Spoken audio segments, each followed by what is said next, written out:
In the year 529 of the cultivation era, Mochen awoke unexpectedly to discover that he had activated a system, absorb vitality to gain strength. However, he was troubled to learn that his girlfriend of 3 months was none other than the daughter of the Zhi clan, one of the 5 great imperial families in the realm of cultivation and the offspring of the Zhu Emperor. What was even more daunting was that her imperial father had come knocking at his door. Faced with such an overwhelming predicament, Mochen placed his hopes on the system and decisively initiated a 6-fold draw, resulting in the following reward. Red tier. Reward: Overturning Heaven Technique, grade unknown, but immensely powerful. Chapter 1. The System. In the year 529 of the cultivation era, in Jiangnan Province, Yinyu City, at Tianshui High School, students over 500 years ago, unusual phenomena occurred as spiritual energy surged forth, unveiling countless ancient secret realms and ushering us from the age of technology into the era of universal cultivation. And now, in this splendid age of cultivation for all, if you do not strive to cultivate, it means that once you leave school, you will be eliminated by society and cast aside by the times. Thus, where am I? Mochen's head abruptly lifted from his desk, surveying the surroundings, which felt both familiar and foreign. I didn't die, my head hurts. No, wait, it's just a dream. Mochen's mind was flooded with fragmented memories, a whirlwind of disjointed visions. In a daze, he even felt like a transmigrator, as if everything before him had no connection to his existence. In the shattered dreams, he envisioned himself as a dignified sword immortal, effortlessly shattering starlit dreams with a single stroke, traversing the cosmos. The memory shifted once more. He beheld a terrifying creature, with claws extended, able to rend the heavens and shatter the earth with a mere gesture. From countless void vortices that appeared out of thin air, it descended like a torrential rain. Was I killed? At the conclusion of the vision, Mochen witnessed himself engaged in battle against these beings, only to be pierced through the chest by an unfathomably fearsome spear. His thoughts were abruptly yanked back to reality. Breathe. What a vivid dream. He'll never dare to doze off in class again. He took a deep breath, and after a moment of calm, the stirrings deep within his heart lingered, refusing to dissipate. The dream, he recalled, faded into obscurity. The inexplicable sense of repulsion he felt upon awakening gradually vanished without a trace. Brother Yun, don't be disheartened. I believe your situation with Zhu Qingyan is entirely out of reach. Just then, a voice reached Mochen's ears. He turned his head to see a rotund figure approaching, whose neck was barely visible beneath a plump head. From his somewhat clearer memories, 3 words emerged.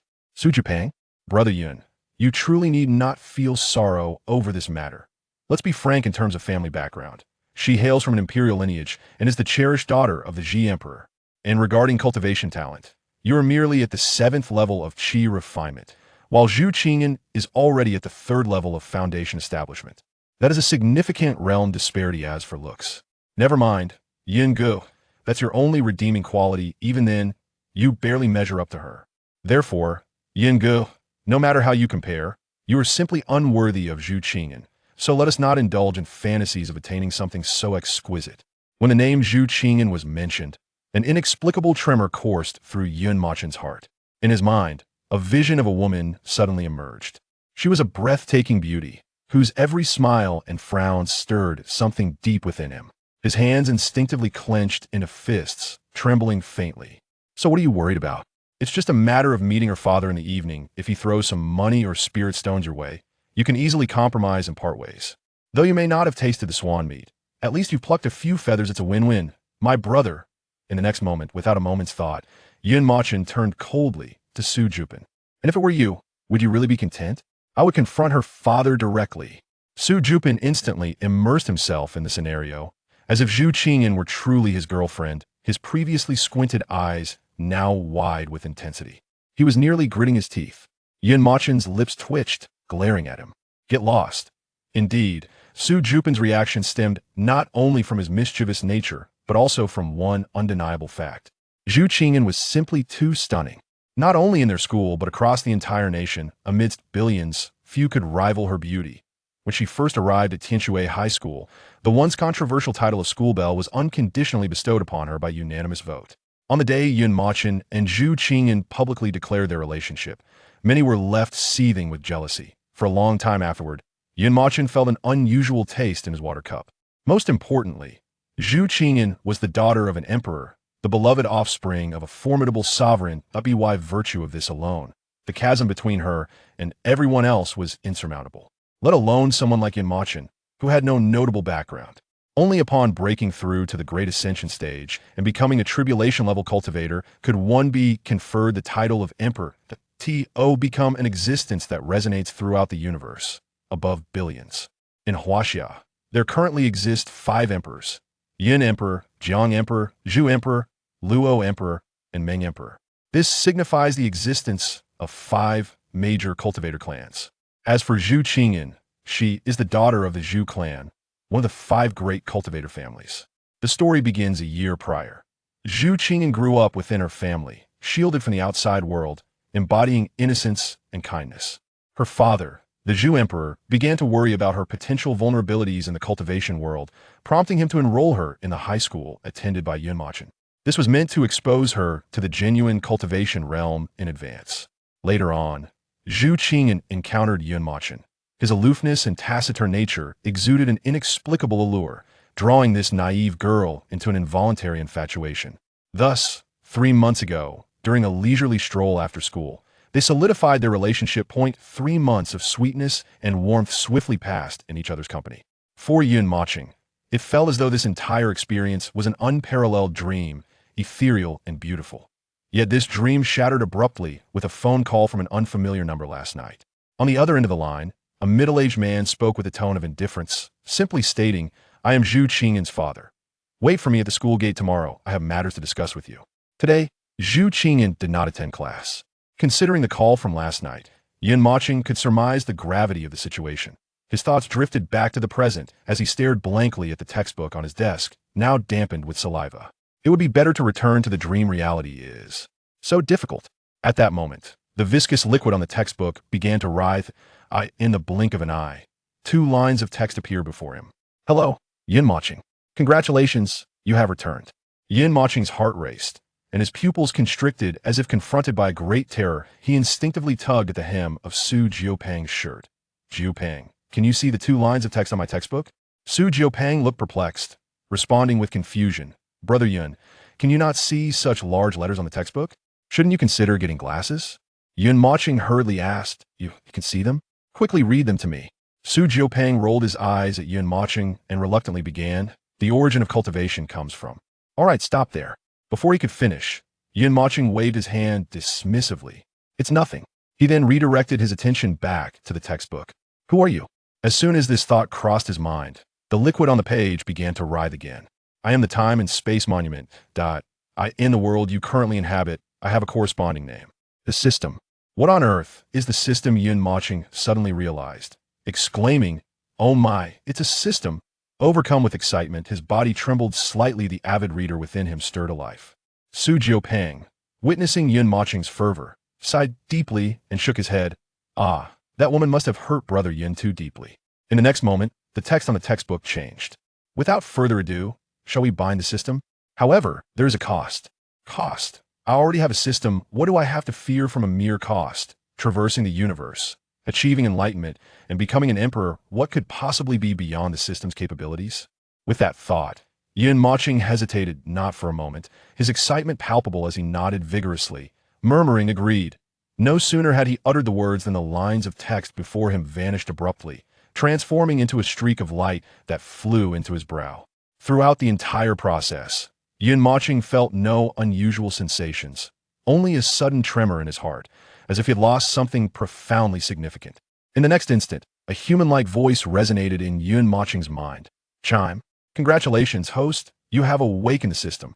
P.S. The levels of cultivation are Chi Refinement Foundation, Establishment, Golden Core, Nascent, Soul, Divine, Transformation, Separation of Spirit, Integration, Great Ascension, Tribulation." The first 15 chapters contain numerous foreshadowings. While it may appear relatively mundane at first, persistence in reading will undoubtedly lead to a thrilling experience. The depth of foreshadowing starts low and rises high. The early stages will not be too profound, as consideration is given to varying reader acceptance levels, with deeper developments emerging after 100 chapters. It is difficult to please everyone. If you do not enjoy it, please take your leave. Accumulate virtue through speech, cultivate good relationships, and thank you. Chapter 2. The Deadly Six Consecutive Draws. The system is the cosmic encyclopedia and treasure trove as long as the host exchanges blood energy. Anything from rare materials to unsolvable mysteries can be obtained. Simply call me. It's a trivial matter, understand? Yin Moching's eyes sparkled with excitement as he hurriedly inquired, System, what is blood energy? Blood energy refers to the essence found within the blood of humans or magical beasts. The higher your cultivation, the greater the essence, and thus the more points you will earn. Close your eyes, I shall show you the power of the system. Without hesitation, Yin Moching shut his eyes, disregarding the fact that this was during class. In the next moment, a blue screen appeared in his mind. It was a large wheel. Before Yin Moching could voice his questions, the system continued. Do you see the wheel above? It costs 100 points to draw once. And as your cultivation level increases, the wheel will also upgrade. The large wheel was divided into 6 segments. Each segment was labeled red, black, green, yellow, white, and punishment. What on earth is punishment? Yin Moching's mouth twitched, his expression one of exasperation. Haha, it is quite literal. The rewards on the wheel red, black, green, yellow, white decrease in value sequentially. As for punishment, it consists of tasks assigned by the system. If you perform well on the punishment tasks, the system will reward you. However, if the tasks are not completed, I have yet to witness my host running around in the nude, by the way. Live streaming a bathroom break wouldn't be too bad either. And there's more. All right, enough. Yin Moching's face twitched, cutting it off abruptly. This system surely cannot be a pervert. After a moment of mental preparation, he suddenly recalled something and curiously asked, By the way, system, what is the cost I have to pay? Host, you've already paid the cost. I paid it? Yes. No need to worry, it's not a significant matter. At least it won't affect you now. All right. Yin Moching fell silent for a moment since the system was unwilling to elaborate. He chose not to press further. After all, when the so-called cost eventually impacts him, being someone with a system, he would surely find a way to resolve it. By the way, system, are there any beginner perks? None. I see that novels often have such perks. It seems your system is rather mediocre. Sigh. I should have known better than to bind. The system's tone grew impatient. Enough. Here. I'll give you 600 original shares, there are no more. Yin Moching grinned. All right, then let me draw all of it. As Yin Moching issued a command, a great wheel began to spin in his mind, accompanied by a mechanical voice that intoned. Ding! Congratulations, host, you have drawn a punishment. Ding! Congratulations, host, you have drawn a punishment. Ding! After 5 consecutive punishments, Yin Moching's expression darkened, and he gasped for breath. Are you playing with me? You must be a counterfeit system. The system responded calmly. Master, do not insult the system. If you don't believe me, I might just self-destruct. Yin Moching. Fine, there's one last chance, luck. Grant me a miracle. Taking a deep breath, Yin Moching fixed his gaze on the spinning pointer of the great wheel, fervently wishing in his heart. Red, red, red, ding. Congratulations, host, you have drawn the red reward. Heavenly Overturning Skill. Heavenly Overturning Skill. Rank unknown, but exceptionally powerful. Characteristic, training speed akin to that of a dog, but requires a vast amount of vitality. Fantastic! Yin Moching nearly shouted in excitement. Fortunately, he had drawn a grand prize on the last attempt, or he would have been cursing. Master, do not rejoice too soon. You still have 5 punishments remaining. Yin Moching, rendered speechless, replied, Bring it on. I am invincible, do as you will. You may choose to complete 5 small tasks, or consolidate the 5 chances into one grand task. Which will it be? After a moment of hesitation, Yin Moching declared, 5 is too many, let's go with the grand task. Ding! Congratulations, host, you have accepted the punishment task, and it has been successfully issued. On a blue screen, several lines of text appeared. Task: Confront Zhu Qingyin's father tonight. Reward: 1 divine grade foundation building elixir guaranteed success. Task failure. Neck shortened by 10 centimeters. Wait system, if you want to change hosts, just say so. Zhu Qingyin's father is an emperor, a tribulation stage cultivator. You want me, a mere 7th layer chi refinement novice, to seek death? And what's with this neck shortening by 10 centimeters? Do you want me to become a goblin? The system chuckled with a human touch. Ha! Master, do not worry. Master, mere bravado counts as action. I never said you had to fight. Even if you confront an emperor, he likely wouldn't hold it against you. After all, with a system as caring as mine, he surely wouldn't want you to face any harm. Yin Moching, exasperated, interjected, Stop. Why does it all sound so pretentious? Well, thank you very much. No need for thanks. Yin Moching. With the college entrance examination approaching, why are you still asleep? Get out to the hallway. At that moment, a sharp voice rang out from the podium. Yin Mochen abruptly opened his eyes and was met with a piercing gaze. It was his homeroom teacher, Luo Wuqing. Luo Wuqing was quite young, in her 20s, always sporting a braided hairstyle and adorned in a stunning white dress, truly captivating. Many male teachers had secretly expressed their affections for her, only to be met with rejection, and some had even suffered slaps. However, more than her beauty, it was her status that drew considerable attention. In the same year that Yin Mochen entered Tinshui High School, Luo Wuqing arrived to take up a teaching position, only to become the target of workplace harassment from her predecessor. Many speculated that misfortune awaited Luo Wuqing. However, the situation took an unexpected turn. The following day, the former principal, who was at the 5th level of the Golden Core stage, was found dead in the streets, with his lower half carried away by wild dogs. When investigators arrived, they discovered that Luo Wuqing not only faced no repercussions, but inexplicably received a promotion to grade director. This led to rampant speculation regarding Luo Wuqing's significant background. Haha, I see, teacher Luo Wuqing. Yin Mochen instinctively shuddered, forcing a smile as he stepped outside. After school, at Luo Wuqing's request, Yin Mochen followed her to the office. Mochen, I understand that living alone is quite challenging for you, she began. However, with the college entrance examination approaching, it is crucial that you do not lose heart and keep your spirits high. You are currently at the 7th level of Qi refinement, which places you among the upper tier in our class. But remember, the college entrance examination is a fierce competition against the nation's elite. Are you truly prepared for the exam in a month?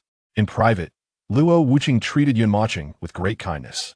Ever since her arrival, she had inexplicably taken a keen interest in him. Though he grew up in an orphanage and received government assistance upon entering high school, Luo Wuqing frequently transferred money to him. Whenever he declined her help, she would respond with a stern expression. What are you thinking? This is a loan from your teacher. If you don't repay me, I shall have to deal with you properly. With just these few words, she effectively silenced his objections. Thus, in Yin Mocheng's subconscious, Luo Wuqing resembled an older sister, and his apprehension towards her was more akin to reverence. I understand. Teacher Luo Wuqing. Well, you are no longer a child, and you comprehend the principles involved. Go home now, and remember to review the material you overlooked today. Yin Mochen nodded and hastily excused himself. By the way, do you have enough money? If not, I can lend you a bit more. I have enough. Truly, without looking back, Yin Mochen hurried away, aware that despite her position as grade director, her salary would not be substantial. Each time she lent him money, it was always in increments of 5,000. Making him feel overwhelmed by her generosity, he feared disappointing Luo Wuqing's expectations and sacrifices in the future. As he exited the office, a wave of relief washed over him, when suddenly a thought struck him, prompting him to mutter, What was that dream I had in class today? I can't recall. Ouch. Why does my head ache when I try to remember? At that moment, a voice resonated in his mind. Master, it was merely a dream. There is no need to dwell on it, however. You should consider whether you have forgotten something important. What could it be? Nothing significant, just a slight reduction in your lifespan and cultivation. Oh no, I fear I have kept Zhu Qingyan's father waiting. Chapter 3. The choice awakened from his stupor, Yin Mochen hurriedly dashed towards the school gate. Qingyan, remain in the car. You are not permitted to exit without my consent. A robust middle-aged man, clad in a tailored suit, addressed the luxurious vehicle beside him. Through the dimly tinted glass, a strikingly beautiful visage flickered into view. The woman inside possessed long, sleek black hair, her features exquisitely sculpted as though carved from jade, her fair skin shimmering with a hint of rosy hue. Her enchanting eyes sparkled like stars, embodying an ethereal grace akin to a dewdrop resting upon verdant leaves. The woman seated within the vehicle was none other than Zhu Qingyan. As for the man outside, he was her father, Zhu Huntian, known to the world as the Emperor Zhu. Dad, she exclaimed, I have yet to hold you accountable. You insisted I engage with the world earlier, and this is how you facilitate that? Am I to wait another year or two only to find out I have a grandchild? Zhu Huntian bit down on a cigar, taking a deep drag as he spoke in a low voice. Suddenly, a thought struck him, and his displeasure deepened. You don't just casually find someone to date. Look at the individual you chose. He doesn't even grasp the most basic principles of keeping promises. He appears to be nothing more than an uncultivated wild child. Dad, that's excessive. Zhu Qingyan was well aware of Yin Mocheng's family circumstances. Hearing her father's disparaging remarks, she could not suppress her anger. Her small fist clenched tightly. her expression as frigid as if she had plunged into an icy abyss. She recognized her father's intentions, and she had attempted to dissuade him from coming today. Her heart ached, matching Yun Mocheng's turmoil. Noticing his daughter's genuine anger, Zhu Huntian fell silent, averting his gaze and taking another harsh drag from his cigar.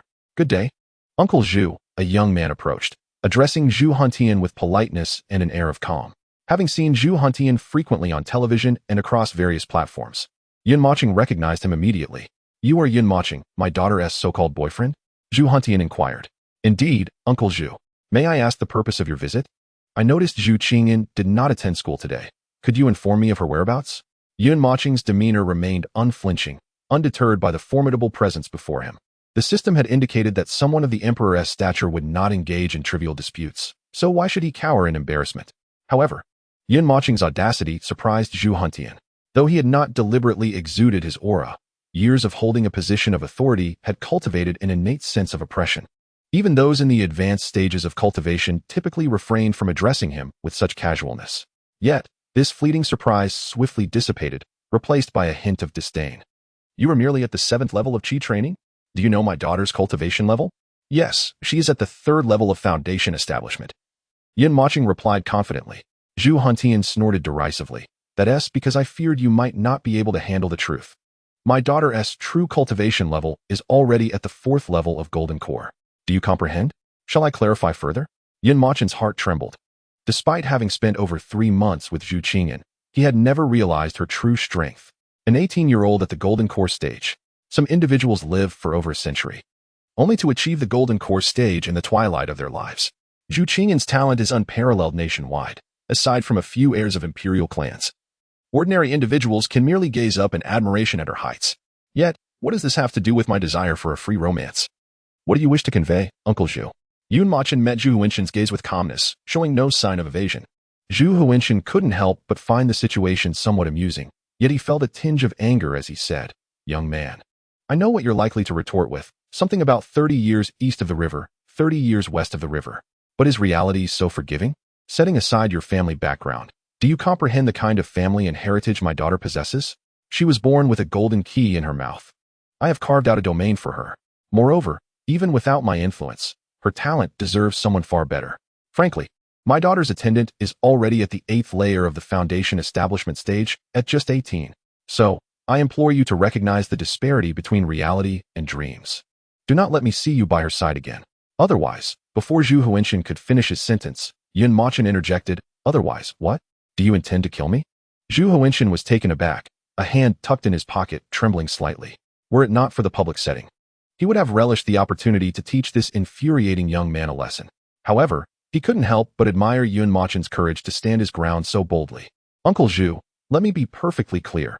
Unless Zhu Qingyan herself utters the words break up, I shall not relent. Humph, do not even entertain such thoughts. I have come today to arrange for a transfer. You will never see my daughter again." "Oh, is there anything else? If not, I shall take my leave." Inside the car, Zhu Qingyan pressed her forehead against the window, her fists clenched tightly as she anxiously observed the confrontation. She genuinely worried that Yun Mocheng might clash with her father. Yet, for some reason, seeing Yun Mocheng so resolutely defy her father brought a flicker of joy to her heart. You insolent brat, do not push me. Uncle Zhu, I have never pressured you. My relationship with your daughter is not a one-sided affair. Furthermore, I do not covet her background, family status, or the talents you hold dear. I merely wish to be with her, to share happiness together, that is all." Yun Mocheng spoke clearly, neither servile nor arrogant. Zhu Huinshan, unwilling to waste more breath, swiftly retrieved a black card from his pocket. The card contained a fortune of 100 million, if exchanged for spirit stones at Tianbao Pavilion. It could be used at a discounted rate. The sum inside would allow you to live a fulfilling life. Do not hesitate to accept it. My daughter is worth this price. I have but one request. Leave my daughter alone. He could hardly believe that, in the face of immense temptation, a mere child could withstand such pressure. In truth, it was already remarkable that Zhu Huinshan had managed to achieve this. After all, for someone of his stature and standing, if he truly wished to deal with Yun Mocheng, he would not even need to speak. A mere glance would suffice for his subordinates to devise countless methods to extinguish Yun Mocheng's aspirations. His only concern was for his daughter's heart. For he too had once experienced the pangs of youth, understanding the profound nature of such innocent infatuations. Thus, He felt it was imperative to utilize his own means to help her see the world clearly. This, he believed, was the wisest course of action. Uncle Zhu, in my eyes, your daughter is priceless. Therefore, I implore you to relinquish this notion of me giving up. Chapter 4. Confronting her father. Zhu Huinshan's eyelid twitched. He sensed that something was amiss with these words. Furthermore, why was the young man before him not aligning with his preconceived notions? Glancing back at Zhu Qingyan, she was inhaling deeply, her cheeks flushed, and her exquisite eyes sparkled with glimmers of moisture. Mochen, you are incredibly handsome. Yet, it seemed Zhu Huinshan's patience had been thoroughly exhausted, and his expression darkened. Suddenly, a formidable pressure erupted from within him. With a cough, Yun Mochen spat out a mouthful of blood, collapsing to the ground, his facial muscles contorted under the weight of the oppressive force. However, Zhu Huinshan had still restrained his strength. Had he unleashed his full power, Yun Mochen would surely have perished. No, father, please don't. The most terrifying scenario for Zhu Qingyan unfolded before her eyes. She frantically tugged at the car door handle, but an unseen force thwarted her efforts, rendering the door utterly unyielding. Even her cries failed to reach the outside world. Listen closely, boy. I must be frank with you. I have already arranged a betrothal for my daughter. Do you know who the other party is? The son of the Emperor of Jiang Nantian. He too is sitting for the college entrance examination this year, of the same age as you. But can you guess his current realm? He is at the 7th layer of the Golden Course stage. Even I, in my youth, could not compare to him. Zhu Huinshan took another deep drag from his cigar, waving his hand, and Yun Mochen suddenly felt an overwhelming lightness envelop him.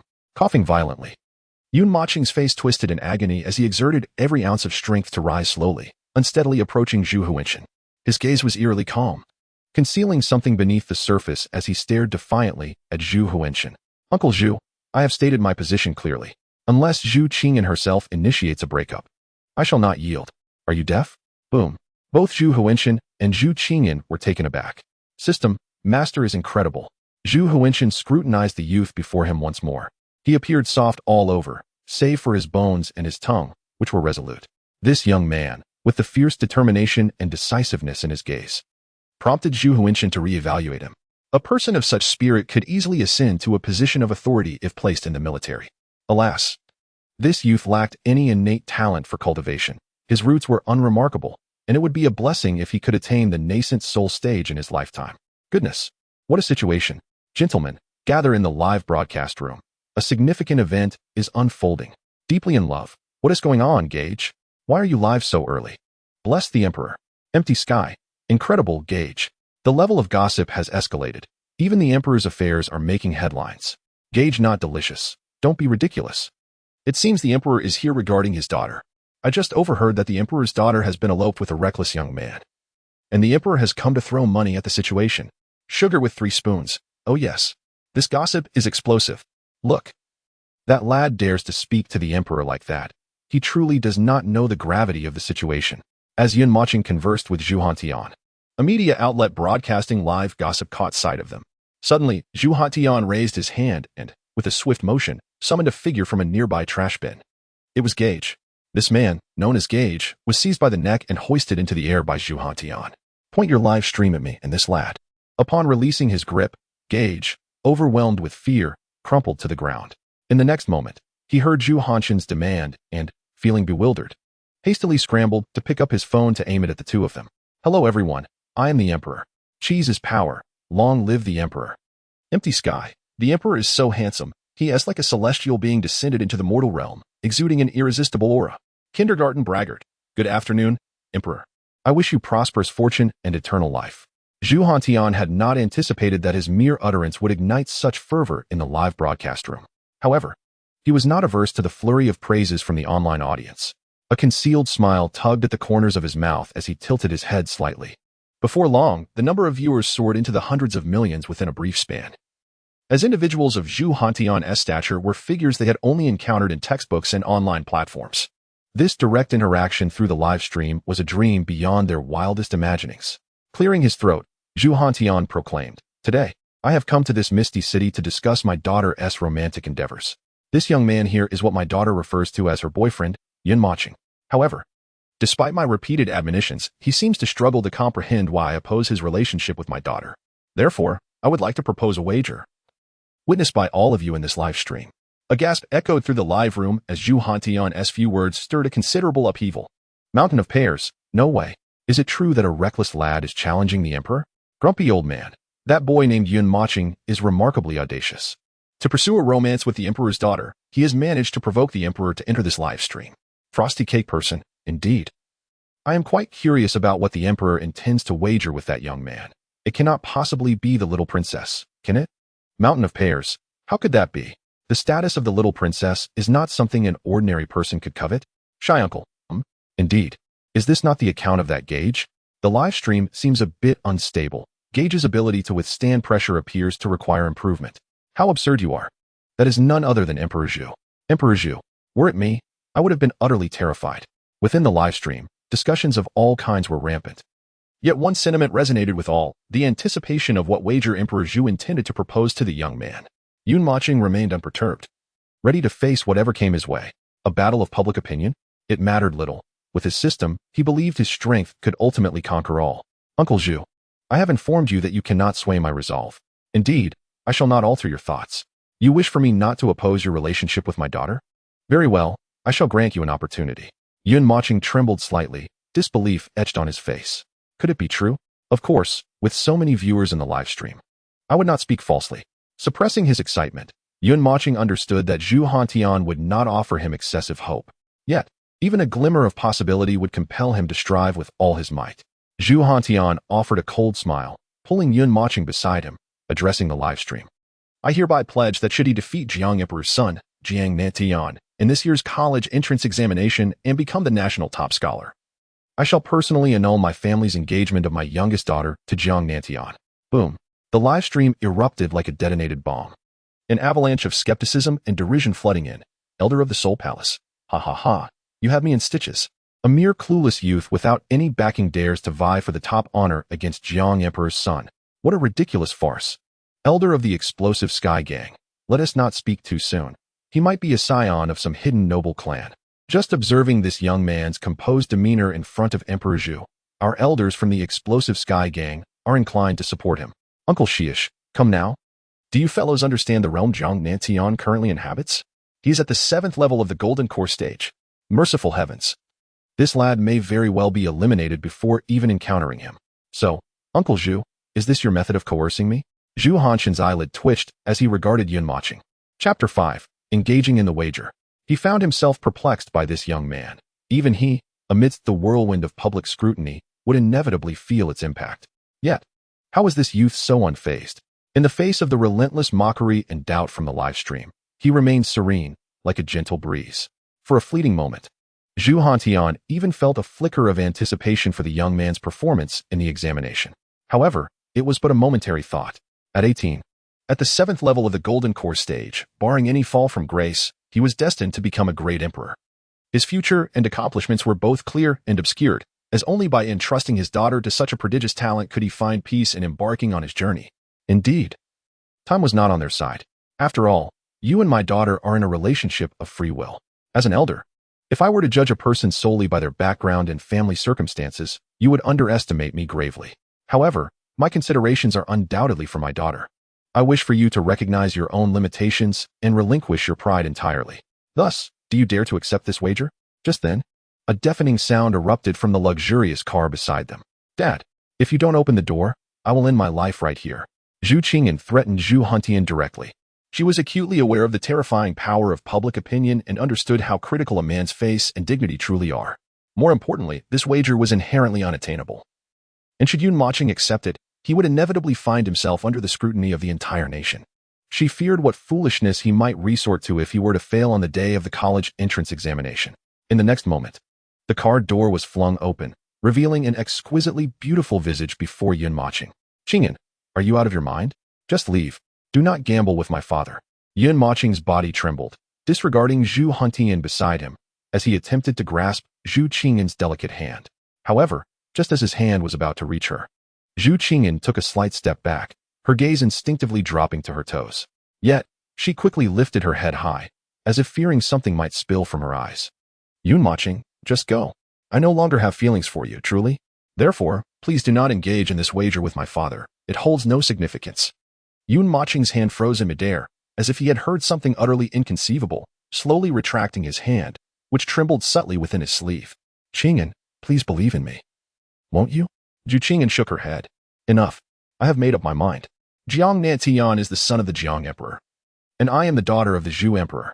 We are a match made in heaven, while you are merely an ordinary person with talent far inferior to his. Hence, I have decided to end our relationship. Without a moment's hesitation, Zhu Qing'an turned away. Dad, let's go. Oh, all right. Good daughter, let us get in the car. Zhu Hantian was utterly taken aback. This outcome was beyond his expectations. How could his daughter be so understanding, sensible, and charming? Once inside the car, she added, Dad, if you wish for me to continue calling you Dad, I hope you can suppress the public discourse arising from this matter. I do not want him to be affected psychologically. Zhu Hantian was left speechless. The media figure known as Gage, still frozen in place, continued to live stream with his phone, momentarily unsure if he should leave. Qing'an. People can lie, but the heart cannot. Reflecting on how Zhu Qing'an had suddenly burst forth, desperately unwilling to accept Zhu Hantian's wager and her subsequent retreat. All these details spoke volumes. Yun Mochen chuckled softly and shook his head, as if finding some resolution within himself. With newfound confidence, he lifted his downcast gaze and addressed the live stream. Brother, please hold on a moment. I wish to say something in the live stream. Oh, certainly. No problem. Gage, as a seasoned media figure, had encountered countless individuals. Before him stood a youth whose complexion still bore traces of innocence, yet within his mind. An ancient adage involuntarily surfaced: the golden is not merely a creature of the pond. When it encounters the tempest, it transforms into a dragon. In his heart, he found himself inexplicably admiring Yun Mochen. Brother, life is seldom devoid of misfortune. It seldom sails smoothly. If they look down upon us, so be it. We shall seek another path. Why hang ourselves on a single tree? Gage seemed to recall something, letting out a soft sigh as he patted Yun Mochen's shoulder. Yun Mochen gently shook his head, gazing into the live stream. I hail from Yinyu City, and my name is Yun Mochen, a solitary soul without support. Yet, Zhu Qing'an, the daughter of the Zhu Emperor, has illuminated the dimness of my first 18 years with a ray of hope. I am acutely aware of my own talents and recognize that my background pales in comparison to others, rendering it a mere jest. Nevertheless, I shall strive with all my might to return to her a son of unparalleled brilliance. As for the Zhu Emperor's lack of faith in me, I harbor no resentment towards him, for, were I in his position, I too would seek the finest for my daughter. However, this does not imply that I will choose to compromise or relinquish my pursuit of Zhu Qing'an. Therefore, Zhu Emperor, Uncle Zhu, I hereby solemnly declare before all present in this live stream, I accept your wager. The comments erupted. Love gives my brother an Oreo. Brother, you truly are remarkable. Pure milk tastes bad. Ah, since ancient times, the lovesick have been left with only regrets. Don't expect any outcome from such endeavors. I loathe fishing, exactly. Even a toad has its admirers. Stop fixating on swans. If all else fails, cast a wide net. Surely there shall be rewards. Panluan feast. Is the one above a wild chicken? This is pure love. Do you understand nothing? I loathe fishing. You are the wild chicken. Your entire family is a pack of wild chickens. I could drown you in a mouthful of salt soda. Boastful young master. Yet, I feel that a woman as exquisite as Zhu Qing'an should be conquered by someone like me. From afar, the sound of a bagpipe. Ugh. With Yun Mochen's words, the previously stagnant live stream erupted once more. Some viewers were amused, others sympathetic, and still others filled with admiration. Yet, Yun Mochen remained unperturbed. With no one to anchor him, even if abandoned by the world, as long as she existed, he felt content. On the way home, Zhu Huinshan addressed the Zhu Emperor. Would you care to glance at the trending topics? To hell with that. Focus on driving. If I catch you on your phone again, I swear I'll slap you. Zhu Huinshan was incensed by his rebellious daughter, seeking an outlet for his frustration. The driver's sudden interjection seemed to provide him the perfect opportunity to vent. Instinctively, Zhu Huinshan clicked on the top trending topic. Breaking. The Zhu Emperor and a mysterious youth strike a wager. The youth boldly accepts. Old Lu, if you ever delay such news again, I'll make sure your face is swollen. Old Lu? Zhu Huinshan was genuinely surprised. He had not anticipated that the young man would accept the wager. He instinctively rolled down the window, lighting a cigar and inhaling deeply. The disdain and amusement on his face became increasingly evident through the cold laughter. Chapter 6, Prophecy. This young man was either genuinely foolish or feigning ignorance. Not only had he offended me, but more importantly, he had also antagonized the entire Jiang clan. He still possesses potential. When the time comes for them to act in the shadows, I shall assist this lad. Zhu Hunshan's thoughts gradually drifted towards the window, enveloped in swirling smoke and dust. It had been many years since he had been so profoundly affected by a youth. The laws governing this world were beyond the comprehension of Yun Mochen, a mere 18-year-old. His misguided candor had, unbeknownst to him, offended many.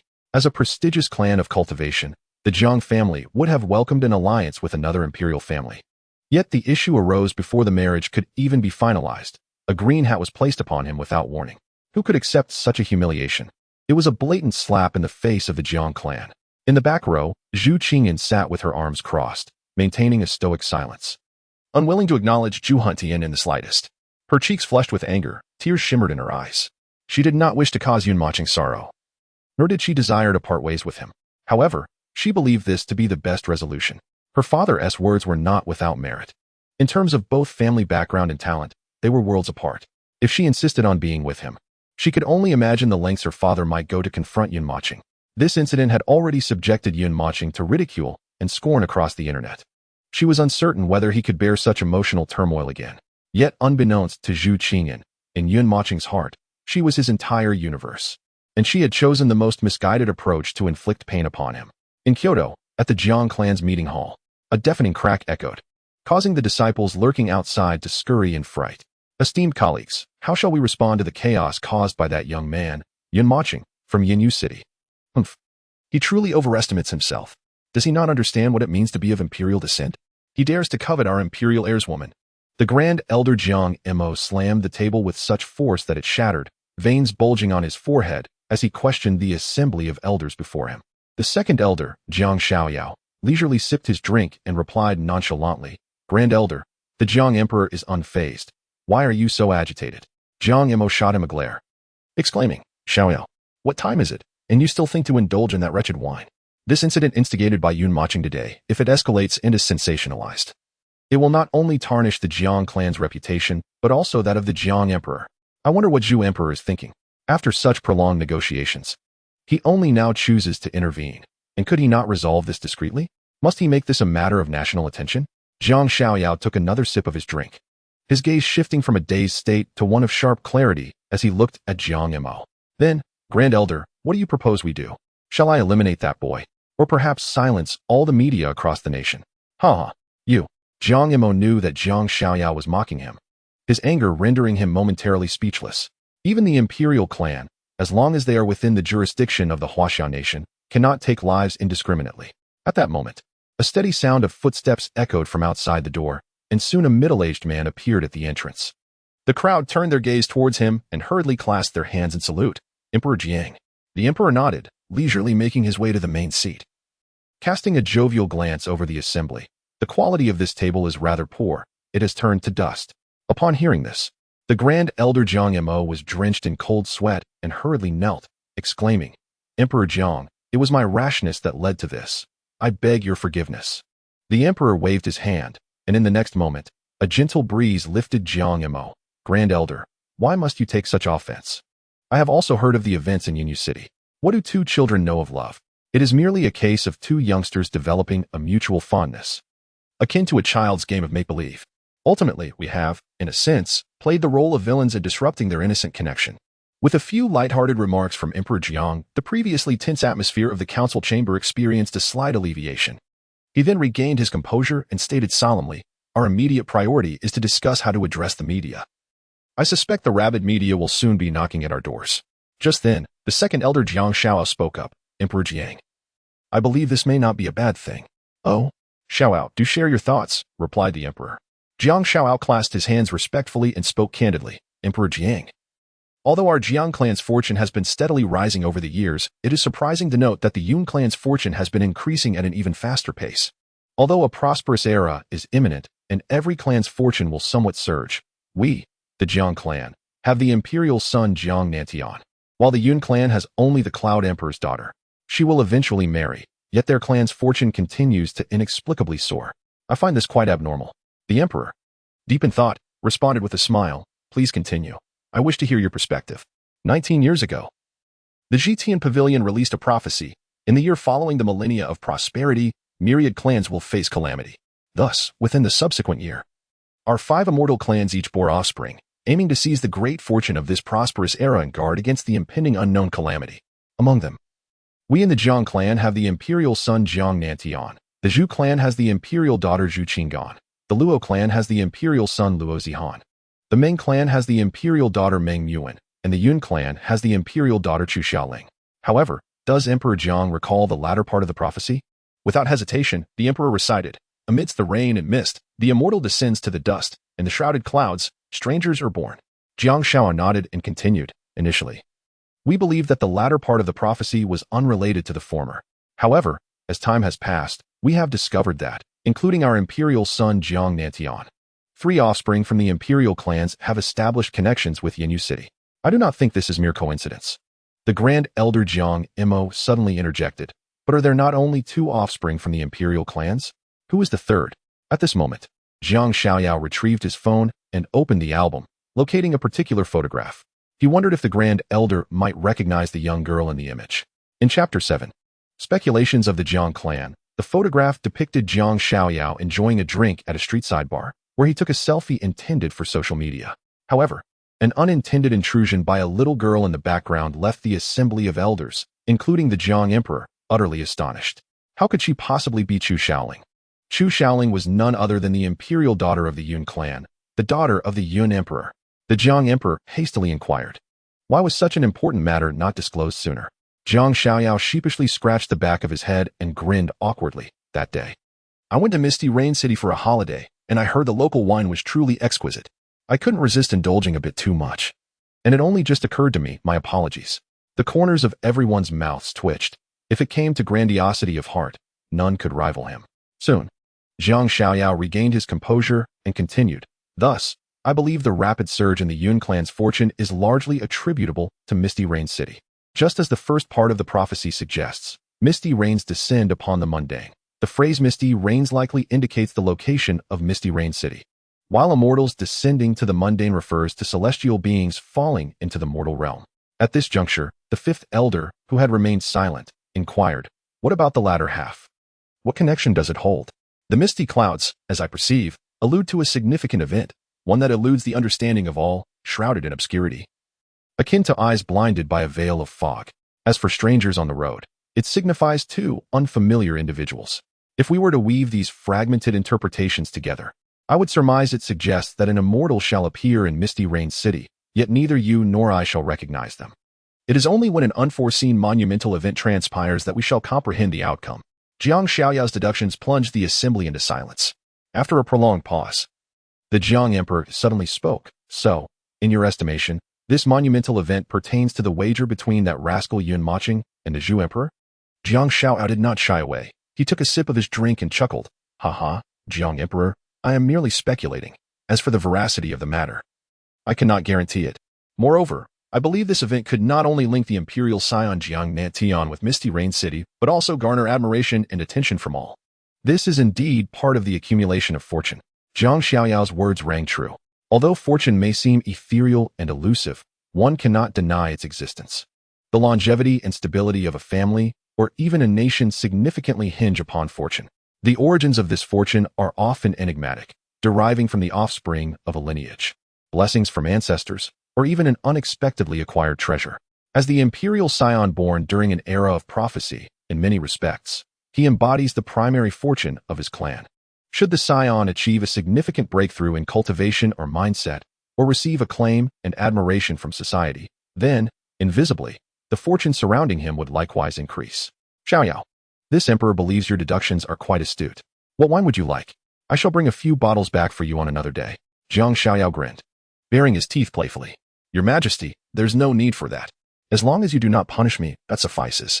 Jiang Di felt a surge of inexplicable curiosity and glanced at him, inquiring, "What do you mean by that?" Before Jiang Xiaoyao could respond, he had already positioned himself at the threshold of the council chamber.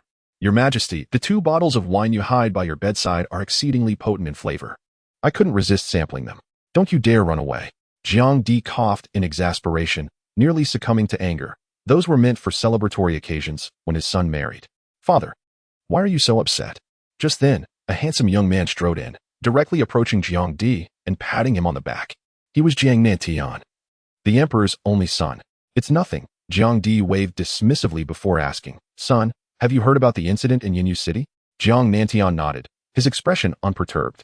"Father, you needn't trouble yourself over such matters. It's merely the braggadocio of a wild child. Let him make a fuss if he wishes." Jiang Di was taken aback by his son's words. "Aren't you concerned about your reputation being tarnished?" Jiang Nantian shook his head.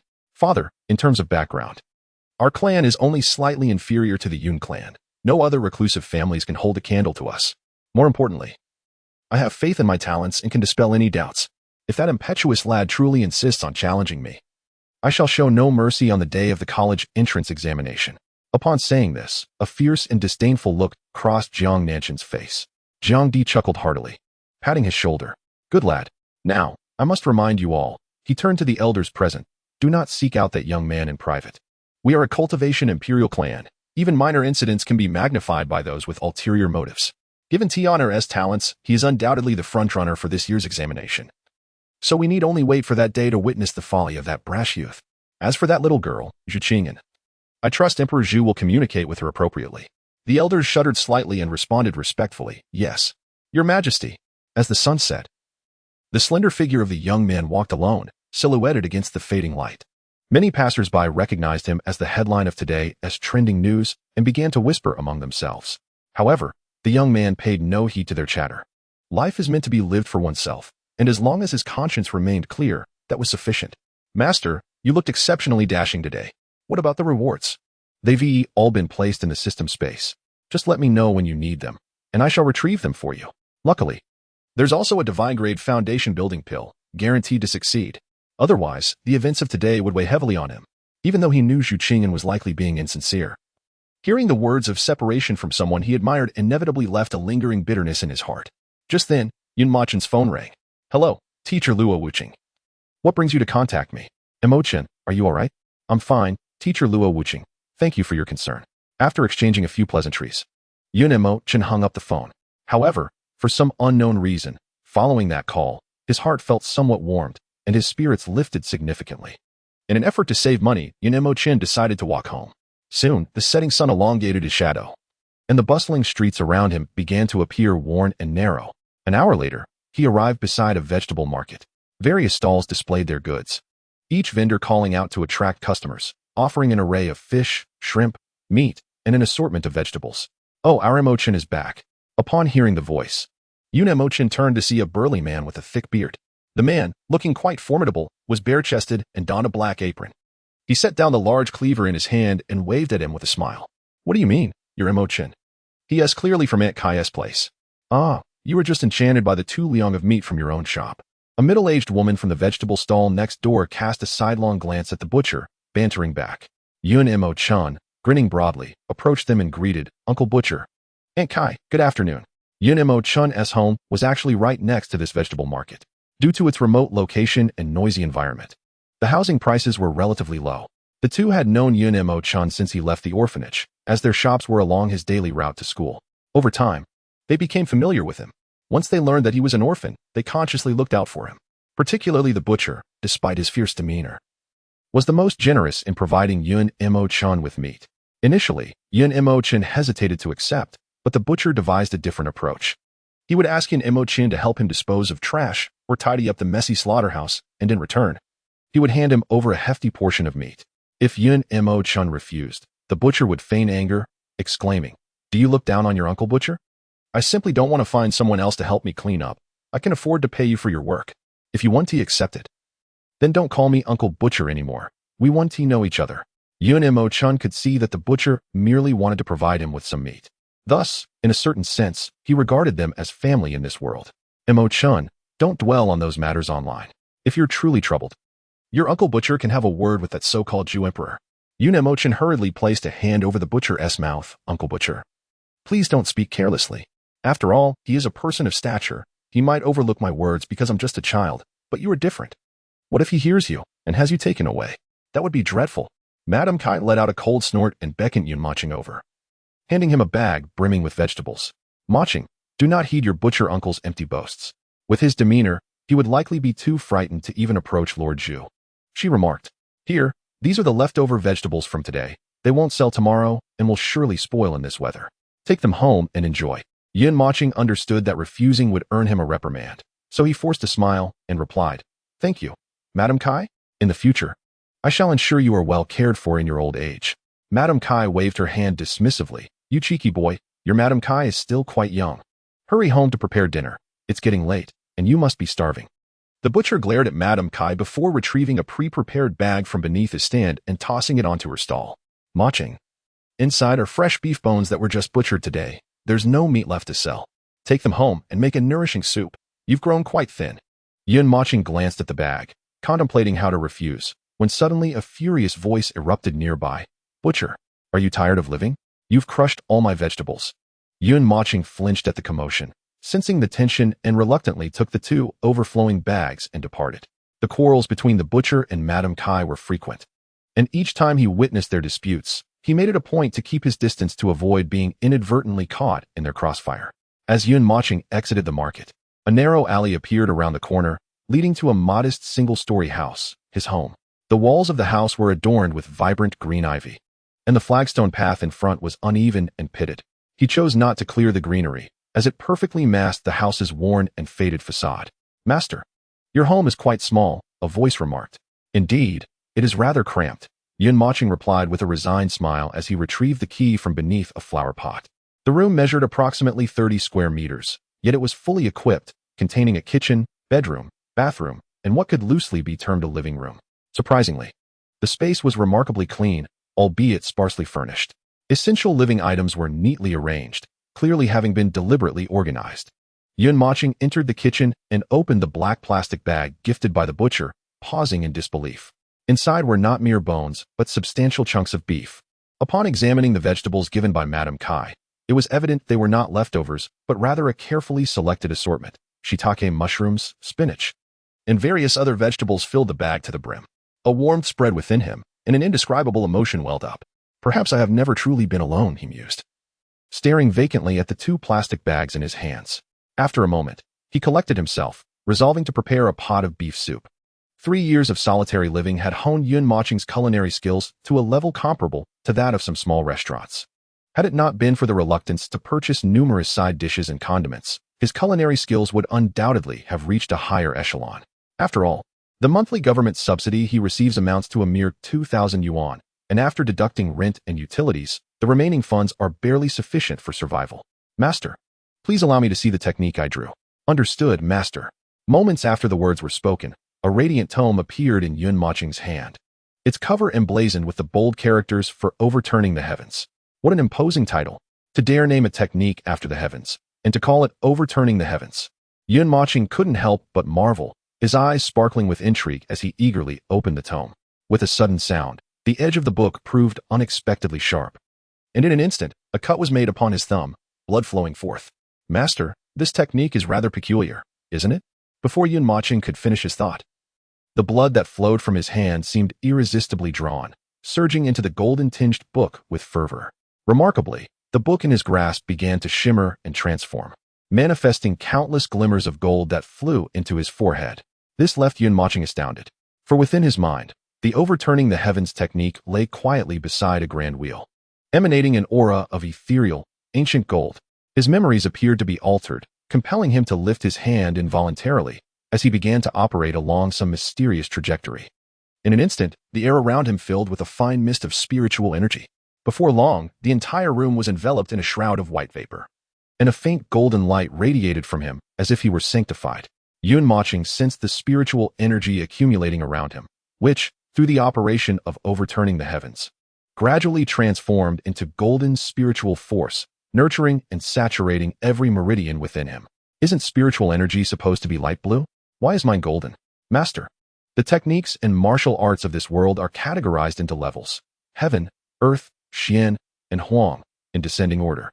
Although I cannot disclose the precise level of Overturning the Heavens, one thing is certain: it is undoubtedly above the advanced tier of the heaven grade.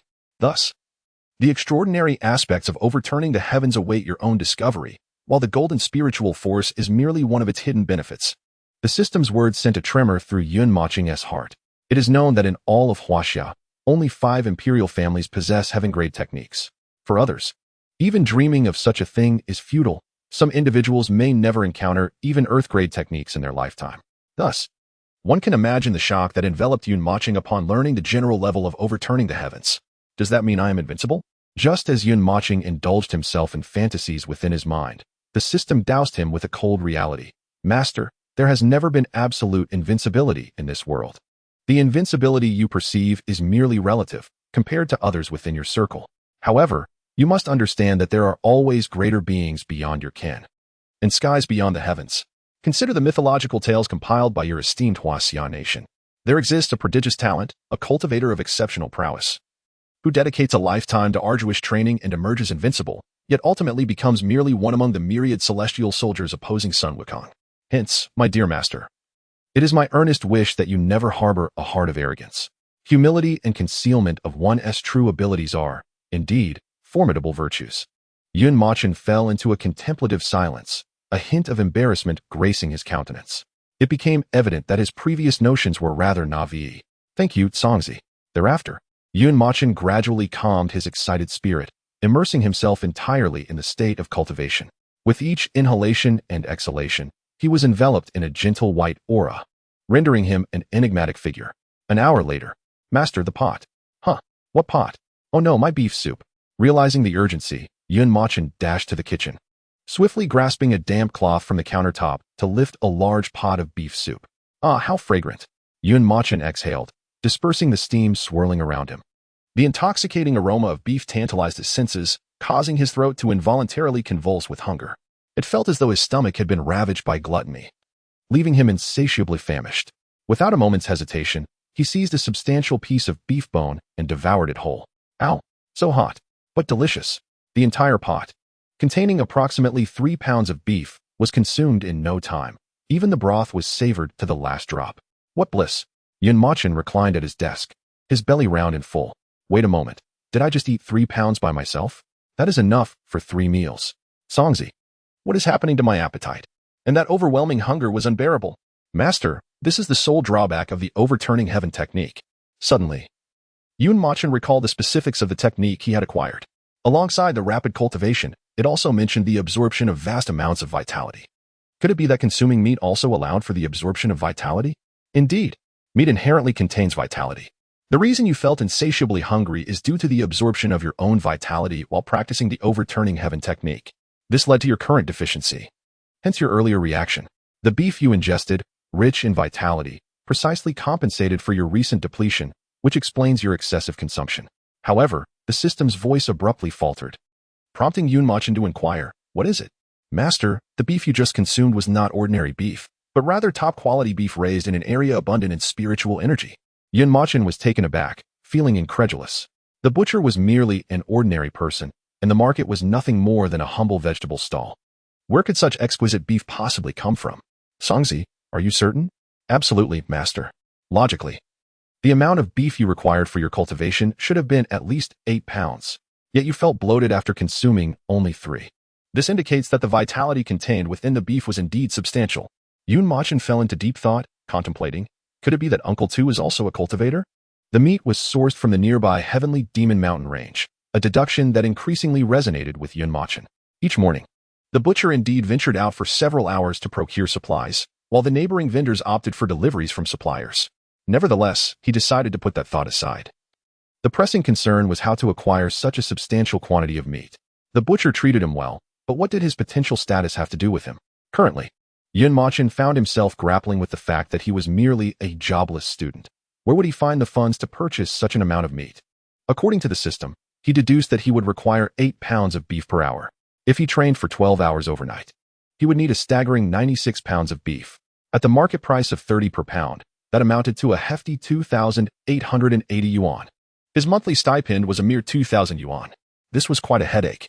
Yun Mochen crossed his arms behind his neck and tilted his head back, gazing helplessly at the ceiling. Master, the vital energy does not solely rely on consumption. It can also be absorbed through the heavenly covering technique. Your butcher uncle's shop is essentially a reservoir of vital energy, the system remarked. Upon hearing this, Yun Mochen sat up straight, his face alight with excitement. Well done, system. Just a trivial matter. Subsequently, he scrolled through trending topics, encountering a plethora of negative remarks directed at him, yet he brushed them off.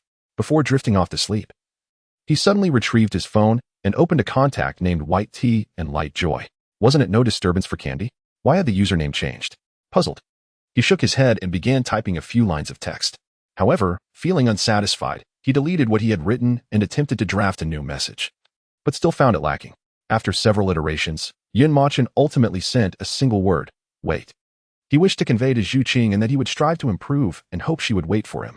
After sending the message, he turned off his phone and set it aside. Yet, a few minutes later, he could no longer suppress his eagerness and opened the contact white tea and light joy once more. He initially thought perhaps she had muted notifications and was sleeping.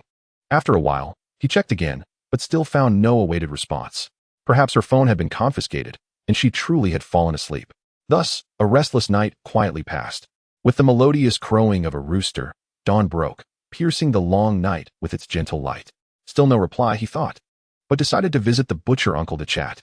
Chapter 10. The system's arrogance. Mochen dragged his weary body out of bed, dark circles under his eyes quite pronounced. After a quick wash, he stepped outside. Good morning, Uncle Butcher. Ah, good morning, my foot. Mochen. The butcher was preparing to depart in his large truck when Mochen suddenly appeared at the window, startling him so much that he trembled violently. Up to your old tricks again, are you?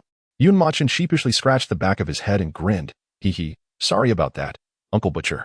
The butcher cast a glance at him, extinguished the recently ignited engine of his vehicle, and said irritably, speak up. Why are you up so early instead of sleeping soundly? Uncle Butcher, my allowance for this month isn't sufficient. Could you let me handle all the meat you bring back every day? I want to ask for wages. Just 2 pounds of meat will suffice. In truth, the request for 2 pounds of meat was merely a pretext for Mochen. His primary intention was to absorb the vital essence, yet he feared that the butcher might refuse his request. Upon hearing this, the butcher retrieved his mobile phone from his pocket, tapped a few keys, and in the next moment, Mochen's phone chimed. Ding. 2,000 yuan has been credited to your bank account. Uncle Butcher, I don't want your money. The butcher ignored Mochen and started the truck. Muttering a few words, the college entrance examination is approaching. What good is making money now? If you need more, just borrow from Uncle Butcher. But remember, it's a loan and must be repaid. Mochen quickly grasped the edge of the truck window, preventing the butcher from driving away. Uncle Butcher, if you proceed like this, I want to attend school this semester. I can help you for a little while after school. It won't affect my studies, I promise. The butcher snorted coldly. Mochen, do you want me to teach you a lesson? Uncle, you're the best. If Aunt Kai argues with you again, I'll side with you.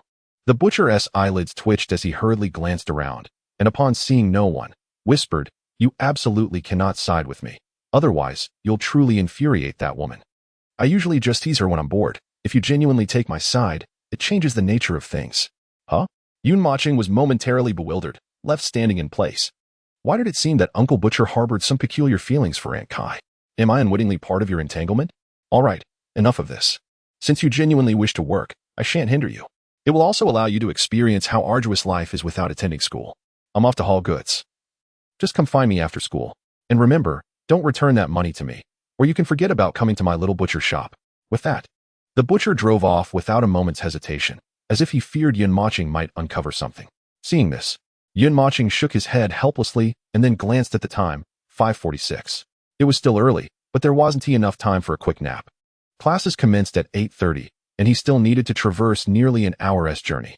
But the butcher generally left the shop unattended, with Aunt Kai keeping watch. Could it be that I can absorb the vital essence then? Mochen felt a surge of joy within and hurried towards the butcher's shop. Hey, Mochen, you're up early for school today. Aunt Kai was arranging the vegetables for sale, and upon seeing Mochen approach, her face lit up with a smile. Waving at Aunt Kai, Mochen greeted, Good morning, Aunt Kai. I couldn't sleep, so I thought I'd come over to help Uncle Butcher clean the shop. Aunt Kai's expression turned slightly worried. Mochen, are you feeling down about what happened yesterday? Mochen quickly shook his head, smiling. Not at all. Please don't overthink it, Aunt Kai. I probably just overindulged yesterday. I'll help Uncle Butcher clean the shop, and then I'll assist you with the vegetables. After speaking, without waiting for Aunt Kai's response, Mochen hurriedly dashed into the butcher's shop, fearing that Aunt Kai might pose him further inquiries. In his heart, he regarded Uncle Butcher and Aunt Kai as his elders, which often left him feeling inexplicably awkward during their interactions.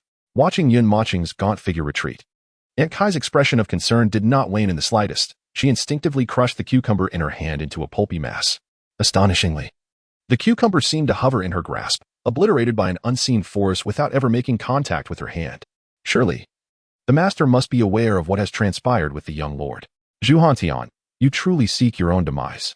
Upon entering the butcher's shop, Mochen commenced his practice of the heavenly overturning technique, absorbing the blood essence from the pork, beef, and lamb laid upon the counter. In his mind, the blood essence prompt materialized under the system's guidance, appearing quite satisfactory. System, should I utilize the blood essence for a lottery draw first, or devote it entirely to cultivating the heavenly overturning technique to elevate my realm? Master, given the treasures you possess, it is prudent to first advance your realm to the 10th level of chi refining, and then consume the foundation establishment pill to ascend to the foundation establishment stage. As for using blood essence for a lottery, once your realm is elevated, you needn't worry about acquiring more blood essence. Mochen pondered this for a moment and nodded in agreement. It made sense. However, he suddenly recalled something and curiously asked, by the way, system, isn't there only 9 levels in the chi refinement stage? Not quite, Master. That is merely due to the inadequacy of the cultivation system in your realm. The true chi refining stage consists of 10 levels, with the final level referred to as the extreme realm. Extreme realm? Master. The extreme realm is not a domain accessible to just anyone, but once one enters it, their combat prowess will escalate exponentially. Overcoming opponents of higher ranks will become effortless. Yet, this cannot be stated with absolute certainty, as many extraordinary prodigies possess unusual methods and even talents who cultivate both body and technique. Therefore, Master, you must never underestimate anyone you encounter in the future. Mochen pointed at himself. System, do you believe I can reach the extreme realm? Naturally, Master. Do not underestimate your own cultivation technique. It is remarkably powerful. Having received the desired affirmation, Mochen let out a long sigh of relief, feeling quite at ease. System, do you think I can be considered a prodigy? Not quite. Mochen twitched his lips. How blunt could this system be? Could it not be a tad more tactful? He felt a pang of disappointment. Then what advantages do I possess compared to the prodigies and geniuses you just mentioned? Master, you have me. With my presence, you can dominate the ages and overshadow all the talents of the world. Rest assured, as long as I am here, we shall bring the entire world to its knees beneath our feet. The system's words brimmed with arrogance, even tinged with a hint of malice, reminiscent of a villain's rhetoric. Yet, it resonated perfectly with Mochen's aspirations. In an instant, his blood began to boil fervently, and his eyes emanated golden light as he felt an exhilarating rush within. Ha! Delightful. It is indeed a pity that you do not indulge in writing thrilling tales. Subsequently, he cast his gaze upon the few remaining pieces of beef, still rich with sanguine essence, and a wicked glint flickered in his eyes. Ha! Then I shall absorb it all. Half an hour later, Mochen surveyed the panel, a sense of satisfaction swelling within him. He had amassed over 500 units of blood essence. Chapter 11. Raising a daughter is challenging. Master, we owe this to Uncle too, for the quality of the meat is exceptional. Otherwise, nearly 200 pounds would yield no more than 200 units of blood essence. Mochen nodded and glanced at the time. It was nearly 6:30. First, he would return home to break through to the 8th layer of the chi refinement stage. Then attend class. After consuming 3 pounds of beef yesterday, he had sensed a subtle loosening of his cultivation, spurring an impatient eagerness within him. Having made his plans, Mochen assisted Aunt Kai in organizing her vegetable stall before hurrying home. Breakthrough Heavenly Art. Sitting cross-legged on his bed, he began to cultivate, his hands following a specific trajectory. In an instant, a misty aura converged from the heavens and earth into his room, enveloping him in a gentle golden glow. 1 minute. 2 minutes, boom. Suddenly, a deep sound resonated from within him. The golden spiritual energy within Mochen erupted, dispersing the white mist surrounding him. Moments later, he slowly opened his eyes, gazing at his arms where golden veins faintly shimmered. A mystical sight indeed. 8th layer of the chi refinement stage. Why do I feel so much stronger? It surpasses even my expectations of breaking through to this layer. Master, your physique and meridians have been nurtured and transformed by the heavenly art. In simpler terms, you have evolved. Hiss. Mochen inhaled sharply. The miraculous nature of the heavenly art far exceeding his imagination. He even felt an illusion that he could contend with a foundation establishment cultivator in an arm wrestling match. Ding. Just then, his phone chimed, prompting him to hastily check the message. By Cha Qinghuan, Zhu and Mochen, my father took me to meet Jiang Nantian. He was quite handsome. Not at all inferior to you. His talent left me in awe, making me momentarily think that my man should embody such greatness. A formidable force destined to conquer the world. Upon reflection, my father was right. He and I are well matched, while there is no future for us. So, Mochen, I truly cherish these 3 months together, but dreams must eventually awaken, and we must return to reality. Don't you agree? I wish you the best in finding someone better. My apologies. In an instant, Mochen stood frozen, as if his very blood had begun to congeal. His complexion turned pale, and his frail figure swayed, leaning against the wall as he gasped for air. The pain was excruciating. He instinctively tapped the screen. But after countless deletions and rewrites, the chat remained blank. He struggled to find the words to express himself, to respond. After a long while, Mochen typed a few words. Qian, I wish you happiness. After sending it, a profound emptiness engulfed Mochen's heart, akin to losing something precious. Unbeknownst to him, his eyes brimmed with boundless despair and self-mockery.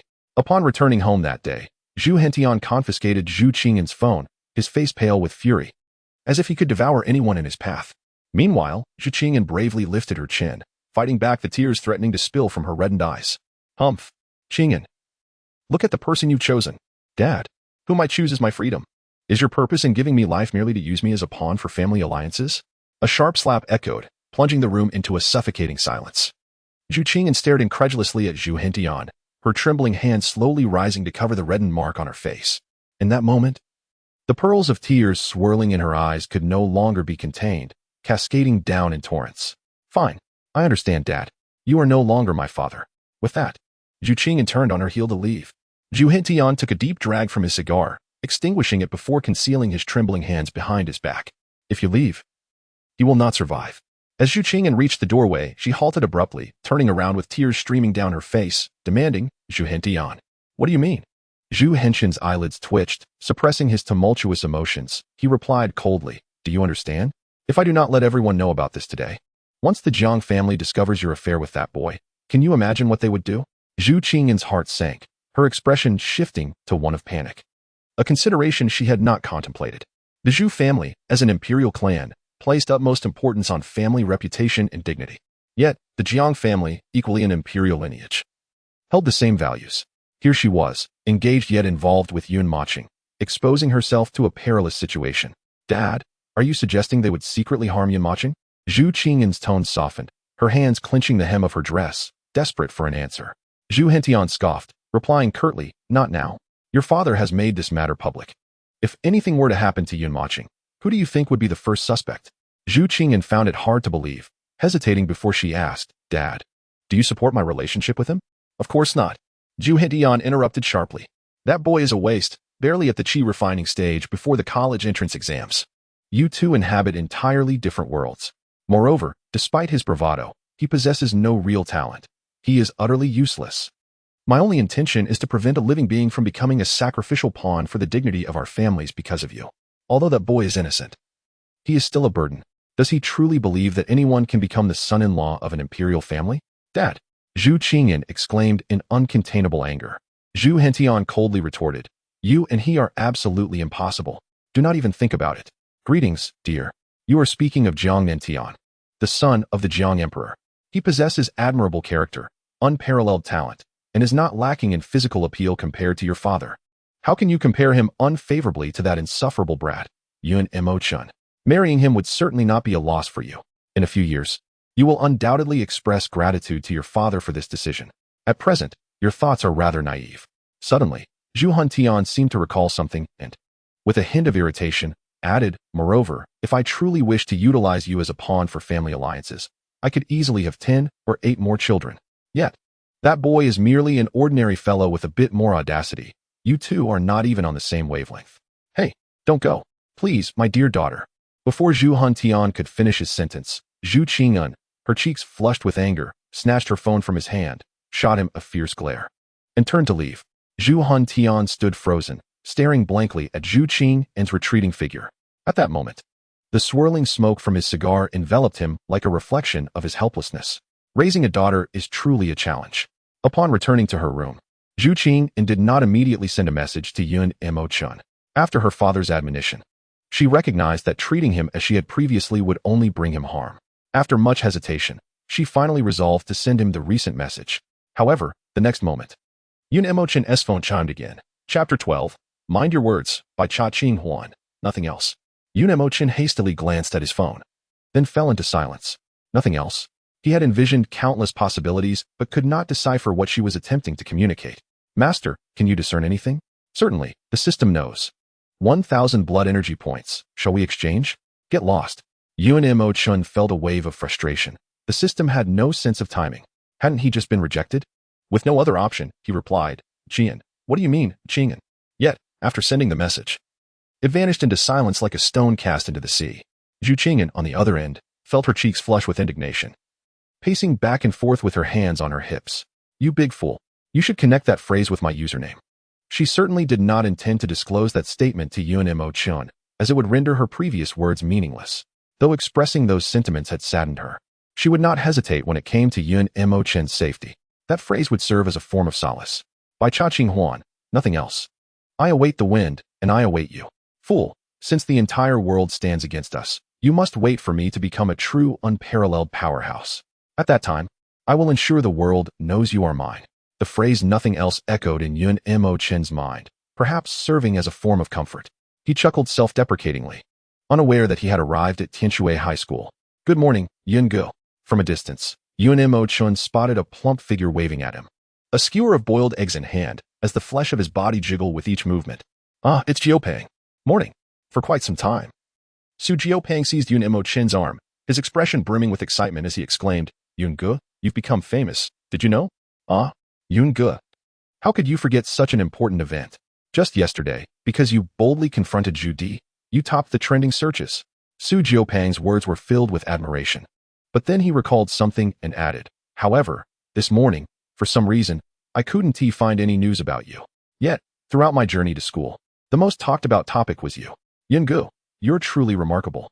Yun Mochen smiled wryly, about to respond when an exceedingly discordant voice interrupted. Yun Mochen, I've told you before, you and Zhu Qing'an belong to entirely different realms. She is a swan, and you don't even measure up to a toad. At best, you're just a rat from a stinky ditch. The speaker was Lu Ming, a classmate of Yun Mochen and one of Zhu Qing'an's countless fervent admirers. He was at the 8th level of qi cultivation. Lu Ming, how dare you speak like that? Do you seek a fight? Before Yun Mochen could utter a word, Su Jiopeng unleashed his qi, radiating a presence that sent Lu Ming staggering back several steps. He might mock Yun Mochen, but no one else dared to do so. Although Su Jiopeng was of a higher cultivation level than Yun Mochen, he willingly referred to him as Yun Gu and reminisced about a year prior when his extravagant spending on food had depleted his once ample allowance. In a moment of desperation, he had covertly sold his father's treasured bracelet for a pittance. In a fit of rage, his father had cast him out, only for him to encounter Yun Mochen on his way home. What's wrong, Su Jiopeng? Why are you crying? It's nothing. Whoa. The over 200-pound boy wept like a child. After Yun Mochen handed him a tissue, he divulged the entire story. If you don't mind, why not come to my home? You must be hungry. That sounds good, Yun Gu. From now on, you are my Yun Gu. Your cooking is absolutely delightful. If it's delicious, I'll come often. Oh, and remember to bring your own ingredients. There won't be enough for you to eat at my place. Okay. From that day forward, Su Jiopeng frequently visited Yun Mochen, laden with a bounty of vegetables. As he often quipped, the dishes my mom makes aren't fit for dogs. Thus, he had long considered Yun Mochen a brother, and no one else could dare to bully him. Despite being at the 8th level of qi cultivation, Lu Ming found himself at a disadvantage against Su Jiopeng and hesitated to provoke him. What do you mean, you? If you call me that again, I won't hold back. Now get lost. Their escalating quarrel soon attracted the attention of several classmates nearby. Look, isn't that Yun Mochen? The man who boldly confronted Zhu Di. Indeed, he is quite handsome. But is Lu Ming really that foolish? He dares to provoke someone who isn't even afraid of Zhu Di. Now he is in trouble. Especially with his good friend Su Jiopeng supporting him. He is a top student at the 9th level of qi cultivation. Lu Ming glared fiercely at Yun Mochen, blaming him for everything. As the situation escalated, he found himself trapped in a dilemma. Leaving was not an option, yet remaining would only invite further humiliation. His fists, clenched tightly within his sleeves, trembled with rage, his teeth grinding audibly. After a moment of inner turmoil, he reluctantly departed under the scrutinizing gazes of the crowd. Lacking strength, yet still putting on airs. Come on, Yun Gu, let us ignore such a person. Wait, Lu Ming. At that moment, Yun Mochen called out to Lu Ming, leaving everyone momentarily stunned, uncertain of his intentions. Amidst the collective astonishment, Yun Mochen approached him and pointed towards the distant figure of Su Jiopeng. You are leaving because you fear him, aren't you? Lu Ming, his face flushed with anger, retorted, what else could it be? I've already lost face. You've won today. What more do you want? Do you really think I fear a waste at the 7th level of qi training? Before Lu Ming could finish, Yun Machen's right fist suddenly surged forward, striking decisively at his abdomen. Poof! Lu Ming coughed up a mouthful of blood, collapsing heavily to the ground. Standing resolutely, Yun Machen regarded him coldly, exuding the unmistakable aura of the 8th level of Qi training. What? When did Yun Machen also break through to the 8th level of Qi training? He had concealed his strength exceedingly well. Initially, he seemed destined for a mere second-tier institution. Yet it appeared that Yun Machen was now aiming for a first-tier academy. Brothers, don't you think Yun Machen at the 8th level of Qi training is significantly stronger than Lu Ming? In no time, the crowd began to murmur, utterly astonished by Yun Machen's prowess. Although there was an element of surprise, his single punch had rendered Lu Ming incapable of fighting back, leaving no opportunity for retaliation. Even a fool could see that this was nothing short of overwhelming dominance. I hope you learn to control your words in the future.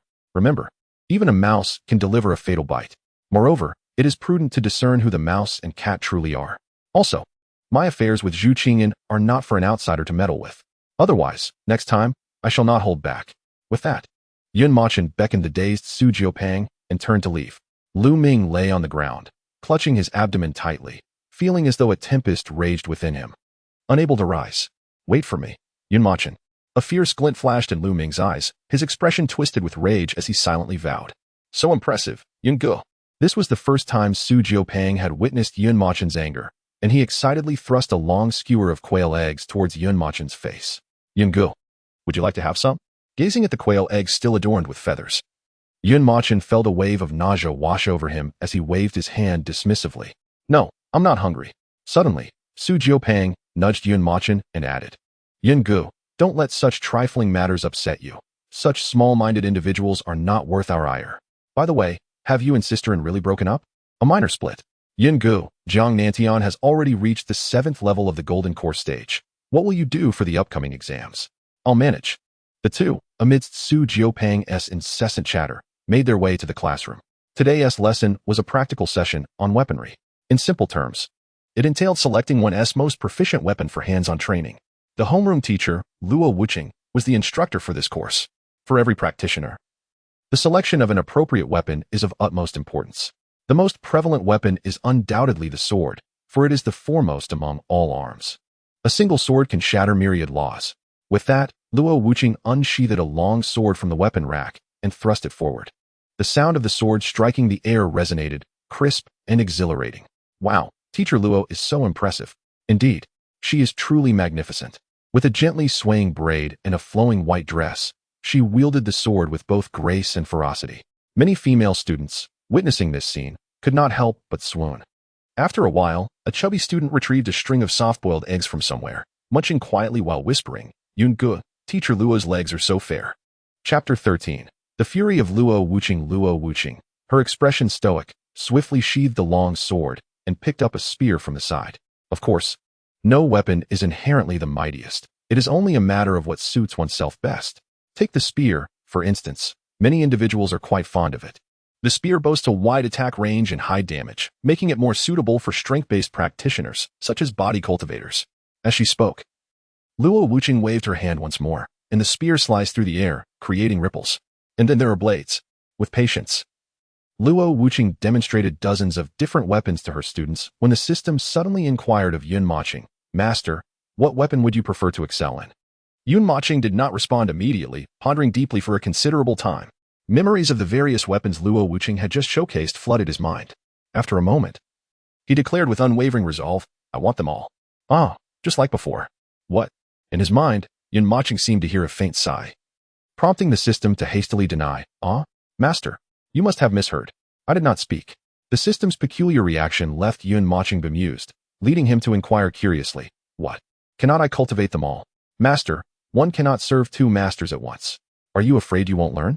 But, dear system, think of it this way. If one day I lose or damage my sword, and there happens to be a spear nearby, would I engage in hand-to-hand combat? But, Master, there are no buts, system. I trust in your capabilities. It is merely blood qi. Once my cultivation rises, I can slay hundreds of beasts. Will I not have enough blood qi then? Yun Machen's succinct arguments left the system in silence. After a pause, it resigned, Very well, Master. Yun Machen chuckled lightly. Of course, I will certainly have one weapon that I focus on practicing, which shall be my greatest strength, the sword. The system, intrigued, asked, Master, Why do you choose the sword? Because sword cultivators are dashing, soaring through the skies with a sword, roaming the world freely, effortlessly cleaving the heavens with a single strike. At that moment, Luo Wuqing interjected, "Students, you must understand something.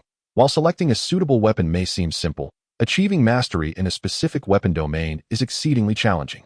Take the sword, which most of you have chosen. In truth, the most difficult path lies in sword cultivation." Suddenly, someone in the crowd asked, "Why is that, Teacher Luo?" "I find that wielding a long sword is not particularly easy." "Indeed, Teacher Luo, I also perceive that sword cultivation appears quite simple." As he spoke, Lu Ming intentionally brandished the long sword a few times before everyone, striking a pose he believed to be impressive. Having already embarrassed himself in front of the crowd, he sought to reclaim some dignity. Luo Wuqing, shaking his head in resignation, attempted to suppress the smirk lurking in his eyes and remarked, "To become a true swordsman, one must first sever a lock of hair with a single stroke. If one cannot accomplish even this, then one should not harbor any illusions." In the next moment, Luo Wuqing beckoned Lu Ming over. "Hey, what are you doing, Teacher Luo?" Lu Ming exclaimed. Luo Wuqing cast a sidelong glance at him, picked up the lock of hair he had just plucked from Lu Ming's head, and tossed it into the air. Whoosh! In an instant, a flash of sword light cut through the air. The onlookers, now alert, widened their eyes in astonishment. They beheld a lock of hair, approximately 10 centimeters long, cleaved into two equal halves, drifting down gracefully. What was even more astonishing was that the two severed strands were nearly identical in length, without a hint of disparity. Well, how impressive! Yu Machen's eyes sparkled with excitement. Previously, he had seen numerous videos about sword cultivation online. Yet none had left such a profound impact as Luo Wuqing's live demonstration. "Teacher Luo, are you a swordsman?" a girl in the crowd exclaimed. Luo Wuqing did not deny it. He merely nodded slightly and continued, "All right, you may select various weapons to experiment with, striving to discover the one that resonates with you. Should you encounter any uncertainties, do not hesitate to approach me." The revelation of Luo Wuqing's identity added layers of intrigue to his already enigmatic persona, prompting a flurry of discussions among the students. A few classmates occasionally cast glances at him tinged with admiration. "Teacher Luo is truly exceptional. How delightful it would be if he could be my boyfriend." "Humph, what does his excellence have to do with anything? I see you are merely captivated by his looks." "Shoo, keep your voice down. Aren't you afraid Teacher Luo will hear and give you a beating?" "TCH, hypocrite. Unlike me, who solely admires Teacher Luo's character. Leave me be."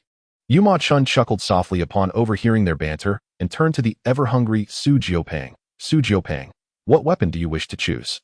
Su Jiupang did not respond immediately. After savoring the last egg on his skewer, he waved the stick in his hand. "Yun go. I want to practice with a spear. What do you think, cool, right? A spear? While it possesses a broader range of attack, it is somewhat heavier than a sword, making it quite suitable for a practitioner of Su Jiupang's build." Yu Ma-chun patted his shoulder encouragingly. "Go for it." Su Jiupang grinned broadly, suddenly recalling something, and asked, "By the way, Yungu, what will you choose?" "Everything, but primarily the sword." "Ah," Su Jiupang gasped. It would be understandable if Yu Ma-chun said he would train with one or two weapons simultaneously, but to claim he would master them all was utterly absurd. "Ha. Classmates, come and see, there's a braggart here. Just yesterday, he boasted to Emperor Zhu that he would surpass Jiang Emperor's son, Jiang Nantian, in the college entrance examination. Today, it is truly laughable to hear such grandiose claims about the necessity of mastering every weapon." The eavesdropping Lu Ming seized the opportunity to unleash scathing ridicule, directing a torrent of mockery towards this side. With a teacher present, he doubted that Su Jiu and Yun Machen would dare to confront him publicly. He intended to make Yun Machen aware that offending him would lead to dire consequences. Instantly, the entire class erupted in discussion. Could it be that Yun Machen, while blessed with beauty at birth, neglected to allocate any points to intellect? To assert that one must cultivate every weapon, was his mind truly deranged? Let it be. He is merely an orphan from a children's home, only capable of boasting. What intellect could he possibly possess? Enough. Just then, a dreadful aura permeated the room. The students who had just mocked Yun Machen, including Lu Ming, were all sent crashing to the ground. In that moment, Luo Wuqing's stunning visage was overshadowed by an expression of profound fury. She lowered her voice and coldly stated, "If you dare speak ill of your classmates again, be prepared for your parents to collect you from the infirmary after school. Machen, come with me for a moment." With those words, Luo Wuqing turned and strode out the door. Did I misinterpret the earlier situation? Teacher Luo harbored murderous intent. Lu Ming, stunned, scrambled to his feet, drenched in cold sweat, and turned to his classmates, saying, "You felt it correctly. It was indeed murderous intent, but it was mine. Boom. In the next instant, a massive foot, measuring 40 centimeters, brutally struck Lu Ming's face, catching him completely off guard. He was sent flying several meters, losing consciousness. If you dare speak ill of Brother Yun again, this will be your fate, understood? Su Jiao, exuding the aura of a 9th-level Qi refinement practitioner, raised his hefty fist and surveyed the surroundings, his voice grave. The other students trembled and hurriedly pretended to be busy, dispersing in all directions. As for Lu Ming, he lay sprawled on the ground, peacefully asleep. Outside the door, Mochen, tell the teacher the truth. Did yesterday's incident affect you? Your cultivation has indeed improved. That's commendable. Yun Mochen shook his head and replied with a wry smile. Teacher Luo Wuqing, I assure you it hasn't. Luo Wuqing lifted her delicate hand and gently tapped his forehead, saying, Then why are you not diligently selecting a weapon? Yet still spouting such grandiose claims? Weapons are undeniably important, but we must not become their slaves, subservient to their whims. Do you have time to cultivate your realm if you insist on practicing every weapon? He could not divulge the matters concerning the system to anyone. So he lowered his head, feigning contrition, and said, Teacher Luo Wuqing, I apologize. I intend to become a sword practitioner. I was merely succumbing to a moment of vanity. Luo Wuqing said no more, retrieving a long sword from her spatial ring and placing it into Yun Machen's hands, stating, This sword was once mine in my youth. It is of the mid-level Xin grade. For me, it has become inadequate, but since you are preparing for the college entrance examination, consider it a loan from your teacher. Yun Machen hesitated. This long sword was indeed a timely boon for him. The college entrance examination is but a few days away, yet he finds himself unable to afford even a low-grade yellow-tier sword, let alone a mid-tier mysterious sword, which would cost no less than 1 million. Oh, and I shall lend you this spatial ring as well. Although this sword is not particularly valuable, it represents a fortune to an ordinary individual. It would be unfortunate if it attracted the attention of ill-intentioned individuals. Furthermore, if you wish to be beaten, simply return it to me. With that, Luo Wuqing handed Yun Machen a ring before turning and entering the classroom. Yun Machen stood frozen in place, feeling utterly bewildered. 1 million is truly an exorbitant amount for him at this moment. Master, just accept the gift. Besides, your teacher has already stated it is a loan. You can return it after the examination. Yun Machen tightly gripped the sword, his heart racing with a whirlwind of emotions. The sword appeared extraordinary. Its blade glistened a silvery white like jade, adorned with intricate cloud patterns, while the hilt bore the character Yun. Could it possibly belong to teacher Luo Wuqing's family? No, it should bear the character Luo instead. Many sects or families often engrave symbols of their lineage upon their personal weapons. In the center of the hilt, neither too large nor too small, was a delicately carved character, Yun. Perhaps it was a gift from someone else, he thought, shaking his head as he stored the sword in the spatial ring and walked into the classroom. After school, Yun Machen has arrived, someone exclaimed, and a throng of media personnel, laden with various live-streaming equipment, surrounded Yun Machen at the school gate. Among them was a familiar face, Gage. Little brother. Good to see you again, Gage greeted with a polite smile, though his demeanor revealed a hint of awkwardness. As a seasoned media figure, he possessed a strong sense of professional ethics. Had it not been for his boss insisting he interview Yun Machen, he would not have wanted to intrude upon the boy's private life. The urgency stemmed from a significant event. The latest trending topic, the son of the emperor of the Jiang dynasty, Jiang Nantian, has directly responded to Yun Machen. I shall shatter all your fantasies on the day of the examination. I hope you do not regret your bet like a coward. After all, someone of Zhu Di's stature would not easily retract their words, especially regarding a wager. However, Yun Machen was merely a child. Even if he were to back out of the bet, it would likely elicit nothing more than a few chuckles, soon fading into obscurity. Furthermore, the most crucial aspect was that Yun Machen had no chance of victory. The outcome had been predetermined from the start. Whether the bet continued or not held no significance for Zhu Di, let alone any notion of canceling the engagement. Thus, as numerous official media outlets sought confirmation from the Zhu family regarding the authenticity of the wager and Zhu Qing's separation from Yun Machen, they were eager to ensure that Yun Machen would not retract his commitment, seeking to ride the wave of publicity. What is this? Yun Machen began to inquire. But several high-definition cameras were thrust directly into his face. Mr. Yun, today Zhu Di has announced nationwide that you and Zhu Qing'an have parted ways. And Jiang Nantian has directly responded to your wager. Therefore, may I ask if you still wish to proceed with the bet against Zhu Di? Upon hearing the name Zhu Qing'an, Yun Machen felt a sharp pang in his heart once more, as the sorrow he had concealed within began to surface. Little brother, if you truly cannot express it, just shake your head. Leave the rest to Brother Gua. Oh dear, that fool Lu. Get the camera right in their face. And you. You can't even compare your performance to mine, yet you dare to push others around. Unlike others who were equipped with elaborate gear, Brother Gua relied solely on his mobile phone to run the live stream. Observing some unscrupulous reporters and media personnel, Brother Gua extended his arms, gently pushing them back, fearful they might frighten Yun Moching. Yun Moching did not respond immediately. Instead, he retrieved his phone and opened the first trending topic. Jiang Nantiang sat in a lavish living room, starkly contrasting with his humble abode, gazing at the screen with an air of arrogance, dripping with disdain and mockery. After a pause, Yun Moching chuckled softly, gradually lifting his gaze towards Brother Gua's live stream. Zhu Qingyan and I have indeed parted ways. This is true. As you may have surmised, I am quite heartbroken, but that does not mean I will persist in clinging to Zhu Qingyan. However, as a man, once words are spoken, they hold weight, and I shall not retract my promise unless I am to perish. He paused briefly, tilting his head slightly, clearing his throat, his demeanor even more audacious than Jiang Nantiang's on-screen persona. Jiang Nantiang, I acknowledge your prowess. 7 levels of the Golden Core stage, indeed. But so what? I assure you, on the day of the college entrance examination, I will undoubtedly leave you with a bruised posterior. Boom. The gathered media were collectively shaken to their core. Was this young man courting death? Each year, the college entrance examination carries its own mortality rate, and with such a vast disparity in cultivation between him and Jiang Nantiang, his blatant insult was nothing short of a blatant death wish. Meanwhile, the live stream erupted. Jiang Zia. What? Did I just imagine that? What did I hear? Harry Potter. Goodness. Is Yun Moching truly insane? The reporter clearly offered him a way out, yet he dares to confront the son of the Zhu Emperor. Shrimp without blinking. This world has truly gone mad. I heard Yun Moching is merely at the 7th level of Qi refinement. He is genuinely fearless. Overcoming with flesh. Cloud God is incredible. If you can win the wager, I will live stream eating excrement for 3 days. No, 5 days. Falling to Xiangzi. 5 days? What is that? Xiangzi will eat it for a whole month. On the other end of the live stream, Jiang Nantiang was so enraged that he overturned the coffee table before him, his eyes ablaze with ruthless intent. Very well, Yun Moching, just wait. On the day of the college entrance examination, I will ensure your demise is far from easy. Just you wait. Were it not for his family's decree, he would have eagerly dealt with Yun Moching himself.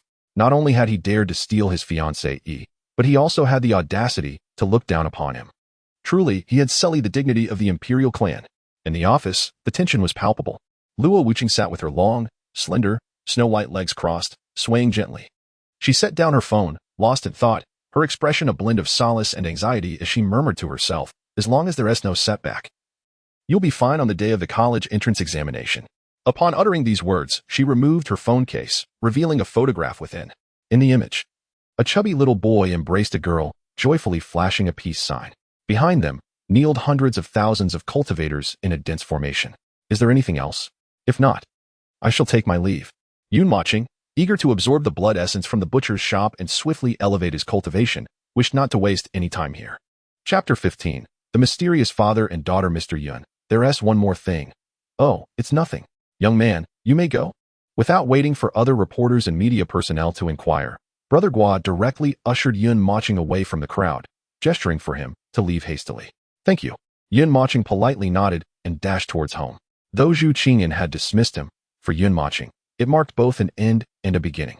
At merely 18 years of age, life was just commencing. What obstacles could he not overcome? Nonetheless, this did not imply that he would refrain from fighting for his aspirations. The disparity of 2 major realms at the 7th layer of the Golden Core stage was significant. Yun Moching scoffed, a flicker of 2 blazing fireballs appearing in the depths of his gaze. He had no need to prove himself to anyone, nor to seek the favor of Zhu Huntian. What was missed was simply missed, a fleeting romance amid the ever-changing skies. However, the dignity and respect trampled beneath others' feet must be reclaimed with his own hands. Half an hour later, Yun Moching arrived at the small vegetable market. Habitually greeting the vegetable vendor, he excitedly entered the butcher's shop. Uncle Butcher. Hee, I'm here. Moching, you're back so early today. Head inside. I've prepared 2 cows for you, enough to keep you busy for a while. Yun Moching rubbed his hands together, exhilarated. I promised to complete the task. The butcher casually handed Yun Moching a large cleaver. Moching, check your phone for instructions on how to butcher. Don't be haphazardly chopping here and there, or it won't sell well. Yun Moching took the knife, grinning widely. Uncle Butcher, I studied the process before coming here. A cow comprises 8 major parts, including the shoulder and rib sections. The butcher feigned annoyance, somewhat surprised. You should focus that intellect on your cultivation instead. Feeling slightly embarrassed, Yun Mochen scratched the back of his head and hastily entered the slaughterhouse. With these 2 prime cuts of beef, each weighing over 1,000 pounds, his blood essence would surely surpass 1,000. He could achieve a breakthrough tonight. Yun Mochen's eyes sparkled. At that moment, the 2 cows appeared to him as heaps of gleaming gold, captivating his attention. Suddenly, a gratifying voice resonated in his mind. Blood essence 1, blood essence 1, blood essence. The market was bustling in the afternoon, primarily filled with office workers who had just finished their shifts and found time to shop for groceries. This left the butcher with little inclination to pay attention to Yun Mochen, as he continuously sold meat at his stall. Father, why have you brought me here? It's so dirty and chaotic. Ling Ling, I brought you to meet an acquaintance. At the entrance of the market, a pair of father and daughter unexpectedly entered, drawing the attention of everyone present. The middle-aged man was tall, clad in a resplendent brocade robe that exuded an air of authority. The robe was adorned with swirling cloud patterns, and he wore a black and gold mask, his step steady and enigmatic. Beside him stood a young girl, equally dressed in luxurious elegance, her dreamlike, glass-like ornaments shimmering with ethereal light. She, too, wore a mask that framed her almost flawless features. Her skin was as delicate and white as jade, and her cherry-red lips were irresistibly alluring, revealing her to be a breathtaking beauty. Who are these 2? Could they be playing a game? Dressed so extravagantly, their family must be wealthy. Do you think they belong to some noble family? Impossible. Such prominent figures would never visit a place like ours. That would be absurd. Some of the market's Annies began to activate their information-gathering skills, whispering incessantly. After all, the attire of the father and daughter was exceptionally eye-catching. Who would casually wander through a market while wearing masks? You'll find out soon enough, the middle-aged man teased, causing the girl to pout slightly and obediently follow his side. Boss, this meat isn't very fresh. It hardly has any blood left. Don't talk nonsense. Who can compare to the meat I sell within 100 miles? Ha ha ha. The middle-aged man approached the butcher's stall, jokingly bantering. However, when the butcher's gaze met the profound eyes behind the man's mask, he appeared to witness something utterly astonishing. His demeanor abruptly shifted, panic enveloping him, and beads of sweat began to bead on his forehead. What? The middle-aged man chuckled lightly, interrupting him. In nothing. Ha ha ha. I meant that the shipment took too long. Indeed, the meat has lost its vitality. And Annie nearby glanced over, her movements halting as she froze in place. By the way, boss, I have some freshly arrived beef here. It's very fresh. I'll have that boy bring it out for you. Suddenly, the butcher remembered something and shouted towards the back. Mochen, bring out a prime beef rib. Okay. Yun Mochen had absorbed the blood vitality from the 2 cows thoroughly and was just about to take out a large chunk of beef rib. However, in his eagerness to absorb the vitality, he had forgotten to wear his black apron while butchering, resulting in blood splattered all over his face and clothes, making him look quite grimy. Father, he looks disgusting. Let us leave quickly. Father? The girl tugged at the hem of the middle-aged man's robe, her expression one of distaste and disdain, clearly unhappy. Yet, the moment the middle-aged man laid eyes on Yun Mochen as he emerged, he seemed entranced. Rooted to the spot, the young girl shouted in vain, receiving no response. The butcher forced a smile, waving his hand before the middle-aged man. Boss, your meat has arrived. Oh, such fine meat. Truly splendid. Yun Mochen felt a sense of unease. He could not fathom why this unfamiliar middle-aged man was staring at him, causing a tingling sensation at the back of his neck, accompanied by an inexplicable sense of familiarity. Sir, is there something on my face? Why do you keep staring at me? Unable to endure the scrutiny any longer, Yun Mochen directly inquired. The middle-aged man finally snapped back to reality, retrieving a gold-edged handkerchief from his pocket and tossing it to Yun Mochen. Child, it's your face. Face? Yun Mochen instinctively touched his face, only to find it smeared with cow's blood.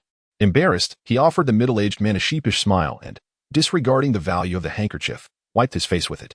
Hey, you little brat. That's my father's personal handkerchief. Do you have any idea how expensive it is? And you just used it to wipe your filthy face. The girl's protest was abruptly silenced by an unseen force, rendering her unable to speak.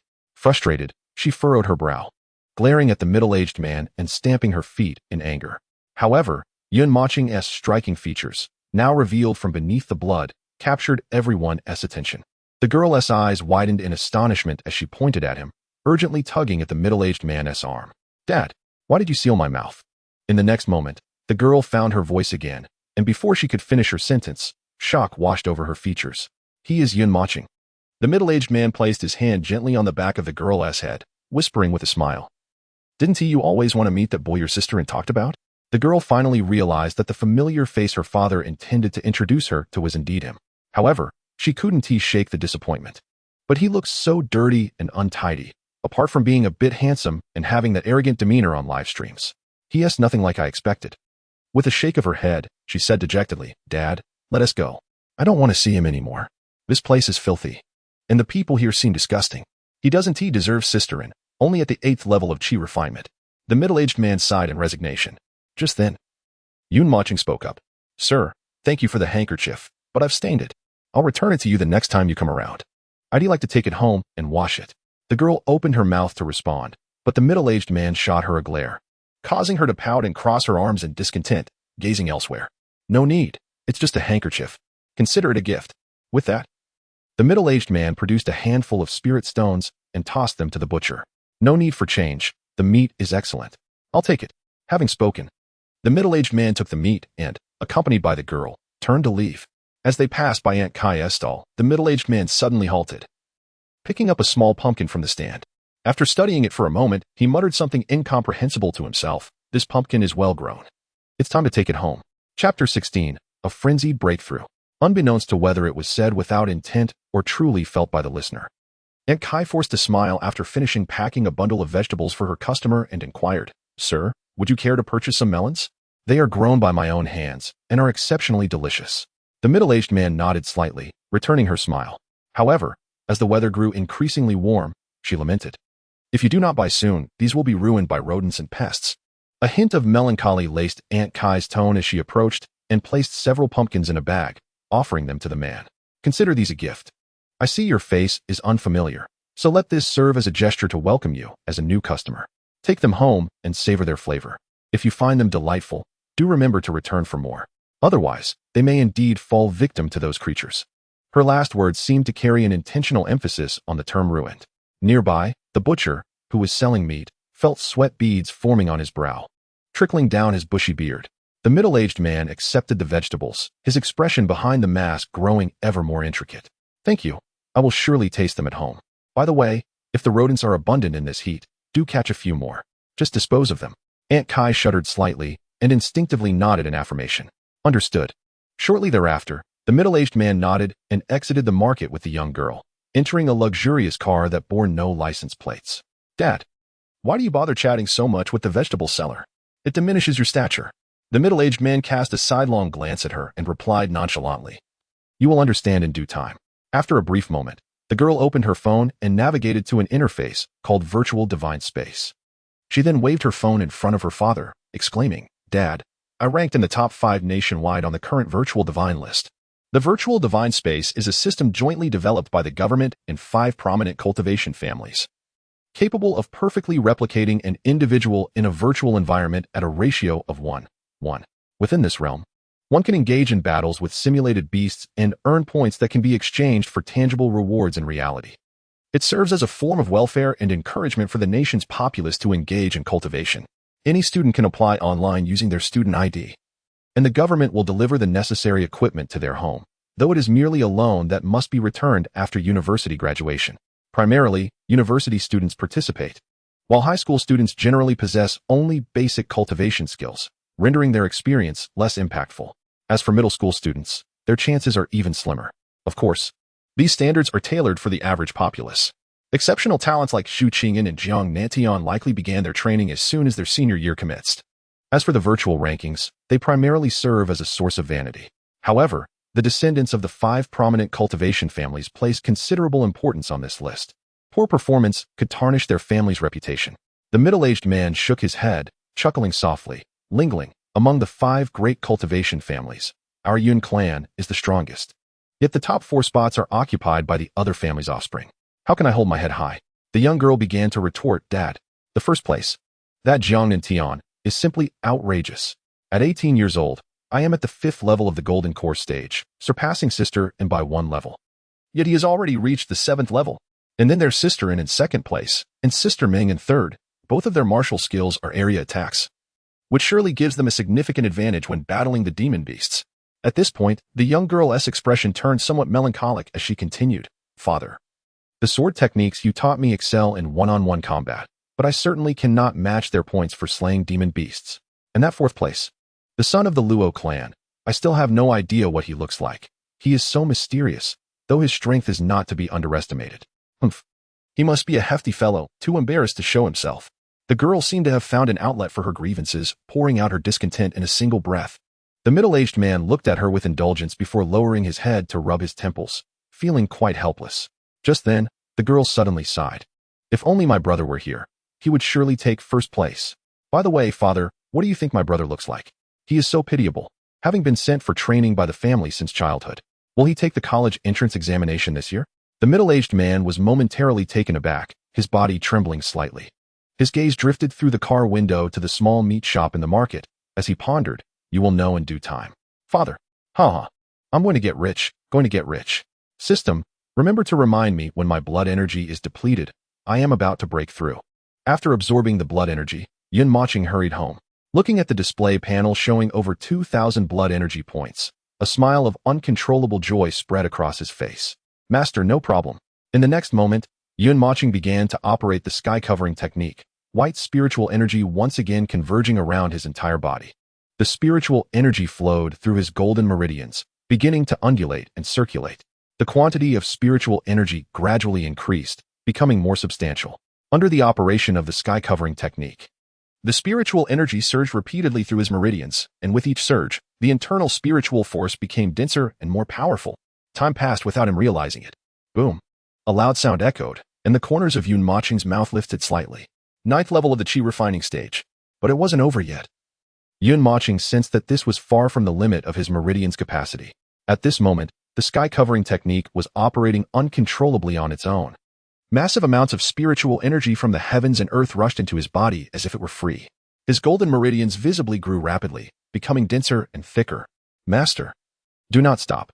This is the state of entering the extreme realm. Mochen closed his eyes tightly, striving to immerse himself in this profoundly mystical state. He felt as though he had become the sovereign of the world, able to direct the flow and trajectory of spiritual energy within every meridian of his body. Time flew by in seconds, and he lost track of how long had passed. Boom. A thunderous sound erupted once more, louder than the last. 10th level of the chi refining stage. System, consume the foundation establishment pill. Understood. Master. In an instant, a vividly fragrant green elixir materialized in Mochen's hands.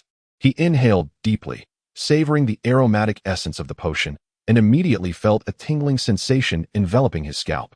His taste buds, unable to resist, compelled him to swallow the concoction whole. The flavor was indescribable. After savoring it momentarily, he could only exclaim, absolutely delectable. In the next instant, a surge of warmth erupted within him, as an abundance of spiritual energy coursed through his meridians, flowing wildly. Oh, my belly feels as if it might explode. Master, quickly circulate the overturning heaven technique to absorb this energy. Mochen hastily activated the technique once more, enduring the discomfort within while biting down hard on his tongue. What a thrill. Bring it on. Despite his fierce expression, a sense of wild ecstasy dominated his demeanor. Chapter 17. Beautiful Lady Run. Boom. Foundation Establishment Stage. Level 1. Moments later, Mochen sensed that he had seemingly broken through a certain restraint within himself. The spiritual energy throughout his body began to settle, flowing in accordance with a mysterious rhythm. Who's so powerful? He exclaimed, as he opened his eyes, releasing a cloud of white mist from his mouth. He glanced at his right hand. Although it appeared unchanged externally, he could distinctly feel the immense power contained within. With a swift motion, Mochen struck the wall with his fist, and in an instant, a fist-sized dent was made. Hiss! He involuntarily gasped in astonishment. He had not anticipated his newfound strength. Compared to before, he felt capable of defeating 100 versions of his former self, without even breaking a sweat. Master, your newfound strength stems not solely from being at the foundation establishment stage, but from your own enhancement. The system patiently elucidated, Master. The overturning heaven technique has subtly transformed your physique, significantly elevating both your meridians and physical strength beyond your previous limits. Thus, when you broke through to the foundation establishment stage, you experienced a qualitative change in your physical power. Mochen, filled with excitement, inquired. So can I now defeat Jiang Nantian? Not quite. The system doused his enthusiasm with a splash of cold water. Master, your current strength equates to merely the 5th level of the foundation establishment stage for an ordinary person. you remain far from his caliber. Moreover, you have yet to learn any martial skills, thus your combat abilities are lacking. In comparison to a prodigy like Jiang Nantian, you stand no chance at this moment. The system's words instilled a profound sense of urgency in Yun Mochen. After a moment of contemplation, he said, "System, there are only a few days until the college entrance examination. Is there any way for me to rapidly enhance my strength? Relying solely on Uncle Tu's little butcher shop may not suffice." Yun Mochen understood that as his realm progressed, the blood essence required for cultivating the overturning heaven technique would increase exponentially. Therefore, the blood essence he could obtain from the butcher would be woefully inadequate to keep pace with his cultivation. Master, as I understand it, there exists a system in your country known as the Void Divine Space. Within it, there is a reward that you might want to consider. The realm of the virtual divine space is widely known, and Yun Mochen is no exception. Upon hearing this, he began to scour the internet. 100,000 points for the low-tier Dawn-Chasing Wind Sword, 10,000 points for the high-tier Shin Gold Pill, and 5,000 points for a plethora of dazzling rewards left him in a daze. At that moment, the system prompted, "Master, please take a look at the last few rewards." Yun Mochen scrolled down to the very bottom, his eyes widening in astonishment as he exclaimed, 100 points for a vitality supplement. Well done, system. The purpose of the vitality supplement is simply to replenish the energy of cultivators, ensuring their vigor. Thus, it holds little monetary value. However, for Yun Mochen, it was akin to a treasure falling from the heavens. Master, my intention in guiding you to the virtual divine space for the vitality supplement is merely one aspect. The primary benefit lies in enhancing your combat awareness and honing your affinity with various weapons. His heart raced with anticipation, without further hesitation. He rummaged through his room to find his student ID. After swiftly entering the relevant information, he clicked confirm. In the next moment, his phone rang with a strange video call. "Hello, Mr. Yun. Do you confirm the application for the virtual divine space simulator?" "Confirmed." "Then please hold your student ID in front of your chest, ensuring there are no obstructions." After several minutes of tedious verification, Yun Mochen was informed that in 2 hours, Dongfeng Express would deliver the equipment to his home via drone. "Master, brace yourself." A sense of foreboding washed over Yun Mochen. "What do you mean?" "Master, within the virtual divine space, your senses will mirror those of the real world. This means you will vividly experience everything occurring in the virtual realm, including the moment of death. Moreover, the beasts within possess at least the first level of foundational cultivation." Yun Mochen scoffed. "Death? What is there to fear? Some live as if they are already dead. Even in death, I shall relish the experience of being alive." 3 hours later, he exclaimed in disbelief, "Damn, system. You didn't mention that the beasts inside could also be frisky." After the drone delivered the equipment, Yun Mochen eagerly entered the virtual divine space. The world within felt astonishingly real, as if he had stepped into an entirely new realm. With an exploratory mindset, he wandered aimlessly until he stumbled into a banana grove, only to be surrounded by a horde of foundational cultivator level 5 or 6 gorillas clad in shorts. He found himself utterly powerless against their onslaught, lying on the ground with a sense of existential despair, awaiting his fate. To his astonishment, at that moment, he witnessed the gorillas slowly removing their shorts. Damn it! Death is one thing, but I cannot lose my dignity. A surge of strength welled up within him. In the next instant, he propelled himself upright, exerting force through his legs, and shot off into the distance. If he delayed, his innocence would be lost. To exit the virtual divine space, one must first return to a place reminiscent of a novice village. Within the realm lay a magnificent crystal, beneath whose azure glow one could freely exit. However, for individuals like Yun Mochen, who sought to force their exit, the cooldown period was no less than an hour from the moment of entry. Even an act of self-destruction was rendered futile. Thus, he had no choice but to endure a full hour of running before his consciousness could return to reality. At that moment, Yun Mochen noticed a woman ahead, her features obscured, and he hurriedly called out while sprinting, "Fair lady, run swiftly. These fiends seek not just your form but your very life." He was determined not to endanger others due to his predicament, especially a woman. For should she fall into the clutches of such brutes, the consequences would be dire. How repugnant these lecherous beasts were. The woman, with her brows slightly furrowed beneath her veil, calmly drew a tang dao from her waist, her expression betraying no fear as she approached with a measured pace. Whoosh!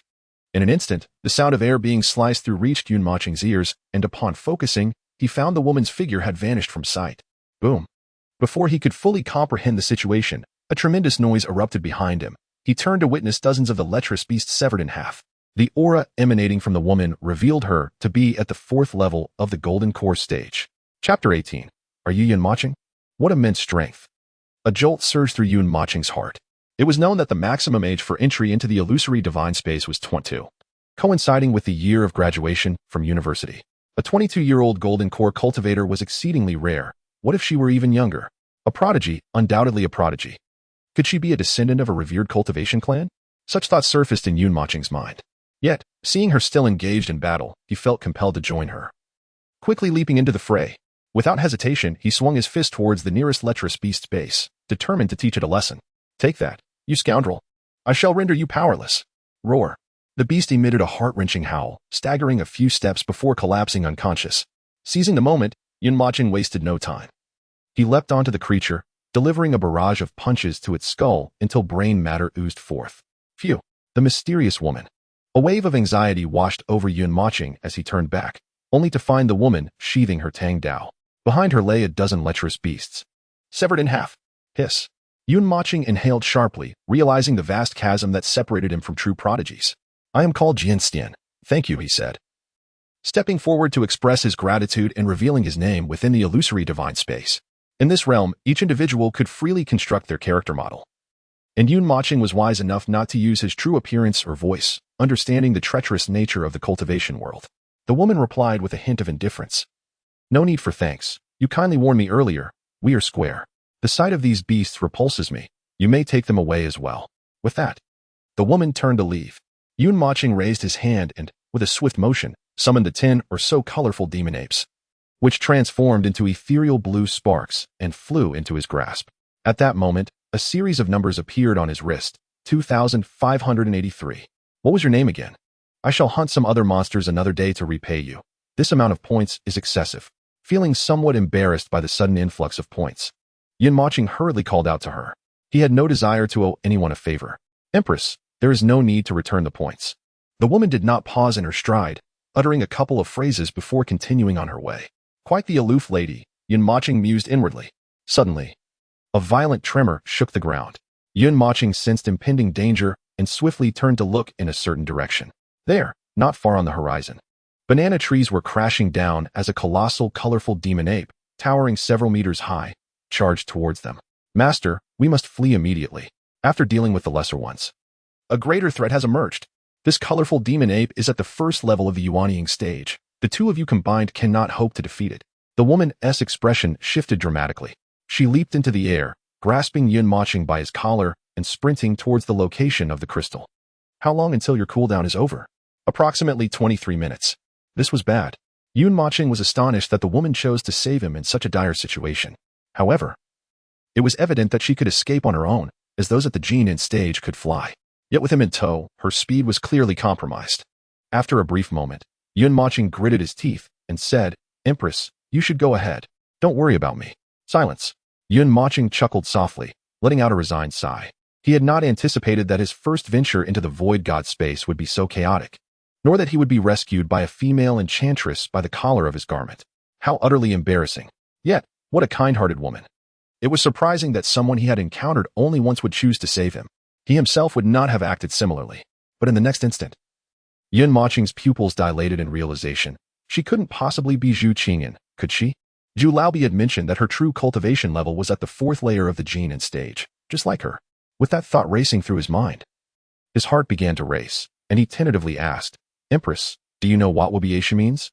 In the next moment, her eyes widened beneath her veil. Looking at the young man she was holding with incredulity. You are Yun Moching?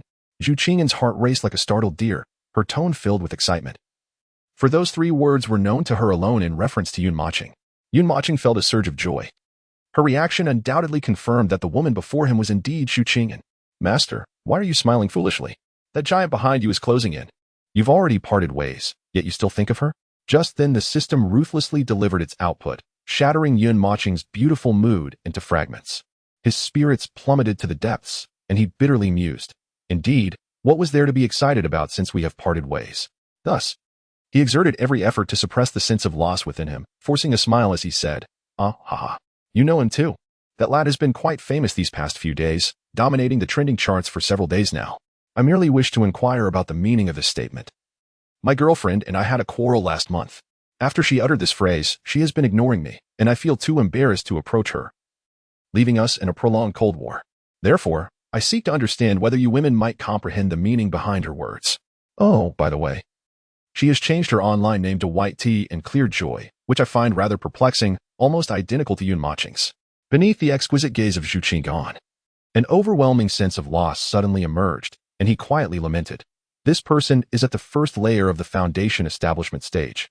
While Moching is merely at the 7th layer of the Qi refinement stage, he would not have come here. In the next moment, before Zhu Qinggan could respond, Yun Moching felt a violent tremor in the space behind him as a massive black hand, several meters in size, suddenly struck. Empress, dodge to the right. Zhu Qinggan felt a cold sweat trickle down her back. Instinctively, she raised her hand and flung Yun Moching to the right, abruptly turning to deliver a punch. Blood splattered from her mouth. The vast disparity in cultivation levels sent Zhu Qinggan hurtling hundreds of meters away, crashing heavily to the ground. Her veil was swept away by the wind, revealing her stunning visage before Yun Moching's eyes. In the ethereal space, Zhu Qinggan bore her true appearance. Yet, upon seeing her face smeared with blood, a searing pain pierced Yun Moching's heart, transforming his expression into one of sheer ferocity. How dare you harm my former beloved? As Yun Moching plummeted to the ground, he steadied himself. A fierce glint flickered in his eyes, and an intense rage surged from deep within. In the next moment, he retrieved the long sword given to him by Luo Wuqing from his spatial ring, charging towards the terrifying lecherous ape without a hint of hesitation. Master, you cannot defeat it. I must fight, even if it is beyond my capabilities. In mere moments, Yun Moching found himself beneath the lecherous ape, his face contorted with rage. Gripping the sword tightly, with all his strength, he plunged the blade into its massive toe with ferocity. Roar. A howl erupted. Zhu Qinggan stood frozen in place, astonished. She had never imagined that the young man before her would be so resolute, not fleeing but opting to retaliate instead. He was merely at the first layer of the foundation establishment stage. How dared he? Empress, you must flee. If he kills me, I can escape this place. If you fall into his hands, it may not end well for you. Zhu Qinggan hesitated momentarily, and in that instant, she witnessed the young man being kicked away by the lecherous ape. But the very next moment, a figure emerged once more amidst the banana grove. It was a blood-soaked individual, wielding a long sword, charging once again at the lecherous ape. Zhu Qinggan gritted her teeth and turned to flee. Her heart a tumult of emotions. Is the cultivation world truly as malevolent as my father claims? Boom. With a deafening crash, Yun Moching was crushed into azure fragments by the lustful ape, dissolving into nothingness. Yun Moching abruptly sat up from the virtual realm device, panting in terror, cold sweat cascading down his brow. This was the first time he felt the stark reality of death so vividly. Stimulus system, should I check if Qingyan has escaped?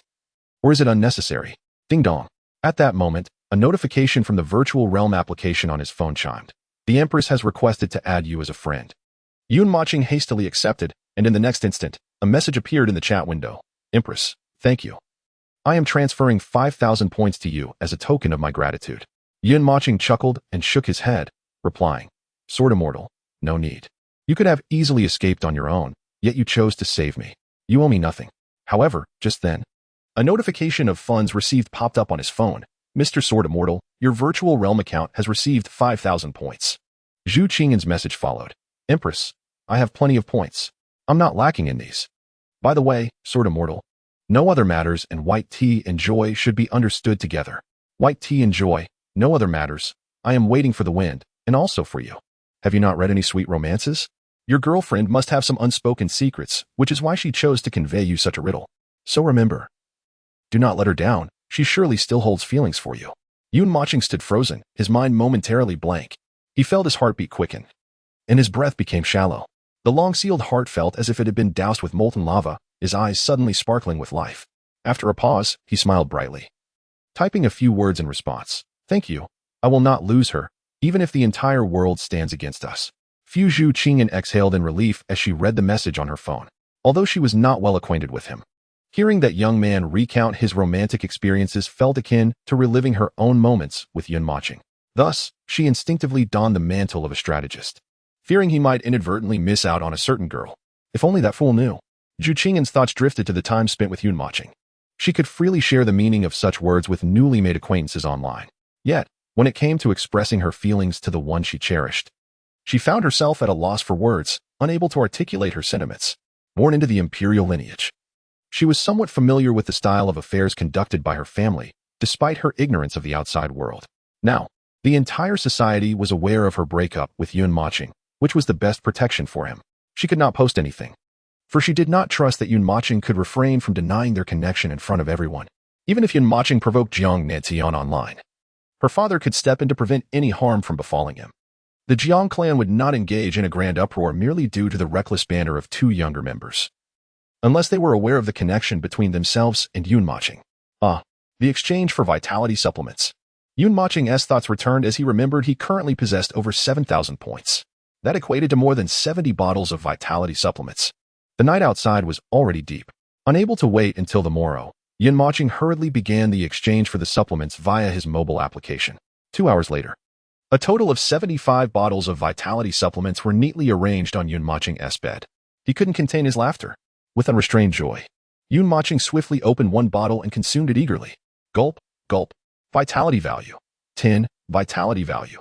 10. Vitality value. 10. 10 minutes later, Mochen converted all these vitality supplements into vitality points. Rubbing his palms together, he excitedly gazed at the system panel. Wow, over 9,000 vitality points. This is exhilarating. Master, it is advisable to use half of your vitality points for cultivation, while reserving the remainder for a lottery. This will maximize your strength enhancement. Mochen's eyes sparkled as he exclaimed, System, grant me a stroke of luck akin to that of a royal gambler. Let us go for 50 consecutive draws. In the next moment, a voice resonated in Mochen's mind. Ding. Congratulations, host, you have drawn a punishment. Ding. Congratulations, host, you have drawn a punishment. Ding. Congratulations, host. You have drawn a yellow reward, low-grade artifact essence. Ding. Congratulations, host, you have drawn a red reward, the bloodline of gods and demons. Soon. The system notifications rang out 50 times, leaving Mochen in a quandary of whether to laugh or cry. System, 9 yellow rewards are acceptable, and 1 red reward is indeed commendable. However, what do you mean by giving me 40 punishment rewards? The system chuckled softly. Master, be grateful for the red reward. As for the punishment rewards, do not dwell on them too much. May I inquire, esteemed master, what type of punishment do you desire? 40 minor punishments. Or, Mochen, visibly vexed, waved his hand to interrupt. Just consolidate them into a single punishment. I have no time for frivolities. Ding. Congratulations, master, you have accepted the punishment task, and it has been successfully issued. A blue panel appeared, displaying several lines of text. Task, become number 1 on the divine rankings.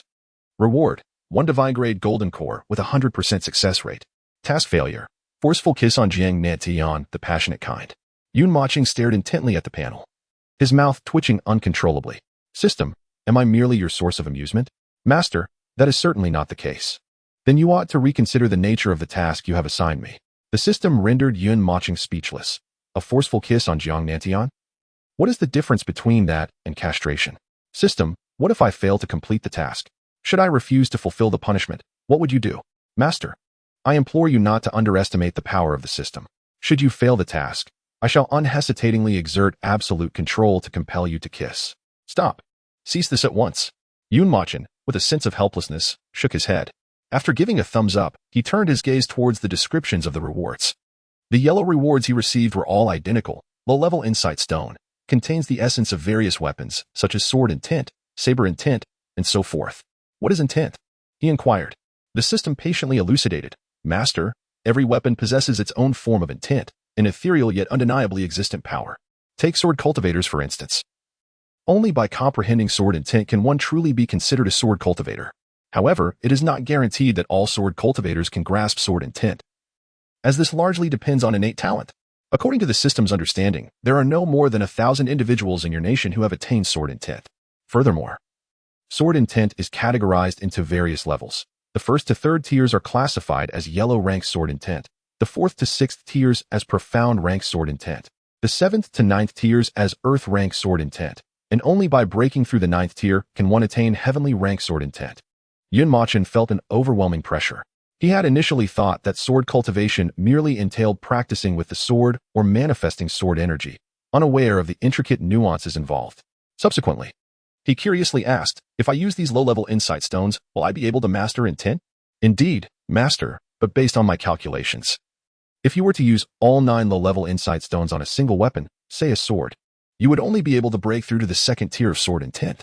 Beyond that, you would need to absorb more low-level insight stones. Mochen nodded, realizing the implications.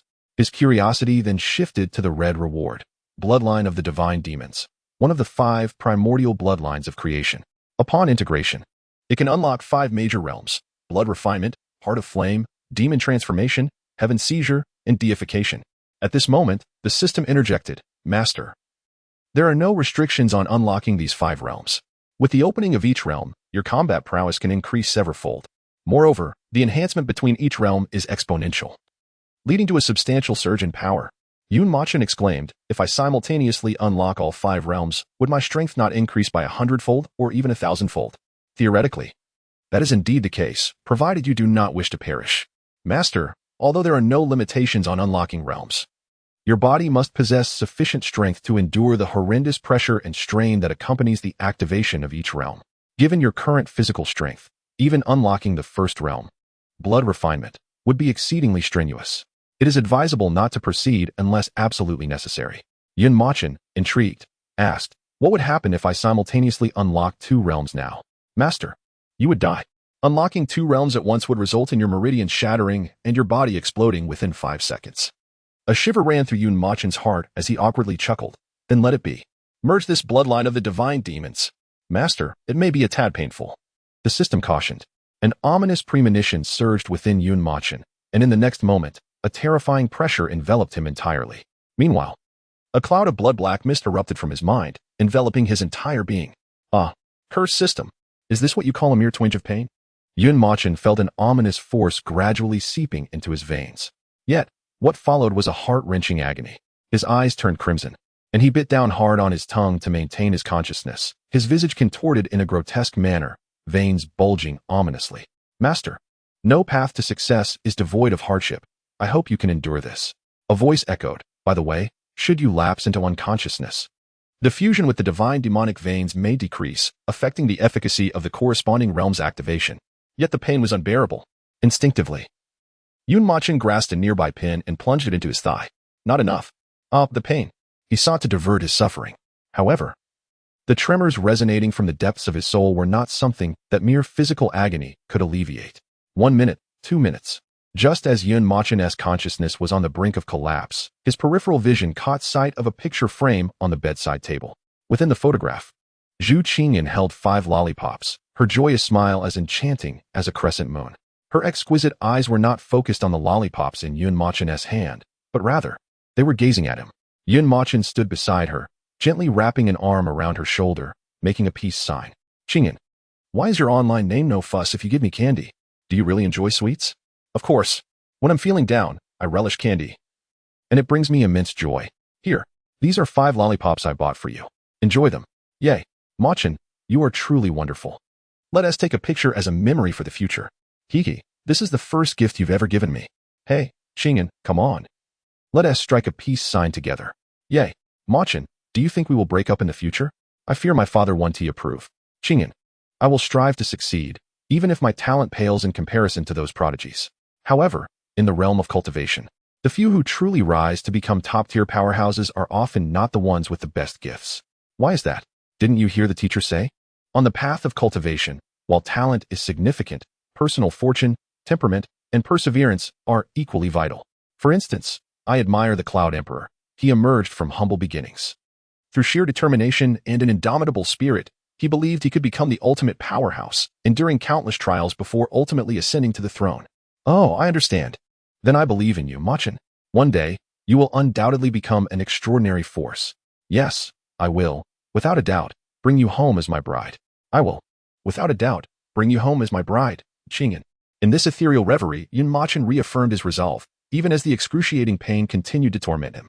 Yet, in that fleeting moment, he felt as if his body and soul had already separated. What pain, what torment, merely trifles. In his eyes, there was only the little girl who delighted in lollipops, waving joyfully at him. Half an hour later, the tremors coursing through Mochen began to subside. Torrents of sweat cascading down his neck, saturating the bed beneath him. "How terrifying, master. Shall I take my leave?" He pondered, but then dismissed the thought.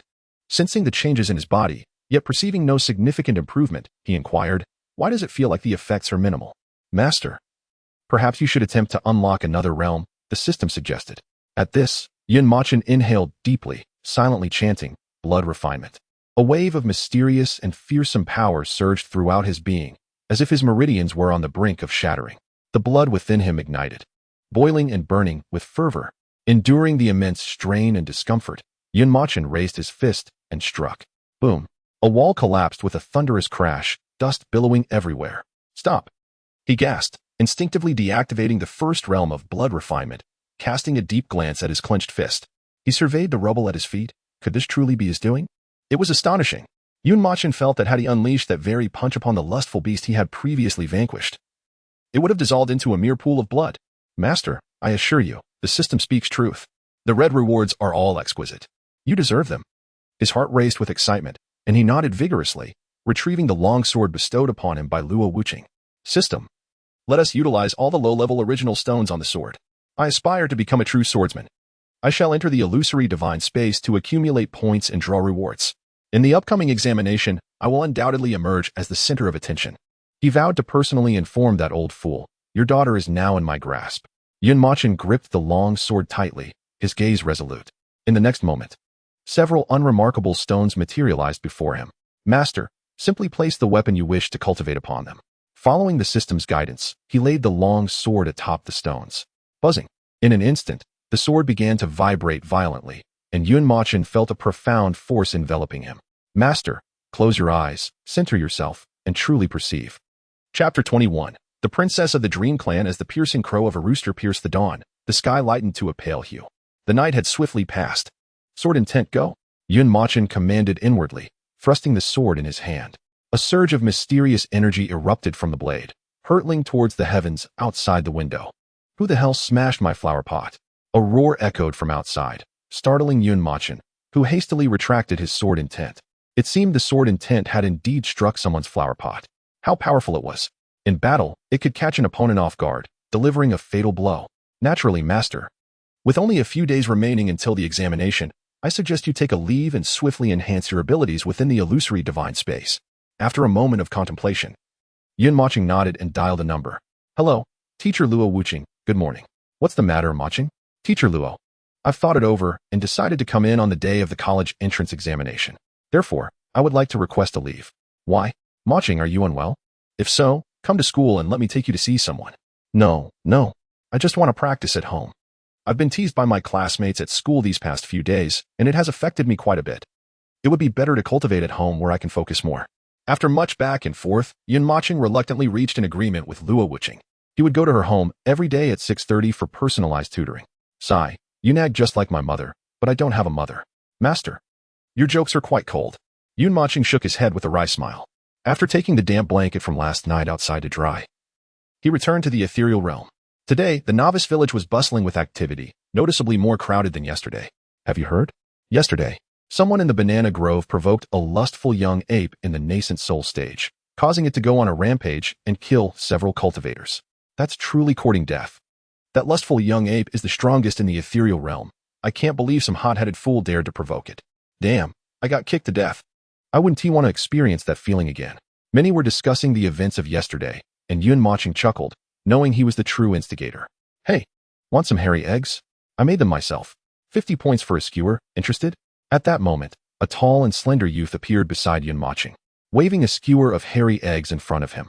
Mochen frowned slightly, noticing the similarity to Su Jiao, who also had a penchant for such biochemical delicacies. I'm not interested. Come on, buddy, these hairy eggs are extraordinary. Just one bite will elevate your taste buds to the heavens. I'm not eating. The young man, looking exasperated, promptly popped a hairy egg into his own mouth. Buddy, I can tell you're a newcomer here, right? Mochen glanced at him. What do you want to say? The youth grinned, extending his hand. I'm Changshen, let us be friends. Seeing Mochen hesitate, he continued. My old man always told me, when making friends, never judge by family background, and to make as many friends as possible. After all, in the realm of cultivation, having more friends opens more paths. Friends will eventually bring me good fortune. Saying this, the youth took another bite of the hairy egg, his cheeks bulging. It was evident he relished them. Mochen, seeing the youth's sincerity, extended his hand in return. Jianxian, nice to meet you. Whoa, such a powerful name. Are you a swordsman, perhaps? One might say so. Changshen scrutinized Mochen as if he had discovered a treasure, his eyes gleaming. Buddy, how about we team up for something big? Are you in? What do you mean? The gun god, shrouded in mystery, discreetly pulled Yun Mochen aside, ensuring no one was paying them any heed before whispering, "Sword Immortal, your calm demeanor suggests to me, the gun god, that you are undoubtedly a prodigy. Are you acquainted with the Dream Clan's princess, Ming Muan?" Yun Mochen nodded in acknowledgement. Ming Muan's reputation rivaled that of Zhu Qingyan. And alongside the Yun Clan's princess, Chu Xiaoling, they were collectively celebrated as the three beauties of Huaxia. However, their distinction did not lie in their talents, but rather in their breathtaking beauty.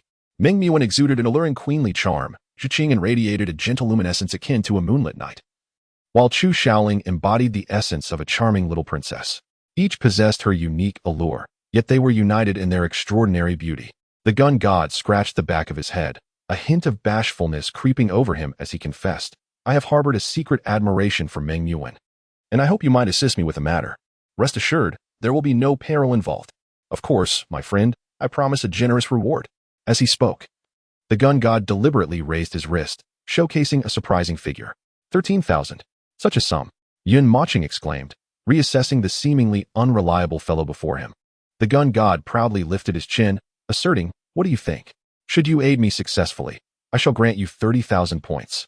30,000 points was indeed a considerable sum. After a moment's hesitation, Yun Mochen inquired, "How shall I assist?" An hour later, under the gun god's guidance, they arrived at the edge of a vast lake. The water stretched endlessly, its shimmering surface reflecting the azure sky and fluffy clouds.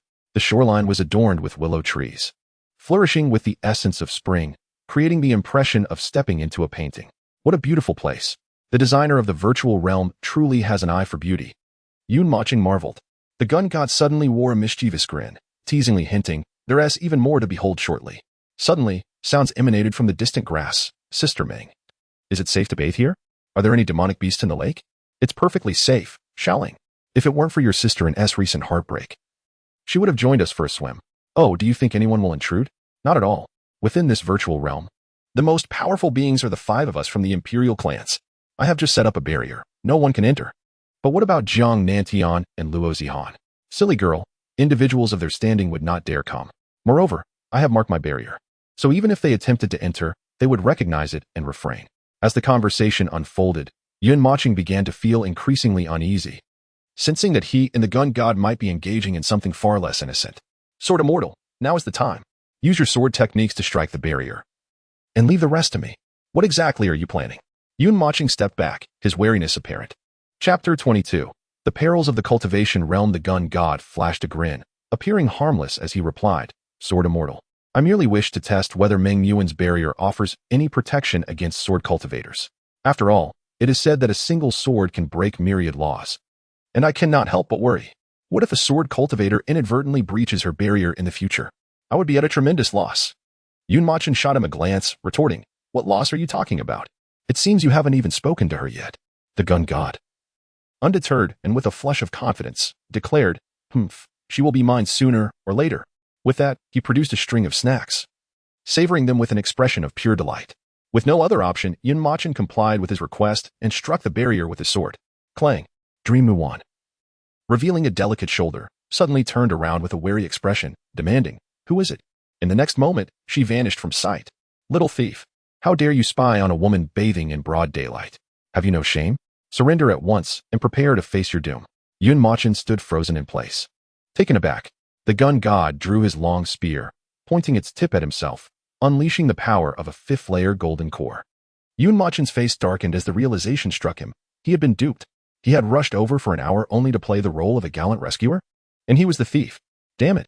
With a surge of determination, Yun Mochen gripped his sword, turning it with intent, and struck fiercely at the gun god. Boom. A figure was sent flying back several dozen meters, crashing through trees before finally halting. Coughing, Yun Mochen concluded that he was undoubtedly no match for this individual. And how could he escape while within the barrier? Just then, Dream Muan and Chu Xiaoling appeared before him. "Who are you?" The gun god placed his spear behind him, exuding an air of righteousness as he coldly stated, "Ladies, this scoundrel shamelessly breached the barrier and intruded here. If I hadn't happened to pass by and noticed in time, who knows what might have transpired." Yun Mochen felt a knot form in his chest. Indeed, the world of cultivation was filled with treachery. Yet, at that moment, the gun god winked at Yun Mochen and said, "Why are you still dawdling? Quickly surrender." "Surrender?" Yun Mochen leisurely drew his sword and approached him. "I will kill you." He shouted furiously, then roared inwardly, blood refinement, activate. To the astonishment of the two ladies, Yun Mochen, merely at the first layer of foundation establishment, unleashed a formidable aura that sent shivers down their spines as he charged toward the fifth layer gun god. Good heavens, is he serious? The gun god was momentarily taken aback. The energy radiating from this youth even instilled in him a sense of pressure and trepidation. The mysterious force emanating from him caused his spear to tremble slightly. Wait, is that sword intent? Dream Muon gasped. That thief is actually a sword cultivator, and he possesses sword intent. Indeed, this individual was extraordinary. According to their knowledge, there was only one person under 30 who comprehended sword intent, the supreme leader of the most powerful imperial clan, the Cloud Emperor. The oldest individual who could enter the virtual divine space was merely 22 years of age. Yet, astonishingly, this person had comprehended the essence of the sword. The two women exchanged a profound glance, realizing that this news must be conveyed to their respective families.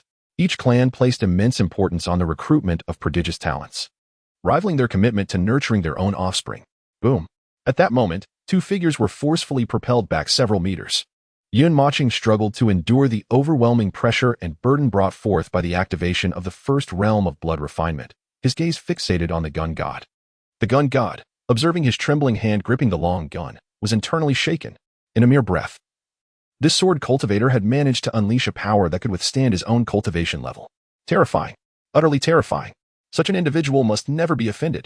In the next instant, he hoisted the long gun onto his back and feigned profundity, saying, "Considering this is your first offense, you still have an opportunity for repentance. That strike just now serves as a lesson. You may leave." As he spoke, he winked again, signaling Yun Mochen to look at his wrist. A glance revealed precisely 30,000 points, neither more nor less, appearing on his wrist. His anger dissipated significantly, and he turned to Ming Yuan and Chu Xiaoling, cupping his hands in a gesture of respect, saying, "He instructed me to attack a barrier here, promising me 30,000 points upon success. Little did I expect to be ensnared by this person, labeled as a so-called petty thief. If you do not believe me, you can see the 30,000 points just credited to my wrist, transferred by him." With that, Yun Mochen raised his hand, orienting his wrist for the two women to see. Chu Xiaoling tugged at Meng Yuan's sleeve, whispering, "Sister Meng, it is said that sword cultivators are upright and chivalrous. He does not seem to be lying. Isn't it you who accepted the money?"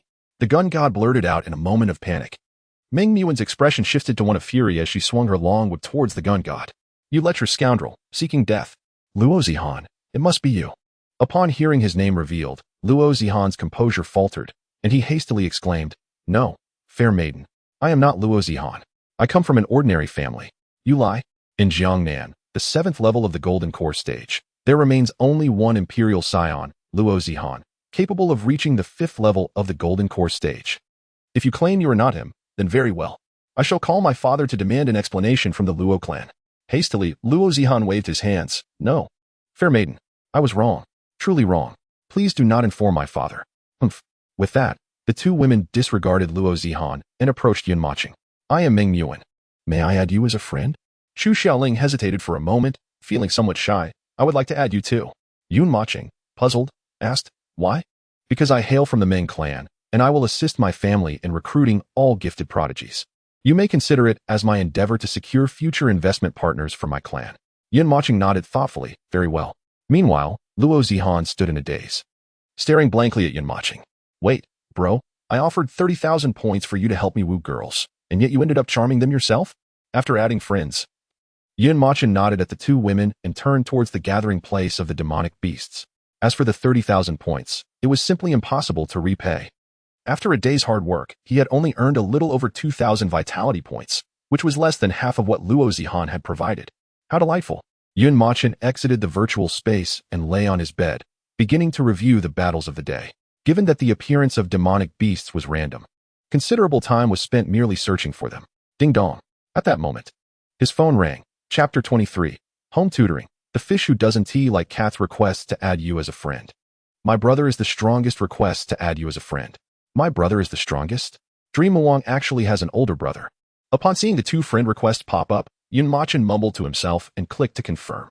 The fish who doesn't tea like cats. Hello, Sword Immortal. I am Dream Muang. May I know your real name? What on earth?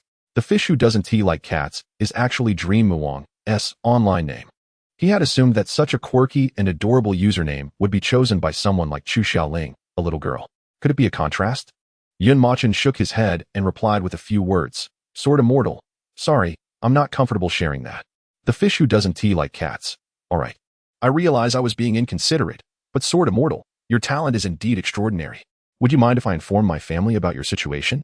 On this point, Yun Mochen had no objections. After all, following the college entrance examination, his prowess would undoubtedly be known far and wide. For him, revealing his prodigious talent prematurely would be foolish unless it surpassed a certain threshold, transcending everyone's understanding. At that time, he believed the number of those wishing to protect him would vastly outnumber those with ill intentions. In a certain sense, he would then be at his safest. Thus, without much hesitation, Yun Mochen replied, Sword immortal, that's fine. Subsequently, Dream Muang curiously discussed some matters regarding sword cultivation with Yun Mochen before bidding farewell. Ding dong. Just as Yun Mochen set down his phone, it rang again. Having just finished chatting, another message arrived. My brother is the strongest. Sword immortal. I am Chu Xiaoling. It is quite remarkable that you can comprehend sword intent before the age of 30. Of course, apart from my father. And not to mention my brother. Therefore, I will inform my family about your situation and hope we can keep in touch in the future. Chu Xiaoling's attitude, compared to Dream Muang's, was slightly aloof, exuding a princess-like demeanor. However, Yun Mochen paid it no mind and curiously asked, Sword immortal, as far as I know. Apart from you as the imperial daughter of the Yun clan, there seem to be no other imperial sons, right? My brother is the strongest. There are? Of course I have an older brother, but my father doesn't allow me to tell others. Sword immortal, yet you still told me. A silence fell on the other end of the phone, and Yun Mochen chuckled, shaking his head. After all, the other party was merely a child yet to mature. Age has never defined one's maturity. Rather, it is the age of one's heart that matters. In contrast to Chu Xiaoling, who has been enveloped in love since childhood, Yun Mochen has endured numerous hardships from a young age. If one could truly assess the age of the heart, his emotional maturity would undoubtedly far exceed his actual years. Subsequently, Yun Mochen broke the awkward silence by exchanging a few brief words with Chu Xiaoling before concluding the conversation. Time swiftly passed, and soon it was 6 o'clock. Leaning back in his chair, Yun Mochen stretched his arms skyward, indulging in a hearty yawn. He had promised Luo Wuching that he would arrive punctually at her home for tutoring at 6. How tiresome. Yet, the thought of Luo Wuching's displeasure sent a shiver down his spine, prompting him to hastily gather his belongings, wash his hair, and set off. According to the location sent from Luo Wuching's phone, Yun Mochen was astonished to discover that her home was merely a block or two away from his own. However, in stark contrast to Yun Moching's solitary, humble abode, Luo Wuching resided in a neighborhood characterized by lush greenery and towering buildings. Due to his unfamiliarity with the building numbers, he spent quite some time searching before finally locating her residence. Feeling a bit timid, he chastised himself internally, urging, Come on, Yun Moching. Luo Wuching 1 bite. Standing at the threshold of her home, he hesitated to ring the doorbell, needing to bolster his courage. Deep down, he held an irrational fear of teachers. With newfound resolve, Yun Moching pressed the doorbell. Ding dong. Creak. Almost instantaneously, the door swung open, as if someone had been waiting just behind it. Come in and sit. Why are you still dawdling? Haven't you eaten? Are you hungry? Luo Wuching, holding a platter brimming with delicious dishes, merely glanced at Yun Moching before warmly inviting him in, seamlessly returning to her culinary duties. She treated him with an amiable familiarity, as if he were an old friend. All right. After changing into slippers, Yun Moching stepped into the room. However, his gaze was irresistibly drawn to Luo Wuching for today. She appeared unlike anyone he had ever seen before. Her exquisite face was adorned with delicate makeup. Her hair, which was typically styled in a braid, cascaded down in soft, flowing waves. Although she wore a white dress, its hem was noticeably shorter than those worn at school, embellished with intricate patterns. This accentuated her long, fair legs, which captivated Yun Moching's attention, stirring the youthful vigor within him. Taking several deep breaths to regain his composure, he awkwardly approached the dining table and sat across from Luo Wuching. Please eat. I made all this for you, and you can't leave until you've finished. All right. Faced with an array of 8 sumptuous dishes, Yun Moching fell into contemplation. To escape the allure of Luo Wuching's captivating gaze, he hastily served himself a large helping of braised pork. How is it? Is it delicious? The moment the tender pork hit his palate, he could see the glimmer of anticipation in Luo Wuching's eyes, eagerly awaiting his response. Yet, in the next moment, Yun Moching's reaction was unexpectedly peculiar. Her mouth involuntarily puffed up, struggling to return to its normal state, while her brows furrowed deeply, etched with wrinkles, and her complexion began to turn ashen. Teacher Luo Wuqing, do you often order takeout for dinner when you return home? Yun Moching managed to swallow the braised pork with great difficulty, and after much hesitation, he finally posed the question. The food was simply too dreadful. The taste resembled a sinister concoction of countless chemical agents and seasonings, terrifying in its unpalatability. What? How did you know, Moching? It's nothing, Teacher Luo Wuqing. Why don't you have a little bite? No need to worry. I've ordered takeout before, and these dishes were specially prepared for you. You must finish them all. Luo Wuqing's enchanting eyes curved into crescent moons, yet in Yun Moching's gaze, they appeared utterly frightful. After a moment of enduring the meal, Luo Wuqing nodded in satisfaction and remarked, Moching, after a 15-minute break, we shall commence today's practical lesson. By the way, do you think the teacher looks beautiful today? Chapter 24, The Sword and Tint, Rise. Yun Moching instinctively nodded, all right? Luo Wuqing gently brushed aside a few stray strands of hair, her smile radiant. Silly boy, come to the training room. Oh, Luo Wuqing was behaving unusually today. Her age was not far from Yun Moching's, which infused the atmosphere with a peculiar charm. Creak. The door to the inner room slowly opened. Yun Moching's eyes widened in astonishment, as if he had witnessed something truly extraordinary. Teacher Luo Wuqing, is this really your home?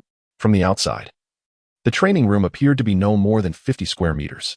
Yet, the moment Yun Moching stepped inside, as if he had triggered a hidden array, his vision momentarily darkened, and when it cleared, he found himself in a room nearly 800 square meters in size. Within, an array of weapons and training apparatuses was displayed, and there were even 15 combat puppets, which Yun Moching had only ever seen online. The scale of this setup far surpassed that of their training room at Tianshui High School. You've never seen this before, have you? This is a dimensional space room. It cost me quite a fortune to construct, Luo Wuqing explained. Teacher Luo Wuqing, you are truly remarkable. Yun Moching silently gave a thumbs up, his admiration for her reaching unparalleled heights. Yet, simultaneously, a question began to stir within him. Given her financial capability, it was evident that she hailed from a prestigious family. Surely, she must hold a significant position within her clan. But why had she chosen to come to a small place like Yinyu City, abandoning a promising future? Luo Wuqing seemed to sense the confusion in Yun Moching's heart and chuckled lightly. Moching, are you imagining that I came to Tianshui High School to escape an arranged marriage? Yun Moching did not respond, offering only an awkward smile. Smack. Luo Wuqing playfully tapped his forehead and, with her arms crossed over her soft chest, expressed her discontent. Such a cliché plotline could never happen to me. If my family were to force me into marriage, either I would perish, or that man would. Yun Moching shuddered, ultimately allowing curiosity to override reason, and posed a question that had long lingered in her mind. Master Luo Wuqing, given your remarkable qualifications, why would you choose to come to a place as humble as ours? Because of you. Luo Wuqing's response left Yun Moching momentarily speechless, her cheeks subtly tinged with crimson, her gaze betraying a hint of bewilderment. Ha ha ha, you silly child, cease your idle chatter. You shall understand in due time. Now, do not waste any more moments. Select a weapon and strike me with all your might. With that, the alluring charm of Luo Wuqing dissipated, replaced by an overwhelming and fearsome pressure. Yun Moching could distinctly sense the aura of a third-layer golden core practitioner. She raised her hands, coiling her braided hair, and with a gentle inhalation towards the weapon rack beside her, a longsword materialized in her grasp. Master Luo Wuqing, I have wronged you. Yun Moching had no intention of concealing her strength. In her heart, everything Luo Wuqing had done for her warranted her utmost sincerity. In the next instant, the energy emanating from Yun Moching surged forth. In Luo Wuqing's recollection, the originally 8th-layer Qi refinement practitioner, upon unleashing her aura, did not cease but continued to rise fervently. 9th layer of Qi refinement. 10th layer. 1st layer of foundation establishment. Luo Wuqing instinctively covered her slightly parted lips, visibly astonished by Yun Moching's prowess, her delicate brows trembling. Master Luo Wuqing, brace yourself. As the words left her lips, Yun Moching suddenly vanished from her position. She appeared as a streak of light, raising the longsword in her hand and lunging fiercely towards Luo Wuqing. Clang. With a resonant clash of steel, a figure was sent reeling backwards several meters, barely managing to regain her balance. It was Yun Moching. Little Moching, you truly astonish me. The excitement on Luo Wuqing's face was palpable, even more so than the joy Yun Moching felt upon her own breakthrough to the foundation establishment stage. Yun Moching hastily sheathed her longsword and approached Luo Wuqing, offering a respectful bow. Master Luo Wuqing, are you unharmed? If I have overstepped, please forgive me.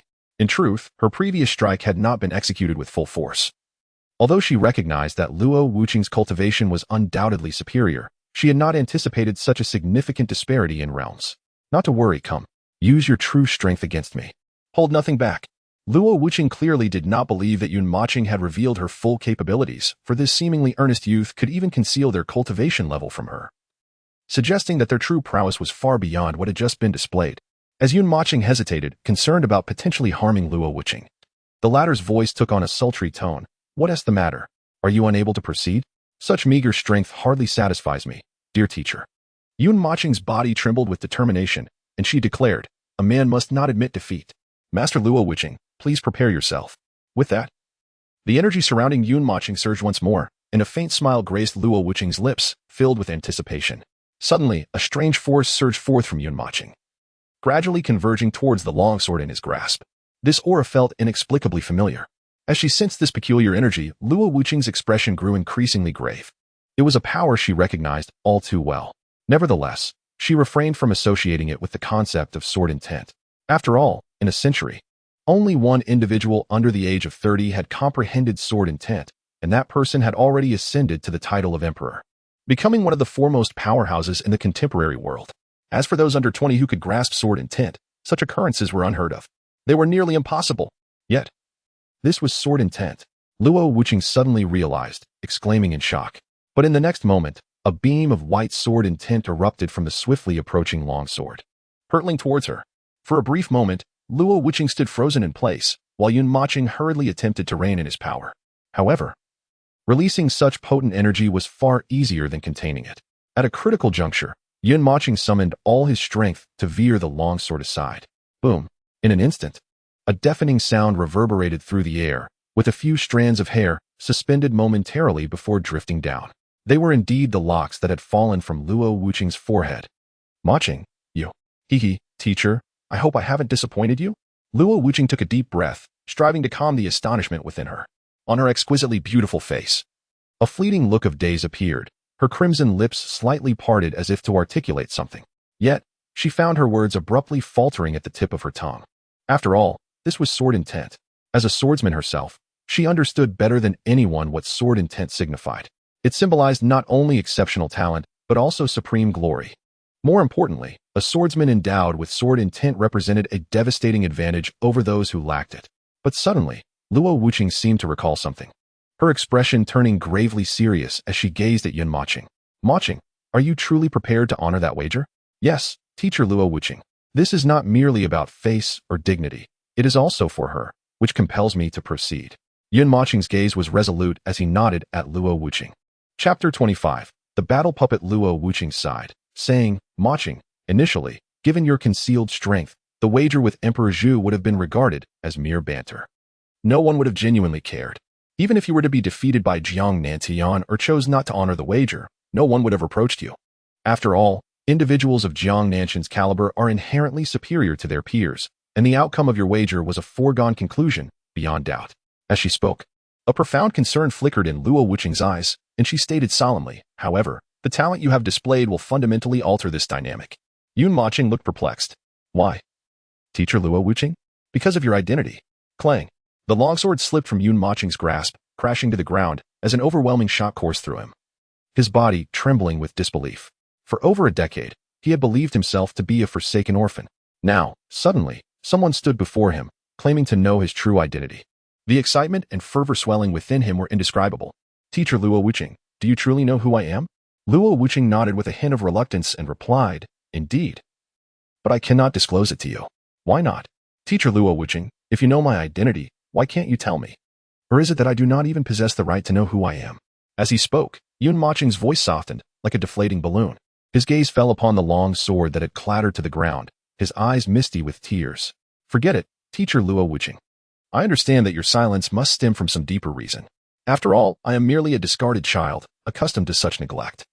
Luo Wuqing immediately shook her head and stepped forward, placing her hands gently on Yun Mocheng's shoulders. Do not say that, Mochen. You have me, and many classmates and friends beside you. We are all your support. Yun Mochen offered a faint smile and took a step back, watching as her hands slowly slipped away. He shook his head in despair. Luo Wuqing's eyes brimmed with compassion, and after a moment's hesitation, she finally spoke. Mochen, I promise you that on the day of the college entrance examination, you will undoubtedly discover your identity. However, I wish for you to agree to one condition. The lost color in Yun Mocheng's eyes reignited as he asked eagerly, "What condition?" "I hope you will not reveal your talents and abilities during the entrance exams." Upon hearing this, Yun Mocheng chuckled softly and shook his head. "Teacher Luo Wuqing, you do not comprehend the significance of this wager, nor the importance of Zhu Qing'an to me. While I am aware that Jiang Nantian, at the 7th level of the Golden Core stage, is indeed formidable, almost insurmountable for me at this moment, I would not hesitate, even if I had only a 1 in 10,000 chance of victory, even at the cost of my life. Defeat? Impossible, unless I am dead. I will give my all to subdue him and then boldly announce to Emperor Zhu that I am determined to marry his daughter." There was no trace of fear or retreat in Yun Mocheng's eyes. The light within his pupils blazed like a fierce flame, conveying his vow to Luo Wuqing. She looked at him, her heart aching, remaining silent for a long while. At just over 20 herself, she had never truly experienced the depths of love. Yet, she understood that Yun Mocheng was a child who had endured hardship from a young age, someone desperately in need of affection. The arrival of Zhu Qing'an had brought more smiles and joy to his face, and that was sufficient for her. In her heart, she had already come to regard Yun Mocheng as her own brother. "Very well, Mocheng. Since you have made your decision, I will choose to believe in you unconditionally." "Thank you, Teacher Luo Wuqing." However, shortly thereafter, Luo Wuqing uttered several enigmatic remarks that left Yun Mocheng somewhat perplexed. "Mochen, there is no need for excessive concern. Even if you should face defeat on that day, Jiang Nantian cannot harm you, for his father shall be present. The path to immortality may appear carefree, yet it is fraught with peril and risk. Each year, certain mortality metrics are permitted during the examination. This is officially sanctioned." Yet, Yun Mocheng did not take Luo Wuqing's words to heart, as only those who establish the rules have the power to alter them. Ordinary individuals are powerless to intervene in the proceedings of any examination arena. In the dueling arena, as long as neither party concedes defeat, the contest will proceed unconditionally until one party perishes. This is a well-known fact. As for what followed, Yun Mocheng commenced the hellish training regimen tailored by Luo Wuqing. "Mochen, these 15 battle puppets are treasures of my clan, distinctly different from those you have encountered online." Yun Mocheng scrutinized one of the battle puppets and inquired curiously, "Different? They don't seem particularly extraordinary." Luo Wuqing responded with a hint of pride. "These battle puppets can not only learn martial skills from their host through puppet arts, but the most frightening aspect is that they are growth-oriented. In other words, they can independently transcend their cultivation levels, just like humans." Yun Mocheng gasped in awe, his eyes gleaming with excitement as he instinctively ran his hands over the battle puppet. Clad in uniform silver armor, the puppets gleamed with radiant light, each adorned with a long sword at their waist, exuding an air of formidable might. To the eye, they resembled ordinary individuals donning masks, lacking only the breath of life to distinguish them. "Teacher Luo Wuqing, do you hail from the Yun clan?"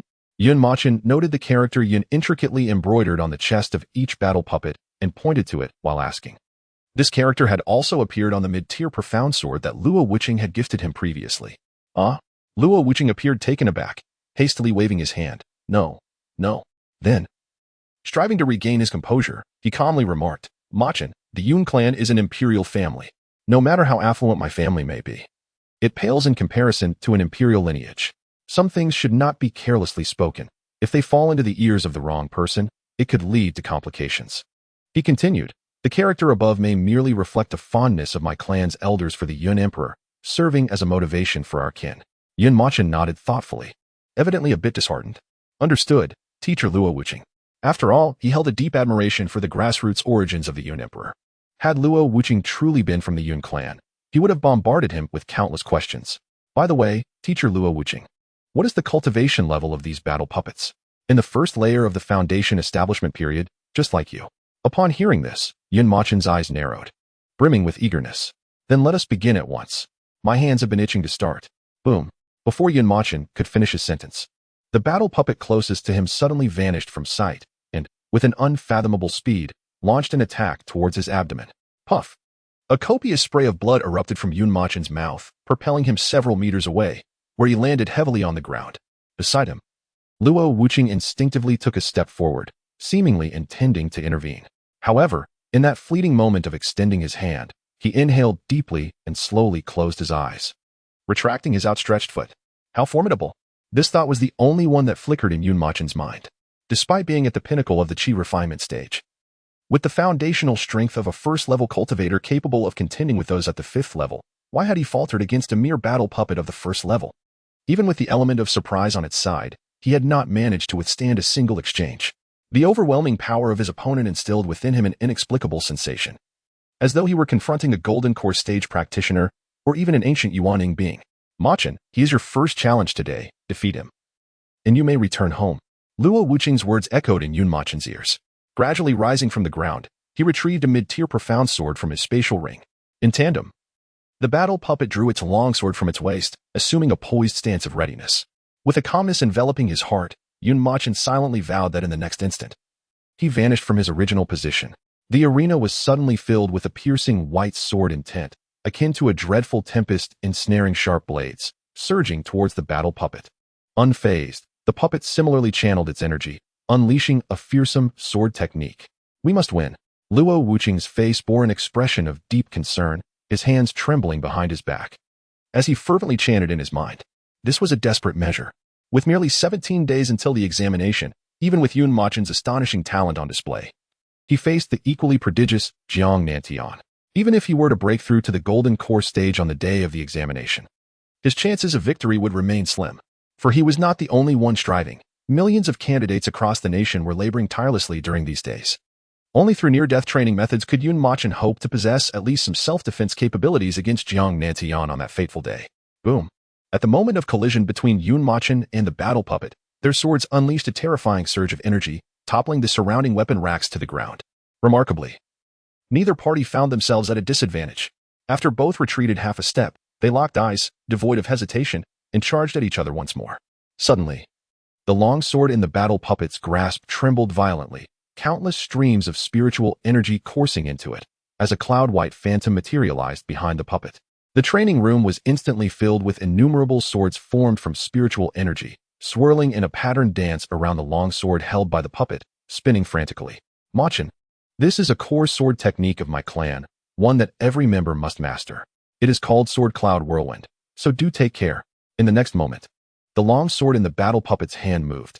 Countless spiritual swords surged forth like they had received a command, mercilessly piercing towards Yun Mochen without the slightest hesitation. Host, activate blood refinement, or you shall not withstand this. At the moment when Yun Mochen's spirit swords clashed, a voice echoed in his mind. Beside him, Luo Wuqing clenched his palm, a formidable energy brimming, ready to rescue Yun Mochen at any moment. A mere puppet, do you think I would cower? Yun Mochen bellowed within. Blood refinement, unleash now. In the face of countless piercing sword energies, his aura surged dramatically, multiplying several times. How is this possible? Before Luo Wuqing could express his astonishment, their attacks collided with a thunderous crash. Boom, boom, boom.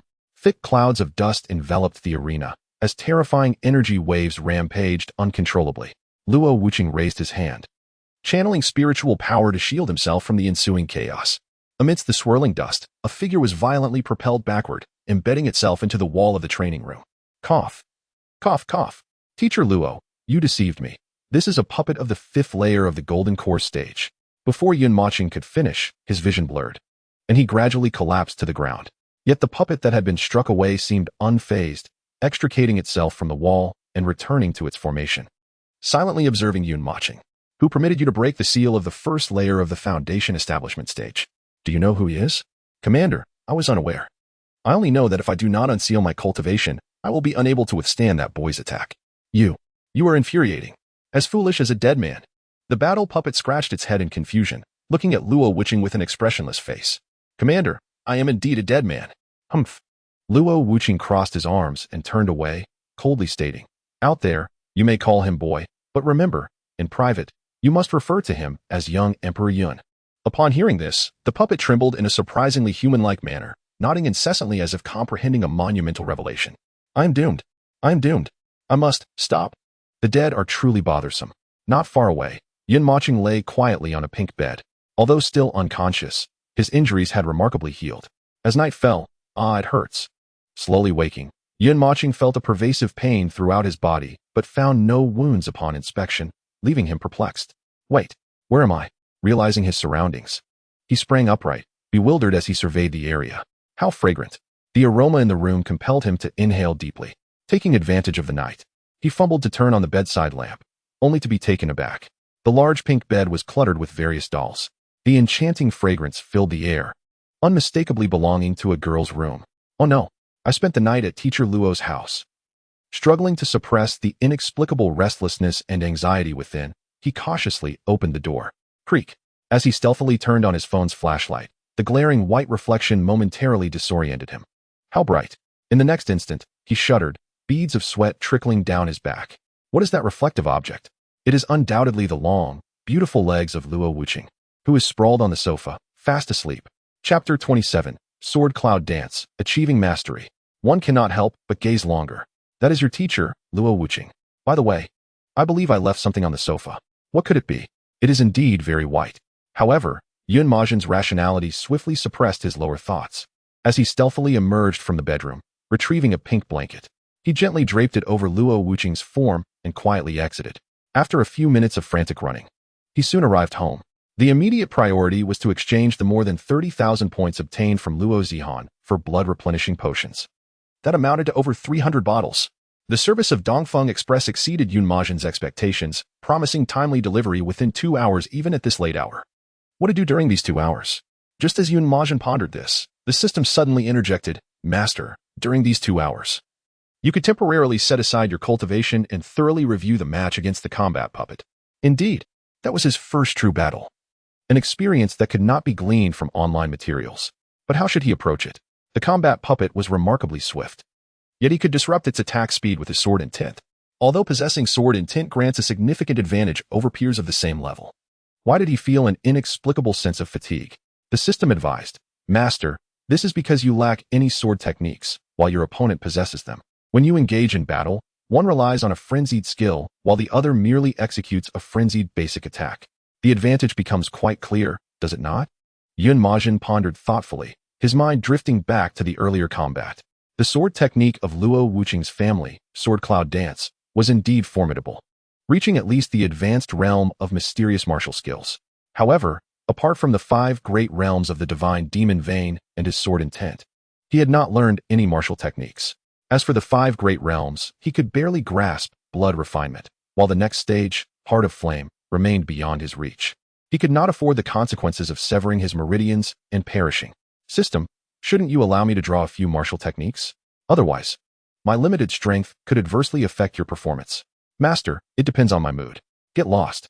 Yun Mogen cursed a few times before reluctantly retrieving the long sword from his spatial ring, repeatedly practicing the combat puppet's techniques based on their earlier encounter. What if he lacked sword techniques? Could he not learn through stealth? However, whether he could truly master them was uncertain even to Yun Mogen himself. Yet, as he contemplated the sword technique, he felt an inexplicable affinity, compelling him to begin imitating. Master, do not waste your time, you cannot learn it. Sword techniques typically require corresponding mental formulas, and without understanding the essence, merely mimicking the form is futile. Before the system could finish speaking, the air within the room began to tremble slightly. Some visible sword energy manifested before him. From the long sword in Yun Mogen's hand, several ethereal spirit swords emerged, beginning to weave around him in a subtle dance. The system gasped in astonishment, while Yun Mogen appeared to have entered a transcendent state, though his eyes were tightly shut. He continuously executed the techniques of the combat puppets from his memories.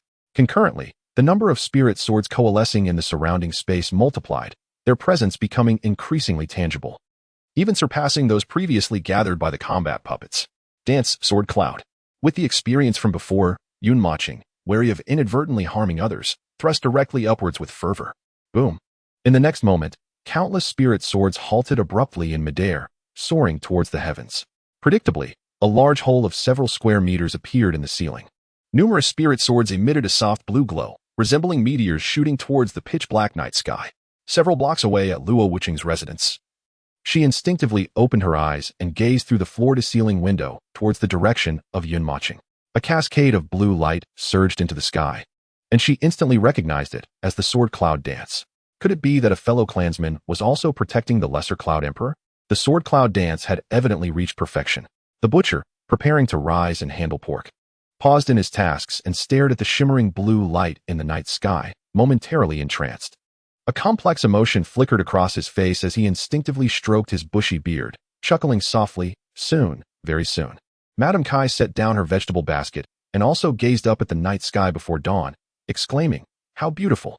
After speaking, she gently waved her hand, causing the blue streaks of light to vanish from ordinary sight as if enveloped in a protective shroud. Aha, I am truly a prodigious genius. Relishing the strength of the sword cloud dance, Mochen burst into laughter. However, in the next moment, a neighbor's voice echoed with fury. Who the hell is setting off firecrackers at this hour? Laugh all you want. I'll show you. The system, which had been deep in thought, suddenly interjected, Master. Your mastery of this sword technique may be linked to your fusion with the bloodline of gods and demons. In a sense, it has unexpectedly elevated your innate potential. Yet, I am puzzled as to why your potential has risen to such heights. Ordinarily, reaching the entry level would be the pinnacle. How could you directly comprehend it to perfection? It resembles an innate inheritance. Mochen paid little heed to the system's words, filled with pride as he declared, Is it so difficult for you to acknowledge my brilliance? System? Ding dong. Your package has been delivered. Just then, a commotion arose outside the door. Mochen hurriedly opened it to bring in 3 large suitcases. Upon opening them, over 300 bottles of vitality supplements came into view. His eyes sparkled with delight as he instinctively rubbed his palms together, overjoyed. This was a double blessing. Not only had he unexpectedly mastered a formidable sword technique, but he also had an abundance of vitality supplements. With a resolute determination, Mochen silently activated the over-heaven technique within him, voraciously consuming a multitude of health supplements. After 30 minutes, he had absorbed over 300 bottles. And upon glancing at the system panel, he discovered a staggering total of over 37,000 points. Ha ha ha, what a delight. Initially, he contemplated allocating half of his points for a lottery and the other half for cultivation. However, upon reflecting on the unreliable nature of the system, he swiftly altered his decision. System, I shall use 7,000 points for the lottery. The remainder will be dedicated to my cultivation. The system seemed intent on persuading Mochen otherwise. Master, I believe, he interrupted, not granting it an opportunity to argue. Proceed as I have instructed. Yes, master. Yet, in the next moment, a mechanical voice resonated within his mind. Ding. As the host's points have surpassed 10,000, the system will automatically upgrade. Countdown. 600599. Curiosity piqued. Mochen inquired, System, will there be any benefits from the upgrade? Of course not, master. Get lost. The system chuckled mischievously, continuing, however, with the upgrade. The lottery will require 1,000 points per draw, significantly increasing the chances of receiving excellent rewards. Furthermore, the system store will be accessible, featuring sections for techniques, martial skills, elixirs, weapons, puppets, and more. Upon hearing the system's revelations, Mochen could hardly contain his excitement. With the system store, who needs to rely on a lottery? Direct transactions are far more reliable than that wretched lottery. However, upon entering the technique section, he was taken aback. The top-ranking technique, Overheaven Technique, was priced at an astronomical 999 points. The second, Devouring the Void, was marked at 888 points. System, are you jesting with me? Master. The system store's pricing is entirely reflective of market value, with no intention to deceive the host. Mochen was left exasperated, feeling it was absurdly serious nonsense. Who sets prices with ellipses? Just stating an exorbitant price would be more palatable. Thus, master, it is wise to allocate half for the system lottery. At least there is a chance of winning something. As for purchasing, you may be waiting until the year of the monkey. With a scoff, Mochen retorted. I wouldn't dream of listening to you. Honestly, have you hoarded all the health supplements for yourself? Master, how could you think such a thing of your astute and charming system? Then bring me 7 consecutive draws. Ding. Congratulations, host, you have drawn a punishment. Indeed. Upon hearing the word lottery, Mochen felt an urge to extract the system from his mind and give it a thorough beating. Soon, the results were revealed. 3 rewards in total, 1 black and 2 yellow. To his surprise, the black reward was a sword technique. A growth-type technique named One Sword Sweeping the Heavens. The yellow rewards have become rather cliché. It is the low-grade original stone of enlightenment that captivates. As for the 4 penalties, they have once again culminated in a rather perplexing grand punishment. Task. Before the college entrance examination, arrange for Zhu Qingyan to watch a movie. Reward. A pair of sun and moon divine rings. Task failure. Live stream for 3 minutes while dancing the Kuan dance in your underwear. Suppressing his emotions, Mochen took a deep breath to calm the tempest of anger within him, setting aside the matter of punishment for the moment. He said, bring forth that sword technique. Of course, master. In the next instant, a tome radiating golden light appeared in Mochen's previously empty hands. A growth-oriented sword technique. It is truly unprecedented. Master, please elucidate. Yun Mochen inquired as he perused the pages. Master, this sword technique, considering your current prowess, is at most a high-level Xian rank sword technique. On par with the sword cloud whirlwind you have mastered. However, as your cultivation progresses or upon unlocking the 5 great realms, it will temporarily amplify your strength. At that time, its might will surpass that of a high-level Xian technique, and there will be no upper limit. Gasp. Yun Mochen's eyes widened in astonishment as he inhaled sharply. This is utterly extraordinary. It is known that the forces in Huaxiao that possess heavenly rank martial arts or techniques can be counted on one hand. Yet, this tome, One Sword Shattering the Heavens, is in a sense even more extraordinary than heavenly rank martial arts. Just then, the sword technique in his grasp suddenly emanated a blinding white light. Instinctively, he closed his eyes, and when he reopened them, he found himself amidst a vast expanse of starry sky. Suddenly, a radiant flash appeared light years away before him. A mysterious man wearing a mask had inexplicably materialized before him in the blink of an eye. Young one, greetings. The mysterious man's voice was heavy and deep, echoing as if it had traversed countless epochs. Yun Mochen hastily clasped his fists in respect. Greetings, senior. Let us dispense with pleasantries. Immerse yourself in understanding. The mysterious man declared before turning aside, raising his right hand with 2 fingers extended and sweeping them across the myriad stars ahead. In the next moment, Yun Mochen witnessed the most astonishing scene of his life. Countless stars, light years away, began to disintegrate and crumble before his eyes. Upon closer inspection, one could discern a bottomless sword scar traversing each celestial body at its core. So powerful, Yun Mochen stood frozen, unable to fathom the level of mastery the other possessed. Crossing the tribulation period?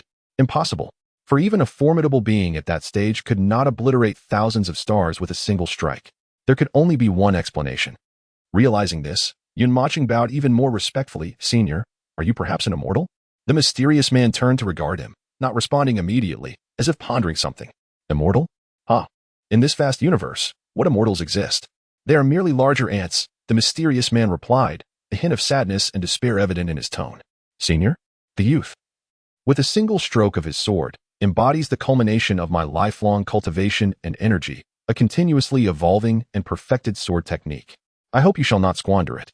Yun Mochen nodded in acknowledgement, assuring, rest assured, senior, I will diligently master this sword technique and ensure it is not wasted. The enigmatic man shook his head, stating, to learn it is both a formidable challenge and a simple task. However, to make this sword technique known throughout the realm, to let all beings of the universe recognize it, is the true essence of cherishing it. This, indeed, is your rightful undertaking. Upon hearing these words, Yun Mochen's heart trembled. Such grandiose ambition rendered him momentarily hesitant to respond. After a moment of contemplation, he once again bowed respectfully to the mysterious figure, declaring, Senior, you can be assured that I shall not squander your lifetime of dedication. I will ensure that the renown of this sword technique echoes through the heavens and myriad worlds. But, Senior, may I inquire your name? I believe it too should be known to the world. The mysterious man gently shook his head, interrupting Yun Mochen with a gesture. Beneath the mask, his gaze seemed to harbor a unique emotion. You will come to know it in due time. Chapter 29. The bustling virtual divine rankings with that. Before Yun Mochen could pose another question, the enigmatic man waved his hand lightly, and Yun Mochen's vision abruptly faded to blankness. When he opened his eyes again, he found himself back in his room. Phew, what a terrifying senior. Yet, why do I feel no fear towards him in my heart? After a moment of reflection, Yun Mochen sensed a new cultivation method within his mind, one sword shattering the heavens. As with his previous study of the overarching heaven technique, Yun Mochen slowly closed his eyes, instinctively gripping his sword, beginning to move in accordance with some mysterious trajectory. The sensation was extraordinary, akin to having someone gently guiding his wrist, step by step teaching him the sword techniques. Outside the window, the sky had transformed into a pale dawn without his notice. Yet, Yun Mochen seemed to remain immersed in a mysterious realm, continuously grasping the potency of this formidable sword skill. 3 hours later, Yun Mochen gradually opened his eyes. With the assistance of the system, he had completely absorbed the essence of the one sword shattering the heavens technique. This sword technique was characterized by a ruthless resolve. Encounter an enemy, I shall strike. Face a multitude, I shall still strike. Confront the heavens, I shall shatter the heavens too. With this realization, the dual sword intent emanating from him began to stir restlessly, manifesting uncontrollably, swirling around him within the confines of the room. Master, This is a sign of the sword intent seeking to elevate, exclaimed the system. Who would have thought that learning the one sword shattering the heavens and the subsequent shift in your mindset would push your sword intent to a bottleneck? Joy surged within Mochen, and he hastily said, "Quick, bring forth a low-grade comprehension stone." In the next moment, a stone appeared in his hand. Without hesitation, he placed his sword upon it. Buzz, buzz, buzz. The sword intent encircling Mochen grew increasingly agitated. He promptly settled into a meditative posture, beginning to carefully comprehend the intricacies within. Boom. 5 hours later, a fierce and formidable aura erupted from Mochen's body. "Return," he commanded, and in that instant, the rampant sword intent, almost sentient, understood his words. Obediently, it all returned to his being. How powerful! This was Mochen's most immediate impression. He raised his right hand, and a slender wisp of sword intent emerged from his fingertips. "Go." He pointed fiercely at a vacant section of the ceiling. Boom. The moment the sword intent made contact with the ceiling, it began to explode. The area of the shattered ceiling was no less than the destruction caused during the sword cloud dance. Marvelous. In his upcoming duel with Jiang Nantian, he now possessed a genuine trump card. With over 30,000 vitality points, his cultivation could be significantly enhanced. Simultaneously, by dedicating time each day to enter the void divine space for score accumulation and practical combat, followed by intensive tutoring at teacher Luo Wuqing's residence for several days, he would surely surpass Jiang Nantian. Just as Mochen envisioned a splendid future, the system's voice suddenly cast a shadow over his heart. "Master, do not rejoice too soon." What do you mean? "Master, while you are progressing, Jiang Nantian is advancing as well." According to online data, he was already at the 7th level of the Golden Core stage 4 months ago. Do you believe he will remain stagnant waiting for you? Furthermore, based on my observations of your world, it appears that certain ancient hidden families within your Huaxia nation possess overall strengths that are not inferior to your openly most powerful force, the Imperial Clan. What? The system's words struck Mochen like a thunderclap, causing profound turmoil within him. The existence of hidden families not weaker than the Imperial Clan indicated that they too harbored Emperor-level powerhouses. Seeing Mochen still in shock, the system continued, "Master, do you think that with the resources and strength of those hidden families, it is possible for them to cultivate a few unparalleled prodigies comparable to Jiang Nantian? Your wager is not only to defeat Jiang Nantian in the college entrance examination, but also to become the top scholar in the nation. Master, are you truly prepared to face the world's prodigies?" The system's words pierced Mochen, who had been swelling with confidence, like sharp thorns. "System, I want to scold you today." Mochen forced a smile. His previously agitated heart returned to a state of calm, albeit under pressure. He picked up the leftover bread from the table and took a hearty bite, suddenly breaking into a grin. "There's no need for preparations, rest assured. I will strive with my life, and they will eventually submit beneath my feet." In the following days, Mochen began an extraordinarily disciplined regimen of rigorous training. With the abundance of vitality points, his cultivation advanced rapidly through the heavenly overturning technique, swiftly reaching the 9th level of the foundation establishment stage. And what if his vitality points ran low? He would tackle that in the void divine space. As Mochen's cultivation improved, his efficiency in accumulating points within the void divine space increased exponentially, while others toil painstakingly to battle the monstrous beasts one by one. Mochen boldly plunges into the midst of the beast horde, unleashing his formidable sword intent to wreak havoc with unilateral slaughter. In a certain sense, he resembles a cheat for area attacks. Beyond this aspect, there lies a more pressing reason. He must ascend to the pinnacle within the virtual divine realm. This is a punitive task imposed upon him by the system. Of course, it is not that the god-tier Golden Core lacks allure, but rather that the overwhelming charm of Jiang Nantian is indeed fearsome. Within this virtual divine space, thanks to Mochen's tumultuous actions, the atmosphere has grown increasingly vibrant. Pray tell, who is this sword immortal? It seems as if he has emerged from the void in just a few short days. He has already ascended to the top 10 of the virtual divine rankings, claiming the 5th position. Indeed, this iteration of the virtual divine realm has witnessed an abundance of extraordinary figures. Just look at the second-ranked individual, who astonishingly does not hail from one of the 5 great imperial clans. It is truly unfathomable. How can you be so sure that the second place is not a scion of an imperial clan? Are you blind? What clan would name their progeny imperial clan? As of now, the top 10 of the virtual divine rankings are as follows. 1. Seeking defeat, Jiang Nantian. 2. Imperial clan, Zhu Qingyan. 3. Fish that does not like cats, Meng Muwan. 4. Sword immortal, Mochen. 5. Gun God, Luo Zihan, 6. The Drunkard, Hai Nu, 7. The Diviner, 8. My brother is the strongest, Chu Xiaoling. Indeed, as the system foretold, with the impending examinations, certain hidden heirs have begun to reveal their brilliance. Even the imperial son Luo Zihan has been pushed out of the top 5, with the Yun clan's imperial daughter now ranked 10th. After reviewing the latest rankings in the virtual divine realm, Yun Mocheng's expression turned grave. With merely 3 days remaining until the examinations, he still lacked complete confidence.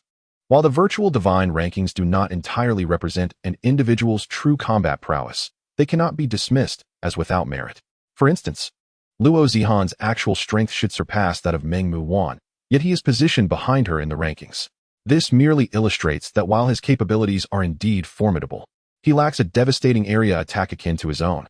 No amount of accumulated points could rival his progress. Ding dong. At that moment, Yun Mocheng's phone suddenly chimed. Chapter 30. The Decision of the Meng Clan. Fish that does not like cats. Greetings, Sword Immortal.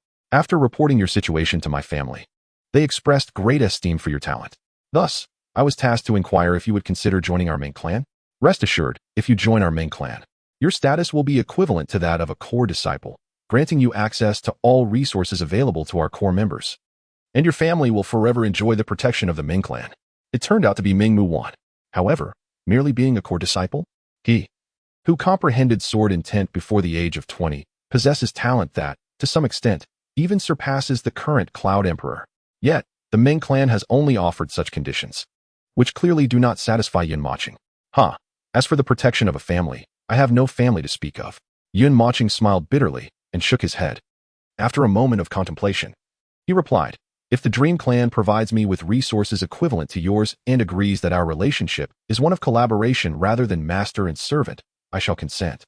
On the other end of the phone, Meng Muwen recited Yun Mocheng's message, prompting a flurry of discussion among the prominent figures of the Dream Clan. How outrageous.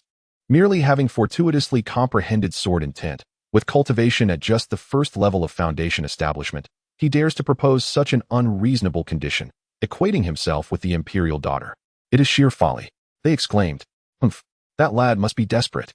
Does he truly understand the vast resources available to the core disciples of our Dream Clan? Perhaps he shall never access such resources in his lifetime. Imperial daughter, this youth is arrogant and deluded, utterly lacking self-awareness. We must not engage with him too closely. In the Dream Clan's council chamber, Meng Muwen sat beside a middle-aged man. Faced with the negative evaluations, she spoke little, merely observing the man's reactions. At that moment, the middle-aged man spoke up. Esteemed colleagues, most of you are not sword cultivators and may not fully grasp the value of a sword cultivator who has attained sword intent. Let me put it this way. Among the hundreds of billions of cultivators nationwide, the number of true sword cultivators is fewer than 10 million, and among this number, only about 3,000 possess sword intent. From my recollection, of those 3,000, there is but one under the age of 30. I trust you are all aware of who that individual is. As he spoke, the elders who had been angrily criticizing Yun Mocheng exchanged glances, suddenly realizing the implications. The middle-aged man had made it abundantly clear that this youth, known online as the Sword Immortal, might very well be under 20 and has comprehended sword intent. The significance of this realization was immense. Yet, the conditions he proposed were indeed somewhat excessive. At this moment, an elder slowly stepped forward, stroking his beard. He was the Grand Elder of the Dream Clan, Meng Yang. After all, we cannot allow our imperial daughter to lag behind the other imperial clans and the hidden families that have bided their time for so long. If we promise that youth anything, the resources available for the imperial daughter's cultivation will undoubtedly be affected. Head of the clan, I urge you to reconsider. The Dream Emperor did not make an immediate decision, gently stroking Meng Muwen's head and smiling. My dear Menga, what are your thoughts? A hint of hesitation crossed Meng Muwen's exquisite face. After a moment of thought, she replied, Father, I would like to first inquire what he can bring to our family. You once informed me of the prophecy from the heavenly pavilion regarding the calamity facing the myriad races. I believe that regardless of his arrogance and pride, he should consider the fortune of our family. Meng Muwen's response surprised the Dream Emperor. Very well, let it be as you say. Our Dream Clan should seize more fortune before the impending calamity arrives. Subsequently, Meng Muwen replied on her phone, not fond of catfish, Sword Immortal, throughout the annals of history. Countless prodigies have met their demise midway on the path to immortality, and you are merely a gifted individual yet to flourish. What audacity do you possess to propose such conditions? She added, furthermore, Even if we were to acquiesce to your terms, what could you possibly bring to our main clan? Yun Mochen, upon reading this, smiled faintly, responding without a hint of hesitation. Sword Immortal, I am aware that your family may look down upon me. Perhaps even deem my request excessive.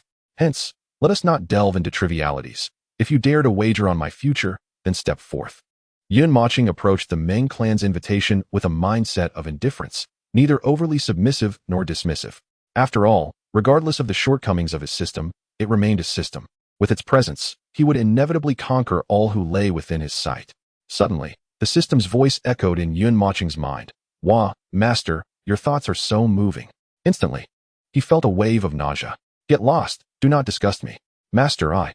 Upon reading this, Meng Yuan could not help but twitch her delicate lips. Indeed, the Sword Immortal possessed quite the personality. After she read Yun Mochen's message to the assembly, a wave of astonishment swept through the crowd. The Grand Elder, Meng Yang, snorted coldly, saying, "It is said that the Sword Immortal has a forthright character, and it appears to be true. To ask us to gamble our clan's strength on his future is utterly absurd." Others chimed in, resolutely opposing Meng Di's agreement to Yun Mochen's demands. After a moment, Meng Di spoke. With only 3 days remaining until the college entrance examination, why not allow him half a day to conduct a test within our clan? For the time lost, we can also allocate some resources as a gesture.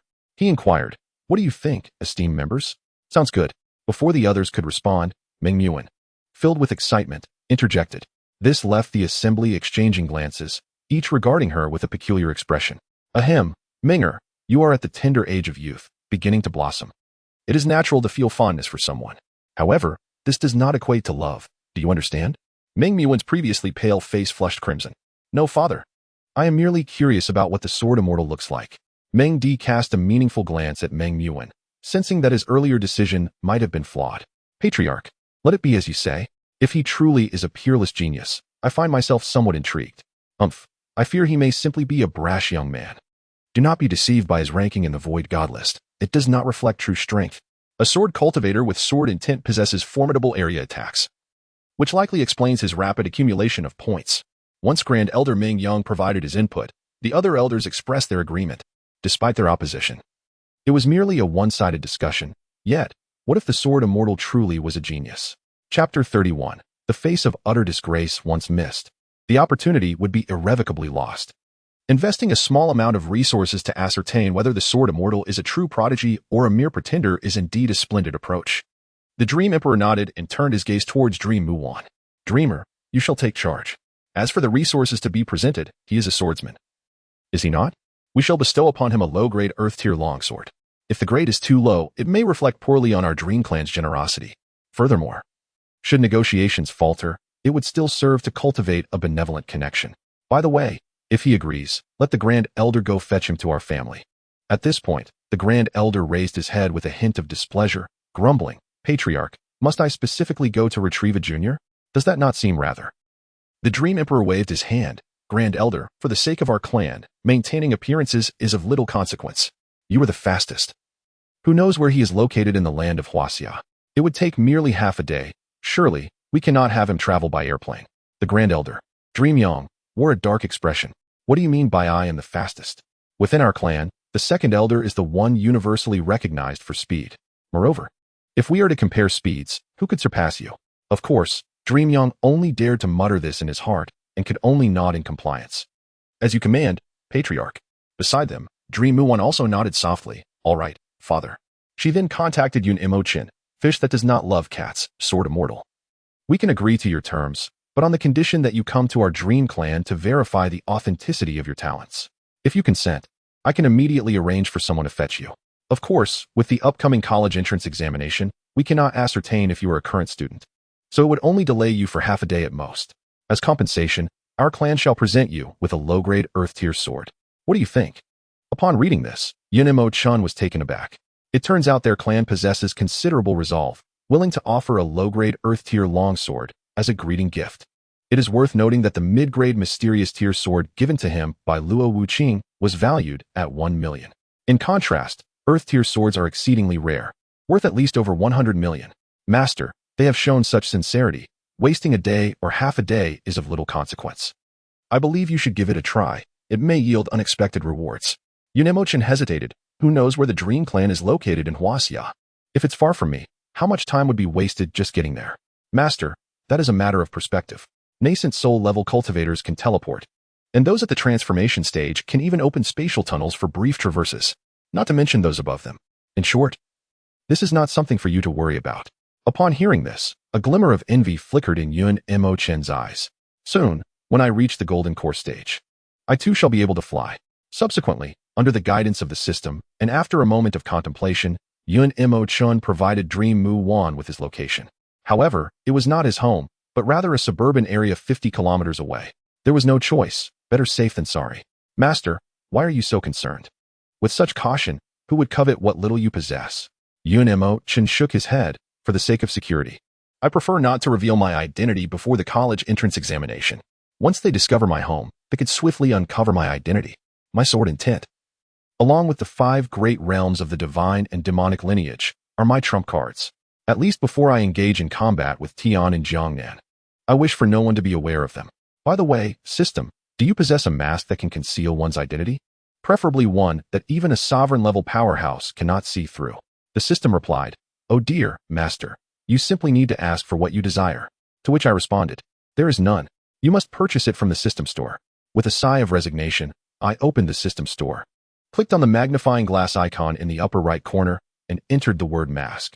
The top few options were ignored by me, and under the system's recommendations, several optimal choices appeared. Mask of 10,000 ghosts. Face can morph into the shape of myriad ghosts, excluding ghostly aura. Price, 5,000. Beastly illusion mask. Face can morph into the form of various mythical beasts, but does not alter the body. Price, for 1,500. Extreme ugliness mask, after transformation. It evades realm detection. Even one's own mother would not recognize it, though it does not change one's aura. Price, 6666. Upon seeing this, my lips twitched involuntarily, and I cursed under my breath. Damn system, tell me the truth. Are you doing this on purpose? The system replied, Master, the heavens can bear witness. My intentions towards you are genuine. Get lost. Suddenly, a thought struck me, and I lamented, even if my appearance is concealed, the aura of my realm cannot be hidden. They can still detect it. Master, to showcase the professionalism and loyalty of this system, if you purchase the extreme ugliness mask, I shall provide you with a method to conceal your aura for free. What say you? I sneered. If only you were a person, I would surely eliminate you. In the end, I spent a portion of the vitality points I had earned over the past few days to buy the system's eagerly anticipated extreme ugliness mask. Master, this mask is now successfully bound to you. It has no physical form. You merely need to concentrate, and it will automatically transform your visage. Following the system's instructions, I silently chanted, Extreme Ugliness Mask. In the next moment, the flesh on my face began to move uncontrollably.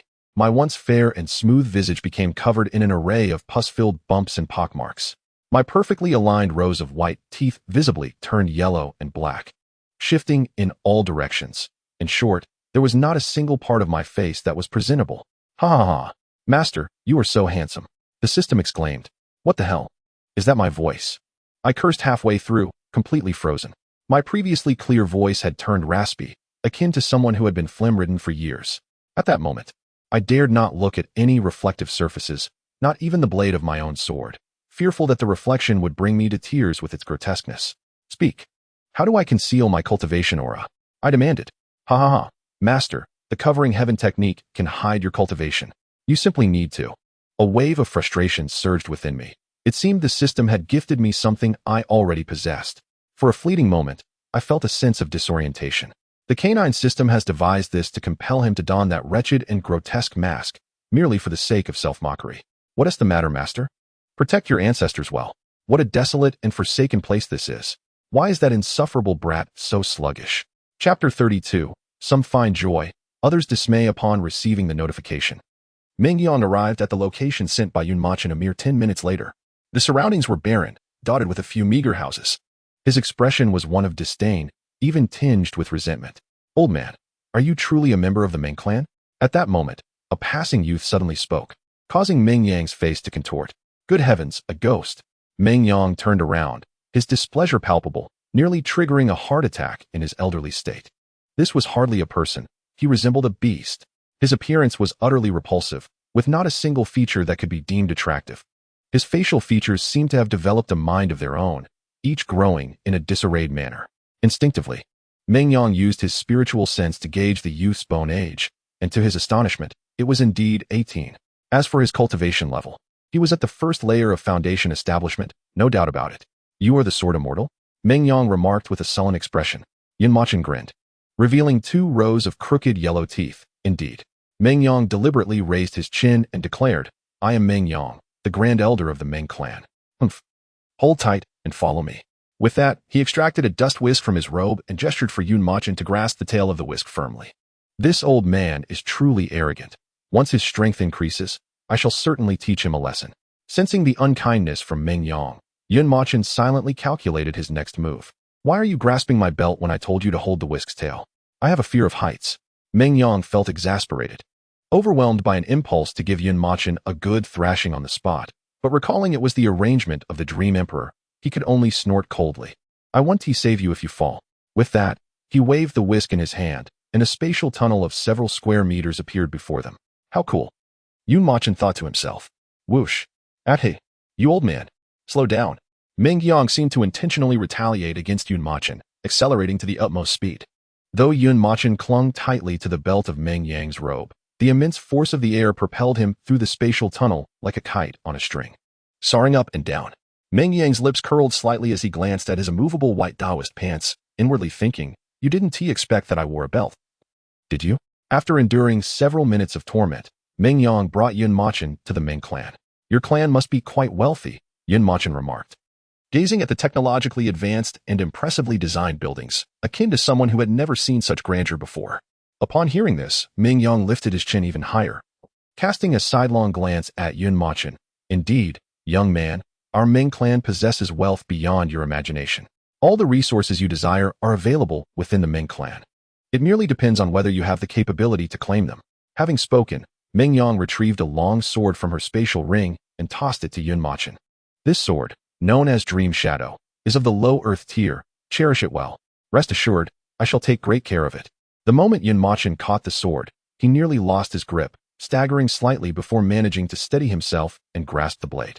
At first glance, Dream Shadow appeared no different from an ordinary sword, yet its weight far exceeded Yun Mochen's expectations, easily several thousand pounds. The blade was entirely jet black, intricately adorned with enigmatic patterns, and at the very center of the hilt, a faint purple glow emanated, revealing a single character, Dream. Observing Yun Mochen's awkward demeanor, Meng Yang's disdain became increasingly unabashed.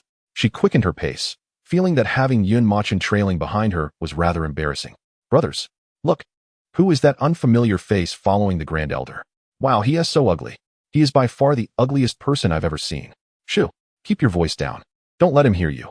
As a prominent family, we mustn't be so impolite. Due to Yun Mochen's arrival, many disciples who were previously engaged in their training paused to covertly scrutinize him. However, Yun Mochen's appearance was undeniably grotesque, to the point where it was difficult to behold, drawing an increasing number of onlookers and gossipers who quietly followed behind Meng Yang and Yun Mochen. Soon, under Meng Yang's guidance, Yun Mochen entered an incredibly grand hall, Dream Wan Hall. The hall was densely populated with individuals, all of whom gazed at the newcomer with immense curiosity. Master, I have brought him here. Shall we commence the assessment?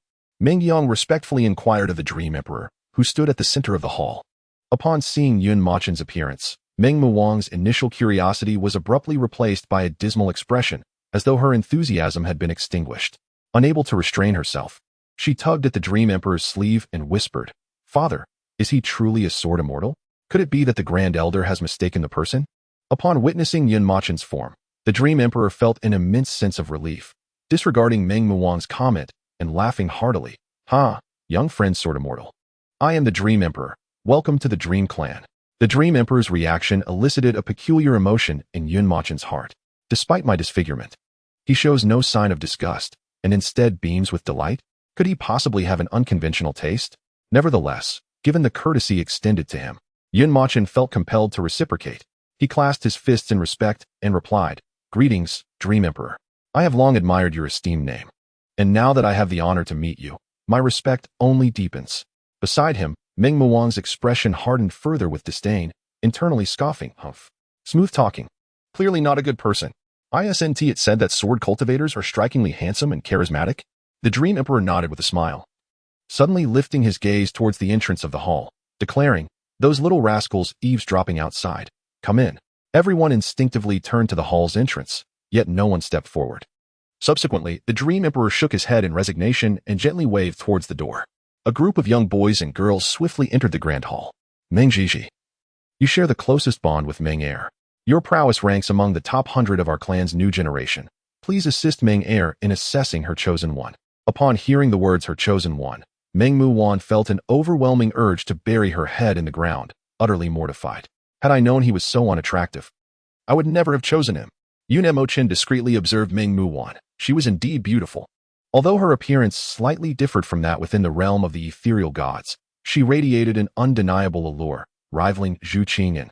Her features were strikingly similar to those described by Luo Zihan. She possessed a commanding presence. Her exquisite visage and fair skin reminiscent of a snow lotus flower that blossomed once a century atop the icy peak of the Spirit Mountain. Beneath her lavish black gown, her delicate, alabaster ankles were revealed, adorned with elegant black high heels. The subtle glimpse of her heel displayed a hint of rosy hue. However, her expression betrayed a profound disdain and aversion towards herself. Yun Mochen sighed inwardly, resigned to the reality that the world was indeed an expansive arena of superficial judgments. Chapter 33. A Single Strike to Victory. Clan Master, are you certain you want me to?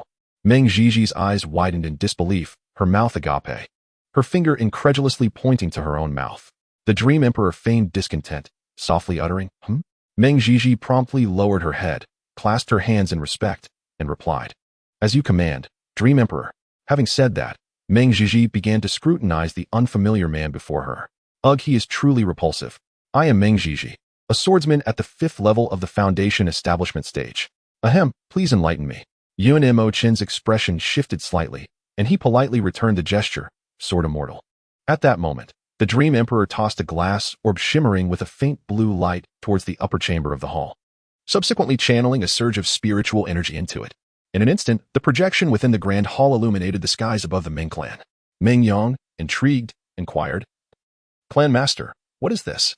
The Dream Emperor replied coolly, Our investment in him is, in fact, a form of resource exploitation concerning the other disciples of our clan. Therefore, let them clearly witness the extent of this young man's capabilities, lest any discontent arise among the children in the future. The atmosphere within the Meng clan grew lively. Look, isn't that the ugly fellow? How did he end up in our Dream One Hall? And he seems eager to challenge Meng Jiji. What a rare spectacle. The clan's disciples, along with many external elders, curiously observed this scene, as such occurrences of outsiders challenging their own had become a rarity over the years. You two may commence. Whoever concedes may halt the contest. Upon the Dream Emperor's proclamation, Yun Mochen retrieved the longsword given to him by Luo Wuqing from his spatial ring. Mid-level Xian stage. The Dream Emperor, observing the sword in Yun Mochen's hand, narrowed his eyes, lost in thought. Yun Mochen remained unfazed, stating, Make your move. Meng Jiji scoffed, regarding Yun Mochen with disdain. In her heart, she believed that if her opponent were truly a peerless master, it would not be her turn to intervene. With a swift motion, she drew a delicate sword from her waist and lifted it, instantly transforming her aura into one brimming with formidable aggression. You young man, in my eyes, the only one worthy of the title Sword Immortal is the Cloud Emperor. Anyone else who dares to claim such a title is merely insulting the true Sword Immortal. As she spoke, the spiritual energy within her surged violently, visibly coalescing around her into streams of sword chi. This strike is my second ultimate move, known as the Sword of Death. Before she could finish her declaration, Yun Mochen suddenly vanished from sight. Where did he go? One of the disciples gasped in disbelief. In the next instant, a shadow materialized behind Meng Jiji, and before she could react, Yun Mochen raised his long sword and swept it through her cascading hair.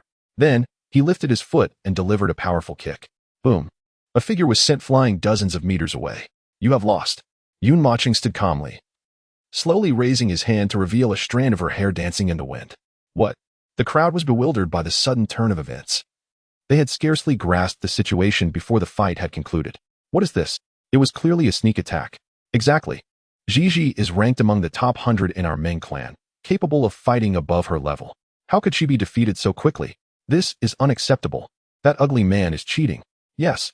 Jiji barely had time to speak before he attacked. This is truly dishonorable. Many disciples watching the projection expressed their dissatisfaction, voicing their grievances loudly. Cough, cough, cough. You sneaky attacker. How shameless. Meng Jiji slowly rose from the ground, although she had not sustained severe injuries. The humiliation inflicted by Yun Mochen felt like 1,000 cuts. Yun Mochen smiled coldly, dismissively waving his hand as the strand of hair drifted to the ground. What? Should I wait for you to finish your taunts before we fight? If you are unconvinced, then come again. However, I shall not hold back next time. Decisive, calm, and ruthless, these thoughts involuntarily arose in the mind of the Dream Emperor. Rather than intervening, his interest in Yun Mochen had significantly peaked.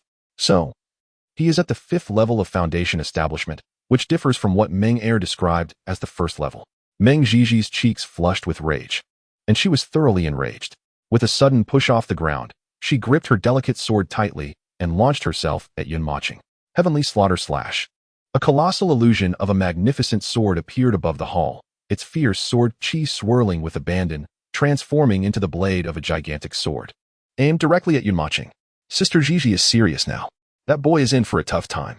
Indeed, Meng Jiji's ultimate move, the Heavenly Slaughter Slash, had previously defeated cultivators at the 7th level of Foundation Establishment and had exchanged blows with those at the 8th level. If that young man intended to withstand this strike, he would surely face some hardship. Beside her, Meng Mu Wan was equally curious about Yun Mochen's actual prowess, watching intently without blinking. Dreaming Emperor's expression remained one of disdain, her gaze towards Yun Mochen laced with contempt. In the next moment, Yun Mochen unexpectedly halted, raising his hand slowly and gesturing lightly upwards. The space surrounding the tip of his sword began to tremble ominously. At that instant, as the white sword intent materialized, Dreaming Emperor's pupils constricted involuntarily, her heart gripped by astonishment. In the blink of an eye, the seemingly gentle sword intent transformed into a terrifying force, swirling violently to form a lethal whirlwind that surged towards the colossal sword, ready to consume it. Boom! Dust and smoke erupted, engulfing the entire hall, while the ground trembled violently. Amidst the haze, a figure emerged, crashing heavily against a pillar. It was Dreaming Jiji. She coughed violently, blood splattering from her lips. Dreaming Emperor gently shook her head, raising her hand to cast a golden light that enveloped Dreaming Jiji. Miraculously, the numerous gaping sword wounds on her body began to heal before the naked eye. What an insufferable boast! This was the immediate thought that raced through the minds of all the disciples present. They exchanged astonished glances, speechless in their disbelief. Though they were familiar with sword intent, they had scarcely encountered it in reality, let alone felt its terrifying power so viscerally. All along, they had not sensed Yun Mochen's cultivation level at all. Dreaming Emperor, you are aware of my demands. Is this the caliber of individual you have arranged to test me? Have I perhaps set my expectations too low? Or do you simply underestimate me? How audacious! Upon hearing Yun Mochen's words, the elders in the hall could no longer contain themselves. Particularly, Dreaming Yang erupted, exclaiming, "You insolent brat! Do not speak so arrogantly. While it is true that you possess sword intent, it does not mean your strength ranks among the elite of the younger generation. Dreaming Jiji is merely within the top 100 of our Dream Clan. If we were to select any disciple from the top 10, they would undoubtedly best you." Chapter 34, Battle with Dreaming Yang. Dreaming Yang dared to make such a proclamation because he had discerned the cultivation level that Yun Mochen inadvertently revealed, only the 5th stage of Foundation Establishment. No matter how monstrous he might be, could he truly contend against cultivators at the Golden Core stage, who were 4 or even 5 levels above him? It is crucial to understand that the foremost echelon of the new generation across the nation consists of cultivators at least at the 9th stage of Foundation Establishment. Ha. Dreaming Yang, since my arrival in your clan, you have consistently treated me with disdain. Therefore, instead of sending other disciples to challenge me and waste time, why not simply seal your cultivation to match mine and fight me fairly? Are you bold enough to accept? As Yun Mochen's words resonated, the entire Dream Clan fell into an eerie silence, which was soon shattered by an eruption of excitement. That insufferable fool truly seeks his demise, daring to offend the Grand Elder in such a manner. This promises to be quite the spectacle. The Grand Elder is a formidable presence at the 9th stage of the Ascension realm, having fought his way through countless top-tier prodigies. This young man is indeed exceedingly arrogant. One must understand that the Grand Elder's comprehension of realms and combat has likely ascended to an incomprehensible level. If he were to suppress his realm and engage in battle, it would be as effortless as crushing an ant. The numerous disciples gazed up at the sky, their faces suffused with disdain and derision. Within the Grand Hall, Meng Muan could no longer bear to watch. This individual was someone she had insisted upon and ardently recommended, yet now, the Dream Emperor appeared relatively composed, observing them in silence. What do you want?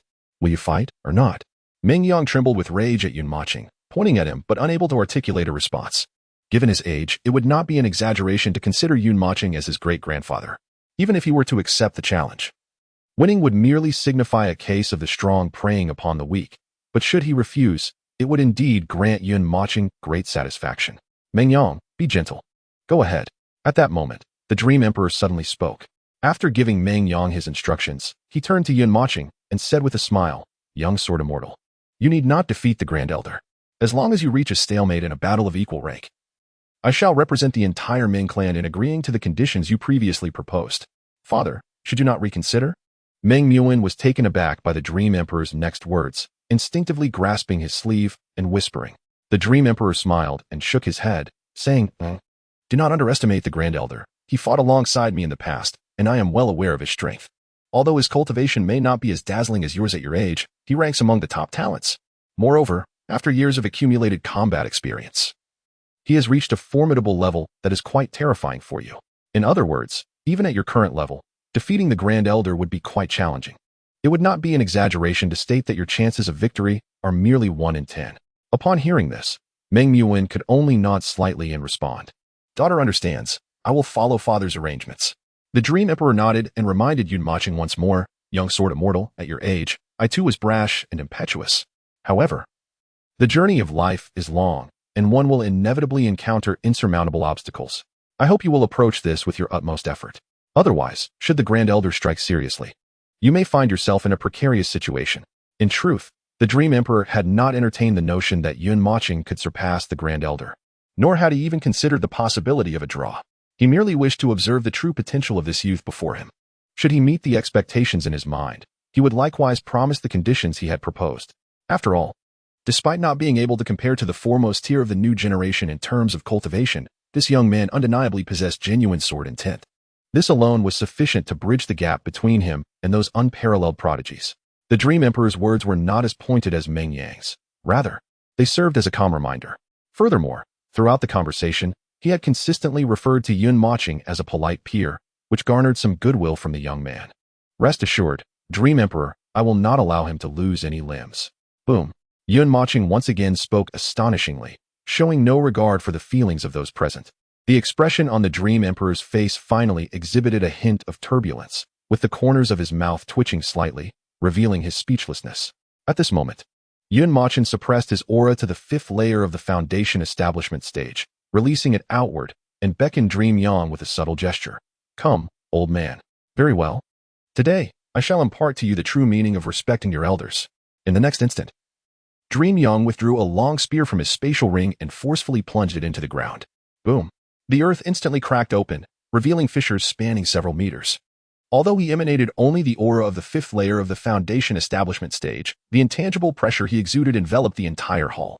"At last, I have a legitimate reason to strike you." The corners of Yun Mochen's mouth twitched, but his expression swiftly turned cold as he gripped his sword and surged toward Dream Yang.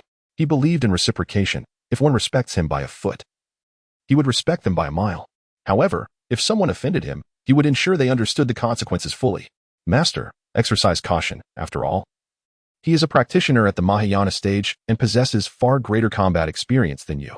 Indeed, the system hastily reminded him, but it could not quell the fury boiling within Yun Mochen. In mere moments, he stood before Dream Yang, not hesitating for an instant, and delivered a fierce slash aimed directly at his face.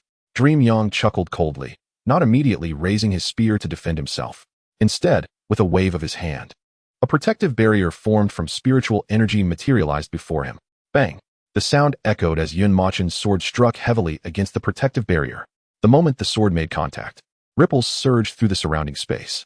Yet, surprisingly, the sword halted in place, unable to advance even a fraction. "Ha! This wretched fool has truly embarrassed himself. Even the barrier casually conjured by the Grand Elder cannot be shattered, let alone when the Grand Elder wields his spear with intention." It seemed that the legendary sword intent was not all that remarkable. The tales of its prowess now appeared exaggerated. Witnessing this scene, the clan's disciples regarded Yun Mochen with increased disdain. Through the barrier, Yun Mochen shot a fierce glare at Dream Yang, who met his gaze with palpable contempt. "Is this all you've got, boy? Unleash your sword intent."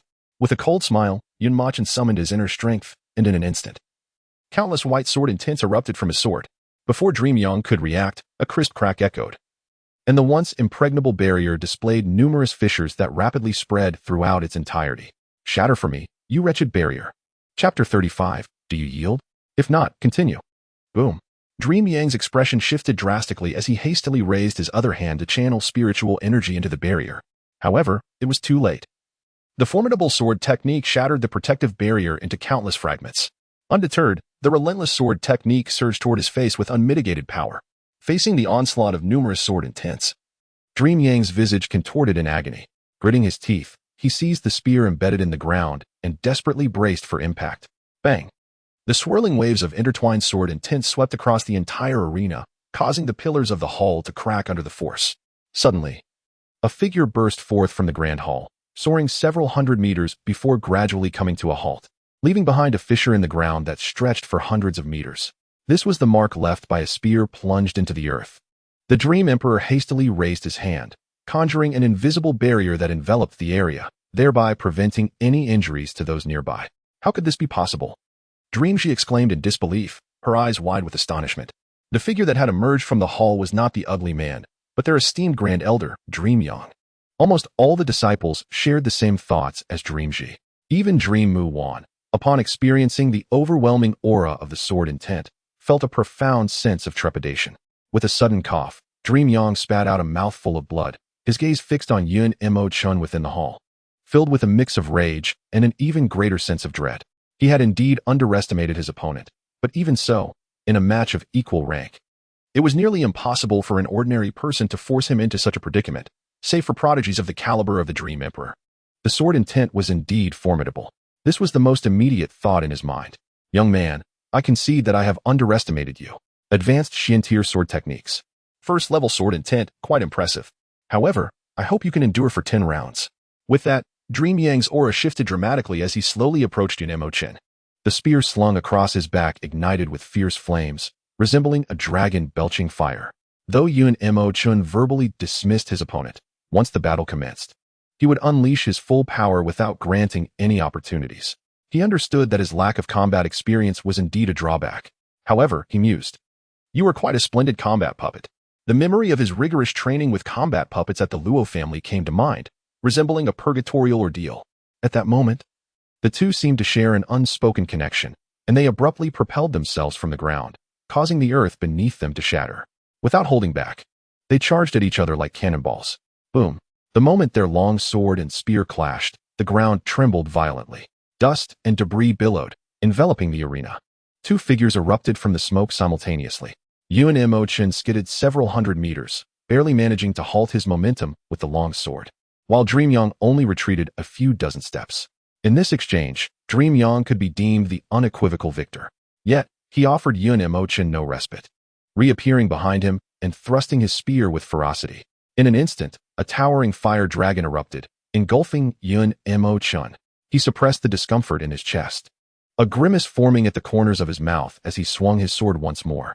Simultaneously, he swiftly enveloped himself in surrounding sword intent to shield against the searing flames of the fearsome dragon.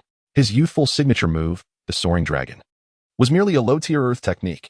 Even with the enhancement of sword intent, the potency of earth-tier techniques paled in comparison to Xian-tier techniques, exponentially increasing in power. He held no fear. Father, it seems he is about to lose. Not necessarily. As Meng Mu Wan beheld this scene, the discontent within her heart finally began to ease, and she felt a sense of relief as she spoke to Dream Emperor. However, Dream Emperor's expression was grave. His eyes narrowed slightly, as if he could discern every movement of Yun Mochen through the fiery dragon. Father? Just then, Meng Yang suddenly interjected, causing Meng Mu Wan's attention to shift instinctively. Humph, you insolent brat. If you can't hold on, remember to concede, lest I inadvertently harm you. Is that so? As soon as Meng Yang finished speaking, Yun Mochen, enveloped in the fiery dragon, uttered a surprisingly nonchalant remark, which filled him with an ominous premonition. His brow furrowed, and in the next moment, an exceedingly peculiar force erupted from the long spear. It was a manifestation of spear intent. The Grand Elder not only did not withdraw, but actually employed his hidden spear intent. What could be the reason for this? The disciples, well versed in the ways of battle, gasped in astonishment, perplexed by the Grand Elder's unusual behavior. At that moment, Yun Mochen's heart raged with fury. Second tier, sword intent revealed. Blood of the furnace. Unleash for me. A sword sweeping the heavens. Strike down. What? As everyone stood in bewilderment, a more terrifying energy surged forth from the fire dragon, visibly consuming the dragon's fierce flames. Following this, a dazzling white light emerged from within the fiery dragon. In an instant, countless powerful sword intents and sword energies shattered through the fire dragon, hurtling violently towards Meng Yang. Boom! Under the relentless onslaught of Yun Mochen's myriad sword techniques, Meng Yang could no longer withstand the pressure and was instantly sent flying. Blood gushed uncontrollably from his mouth, and in that moment, he realized that this young man before him might indeed be a prodigy of Dream Emperor's caliber. The blood he spat was born of indignation. How utterly humiliating. Why did he not exert his full strength?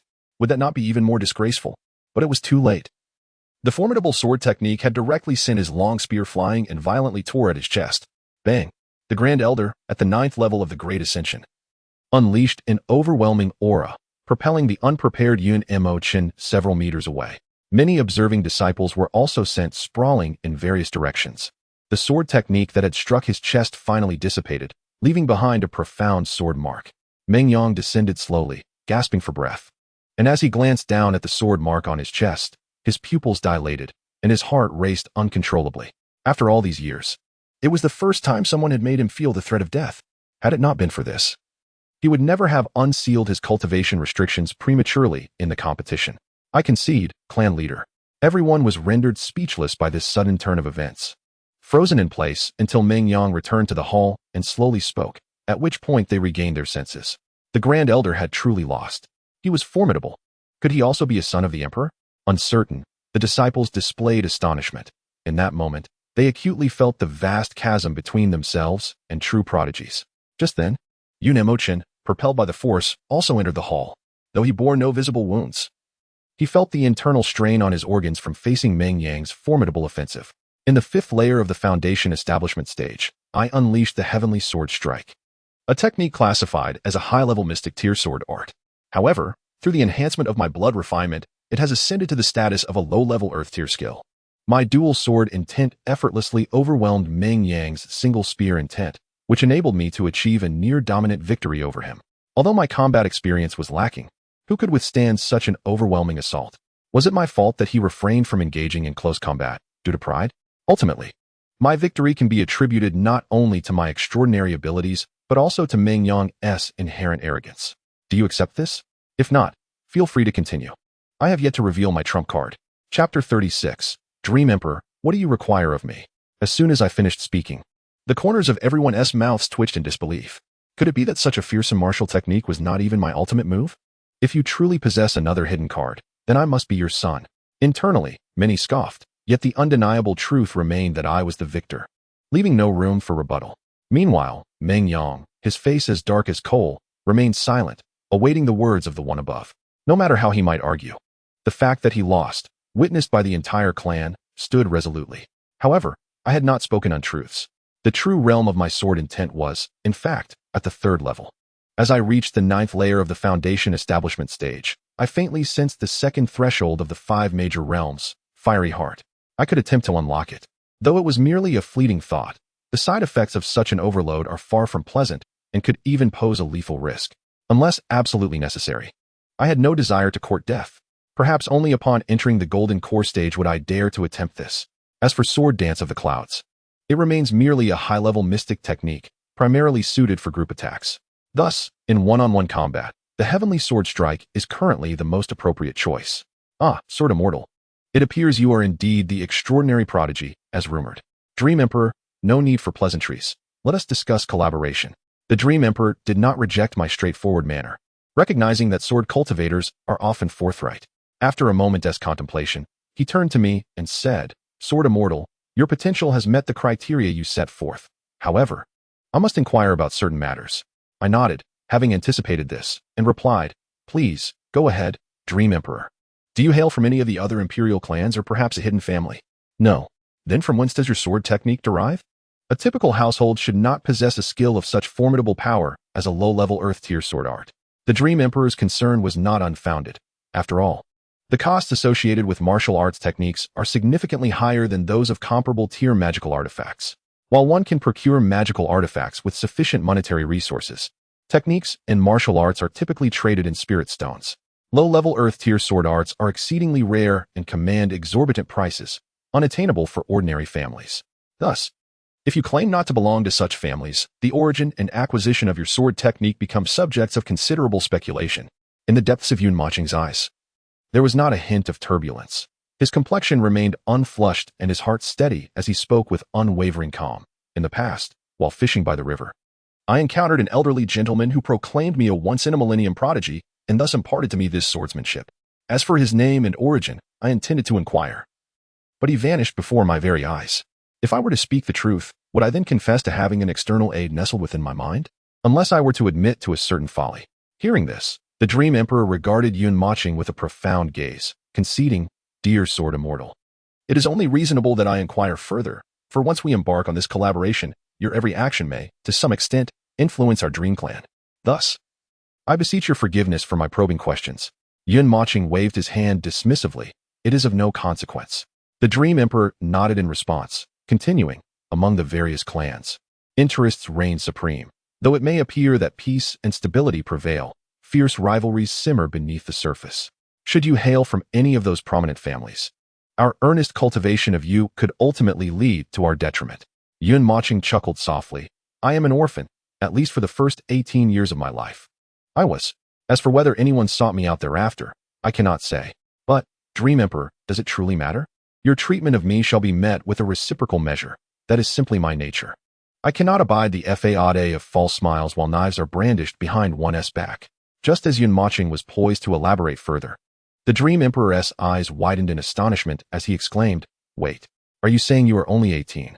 Though the Dream Emperor could perceive Yun Moching's age through his spiritual sense, the possibility of bone and marrow alterations existed within the realm of cultivation.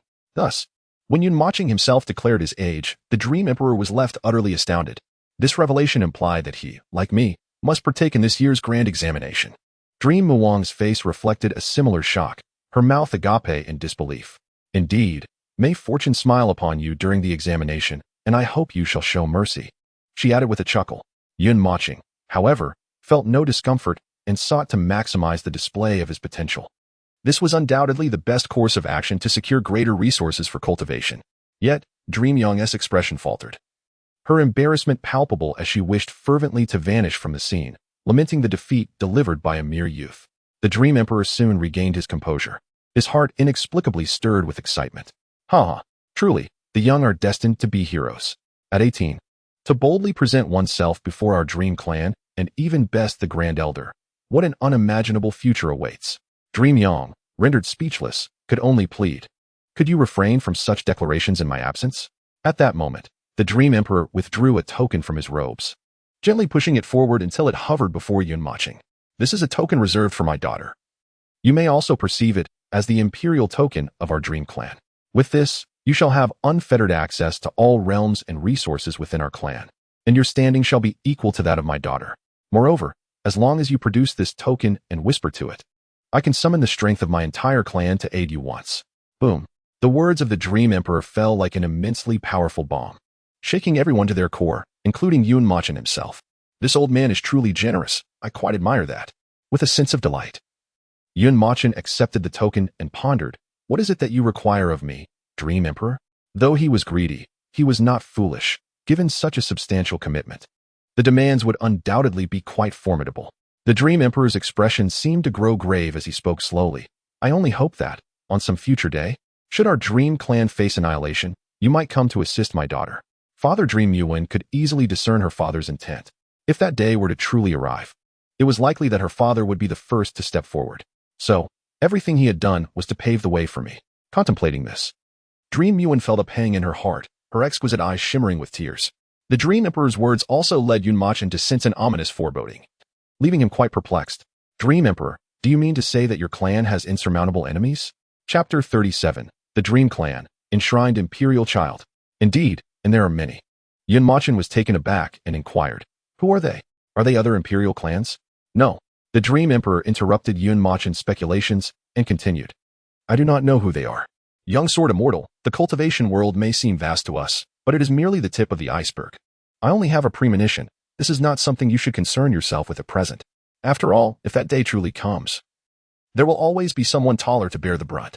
Mochen was left bewildered, finding himself at a loss for words. Great figures often engaged in such enigmatic riddles. All disciples of the clan gather before the Golden Hall. At that moment, the Dream Emperor's penetrating voice resonated throughout the Dream Clan. The disciples watching the projection quickly realized that something significant was about to transpire. In no time, hundreds of thousands gathered outside the Grand Golden Hall. While both external and internal elders soared through the air to maintain order, the scene was truly magnificent. Observing all of this, Mochen refrained from posing any immediate questions. "Father, what is this?" The Dream Emperor gently patted Dream Yuan's head, then slowly rose from the main seat, walking through the crowd towards the entrance of the hall. The Grand Elder and others, including Dream Yuan, followed closely behind, unsure of the Dream Emperor's intentions. Esteemed guests, this new generation is the most fervent in the surge of the world's fortune. This means that in the coming years, or even now, countless extraordinary talents shall emerge. And this young man beside me, known as the Sword Immortal, is indeed a remarkable prodigy of our time. You have all witnessed the recent battle. At merely 18 years of age, he has achieved the second realm of sword intent and mastered the low-level earth-grade sword techniques to perfection. He possesses both audacity and determination. Though my cultivation level is merely at the 5th layer of the foundation establishment stage, my true combat prowess can rival that of cultivators at the 1st or 2nd layer of the Golden Core stage, or perhaps even stronger. Upon uttering this, Mochen awkwardly scratched his head. However, the disciples below were unable to contain their astonishment, displaying a myriad of complex emotions. This is the true prodigy. I have only just broken through to the 7th layer of foundation establishment, yet I am still leagues away from this remarkable individual. Ah, indeed. The world is never short of geniuses. We are merely the whetstones for their brilliance. You are truly inflating your own worth. At the 1st layer of foundation establishment, a mere fart from them could extinguish you. I am not convinced. Let us settle this in a duel.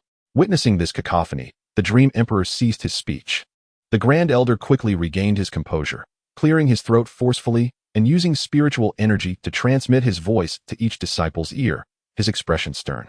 The disciples promptly lowered their heads, listening attentively. The Dream Emperor cast a satisfied glance at the Grand Elder and continued, "Therefore, after our deliberations, for the future of our Dream Clan, in order to seize this burgeoning fortune, I have decided that this young man will henceforth be our Dream Clan's imperial son, holding a status equal to that of my daughter, Dream Yuan." Boom. The Dream Emperor's declaration left everyone utterly speechless, their astonishment unparalleled. This was not merely a collaboration. It was an acknowledgement of a foster son. Should anyone contest this, they may challenge the Grand Elder to a duel. Those who can defeat him at the same level may ascend to become the new imperial son. The Dream Emperor anticipated dissent and directly stated this. The Grand Elder's eyelids twitched violently, momentarily leaving his mind in a haze, pondering whether the clan leader was praising or reprimanding him. At that moment, Mochen slowly stepped forward from behind the Dream Emperor, offering an awkward smile. "Due to certain circumstances, I cannot disclose my true name for the time being. I hope for your understanding. However, in my eyes, my cooperation with the Dream Emperor feels more like being recognized by him. And I am genuinely astonished and grateful for such a grand gesture upon our first meeting. The Dream Emperor's vision and courage are unparalleled throughout history. Moreover, I assure you all, whenever a member of the Dream Clan encounters peril in the future, I will risk my life to rescue them. After all, with the Dream Emperor making such a statement, it would be remiss of me not to express a few courteous words." Among the disciples, there were those who felt dissatisfaction, envy, and jealousy, yet none dared to speak out. Who would be foolish enough? The Grand Elder, a 9th-layer cultivator of the Ascension stage, possesses battle experience and skills that would utterly dominate them. Yet, even so, this young man had triumphed over him in a contest of equals. To stand out would be sheer folly. Everyone, please return and intensify your training. Our time is limited. After delivering this remark, the Dream Emperor turned to leave. However, as he brushed past Mochen, he whispered softly in his ear, "Follow me." Mochen nodded and trailed behind him. "Dreamer, you come as well."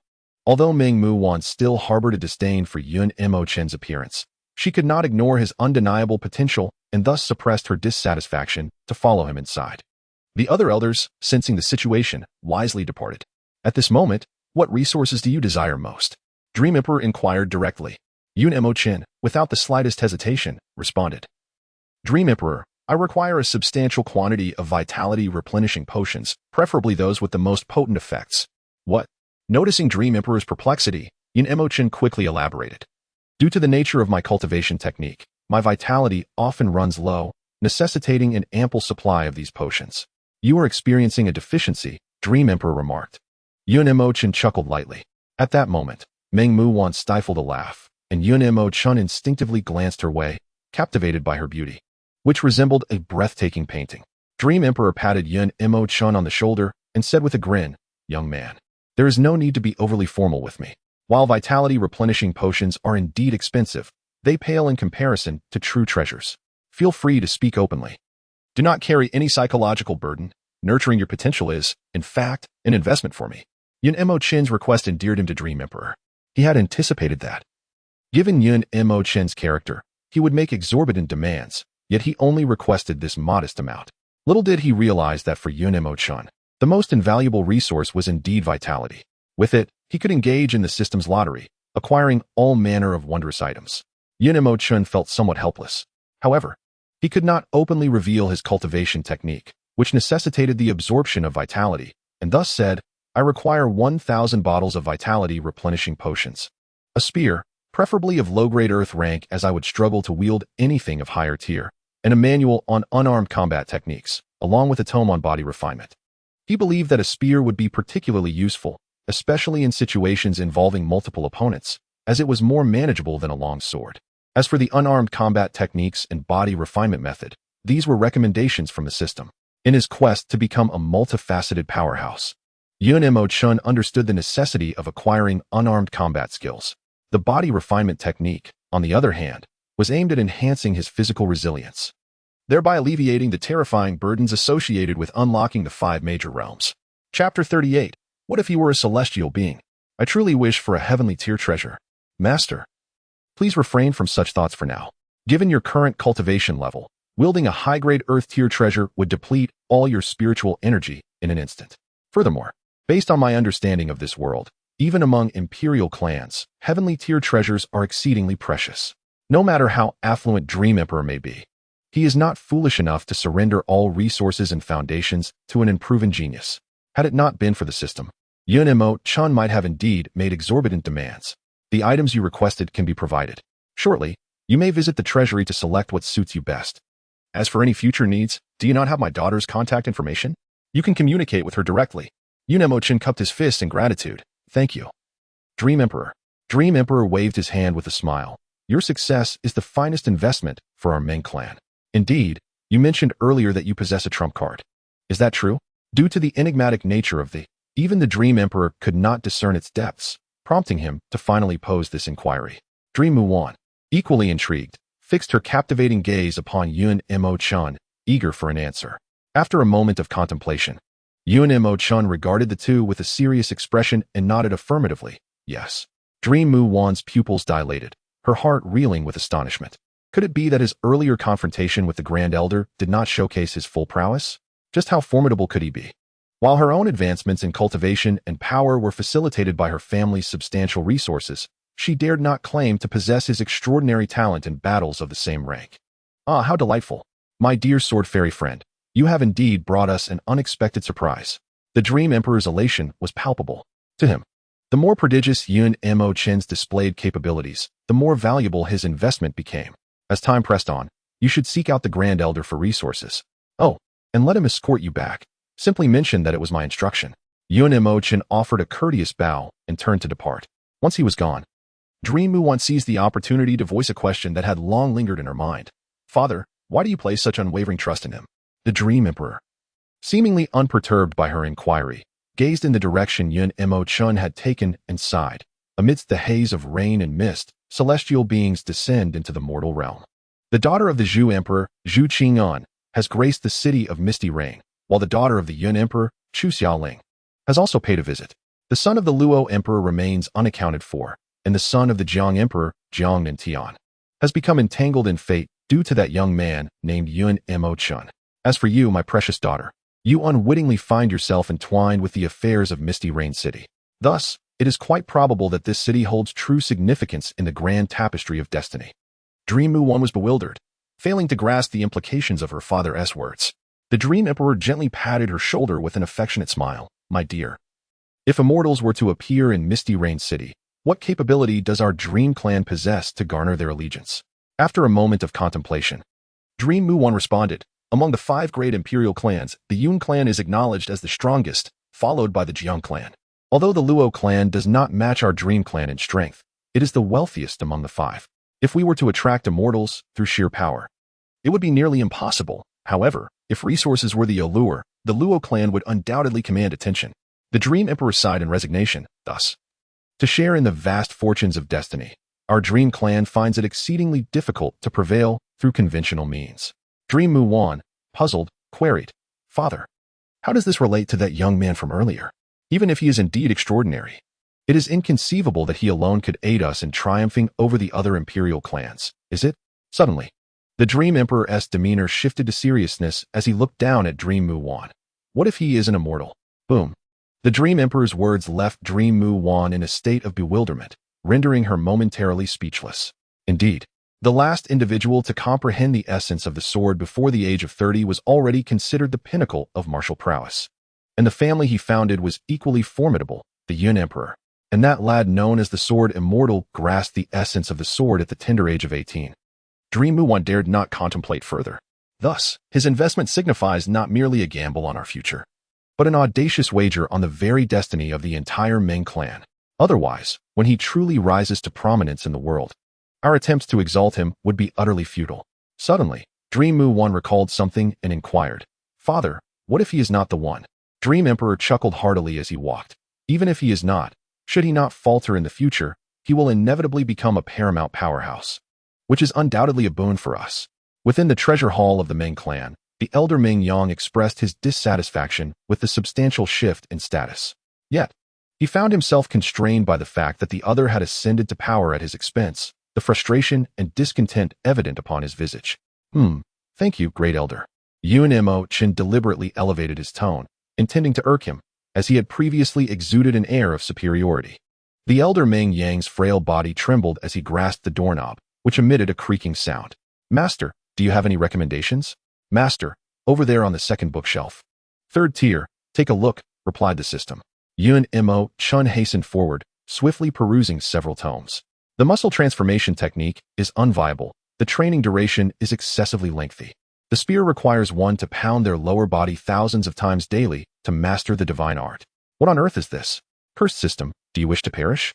Is the spear in question referring to that contraption? Not quite. Master, observe the third book on the right. Mochen, feeling wary, picked up the tome. The 9 Revolutions Undying Divine Art. Low-tier Earth Grade Incomplete Scroll. Cultivating to perfection could enable resurrection through blood and flesh. This is utterly preposterous. Master, it may not be as exaggerated as it seems, for such a body refinement technique might indeed allow resurrection through blood and flesh. But the corresponding side effects are quite significant. Nonetheless, this technique is exceptional. Even in its incomplete form, it achieves low-tier Earth grade.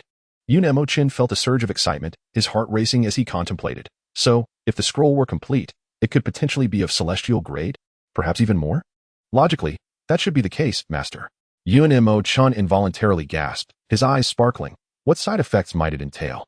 For instance, should you cultivate to perfection and resurrect through blood and flesh, you may find your memories entirely erased, or you may emerge as a completely different version of yourself. Among other possibilities. By the way, transforming into a female is also a possibility. Mochen's lips twitched as he resumed his examination. Chapter 39, 150,000 Vitality Points. This technique requires cultivation to the 9th revolution for mastery. With each revolution, the strength of the physical body geometrically increases. This shall suffice. Subsequently, Mochen ventured to the martial arts section. The system once again recommended a martial technique, 6 Meridians Divine Finger, low-tier Earth grade. During combat, one could unleash this technique from their fingertips, which could yield an element of surprise in battle. Great Elder, what is the name of this spear? Mochen arrived at the weapon area, where an array of exquisite treasures dazzled his eyes, nearly causing him to drool. Meng Yang glanced at the red spear in Mochen's hand, her gaze sharpening with interest. With a cold snort, she remarked, the young master possesses discerning taste.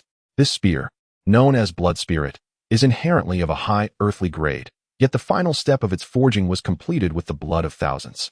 However, the craftsman who forged this spear abhorred killing, resulting in its current status as merely a low earthly grade. Mochen pondered for a moment and curiously inquired, why didn't that craftsman procure some human blood, Or perhaps ask each member of his clan to offer a small amount without having to take lives. Upon hearing this, Meng Yang nearly stumbled, her mouth twitching in irritation as she retorted, "Why don't you ask that craftsman yourself? How would I know? It is meant to be a spear of protection. Its purpose is to safeguard, not to slaughter." Suddenly, a voice echoed, startling even Meng Yang. Who? The presence of someone so near without being detected indicated that their cultivation must surpass Meng Yang's. Haha, Elder, it has been a long time. It is you, Master Artifact Craftsman. It has indeed been a while. A frail old man emerged behind them, his age rendering Meng Yang youthful in comparison. Young Master. This is one of the 3 honored elders of our Ming clan, the Master Artifact Craftsman. The elder appeared quite ordinary aside from his extreme frailty. Yet Yun Mochen was not foolish enough to believe him to be an ordinary man. Given Meng Yang's respect for him, he was likely a formidable figure at the 9th level of the Great Ascension stage, or even in the Tribulation stage. Moreover, Master Artifact Craftsman is our clan's sole 9th grade craftsman, Meng Yang hastily reminded him. Yun Mochen bowed respectfully, maintaining a dignified demeanor, and said, "Greetings, Master Artifact Craftsman." The craftsman, leaning on his eaten-wood cane, managed a faint smile on his wrinkled face and waved his left hand gently, saying, "Child, I have heard about your accomplishments. You are indeed a promising young talent." Yun Mochen offered a polite smile as the craftsman continued. "This spear was forged by me a century ago. What you mentioned, I did not overlook. Rather, I intentionally sealed its soul, which is why it possesses such blood spirit." What? Meng Yang gasped, realizing that it implied the spear was, in fact, a heavenly grade weapon. For a treasure to possess its own soul, it must attain the heavenly grade. The craftsman nodded with a smile, affirming, "Indeed. The tale of it being forged with the blood of thousands is mere folly. I merely stated that those recognized by blood spirit must have experienced human blood. But who could have anticipated that, a century later, it would be distorted into this?" Yun Mochen, somewhat confused, asked, "Master Artifact Craftsman, if blood spirit is a spear of protection, why must it involve human blood? If someone wrongs you or insults your family, what would you do?" Without hesitation, Yun Mochen replied, "Kill." The craftsman chuckled softly, patting Yun Mochen's shoulder as he began to walk slowly towards the door. "Treat it well, young master." Yun Mochen suddenly realized, and without hesitation, bowed once more in the direction of the retreating figure. "Elder, would you be willing to part with it for me?" Dream Central's lips twitched as she replied, "The Emperor is jesting." The phrase "the Emperor is jesting" was articulated by her through clenched teeth. A wave of satisfaction surged within Yun Mochen. He relished the sight of her discontent, rendered powerless. "So, did you choose this spear for me because you had already discovered it?" "Hee, of course, my master." At that moment, Dream Central extended her hand, presenting a ring.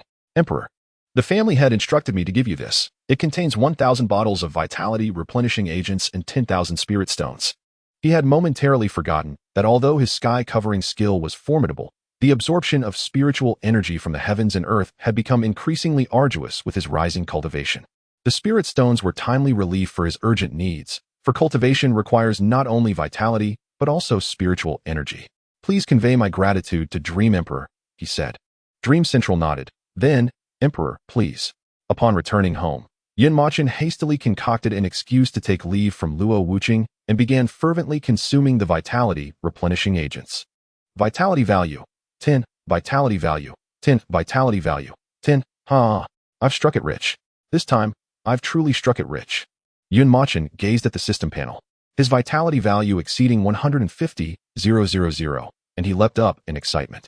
"Master, as your cultivation improves, the required vitality will increase, so I recommend you reserve 100,000 vitality for your training."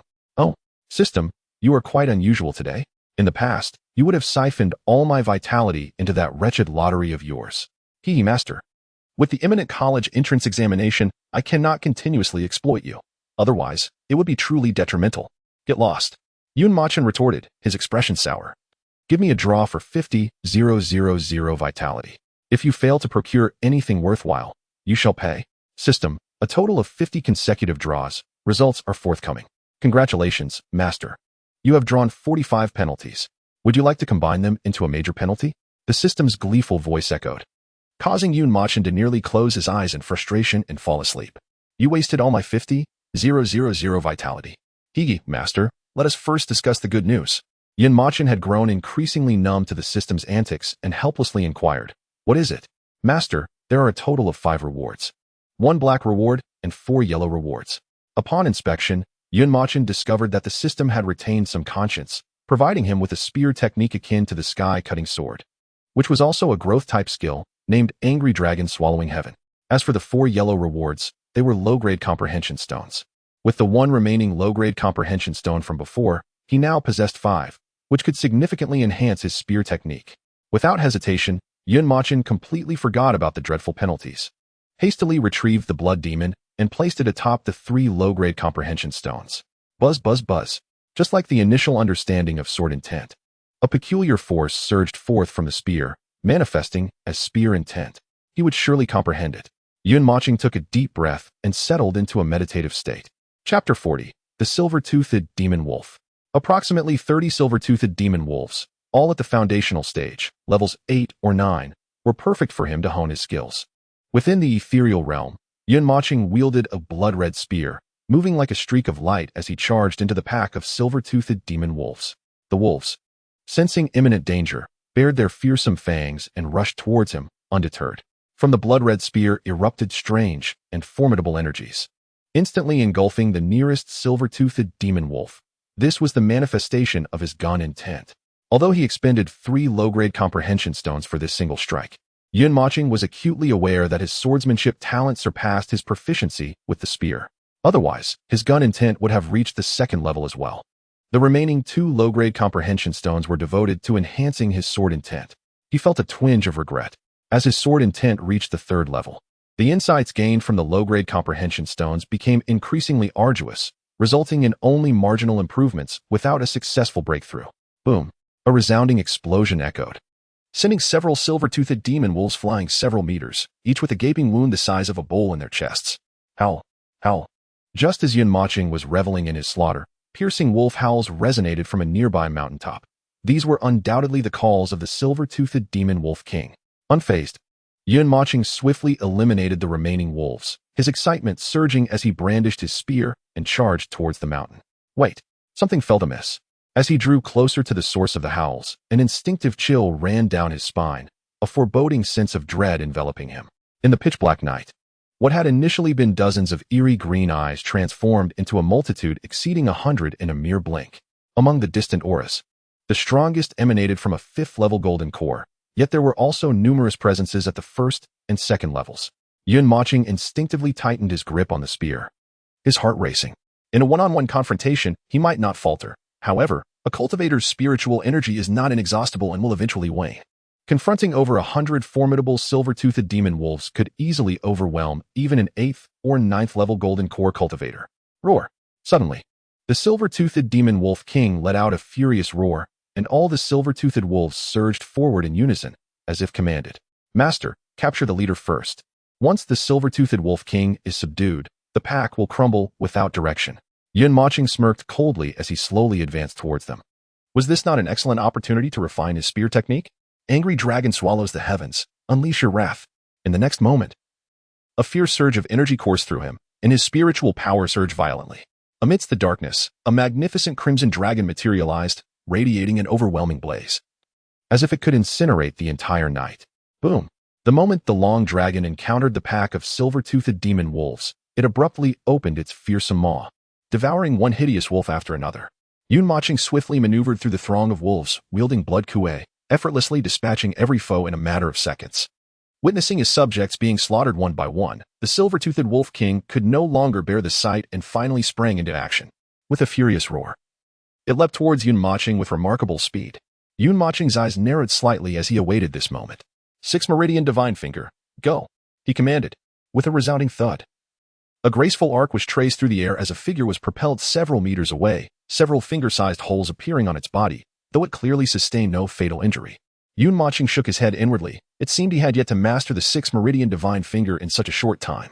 He lifted his gaze towards the silver-toothed wolf king, whose pupils were filled with overwhelming fury. Unfazed, Yun Mochen calmly declared, "It is time to end this." In an instant, he vanished from his position, reappearing behind the beast and thrusting fiercely at its head. With a splatter, blood gushed forth, and the silver-toothed wolf king let out a reluctant growl before collapsing to the ground. The remaining silver-toothed demon wolves, witnessing this scene, began to waver, contemplating retreat. However, Yun Mochen would not relinquish such a trove of points. After all, he had yet to complete the task for the top position on the illusory god rankings. Before long, one silver-toothed demon wolf after another fell to the ground, while Mocheng's spiritual energy was nearly depleted. What a thrilling slaughter! I've managed to ascend to second place, he thought, delight blooming within him as he absorbed the influx of points. Indeed, the advantages of a ranged attack were far superior to that of a melee weapon. Suddenly, a thought struck him, and he mused. In the upcoming college entrance examination in 2 or 3 days, I shall use the gun to conceal my identity, while my swordsmanship will serve as my trump card, in preparation for the unknown challenges that Jiang and Tian may present. This exhilarating battle had loosened the bottleneck in his cultivation, and he anticipated breaking through to the 10th layer of foundation establishment by nightfall. The damage of a gunner's area attacks would allow him to swiftly claim the top spot on the illusory god rankings, at which point he would receive the system's completion reward, the divine grade golden core. At that moment, the system spoke. Master, should you reach the 10th layer of foundation establishment and advance to the golden core stage, you shall face your first lightning tribulation ahead of schedule. Lightning tribulation? Isn't that an experience reserved for those in the tribulation stage? The system's words left Mochen bewildered. The joy of accumulating points dissipated at the thought of impending celestial wrath. Master, you have likely read too many fantasy novels. Normally, when one transitions from the nascent soul stage to the transformation stage, if your talent causes the heavenly Tao to take notice, it may summon a heavenly lightning tribulation. The reason those in the tribulation stage face such tribulations is that their existence cannot be tolerated by the heavenly Tao, which seeks to eliminate them. As for your breakthrough to the foundation establishment stage resulting in a lightning tribulation, consider it a source of great pride for cultivators. Mochen, feeling a bit embarrassed, rubbed his nose and inquired with curiosity, why aren't the powerful emperors from the 5 great imperial clans, all of whom are in the tribulation stage, being sought after by the heavenly Tao? The system replied coolly, the reason rules are termed as such is because they cannot be defied. However, once an individual's strength surpasses the confines of these rules, their very existence becomes the rule itself. Mochen nodded in understanding, and the system continued, Master, thus I advise you to wait until the college entrance examination to break through your cultivation. What? Mochen questioned, doubting his own hearing. Is there any difference between undergoing tribulation in front of the nation's cultivators and defecating in public? The system clarified, Master. If you find yourself unable to contend with Jiang Tian during the examination, then breaking through at that moment will be your greatest trump card. Confused, Mochen asked, why not undergo tribulation privately? Wouldn't it make more sense to directly break through to the golden core stage and participate in the examination? The system responded, but are you confident in passing through this thunder tribulation? Due to your cultivation of the overworld technique, the inheritance of the divine demonic lineage, and your entry into the extreme realms, I estimate that the intensity of your thunder tribulation will far exceed that of those breaking through to the nascent soul stage. Mochen's eyes sparkled with a mischievous grin as he remarked, System, you are truly clever. Were you planning to help me navigate this thunder tribulation by leveraging the power of those great figures? Chapter 41, The Heartbeat in the Cinema Ding. Correct. Not only that, but under the intimidation of the thunder tribulation, those competing will be unable to inflict harm upon you. Once your cultivation talent is revealed to the public, those who wish to eliminate you will vastly outnumber those who desire to nurture you. Mochen, somewhat perplexed, asked, why is that? The system pondered for a moment before responding earnestly, this world is on the brink of an unknown calamity. Although I cannot ascertain what it is, the sense of impending doom grows increasingly palpable. Consequently, many formidable factions are preparing for this impending disaster, including the collaboration between the Dream Clan and yourself. Otherwise, someone as cunning as the Dream Emperor would never allow you to reap such substantial benefits without genuine returns. Upon hearing this, Mochen felt a bit bashful and scratched his head. I thought he was truly captivated by my charismatic personality. How narcissistic of me. Mochen then remarked, by the way, Master, you have yet to fulfill your previous punishment. After you secure the top spot on the virtual god ranking tonight, remember to fulfill it tomorrow. As for today's punishment task, I can delay it for a few days, but only for a few. Looking at the multitude of unfinished yet necessary tasks, Mochen rubbed his forehead, feeling overwhelmed and resigned. Indeed, an exceptional man is akin to an unyielding ox. This meant that tomorrow he would have to bravely visit Zhu Qing'an's home and invite her to watch a movie. Hopefully, Zhihanian, that old fox, wouldn't he discover it tomorrow? The next day at noon, within the virtual god space, someone exclaimed, brothers, look at the virtual god ranking. What? Is this real? The Sword Immortal has actually surpassed Jiang Nantian to become the top of the virtual god ranking. Could it be that this year's college entrance examination will witness a genius even more monstrous than Jiang Nantian? This predicament leaves us mere stepping stones in a quandary. Yun Mochen spent an entire night without rest, engaging in frenzied battles within the virtual god ranking, ultimately securing the coveted top position. Not only did he achieve this feat, but his proficiency in marksmanship also saw considerable enhancement, mastering techniques such as the angry dragon devouring the sky and the 6 meridians divine finger with remarkable ease. As for the 9 turns immortal technique, the system advised him to set it aside for the time being, as cultivating this skill requires several exceedingly rare and precious spiritual herbs. He planned to boldly request them from the Dream Emperor once his true talents and capabilities were showcased in the upcoming college entrance examination. Upon exiting the virtual god space, he calculated that he had amassed approximately 420,000 points, which could be converted into over 200 bottles of vitality replenishing elixirs, amounting to nearly 600,000 in vitality value. However, he refrained from participating in another lottery, as he was acutely aware of the alarming demands his techniques had on his vitality. The thought of how daunting the vitality requirements would be if he were to break through to the golden core stage was almost too much to bear. After a brief moment of internal turmoil, Yun Mochen regained his composure and opened his contacts to message a specific individual. Qian, Yun Mochen, let's go watch a movie tomorrow, so we can part amicably. Yet, in the next instant, a reply came through on his phone, by Cha Qing Huan, Zhu Qing and sounds good. The two, separated by a screen, were oblivious to each other's true thoughts. Perhaps she had truly moved on. Was it a message from that old man Zhu? Their musings were somewhat amusing, as Zhu Hantian held no favorable impression in Yun Mochen's mind. Zhu Qing's prompt response led him to feel a tinge of paranoia. Had Zhu Hantian already taken control of her phone, waiting for him to arrive only to unleash a beating? Still, that would be preferable to facing punishment by having to dance with his pants down. Qian, how is your preparation for the college entrance exam going? By Cha Qing Huan, you won't be participating in that wager, will you? It was as if they shared a silent understanding, both sending messages simultaneously. Their conversation resembled a game of charades, devoid of direct expressions of concern, yet laden with unspoken care. They swiftly agreed upon a location and time, concluding their exchange rather abruptly. 2 hours later, at the entrance of the largest shopping mall in Yunyu City. Hello, Yun Mochen. Zhu Qing'an appeared behind him, donned in a lovely dress and a mask. Yun Mochen, suppressing his excitement, turned around. Hello, shall we head up? Yes. The two resembled familiar strangers, with Yun Mochen leading the way and Zhu Qing'an following behind, deliberately maintaining a distance. Suddenly, Yun Mochen halted, contemplating whether to offer her some milk tea. Zhu Qing'an instinctively took a step back, fearful of being discovered mimicking his movements, anxiously glancing around. Shyly, she waved her hand and continued to gaze at her feet. The words she had once spoken to Yun Mochen were now difficult for her to accept, let alone for him.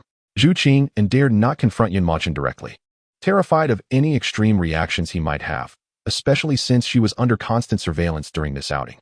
Had it not been for her threat to abstain from the college entrance examination, her father would likely not have permitted her to attend the meeting.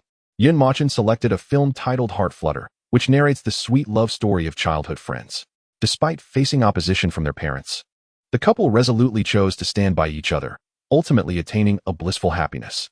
This marked his inaugural experience of watching a movie alongside her. Since he had never visited a cinema before, he had called his friend for advice.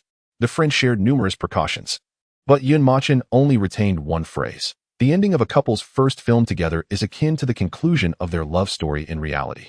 Previously, he had dismissed such notions, yet today, he peculiarly chose a film that was far from his preferred genre, simply because its ending was beautifully uplifting.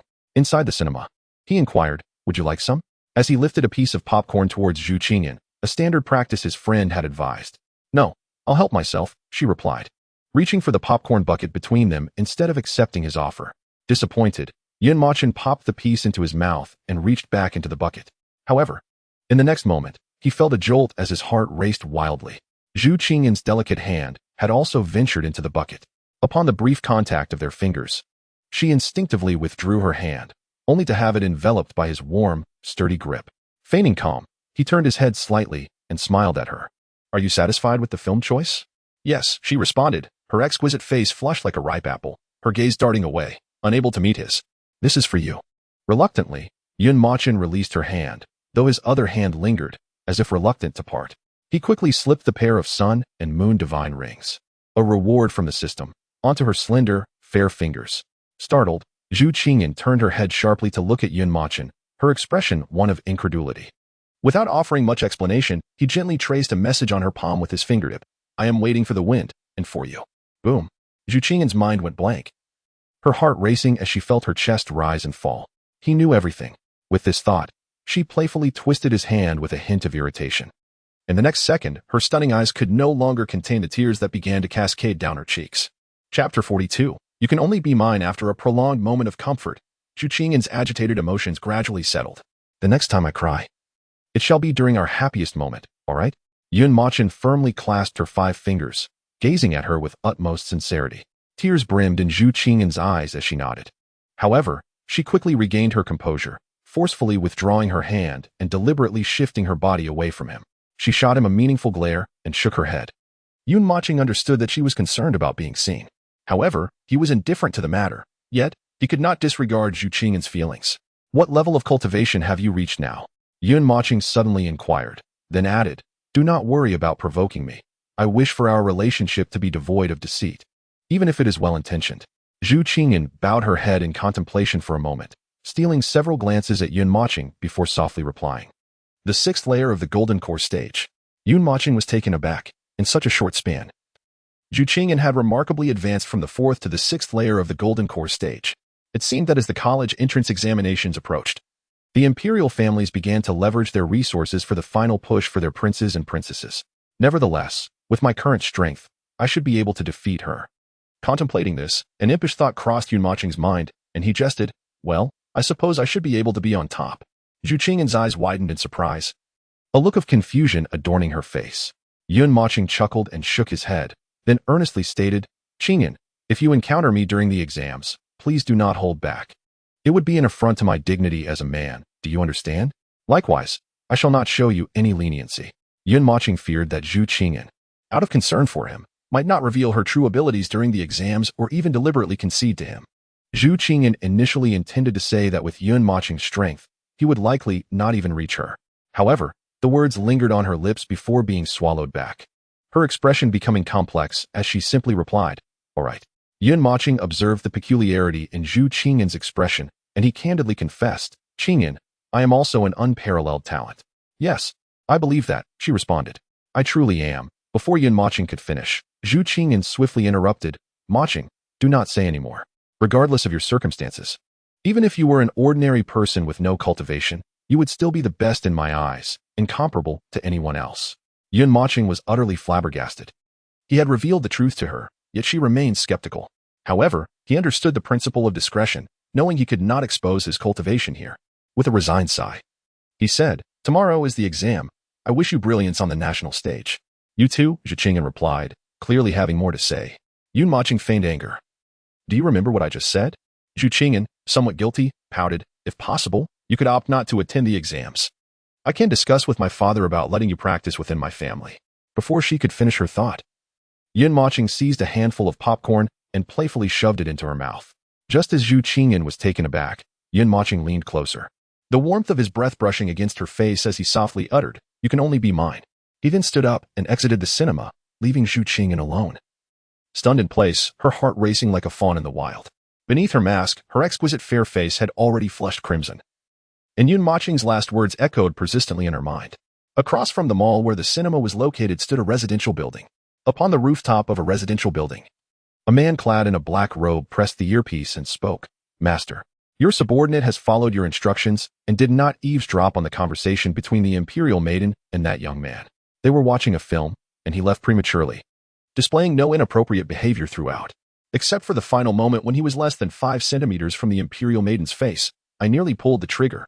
Yes, it is safe to bring her back. Understood. The black-robed man removed the earpiece, exhaling in relief as he stowed away his 85 caliber ion sniper rifle. The master indeed held this young man in high regard, instructing me to carry the largest caliber weapon. What use is the Sun and Moon Divine Ring? Upon returning home, Yun Mochen donned another Sun and Moon Divine Ring, only to discover that the moment it slipped onto his finger, it seemed to meld away, vanishing without a trace. Yun Mochen's spiritual awareness perceived that it had merely turned invisible, not truly disappeared. The Sun and Moon Divine Ring lacked an interdimensional space, serving not as a storage ring, but rather as an ordinary ring that could merely become invisible. Master, you will understand in due time. By the way, Master, this punitive task has been completed. May I now issue the previously outstanding task? Yes. In the next moment. 2 lines of text appeared on Mocheng's system panel. Task: become the top scholar in the college entrance examination. Reward: a Leontian divine sword. Note: a weapon of growth. Task failure. If you cannot surpass him, why even ask? Your wife has run off with someone else. End it all. This was the first instance. Mocheng harbored no resentment towards the punishments imposed by the system. He chuckled wryly and shook his head, suddenly noticing something and asking curiously, System, in the past. Breakthroughs were accompanied by divine pills. Why has it changed this time? Master, after entering the nascent soul stage, including the subsequent enhancements, merely relying on external forces will no longer suffice. Upon entering the nascent soul stage, every advancement in cultivation must be intertwined with one's comprehension of the universe. This alone renders any pill ineffective. Of course, I possess great powers, and I could indeed provide pills for breaking through the nascent soul stage. However, consuming one would significantly lower your talent ceiling. Would you care for one, Master? Mocheng pondered, realizing that understanding the universe was not something he needed to concern himself with at the moment. Then, a thought crossed his mind, and his expression grew serious. Qingyan managed to break through 2 minor realms in a short span. Zhang Nantian was already at the 7th layer of the Golden Core stage 4 to 5 months ago. System, do you think he might have already advanced to the nascent soul stage? Even if he has entered the nascent soul stage, would you consider giving up, Master? The system's words awakened Mocheng, prompting him to smile wryly as he instinctively clenched his fist. In the nascent soul stage, I would still defeat him. Knock, knock, knock. Someone was at the door. Curious, Mocheng opened it, only to be greeted by 2 very familiar figures. Uncle Tu, Aunt Kai, good afternoon. What brings you here? Chapter 43. Unexpected breakthrough to the 10th layer of Foundation Establishment. The butcher stood at the door, holding a large cut of meat, while Aunt Kai similarly held a basket filled with lotus seeds. Ah, you mischievous lad.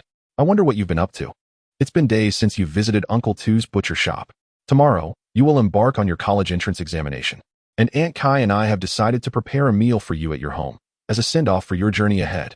Aunt Kai also wore a concerned expression, saying, Mochen, you've lost weight in just a few days. Mochen felt a warmth spread through his heart, unsure of how to respond. He scratched the back of his head with a smile and quickly invited the 2 into his home. Uncle Tu, Aunt Kai, thank you so much. The butcher, feigning anger while slicing meat, remarked, after a few days, you've suddenly become distant from your Uncle Tuesday. What is this all about? Aunt Kai shook her head with a gentle smile, continuing to wash the dishes in the sink. Mochen hurriedly approached Uncle Tu, offering to massage his shoulders. Uncle Tu, if I manage to secure the top spot in the college entrance exam, would you grant me a wish? Ha ha ha, you cheeky rascal. With your limited skills, do you really think you can become the top student? Don't even think about it. Even if you asked me to marry Aunt Kai, I would agree on the spot. Clatter. Aunt Kai, washing the dishes, accidentally shattered a plate, tucking a few strands of hair behind her ear with the back of her hand. She turned to glare at the butcher. Have you become so mischievous again just because I Haven Tea scolded you in days? The butcher, seemingly oblivious, instinctively concealed the blush creeping across his face.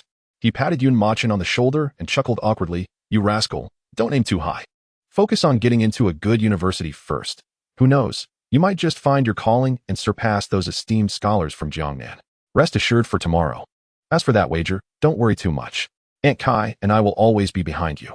What went unnoticed was Aunt Kai, who continued washing vegetables with a slight smile tugging at the corners of her mouth. Mochen, sensing something extraordinary, turned to the butcher with a peculiar expression and whispered, Uncle Tu, are you secretly in love with Aunt Kai? You cheeky lad, what nonsense are you spouting? Go play elsewhere. We'll call you when the meal is ready. The butcher, clearly flustered, quickly shooed Mochen away, fearing he would say something indiscreet.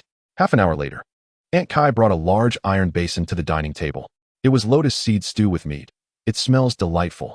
Mochen inhaled deeply, overwhelmed by the aroma. Of course. You cheeky lad. Aunt Kai's culinary skills are renowned. Now quit dawdling and fetch some bowls and chopsticks. In no time, several large bowls of the dish swiftly made their way into Mochen's stomach. He was puzzled about the type of meat Uncle Tu had provided. It didn't quite resemble pork or lamb, which typically have a tougher texture, nor was it as tender as beef or chicken. It felt like an uncommon type of meat. And the lotus seeds Aunt Kai prepared were astonishingly soft, melting in his mouth like cotton candy. Sweet and far from the dry, coarse lotus seeds he had previously encountered. At that moment, the system unexpectedly spoke. Master, your Uncle Tu and Aunt Kai are not ordinary people. What? Yun Machen's heart raced, utterly perplexed by the system's words. Master, are you aware of what you just consumed? Isn't it simply lotus seed stew with meat? What is the issue? Wrong. Absolutely wrong. Master, what you indeed indulged in was lotus seed stew with meat. But considering the ingredients brought by those two, it should be aptly named Heavenly Spirit Snow Lotus Stewed with Dragon Meat. Boom. Yun Mochen felt his entire being tremble, frozen in place.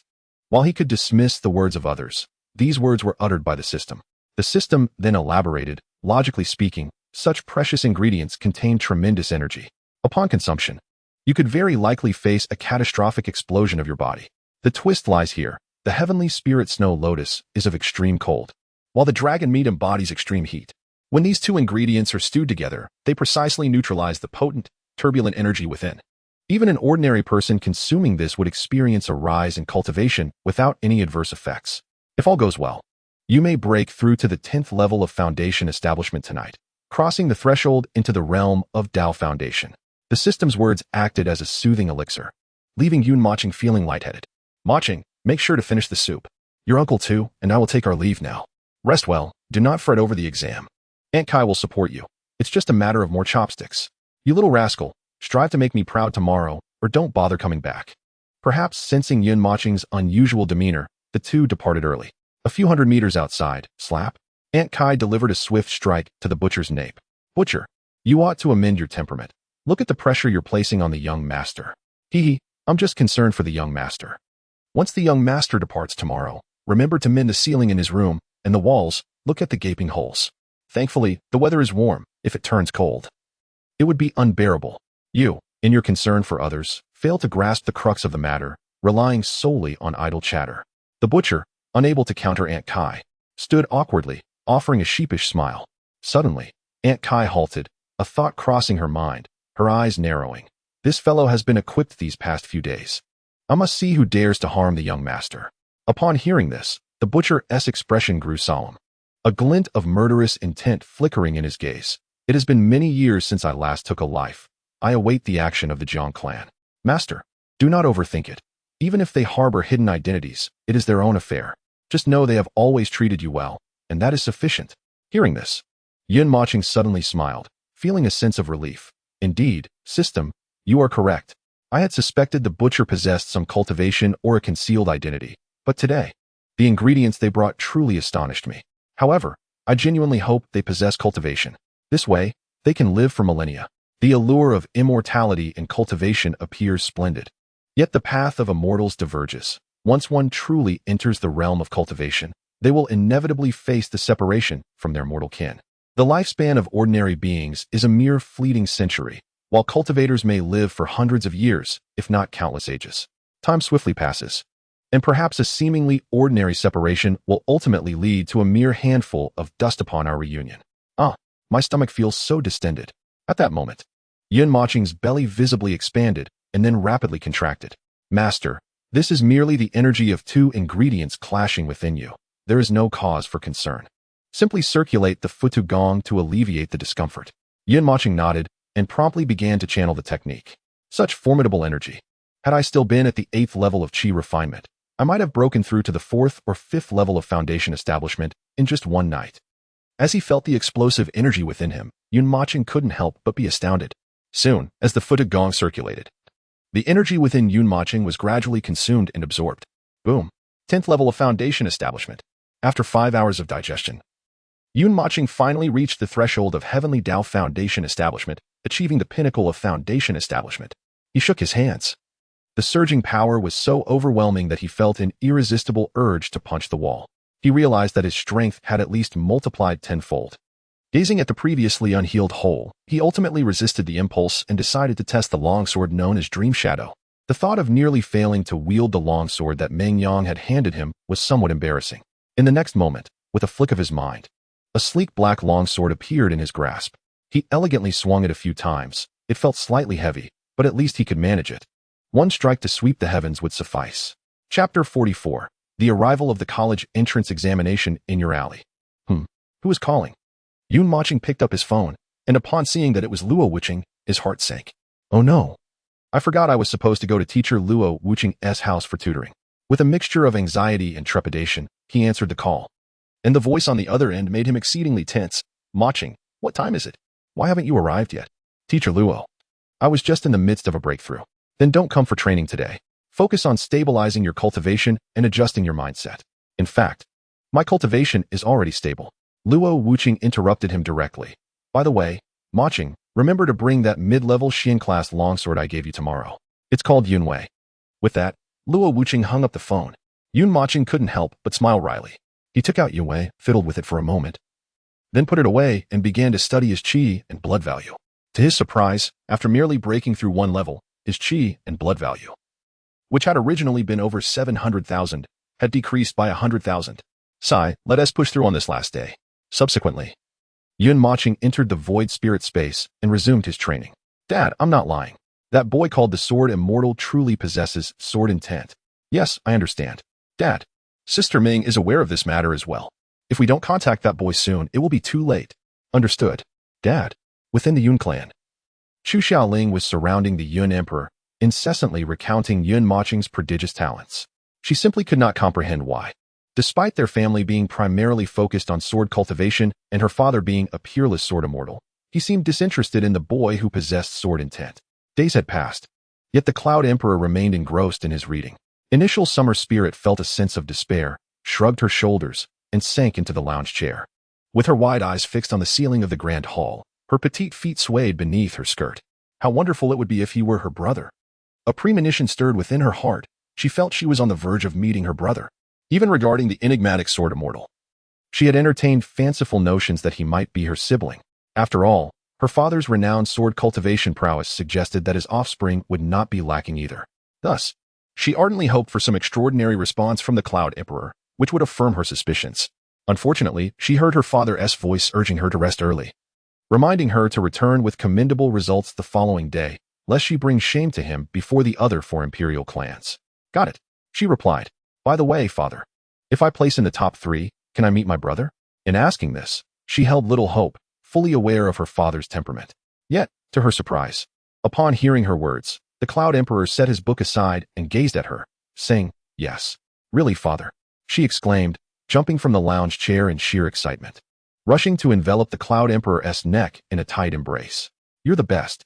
It was evident that the Cloud Emperor's face turned a shade of purple as he gently patted her arm, struggling to utter, let go. On the 7th of June, in the 529th year of the cultivation era, as the dawn broke and the golden crow ascended the horizon, the entrance of Tianshui High School was already thronged with students eager to enter. Yun Mochen noticed the presence of fully armed soldiers outside the school. He sighed inwardly, realizing that they were all at least at the golden course stage. What a grand spectacle it was. The nation truly valued this college entrance examination. Of course, Brother Yun. Otherwise, why do you think even the offspring of the imperial clans are willing to participate in it? Sujio stood beside Yun Mochen, popping a boiled egg into his mouth with satisfaction. Until now, Yun Mochen had not considered this angle, but Sujio's remark piqued his interest. Given the strength of the imperial clans, their progeny should be well cultivated, right? Yet why did they still choose to partake in this examination? The answer was quite simple. It indicated that the overall strength of the national military was to surpass that of the imperial clans. Wow. This revelation astonished Yun Mochen. He had always believed that the imperial clans were the pinnacle of power in Huaxia. Observing Yun Mochen's shock, Su Jiao continued with a smile. Not only that, but the nation has also consolidated the resources of the 5 major imperial clans. In return, the government has granted them the autonomy to govern their own territories. Yun Mochen, somewhat perplexed, asked, aren't they afraid of the nation fracturing by doing this? After all, once one is bestowed with power, the seeds of ambition are sown in the heart. How could they not entertain thoughts of unifying the realm? For a considerable time, Su Jiopeng once again displayed a remarkable prowess, continuing, on the contrary. It is precisely because of the national military that a delicate balance has emerged among the 5 imperial clans, thereby averting warfare. The disparity in strength among these clans is not as vast as one might presume. Take the Yun clan for instance. While they can vanquish any other clan, engaging in battle with even one of the imperial clans would significantly diminish their own power. In such a scenario, the true danger would be posed by themselves. Thus, at present, no clan is inclined to engage directly in warfare. However, competition remains palpable. Gradually, This has evolved into a practice of sending offspring to participate in the examinations, observing which clan can best exploit the resources of the nation and gain the utmost competitive advantage. Yuan Mochen, deep in thought, posed a final inquiry. What would happen if the government were to relinquish power? For example, allowing several emperors to assume roles within the military or government. Brother Yun, when one's strength transcends the established rules, would one still be willing to abide by the regulations set forth by others? The pinnacle of the national military's might, as far as I know, is not markedly inferior to that of the 5 emperors. So why would these emperors toil alongside those of similar strength? Do not be naive. How do you know all this? Yuan Mochen's sudden remark left Su Jiupang momentarily flabbergasted, his demeanor shifting to one of flustered urgency, as he quickly replied, Haha, Brother Yun, during the new year, when I return to my hometown, I often enjoy listening to the conversations of the elderly at the village entrance. Which is how I gradually came to understand. Yuan Mochen could not help but give him a thumbs up, his gaze lingering in search of a certain graceful figure. Yet, the outcome was disheartening. She had likely changed cities to take the exams, he thought helplessly. All students, assemble on the playground immediately. Suddenly, a command reverberated from the sky, laden with an oppressive authority. The crowd stirred, grasping their respective weapons as they made their way to the examination grounds. An elderly man in a white robe hovered above the playground, exuding an air of solemnity. The aura he emanated was unmistakably that of the nascent soul stage. Chapter 45. The first challenge, Beast Hunting Score Competition. I am Mo Wu, the chief examiner assigned to your Tianshui High School for this session. I trust you all have some understanding of the examination rules. The examination is divided into 2 main phases, Beast Hunting Score Competition and Huaxia Ranking Competition. Only those who rank in the top 3 of the first challenge will advance to the next stage. It is noteworthy that to prevent collusion among schools and other forms of cheating, the higher authorities have decided to shift from school-based assessments to citywide evaluations. This means that all candidates from Yinyu City will compete together in a public and transparent examination. Consequently, the top 3 among you will be the top 3 of all Yinyu City. Upon hearing this, the students below became agitated. Goodness, the mere thought of the examination is already enough to make me anxious, and now the venue is not even at our school. How could the principal accept 2 packs of cigarettes from my father? What good are they now? My sister has personally taken to the field, returning home late into the night for several consecutive days. Your sister is quite remarkable. What on earth is happening? Yin Mochen, upon hearing some students' grievances, wore a look of utter disbelief. After a while, Fatty chuckled and clapped Yin Mochen on the shoulder, saying, Brother Yun, the world is not merely about conflict. It involves human relationships and social intricacies. Although cheating is ostensibly prohibited, clandestine dealings occur every year, yet these students generally manage to enroll in 2nd or 3rd-tier universities. Beyond that, it becomes impossible unless your background is truly formidable. Yun Mochen felt a surge of indignation, but soon came to a realization. Is there any absolute fairness in this world? If there is, it is dictated by the rules one establishes for oneself. With that thought, Yun Mochen clenched his fists, vowing internally, as long as one possesses absolute strength, such petty maneuvers will ultimately prove futile. At that moment, the old man in white subtly moved his lips, causing the space around them to vibrate with waves that resonated in every examinee's ears. All examinees instinctively closed their mouths and directed their attention toward him. The top 3 candidates entering Yinyu City would be transported via a teleportation array to the imperial capital for the final stage of competition, known as the Huaxia Ranking Tournament. Only there can you truly shine, competing against the nation's elites, achieving high honors, and making a name for yourselves. Achieving high honors and making a name for oneself. My parents are eagerly awaiting my success, hoping to see me standing on the table to dine. Akun, we will surely attend the same university. Grandfather, I will strive to make you proud. The words of the old man in white acted like a stimulant, igniting the fervent eyes of the examinees, filling them with excitement. Their hopes echoed continuously in their minds. Suddenly, he raised his hand, casting a glowing purple orb into the sky. In the next moment, the dazzling purple light enveloped everyone. All closed their eyes tightly, channeling a sliver of consciousness into it. The examinees hurriedly complied. The old man then lifted his hand, channeling his spiritual energy as a powerful blue energy surged from his palm towards the purple orb. The secret realm opens.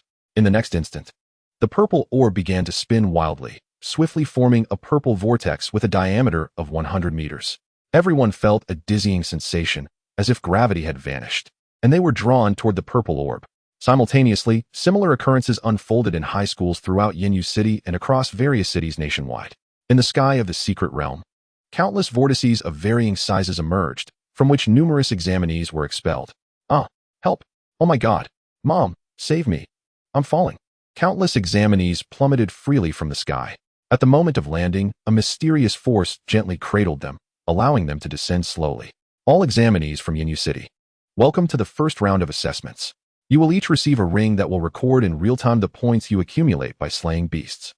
The secret realm is divided into 3 sections. Your current location lies at the outermost periphery, where the majority of the beasts are in the chi refinement stage. As for the central region, the beasts generally possess foundational cultivation, while in the core area, they are at the golden core stage. I hope each of you candidates can wisely plan your journey according to the map on your rings. Additionally, should you sustain a fatal injury, the rings will automatically transport you out of the realm, so it is imperative that you do not lose them under any circumstances. In 3 days, the first round of assessments will conclude, and you will be automatically sent out of the secret realm. Your examination results will be reflected in the points you acquired during this time. Beyond this, there are no other rules. A voice, reminiscent of a broadcast, echoed through the heavens, resonating throughout the entire secret realm. The final words caused everyone's expressions to tighten, instilling a sense of vigilance towards those around them. The absence of rules implies the possibility of seizing another S-ring. How thrilling! It certainly seems far more engaging than the virtual divine space. In a secluded part of the realm, a mysterious maiden sat at the edge of a cliff, gazing longingly across the boundless expanse of the secret realm. With bare feet dangling in the air, 2 small red bells adorned her delicate, pale feet. Her deep blue dress, patched with various sizes of fabric, remained impeccably clean, contrasting sharply with her ethereal and noble demeanor. Within the secret realm, mystical fog enveloped the surroundings, devoid of any buildings. As far as the eye could see, there was only an endless forest. Mochen was uncertain of the realm's true size, but it undoubtedly was vast. This year, there were approximately 500,000 candidates from Yinyu City, yet after wandering for half a day, he had encountered scarcely a few individuals. Mochen? Huh. I didn't expect you to come here to meet your demise. Just then, an unfriendly voice pierced through the air near Mochen's ear. Turning around, he found Lu Ming, wearing a playful smile, accompanied by about a dozen others. Lu Ming, still dissatisfied with the duration of your last slumber? The mere mention of Lu Ming reignited Mochen's fury, recalling the incident where he had been knocked unconscious by Su Jiupang. His eyes blazed with anger as he shouted, Mochen, don't even mention him. I swear, if I encounter Su Jiupang now, I'll make him search for his teeth. In the next moment, Lu Ming's aura surged, revealing his cultivation at the 9th level of chi refinement. Surprised? In the final days leading up to the examination, I too have broken through to the 9th level of chi refinement. Hehe, if you kneel and bow 10 times. Mochen, we can put our past behind us. Chapter 46, None Shall Remain, all eliminated. Mochen maintained a calm demeanor and replied coolly. Allow me to offer you some advice. Do not provoke me. With your capabilities, gaining admission to a better academy should not pose a challenge.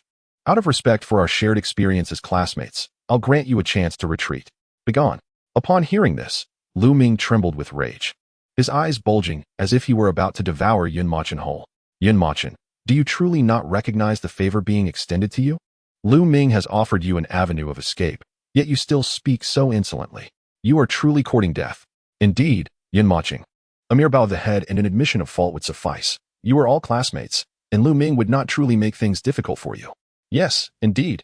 Mochen, do not be foolish. Lu Ming has already ascended to the 9th layer of the chi refinement stage.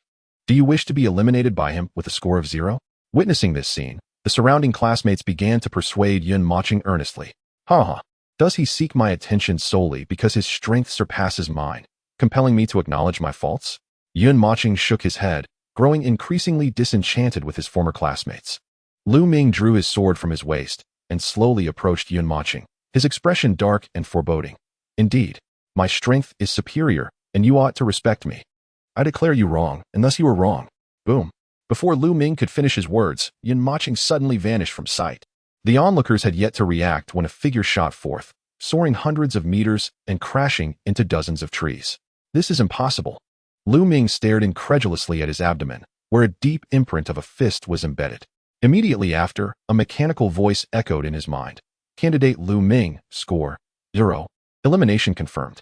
In the next moment, a purple light emanated from the heavens, enveloping Lu Ming, who vanished in an instant. Now that my strength surpasses yours, is it unreasonable for me to demand you bow and admit your mistake? Yun Mochen retrieved Blood Demon from his spatial ring, advancing slowly toward the crowd. The crimson spear caused a chill to run down the spines of those who stood frozen in shock. Yun Mochen, you are being unreasonable. What wrong have we committed? Oh, did you not just proclaim strength as the ultimate authority? No, I meant enough with the trivialities. In the next instant, to the astonishment of the crowd, Yun Mochen propelled himself off the ground, brandishing his spear like a ferocious beast, hurtling toward them. How could they hope to withstand even a casual strike from Yun Mochen? Mere moments later, without exception, they all vanished from sight. Master, I admire your disposition. Are you male or female? The system fell silent for a while before finally uttering, I am male. Oh, this is Yun Mochen's nature. He never shows mercy in matters of importance. Since you have chosen your sides and are willing to distort truth out of fear of the powerful, even imposing falsehoods upon yourselves, you must be prepared for the dire consequences that will surely follow. Had he not possessed a system and remained an ordinary youth, what would the outcome of today's events have been? Such as fate. Yun Mochen smirked coldly, swiftly moving to seek the presence of a certain individual on the periphery of the secret realm. After a considerable time, he thought of Su Jiupeng. Although Yunyu City ranks low among the nation's 3,000 cities, it still gives birth to prodigies. Su Jiupeng should not have too poor luck, right?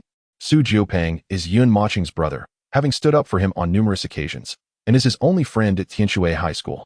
Achieving a top 3 position in Yunyu City does not conflict with bringing Su Jiupeng along into the top ranks. An additional spot remains. All assessments conducted in the secret realm are monitored by countless hidden cameras. Even the most ordinary individuals can access the official live stream of their respective cities to observe the candidate's every move in real time. Why are you so concerned about this youth, my lord? Asked Mo Wu, a humble cultivator at the 5th level of the nascent soul stage, as he inquired of a woman beside him. She was clad in a flowing white dress, her hair styled in a single braid. Had Yun Mochen been present, he would surely have been astonished, his jaw dropping in disbelief, for the woman was none other than his homeroom teacher, Luo Wuqing. She slightly turned her face and replied nonchalantly, At the sight of Luo Wuqing, Mo Wu's body trembled, and he hastily forced a smile, exclaiming, Oh, I understand. I won't ask anything further. Would you like some tea, my lord?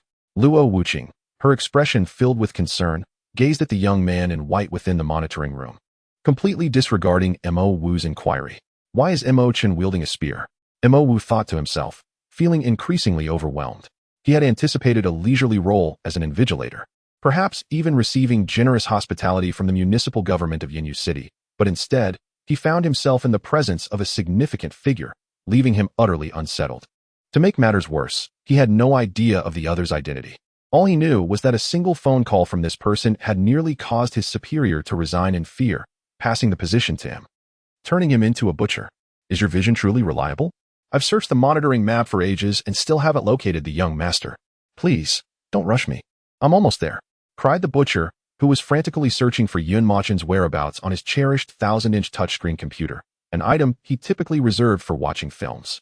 Oh no, I forgot to bring my feather eggs. After some time, Pang, clutching a long spear, climbed halfway up a large tree, picking bird eggs. The realization that he had neglected to bring his feather eggs made his teeth chatter in frustration. He wished he could slap himself. Deciding to postpone his hunt for demon beasts, he climbed tree after tree in search of feather eggs. Brothers, I have a plan that will allow us to survive until the end while amassing a considerable number of points. Just then, a group of around 200 individuals approached from below, halting in their tracks. Perhaps due to the dense foliage, none noticed the long-held Pang, suspended in midair. Jun Songling, do you have a strategy? Pang had heard of Jun Songling, who had ranked 3rd in the city during the previous examination and was a prodigy at the 1st level of the Golden Core stage. Our cohort from Yunyu City is numerous, yet most are below the foundation establishment stage, limited to the periphery of the secret realm. If we focus on seizing points from these weaklings, though minimal, the quantity will be substantial. The points earned by hundreds of thousands can amount to a significant fortune, rivaling those who venture into the depths and core areas of the realm. As he spoke, the crowd's eyes sparkled with excitement, unanimously applauding, truly, Jun is astute. Following you is undoubtedly the right choice. Indeed, Jun, you are our lucky star. With you, gaining admission into prestigious universities will be a breeze for us. Amidst the flattery of the crowd, Jun Songling did not exhibit the arrogance one might expect. He quietly surveyed those around him. Yet a flicker of scorn glimmered in his eyes before swiftly being concealed. Bah, a bunch of mongrels. For a long while, Su Jiu was secretly observing, his heart seething with indignation. Was this not a direct obstruction to one's educational pursuits? Just then, not far from the crowd, a youth clad in white came rushing forth. Oh no, why did Yunga have to arrive at this moment? Chapter 47. The misfortune of the egg. The onlookers exchanged knowing glances, amusement dancing in their eyes. Just as one misfortune was uttered, another appeared. Excuse me, have you seen a chubby fellow? He should be holding a string of eggs. The eggs were Su Jio's most distinctive feature, and after a moment's contemplation, Yun Mochen blurted out. Ah, my dear classmate, are you in search of your friend? We certainly have seen him, but it comes at a price. One of the candidates grinned wickedly, rubbing his fingers together, raising an eyebrow at Yun Mochen. If you know, I can offer you 1,000 points. 1,000 points. To his surprise, the first lead was a big catch. The candidate, with an amused expression, replied, Ha ha ha, my friend, 1,000 points is insufficient. I desire everything you have. The newcomer bore ill intent. Yun Mochen's gaze gradually turned cold as he withdrew a spear from his spatial ring, stating flatly, So it is robbery. Just then, Jun Songling emerged slowly from behind, and the candidates instinctively parted to create a path. There is actually a first-layer golden core candidate here. It appears that Yinyu City still harbors talents, albeit few. Ha ha. Yes, we intend to rob. What will you do about it? Rob your mother's eggs.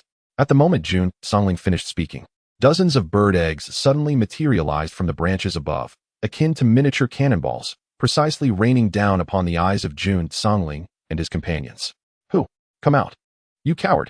Jun Songling's eyes momentarily blurred, and as he wiped the egg liquid away, Su Jio descended from the tree and delivered a fierce kick to Jun Songling's back. Boom. With the sheer weight of Su Jio's hefty form, even Jun Songling, a golden core cultivator, was sent flying several meters. Yun Ge, run. In the moment of Yun Mochen's bewilderment, Su Jio seized his arm, shouldered him, and tightly wrapped his hands around Yun Mochen's waist, launching himself off the ground. In the next second, a brilliant blue light erupted from Su Jio's shoes. Charge forward at lightning speed. Boom. To the astonishment of the crowd, in the blink of an eye, Su Jio had vanished hundreds of meters away. Yun Mochen, regaining his senses, felt helpless. He truly wished to assert that he could handle those individuals without needing to flee. Yet soon he realized something was amiss. Amidst Su Jio's frantic sprint, the violent jolts caused nausea to churn in Yun Mochen's stomach, his upper and lower body folding and unfolding like a pair of pincers, rendering him speechless. Ugh, Su Jio. Slowly, after an indeterminate duration of flight, Su Jiopang finally noticed Yun Mochen's discomfort and gently set him down against a massive boulder. Huff. I'm utterly exhausted, brother Yun. They should be unable to catch up now. Yun Mochen's complexion was ashen, his lips tinged with a purplish hue, yet he managed a faint smile. Indeed. It feels rather good. Moments later, Yun Mochen regained his composure and curiously examined Su Jiopang's shoes, inquiring, Jiopang, how can your shoes allow you to run so swiftly? Are they some sort of treasure? Su Jiopang beamed with pride. Brother Yun, impressive, right? This is a formidable weapon my father prepared for me. A mid-tier Xian-class treasure, 1,000 miles swift, commonly known as the sneakers of survival. Wearing them, my speed rivals that of a golden core cultivator. Hee hee. So even if I encounter a golden core candidate, I can simply run away. Yun Mochen expressed his amazement with an appreciative murmur. Truly remarkable. He then turned his gaze to the map of the secret realm within his ring. After a moment of contemplation, he looked at Su Jiopang earnestly and asked, Jiopang, are you willing to accompany me to the core area? Su Jiopang's expression shifted in shock, and he forced a smile. Haha, brother Yun, you must be jesting. The core area is home to golden core beasts. I am merely at the 9th level of chi refinement, while you are at the 8th. Aren't we simply courting death? Suddenly, he exclaimed, brother Yun, you are at the 10th level of foundation establishment. Before Su Jiopang could finish, Yun Mochen unleashed the aura of his 10th level of foundation establishment, causing Su Jiopang to gasp in astonishment. In the next instant, a sharp sound echoed as a red handprint appeared on Yun Mochen's back. Am I dreaming? Why are you hitting yourself? What does that mean for me? Yun Mochen shot him a bewildered glance before adopting a serious demeanor. In recent days, I have encountered some fortuitous events that have bolstered my confidence to participate in that wager. Therefore, Jiopang, I must venture into the core area and secure a place among the top 3 in Yinyu City. Otherwise, I may not progress to the next stage, and your sister-in-law could end up marrying someone else. After a prolonged moment of shock, Su Jiopang regained his composure, vigorously shaking his hefty arm in protest. Brother Yun, you do not understand. The difference between foundation establishment and golden core is not merely a slight gap. It is a chasm. Before Yun Mochen could explain, Su Jiupeng continued. Golden core cultivators have completely transcended the essence of mortals. They can harness the powers of heaven and earth to soar through the skies. In simpler terms, Brother Yun, no matter how formidable a tank may be, it cannot compete with an aircraft. It cannot even strike it. Thus, let us refrain from courting danger and instead focus on achieving commendable results, entering a prestigious university, and securing a bright future. Why gamble our entire lives on this reckless wager, especially one with such slim chances of success? The last remark was delivered in a hushed tone, as if Su Jiupeng feared Yun Chen would misinterpret his intentions. Yun Chen understood that while Su Jiupeng appeared to be urging him to abandon his quest, he was genuinely concerned for his safety. After all, the second round of the annual Huaxia ranking tournament invariably carried a certain mortality rate, which was tacitly acknowledged by the authorities. Yun Mochen did not immediately retort or explain, instead rising slowly to his feet, patting Su Jiupeng's shoulder and regarding him with a serious expression. His gaze, intense as a beacon, conveyed a complex array of emotions. Jiupeng, do you trust me? Brother Yun, what are you saying? We are brothers. Whether in the present or in the future, I will undoubtedly trust you forever. The two exchanged knowing glances, fully aware of each other's thoughts, and, in unison, they burst into laughter. Ha ha ha, Brother Yun, I understand your meaning. Isn't it just about defeating the top 3 in the dismal Yinyu city? We will conquer Jiangnan Tian together. At worst, we shall face it together in death. Among men, many matters require no convoluted explanations. Sometimes, a mere glance suffices for the other to grasp your answer. Just then, an exceedingly discordant sound shattered the pleasant atmosphere. You're hungry, aren't you? You really should heed my advice and cut back a bit. Hee, Brother Yun, I forgot to bring my eggs. There's no choice. Even during the college entrance examination, one must eat. Only those who have reached the golden core stage can fast, controlling their need for sustenance. 3 days hence, another fierce battle awaits, and the struggle for points will be unavoidable. Come, let me take you to find something to eat. Su Jiupeng instantly perked up, drawing his long spear and positioning himself in front of Yun Mochen, ready for action. Yun Mochen followed behind, his brow furrowed with confusion. How could Jiupeng discern that I am at the 10th level of the Foundation establishment stage? Chapter 48. The Mysterious Young Girl. Half an hour later, Yun Mochen managed to procure a Qi refining stage 5th level spirit pig. This type of beast was mentioned in textbooks, tender, juicy, and delectable, lacking in battle prowess. Brother Yun, I want to roast some eggs. Get lost. Yun Mochen disregarded Su Jiupeng's request. Such culinary aberrations were utterly unacceptable to him. He instructed Su Jiupeng to gather some wood for fuel and whittled several sticks. Soon, a makeshift roasting rack was erected. In Su Jiupeng's astonished gaze, Yun Mochen retrieved an array of spices, 5-spice powder, sugar, salt, and more, from his spatial ring for marinating. He then skewered the entire spirit pig and placed it on the rack to roast gently over the fire. Brother Yun, where did you acquire so many spices? As he rotated the meat on the grill, Yun Mochen replied, Once, thieves broke into my home. After searching, they found nothing of worth to steal and made off with all my spices. Later, when teacher Luo Wuqing lent me this spatial ring, I habitually stored my spices inside. Su Jiupeng's lips twitched as he gave Yun Mochen a thumbs up. Brother Yun, you're impressive. Wow, it smells so good. At that moment, a melodious female voice suddenly resonated behind them. Yun Mocheng's heart skipped a beat. When had she arrived? He had not sensed her presence at all. Whirling around, he beheld a stunning young girl approaching them slowly. She wore a deep blue dress, tattered yet clean. Curiously, she walked barefoot, her delicate white feet adorned only by 2 strings of red bells that jingled with each step. What a beautiful girl! For a moment, Su Jiupeng was captivated by her youthful beauty, his expression utterly smitten. Yun Mochen grasped his arm and forcefully pulled him back, his demeanor filled with vigilance. Who are you? Hello, my name is Hien. May I ask if you are roasting a suckling pig? The girl, with an innocent demeanor, spoke while her large eyes fixated hungrily on the roasted pig, swallowing repeatedly. They had been in this place for quite some time and had encountered many people. But this was Yun Mocheng's first experience where he could not perceive the girl as cultivation level. Hien. Why does that name seem familiar? Yun Mochen pondered, repeatedly invoking her name in his mind. He felt an inexplicable sense of familiarity with the name of this mysterious maiden. One thing he was certain of was that she was not an ordinary person. He needed to exercise caution. Yes, Sister Hien, I am Su Jiupeng, and this is my brother, Yun Mochen. Would you like to join us for a bite? Is that appropriate? Not at all. This large demon pig is too much for us brothers to finish alone. Come, let us eat together so it won't go to waste. As Yun Moching sought an excuse to persuade her to leave, Su Jipang nearly offered himself to her as well. Yun Moching cast a sideways glance at Su Jipang, but he seemed completely oblivious to his signal. Hey, do I look like a bad person to you? Hyenvi noticed the unusual expression on Yun Moching's face, lowering her head slightly and casting him a pitiful gaze. Yun, brother, what is wrong with letting a girl eat? Look at your attitude. Is such wariness necessary? Come on. Sister Hyenvi, you take the first bite of the pig's trotter. Thank you, brother Jipang. Ah, indeed, when it comes to love, brotherly loyalty pales in comparison. Go ahead and eat, but once you're done, please leave swiftly. This was Yun Moching's bottom line. He would not tolerate any hidden time bombs lingering near him. All right. Hyenvi seemed somewhat reluctant as she nodded, finding a spot to sit and began to gnaw on the pig's trotter. Su Jipang, witnessing this scene, couldn't help but grow agitated. Brother Yun, it's so dangerous for a girl to be here alone.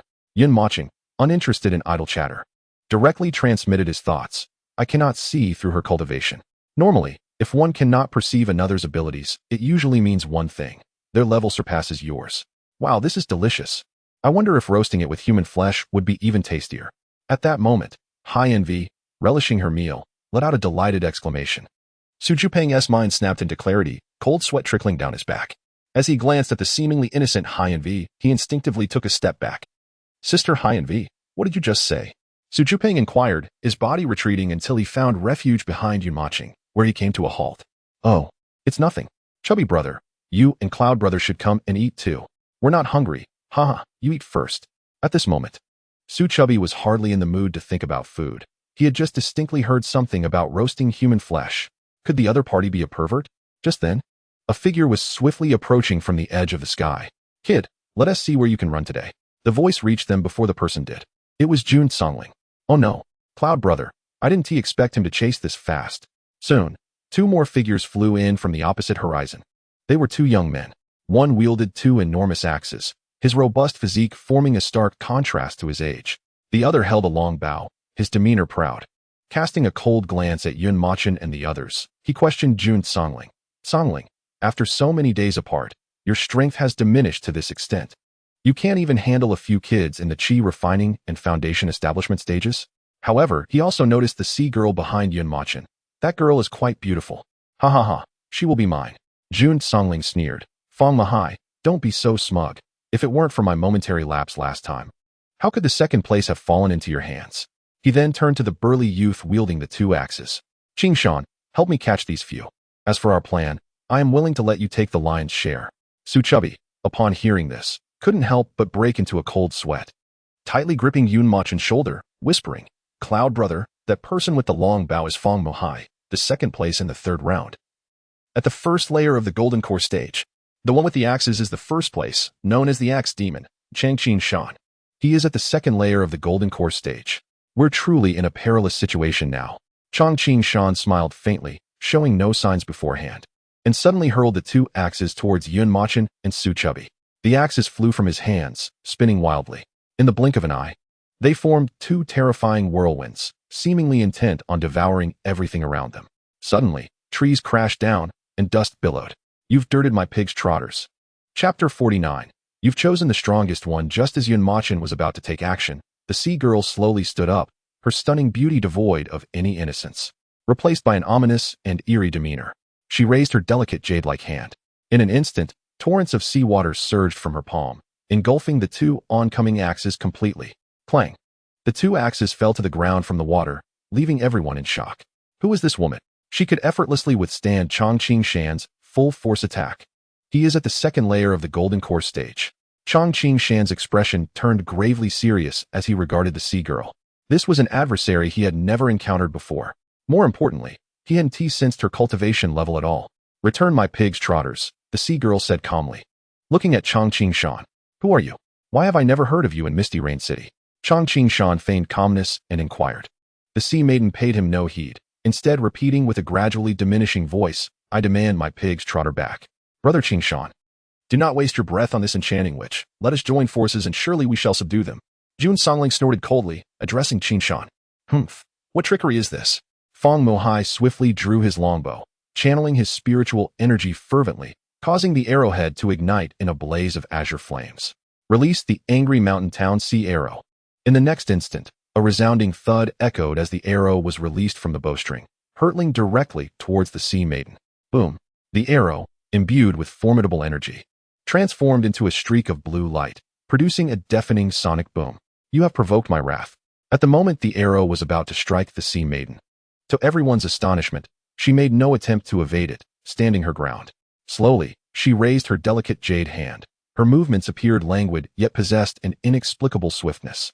In the blink of an eye, to the astonishment of all, the arrow came to a halt in her grasp. What? How is this possible? To effortlessly intercept the full force of a gold core cultivator's attack, without employing any techniques of her own. Such prowess could only belong to the scions of an imperial lineage. Yun Mochen mused internally, greatly astonished. To so easily withstand a full strike from a first-layer gold core cultivator made him secretly compare himself, questioning whether he could achieve such a feat. His wariness towards the sea maiden intensified. Indeed, how could I have overlooked this? She ranks 8th on the virtual divine list. Yun Mochen suddenly recalled that within the virtual divine realm, there existed a figure known as the Sea Maiden. It appeared this was indeed her, utilizing her real name authentication. Beside him, Sujio, taken aback, felt his emotions shift entirely, sighing in resignation. Indeed, every rose has its thorns. Just then, the Sea Maiden abruptly vanished from sight. Fong Mahai felt a chill run down his spine, his pupils constricting as he instinctively swung his longbow behind him. Too slow. Before he could fully turn, a chilling voice pierced his ears. In the next instant, the Sea Maiden gently pushed against his back with seemingly minimal effort. Yet Fong Mahai's expression twisted in agony, as if he had endured immense pain, plummeting from the sky and crashing into the ground, creating a crater several meters wide. This time, Yun Mochen discerned clearly. The Sea Maiden was at the 6th layer of the gold core stage, equivalent to Zhu Qing'an's cultivation. Master, do you suspect she hails from a hidden lineage? 100,000 vitality points. Would you like to hear more? The Sea Maiden showed no sign of slowing down, vanishing once more. In the blink of an eye, another explosive sound reverberated from above. Another figure plummeted from the sky. It was Qing Shan. In the heavens, only Jun Songling remained. Realizing the mysterious maiden before them was indeed beyond their capabilities to confront, he suddenly turned to Yun Mochen, a thought striking him as he shouted to the slowly rising Qing Shan. Brother Qing Shan, the two below are allied with this woman. We must capture them first, lest they escape. Understood. Upon hearing these words, Chang Qingshan spat out another mouthful of blood, desperately suppressing the tumult within him, and picked up the two massive axes from the ground. With a sudden burst of fury, he charged towards Yun Mochen and Sujio, the latter being notably corpulent. Inside the monitoring room, Mo Wu expressed his indignation, exclaiming, Sir, the young man in white whom you are concerned about is in grave danger. He is merely at the 9th level of Foundation establishment, while the individual targeting him is none other than Chang Qingshan, the top scorer from multiple simulated examinations in Yinyu City. Bah! I never anticipated that this wretched brat named Chang Qingshan would be such a character. He preys on the weak and is deceitful and cunning. If he were before me, I would surely teach him a thorough lesson. Enough. Luo Wuqing interjected angrily, plunging the monitoring room into a heavy silence. Mo Wu wore an innocent expression, perplexed as to how he had offended this powerful figure once again, especially since he had been vocally supporting the young man in white. Though Luo Wuqing appeared calm on the surface, her heart raced with anxiety. Her hands trembled behind her back. She found Mo Wu to be quite bothersome. While she was uncertain how Yun Mochen had managed to reach the 9th level of Foundation establishment in such a short time, facing off against Chang Qingshan, who was at the 2nd level of core formation, filled her with apprehension. At that moment, she could only repeatedly reassure herself, Young master, you shall be unharmed. You will surely triumph over him. Damn it, how dare he target the young master so ruthlessly? Is there not a shred of honor among these so-called prodigies? Must they resort to such underhanded tactics? If they cannot win, they threaten those around them, and the one they choose to threaten is the young master.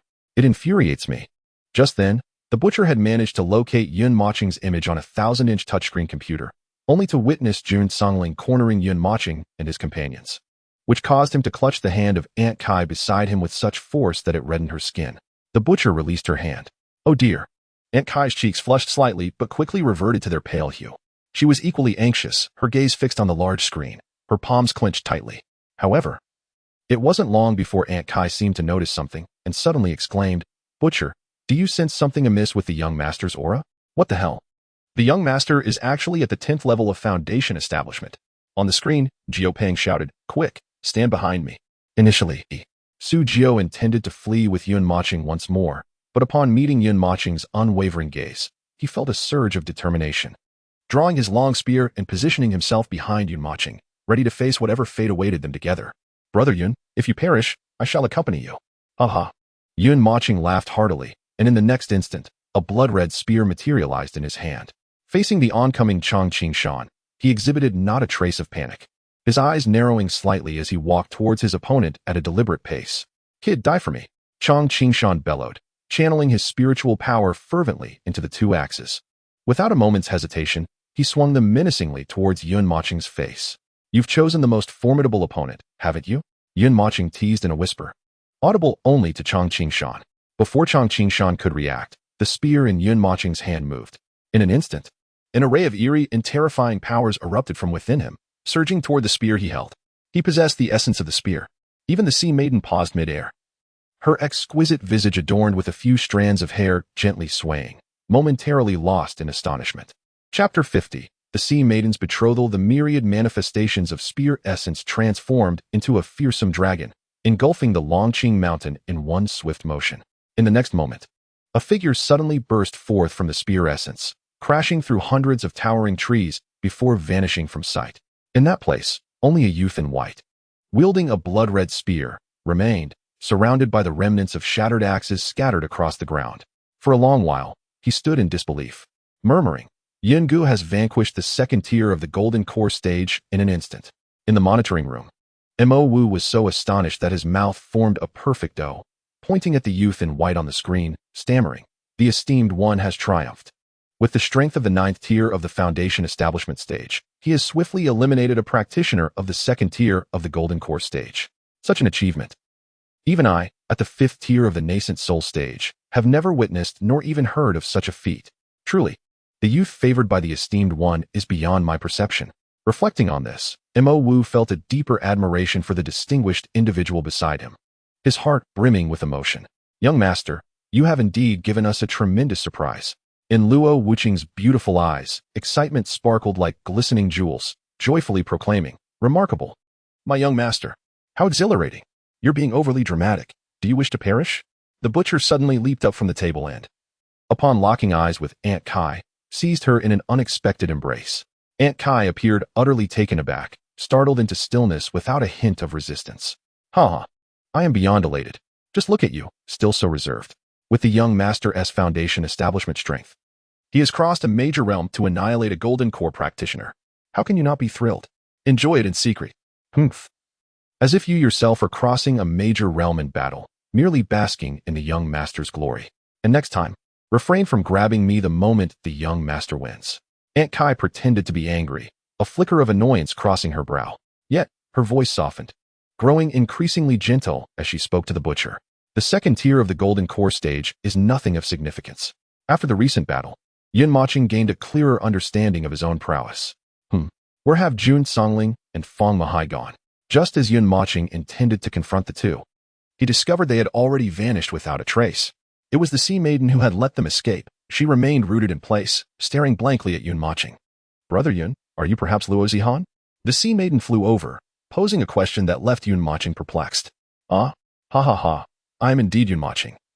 While Luo Zihan is the prince of the Luo clan, how could I possibly be him? Yun Moching chuckled awkwardly, eager to clarify. The Sea Maiden observed Yun Moching's reaction intently, and after a moment of silence, she expressed her disappointment, saying, Oh, Brother Yun, I see you are a spear cultivator with the essence of the spear. That's why I wanted to inquire about you. The Luo clan had sheltered him so well that, to this day, no one had seen the true visage of Luo Zihan. Just then, for a considerable time, Su Jiopang suddenly peeked out from behind Yun Mochen, curiously inquiring, Sister Sea Maiden, are you quite intrigued by Luo Zihan? The Sea Maiden reverted to her innocent demeanor, nodding her head. Su Jiopang felt an inexplicable sense of delight, pointing to himself and chuckling, Sister Sea Maiden. I too am a renowned gun cultivator. Why not inquire if I am Luo Zihan? The Sea Maiden widened her eyes, seemingly scrutinizing Luo Zihan closely, only to shake her head with disappointment. It cannot be you. You are far too weak. Su Jiopang's lips twitched, just as he was about to retort. Yun Mo Chun interjected directly. Sea Maiden, to my knowledge, Luo Zihan is not a commendable individual. I am rather curious as to why you are concerned about him. Brother Yun, from where did you gather such wild tales? Luo Zihan is a truly good person. just as Su Jiupang began to speak. The Sea Maiden's expression shifted once more, darkening ominously, because I wish to kill him. What? What? What? Su Jiupang instinctively took a few steps back, inquiring with curiosity. Sister Sea Maiden, how has Luo Zihan wronged you? The Sea Maiden, with a face full of indignation, explained, last year, that old man Luo Di visited our family, conversing with my father for days and nights, claiming it was for the sake of fortune, and directly arranged a betrothal between me and Luo Zihan. After the college entrance examination, it is the day of our wedding. Thus, I must find him and kill him before the exams conclude. Well, if not, I must at least transform him into a woman. Su Jiupang instinctively covered his lower body, quickly realizing and stretching lazily, feigning nonchalance. Then Sister Sea Maiden, I wish you the best of luck. Regarding Su Jiupang's peculiar behavior, Mochen was already accustomed, so he did not dwell on it. Sea Maiden, we must proceed to the core area now. Let us part ways here, and may we meet again by fate. Sensing Mochen's wariness towards her, the Sea Maiden ceased her insistence, conceding, all right, Brother Yun, Brother Jiupang, then may we meet again by fate. With that, the Sea Maiden turned and soared away. But after flying several dozen meters, she abruptly halted and looked back at Mochen with a smile. By the way, Brother Yun, your roasted suckling pig is truly delicious. Mochen returned a polite smile, waved farewell, and led Su Jiupang towards the core area. Junot Songling, it's all your fault for provoking that female demon. Now look, the strongest of Chaqing Mountain has been eliminated, and it's just us two left. How can we possibly squeeze into the top 3? Jun Songling dragged Feng Muhai, fleeing swiftly through the air. Along the way, Feng Muhai incessantly berated Jun Songling, who did not utter a word in reply, his face grim, lost in thought. 3 hours later, Jun Songling deposited Feng Muhai on the ground to recuperate, suddenly exclaiming, with the strength of those 3, they certainly will not linger at the periphery of the secret realm. They will undoubtedly advance to the core area. If they do, we may yet have a chance to turn the tables. A glint of cold light flickered in Jun Songling's eyes as he laid out his plan. Feng Muhai, who had been recuperating, opened his eyes upon hearing this, his gaze shimmering with fierce and excited light. Jun Songling, it must be you.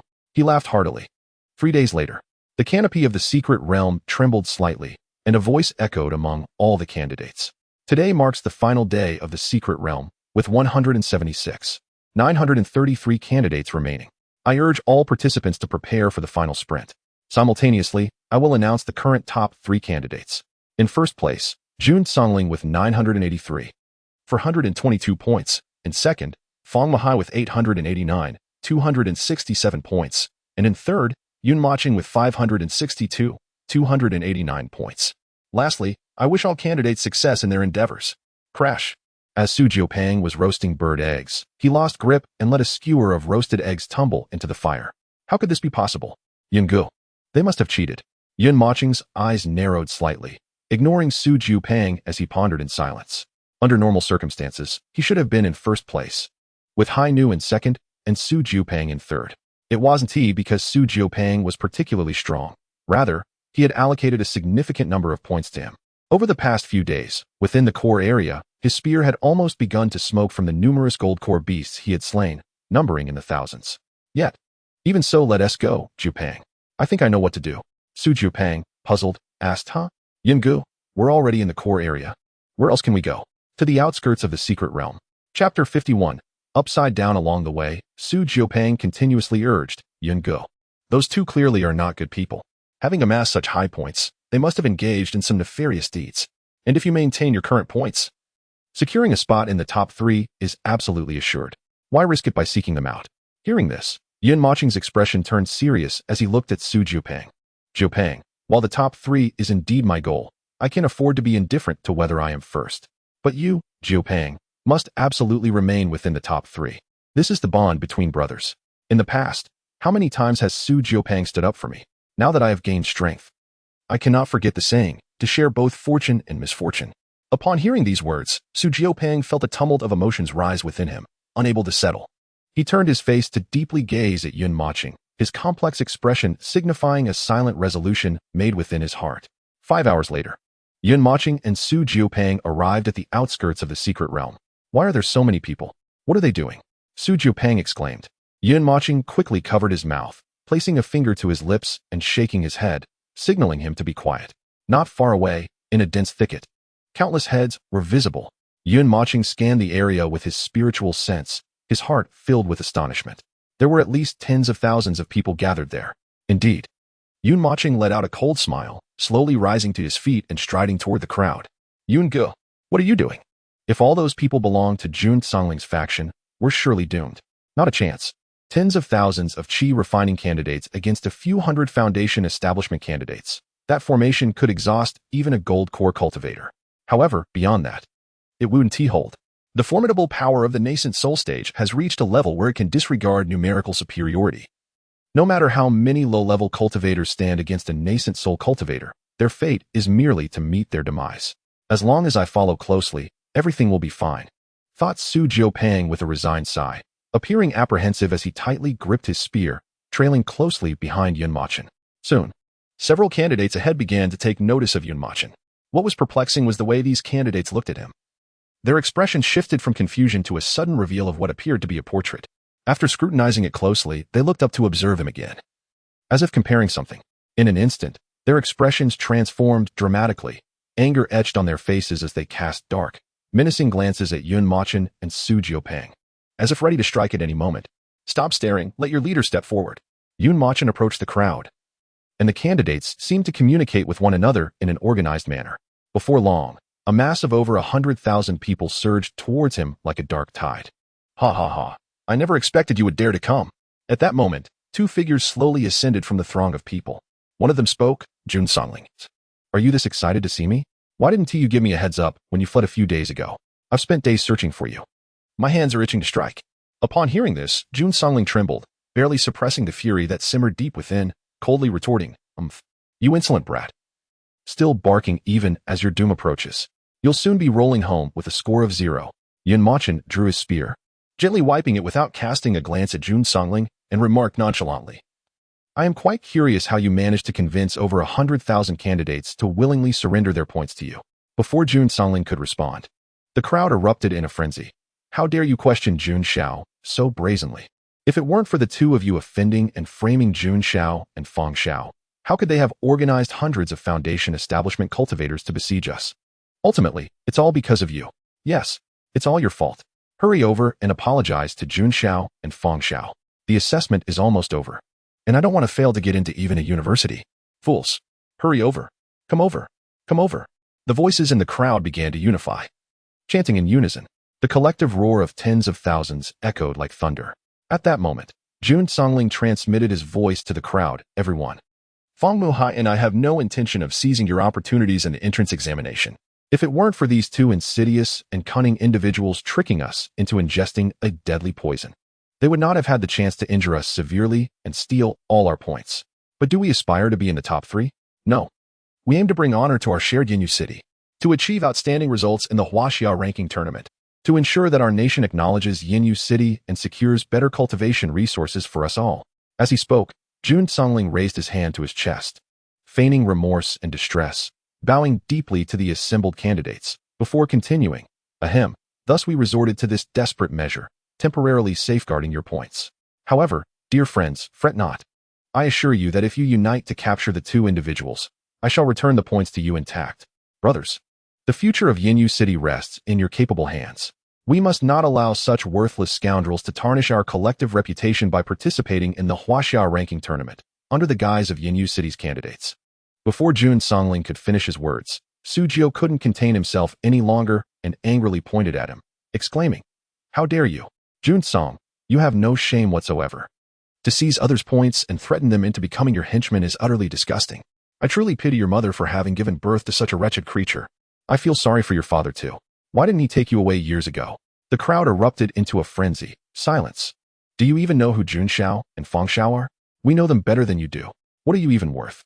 Just look at how you've let yourself go. You're as ugly as can be. How can you even compare to our city as second and third best? Exactly. And that seemingly handsome gentleman beside you is nothing but a pretty face, clearly a cunning and treacherous dandy. Brothers, let us not waste any more breath on them. Time is running out and the assessment is nearing its conclusion. Let us strike together and surely we can subdue them. Charge. Outside the monitoring room, Mo Wu was taken aback by the unforeseen chaos unfolding. He could hardly believe that the mere 18-year-old Jun Songling possessed such cunning and treacherous tactics. After deep contemplation, He cautiously inquired, "My lord, should I intervene?" "No."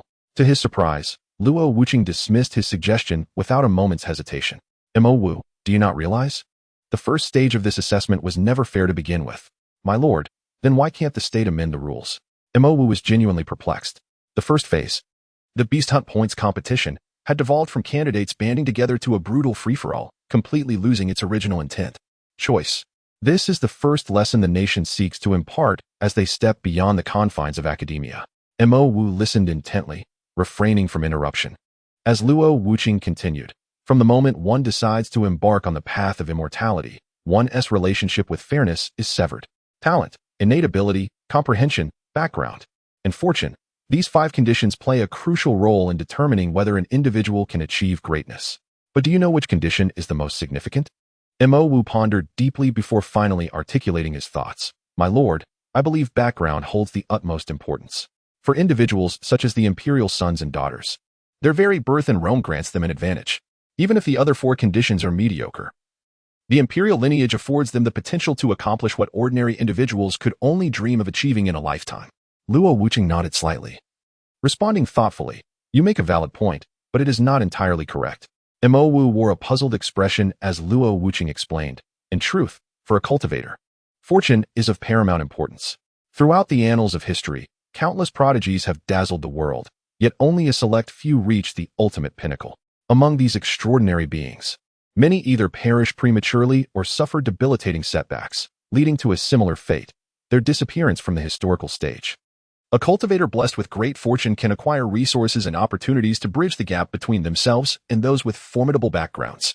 Conversely, a cultivator with abysmal fortune, regardless of how maximized their other skills may be, will inevitably encounter tribulations and perilous situations, and such occurrences will be all too frequent.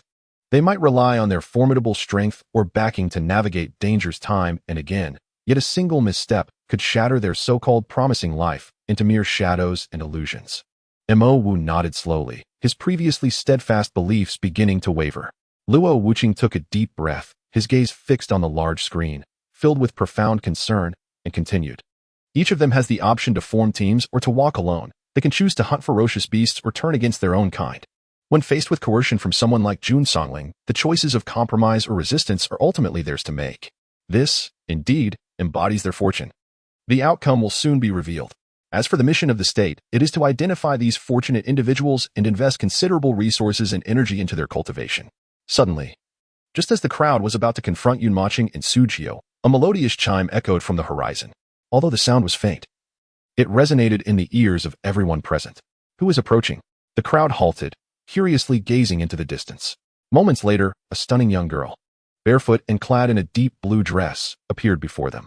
"It's the sea girl," she exclaimed, her innocent smile revealing a set of bright white teeth as she waved energetically at them. "Hello, Brother Yun, Brother Jiao. How did you get here?" Su Jiao, recalling the sea girl's previous words, felt a twinge of unease and quickly asked with caution. Yun Mochen, unfazed, greeted her politely. "Hello, sea girl. It's good to see you." Curiosity piqued, Yun Mochen inquired, "What brings you here?" "Those people are looking for us. You should leave."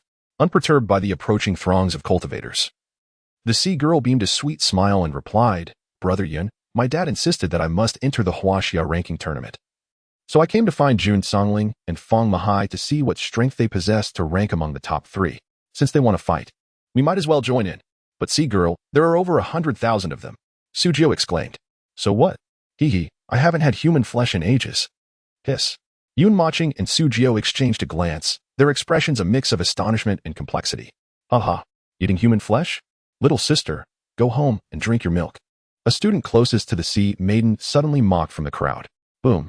In the next moment, the sea maiden lightly raised her hand, and with a deafening sound, the mocker was sent flying 100 meters away. The atmosphere grew tense. The sea maiden's expression changed dramatically as she coldly surveyed the crowd. Hiss. What terrifying strength. Everyone's demeanor shifted to one of grave caution. "Ha ha ha, little demoness, you came just in time. Let's die together. Brothers, let us not waste time. Let us take them down." Jun Songling and Fang Mahai exchanged glances and shared a cold smile. Another fool has arrived. He simply cannot believe that someone in the Qi refining stage, someone in the foundation establishment stage, and someone in the Golden Core stage could confront hundreds of Foundation establishment practitioners and tens of thousands of Qi refining cultivators. Brother Yun. Yun Wei. Kid, are you not Yun Mochen? Just as the crowd was about to take action, a student in the crowd pondered for a moment before speaking. Upon hearing this, Yun Mochen turned to look in the direction of the voice. You know me? Damn, it's really you. What?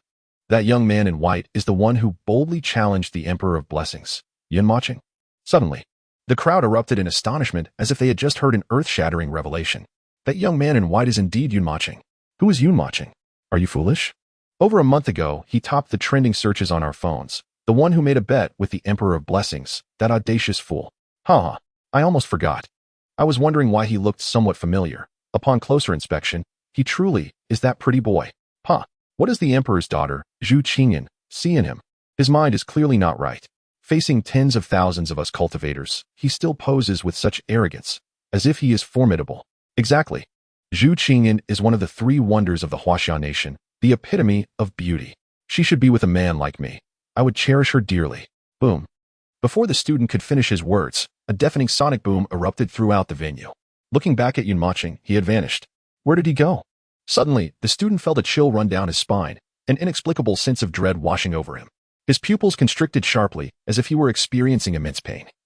And his expression twisted grotesquely. In the next moment, he found himself uncontrollably soaring into the sky.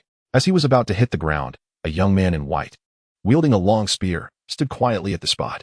You dare to lay a hand on my woman? Chapter 53, 2 against tens of thousands? The advantage is mine.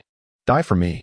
The spear suddenly pierced through the student's shoulder, but the injury was clearly non-lethal, as if Yun Mochen had deliberately aimed askew. The simultaneous torment of fear and pain elicited a heart-wrenching roar from the student. Yet, Yun Mochen evidently had no intention of letting him off. As he forcefully slammed the spear down to the ground, the candidate dangling from the tip of the spear was akin to a basketball, forcefully slammed into the ground. With a thunderous crash, a deep pit several meters wide appeared on the surface. As for the candidate, his body was enveloped in a purple light emanating from the heavens, gradually dissipating into nothingness. Despite being drenched in blood, his face bore an expression of profound relief, as if he had been redeemed from the clutches of death. Brothers, did you see that? Yun Mochen is not only cunning and treacherous, but also possesses a venomous heart. He clearly had the power to eliminate that comrade in an instant. Yet he chose to torment him without any scruples. Alas, if I weren't concerned that using my spiritual power would accelerate the spread of the toxin, I would have swiftly dealt with this disgrace to humanity. The Oscar-winning actor Jun Songling spoke again, presenting himself as the moral high ground while ruthlessly criticizing Yun Mochen. Indifferent to the accusations, Yun Mochen cast a cold glance around and said, if you wish to avoid returning home with a score of 0, hurry and hunt the demon beasts. There is still more than half a day left, and most of you are at 0 points, so the gap isn't insurmountable. You can still achieve a respectable score. Yun Mochen saw no necessity to incite these candidates to join forces against Jun Songling and Feng Mahai. He had long sought a genuine opportunity to push his limits in actual combat, although he could do so within the virtual divine space. It was limited to battling demon beasts, far less effective than engaging in combat with fellow cultivators. Even at death's door, he still puts on airs. Brothers, even if he possesses some strength, can he possibly contend with over 10,000 of us? Let's not waste words. Let us charge together. Kill. Yun Mochen let out a chilling laugh as a terrifying intent surged within him, raising his spear and thrusting it towards Japang. Countless bizarre and dreadful spear intents shot forth in his direction. Japang, remain still and do not move. Leave the rest to me. Upon hearing this, Japang regarded the spear intents surrounding him and, after a moment of contemplation, relinquished his long spear and planted it into the ground. He chose to trust his brother. Brother Yun, go for it. Yun Mochen smiled with delight. In the next instant, he swung his spear, his face devoid of fear as he charged towards the throngs of candidates, angry dragon swallowing the sky, with a roar resounding within. The blood-red spear suddenly ignited with fierce flames, transforming into a fearsome fire dragon that surged towards the densely packed candidates. Brother Yun, I shall assist you. The sea maiden shouted, soaring into the sky, her arms outstretched as her spiritual power surged wildly. Visible to the naked eye, countless deep blue waters flowed ceaselessly from her hands, quickly saturating the sky and emanating a terrifying aura. Cover the skies with the seas. The sea maiden silently chanted. And in the next moment, the vast ocean descended upon them. The crowd trembled in awe. Instinctively channeling their spiritual power, and wielding their weapons to defend against the impending deluge. A cacophony of anguished cries erupted, as a multitude of violet beams suddenly pierced the heavens, cascading downwards. In an instant, hundreds of candidates, whether in the chi refinement or foundation establishment stage, were rendered utterly blank. Their bodies uncontrollably propelled backwards for hundreds of meters upon contact with the enigmatic seawater. Without exception, they were all eliminated. Such formidable power would undoubtedly pose a formidable challenge in the future. Yun Mochen, wielding a spear, navigated through the throngs of people, engaging in a frenzied battle. Upon noticing the conflict involving the sea maidens, he felt a tremor within, silently reflecting that the outcome was not as the onlookers had anticipated. It was not a swift resolution for Yun Mochen and the mysterious maiden. The crowd grew increasingly alarmed as the two fought on, as if they possessed an inexhaustible reservoir of spiritual energy, effortlessly cleaving through the masses of over 100,000, leaving two gaping openings in their wake. Those who faced them had never managed to withstand even a single strike before being declared eliminated. Minutes later, astonishingly, the duo had dispatched nearly 10,000 candidates. "Is this truly our young master?" mused Aunt Kai, though he seemed so unfamiliar. The butcher and Aunt Kai exchanged a profound gaze as they beheld the screen. Disbelief etched in their eyes. In their memories, Yun Mochen was a child shrouded in protection, possessing ordinary strength and a kind disposition. Yet now, the figure depicted on the screen resembled a demon emerging from a mountain of corpses and a sea of blood. Countless trees crashed to the ground, and the once lush underbrush was uprooted by the ferocious remnants of battle. The ground was littered with severed limbs, the air thick with the stench of blood. Yet deep within Yun Mochen's eyes lay an unsettling calm, as if he were an impartial embodiment of the heavenly laws, delivering lethal strikes to every candidate who dared to approach him. Are we being toyed with by Jun Songling and Feng Yue? A growing sentiment of doubt began to permeate the crowd. Given the prowess displayed by Yun Mochen and the enigmatic maiden, it was evident that they did not require any treacherous schemes to confront Jun Songling and Feng Yue. After all, could the latter, both at the first level of the Golden Core stage, subdue over 10,000 chi refinement candidates and nearly 200 foundation establishment cultivators? The strength of Yun Mochen and the mysterious maiden was the most fearsome, an impeccable ruse in itself. Perhaps we should surrender. There's no need to perish foolishly. In this dire situation, surrender was indeed the epitome of folly. Jun Songling must have slandered Yun Mochen and the others, deliberately inciting them to take action against them. Yet now, with tempers flaring, could one truly turn back? Could they contend with the Golden Core cultivators? Or have any hope of subduing Yun Mochen and that fearsome enchantress at the 9th level of foundation establishment? Now, they had become mere pawns in the game of the two, caught in a perilous quagmire with no means of retreat. The only path to survival in their academic journey lay in overcoming Yun Mochen. A few of the more discerning candidates suddenly grasped the gravity of the situation and began to voice their thoughts aloud. Their words spread like wildfire, resonating in the ears of all present. Soon, a sense of frustration and fury filled the hearts of the crowd, leading to a collective chant that echoed throughout the air. Jun Songling, Feng Mohai, damn you. Yun Mochen, Demonis, bring me their heads. Jun Songling and Feng Mohai ascended slightly higher, wary of being overwhelmed by the throng beneath them. They are still arrogant now, but soon they shall be humbled. Feng Mohai declared, when their spiritual energy is depleted, we shall strike simultaneously with the ferocity of thunder to eliminate them. Observing their fierce intent, Feng Mohai tightened his grip on his longbow, his expression grave, lost in contemplation. Chapter 54. The Depletion of Spiritual Energy. 3 hours later, the battle raged on. Yet, at a glance, there was no sign of the forest or grasslands. It resembled a barren wasteland devoid of life. Countless craters pockmarked the ground, and the nauseating stench of blood permeated the air, inducing retches and shudders among the onlookers. The once vast crowd of exam candidates had visibly diminished by more than half. The young man in white was no longer clad in any semblance of his original attire, as it had been thoroughly stained crimson with blood. The blood-red spear he wielded seemed to revel in the sanguinescence, emanating a faint, eerie glow. Beside him stood a girl in a deep blue dress, her attire unchanged by the surrounding chaos, thanks to the barrier of seawater. However, her martial prowess had waned considerably, and she gradually found herself struggling to fend off attacks. Retreating to the side of the young man. Sea Maiden, your spiritual energy is nearly exhausted. Soon, you will be at your limit. You should withdraw. Suddenly, a candidate at the foundation establishment stage swung a heavy hammer, sending the Sea Maiden flying several meters and splattering blood upon impact. Yet, in the next instant, her expression twisted into a fierce grimace, and she unleashed a torrent of spiritual energy towards the assailant, raising her hand in defiance. Water surged forth from her palm, transforming into razor-sharp blades that hurtled towards the candidate. With a thunderous explosion, the candidate vanished from sight. Cough.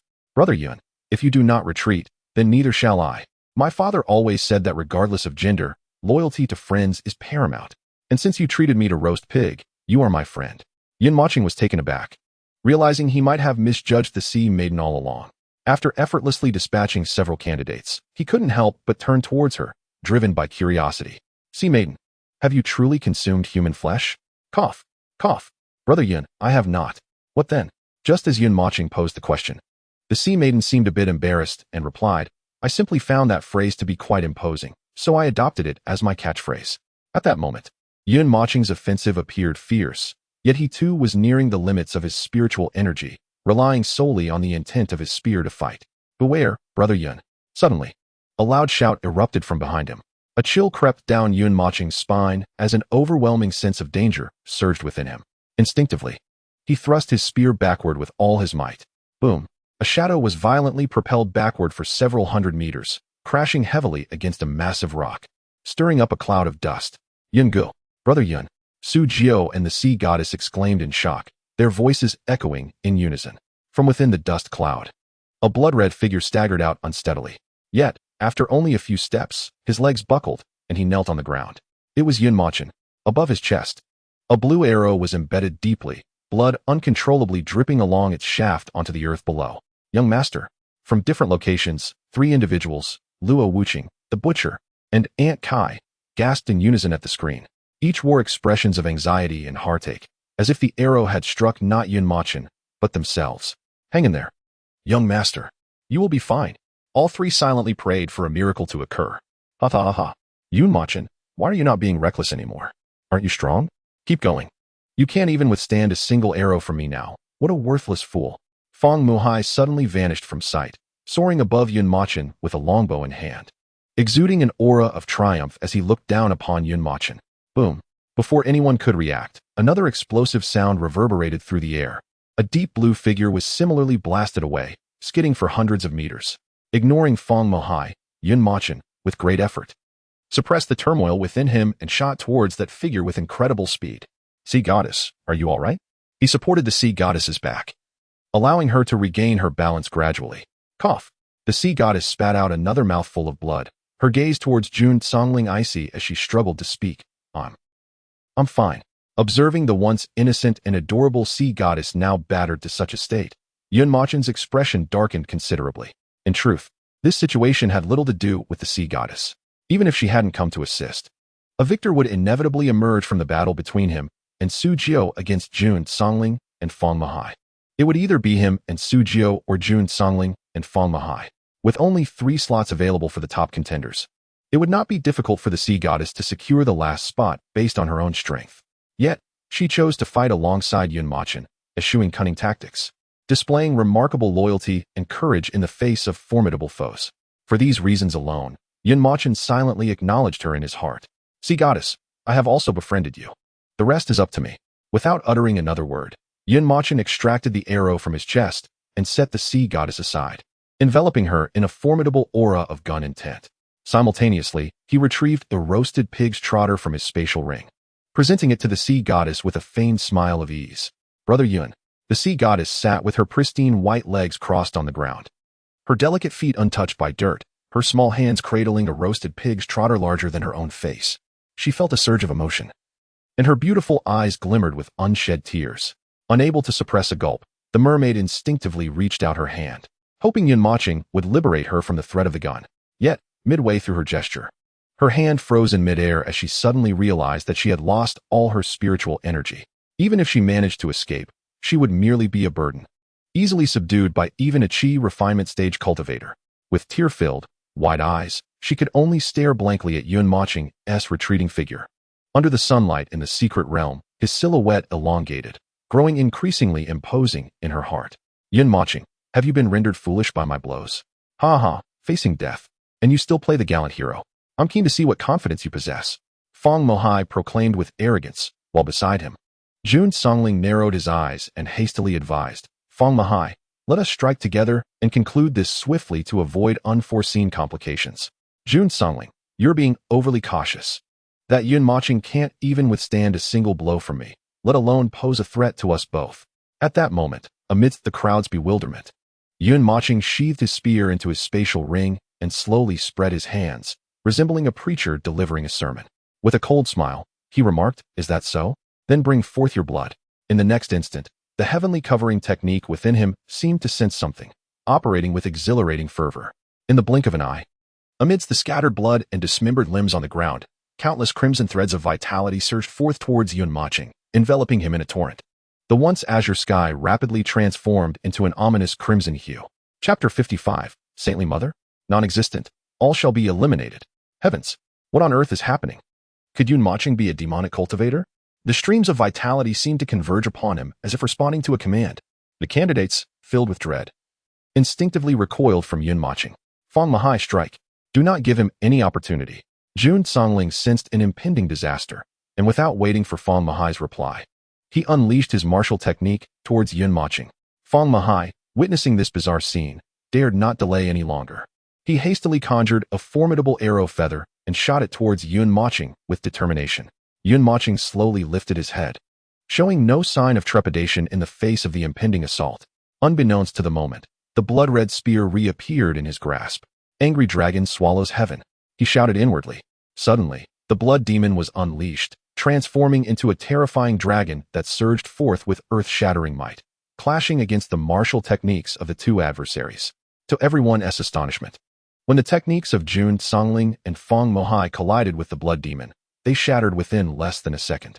The energy-laden blue arrow feather disintegrated into fragments, and the resulting shockwave sent hundreds of candidates flying away. However, the blood demon spear showed no signs of slowing down. Instead, it accelerated as it thrust fiercely towards Fong Mahai. This is impossible. The spiritual energy within him remained utterly unscathed. Before Fong Mahai could finish his words, his pupils abruptly contracted, for before him loomed a terrifying crimson spear, poised at his face. Boom! With a resounding explosion, a ripple coursed through the heavens, and a violet light shot forth, aimed at a figure plummeting at an alarming speed. Fong Mahai, eliminated. It is your turn. An emotionless voice echoed, causing Jun Songling's body to tremble violently, as if he had heard the call of death. His body weakened, and he fell to the ground. Please, do not eliminate me. I beg you. I still wish to bring glory to Yinyu City and participate in the Huaxia ranking competition. Damn you. Boom. Before Jun Songling could finish, Yun Mochen reclaimed the blood demon and thrust it forcefully at Jun Songling's lower body. Ah, damn you. Slap. Another resounding strike. And Jun Songling clutched his bloodied groin, propelled backward for hundreds of meters. Yet in the next moment, despair filled his terrified gaze, for Yun Mochen reappeared before him. A person like you makes me feel as though I dirty my own mouth by cursing you. You might as well die. Jun Songling, with a face full of despair, slowly closed his eyes, believing that Yun Mochen was about to eliminate him, when an ominous premonition suddenly struck him. He abruptly opened his eyes, glancing at his wrist. To his horror, he discovered that his ring had inexplicably found its way into Yun Mochen's grasp. Jun Songling was truly alarmed now. In an instant, the intense pain in his lower body was forgotten as he, tear-streaked and sniffling, grasped at Yun Mochen's pant leg in terror, pleading, Yun Mochen, no. Brother Yun. Grandfather Yun. Please, do not kill me. I beg you. I was simply momentarily possessed. I truly desire to make a name for myself. I long to participate in the Huaxia ranking competition. If it were not for this, I would not dare to take such reckless measures against you. I swear. Yun Mochen regarded him coldly, as one would look at a stray dog. Observing that Yun Mochen did not immediately strike, Jun Songling surmised that the other was wary of the examination setting, emboldening him slightly as he hastily added, moreover, this entire event is under the scrutiny of the state and the public. All our actions are laid bare before their eyes. If you truly kill me, believe me, you too shall not face a favorable outcome. Are you threatening me? I have quite the temper. Uft. In the next moment, Jun Songling's pupils constricted in disbelief as he slowly lowered his head to his chest. There, a crimson spear had pierced his heart, penetrating cleanly through. The tip of the spear protruded from his back, adorned with a bloodied heart. You should strive to be a better person in your next life. Yun Mochen stated coolly, then delivered a swift kick. Jun Songling, with a look of resentment, was propelled several meters before crashing to the ground, his eyes closing forever. This marked Yun Mochen's first act of killing. He was unsure if he had been influenced by the blood demon, for he felt no terror or aversion towards taking a life. Rather, an inexplicable exhilaration surged within him. Nonetheless, such scum deserve to be eliminated. Otherwise, upon entering society, one becomes a malignant tumor within it. Therefore, he harbors no regrets. He has slain Jun Songling, and the remaining candidates are gripped by terror, fearing that their fate may mirror his. Will you forfeit voluntarily, or shall I expedite your departure? Having dealt with the leader, it is now time to address the lesser beings. Although they have always been mere pawns, shrouded in ignorance, opportunities have been granted to them. Likewise, they have manifested their most explicit choices through the weapons at their disposal.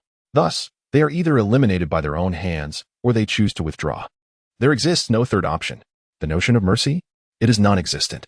If one lacks sufficient strength, the consequence is elimination, or even worse. The crowd remains silent, casting glances at one another, vacillating between fear and reluctance. To resist at the cost of one's life? Did they not witness the elimination of two formidable Golden Core experts, one of whom was indeed slain, yet remained unfazed? Moreover, from the previous hundreds of thousands, only a few tens of thousands remain. If so many cannot prevail, what hope do they have? Do not harbor false hopes, rather than risking injury or worse. It is wiser to withdraw early and prepare for the next year's examination. Furthermore, do not speak to me of morality or reasoning. I am most intolerant of such discourse. I will count to 3, and if no one voluntarily withdraws, do not blame me. 1, 2, 3. All of you perish. The crowd, what? Are you out of your mind? Who counts to 3 and begins with 3? Yun Mochen shows them no leniency, furiously channeling his spiritual energy, brandishing blood kuei, striking down mercilessly. Amidst the dense crowd, he appears as a deity of death, and all he encounters meet their demise. Ah, mother, I want to go home. I don't want to take the exam anymore. He is a madman. A lunatic. So am I. Woe is me. This is terrifying. Ah, it hurts. Yun Mochen's thunderous actions shatter the defenses of all. Soon, the heavens above erupt with countless violet rays. In merely a few minutes, only 3 individuals remain within the entire secret realm. Brother Yun, you are so handsome. Yun Gu, Hai Nu and Su Jiufat leap up in excitement, shouting joyfully. They have triumphed, truly triumphed. Who could have anticipated that 3 could prevail against hundreds of thousands, with the advantage still on their side? One of them was merely slacking off. Yun Mochen gazes at them, a serene smile gracing his face, his eyes inadvertently drawn to the horizon, and suddenly, he takes a deep breath. Next, the Huaxia ranking competition is the true battle. Qing'an, await my arrival. Thus, the first round of the Beast Hunting Points competition concludes in resounding victory. The top 3 spots in Yinyu City are entirely theirs. Thank you, leader, for this time. Oh dear, master, your sudden display leaves me rather embarrassed, you know? As Yun Mochen's spiritual energy wanes. He initially intended to reveal the 5 major realm barriers and sword intent, but the system intervenes. Chapter 56. The candidates of Yinyu City cracking under pressure online. Master. Such trump cards should be reserved for those whose strength matches yours. Otherwise, it cannot truly be called a trump card. Upon speaking, the system revealed to him one of the benefits of the overwhelming sky technique.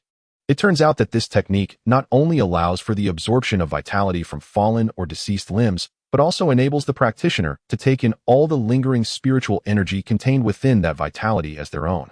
The speed at which this spiritual energy is absorbed far surpasses that of drawing from spiritual stones. Indeed, one could assert that the transformation of spiritual energy concludes the very moment the overwhelming sky technique absorbs the vitality. In other words, as long as the opponent is low on health, Yun Mochen can siphon the spiritual energy from their vitality to continuously replenish his own energy reserves, thus securing an invincible position. Were it not for this, he could have chosen to retreat temporarily, retrieve the 10,000 spiritual stones gifted by the Dream Clan, gradually restore his strength, and return for another battle. Oh, by the way, Master, 20,000 vitality points have been automatically deducted. Upon hearing this, Yun Mochen paused. His previously favorable view of the system vanished, and his expression twitched involuntarily as he struggled to suppress his indignation. Young Master, it seems you have concealed your capabilities quite deeply, in the depths of Luo Wuqing's stunningly beautiful eyes. A moment of distraction flickered as she gazed at the spirited young man in white on the screen, murmuring to herself. The power Yun Mochen exhibited had far exceeded her expectations. Such talent undoubtedly placed him among the foremost prodigies of the present age. Mo Wu's heart was equally shaken, lingering in a state of astonishment, and he even experienced a fleeting moment of disorientation. He was witnessing the growth of an unparalleled powerhouse. Suddenly, Mo Wu glanced at the time, recalling something, and respectfully bowed to Luo Wuqing, stating, "Milady, I must go maintain order for a moment. By the way, I greatly benefited from the insights you shared today regarding this young man. Thank you. Luo Wuqing lightly waved her hand, responding, I shall accompany you. Remember, I am merely an ordinary high school teacher. Mo Wu lowered his head, a flicker of confusion crossing his brow, but he quickly regained his composure and replied respectfully, yes. Cook, add 2 more dishes for me today. The butcher's gaze was fervent as he fixated on Yun Moching's figure, barely able to contain his excitement. Almost leaping onto the roof to dance. I'll eat at home. You can cook for yourself. The cook clearly misunderstood, responding in a shy whisper. However, her excitement was no less than the butcher's. Suddenly recalling something, she hurriedly left. Where are you going, cook? The young master will return after his exam today. So I'm going to buy some good ingredients to prepare for him. Within the secret realm, Yun Moching, Jiao Pao, and the sea girl exchanged smiles, each pressing the automatic elimination button to exit the realm. As for the score, it had ceased to matter. After all, only the 3 of them remained until the end. By the way, sea girl, what is your contact number? Oh, right. Jiao Pao, Yun Go. My phone number is 177,663. Before she could finish, they vanished from the spot. Alas, he had forgotten to add the sea girl's contact beforehand. After a brief moment of black and white, Jiao Pao found himself back on the playground of Tianshui High School. No worries, we shall meet again soon. Yun Moching gently patted the shoulder of the long overweight student in a gesture of comfort, instinctively glancing around. It was evident that a significant portion of their classmates had departed, presumably taken to the hospital. Their reactions mirrored that of encountering a specter as they retreated several dozen meters. Within the densely packed crowd, a vacant area spanning several dozen meters in diameter emerged.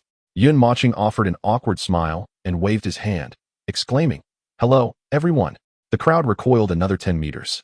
Good? What do you mean good? Only you are doing well.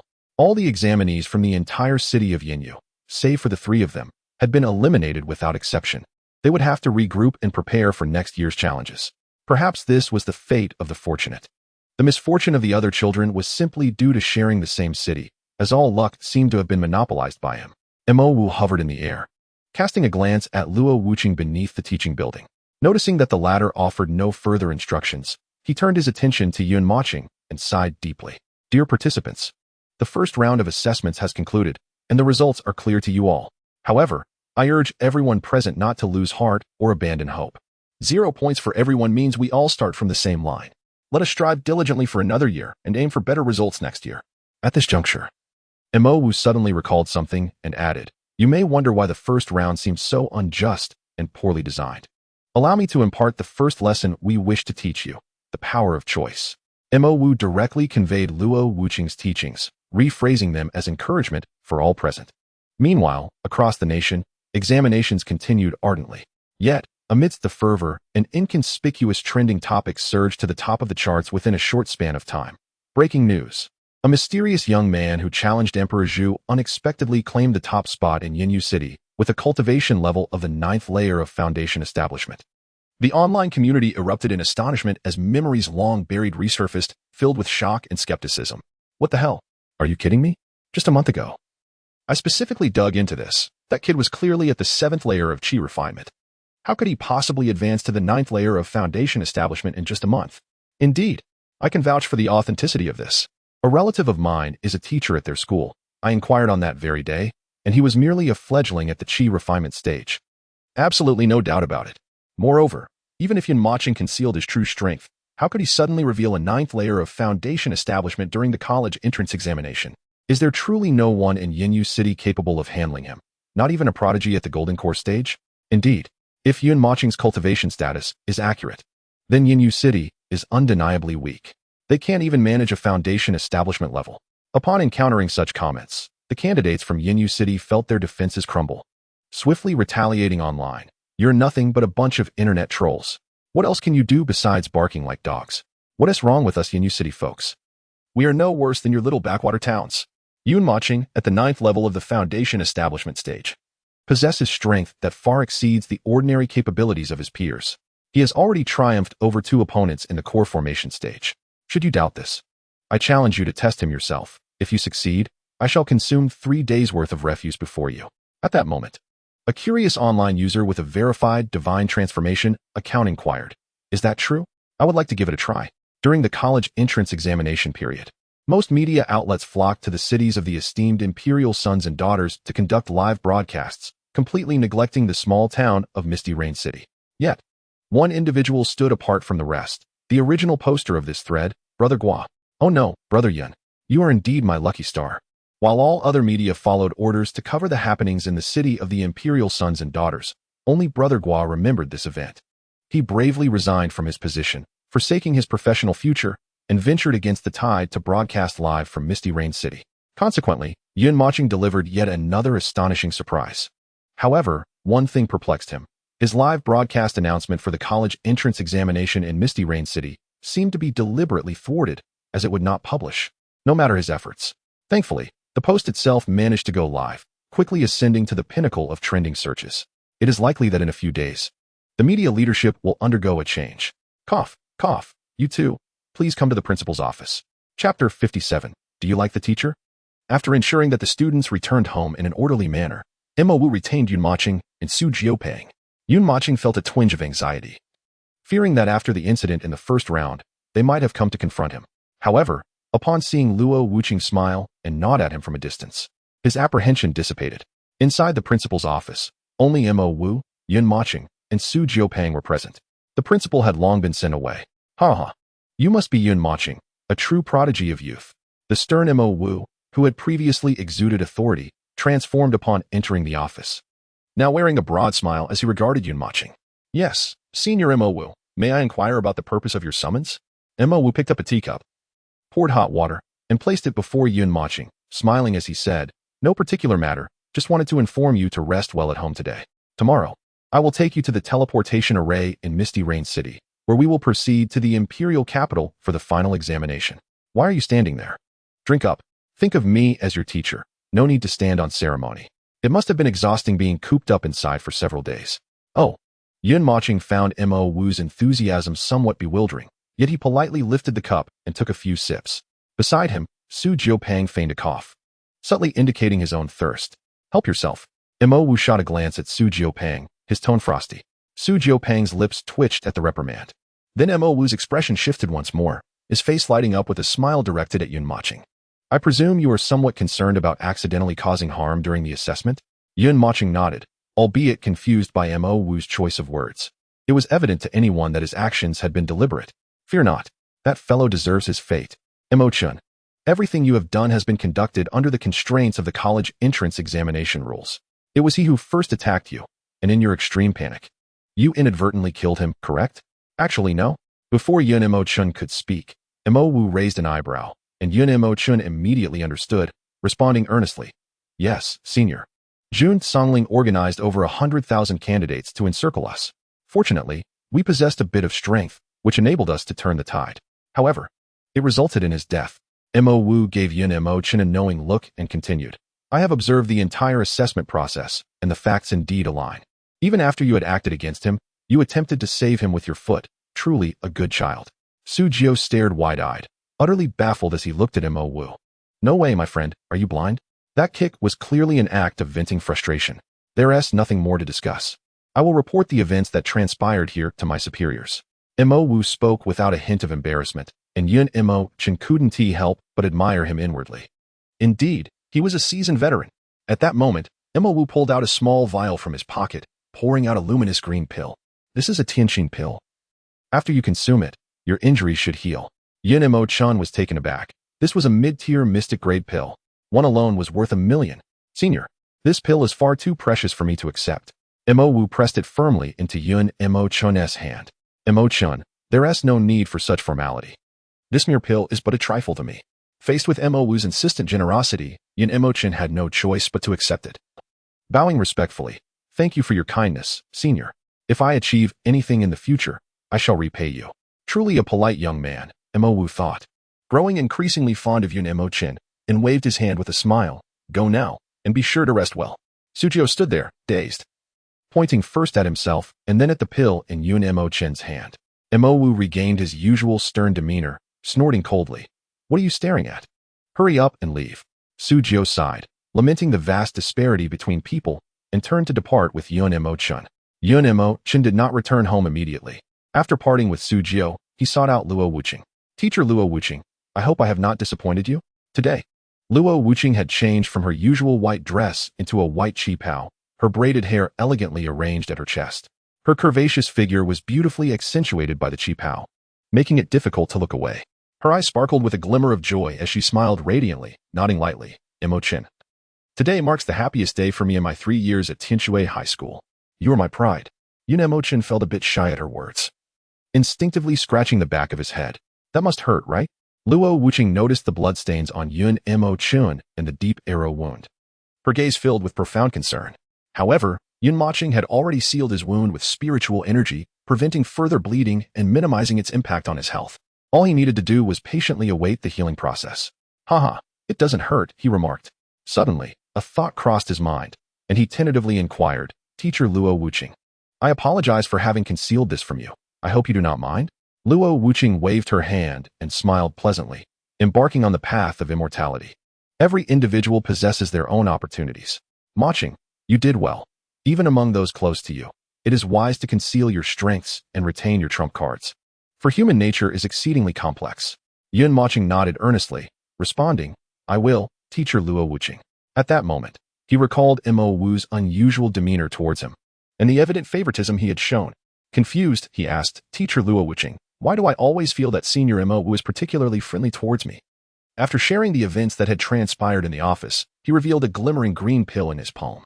Luo Wuqing's expression remained composed, as her delicate hand gently enveloped Yun Mocheng's palm, assuring him, there is no need for concern. He harbors no ill intentions towards you. After all, Mo Wu is an envoy from the state, and his choice to protect you and extend his friendship may simply reflect his admiration for you. In other words, it is your talent, strength, or character that has moved him.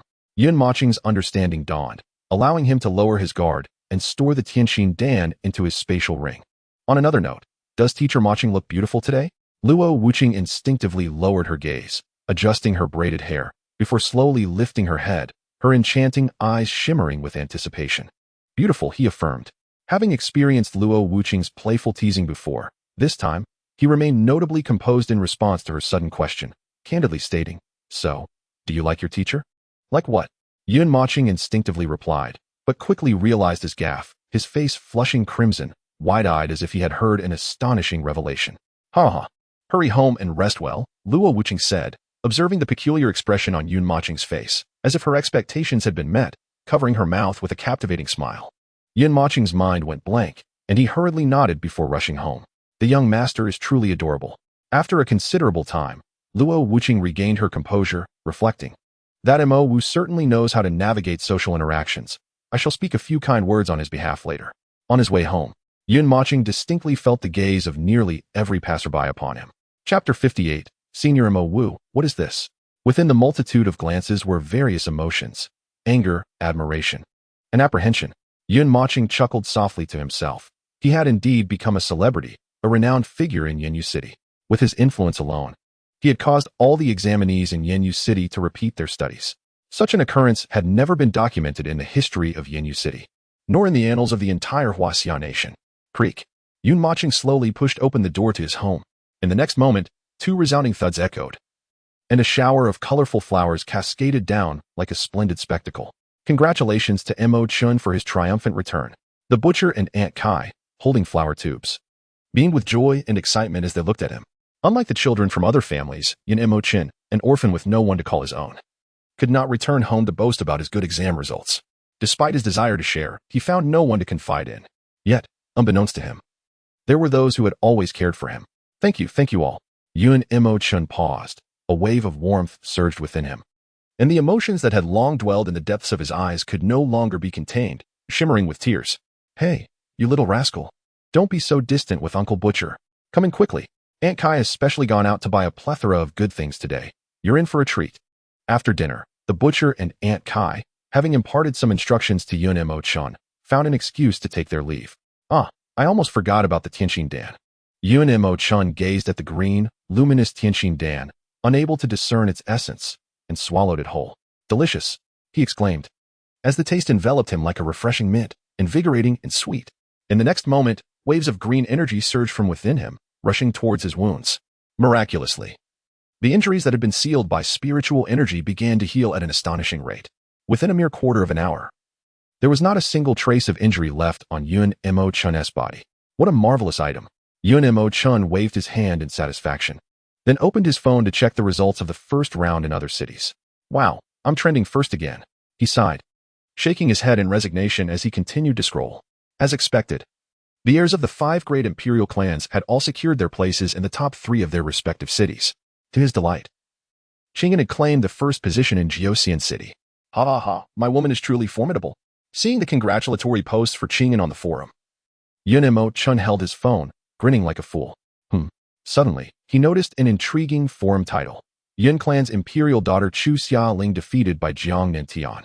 The imperial daughter weeps. Accompanied by a video, his curiosity piqued. He clicked on it. In a secret realm, Jiang Nantian wielded an exceptional tang knife. Its blade pointed menacingly at the fallen Chu Xiaoling. Although she wore a resplendent gown adorned with dreamlike ornaments, her appearance was marred by dirt. Her face smeared with grime, and her arms bore several wounds, bleeding profusely. We both hail from imperial lineage. I shall grant the Year Emperor a favor by allowing you to proceed to the next stage of the assessment. Ooh, why do you act so high and mighty? My father does not need your favor. If my brother were here, he would teach you a lesson for bullying me. Just wait. Brother? When did Chu Xiaoling acquire a brother? Though Jiang Nantian was puzzled, he maintained his composure, determined to appear dashing before the crowd. Fine. I shall await your so-called brother's arrival. The scene concludes here. A sudden uproar erupted in the comments below. My goodness, what a sensational revelation. The imperial maiden Xiaoling claims to have an older brother. Could it be that within the Yun clan, there exists a hidden imperial heir being nurtured in secret? To the brother upstairs, it's obvious you're onto something. Nowadays, young people seem to enjoy calling their boyfriends brother. I believe this behavior is referred to as. Oh yes, is it real? If so, it becomes even more explosive. How many individuals could possibly be worthy of the imperial maiden? It must take an extraordinary talent. Indeed, just like the imperial maiden of the Zhu clan, who was whisked away. It is said that the one who abducted her has now become the foremost figure in Yinyu City. Are you referring to that pretty boy? He is nothing but a joke. No, the entire Yinyu City is a farce. To have a 9th-level foundation establishment cultivator emerge as the top scorer in the entrance exam is truly laughable. Haha. Yun Mocheng's expression twitched as he helplessly shut off his phone. It seems the gossip has now encroached upon his own life. Laugh now. But soon you shall find no reason to smile. Yun Mocheng snorted coldly and entered the ethereal training space. After 3 days of fierce combat in the secret realm, he sensed a subtle shift in his mastery of marksmanship. In the Dream Clan, within the Dream Wan Hall, Patriarch, it is absolutely true. I personally witnessed that young man, Yun Mocheng, wielding the long spear we gifted to the Sword Immortal, Blood Demon. Furthermore, the Sword Immortal has not appeared at all within the entirety of Yinyu City's secret realm. Dream Yang stated solemnly to Dream Emperor. Only the 2 of them occupied the Grand Hall. Sword Immortal Yun Mocheng, Dream Emperor murmured, contemplating momentarily. Suddenly, he waved his hand to conjure an invisible barrier around them before inquiring, Elder, do you think it's possible that Yun Mocheng and the Sword Immortal are the same person? Absolutely not. Dream Yang vehemently retorted, visibly agitated. He could hardly believe it. The grotesque Sword Immortal, the one who had defeated him, could not possibly be a remarkably handsome young prodigy. No one is perfect, surely it cannot be.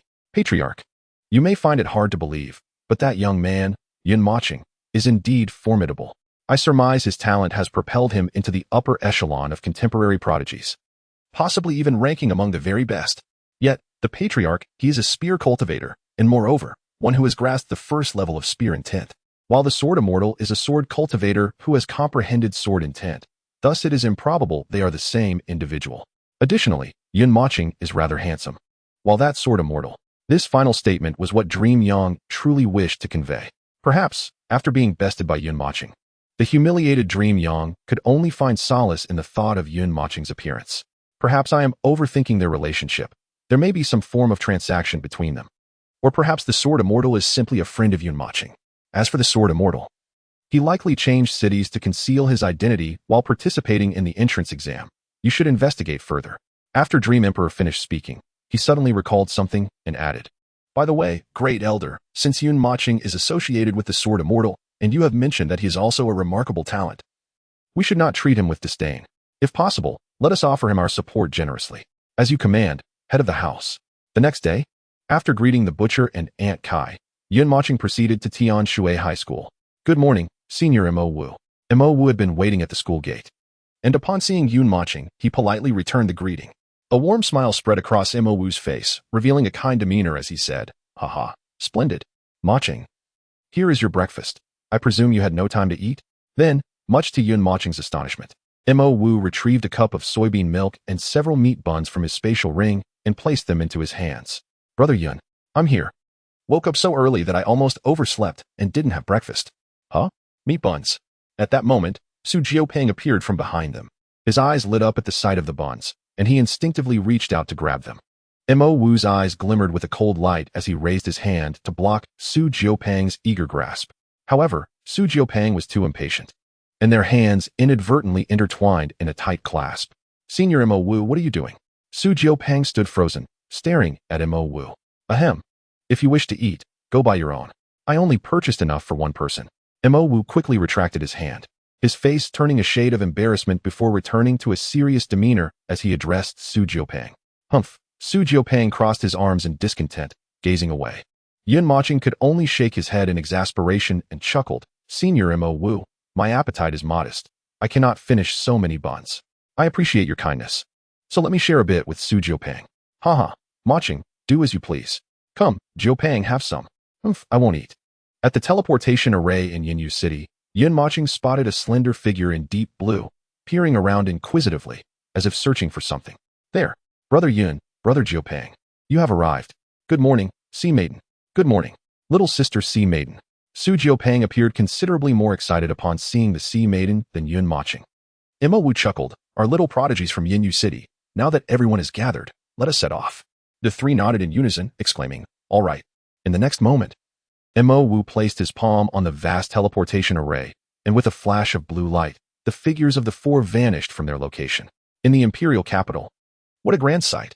Yun Mochen and the others followed Mo Wu into the city. Due to the flight restrictions in the imperial capital, they opted to travel by vehicle after exiting the teleportation array. The bustling street scenes dazzled Yun Mochen, eliciting continuous praise from him.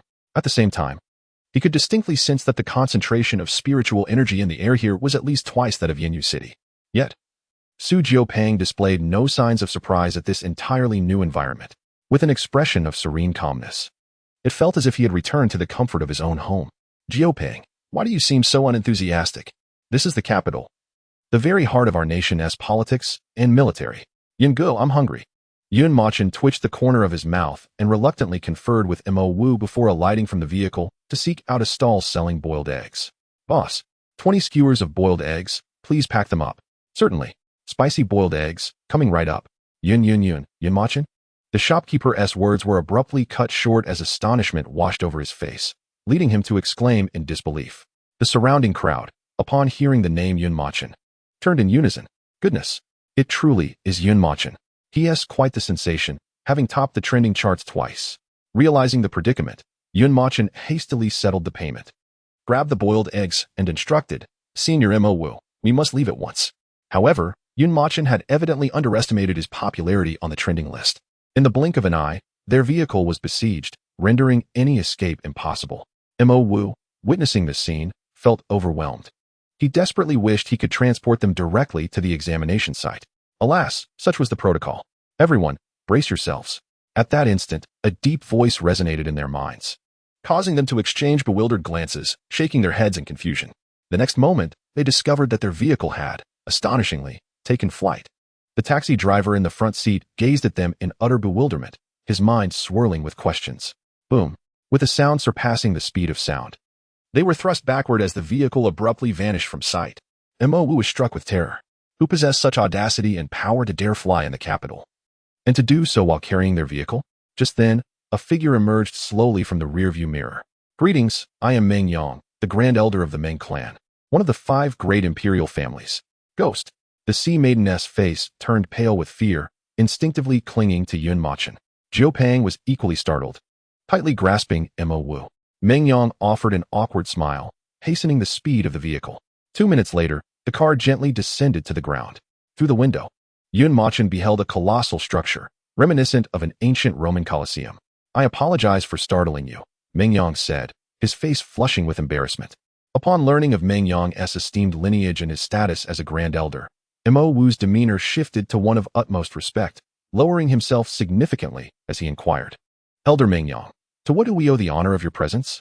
In the realm of cultivation, strength dictated respect.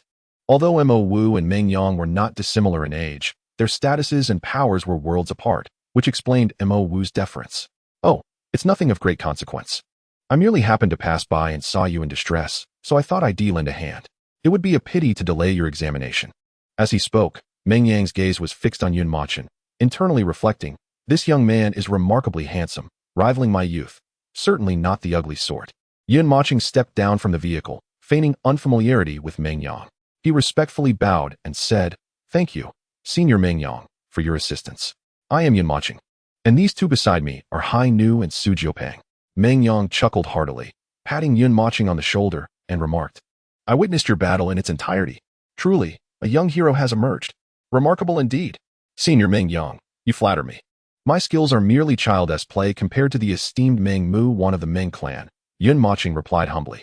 Mengyang was delighted, finding Yun Mochen far superior to that unsightly individual. He was both polite and emotionally intelligent. Senior Mengyang, aren't you concerned about being punished for flying in the imperial capital? Su Jiupeng inquired curiously. Punished? Humph, who would dare punish me? I bow to no one but the Dream Emperor, Mengyang declared with great bravado, envisioning how he could impress them with his persona. However, Yun Mochen suddenly interjected. Senior Mengyang, with your strength, aren't you invincible among your peers? Mengyang raised an eyebrow, sensing something amiss, yet for the sake of pride. He forced a smile and replied, that is only natural. Yun Mochen gave a thumbs up, impressed, and then shot him a meaningful glance. Feeling somewhat uneasy under that gaze, Mengyang shifted his eyes to the distance and said, haha, it's getting late. You all should hurry along now. With a wave of his hand, he vanished from sight. Yun Mochen shook his head lightly and smiled at the others, saying, let us go, everyone. As they entered the peculiar building, Mo Wu began to explain. This place is called the Function Platform, capable of accommodating over 100,000 spectators. Here, you young prodigies will truly shine. However, do not allow yourselves to become complacent. Our Huaxia nation has over 3,000 cities, each with 3 candidates advancing to the second round. In other words, there will be nearly 10,000 prodigies participating in the Huaxia ranking tournament. While you may be deemed a genius in Yunyu City, your true capabilities across the nation will determine how far you can go. I will escort you here. First, go obtain your respective tokens. By the way, there will soon be a realm test, so pay attention to the announcements and do not forget. Chapter 60. Friend Yun, your palm reading is quite extraordinary. Mo Wu led them into a vast hall, offering a few parting words before turning to leave. The hall was immense, capable of holding thousands, and at that moment, it was already filled to capacity. Yun Mochen noticed that among the candidates he could see, there was not a single one in the foundation establishment stage. Most were at the golden core stage, predominantly between the first and second levels. Many candidates, upon seeing Yun Mochen and his companions, initially disregarded Yun Mochen and Su Jiupeng, their gazes fixated on Hai Nu with expressions of awe and enthusiasm. This was hardly surprising. Hai Nu was indeed captivating, with a noble and exquisite visage paired with an incongruous shabby outfit, and her bare feet adorned with 2 strings of bells. Only after a moment did they shift their focus to Yun Mochen and Su Jiupeng. However, soon their expressions appeared even more astonished than when they laid eyes on the Sea Maiden. After a brief moment of contemplation, they quickly realized something and cast peculiar glances at Yun Mochen. Brother Yun, the way they look at you makes me want to beat them up right now, she exclaimed, revealing her 2 sharp canines in a feigned fierce manner, while subtly releasing her aura at the 6th level of the Golden Core stage. Yun Mochen chuckled softly, shaking his head. The Sea Maiden was once again spouting her catchphrase. Nonetheless, her display was indeed quite intimidating. Upon hearing her words, several nearby candidates visibly shuddered, instinctively maintaining a considerable distance from them. It's nothing, Sea Maiden, Yun Mochen replied with an impassive demeanor, devoid of any emotional fluctuations. What are you staring at? Keep looking, and I'll take you down. For a long time, Su Jiupeng did not back down from the unfriendly gazes around him, brandishing his fists and instinctively releasing his aura at the 9th level of the Qi refinement stage. However, the moment he unleashed his aura, the expressions of the surrounding candidates grew even more peculiar. The 3 of them felt like outcasts, having been secretly observed ever since they stepped into the hall. Fellow Taoist, I sense a connection between us. Allow me to offer you a free divination. A youthful voice rang out from behind Yun Mochen. The boy was not tall, perhaps around 1.60 meters, with the Sea Maiden towering over him by a few centimeters. He held a weathered book in his hands, appearing quite tattered. A Taoist hat adorned his head, and a single-lens gold-framed eyeglass perched on one eye, connected to a silver chain that wrapped around his neck, giving him a scholarly appearance. "And you are?" Yun Mochen inquired, sensing the boy's cultivation level at the 5th level of the Golden Core stage. He was undoubtedly formidable. "Greetings, fellow Taoist." "I am the fortune teller," the boy responded. With the previous experience involving the Sea Maiden, Yun Mochen instinctively recalled the rankings from the illusory god list. "You are the fortune teller ranked 9th on the illusory god list?"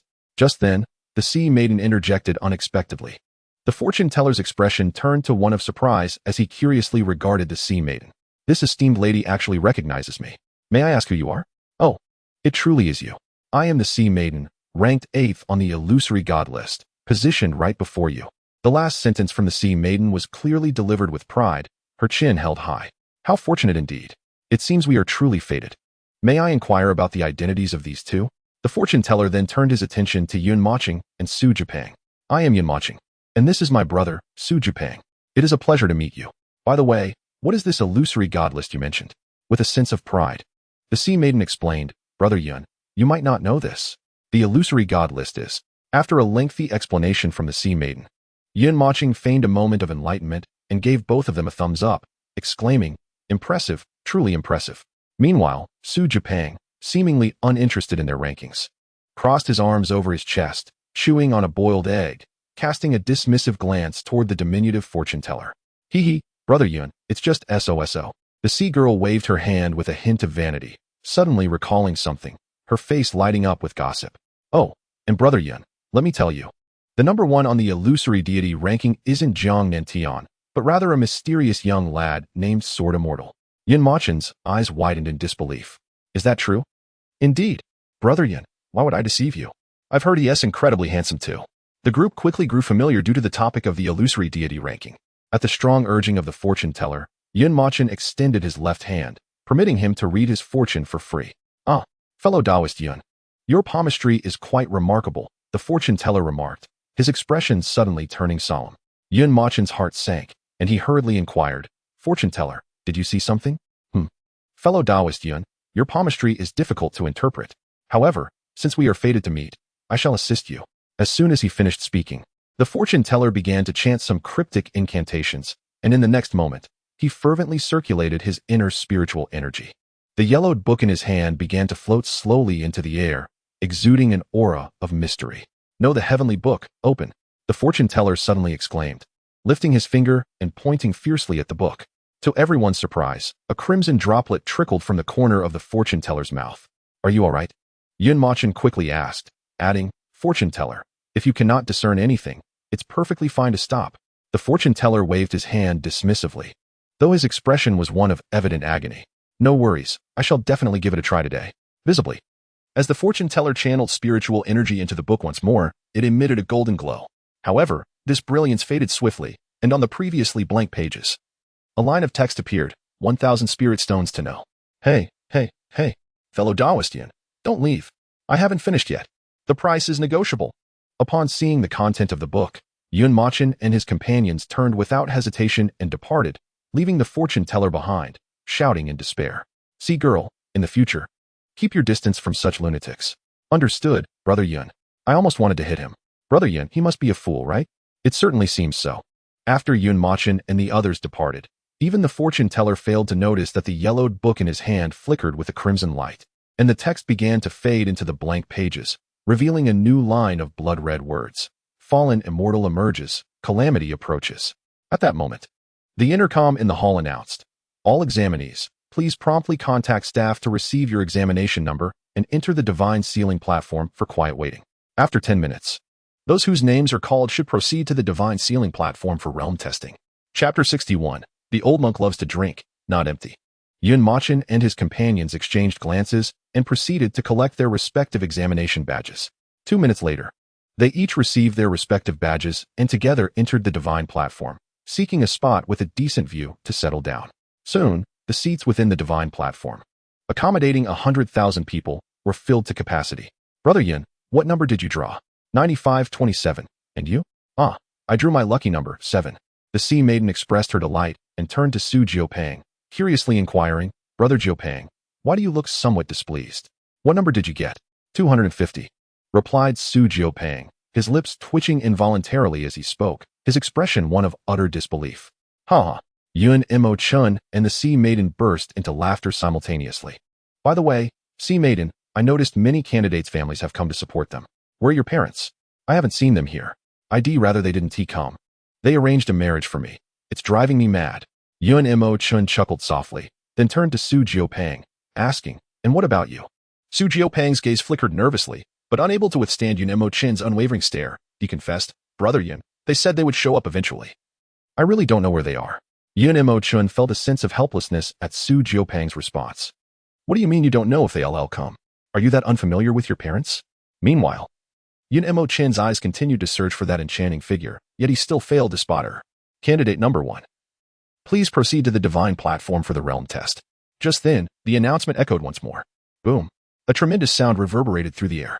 A section of the vast divine platform suddenly sank, and soon, a massive black stone began to rise from within. Concurrently, a plump, bald-headed youth stepped forward. The previously boisterous crowd fell silent, their curiosity piqued as they scrutinized the youth, unfazed by the gaze of over 100,000 spectators. The bald-headed boy leisurely descended from the stands and ascended the divine platform. To everyone's astonishment, he appeared remarkably nonchalant, holding an open gourd from which the aroma of liquor wafted enticingly. Moreover, his robe bore the semblance of a monk's cassock. What on earth? Has someone from the Buddhist realm come to take the entrance exam? If this fellow is indeed a monk, what's the deal with the liquor gourd in his hand? As the bald youth approached halfway, he seemed to catch wind of the murmurs and turned to the candidates with a smile, saying, Ba. As the saying goes, wine and meat pass through the intestines, but the Buddha remains in the heart. This old monk simply loves to drink. Does it concern you? Hiss. What a bold little monk. Yun Imo Chun's brows furrowed, a knowing look dawning on his face. I believe I know who he is. Who? Just then, the bald youth placed his hand upon the testing stone. Juchuan City, not void, golden core stage, 7th layer boom. As golden characters materialized on the testing stone, the entire venue erupted into a cacophony of excitement. This year's examination was evidently far more thrilling than those of previous years. Not only were descendants of imperial families participating, but the very first unfamiliar candidate had already delivered a stunning revelation. The words golden core stage, 7th layer pierced through the hearts of the onlookers like a sharp blade. One by one, they stood in shock, their faces reflecting a blend of bewilderment and despair, unable to regain their composure for an extended period. At the tender age of 18, reaching the golden core stage is undeniably a hallmark of genius among the myriad of cultivators. What rendered this revelation even more astonishing was that he was not merely on the cusp of the golden core stage, but had attained the 7th level of it. This was beyond comprehension. Many candidates believed they had successfully broken through to the golden core's 1st or 2nd level after overcoming the foundation establishment stage. While they may not rival the imperial sons and daughters, they still hoped to secure a position within the top 1,000 or even the top 100. Yet here stood an unknown candidate, casually achieving a height that most could only look up to in awe. In their respective cities, they were all among the top 3. Amidst the commotion, the monk, Bukong, appeared nonchalant as he took a swig from a small gourd, his tone laced with mockery. The crowd murmured in response. Yun Mochen cast a serious glance at him, silently acknowledging that relying on the virtual god rankings to gauge a cultivator's true prowess was indeed a narrow perspective. At that moment, the Sea Maiden, slightly perturbed, interjected, I know him too. Humph, he ranks just above me on the virtual god rankings.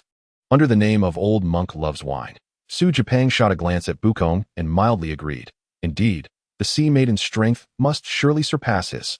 What use is high cultivation when he looks like that? Clearly, he is merely a product of abundant resources. Yun Mocheng's lips twitched as he shot Su Jiupeng a sardonic look. When it came to weight, Su Jiupeng was hardly any slimmer than Bukong. Oh, Brother Yun. That was due to an illness I suffered during childhood, a side effect from consuming medicinal pills. As long as you're happy. After Bukong took the stage, the following candidates for the test appeared to be comparatively normal, their cultivation levels not nearly as outrageous. This brought a slight sense of relief to the crowd. However, just then, a striking figure clad in deep blue rose gracefully from Yun Mocheng's direction and made her way to the examination platform. Sea Maiden of Yenyu City.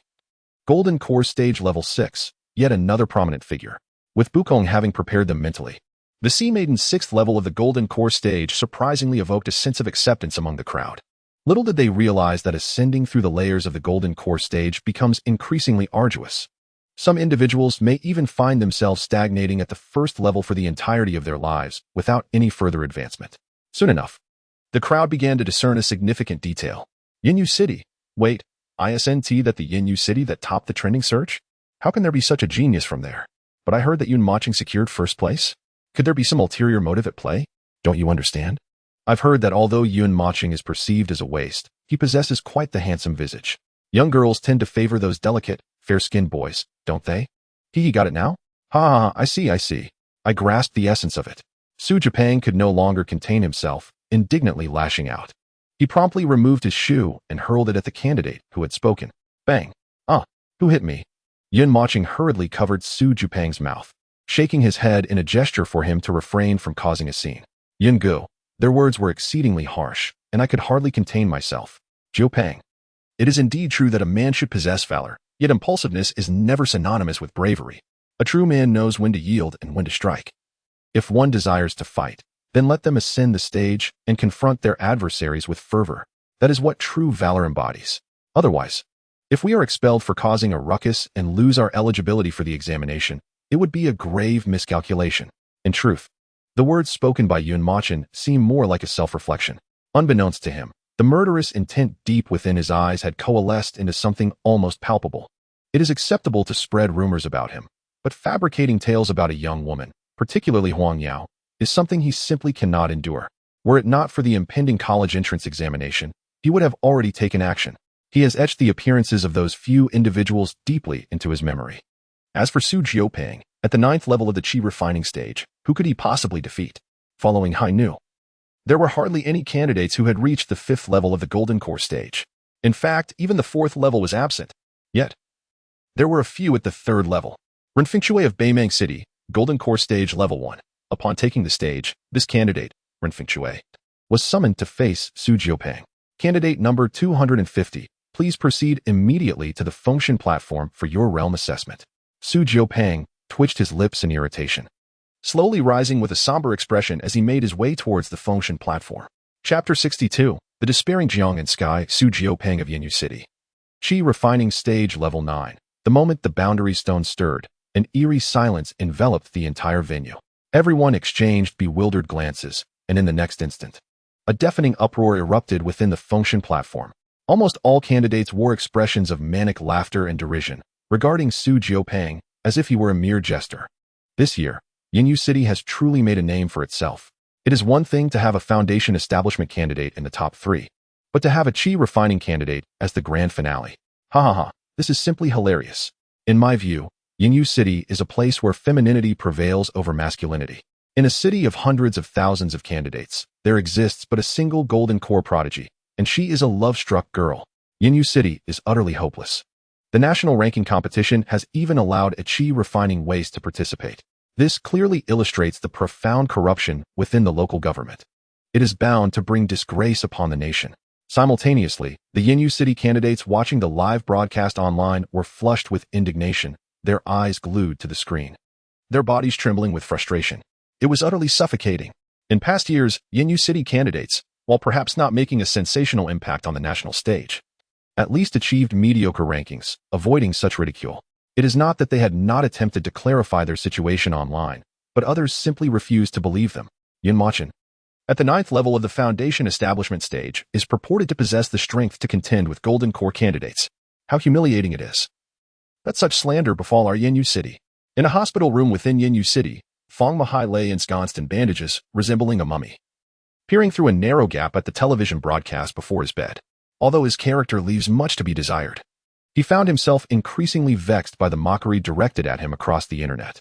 As the situation surrounding Yun Mochen and Zhu Emperor gradually escalated to encompass his own hometown, his anger was no less than that of anyone else. Yun Mochen, it is all your fault. I curse you. Forget it. Yun Mochen, keep pushing forward. In the adjacent ward, Lu Ming had just regained consciousness when he caught sight of a familiar plump figure on the live broadcast. In the face of the crowd's mockery, his expression was somber. Lost in thought, Yun Mochen's fists instinctively tightened, his demeanor icy and detached. He recalled his elder brother's words about a true man being able to endure and adapt. Damn, old man, you've made me lose face. After a considerable time, the plump figure suppressed his dissatisfaction and slowly descended from the stage of deification. This brief interlude was soon eclipsed by the emergence of a stunning figure. Zhu Qingyan, Jindan Stage 7 from Jiuxian City. Boom. When the results were announced, the audience erupted once more in exuberant cheers. Another practitioner at the 7th stage of Jindan. Imperial Princess. Imperial Princess. Imperial Princess. Almost all the examinees rejoiced. For these candidates, merely participating in the second round of the Huaxia ranking tournament was a tremendous honor. As for what came next, they dared not aspire for any lofty rankings. Though ambitious, they were not foolish and understood their own capabilities. The truly outstanding contenders in the tournament were predominantly the offspring of imperial families and other prestigious clans. To these examinees, the imperial sons and daughters were not rivals, but rather idols. However, their excitement stemmed from another reason. Zhu Qingyan was incredibly beautiful. Countless male candidates gazed at her with fervent eyes, swallowing hard, while even the female candidates were equally captivated. Zhu Qingyan's beauty was not the sort that could easily be compared to internet celebrities. It was an ethereal charm that transcended the mundane, akin to a celestial being descending to earth. Unlike the private encounter with Yun Mochen at this moment, Zhu Qingyan exuded an aura that seemed to envelop her in a veil of delicate frost. She was so breathtakingly beautiful that it left one entranced yet hesitant. Brother Yun. That's sister-in-law. Hush. Yun Mochen quickly silenced Su Jiupeng. This was the stage of deification, with Zhu Qingyan now on stage. It was possible that Zhu Di was watching from somewhere. At the same time, he was astounded. In just a few days, she had managed to break through again. He did not fear Zhu Di, but rather held disdain for idle chatter behind closed doors. He wished to conclude his wager with him honorably on the stage of deification. Victory was imperative. Moreover, observing the fervent gazes of the surrounding candidates, he surmised that he was likely the target of their ire. As the saying goes, the hatred of usurping a wife is a grievance that heaven cannot tolerate. He did not wish to be unjustly subjected to their scorn once more. They were already under enough scrutiny. Meanwhile, Hai Nu, with wide eyes, glanced between Zhu Qingyan and Yun Mochen, pondering her thoughts. Following Zhu Qingyan, there was a lengthy interval without any notably outstanding candidates, until a young man clad in black took the stage. He bore a meticulously crafted black tang knife at his waist. His features were strikingly handsome. Though slightly youthful, his brow was sharp and proud, exuding an extraordinary presence.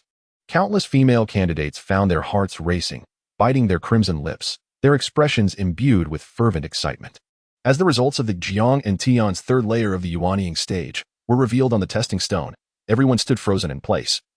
Their expressions a mixture of shock and stupor, as if their very breath had been suspended, staring blankly at the words inscribed upon the stone. The revelation of an 18-year-old at the third layer of the Yuanying stage struck each candidate like a heavy hammer, instilling in them a surreal sense of disbelief, as if the reality surrounding them had become a mere illusion. Throughout the 500 years since the revival of spiritual energy in Huaxia, countless extraordinary prodigies had emerged, including the 5 emperors reigning at the pinnacle of cultivation today. Yet, none of them had reached such a formidable height at the tender age of 18. Jiang Nintian slowly withdrew his hand from the testing stone, casting his gaze toward Yun Mochen, his demeanor betraying no hint of tumult, akin to a victor of absolute prowess declaring his triumph in advance. Yun Mochen did not flinch, meeting his gaze with a racing heart, lost in contemplation. In the next moment, the crowd within the Fengshan platform, having regained their senses, erupted into the loudest cheers since the beginning of the event. Jiang Nintian, you are my deity. Prince, Prince, Prince. Jiang Nintian descended the Fengshan platform with measured steps, allowing the almost frenzied clamor and roars around him to wash over him like a tidal wave. His expression remained as tranquil as a gentle breeze, as if nothing could capture his attention, detached from the world. This was truly a match made in heaven, a union of talent and beauty. The crowd, still reeling from the spectacle, suddenly thought of Zhu Qingyan, their hearts filled with a sense of melancholy. Alas, we are but jesters in comparison to them. What is Yun Mochen? He is merely a fool. Yun Mochen gradually closed his eyes, his eyelids fluttering uncontrollably, as the sword intent and spear intent within him seemed to spiral out of control, surging wildly. Chapter 63. Yun Mochen takes the stage following Jiang Nintian. Although cheers erupted throughout the venue on multiple occasions, they lacked the same fervor. The crowd seemed numb, absorbing the impact delivered by each genuine prodigy. Yun Mochen took note of a few promising talents, committing them to memory. Chang'an City, Mengmuan, 6th layer of the Jindan stage. Imperial capital, Xuxia. 7th layer of the Jindan stage. Wuji City, Jian Fuxing, 9th layer of the Jindan stage. Kinga City, Shinsuanzi, 5th layer of the Jin Dance stage. Brother Yun, it's almost your turn, but where is Luo Zihan? The sea girl, biting into a roasted pig trotter, expressed her disappointment. With only around 10,000 candidates in total, and Yun Moching's number already significantly behind, she still hadn't seen Luo Zihan take the stage. Cough, cough, cough, cough. Brother Zhu, are you all right? I'm just a bit choked. Before Yun Moching could respond, Zhu Pang's unusual behavior interrupted him. With a helpless shake of his head, Yun Moching patted him on the back. Taking advantage of the sea maiden's momentary distraction, he raised an eyebrow and whispered, "It's no big deal. You're not the only one pursuing a woman who is already betrothed. Why hesitate? Just because her father favors Luo Zihan doesn't mean she does. Besides, it's evident that the sea maiden has a strong aversion to him. You have a significant opportunity. If you like her, go after her. I will support you." Upon hearing this, Su Pang's expression darkened further, and he gave a perfunctory nod. When the sea maiden was not looking his way, he cast a lingering glance at her. Lost in contemplation. Candidate number 9527. Please proceed to the divine testing platform to assess your realm. Yungu, it's your turn. Go, Yungu. Ignore those foolish remarks. I've endured them too. Yun Moching chuckled silently, rising slowly and descending from the viewing platform. As the crowd finally beheld the visage of the young man in white, they were quick to display their derision and mockery. Yun Moching maintained a composed demeanor, allowing the jeers to drift away like leaves in the wind. As his hand rested upon the testing stone, he paused briefly, casting a glance in the direction of Zhu Qing'an. Feeling the weight of Yun Moching's gaze, Zhu Qing'an's breath quickened.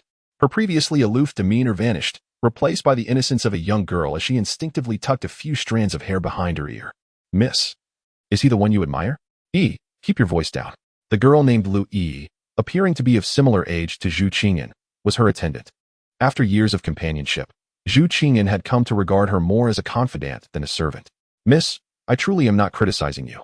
You should reflect on your judgment. Why? Have you heard the saying, those involved are blinded, while onlookers see clearly? You are currently the one involved. While we are merely spectators, the marriage arranged by the head of the family is splendid. Jiang Nantian possesses both charm and a prominent background. More importantly, his talent is unprecedented, destined to become an invincible force in the world. If I had such a man as my husband, I would wake up smiling from my dreams every day. Yet, you are fixated on Yun Moching, without understanding what merits he possesses. Apart from being somewhat handsome, he pales in comparison to Jiang Nantian. What do you know? Be quiet. Miss, you truly should listen to me." Seeing Zhu Qing'an genuinely angered, Lu Yi prudently fell silent, diverting her gaze to the young man in white upon the divine testing platform, her eyes reflecting disdain. In Yinyu City, Yun Moching. Foundation Establishment Level 10. As the results of the testing stone were revealed, everyone stood in stunned silence. What is happening? This is the first time I've heard of someone at the Foundation Establishment level reaching 10 layers. Could the testing stone be broken? The testing stone could never be faulty. It was brought back from the ancient secret realm by the Cloud Emperor, having accurately assessed countless candidates in our Huaxia nation.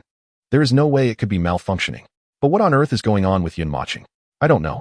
As for Zhu Qing'an, upon witnessing Yun Moching's cultivation level, a look of dazed astonishment washed over her, leaving her momentarily frozen in place. While others might be oblivious, she, hailing from the imperial family, certainly understood what it meant to reach Foundation Establishment Level 10. That is the extreme realm, indeed. Only those with extraordinary talents and immense fortune may have the chance to enter this concealed dimension. This implies that his foundational cultivation will be established upon the principles of the heavenly Tao. After a while, Zhu Qing'an regained her composure, a subtle smile curving her lips as she cast a somewhat smug glance at Lu Yi. Lu Yi quickly caught on, pouting defiantly, "Miss, even if one reaches the 10th level of the Foundation Establishment stage, what if they falter in the first round and are eliminated? Aside from that gluttonous fellow who relishes boiled eggs, everyone else here is at the golden course stage." Upon hearing this, Zhu Qing'an snapped back to reality, her expression tinged with renewed concern. Each year, many proud candidates would rather perish than concede, falling victim to their opponents. Rest assured, Mochen, even if it means violating the examination rules, I will intervene to save you. She understood that with Yun Mochen's character, surrender would never be an option. As for the reactions of the crowd, Yun Mochen remained indifferent. Instead, it was the massive testing stone that piqued his curiosity. "Master, what is the origin of this stone that can see through my cultivation?" Although he had not intentionally concealed his strength with the covering heaven technique, given the current level of technology, it should be unable to detect his true abilities. "Master, Your era has only seen the revival of spiritual energy for a mere 500 years. Yet, in the grand tapestry of the universe, the practice of cultivation has an illustrious history spanning millions of years. Thus, for you, cultivation is merely in its infancy. The development of techniques, martial arts, and elixirs remains far from perfection. Were it not for the surge of fortune on your planet, leading to the emergence of numerous top-tier experts, many races would have long since claimed dominion over it. Mochen was profoundly astonished, realizing that beyond their blue star, countless extraterrestrial civilizations existed. However, such matters were not his immediate concern. After testing his realm, Mochen stepped down from the platform. Undoubtedly, he was at the 10th level of the Foundation establishment stage, and the mockery from the other candidates did not wane in the slightest. After all, who could believe that someone at the Foundation establishment stage could contend with those at the Golden Core stage? He was merely a slightly stronger ant. The extreme realm? How amusing, Mochen. I hope you can endure until we face off, Jiang and Tian remarked. His gaze filled with amusement and mockery as he looked at the young man in white who had unwittingly adorned him with a green hat. Goodness. An 18-year-old at the nascent soul stage. The extreme realm of the Foundation establishment stage. This world has truly gone mad. Little son, send a message to the diviner. If he can't win, he must surrender. He mustn't offend these fortuitous youngsters. Within the knowledge pavilion, an elderly man with a scruffy white beard abruptly sprang up from his recliner, his expression grave as he instructed the shadow beside him. The shadow nodded slightly before vanishing from sight. Subsequently, the white-bearded elder slowly reclined back, his gaze heavy as he looked toward the horizon. With a deep sigh, he murmured, I hope I am merely overthinking this. Dad, do you think brother could be at the extreme realm? Chapter 64. The weighty invigilator as Chu Shaoling sat in her seat. She gazed around for an extended period but could not find anyone who bore even a slight resemblance to her father. However, Mochen's demeanor did possess a semblance to her father's, albeit he could not possibly be the one. Her brother was undoubtedly an invincible force at the same level. Unparalleled in the world, there was no way he could merely be at the Foundation establishment stage. Moreover, Mochen wielded a gun, while her father was a swordsman. Thus, she sent a message to the Cloud Emperor, yet it took him an eternity to respond. You will know in due time. A shadow of gloom settled over Chu Shaoling, and a cold glimmer flickered in her watery eyes. She had already secretly devised a plan for the day her father would succumb to illness years later. She would hide the oxygen tube. Should her father inquire, she would undoubtedly reply, You will know in due time. Master, you've watched the live broadcast. The Sword Immortal truly did not appear. Among the tens of thousands present, be they candidates or parents, I had scanned each one with my spiritual sense, and there was no trace of the Sword Immortal. Master, do you think he might have fled? Meng Yang, in a certain corner of the stands, covered her mouth with her hand, her face a picture of anxiety as she spoke on the phone. After a moment of silence from the other end, a voice finally responded, Do not fret, Elder. Perhaps he has merely changed his appearance. Focus your attention on Mochen. The blood demon is in his hands. The Sword Immortal is undoubtedly connected to him. Meng Yang took a deep breath and replied solemnly, Understood, Master. Once she hung up the phone, her expression underwent a sudden transformation. What anxiety! It was merely a wave of exhilaration. Ha ha ha. You vile creature. I always knew you were no good. Yet the master. He had me running around for him 2 or 3 times. Huh. Now it's your turn to worry. Let us go. Time for a foot bath. Technician number 36 has been on my mind for several days. Meng Yang chuckled mischievously, suddenly raising her hand with a flourish, vanishing in an instant. Meanwhile, on the streets of Huaxia, a young stylish man wearing sunglasses appeared out of thin air. Soon, nearly all candidates had finished their tests. However, a perplexing query lingered. Where had Luo Zihuan, the scion of the Luo clan, disappeared to? Just as everyone was engulfed in confusion, a ripple appeared in the sky. In the next moment, the clouds were parted by a mysterious force, revealing several figures. Esteemed candidates, now that the realm assessment has concluded, we shall proceed to the true battle and evaluation. Are you prepared? One figure suddenly spoke, igniting the passion of all candidates. Each of them, with fervent gazes, looked toward the figures in the sky, shouting in unison, We are ready. The speaking figure, sensing the candidate's response, nodded in satisfaction and declared, Before the Huaxia ranking competition commences, allow me to introduce myself. I am Zhu Zhentian, the chief invigilator for your upcoming examination. You may call me Elder Zhu. Upon hearing the name Zhu Zhentian, the crowd erupted into fervent discussion once more. This was indeed a significant figure, one whose status was on par with that of an emperor. He was the decision-maker within the military of Huaxia, a true power broker. Moreover, It is said that his strength is on par with the 5 great emperors. Zhu Zhentian, with a smile, gestured to the enthusiastic candidates and continued. This year's Huaxia ranking competition is unlike any in the past, as many newly emerged hidden families have sent their offspring to participate. Even the 5 major imperial clans have dispatched their young princes and princesses to take part. This clearly demonstrates their strong support and admiration for our talent selection and evaluation system in Huaxia. Allow me to express my gratitude to them first. Furthermore, to ensure the fairness of this assessment, we have specially invited 2 emperors to serve as your evaluators, namely the Jiang Emperor and the Luo Emperor beside me. Boom. Upon hearing this, the excitement among all candidates reached a boiling point. For ordinary people, the young princes and princesses may serve as their idols. However, the emperors are different. They are unparalleled powerhouses who have overcome countless prodigies to ultimately ascend to the throne. It is not an exaggeration to say that they are regarded as divine beings in the hearts of the people.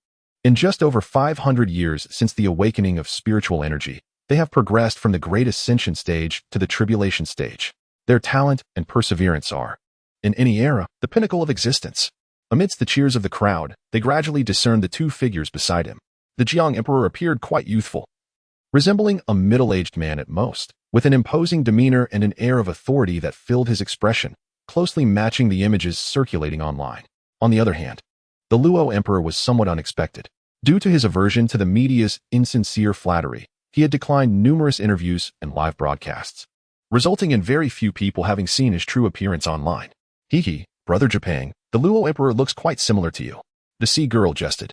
Upon hearing this, Japang's body jolted, and he squatted down, exclaiming, "Ah, sea girl, you're just as plump as Brother Japang, a big chubby fellow." Before Japang could respond, the sea girl interjected, which allowed him to relax completely. He took a deep breath and slowly exhaled. "Sea girl, you really know how to joke." The sea girl flashed her 2 tiger teeth, tearing off a piece of roasted pig from her hands, munching as she said, delicious. Humph.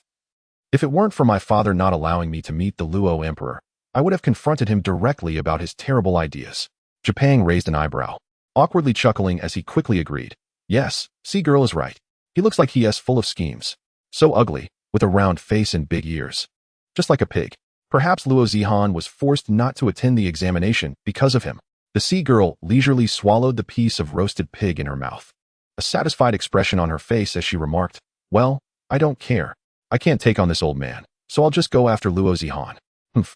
If he doesn't come to the exam, I'll find him sooner or later." Just as the 2 were whispering to each other, the Luo Emperor in the sky suddenly sensed something and glanced in their direction. Hush! A plump hand covered the mouth of the sea maiden, who stared wide-eyed in confusion at Su Jiopang, blinking in bewilderment. Su Jiopang's expression shifted to one of tension as he raised an eyebrow, signaling her to remain silent. He had not yet arrived. Mochen suddenly recalled something, feeling a twinge of disappointment in his heart. Zhu Huntian, the father of Zhu Qing'an, ultimately, regardless of how much Zhu Huntian disliked him, it was all for the sake of Zhu Qing'an. After all, in comparison to Jiang Nantian, the uninitiated version of himself was akin to a college graduate who had successfully landed a government job, juxtaposed against a listless youth idling on the streets. Any parent would oppose a relationship between him and Zhu Qing'an. This era was no longer the age before the revival of spiritual energy. Only formidable talent and strength could prove one's worth. Otherwise, no amount of excellence would suffice. Everything he did was merely an attempt to prove himself to Zhu Huntian.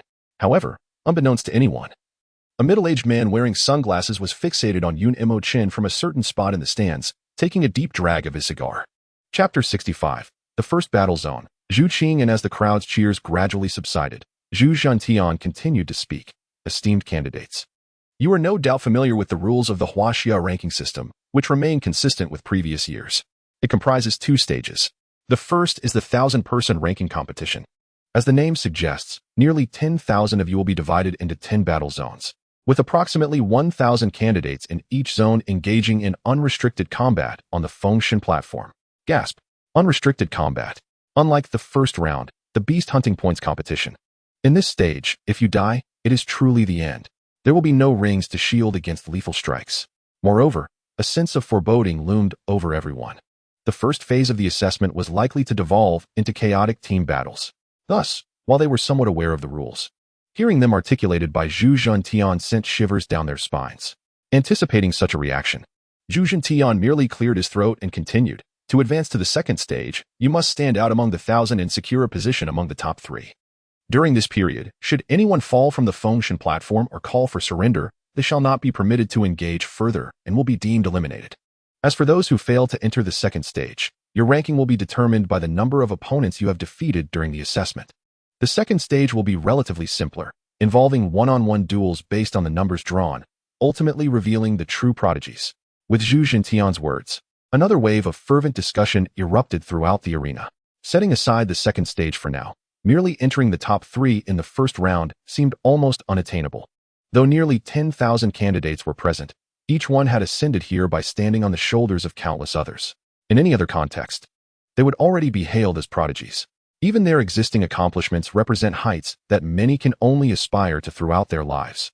As for the second stage, it is even more daunting. From 1,000 prodigies, 3 of the top contenders will be selected, leading to nearly 30 true elites emerging from the 10 battle zones. Ultimately, a life and death ranking competition will ensue, underscoring the immense value of this contest.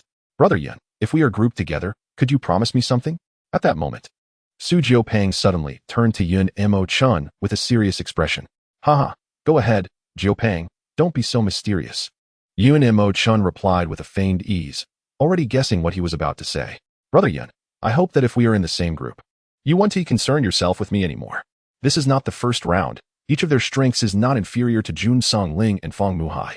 Just being here is my greatest honor, and I am well aware of my own capabilities, so I do not wish to seek any further accolades.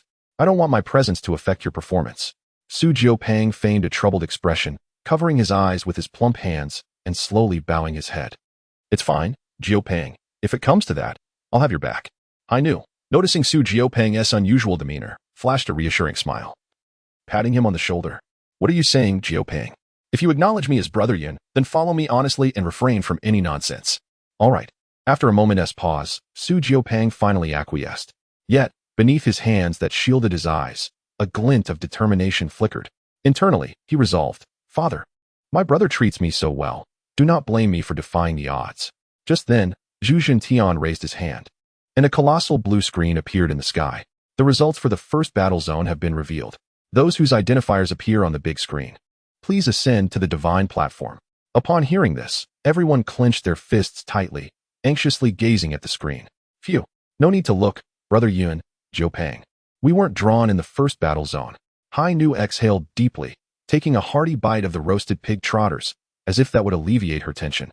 Yun Mochen's eyes widened slightly. He recognized a name all too familiar, Zhu Qing and Brother Yun. Relax.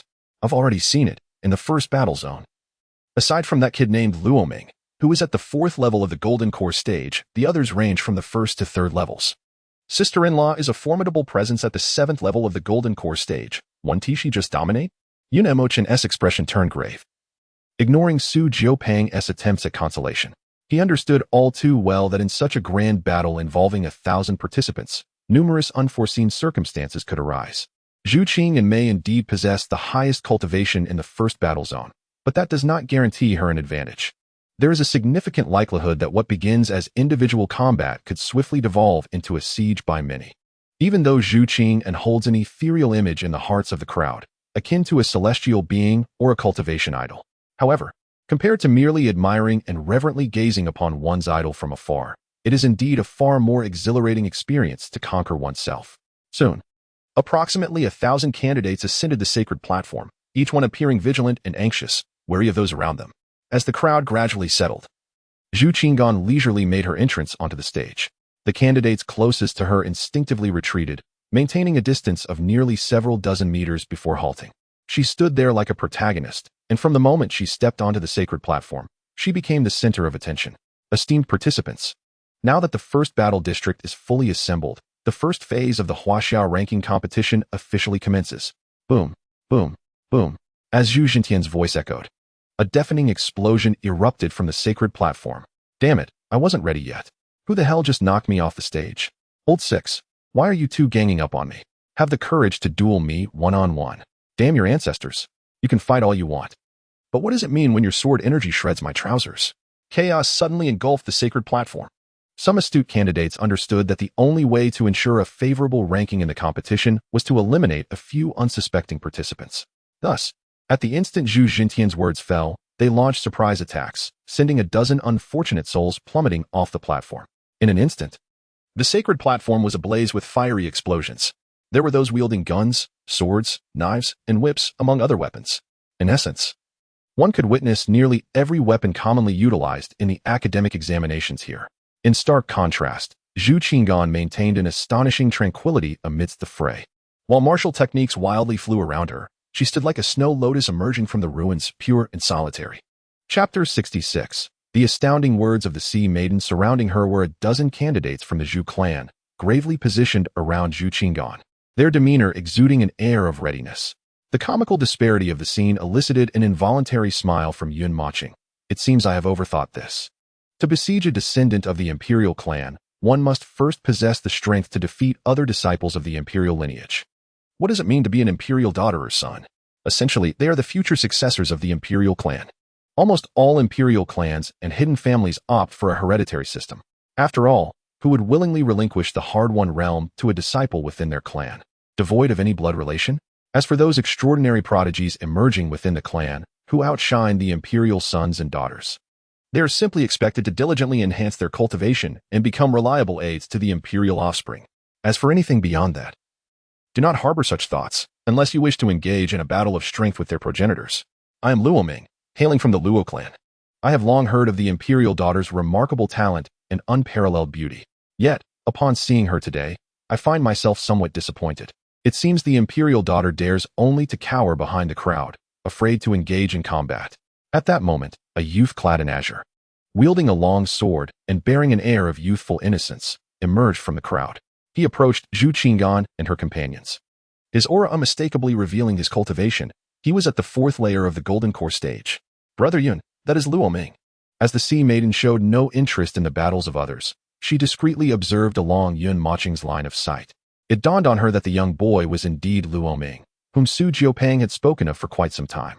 Upon witnessing this scene, Su Jiupang's eyelids twitched, and he felt a wave of helplessness wash over him, silently lamenting. A swordsman? Yun Mocheng noted that the young man possessed an extraordinary aura. Even when facing the 7th layer of the Golden Core stage, Zhu Qingyan and the other disciples of the Zhu clan displayed no hint of fear. Luo Ming certainly had a touch of pride about him. Yun Mocheng remarked candidly. What nonsense. I have never heard of Luo Ming. Go play elsewhere. Don't come here seeking death.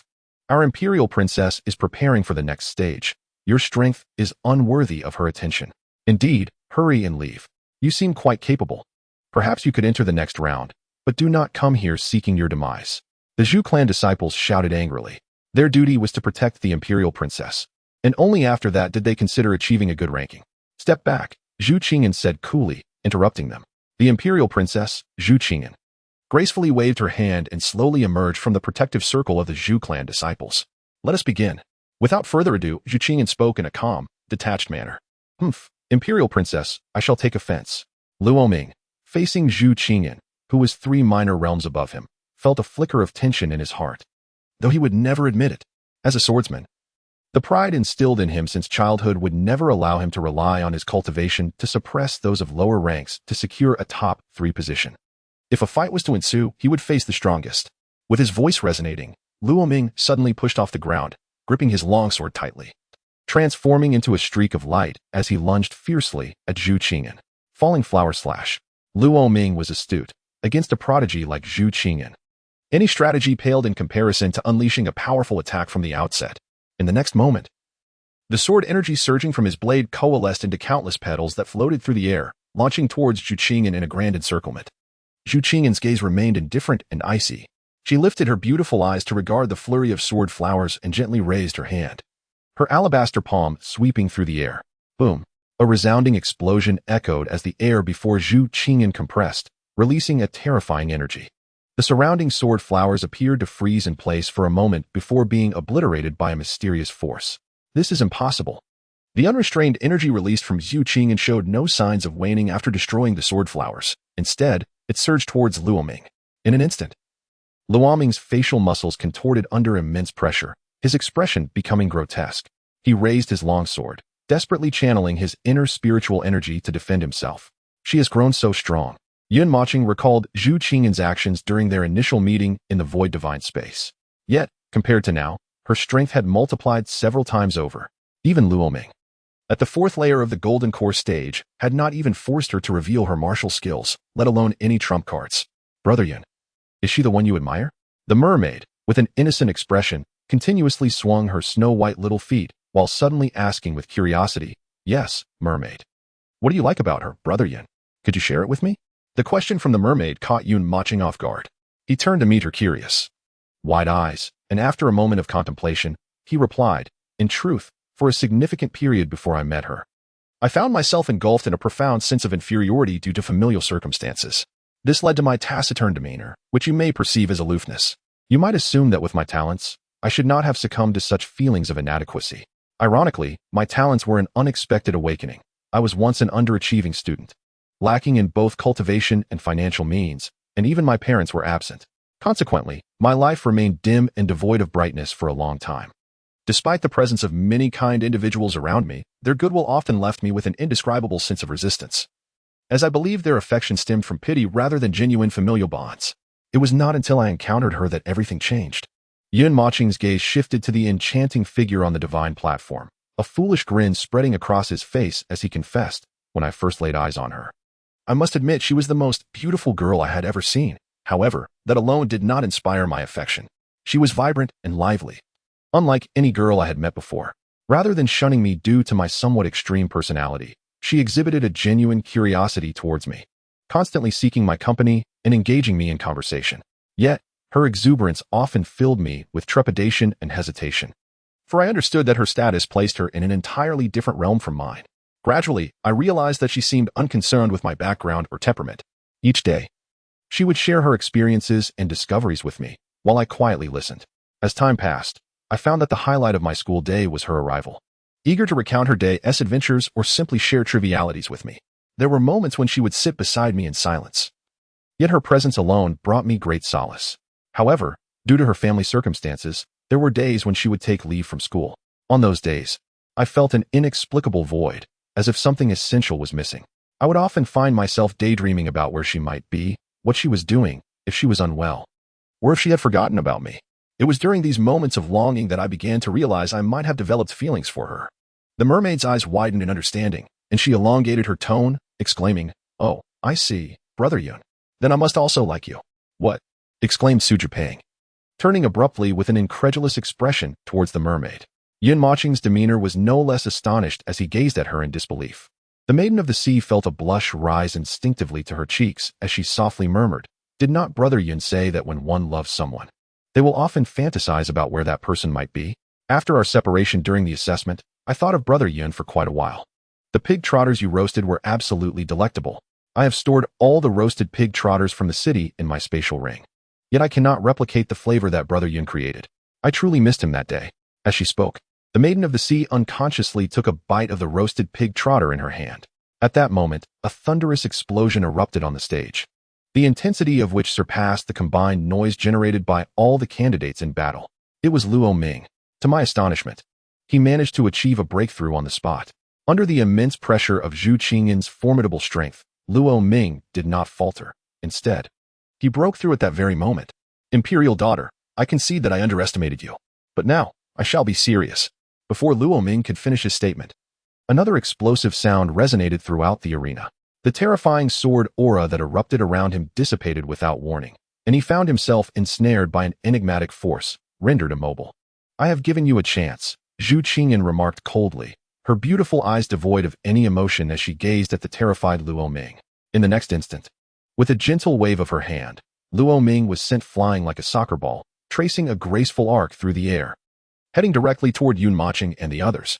Although the divine ceiling platform was protected by an energy barrier, it only isolated the energy from martial techniques and combat overflow, not airborne individuals. As Luo Ming regained his senses midair, he realized he had soared beyond the divine ceiling platform, his expression filled with despair.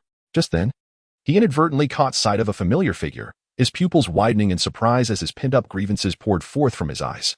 He instinctively cried out to Yun Moching and his companions, "Imperial Emperor, cough, cough, cough, cough."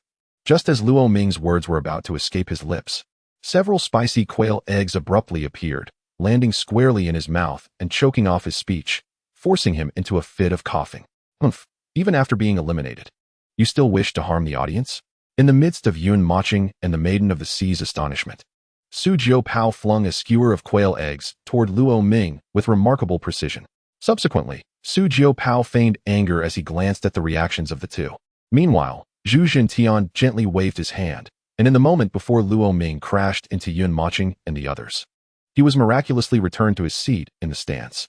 Ha ha ha, Brother Yun, Brother Jiupao, this Luo Ming is truly amusing. Realizing he was about to crash into someone, he still managed to exclaim beep, beep, beep. The Maiden of the Sea laughed heartily, her little feet dancing with joy. Yun Moching felt an unsettling sensation but could not articulate it. So he redirected his focus to Zhu Qing'an. Ha ha ha. Indeed, Su Jiupao inhaled deeply, a hint of embarrassment on his face as he chuckled awkwardly. After Luo Ming's incident, no other candidates dared approach Zhu Qing'an to seek their doom. Nearly 1,000 candidates unanimously chose to overlook the vacant space occupied by Zhu Qing'an and his companions on the Fengshan platform. In stark contrast, the other side of the platform was rife with chaotic scenes. Explosions, incendiary devices, and even poison were all in abundant display. By the end, every conceivable underhanded tactic could be witnessed there. What does it mean to have no rules? It signifies employing every possible method to subdue one's opponent. If they resist, one must eliminate them. The path of cultivation is inherently merciless. Even in assessments organized by the state, there exists no semblance of play acting. Once one commits to this journey, one must remain acutely aware that the burden upon their shoulders could fall at any moment. Due to the ferocity of the battles, the results of the first battle zone emerged after a mere hour. Zhu Qing'an, Zhu Kuan, and Zhu Hua, all members of the Zhu clan, were the victors. The Fengshan platform was littered with severed limbs and dismembered bodies, presenting a gruesome spectacle. Several candidates lay motionless, having permanently closed their eyes. Zhu Jintian observed this scene with a detached demeanor, raising his hand to wave. In the next instant, as an invisible light flashed, the Fengshan platform was restored to its original state, as if nothing had ever transpired. He then cleared his throat and announced, "The assessment for the first battle zone has concluded, and the results have been displayed on the large screen. Now, let the candidates for the second battle zone enter." With that, Zhu Jintian gestured again, causing the 1,000 identifiers on the large screen to change abruptly. Yun Gu, Jiupeng Gu, it's your turn to take the stage. Yun Moching, with resolute eyes, slowly rose to his feet. Meanwhile, the anxious Su Jiupeng appeared reluctant to stand. Yun Gu, that Jian Fuxing at the 9th level of the Golden Core stage. How can we possibly compete? He fretted. Why don't you trust me? Yun Gu reassured him. Su Jiupeng hastily shook his head, sighing in resignation. Yun Gu, I am all too aware of your capabilities. But I fear that even cultivators at the 8th or 9th level of the Golden Core stage possess considerable combat prowess. Yet Jian Fuxing has reached the pinnacle. Who knows if he, like Jiang Nantian, might be concealing his true strength. Su Jiupeng's concerns were not without merit. Candidates who made it this far invariably had their own hidden cards. When comparing two equally matched cultivators, if one possesses an unknown trump card, they can catch their opponent off guard, significantly increasing their chances of victory. Some trump cards involve concealing one's cultivation level, as demonstrated by Jiang Nantian, who was widely believed to be at the 7th level of the Golden Core stage, only to reveal himself to be at the 3rd level of the Nascent Soul stage. Such a hidden power achieves absolute strength suppression, rendering further concealment unnecessary. And Jian Fuxing, currently at the 9th level of the Golden Core stage, who knows if he might unleash a surprise at the 1st level of the Nascent Soul stage. They have their hidden cards. Do I not possess mine? Yun Moching smiled calmly, meeting Su Jiupeng's worried gaze. Su Jiupeng paused, then relaxed into a smile, declaring, haha, all right, Brother Yun, let us take decisive action. You all possess your trump cards, and I too shall have mine. Yun Moching and Su Jiupeng exchanged glances, each extending a hand and stacking them together in the air. Observing their gesture, the Sea Maiden hesitated for a moment, reluctantly putting away her half-eaten roasted pig's trotter into her spatial ring before joining her small hand to theirs. The three shared a knowing glance and erupted into hearty laughter, declaring, then let us strive together. Go, go, go. Chapter 68, The Out-of-Place Audience Within the Live Streaming Room. A group of examinees from Yinyu City were inexplicably stirred upon seeing the number plate of 9,527. It belonged to Yun Moching. Although Yun Moching had compelled them all to repeat their studies, and they would require nearly 100 days to recover from their injuries, the collective disdain and mockery from netizens across the nation were quietly absorbed and redirected towards Yun Moching. As netizens witnessed the entrance of Yun Moching and Su Jiupeng, a wave of derision surged anew, flooding the entire live stream. Oh wow, brothers, an exhilarating match is about to commence. The examinees from Yinyu City are not only lacking in strength, but are also boastful. I wonder how long Yun Mochen and that chi refining stage chubster can last. 10 seconds? I suspect I'm overestimating them, huh? To be fair, Yun Mochen does have a certain charm about him, not to mention. Garnering the favor of the Imperial Maiden is no small feat, wouldn't you agree? Haha. And then there's that plump fellow next to him, looking all rotund. How did he even qualify for the Huaxia ranking tournament at the 9th level of chi refining? His parents must have greased the palms of the Yinyu City Education Department. In my view, this year's Huaxia ranking tournament will utterly decimate Yinyu City. Out of hundreds of thousands of examinees, they can only present a love-struck golden core stage, a blabbering foundation establishment stage, and a foolish chubster from the chi refining stage. Ha! The torrent of insults and mockery pierced like sharp silver needles into the hearts of every examinee from Yinyu City, causing a palpable anguish. Not only that, but even the other residents of Yinyu City, whether at work, practicing, or attending to their personal affairs, watched the ever-scrolling comments in the live stream with darkened expressions. Their bodies trembling slightly. They silently set aside their tasks, drawn to the unfolding spectacle. Unbeknownst to them, what began as a private wager between Yun Mochen and Emperor Zhu had subtly transformed into a battle for the very dignity of Yinyu City. Yun Mochen must emerge victorious. At the very least, he must not suffer a humiliating defeat. Yet, despite their fervent hopes, each individual harbored an unsettling uncertainty. Even though they had witnessed Yun Mochen's prowess in the initial round, they were acutely aware that this arena was filled with the nation's elite. The cream of the crop who had battled their way through millions of examinees to reach this juncture. Moreover, this place is not solely inhabited by prodigies, but also by the scions of imperial lineage. In one corner of the viewing platform, a young woman's demeanor sharply contrasts with the derision of the surrounding crowd. She remains seated, her unparalleled grace creating a palpable divide between her and the surrounding clamor, as if she existed in an entirely different realm. Adorned in a white qipao, her exquisite features are partially veiled by a delicate gossamer, while a braided lock cascades down her chest. Her eyelashes fluttering with nervous anticipation as she gazes intently at the young man in white ascending the divine platform. Encouragement wells within her. You can do it. Coincidentally, directly across from this young woman, two individuals also appear out of place, a middle-aged man and woman. The man sports a thick, jet-black beard and carries a hefty cleaver at his waist. The lingering scent of blood and flesh emanating from him instinctively prompts his companion to pinch her nose. That insolent brat, the middle-aged woman, even more perplexing, cradles a vegetable basket on her lap, sitting quietly as if nothing were amiss. Curious onlookers peer into her basket, only to find themselves momentarily stunned, frozen in place. Today, no one can impede you. Zhu Qing'an's gaze flickers towards the young man in white on the stage. She takes a deep breath, feigning calmness, though she is unaware that her palms have long since grown damp from her anxious grip. Mochen, you must prevail. Meanwhile, a middle-aged man situated several meters above Zhu Qing'an observes her reaction, taking another deep draw from his cigar, his thoughts concealed behind the dark lenses of his sunglasses. Jiopeng, stay close to me. After Yin Mochen ascends the divine platform, he addresses Jiopeng with a serious expression. This is not the initial trial. Most present are cultivators in the chi refining and foundation establishment stages. His first-level spear intent can offer protection to Jiopeng. For those in the golden core stage, however, the spear intent merely serves as a trump card and weapon, but it is certainly not impenetrable. Thus, relying on it for Jiopeng's protection is evidently impractical. Indeed, Jiopeng feels a stir within and, after a moment of silence, responds, "Follow you? Are we to perish together?" Ha! At that moment, a group of elegantly dressed youths approaches Yun Mochen and Jiopeng, leading them. A boy in the 4th layer of golden core cultivation coldly declares to those around him, "This person belongs to our Jiang clan. Do not meddle, lest you seek your demise." Once again, the mention of the imperial clan sends shockwaves through the crowd, none daring to provoke those of imperial descent. And they all hastily retreat. Hey, do you reside in Dunhuang City? You have quite the array of murals. Murals? Are you mentally impaired? Ha! You don't even understand that. Jiopeng retorts boldly, showing no deference despite their noble lineage. You. The boy quickly recovers, his face reddening with humiliation, his body trembling with rage. Jiangqing, why bother wasting breath on these two worthless fools? When the assessment commences, we shall eliminate them effortlessly. At this moment, a girl in the 3rd layer of golden core cultivation steps forward from behind the boy, holding a jade green flute, her gaze exuding nothing but haughtiness. Jiangqing's expression flickered with a hint of ruthlessness as he turned to Su Jiopeng. saying, "You insufferable fat man, and you too, Yun Mochen. Not only do you speak disrespectfully of our emperor, but you also have the audacity to challenge him. Do you truly believe you are worthy of such a contest? Even if I do not intervene, any one of my companions from the Jiang clan could effortlessly subdue both of you worthless fools. Ha ha ha, just wait and see."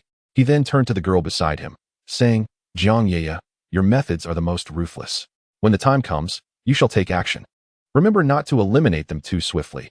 Allow them to fully experience the gift you have prepared for them." Jiang Ye delicately glided her slender hand over the long flute, a seductive smile gracing her lips as she replied, "Certainly, I can hardly wait to deal with this pretty boy. Hey, you shameless wench, stop chattering. Who are you calling a shameless wench? You, of course. Such a shameless wench. One might think someone spilled their chamber pot here. It's utterly disgusting. Ah, I will kill you. I will kill you." Yun Mochen raised an eyebrow, casting a deep glance at Su Jiopeng. This fellow, usually so naive and honest, turned out to possess quite the sharp tongue. Moreover, his strength was at least on a national level. At that moment, the voice of Zhu Jintian resonated. "All candidates in the second battle zone have ascended the God-sealing platform. With that, the assessment shall now commence." Chapter 69, A Marvelous Illusion. Boom. Boom. Boom. As the words fell, the massive God-sealing platform erupted with an astounding cacophony from numerous regions. However, drawing from the example of the first battle zone, the candidates in the second battle zone kept their distance from the edge of the platform. For the time being, no one was eliminated. Yet, it would not be long before two individuals were assuredly disqualified.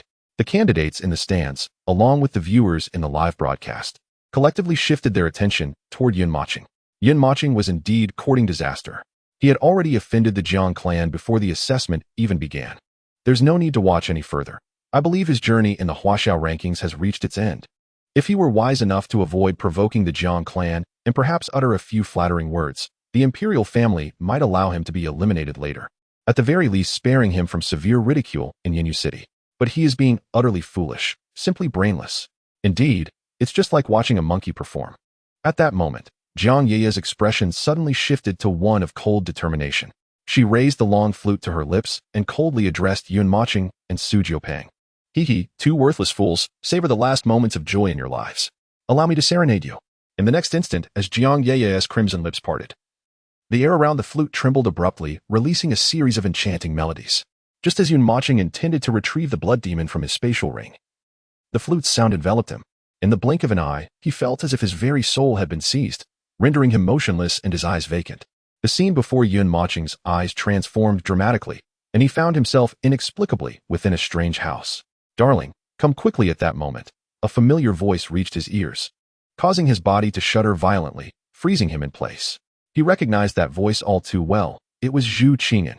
Yun Mochen, filled with curiosity, followed the source of the sound and stepped into a delicately furnished small room. Inside, a stunningly beautiful maiden reclined upon a bed, adorned in an exquisitely alluring lace gown that hinted at her porcelain-like skin beneath the sheer fabric. Her long, snowy white legs were elegantly crossed atop the bed, gently brushing against each other, while she sported enticing sheer black stockings that accentuated her delicate, rosy toes, glistening beneath their embrace, captivating anyone who dared to gaze upon them. With one hand propping her face, she playfully tugged at the hem of her gown, casting an irresistibly seductive glance at Yun Mochen. "Darling, do I look beautiful today?" she asked. "Beautiful," he blurted out, seemingly entranced, for this enchanting maiden was none other than his long-cherished Zhu Qing'an. Upon hearing his words, a cold smile crept upon her lips, quickly replaced by an alluring expression as she addressed him again. "Darling, come, I want a hug." As if entranced, Yun Mochen slowly raised his hand, moving towards Jiang Yeye outside the illusion. Observing this scene, the onlookers erupted into laughter. "Look at Yun Mochen, such a foolish expression. He has no self-control at all. Perhaps he is reluctant to leave this illusion after encountering something forbidden. Who knows? I've heard that Jiang Yeye of the Jiang clan is incredibly formidable in this illusion. Even cultivators 2 realms above her may fall prey if their resolve wavers." Zhu Qing'an, upon hearing their remarks, felt a mix of worry and indignation. He had already extended his arms to embrace a woman who was clearly a spectral apparition. After the college entrance examination, she would certainly interrogate him thoroughly. If satisfaction eluded her, she would reward him with a couple of punches. Nearby, Lu Yi regarded this spectacle with increasing disdain and contempt. Had Zhu Qing'an not been angry moments ago, she would have felt compelled to offer her a stern warning. Suddenly, a sharp clap echoed through the air, halting everyone in their tracks. At that moment, as Yun Moching was about to embrace Zhu Qingyan in the illusion.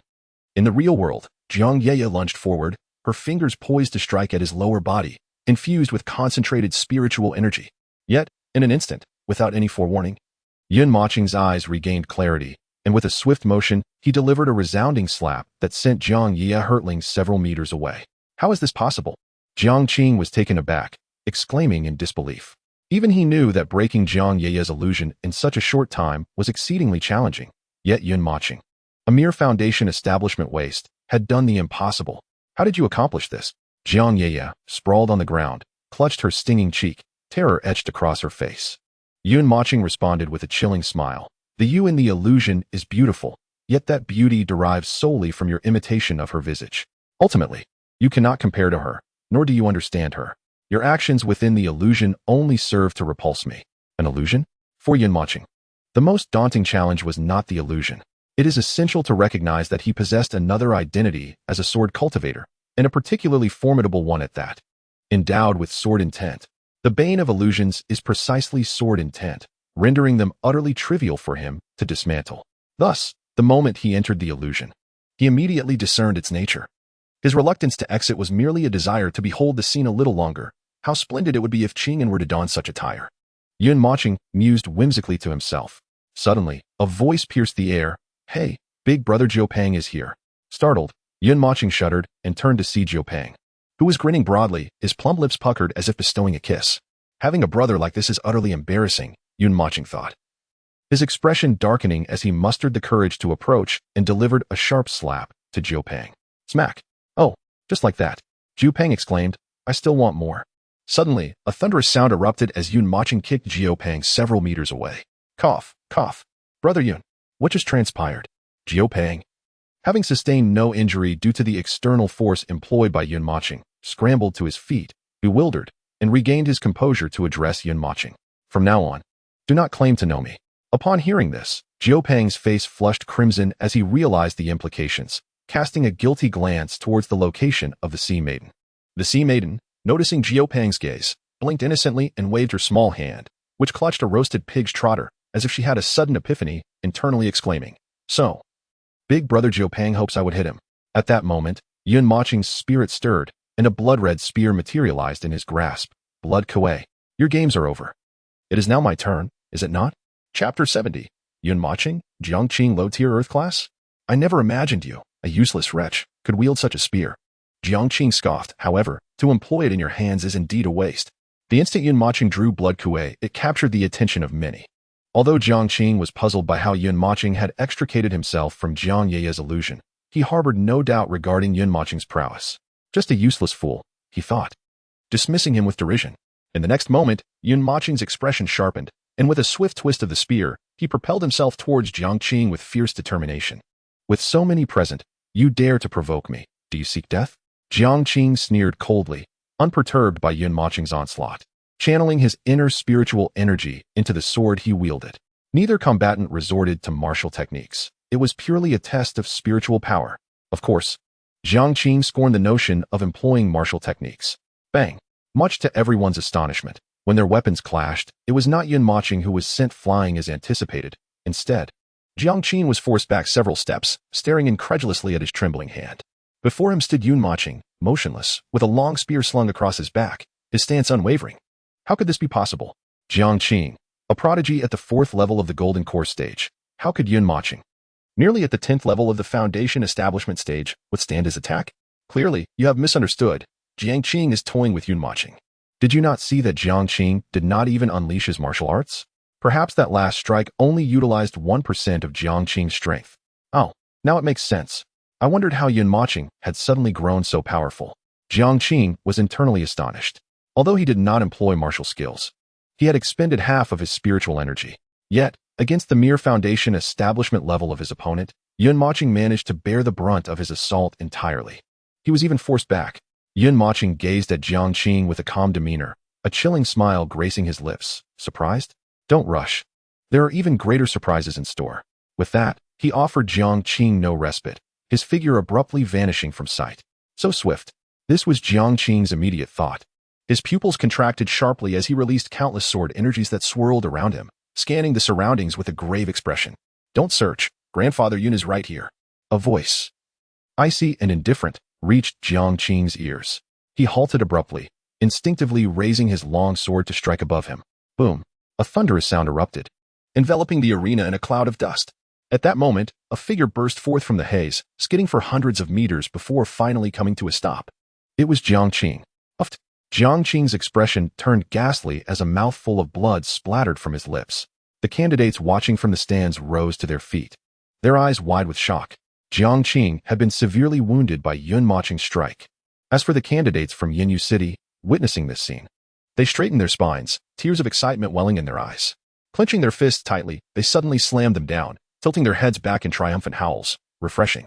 Then, as if struck by a sudden thought, they simultaneously surged into the official live stream, fervently venting their pin-up frustrations. Oh my. So this is what it means to be of the Imperial Clan. Even our Yun Mocheng at the Foundation establishment stage can't be bested. It's truly laughable. Haha. Where's that fool who just boasted about eating shit? Come out. Let me show you whether our Yun Mocheng is worthy of your contempt. Indeed, this Jiang Qing of the Jiang clan is utterly useless. At the 4th level of the Golden Core stage, he couldn't withstand a single strike from Yun Mocheng. Utterly disgraceful. And what of Jiang Yeye? Is her illusion merely for entertainment? She can't even enchant someone at the Foundation establishment stage. It's laughable. Haha. Indeed. Jiang Yeye is nothing but a joke. I could play the flute for you. I have one too. Would you like to join me in cooking? In an instant. The live stream's comments were flooded with voices from Yinyu City's candidates, leaving netizens from across the nation speechless. For every word they uttered was undeniably true. Jiang Yeye need not be mentioned, but how could Jiang Qing, at the 4th level of the Golden Core stage, possibly be severely injured by Yun Mocheng in a single blow? They found it unfathomable. Zhu Qingyan's heart raced incessantly. Even she had not anticipated this. The prowess of Yun Mocheng was indeed far from the fragile image she had conjured in her mind. There was no need to concern yourself with provoking me. I desire honesty between us, devoid of even the most benevolent of lies. Qingyan, I too am a prodigy. The weight of Yun Mocheng's words, spoken to Yu Qingyan in the cinema, now resonated powerfully within her heart. Ha ha ha, splendid. Jiang Qing exclaimed thrice, his anger now irrepressible. When had he ever endured such humiliation within the Jiang clan? Rising slowly, he addressed the crowd with a grave tone. Do not intervene. Leave him to me. He then turned towards Yun Mocheng, his face contorted with rage, shouting, Yun Mocheng, you have thoroughly incited my wrath. I intended merely to teach you a lesson and eliminate you, yet you insist on provoking your own demise. Today, you shall die. In the next moment, a tremendous aura erupted from Jiang Qing, his spiritual energy surging wildly. To the astonishment of the onlookers, 5 identical Jiang Qings suddenly appeared in the vicinity. Concurrently, the surrounding space trembled violently, as Jiang Qing's unleashed spiritual power coalesced around him into countless ethereal swords, covering a substantial portion of the sky. My ghostly shadow spirit sword technique is a high-level Xian class martial skill, one that a mere grassroots waste like you could never hope to encounter in a lifetime. I had intended to save it for the next stage, but you have succeeded in thoroughly enraging me. Remember, retain some dignity and do not surrender. Dying beneath my final trump card will be the greatest honor of your life. As Jiang Qing's voice echoed, he shouted fiercely, and the 5 Jiang Qings vanished from sight, materializing around Yun Mocheng from all directions. They raised their hands and, with a sudden sweeping motion, unleashed a terrifying barrage of ethereal swords that surged towards Yun Mocheng from every angle, leaving no avenue for escape. Upon witnessing this scene, the audience and numerous online viewers felt a renewed sense of hope, finally exhaling in relief as they eagerly gazed at the Divine Ascension platform. Jiang Qing was finally going to get serious. Zhu Qingyan, equally attentive, had already concentrated a formidable surge of spiritual energy in her palm, ready to intervene should anything untoward befall Yun Mocheng. Contrary to the tension, Su Jiu's expression remained calm. He understood Yun Mocheng's capabilities. Thus, he merely took a few steps back, casually popping a snack into his mouth, watching intently, observing the unfolding situation. Yun Mocheng let out a cold smile and ceased holding back. A torrent of ominous and formidable energy erupted from him, cascading towards the blood-red spear in his grasp. In the next instant, throughout the Divine Ascension platform, be it above or below, anyone wielding a spear felt their weapon tremble violently, as if yearning to break free from their grasp and ascend to the heavens. Chapter 71. The intent of the spear emerges. Jiang Qing meets his end. Upon witnessing this scene, the audience erupted in gasps of astonishment and confusion. What is this? Could it be the essence of the spear? No. This is indeed the legendary spear intent. Mochen has actually comprehended the spear intent. How deeply has he concealed his abilities? To grasp the spear intent at the tender age of 18 is a talent that could rival the scions of imperial clans. No wonder he exudes such arrogance. It turns out he possesses genuine confidence. At the very moment Mochen unleashed the spear intent, Jiang Nantian, seated in the stands, opened his eyes from a meditative state. After scrutinizing the display, his expression transitioned from shock to amusement. After all, it was merely a rudimentary spear intent. He then closed his eyes once more, as if the entire world held no relevance to him. Zhu Qingyan's expression bore immense shock, her gaze trembling. Indeed, what Mochen had confided to me was true. He is a prodigy. Meanwhile, beside her, Lu Yi appeared somewhat distressed, her countenance dark as she glared at the stands, lost in her thoughts. At that moment, Mochen made his move. He brandished the blood demon spear, confronting the oppressive aura emanating from the multitude of spirit swords. With a sudden roar of fury within his heart, he cried, "Angry dragon devours the heavens." Instantly, a torrent of formidable spear intent surged forth from the spear, hurtling towards the oncoming storm of spirit swords. Jiang Qing sensed an impending disaster. He felt as though the legion of spirit swords he had summoned was being suppressed by a mysterious force. Yet, in the next moment, he bit down hard on his own tongue, allowing the pain to counteract the overwhelming pressure of the spear intent, and fiercely urged the spirit swords onward once more. Simultaneously, a terrifying phantom emerged behind Mochen, resembling a wrathful dragon. It exuded blazing flames and opened its enormous maw, charging towards Jiang Qing. Bang, bang, bang. The multitude of spirit swords collided with the illusory dragon, producing resounding echoes. However, to Jiang Qing's horror, he discovered that his trump card, the ghostly shadow sword technique, could not shatter this dreadful dragon's apparition. The devastating martial skill wielded by Mochen had reached at least the lower tier of the earth level. While its power might not be at its peak, it was certainly at the advanced level of the mysterious tier, augmented by the lower tier earth level spear. And combined with the spear intent, victory would be challenging for Jiang Qing. Those among the elite began to analyze the situation. Unbeknownst to them, Mochen had transformed in their minds from a boastful, ineffectual youth into a worthy adversary, one they now regarded with trepidation. At that moment, Mochen forcefully pushed against the end of the blood demon's spear, and like a dragon breaking free from its confines, he shattered countless spirit swords, charging directly toward Jiang Qing's true form. Boom! With an ear-splitting explosion, all candidates on the god-sealing platform instinctively halted their earlier skirmishes. Turning to gaze at the location of Mochen, they beheld Jiang Qing descending slowly from the sky, his garments torn and bloodied by the relentless spear intent. Yet he had not immediately succumbed. His eyes widened in horror as they fixated upon the azure sky, filled with disbelief and shock. How could he possibly have comprehended the spear? Before Jiang Qing could finish his words, Mochen once again wielded his spear and hurled it violently at Jiang Qing. The weapon pierced directly through his heart. The onlookers were taken aback, and even the members of the Jiang clan nearby were still in a state of shock. Jiang Qing had already succumbed to Mochen's hand. He was, after all, the most gifted prodigy within the Jiang clan, second only to the imperial scion Jiang Nantian. Was he truly slain by Mochen? Witnessing this scene, the crowd instinctively turned their gazes toward the figure in the heavens. Over the years, countless members of the imperial families had come to take the imperial examination. Although some had faced defeat and elimination, even those who did not surrender would choose to show face to the imperial clan, at most inflicting serious injuries without delivering a fatal blow. After all, the dignity of the imperial family was paramount. Even if they could not retaliate openly, what about in private? Thus, they dared not gamble, for they were filled with trepidation. The intricacies of human relationships were lessons that every cultivator had to learn upon entering the realm of cultivation, regardless of the era. Unless one possessed truly unparalleled strength, one might boldly declare, what are human relationships worth? Yet now, Mochen shattered this century-old norm for the first time. A member of the imperial family had perished in the imperial examination. This was a resounding slap in the face of the imperial family's pride. At this moment, the Emperor of Jiang appeared outwardly unfazed, yet his hands, concealed behind his back, trembled subtly. This was a prodigy who had broken through to the 4th level of the Golden Core stage at the tender age of 18. The resources and effort invested in him were an immeasurable blow even for an imperial family. Haha, Emperor Jiang. Isn't the fate of life and death in the battles among the younger generation just part of their destiny? Zhu Zhentian noted the emperor's unusual demeanor and offered an awkward smile to ease the tension. The Emperor of Jiang cast a deep glance at Mochen and remarked lightly, His eyes then narrowed as he turned his gaze to his son, giving Jiang Nantian a look laden with meaning. Sensing his father's gaze, Jiang Nantian lifted his head and nodded slightly. When he looked back at Yun Mochen, a flicker of murderous intent glimmered deep within his eyes.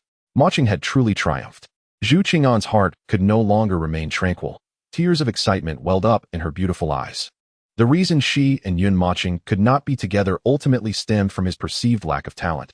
But now that he had showcased such extraordinary abilities, would her father reconsider? She was uncertain. However, a glimmer of hope lingered within her heart as she pondered silently. Meanwhile, in a hospital room in Yunyu City, a mummified figure suddenly sprang up from the bed, letting out a thunderous howl toward the heavens. The nurses who were changing his bandages were so frightened that their faces turned pale, leaving several deep handprints on his bandaged face. Yet he paid no heed. Fixated on the live broadcast with eyes filled with excitement and madness. In the adjacent room, Lu Ming stood with his mouth agape, frozen in place, unable to regain his senses. On the other side of the function platform, a youth clad in black cast his gaze upon Yun Mochen, his eyes set beneath sharply defined brows, brimming with uncontainable excitement as he approached the latter's direction. This black-clad boy was none other than the formidable Jian Fuxing, at the 9th level of the Golden Core stage. "Yay, Brother Yun has won. Go, Brother Yun," exclaimed the sea girl, her bare feet dancing joyfully atop the stands as she waved a roasted pig's trotter, her voice resounding loudly enough to drown out the gasps of the surrounding candidates.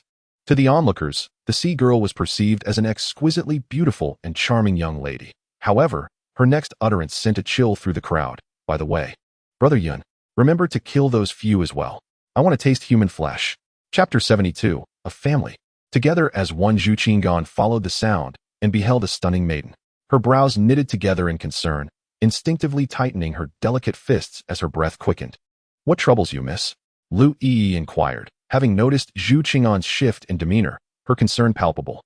Logically, one would expect Zhu Qing'an to be elated at Yun Mochen's victory. Yet, her reaction was perplexing. Seeing that Zhu Qing'an had disregarded her question, Lu Yi followed her gaze and spotted the sea girl, exuberantly brandishing the roasted pig's trotter. "Bah! That scoundrel, entangled with flowers." Lu Yi's understanding dawned, her heart simmering with indignation at Zhu Qing'an's evident jealousy. Meanwhile, the remaining members of the Jiang clan atop the Divine Ascension platform felt their hearts plummet upon hearing the sea girl's words. Fear etched across their faces as they regarded Yun Mochen.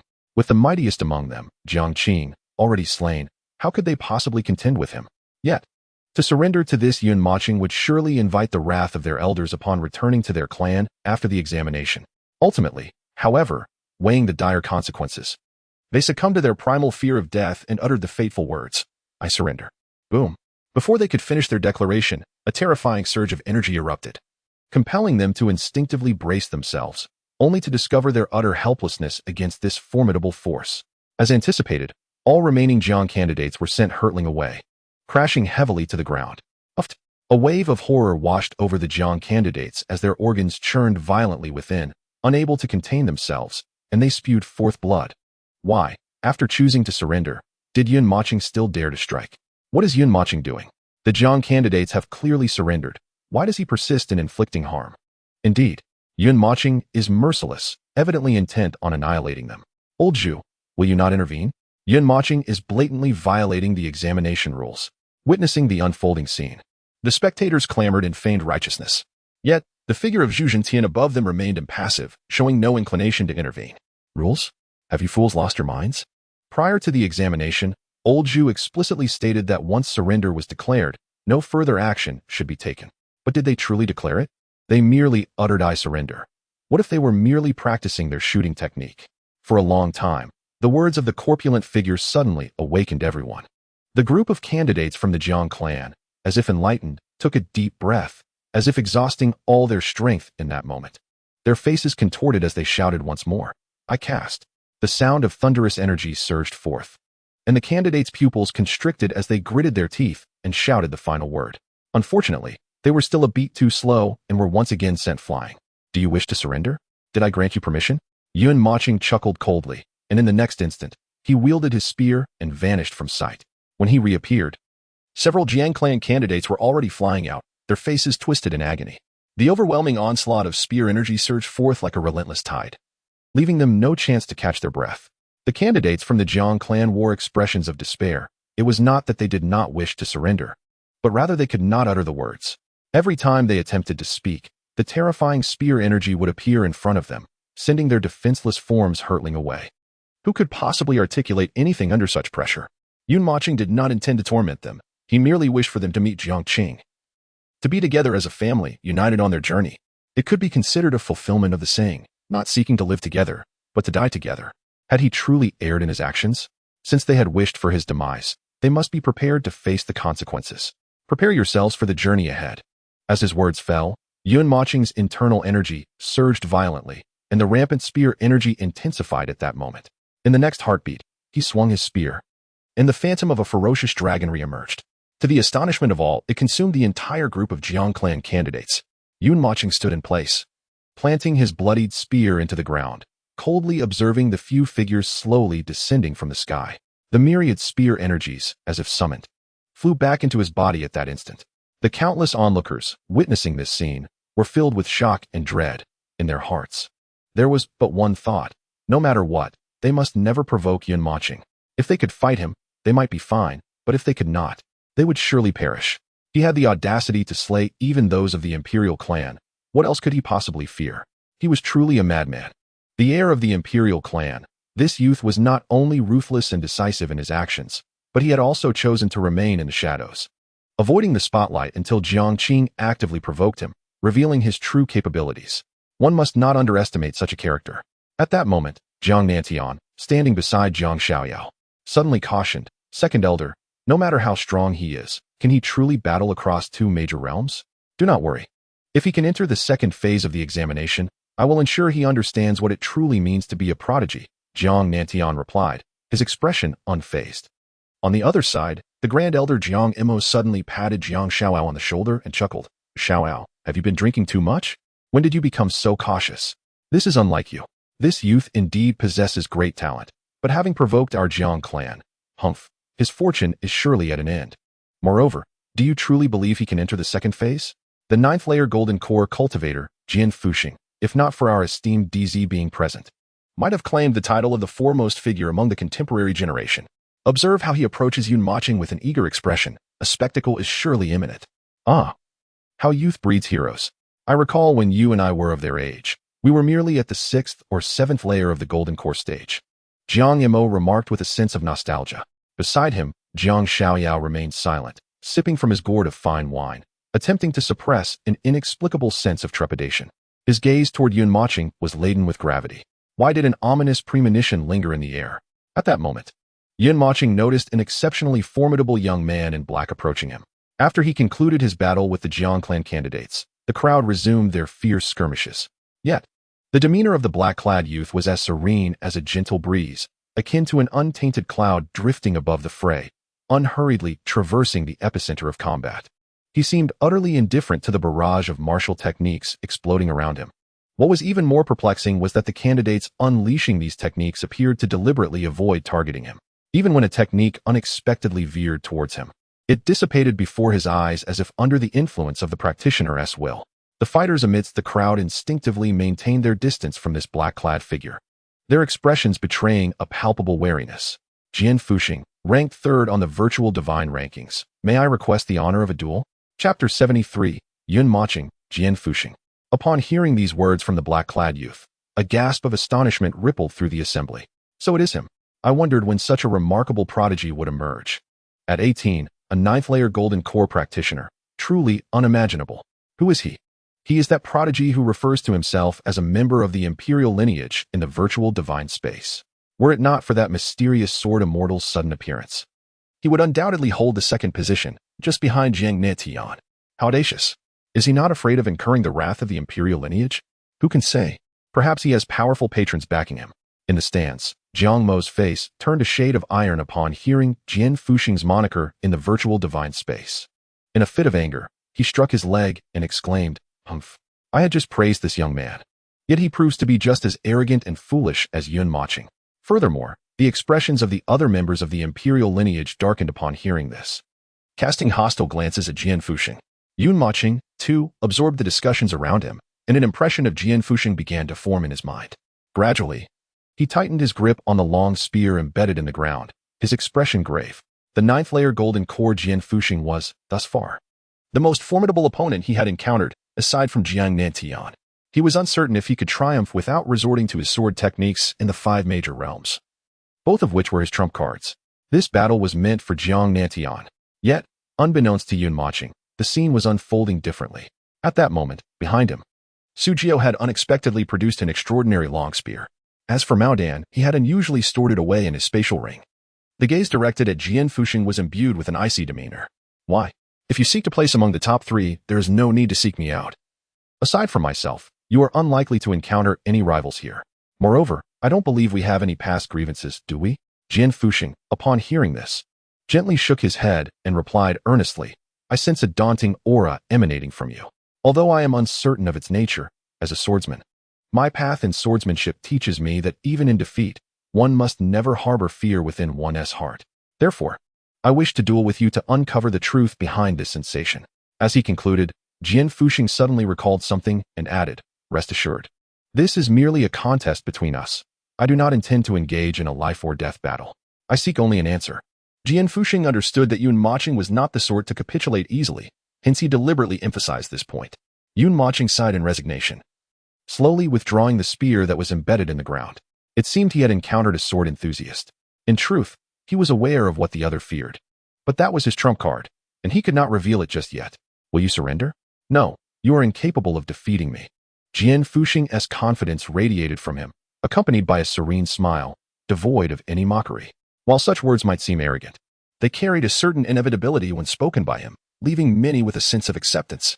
Upon hearing this, Yun Mochen's expression gradually hardened as he reiterated, Jian Fuxing, even if we have no animosity between us, should you choose to strike, I assure you, I will not relent and will pursue you with utmost fervor.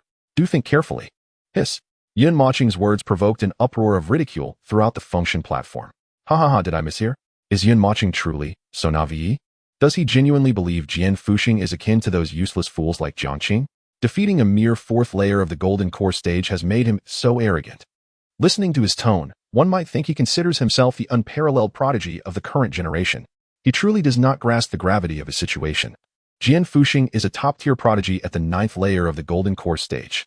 Each layer of the golden core stage represents a significant leap, and surely, he cannot be unaware of the implications of facing a 9th layer opponent. His actions are indeed foolish. It is no exaggeration to say that even some sons and daughters of emperors might not contend with Jian Fuxing. Yun Mochen remained undeterred by the cacophony of mockery surrounding him, standing resolute as he observed Jian Fuxing, patiently awaiting an answer. If it were merely a private training session, he would have no objections. However, this was the high-stakes examination on the function platform. Once the bloodlust was ignited, could one simply call a halt? Unless one possessed overwhelming strength to subdue the other, conceding would equate to voluntarily forfeiting the opportunity to advance to the next stage. In the second phase of the assessment, he must enter at all costs. No one can obstruct him. No one, unless he were to perish. Yun Mochen, I truly yearn to uncover the truth. Since you have made your choice, I regret to inform you that your madness has swayed my resolve. I not only wish to know the answer, but also wish you well on the path to the underworld. May you traverse it with grace. I shall navigate the desolate lands myself. Before Jian Fuxing could finish his words, countless spear intents surged into the sky, bending sharply as they recklessly charged towards him. Simultaneously, Yun Mochen propelled himself forcefully from the ground, his form rocketing like a cannonball towards Jian Fuxing. In his grasp, the blood demon quivered abruptly, a flash of crimson light darting forth, suddenly appearing before Jian Fuxing's face. Jian Fuxing's previously tranquil demeanor abruptly stiffened. He raised his hand, unleashing a torrent of sword chi from his long sword, spiraling towards Yun Mochen's spear. Clang! The sound of their weapons clashing resonated sharply. However, neither party made an immediate subsequent move. Instead, they engaged in a silent contest of inner strength. The sword chi surrounding Jian Fuxing was astoundingly fierce, colliding violently with the spear intent emanating from Yun Mochen, creating a tumultuous clash in the air. At that moment, neither retreated even a step, remaining steadfast in place. Yet, Yun Mochen's expression was evidently troubled. The force of Jian Fuxing's sword chi left him feeling as if tumultuous waves were surging within him, his hands gripping the blood demon shaking subtly. After all, the disparity in realm between Yun Mochen and Jian Fuxing was insurmountably vast. Even though the spear intent could temporarily suppress the onslaught of fierce sword chi, in Yun Mochen's current state, he could not withstand it for long. His internal spiritual power would soon be depleted unless he were to draw blood. In contrast, Jian Fuxing, holding his sword with one hand, appeared remarkably at ease. Yet a look of confusion shadowed his features. No, this power is not right. In the next moment, Jian Fuxing's aura surged once more, and he suddenly swung his sword downwards. Boom. Instantly, Yun Mochen was sent hurtling like a deflated balloon, propelled hundreds of meters away by the relentless sword chi, crashing heavily to the ground. Damn, don't push me. You're going to knock me off the platform. Am I pushing you? I'm merely urging you. If you fall, just fall. What else with clutching my pants? Hey, good buddy, have some understanding. I'm just afraid of being dragged down with you. Once these two deities conclude their battle, we can engage in a fair contest at the center of the platform. What do you say? Just let go? And we can discuss everything amicably. I refuse. The tremendous commotion generated by their battle compelled the other candidates on the platform to cease their own confrontations. Retreating from the area, one by one, they huddled anxiously at the edge of the platform, clearing a vast expanse for the two combatants. Even those who had been fiercely battling moments ago transformed into close comrades, exchanging strained smiles. Chapter 74. Let me take over, Brother Yun. Because if they lose, surrendering is all that remains. Yet the aftermath of the battle between these two formidable beings, if one were to be careless, could very well result in a rift between heaven and earth, leading to such a dramatically surreal scene. Puff. Mochen. Brother Yun. Yun Gu. Young Mochen slowly rose from the ground, unable to restrain himself. A spray of fresh blood erupted forth. His body was marred with numerous gashes inflicted by sword energy. Although none were fatal, his once pristine white garments were visibly stained, transforming into a crimson hue. This sudden commotion instinctively stirred the hearts of several onlookers, who gasped in unison. Yun Mochen brushed off the dust from his attire, shook his head lightly, and let out a self-deprecating smile. How utterly embarrassing. He then instinctively surveyed the surroundings. He noticed Su Jiao, looking grim, standing rooted in place, eyes tightly shut, gripping his spear with white knuckles, the weapon visibly trembling as it stood planted in the ground. In the spectator stands, the sea maiden had dropped her roasted pig trotters, her large eyes filled with concern. Zhu Qingyan stood up abruptly, disregarding the gazes of others around her. Her exquisite eyes brimmed with tears, reflecting her anxiety and worry. The anger she had felt moments ago was now forgotten. As for the other candidates in the stands, their expressions conveyed mockery and disdain, eagerly awaiting the spectacle of his downfall. Amidst the crowd's bewilderment, Yun Mochen turned his gaze towards a graceful silhouette in the stands. His lips moved, but no sound emerged. Zhu Qingyan trembled slightly, immediately grasping the essence of Yun Mochen's unvoiced message. Trust me. After a moment's hesitation, her eyelashes fluttered, and she slowly sat back down, gripping her skirt tightly, as if having made a profound decision in her heart. Good Mochen, I will always believe in you. If you perish, I shall accompany you. She understood Yun Mochen's intent. His relentless struggle was to prove himself before his father. Should she intervene and impede him, he would be eliminated in the first round, shattering all his efforts into mere fragments of despair, while also trampling his dignity as a man. Yun Mochen, unleash your full potential. Let me witness what it is that instills fear within me. Let you unleash your full potential? Do you think you're worthy? With that, Yun Mochen inhaled deeply, suppressing the pain surging through his body, and the essence of the spear surged forth once more. This time, however, the intensity of the released spear aura seemed even more formidable than before. What? That lad is wielding the second level of spear intent. Jiang Mo furrowed his brows, observing for a moment before his expression shifted dramatically, involuntarily exclaiming. His words, like a tide, swiftly spread throughout the entire Shun Feng platform. How is this possible? Although spear intent may not match the might of sword intent, comprehending it is no simple feat. A spear cultivator without extraordinary talent would struggle throughout their lifetime to grasp spear intent.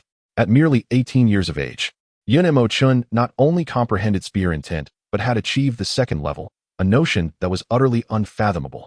Indeed, as far as I am aware, the most formidable gun master in our illustrious nation is none other than Lord Luo. Although he comprehended the first level of gun intent at the tender age of 17, it was not until he reached 20 that he grasped the second level. Remarkably, Yun Mochen surpassed him by 2 years. When the crowd learned that Yun Mochen was wielding the second level of gun intent, astonishment etched itself upon their faces. However, Jian Fuxing, witnessing this spectacle, began to exhibit an unsettling transformation from an elegant youth to something far more erratic. His eyes widened in manic delight, a grotesque grin spreading across his visage, brimming with madness and exhilaration. Yes, yes, yes. Just like this. Ha ha ha. I must behold the magnitude of this power that instills such fear in me. In the next instant, he vanished from his original position, reappearing directly above Yun Mochen. He raised his longsword, without a hint of hesitation, and swung it fiercely towards Yun Mochen. In that fleeting moment, the previously ordinary longsword visibly expanded, transforming into a colossal sword several hundred meters in length. Giant spirit sword slash. Jian Fuxing bellowed, and the massive sword descended with ferocity.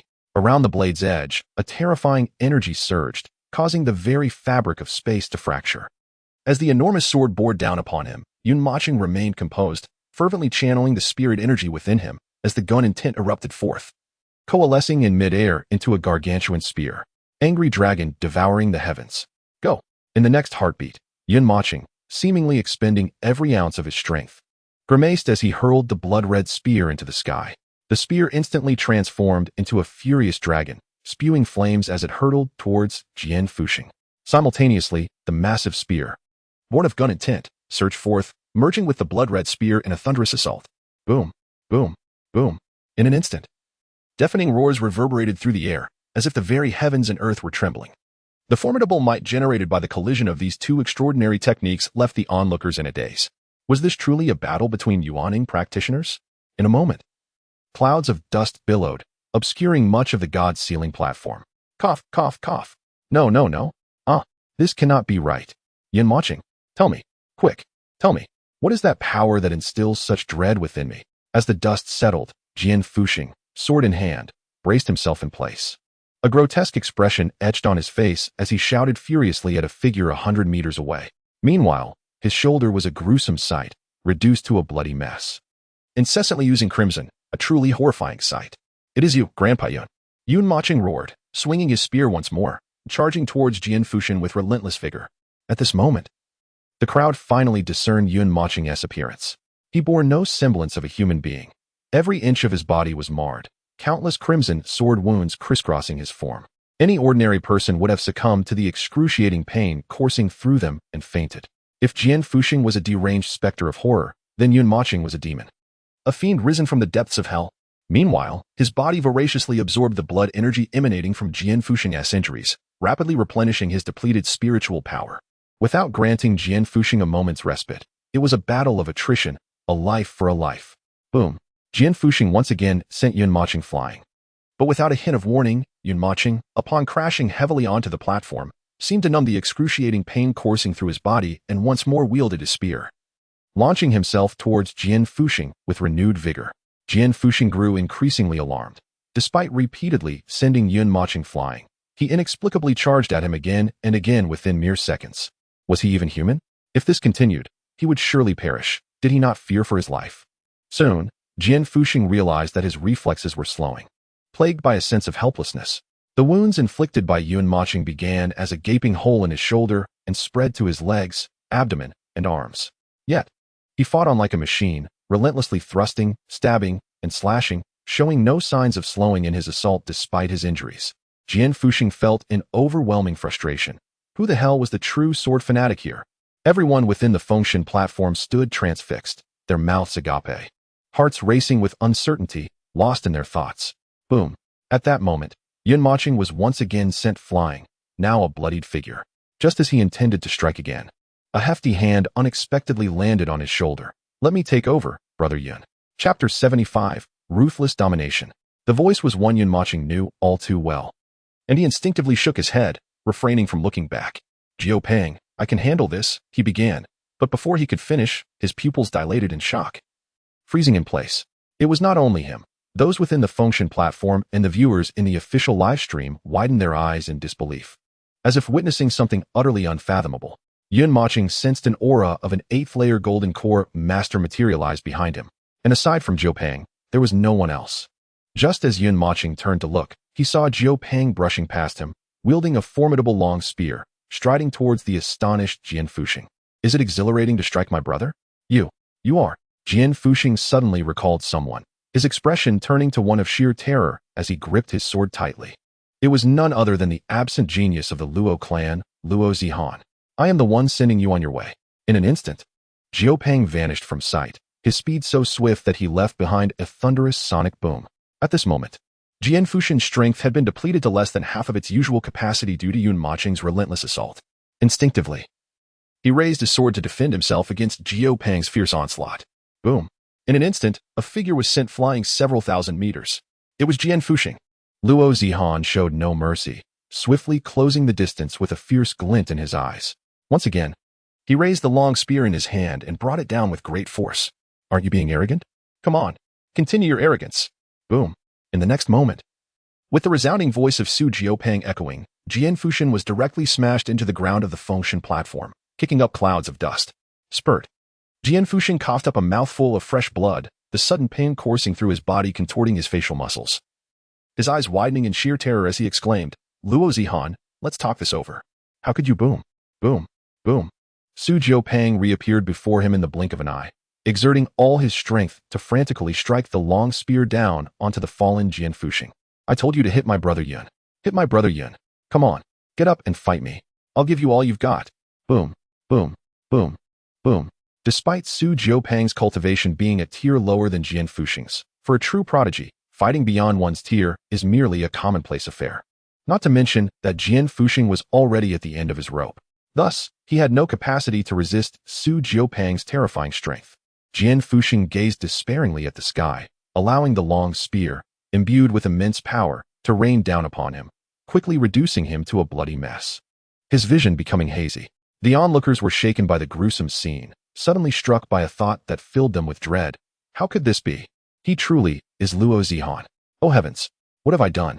I dared to mock an imperial heir. So this is the true power of an imperial clan scion. Even Jian Fushing, with higher cultivation, stands no chance against him. Is it possible that we will face retribution from the Luo clan? I am so terrified. It turns out the fool was me. Meanwhile, in the official livestream, nearly all the examinees from Yinyu City, and indeed the entire populace, watched the scene unfold with hearts racing, their eyes glistening with tears and fervor. Yinyu City is not filled with incompetence. The examinees of Yinyu City are certainly not worthless. They have always been, and will continue to be, true prodigies, capable of dominating the national stage. They are the extraordinary talents who can crush Jiang Clan's 4th-tier Golden Core prodigies to death, like Yun Mocheng. They are the ones who can mercilessly defeat 9th-tier Golden Core prodigies, like Su Jiaopeng. They are not worthless. They are towering geniuses. Brother Jiaopeng turns out to be Luo Zihan. The Sea Maiden stood frozen, gazing at Su Jiaopeng as he wreaked havoc on the Fengshan platform, her eyes trembling incessantly. Recalling the moments they shared, even the roasted pig trotter she had tried to bite into felt impossible to chew. Meanwhile, Luo Ming, who was recovering from his injuries, wore a face of frustration and confusion, his gaze towards Su Jiaopeng filled with resentment. If it weren't for the imperial heir suddenly throwing an egg that lodged in his throat, how could I have been humiliated? Woe is me. It turns out that just moments ago, after being choked by the egg, Luo Ming was forcibly brought back to the viewing platform by Zhu Zhentian, where he found a burly man in a white tank top with a circle of facial hair, asking him to assist in performing the Heimlich maneuver to dislodge the egg from his throat. As he continued with his task, he soon realized something was amiss. A steel rod was pressed firmly against his backside. To his astonishment, he discovered that the plump figure was none other than the revered emperor's son.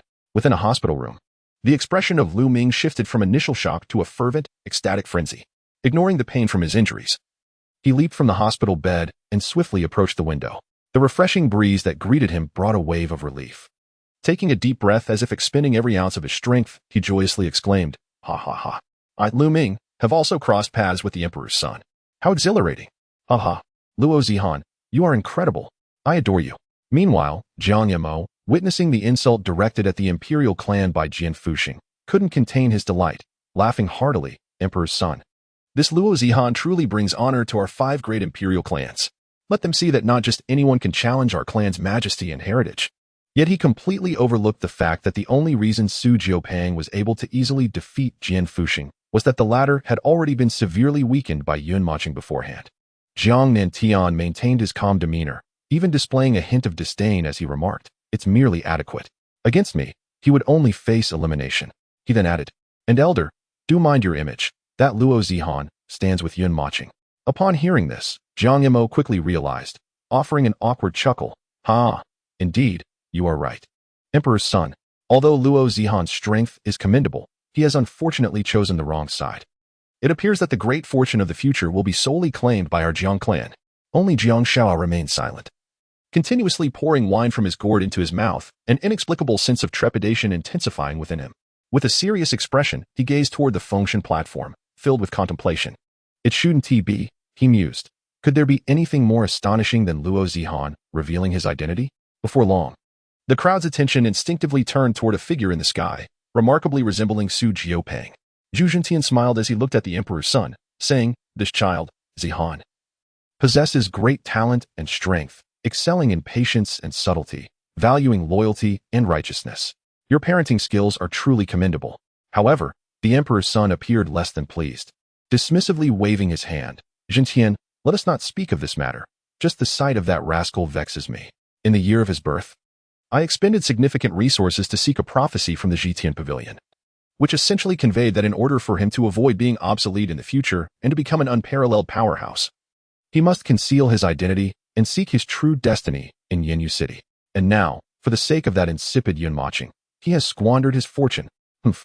Once we return, I must teach him a lesson." The emperor's son did not shy away from Jiangdi's presence as he spoke through clenched teeth. Yet even after expressing his frustration, he seemed unsatisfied, grabbing a handful of quail eggs and voraciously consuming them. Chapter 76. Still too afraid to meet your future little wife? In truth, nearly all imperial clans had sought divination at the Zhitian pavilion following the birth of the emperor's son and daughter. And now Su Jiupeng had revealed his identity, no longer possessing the qualifications to seek his destined opportunities. There was no need to shy away from who might be listening. Boom. At that moment, a deafening explosion echoed through the arena, as Jian Fuxing was sent soaring into the sky, propelled by a long spear to a height of 100 meters. At that moment, Jian Fuxing bore no semblance of a human being. His face had become grotesquely deformed, his chest caved in, and his shoulders and legs contorted at unnatural angles. His entire body was drenched in blood, resembling a mass of mangled flesh. I summoned the imperial rain of spears. In an instant, with a furious roar, Su Jiu transformed his spear into a flurry of thousands of spear shadows, mercilessly thrusting towards the barely breathing Jian Fuxing, offering him no opportunity to surrender. This was a low-tier Earth-grade martial technique. The crowd gasped in astonishment. Boom, boom, boom. In a heartbeat, a barrage of terrifying spear shadows pierced through Jian Fuxing's body. Soon, what remained of Jian Fuxing in the sky was a grotesque scatter of flesh, along with a few pieces of slowly drifting fabric. Gasp. Witnessing this scene, the crowd collectively inhaled sharply. Jian Fuxing had been brutally dismembered by Luo Zihan. Luo Zihan, you gazing upon the face he knew all too well. Yet calling out a name that felt profoundly unfamiliar, Yun Mochen was engulfed by a surge of conflicting emotions. Yun Gu. Su Jiu turned around, his expression laden with concern as he called out to the blood-soaked Yun Mochen. Hearing Su Jiu's voice, Yun Mocheng's body trembled slightly, but upon seeing Su Jiu's expression, he managed a relieved smile. He had not changed. Luo Zihan remained their Luo Zihan, revered by countless individuals. Yet to him, he was merely a fellow candidate from Yenyu City, a good friend, and the one who relished eating hairy eggs. Su Jiu, what are you standing there for? Hurry and help me stop the bleeding. Oh right, coming, Yun Gu. Subsequently, Yun Mochen began to circulate his cultivation technique, absorbing the blood energy from the entire function platform to swiftly restore his strength. Su Jiu instantly appeared beside him, channeling his inner spiritual power to staunch the countless wounds adorning Yun Mocheng's body. The remaining candidates on the function platform, witnessing this scene, dared not approach for a sneak attack. However, it wasn't long before someone ignited a powder keg, reigniting the fierce battles among them. Half an hour later, the results of the second battle zone were announced. Yun Mochen, Su Jiu, and Go Tianxiao. Ultimately, this fellow managed to secure a spot among the top three, not due to his prowess over the other candidates, but rather because his presence was so remarkably low.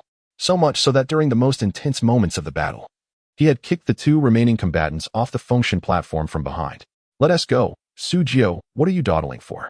Once Yun Mochen had regained his strength, he called for Su Jiu to descend from the stage, only to find him rooted in place. His expression was hesitant, his gaze darting toward a certain lovely figure, instinctively shielding his lower body. Following Su Jiu's gaze, Yun Mochen instantly comprehended the situation and burst into laughter, teasing, "What's wrong? Are you too shy to face your future little wife?" Under the persuasion of Yun Mochen, Su Jiupeng, after much hesitation, mustered the courage to approach the sea maiden. However, unlike the earlier moments before their ascent to the stage, he could sense a profound change in the gazes of countless candidates directed towards him and Su Jiupeng. No longer filled with mockery and disdain, but rather imbued with awe and trepidation. The crowd instinctively parted to create two paths. "Ah, sea maiden. Do you like the surprise I have for you? I am, in fact, your fiancé." Zhu Emperor greeted her with an awkward smile. Though his voice dwindled to a whisper by the end, lacking confidence, he leaned forward protectively, as if to shield his cherished happiness from the potential devastation of the sea maiden's reaction. "Like," she echoed, her words causing Zhu Emperor to become flustered, exclaiming in astonishment. The sea maiden's cheeks flushed slightly as she lowered her head and softly remarked, "Brother Yun told me what it feels like to like someone. After you both took the stage, my heart felt empty, and I inexplicably felt a sense of worry. Therefore, I must surely like you both." Yun Mocheng's expression shifted as he patiently explained, "Sea maiden, the affection I refer to is one of love, while your understanding of liking me and Japan pertains to friendship. They are entirely different concepts." "Well, I don't care, it's all still liking. If there weren't any excuses, I fear I might not be able to resist and would, well, do something to Japan." A chill ran through both Yun Mocheng and Zhu Emperor, as they exchanged a glance filled with trepidation, instinctively covering their lower bodies.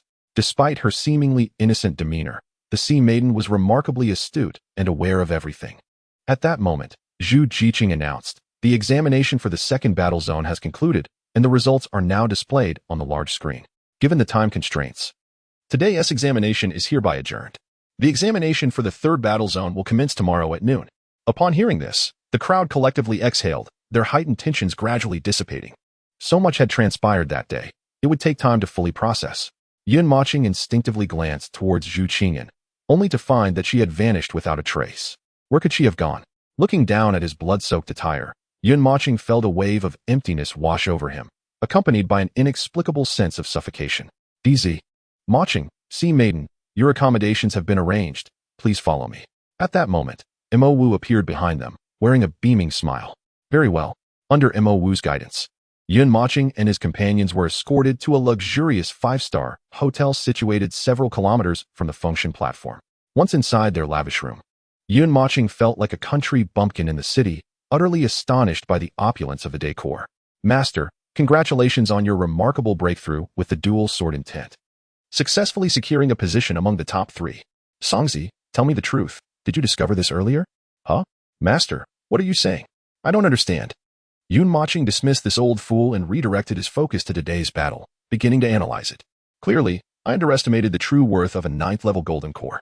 Had it not been for Jiopang's sudden intervention, I would have undoubtedly concealed my strength today and fallen prey to that fool. However, with the threefold sword intents 5 great realms, do I truly possess the confidence to defeat Jiang Nantian, who is at the 3rd level of the nascent soul stage?"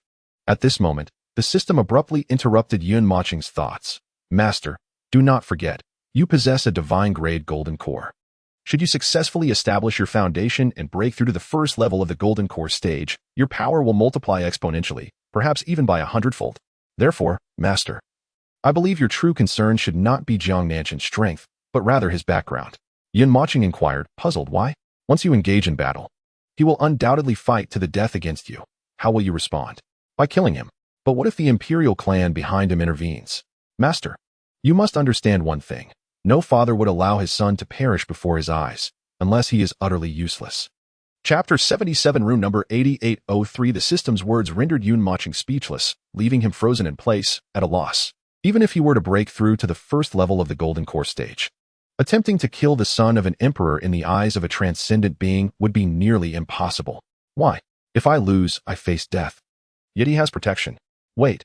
Yun Mocheng suddenly had a realization and asked, "Songzi, I am also a descendant of an emperor. Will the Ming clan come to my aid?" "Master, I cannot ascertain their thoughts, but I hope you remember this. A genius, before reaching maturity, is still viewed as a mere waste in the eyes of true powerhouses, even if his talent is unparalleled. Do you believe the Ming clan would turn against the entire Jiang clan, which possesses emperors, for you, a so-called genius at the golden core stage?" Yun Mocheng felt an overwhelming sense of frustration, yet found himself helpless. However, after a brief moment, Yun Mocheng's expression hardened, and he declared fiercely, "Songzi, if he wishes to kill me, even if the Jiang Emperor intervenes, I will eliminate him." "Master, you cannot accomplish that." "I can." "Master, you truly cannot. Withdraw all my chi value." System. Eyes sparkling. "Is there such a benefit?" Ding. "Congratulations, Master. You have drawn 10 intermediate enlightenment stones and 490 penalties. Would you like to combine them into one major penalty? Uft. Master, what is wrong with you? Why are you suddenly spitting blood? Songzi, after 10 minutes of mental struggle, Mochen ultimately came to terms with the reality. He wagered all of his remaining 50,000 chi values and exchanged them for 490 penalties. Let us combine them into one major penalty. Mochen's face turned pale, his anger overwhelming him, and he was momentarily unable to recover, feeling weak and powerless. Ding! Congratulations, Master, on accepting the punishment task. The mission has been successfully issued. The blue panel prominently displayed several lines of text. Task: tonight, stage a night raid on Zhu Qingyan and ensure it's a feast. Reward: you expect a reward after eating seriously? Task failure: tie a small knot at the entrance of the divine sealing platform and leave it until the conclusion of the Huaxia ranking tournament. To be controlled by the Supreme with unfathomable power, mind you. Mochen instinctively rubbed his eyes, his expression contorting in shock as he exclaimed, "Aren't you the Supreme? A spy sent by the Zhu Soul sect? After spending so much time with Qingyan, aside from holding hands, you're making this exceedingly difficult for me. Are you in or out? If not, I'll self-destruct. Did I owe you something in my past life? Are you truly intent on leading me to my doom? Who knows if the Zhu Emperor resides next door to her?" Half an hour later, Mochen, with a fierce expression, slammed the table and declared, "Damn it. It's death either way. I'll do it. 50 kilometers away, at a lavish hotel, within a particular room. Daughter, can you not be so disobedient? I have repeatedly instructed you not to let your emotions stir that power within you. Is it worth it to put yourself through this for that worthless Mochen? Over the years, the mysterious power within you has become increasingly restless. Just with attending school, how many times have you had to take leave in a month? Don't you realize the reason? If it weren't for my repeated pleas to Emperor Jiang for assistance, you might have, Sai. It's my fault for being incapable, not yours." Zhu Qingyan lay weakly on the bed, her exquisite features unnaturally pale. Zhu Huantian knelt beside her, tightly grasping her small hand, his expression suffused with worry. "Daddy, please don't cry. I'm fine, and I hope you won't stop me from being with him." Zhu Huantian remained silent, fearing to provoke her further. Earlier that day, after Mochen and Jian Fuxing began their life-for-life combat, Zhu Qingyan's overwhelming anxiety instinctively activated the mysterious power within her. Subsequently, she abruptly fell unconscious, collapsing into Lu Yi's embrace. In a panic, Zhu Huantian brought her here and, after administering the mysterious pill given to him by Emperor Jiang, managed to gain a tenuous control over the situation. Zhu Qingyan had been suffering from this condition for years, ever since her birth, experiencing such episodes every couple of years. However, as she aged, these occurrences became increasingly frequent and intense. Zhu Huantian gradually rose, offering no response to Zhu Qingyan. He adjusted the blanket over her, tucking it beneath her chin, before stepping out of the room. Once outside, Zhu Huantian did not return to his own room immediately. Instead, he found a secluded spot outside the hotel and sat down. He looked up at the sky, sighing deeply, his expression laden with self-mockery and pain. Who could have imagined that, as an emperor, he would be utterly powerless against his daughter's affliction? He longed for nothing more than for his daughter to grow up joyfully, to possess her own love. To put it bluntly, given his own strength and that of their family, even if Zhu Qingyan were to engage with a cripple or even someone with intellectual disabilities, he would still command the silence of the world, heralding his son-in-law as a paragon among men. Can he truly distort the truth? Indeed, he possesses that capability. However, he instinctively lit a cigar, inhaling deeply, as the ethereal smoke inadvertently transported his thoughts to the past. "Emperor Jiang, I beseech you, this is my only daughter. I have sought the aid of the 3 great imperial clans and the hidden families of the Knowledge Heaven Pavilion, but none could save her. You are my last hope. Please. I cannot afford to lose her." Ha ha ha. Zhu Huantian, I have long informed you that I possess a solution, yet you refuse to heed my words. Now, look at her plight. Are you frightened? I apologize for my past grievances and obstinacy. I implore you, I beg of you. No negotiations.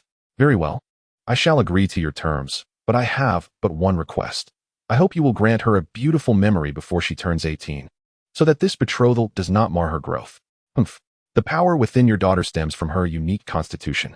As she ages, this power will become increasingly difficult to control. Do not allow her to suffer undue stimulation due to certain circumstances.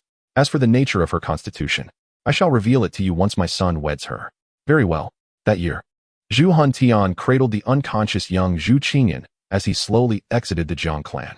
His heart ached as he gazed at the porcelain doll in his arms, a deep well of confusion flickering in his eyes. My precious daughter, What then is the other force residing within you? He could not fully trust Emperor Jiang. Thus, before heading to the Jiang family, he stealthily concealed the other mysterious power within her using his formidable abilities. Qingyan, where are you? I wish to speak with you.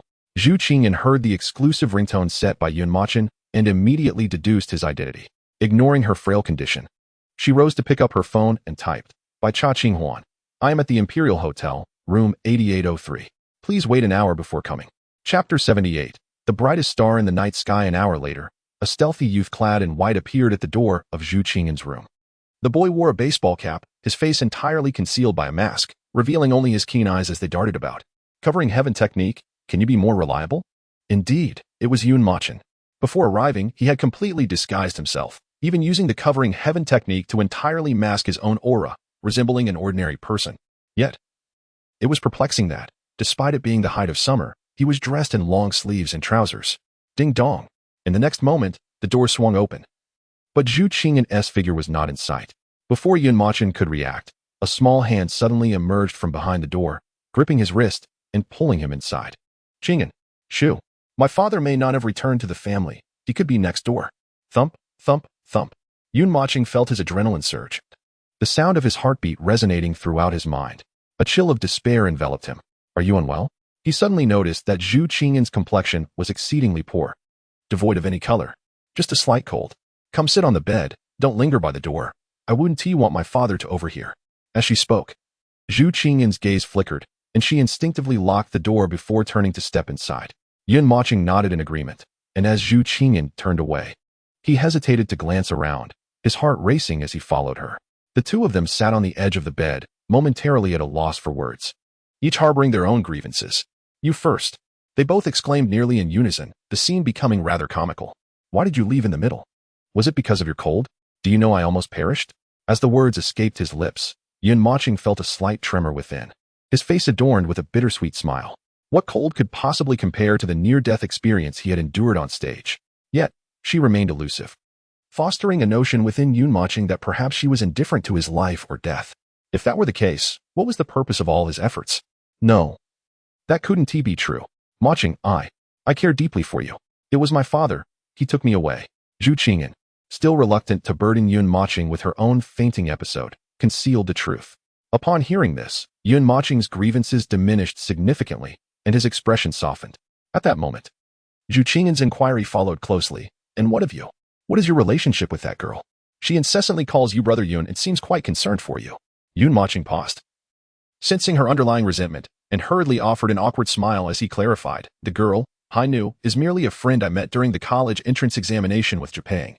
Our relationship is purely platonic, devoid of any deeper intentions. She is so beautiful and charming. You must have some feelings for her? Zhu Qingyan's exquisite eyes narrowed slightly, her questions growing increasingly pointed. Unbeknownst to them, a slender bamboo had stealthily slipped through the slightly ajar window of their room. As it did, a faint pink mist wafted out from the bamboo, soon dissipating into the intangible air. Damn it, Zhu Huntian, forcing our young master to endure so much suffering. And his girlfriend still wears long sleeves, fearing her injuries might be revealed. It's simply not worth it. Young master, I have risked everything for your happiness. Humph. ISNT, that old fool opposed. Then take that report card and throw it in his face. Let us see what he has to say. You must assert yourself. Outside the window, on a towering wall, a man cloaked in black, thoroughly wrapped, clings to the ledge with one hand while wielding a bamboo stick in the other, blowing some unknown substance towards the interior. The only distinguishing feature of this enigmatic figure is a gleaming silver cleaver strapped to his waist. He bears an uncanny resemblance to that old fool. Dang.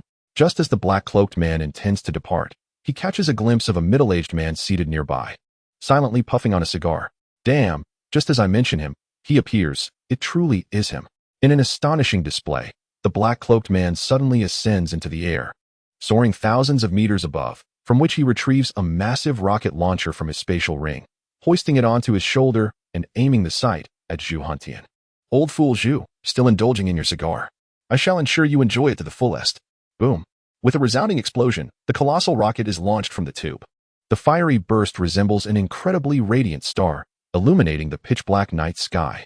Due to the conclusion of the first and second zones of the Huaxia ranking competition, many satisfied candidates opt to celebrate with fireworks, a cherished tradition of the Huaxia nation. Hence, Zhu Huntian, hearing the commotion, pays it no mind and continues to savor his cigar, utterly disinterested in the festivities. However, as the rocket approaches, the shockwave it generates jolts him into awareness, prompting him to glance back. But alas, it is too late. The high-speed projectile has already reached his face. Boom. With a tremendous explosion, the black-cloaked man flees without a moment's hesitation. Cough, cough, cough. Who? Ah, come out, you coward. Zhu Hunchen's hair stands on end, his face covered in soot, as he barks furiously. Although the massive rocket dealt him no harm, the humiliation is unbearable. He is an emperor. Who dares to bomb him with a rocket? Before long, Zhu Huntian detects the spatial ripples left in the wake of the fleeing black-cloaked man, his expression darkening as he suddenly vanishes from sight. Young master, may you indeed succeed. In the next life, I shall serve you once more as your loyal subject. Inside the room, Yun Mochen and Zhu Qingyan, alerted by the explosive sound, rush to the window to observe. What has transpired? Why the explosion? I have no idea. Mochen, do you feel an unusual heat? Yes, it is rather warm. What could it be? And your clothes have fallen. Chapter 79. Master, I hope this life brings you success. Mochen, it was you who removed them. With Zhu Qingyan's startled exclamation, Yun Mochen's consciousness momentarily awakens. Unbeknownst to him, his hand has found its way onto Zhu Qingyan's shoulder, tugging down her garment just enough to reveal her smooth, fair skin and a tantalizing glimpse. The sound of a collision echoes a mix of his nosebleed and the ground. I am truly at a loss as to how everything unfolded. As my vision blurred, Yun Mochen instinctively tugged at the hem of Zhu Qingyan's dress, which had slipped down. The other side fell as well. What are you doing? Huh? Yun Mochen bit his tongue, striving to awaken his dazed consciousness. Yet the scene before him rendered him utterly speechless. Really, master? I haven't done anything. If you're tired, just take a good nap. Don't worry. Zhu Hantian won't be coming today. While conversing with the system, Yun Mochen suddenly felt a warmth on his lips, a soft presence pressed against them. MMM. Yun Mochen's eyes widened in astonishment as he beheld the enchanting Zhu Qingyan, her delicate cherry lips brushing against his. In that fleeting moment, the unique fragrance emanating from Zhu Qingyan enveloped him like a spring meadow, flooding his senses. He felt as though he had been struck by lightning, his body trembling in place, his mind a blank slate. This passionate, exquisite kiss seemed like a dream capable of incinerating his rationality. Unconsciously, Yun Mochen slowly raised his hands, gently pulling Zhu Qingyan's soft form into his embrace, tenderly carrying her to bed. 3 hours later. Was it worth it? Risking everything and forcing me to relinquish control of my body to you? You must understand, I am, in essence, you. Of course. If I truly wished to seize control of your body, you would have no means of resistance whatsoever. The reason I changed my mind and returned control to you is not that I have developed feelings for him. On the contrary, I am to ensure you are utterly disillusioned, to make you realize that he is nothing but a scoundrel, a complete and utter coward. I don't believe it. You don't believe it? Very well, just watch. After the exams, he will inevitably vanish once more, disappearing without a trace, just as he did in the past. He won't leave without a word. Even if he does disappear, it will be due to irresistible coercion, not out of a desire to evade me. Ha ha ha. In my previous life, I endured what you imagine, suppressing my realm in the mortal world, waiting for him for 10,000 years. Do you know how I spent those 10,000 years? I searched every corner of the blue star, traversed countless planets, even exploring innumerable star domains. Because of him, we missed the optimal time for our cultivation, which indirectly led to the annihilation of our kin and the vengeance that remains unfulfilled. In this life, though I am unaware of why the memories of my past life have manifested as this conscious entity, you must understand that if you remain obstinately attached to the past, the same fate that befell me will inevitably visit you in the future, without fail. I don't believe it. Stop talking, you'll wake him up. Humph. When you next draw upon my power, you will become entirely me. At that moment, the first thing I shall do is eliminate him. I will not allow you to succeed. If Yun Mochen were to awaken, he would undoubtedly be horrified by the sight before him. As two entirely distinct voices continuously emanated from Zhu Qingyan's lips, her expression constantly shifted, oscillating between icy anger and gentle helplessness. One voice was that of the familiar Zhu Qingyan, while the other, a feminine tone, seemed to carry the weight of countless epics, exuding an unyielding coldness. Zhu Qingyan slowly rose, donning her dress, and quietly observed the drowsy Yun Mochen beside her. In that moment when she was ensnared by the allure of poison, the voice in her mind revealed the truth. Yet, she chose not to dispel the enchantment, despite having the means to do so. Her affection for Yun Mochen was genuine and unreserved, extending even to her own being. His sacrifices for her were immense and undoubtedly deserving. Zhu Qingyan's beautiful eyes trembled slightly as her delicate hand caressed the marred skin of Yun Mochen, her gaze reflecting profound sorrow. Suddenly, a series of knocks resounded at the door, prompting Zhu Qingyan to swiftly use her spiritual energy to muffle the sound, lest it awaken Yun Mochen. As the door creaked open, a middle-aged man with an explosive hairstyle stood there, visibly anxious. "Daughter, are you all right? Father, what has happened to you?" Upon seeing Zhu Qingyan unharmed, Zhu Huinshan exhaled in relief and began to explain the earlier events. "That wretched rabbit truly knows how to run. He led me on a wild goose chase, leaving behind countless false trails and trajectories, and threw a plethora of formations around like confetti. I spent over 3 hours without catching him. Dad, did you win money from the Cloud Emperor again? Otherwise, who else would dare to bombard you with rockets?" "Humph. I suspect that person is from his side. If not for my concern for your safety, fearing they might lure me away, I would have captured him and given him a thorough beating. But as long as you are fine, wait, is there someone else in your room?"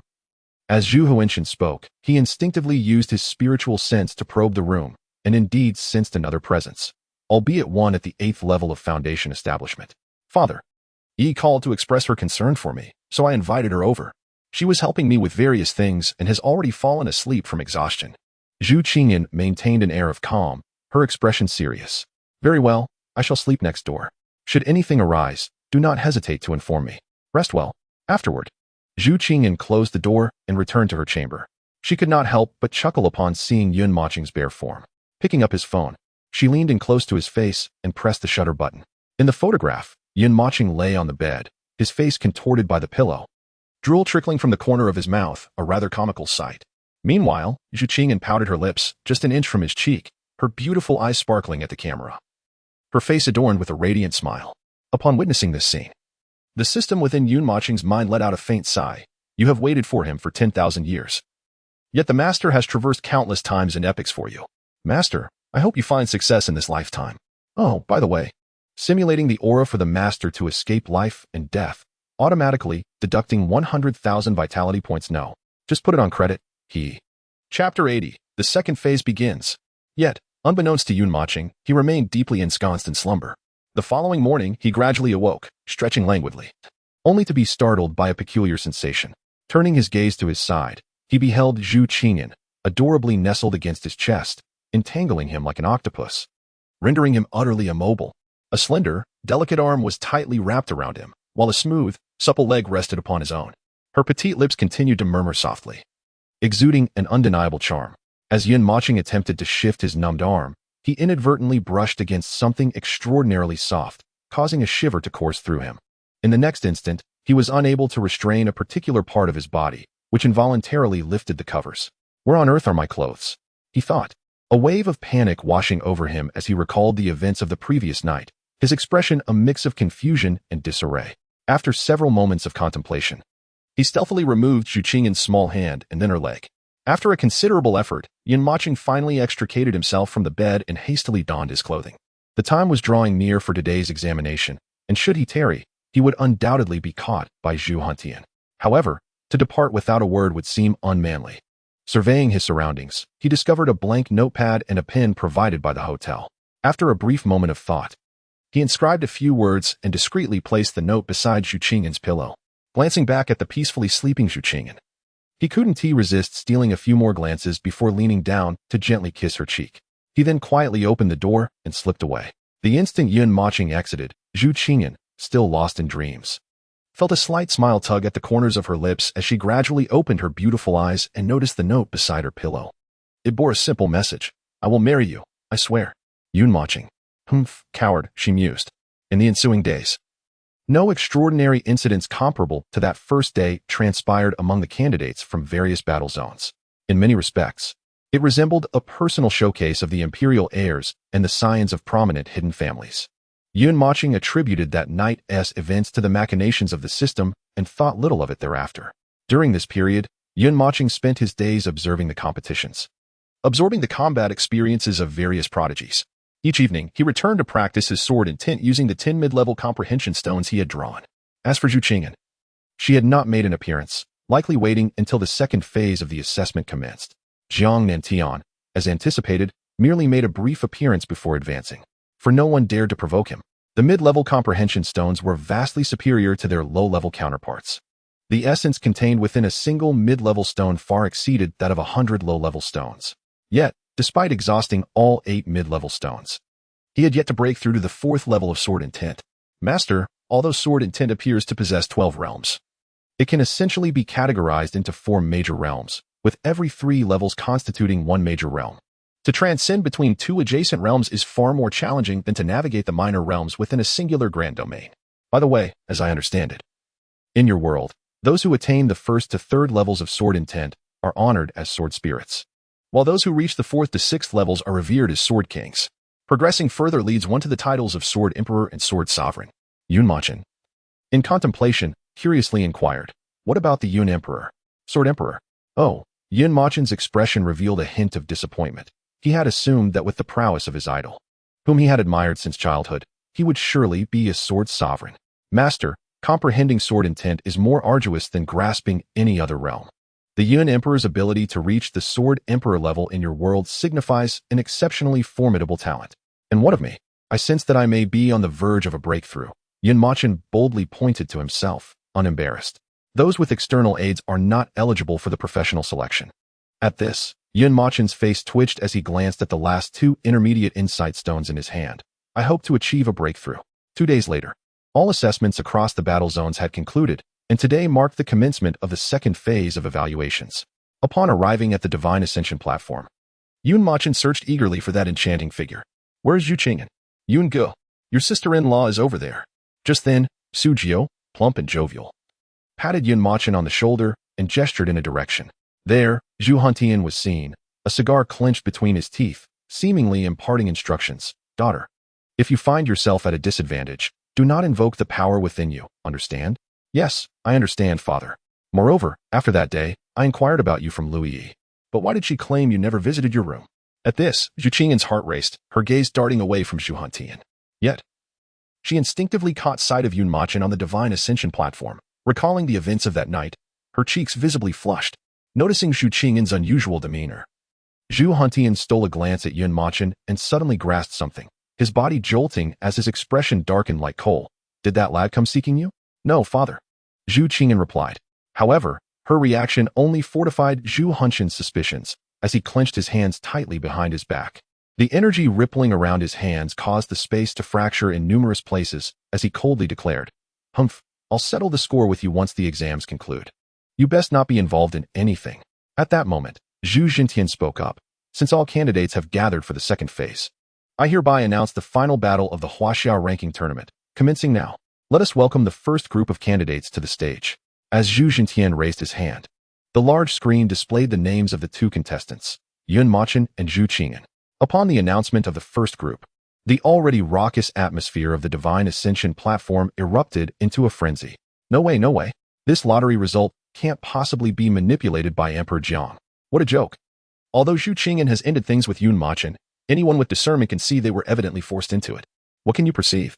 Perhaps Zhu Qingyan has indeed discerned the disparity between Mochen and Jiang Nantian, wisely choosing to cut her losses and part ways? This promises to be an entertaining spectacle. Although Mochen possesses formidable strength, Zhu Qingyan, at the 7th layer of the Golden Core stage, has previously exhibited power comparable to that of a 9th layer Golden Core cultivator. It is no easy feat for Mochen to surpass her. For a moment, Suji was taken aback, awkwardly patting Mochen on the shoulder with a grin, saying, "Ha ha ha, brother Yun, go ahead. Show your sister-in-law who truly reigns supreme."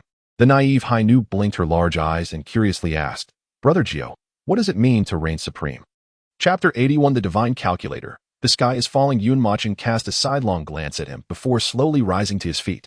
Facing the myriad of gazes laden with various emotions, Mochen maintained a relaxed and indifferent demeanor, stretching his arms before leisurely making his way towards the divine ceiling platform.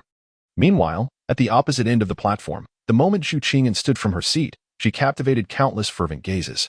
Many candidates initially glanced at Jiang Nantian, only to find him not watching them, which emboldened their stares, some even lecherous, as they swallowed hard.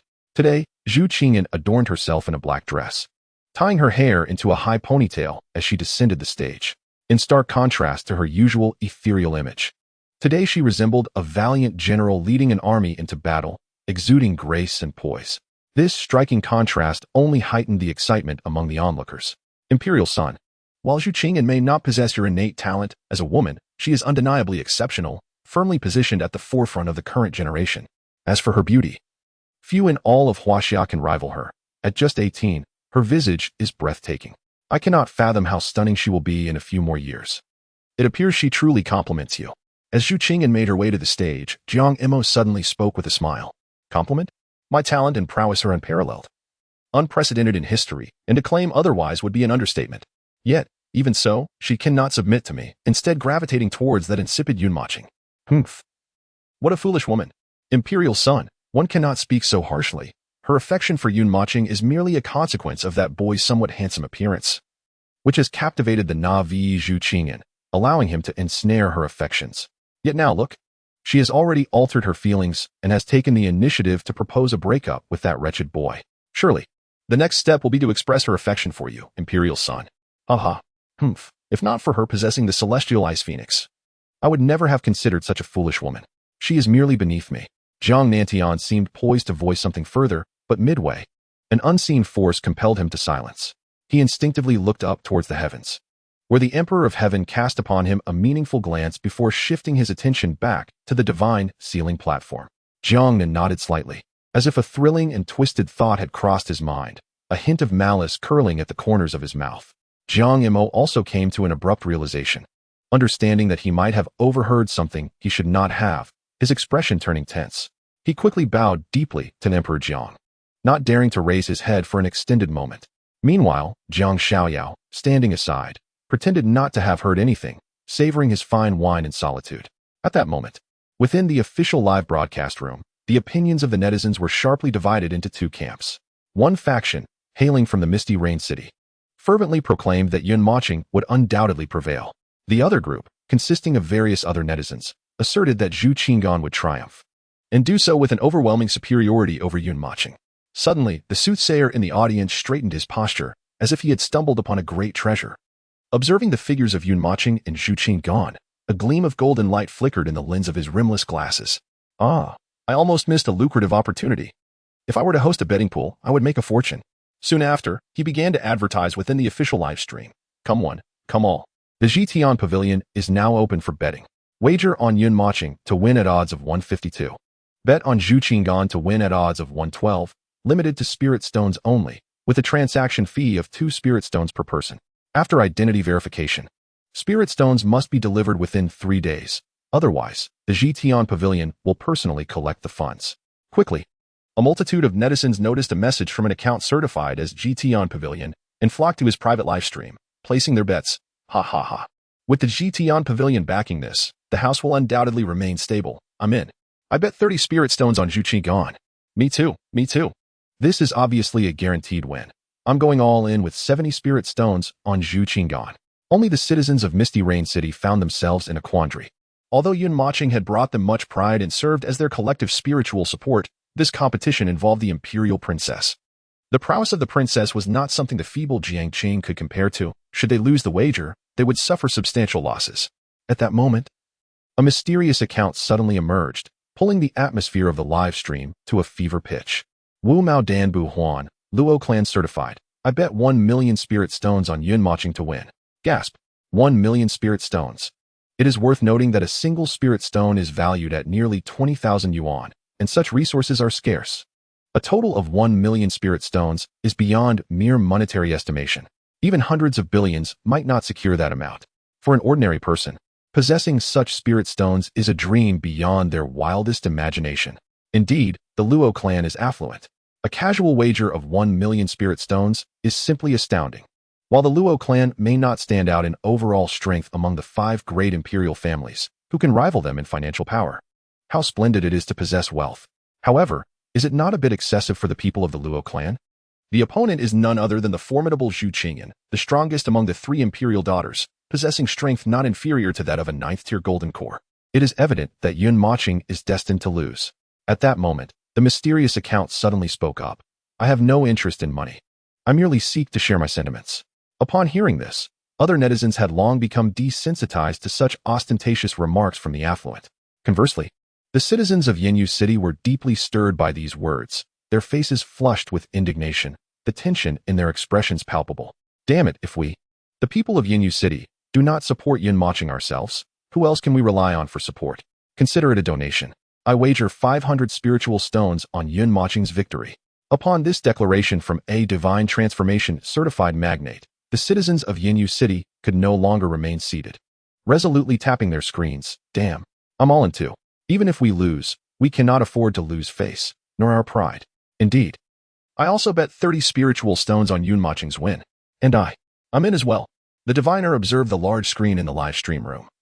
As countless individuals hurriedly placed their bets, gleefully rubbing their hands together, appearing quite avaricious. Subsequently, he too staked his original marriage funds, created a small account, and wagered 2,000 spiritual stones on Zhu Qingyan's victory. Then he announced in the live stream room, the betting for the Yunju match is now closed. Please await the results. Yet, for precaution, he suddenly recalled something, opened the yellowed book in his hand, intending to divine a prophecy. However, the moment the book was laid open, the diviner's pupils constricted sharply. A surge of fresh blood welled up in his heart, inexplicably erupting from his mouth, collapsing onto the viewing platform. His eyes filled with utter despair. The sky is falling. Chapter 82. Do not disturb Moching with the betting serving as a catalyst. The already exhilarating battle between Yun Moching and Zhu Qingyan reached a boiling point. Humph, a tiresome trick. Jiang Nantian sensed the shift in the audience's emotions and remarked nonchalantly. Grand Elder, what are you laughing about? Just then, Jiang Nantian noticed that Jiang Yamo, beside him, had been chuckling incessantly at his phone. I also bet 20,000 spiritual stones. This is a surefire win. Now I can earn more to reward my beloved dream. Get lost.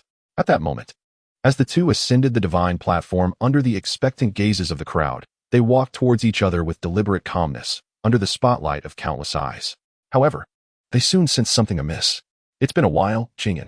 Indeed, we just saw each other recently. How has your recovery been these past few days? Is your cold better? Quite well, and you? Have you been thinking? Zhu Qingyan's words trailed off, her enchanting eyes shimmering with a hint of tenderness, leaving her sentence unfinished. I miss you. Your outfit today is so cool. It's the first time I've seen such a style. Upon hearing this, Zhu Qingyan's fair face flushed slightly as she shyly averted her gaze from Yun Moching's intense stare, murmuring, Do you like it? Indeed, I am quite enamored by your presence. In my eyes, you are the epitome of beauty. As Zhu Qingyan's cheeks flushed even more vividly, her heart raced uncontrollably. She slightly pouted, striving to conceal her uncontainable laughter. What a deceiver. You think just because I've bared my soul and laid bare my vulnerabilities, you can treat me like this? This is the stage of the investiture of the gods. For heaven's sake, take your lovey-dovey antics home. Upon this realization, the crowd swiftly reacted, their hearts sinking. Exchanging glances filled with a shared apprehension. Zhu Qingyan would not be so ungracious as to squander our fortunes, would she? Observing Jiang Nantian's expression, which was dark and foreboding, only heightened the tension. His trembling form emanated an ominous energy, causing the very air around them to quiver. Although he harbored no feelings for Zhu Qingyan, she was nonetheless the fiancée he proclaimed by his family to the world. Yet, in front of the entire nation, she had the audacity to display affection so brazenly. Who could withstand such a public humiliation? Emperor's daughter, take a deep breath and leave. Meanwhile, on the viewing platform, Zhu Hantian, donning sunglasses, instinctively recalled the 3 hours he had been absent that fateful night. His hand, clutching a cigar, trembled uncontrollably, as if he wished to inhale the very essence of the cigar itself. At that moment, Yun Moching also sensed the crowd's rising ire. Quickly regaining his composure, he turned to Zhu Qingyan, his eyes sparkling with mirth. Do you recall what I once told you? Well, I might inadvertently cause you some harm, but fret not. Enduring a bit of pain is far better than being ridiculed as a man who lives off others. Grant me some grace, Qingyan. With their words hanging in the air, Yun Moching summoned his blood-red spear from his spatial ring, brandishing it with a swift motion that unleashed a chilling aura enveloping the arena. Zhu Qingyan flicked her high ponytail and drew her Tang Dao from her waist, her aura surging forth as she unleashed the energy of her 7th layer of golden core. Her previously gentle demeanor transformed dramatically. At last, the battle begins. Go for it, imperial daughter. The crowd silently cheered, their expressions solemn and earnest, reminiscent of devoted acolytes before the altar. Suddenly, Yun Moching lunged forward, appearing before Zhu Qingyan in a mere breath. He raised his spear and swung it with ferocity. Zhu Qingyan arched an eyebrow, a smile playing at the corners of her mouth as she parried with her Tang Dao. Clang! The sound of metal ringing echoed, sending both combatants staggering back several meters. You criticize me, yet you too hesitate to strike. He laughed. Be cautious, Qingyan. In the next moment, a surge of mysterious and terrifying power erupted from within Yun Mochen, coursing into his spear. He then propelled himself off the ground, shattering the earth beneath him, transforming into a swift arrow aimed directly at Zhu Qingyan. This was the first time Zhu Qingyan faced such a formidable intent from a weapon, and she dared not underestimate it. Her brows furrowed, and her Tang Dao traced an arc through the air, preparing for the imminent clash. A fierce wave of blade aura surged from the edge of the Tang Dao, hurtling towards Yun Mochen. Simultaneously, she soared into the sky, suspending the Tang Dao in her palm. Channeling her inner spiritual energy with great haste, she forcefully thrust the hilt of the sword. The Tang Dao suddenly radiated an extreme chill, piercing directly towards Yun Mochen. A deafening explosion erupted, engulfing the arena in a thick cloud of dust. From within the haze, a figure shot forth, soaring several hundred meters before coming to a halt. It was Yun Mochen. Coughing violently, Yun Mochen appeared gravely injured. However, as he steadied himself, he realized that apart from a slight shortness of breath, he bore no internal injuries at all. The swiftly flying Tang Dao had precisely struck the hilt of his spear, as if it had calculated its trajectory with utmost precision. Mochen, do you now comprehend my prowess? He exclaimed with a sinister chuckle. I relish conquering formidable women. Qingyan, prepare yourself. In an instant, Yun Mochen vanished from his position, and a torrent of white spear intent erupted around Zhu Qingyan. In the blink of an eye, it enveloped her entirely, forming a completely sealed white sphere. Zhu Qingyan felt a surge of alarm, her scalp tingling as she instinctively swung the Tang Dao overhead in a desperate slash. Yet, due to the onslaught of spear intent, she plummeted rapidly, ultimately landing on the divine platform. Qingyan, I love you. Before Zhu Qingyan could react, a broad and sturdy hand encircled her waist, pulling her into an embrace. A warm whisper brushed against her ear. Yun Mochen gazed at Zhu Qingyan with affectionate delight, inhaling the sweet fragrance that surrounded them. Mochen, what are you up to? Close your eyes, and I shall tell you. Oh, Zhu Qingyan felt a rush of tension, but obediently shut her beautiful eyes. Though she might have anticipated what was to come, she found herself enchanted, unable to resist the urge to close her eyes. Her heart raced with anticipation. Yun Mochen regarded Zhu Qingyan's adorable expression with tender indulgence, disregarding the fact that they were on the divine platform. He leaned down and kissed her deeply. Zhu Qingyan's eyes widened in astonishment. Mochen, please, The onlookers in the stands exchanged bewildered glances, shouting in unison towards the divine platform. What on earth is happening in there? Imperial daughter, you absolutely must be safe. Chapter 83. Brother, you will watch my match. 1 to you? While unleashing his spear intent, Yun Mochen fervently activated the heavenly covering technique, establishing a dual-layered protective barrier. Even Zhu Hatian felt a sinking sensation in his heart, realizing he could see nothing at all. Mochen, you cannot defeat Jiang Natian. Surrender, and allow me to eliminate you, will you? Zhu Qingyan's exquisitely pale face now bore no trace of its former color, appearing as if painted in deep crimson. Suddenly recalling something, she could not help but ask Yun Mochen, the words I spoke to you before still hold true, regardless of who the opponent may be. My promise to you remains unaltered. You may forever place your trust in me. For your sake, I would willingly forsake my very life. Unbeknownst to you, you have become my everything, the very essence of my existence. Do you comprehend this, dear Qingyan? Zhu Qingyan hurriedly extended her small hand, gently pressing it against Yun Mochen's lips, deeply moved as she said, Mochen, I forbid you from uttering such words. You must say pa pa pa, to drive away all misfortunes. Quickly. Say it. Yun Mochen smiled with delight, indulging in this seemingly childish request, and promptly exclaimed, pa pa pa. Upon finishing, the two exchanged glances and burst into hearty laughter. However, soon after, Zhu Qingyan's eyes were once again filled with concern. Mochen, Jiang Natian is at the 3rd level of the nascent soul stage. I know your talent is extraordinary, and you could even reach the pinnacle. But presently, you still lag behind him in strength. If you wait a few years, I firmly believe you will undoubtedly surpass him. When the time comes, shall I bring a gift for your children? Yun Mochen. Zhu Qingyan was evidently vexed, calling out his full name in exasperation. Yun Mochen chuckled softly, gently ruffling her hair. Suddenly, leaning close to her ear, he whispered something seemingly unrelated. Once, I nearly perished at the hands of a lustful beast for your sake. Do you truly believe that 5,000 points could settle my debt? I intend for you to repay it for a lifetime. I wonder, Miss Qingyan, would you be willing? Boom. With those words, Zhu Qingyan's eyes widened in astonishment, her gaze trembling with shock as she stammered, Mochen, you are that sword. Hush. Yun Mochen gestured for silence. Instantly, Zhu Qingyan understood, nodding her head vigorously like a rattled drum, her eyes brimming not only with shock, but also with immense excitement. It should be noted that within the virtual realm, all the prodigies under the age of 22 from across the nation had gathered. This year's top position on the virtual divine rankings was seized by a mysterious figure known as the Sword Immortal. Even Jiang Nantian, at the third level of the nascent soul stage, could only rank just behind him. Yet now, Yun Mochen was revealing to her that this extraordinary and enigmatic young genius was none other than himself. Before long, Zhu Qingyan's astonishment transformed into overwhelming exhilaration. Why cry? I am a prodigy. Are you not pleased? Delighted. I'm just too overwhelmed. This means that father will surely approve of our relationship. Yun Mochen shook his head, his expression serious. Not yet. I must first win the competition. Zhu Qingyan understood that urging Yun Mochen further at this moment would be futile. After pondering briefly, she tightly grasped his hand, her eyes filled with worry. All right, I will wait for you, but you must ensure your safety. Otherwise, I shall crown you with 100 green hats. Yun Mochen's expression shifted, and he could not help but lower his head, placing a gentle kiss upon her forehead. Suddenly, he extended his hand and lightly pushed against her abdomen. In that instant, the white essence enveloping them surged back into Yun Mochen's being. Meanwhile, the outside world gradually began to discern the situation within. Yu Qingyan had emerged, but why was blood trickling from the corner of her mouth? Wait, she must stop. If she keeps flying, she will soar beyond the divine platform.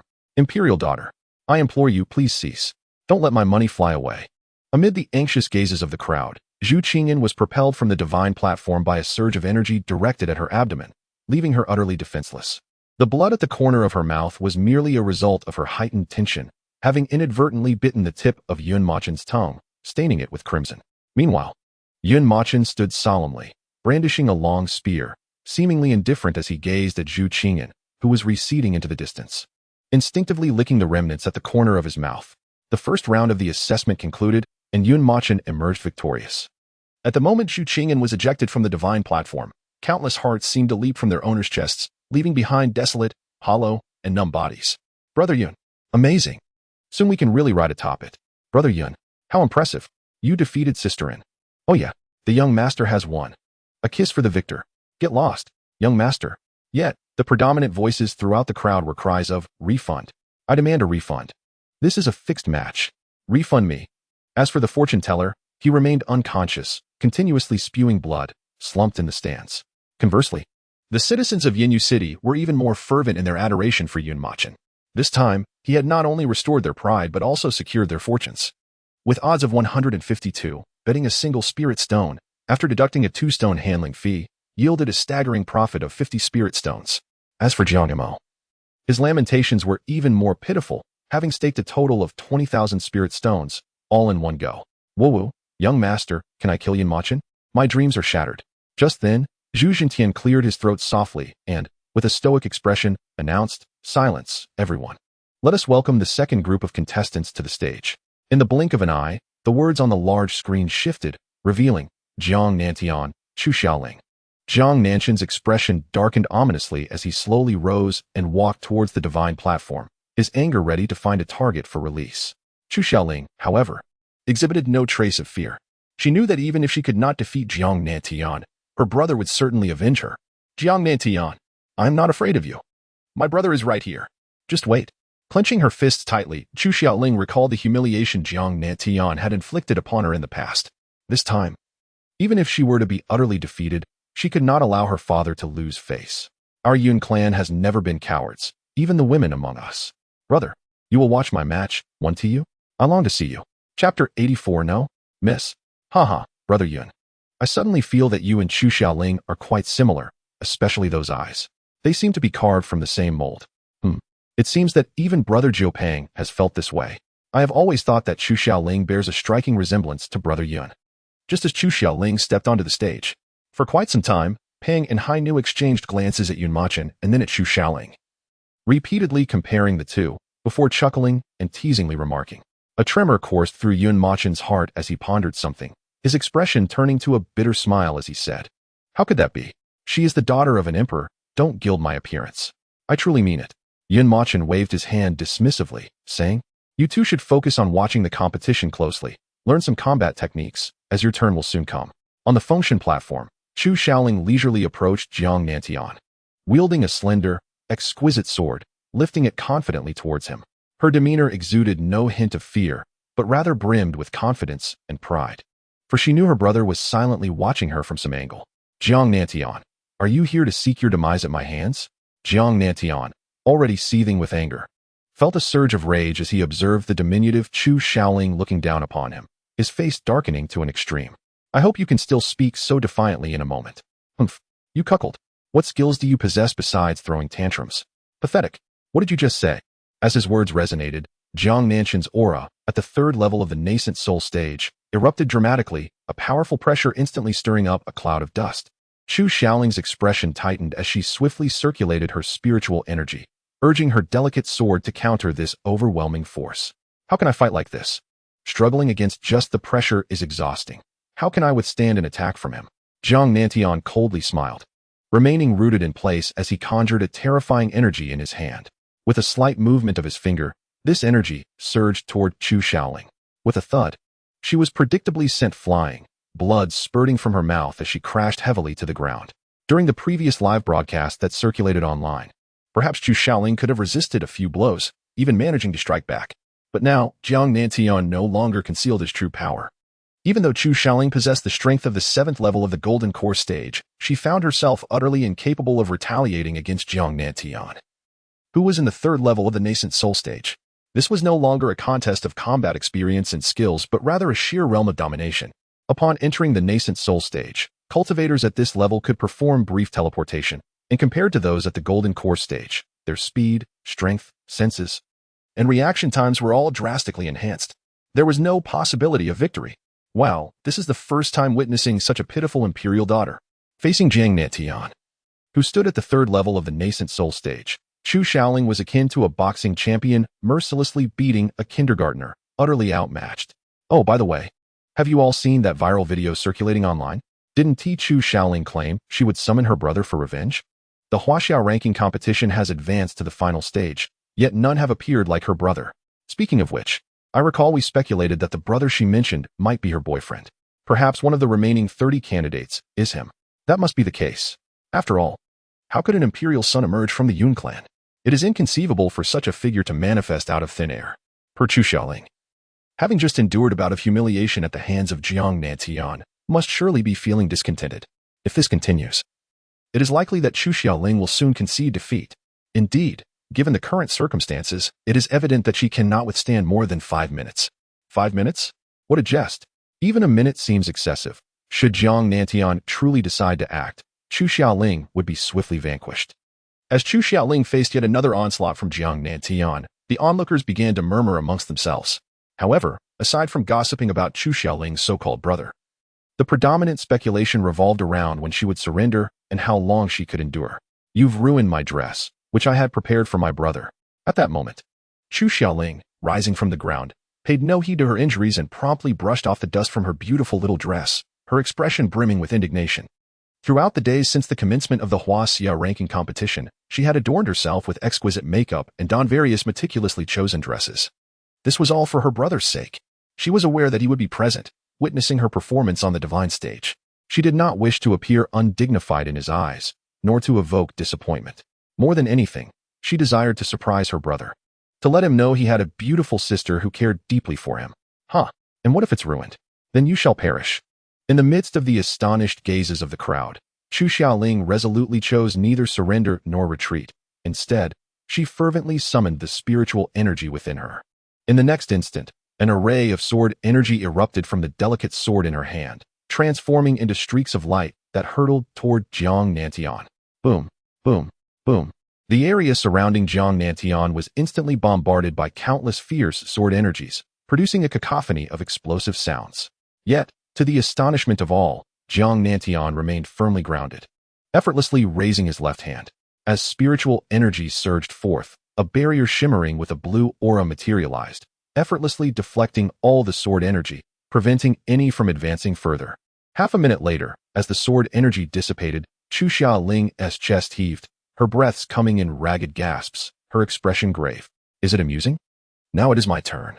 At that moment, Jiang Nantian suddenly made his move. In the blink of an eye, he appeared before Chu Xiaoling not by flight, but by instantaneous teleportation. Slap.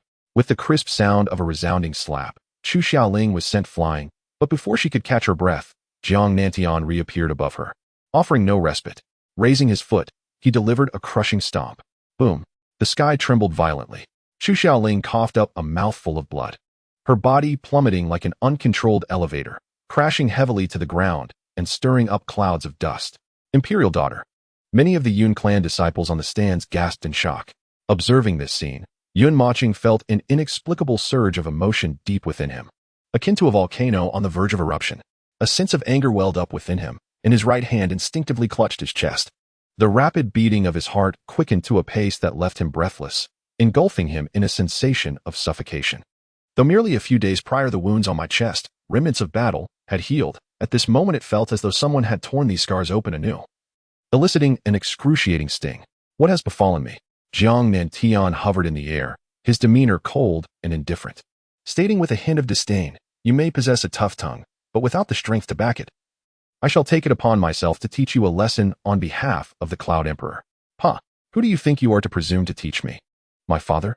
Jiang Nantian's expression suddenly sharpened, as the aura emanating from the swirling dust began to escalate, surpassing even the 7th level of the Golden Core stage. "Chu Xiaoling is employing a secret technique." "No," cried the attendant. Chapter 85, "Brother, do you see this?" The spectators from the Cloud Clan gasped in alarm, their expressions fraught with tension.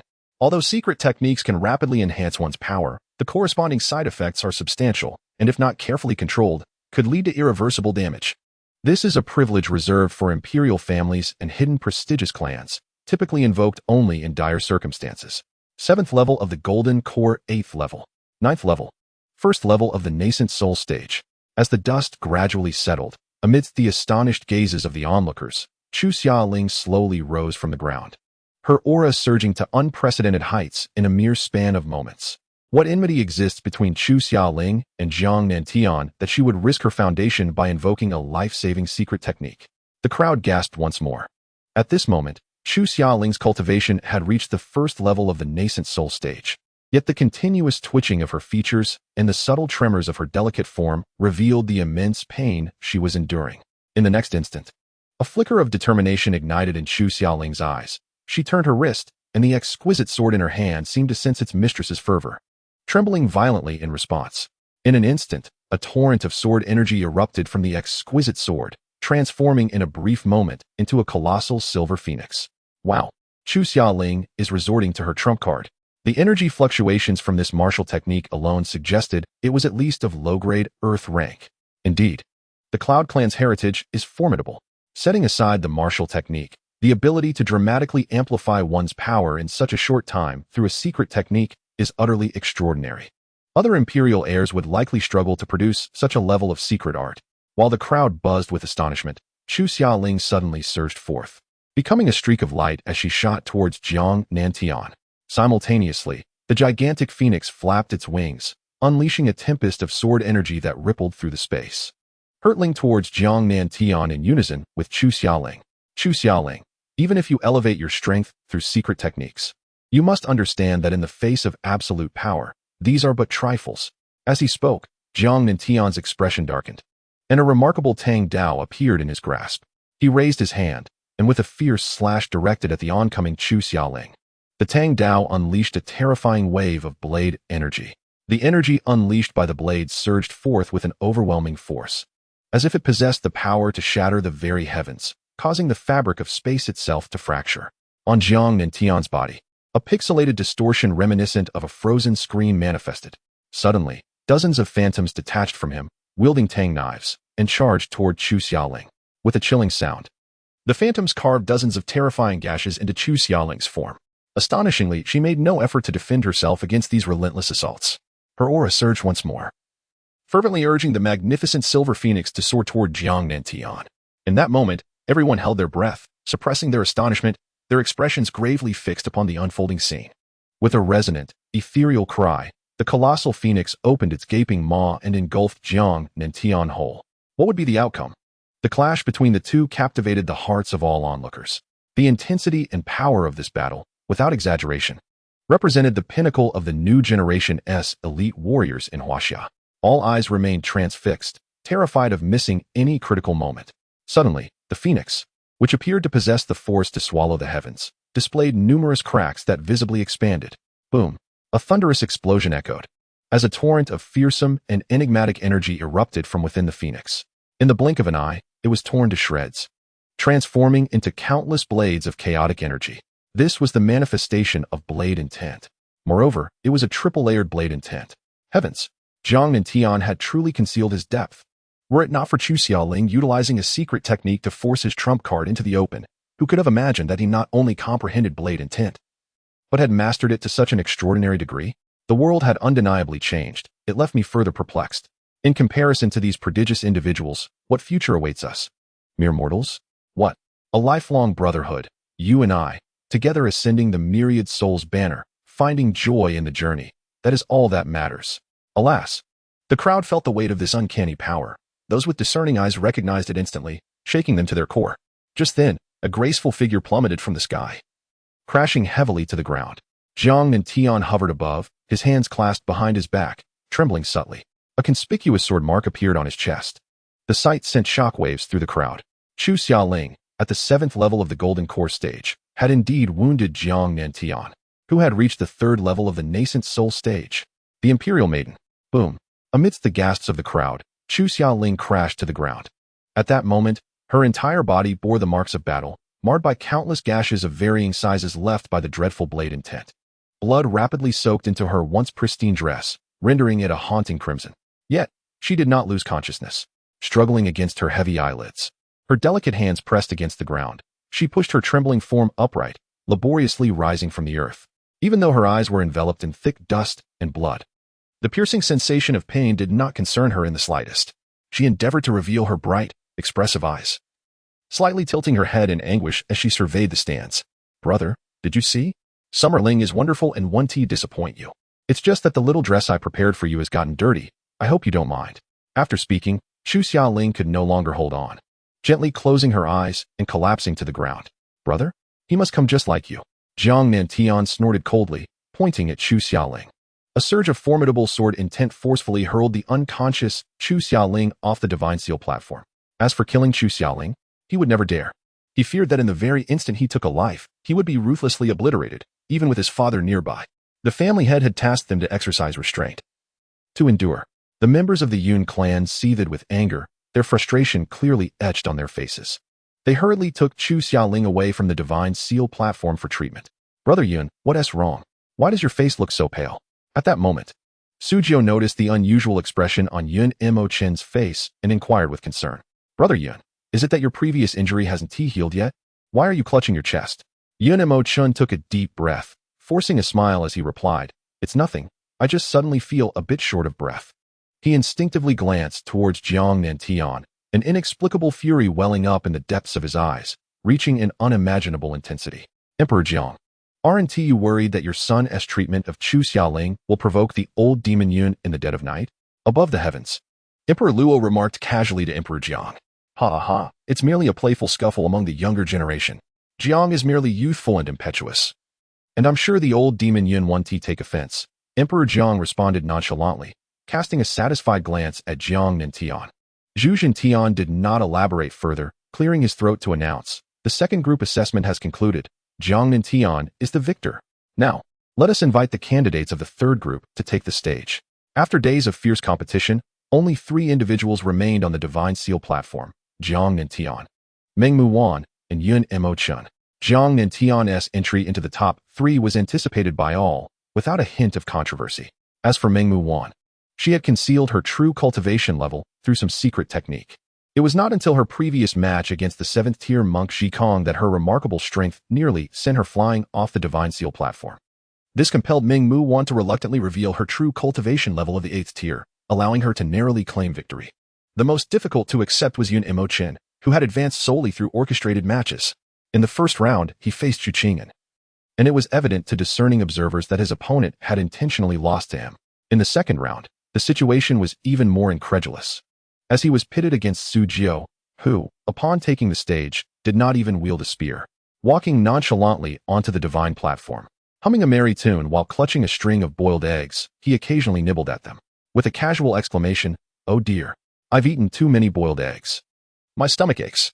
I need to relieve myself. He leaped off the platform to the astonished gazes of the crowd, merrily returning to the side of the sea maiden. This infuriated Emperor Luo, who immediately declared his intention to sever their father-son relationship. However, the reaction from Su Jiupeng was even more intense. After plucking a string of boiled eggs from the sign, he hurled them towards Emperor Luo in the sky. Sever our father-son relationship? Old bye. Do you think I wish to be your son? If you want to sever it, so be it. From now on, I shall be the father. You are nothing. Had it not been for Zhu Zhentian intervening, Su Jiupeng might have escalated the situation further. As for the Sea Maiden, her previously displayed prowess led many to believe she could potentially be a dark horse among the top 3 contenders. However, during the third match, she faced Yun Mochen. Unlike Su Jiupeng, she did not exhibit such disregard. Upon taking the stage, as Yun Mochen's spear lunged towards her, she made a symbolic gesture to deflect it, only to be sent flying backward, landing precisely where she had started, flashing a sweet smile with her 2 tiger teeth at Su Jiupeng, leaving everyone in a state of bewilderment. Not only the contestants, but Yun Mochen himself was equally shocked, staring incredulously at his own hands. Utterly perplexed, Blood Demon didn't even touch her. At that moment, Zhu Zhentian announced, "Congratulations to the 3 of you for advancing to the finals. The next round will be based on a point system. Each of you will compete twice, with the lowest score leading to elimination. Now, for the first match. May I invite Mengmu Wan and Yun Mochen to the stage?" As Zhu Zhentian's words echoed, the crowd erupted into a fervor, chanting, "Imperial Maiden, Mengmu Wan. Imperial Maiden, Mengmu Wan," followed by a chorus of "Defeat Yun Mochen. Defeat Yun Mochen. Defeat Yun Mochen." Nearly everyone present had lost money in the gambler's bet. And even those who did not participate likely had friends or relatives who had placed wagers. For those who lost minimally, it would sting for years. For those who lost significantly, a bottle of pesticide awaited them after the competition. Moreover, Yun Mochen not only failed to retract his prowess, but also staged false matches in the ensuing 2 contests. Who wouldn't be incensed by such blatant disregard? This level of shamelessness was approaching that of the last World Cup held in Huaxia. Sensing the overwhelming enthusiasm surrounding him, Yun Mochen smiled and waved to the crowd, ascending the stage with a leisurely pace. "Go, Imperial Maiden. Ah Qing, apply more pressure with your technique. I can hardly feel a thing. Boss, your kidneys are truly impressive. It doesn't hurt at all." Dream Yang reclined comfortably in a private room, excitedly watching the screen displaying Mengmu Wan. Beneath him, an elegant young woman was diligently massaging his feet, dressed in an alluring manner. Meanwhile, on the stands, Zhu Qingyan watched Yun Mochen with palpable tension etched across his face.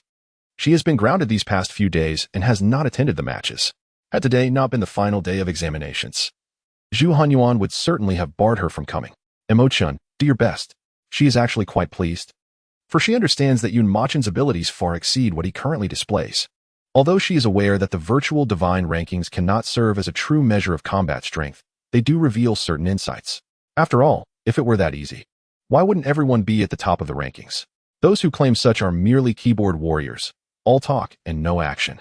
Yun Mochen, despite being the partner of my sister, does not imply that I will show him any leniency, for this concerns the honor of my family. This was originally just a polite exchange, a bit of banter. However, when the imposing figure of Meng Muan confronted him, Yun Mochen's unexpected 3 words left her momentarily speechless. "What do you think you are? Will I show you mercy? Just because you are handsome and fair?" Upon hearing this, Meng Muan's impression of Yun Mochen deteriorated further. Her expression filled with disdain. Moreover, the other candidates were equally bewildered, exchanging incredulous glances before erupting into mocking laughter.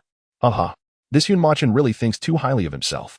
Just because he has climbed to the side of the esteemed Luo Zihan, he believes everyone will grant him respect. Indeed, although Yun Mochen possesses decent skills, he pales in comparison to true prodigies. His place in the top 3 is merely due to his fortunate lineage. Exactly. It is so unfair. Not to mention Luo Zihan. Even that sea girl at the 6th level of the Golden Core could unleash peak powers of the 8th or 9th level. Had she been a bit luckier and avoided Meng Muan and Bu Kong, she could have easily secured a spot in the top 3. Yet she seems to have intentionally lost to Yun Mochen. It is infuriating. Ugh, what is this? Can good looks really be a substitute for talent? Well, it seems they can. It is said that the separation fee promised to Yun Mochen by the Emperor Zhu amounts to a staggering 100 million. The realization struck Meng Muan, and she felt as if she had been toyed with, her expression turning icy. Drawing a long whip from her spatial ring, she advanced towards Yun Mochen. At the same time, a voice, reminiscent of an imposing woman, echoed in Yun Mochen's ears. "Oh, I am quite curious as to what reason you could possibly present to persuade me." After that day, Did the Grand Elder speak ill of me? I sense he remains unconvinced. That day you are. Meng Yuan instantly caught herself, halting her words, her body trembling slightly. A faint blush appeared on her cold, exquisite face. She had never even encountered Yun Mochen before, yet he claimed to have a conflict with the Grand Elder Meng Yang. The fact that he could leave the 9th level of the Great Ascension utterly helpless, reduced to whispering slander, could only point to the sword immortal. In her mind, the image of an exceedingly unattractive youth materialized before her, as I gazed upon the extraordinarily handsome visage of Yun Mochen. Even the revelation of the truth could not compel me to reconcile the two faces into one. Could it be? Yun Mochen is the sword immortal? I refuse to believe it. Chapter 87. Yun Mochen, is this your hidden card? Oh, I cannot accept this. That hideous brat could not possibly be Yun Mochen. How could he possess the skills of disguise to deceive me, let alone the clan leader? Indeed, I must be dreaming. Ah Ching, could you add a bell? I wish to vent my frustrations upon you. Get lost. You lecherous fiend. I'll pay extra. That could be arranged. Meng Yang sprang up from the bed, his expression a mixture of shock and bewilderment. Yet, in the end, he conceded to this reality and called Meng Di. Yes, I am at the scene. Where are you? The deep voice on the other end startled Meng Yang, causing him to hastily pull up his half-lowered trousers and vanish from sight. Yun Mochen and Meng Yuan seemed to be playing a riddle, leaving the other candidates utterly perplexed. According to the storyline, shouldn't Meng Yuan be furious and overpower Yun Mochen? What is happening here? And what of the elder? The chief elder of the Meng clan must possess at least the cultivation of the Great Ascension stage, ranking among the most formidable beings in all of Huaxia. They could easily establish a premier family in any city. How could there possibly be any connection to Yun Mochen? I must have misheard. Yes, I definitely misheard. Standing atop the Divine Ascension platform, Yun Mochen faced the gentle breeze, his newly donned white robes fluttering slightly. He neither struck nor spoke, simply observing Meng Yuan in silence. Upon witnessing this scene, Zhu Qingyan felt no pangs of jealousy, for she had already deduced the truth. Presumably, Yun Mochen had revealed his identity within the void divine realm to her, hoping to dissuade her from any confrontation that might offend his dear friend. Miss, this Yun Mochen say another word, and you shall depart, she retorted, her expression shifting dramatically, disregarding years of friendship with her confidant. Casting a cold glance with her exquisite features, and speaking with indifference. Lu Yi, upon hearing this, trembled with fear, hastily kneeling to apologize. I acknowledge my mistake. Please, do not be angry, miss. I shall not speak again. Lu Yi hailed from an imperial lineage, despite her usual camaraderie with Zhu Qingyan. She understood well the gravity of the situation. If Zhu Qingyan truly became enraged, the hierarchy of master and servant would remind her that it would be tantamount to courting death. For a long while, Su Jiupao, upon seeing Meng Yuan's expression on the Divine Ascension platform, exclaimed as if he had stumbled upon a grand secret. Impressive, Brother Yun. I never imagined that the Meng Yuan I failed to woo harbored affection for you. Ouch, ouch, ouch. Sea girl, let us communicate properly. The sea girl promptly pinched a roll of fat around Su Jiupao's belly and twisted it fiercely, causing him to yelp in pain. Humph. Brother Yun is not some fickle-hearted fool. Speak another word, and I shall pinch you again. And who were you just mentioning as being in love? And no one. Humph. So, are we still fighting? As Meng Yuan gradually calmed the tempest within her heart, she instinctively ran her fingers through her flowing hair, her gaze wavering. Unable to meet Yun Mochen's eyes directly. With no hesitation, Yun Mochen remarked, I have witnessed your previous battles. Indeed, you are quite formidable, even surpassing Jian Fu Sheng of the 7th layer. A shiver coursed through Meng Yuan, the blush deepening beneath her skin. Since childhood, she had admired sword cultivators, believing their carefree, unparalleled prowess to be irresistibly alluring, provided they possessed good looks. After all, she was the type of girl whose worldview aligned with her admiration for handsome men. If Yun Mochen bore a grotesque mask, her affection would falter. However, Yun Mochen's subsequent statement sent the atmosphere spiraling into a frenzy. If I do not resort to my trump cards, I might not necessarily defeat you. Laughter erupted around them. Was Yun Mochen truly deluded? Did he genuinely believe that besting a 4th-layer golden core cultivator like Jiang Qing would render him invincible? Even to the imperial princess? Indeed, it was laughable. Just moments ago, he had barely survived a duel with Jian Fuxing, a 9th-layer golden core cultivator. And now he dared to act so arrogantly before the princess. The surrounding clamor surged like a tide. Meng Yuan glanced at Zhu Qingyan, offering a knowing smile before turning to Yun Mochen. Yun Mochen, you've already engaged in 3 mock battles. If I grant you another, would you? As a man, not consider your pride? Let us settle this in one decisive move. Deep within Meng Muwan's heart lingered a tinge of defiance. Despite Yin Mochen revealing a power that surpassed her own by 5 realms since their last encounter, he remained merely a foundation establishment cultivator. She, on the other hand, was an 8th-layer golden core cultivator. Even if he possessed sword intent, she believed she could still triumph over him. Moreover, he had recently been elevated to imperial prince by her father. Did that not elevate her status as the imperial princess? Regardless of the outcome, it would ultimately be a victory for the Meng clan, incurring no loss to her lineage. Why not seize the opportunity to test herself? As these thoughts swirled in her mind, an unprecedented desire for conquest began to blossom within her, a yearning to conquer Yin Mochen. Suddenly, she shook herself from her reverie. What am I thinking? She exclaimed, blushing at the thought. Sensing the pride that resided deep within Meng Muwan, Yin Mochen could only acquiesce. Then let us proceed. Should I inadvertently harm you, please forgive me. Enough with the pleasantries. Prepare yourself. With that, Meng Muwan's whip erupted with an unfathomable surge of energy. The very air trembled violently as the whip undulated in the atmosphere. In an instant, she moved, her expression resolute, as she channeled all her spiritual power into the whip. In a flash, the whip ignited with an astonishing blue flame, transforming into a fearsome azure spirit serpent with 2 fangs, lunging towards Yin Mochen with ferocity. Spirit serpent, tear the heavens! Meng Muwan cried out, her voice ringing with determination. The terrifying blue spirit snake surged directly towards Yin Mochen, causing the very space it traversed to tremble violently. A sense of profound dread enveloped him. With an expression of stoic resolve, Yin Mochen harnessed the dual essence of his marksmanship, channeling it into the blood-red spear he wielded. In a sudden burst of energy, he leaped off the ground, hurtling towards Meng Muwan. Angry dragon devours the heavens, he cried out, as the spectral image of a ferocious dragon emerged behind him, seemingly imbued with the power to consume the sky, opening its gaping maw to confront the celestial snake. With a thunderous roar akin to the collapse of the heavens, the air quaked as if the very firmament trembled in response. Yet neither combatant retreated immediately. Their weapons clashed, unleashing 2 formidable forces in a fierce contest.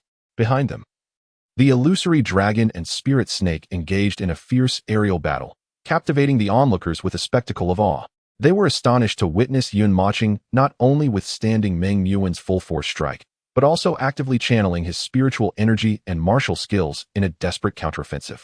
However, due to his failure to transcend to the Golden Core stage, he began to descend gradually amidst the clash, ultimately crashing heavily to the ground. Is this your trump card, Yin Mochen? I must say, I am quite disappointed. Despite possessing sword intent, he resorted to his marksmanship in this decisive moment, leading Meng Muwan to subconsciously perceive the dual essence of his marksmanship as his true ace, prompting a disdainful thought. Chapter 88, Life and Death by Fate. Wealth and honor from heaven. Haha, did you see that? Yin Mochen's expression reveals he is clearly on the verge of collapse. Princess, push forward. Defeat Yin Mochen. Soon. The crowd noticed that while Yin Mochen continued to unleash energy, it appeared increasingly feeble compared to the power Meng Muwan was wielding. Prepare yourself. Blood refinement, unleash now. Yin Mochen roared inwardly. In an instant, his demeanor transformed into one of fierce savagery, and an overwhelming aura erupted from him with reckless abandon. Meng Muwan was taken aback, frantically channeling her own spiritual energy. Yet, the terrifying surge emanating from Yin Mochen escalated far too rapidly, occurring in the blink of an eye, leaving her no time to mount a defense. She felt her grip falter as she was propelled backward by an unstoppable force. Boom! Meng Muwan crashed heavily to the ground, and in her wake, debris flew and dust billowed. Almost all present stood frozen, exchanging bewildered glances, their expressions a mixture of shock and disbelief. Yin Mochen defeated the princess in a single move. How could this be? Yin Mochen stood impassively, observing Meng Muwan quietly as he slung his long spear across his back, allowing the dust to swirl around him, his white garments remaining pristine. You have lost. Coughing, Meng Muwan licked the blood from her lips, her eyes filled with incredulity. Though injured, her wounds were not fatal. However, their agreement had been to determine the victor with a single strike. The outcome was unmistakable. She had lost, and it was a decisive defeat. The opponent sustained not a single injury, yet inflicted harm upon oneself. Yin Mochen, I shall return to challenge you. In Meng Muwan's breathtaking demeanor, there was no trace of anger, only an overwhelming desire for conquest and exhilaration. Subsequently, she descended the stage amid the astonished gazes of the crowd, leaving Yin Mochen solitary upon the divine ascension platform. Ah, this is impossible. Just arriving at the scene, Meng Yang beheld this spectacle, his expression steeped in despair and sorrow. A resounding slap echoed against his forehead, igniting his fury as he spun around, bellowing, "Who the hell struck me? Master, do not stand there foolishly. Swiftly take the imperial daughter for treatment." Meng Yang, filled with trepidation upon recognizing the newcomer as the Dream Emperor, promptly teleported to Meng Yuan's side, expressing concern, "Imperial daughter, are you unharmed? I shall escort you for treatment." Meng Yuan waved her hand dismissively. "No, I wish to witness his ensuing battle." "Grand Elder, I am fine. I have merely sustained a minor injury, cough cough." In that instant, Meng Yuan unexpectedly bowed her hands towards the heavens and declared, "Elder Zhu, I forfeit the upcoming match." Upon her proclamation, the crowd murmured in regret, deeming it a pity. However, upon further reflection, they acknowledged that there was another opponent she could not surpass, rendering the points system futile, and they chose to accept her decision. Elder Zhu Jintian nodded slightly and announced, "Since Meng Yuan has chosen to forfeit, let us now proceed to the final battle of this year's Huaxiao ranking tournament, pitting Zhang Nantian against Yun Mochen. Zhang Nantian, please take the stage. Yun Mochen, rest momentarily. The contest will formally commence in 2 hours, should your strength be restored." As he spoke, hundreds of spirit stones descended from the sky, landing beside Yun Mochen. Upon hearing this, Yun Mochen respectfully acknowledged, "Thank you, Elder Zhu." He then commenced the restoration of his spiritual energy. Xiaoyao, did Yun Mochen just utilize some secret technique? How did his power surge so abruptly without any preceding signs, as if his strength escalated instantaneously? Jiang Mo, who had only recently emerged from sorrow after losing 20,000 spirit stones, was no longer pompous. He began to pay serious attention to this previously overlooked individual. "Are you suggesting that?" Zhang Xiaoyao paused, tilting his head slightly. Jiang Mo, with a grave expression, nodded and discreetly conveyed, "Chu Xiaoling has consistently mentioned her brother, and Yun Mochen bears the surname Yun. Moreover, which family aside from the imperial clan could possibly possess such a top-tier secret technique? Do you not find this somewhat suspicious?" Jiang Mo's words caused Zhang Xiaoyao to tremble suddenly. He felt a disorienting clarity. Perhaps this was the root of the inexplicable thrill he had sensed within himself. No, wait. If Yun Mochen is indeed the prince of the Yun clan, then Chu Xiaoling was thoroughly defeated by Jiang Nantian that day. Yet I did not witness him uttering a single word against the prince. Clearly, there is no connection between them. That is precisely what makes him so formidable. Xiaoyao, contemplate this carefully, truly consider it. After a moment, Zhang Xiaoyao shook his head, stating, "Do you believe that the Cloud Emperor is foolish enough to allow us to discern the identity of the prince he secretly protects? In other words, if Yun Mochen is indeed the Emperor's son, and the Cloud Emperor is subtly influencing events from behind the scenes to facilitate his acceptance among the masses, then something far more dreadful must be unfolding. Why? Because he is on the verge of departing. Or perhaps he is preparing to confront a terrifying ordeal that could very well lead to his demise. Thus, he has no choice but to gradually reveal the hidden Emperor's son to the public as a means of protection. After all, with his prowess, even if he were to leave, no one would know, yet they would still tremble in fear of the Emperor's son." At that moment, Jiang Xiaoyao suddenly smiled and patted Jiang Mo's shoulder, saying, "You criticize me, yet you have become quite mysterious yourself. Stop overthinking. Such occurrences are virtually impossible. What? Are you foolish? Which family would keep the Emperor's son, protected in secrecy, while being pampered by abundant resources within their clan, and have a multitude come to his aid in times of danger? Unlike someone like Yun Mochen, who was abandoned to an orphanage since childhood." Jiang Mo, upon hearing this, sighed in relief and snatched the wine gourd from Zhang Xiaoyao, consuming it in one gulp. However, soon his expression shifted to one of profound sorrow. "Ah, my dear wife, Emperor's son, you must avenge me." Meanwhile, in the stands, a boy adorned with gold-rimmed glasses and no legs was flipping through a yellow notebook. But the pages revealed only a few scattered words. "Fallen immortal emerges, calamity descends." Is Yun Mochen truly the prophesied fallen immortal? This boy was the renowned fortune teller. Just days earlier, he received a letter from his clan, advising him to avoid offending these individuals blessed with great fortune. Consequently, during his recent contest with Xu Youpang and Meng Yuan, he refrained from revealing his true strength. However, due to his association with the Zhitian Pavilion, where he had initiated a betting scheme, he found himself utterly destitute. He dared not respond to them, and he had not even mentioned the matter of Yun Mochen. He was terrified. The clan would undoubtedly learn of his financial ruin and the mountains of debt he had amassed. Alas, my grandfather has yet to come seeking me. Surely he can help me smooth this over.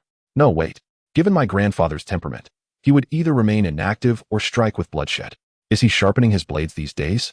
Amidst a tumult of emotions, confusion, despair, and helplessness, the fortune teller abruptly closed his notebook, directing a resolute gaze towards Yun Mochen in the stands. His expression filled with determination. Damn it! Life and death are dictated by fate. Wealth and nobility are decreed by heaven. I shall wager once more. Yun Mochen. My life now rests in your hands. Chapter 89. Yun Mochen vs. Jiang Nantan. Let the battle begin. He then proceeded to broadcast a message in the live stream. Come one, come all. The Zhitian Pavilion is once again opening its betting. Wager on Yun Mochen to win. Odds at 1,200. Wager on Jiang Nantan to win. Odds at 111. Only spirit stones accepted, with a transaction fee of 3 spirit stones per person. As per usual. After real name authentication, spirit stones must be delivered within 3 days, or the Zhitian Pavilion will personally come to collect. Look at this. I've lost everything. And yet, this scoundrel has the audacity to open another bidding round. Well, big brother, you are quite formidable. Are you not afraid that the Zhitian Pavilion will come after you? I fear nothing. If they have the guts, let them come for me. However, soon after, this mysterious account, which had been hurling insults, underwent real name verification, revealing 2 characters, Jiang Clan. The crowd couldn't help but twitch their lips in admiration for the audacity of this enigmatic figure. It should be noted that while the Zhitian Pavilion is not an imperial clan, it possesses a certain mystique that can surpass even that of the imperial families. As for its true strength, no one knows, yet it has stood resilient in the land of Huaxia for a century. It is not that no one has sought answers from the Zhitian Pavilion, but those who have vanished without a trace thereafter. On the other end of the phone, Zhang Emo glared at the screen, seething with rage, cursing incessantly. What is Zhitian Pavilion anyway? If they have the capability, let them come face me. Yet soon.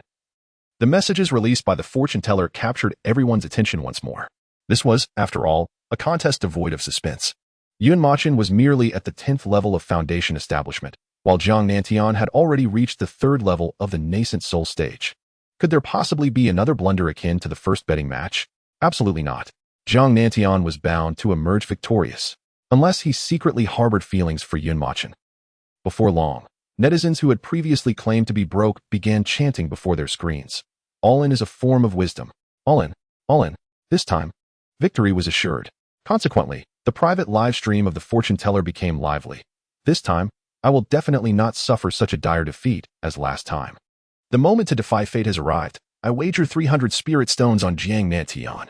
Hold on, buddy, are you really that wealthy? Did you sell your trousers after losing last time? My ex-wife's family owns a mine. I've booked a hotel for tonight.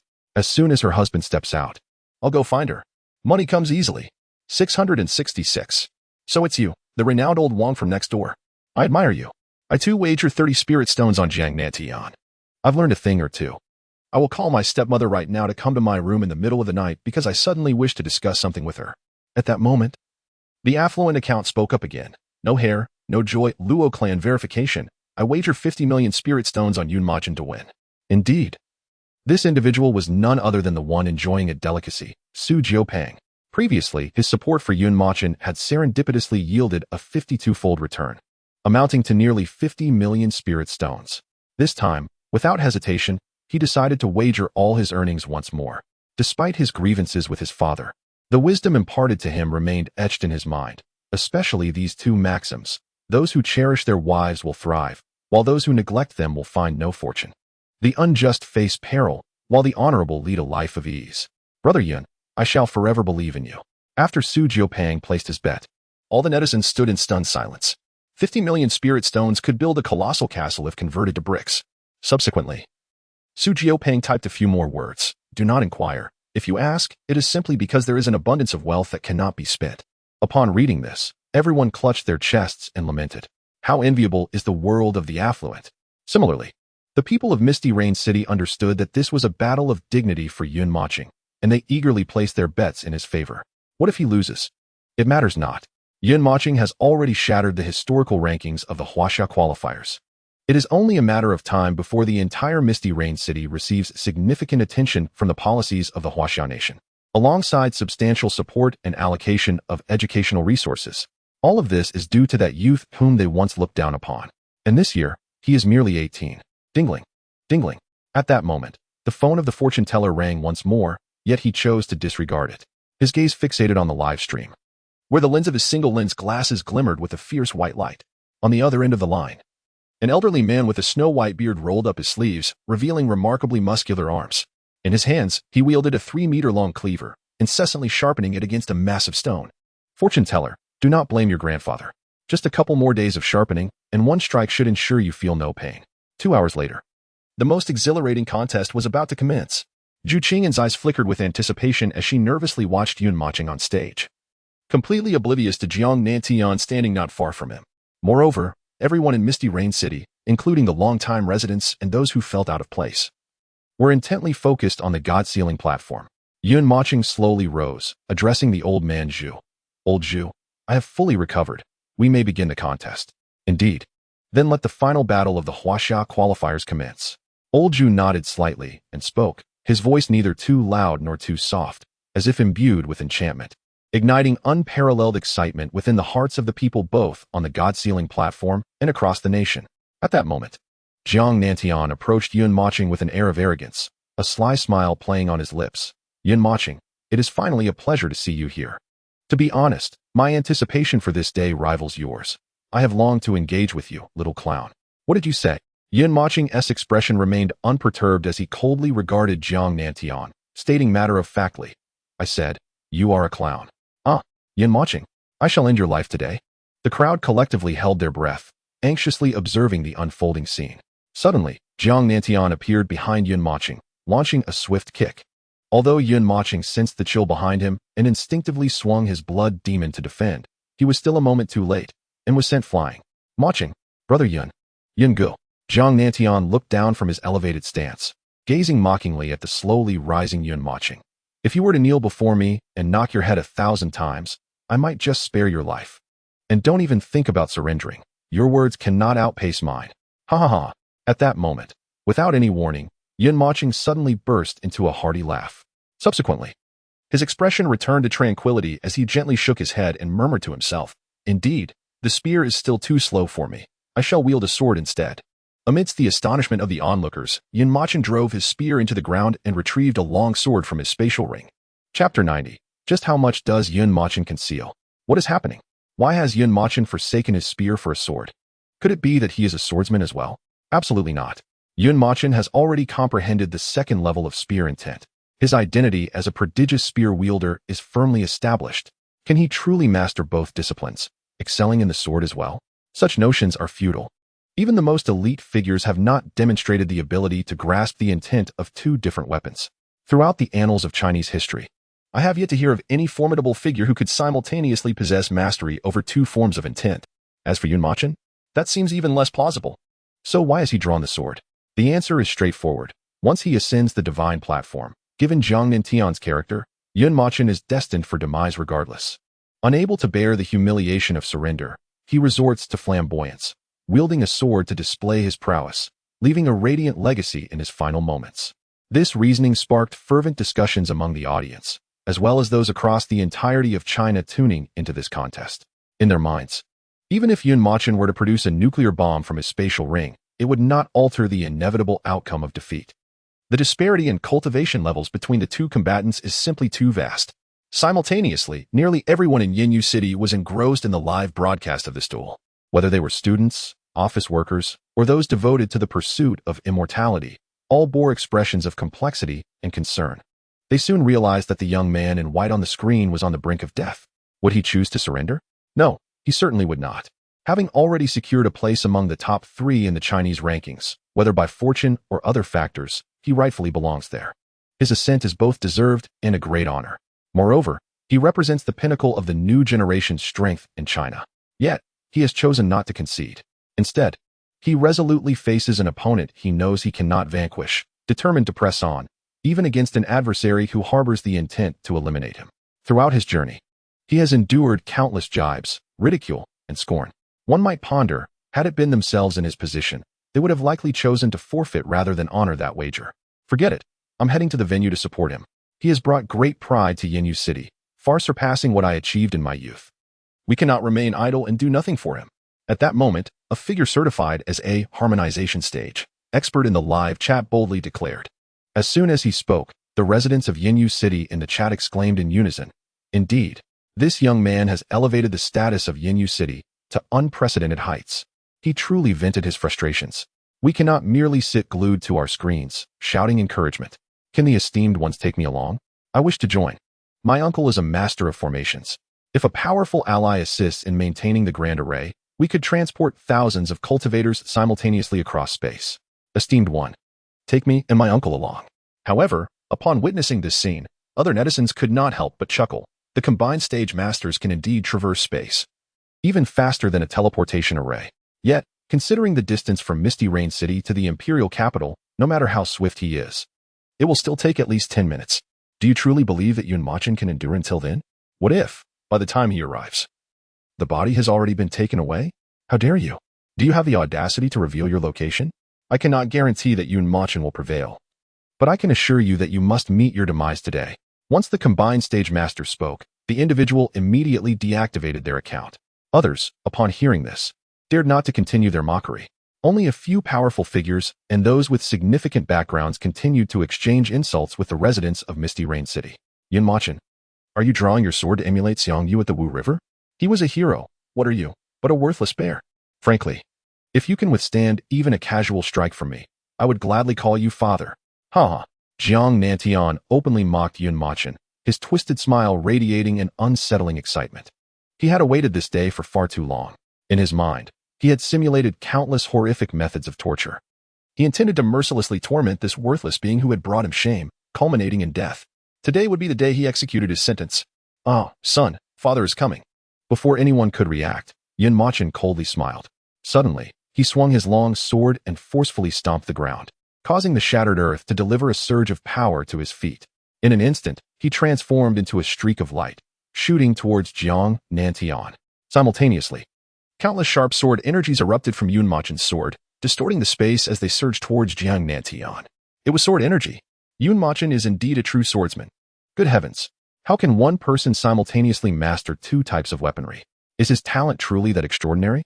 Indeed, it is utterly inconceivable. How much more does Mochen conceal? The onlookers gasped in astonishment. Only those capable of unleashing sword energy and severing their hair with a single strike could be deemed true swordsmen. Not merely those who can wield a sword a few times. Just this feat alone would deter countless cultivators. Otherwise, the number of swordsmen in the Huaxian nation would undoubtedly be the highest. After all, it is undeniably cool. Upon witnessing this strike, although Jiang Nantian displayed a hint of surprise, it quickly morphed into profound disdain. He did not even draw his Tang Dao. Instead, he simply raised his hand, unleashing a terrifying energy that instantly engulfed the entire arena. Die. As the words fell, Jiang Nantian gently pushed his palm, unleashing energy that surged forth like a cannonball, suddenly hurtling toward Mochen. The very space it traversed trembled violently, sending shockwaves through all present. Those who regained their composure collectively held their breath at this astonishing sight. While it was undeniable that Mochen possessed remarkable talent, Jiang Nantian was even more formidable. Achieving the third level of the nascent soul stage at merely 18 years of age was something even novels would hesitate to depict. Mochen appeared to have no chance of victory. Alas, why must there be both Yun and Jiang? Just as Mochen's sword was about to cleave the terrifying energy rushing toward him, an unexpected turn of events occurred. Suddenly, a more enigmatic and fearsome power erupted from within him, akin to a volcano unleashing its fury, wildly surging toward the energy Jiang Nantian had released.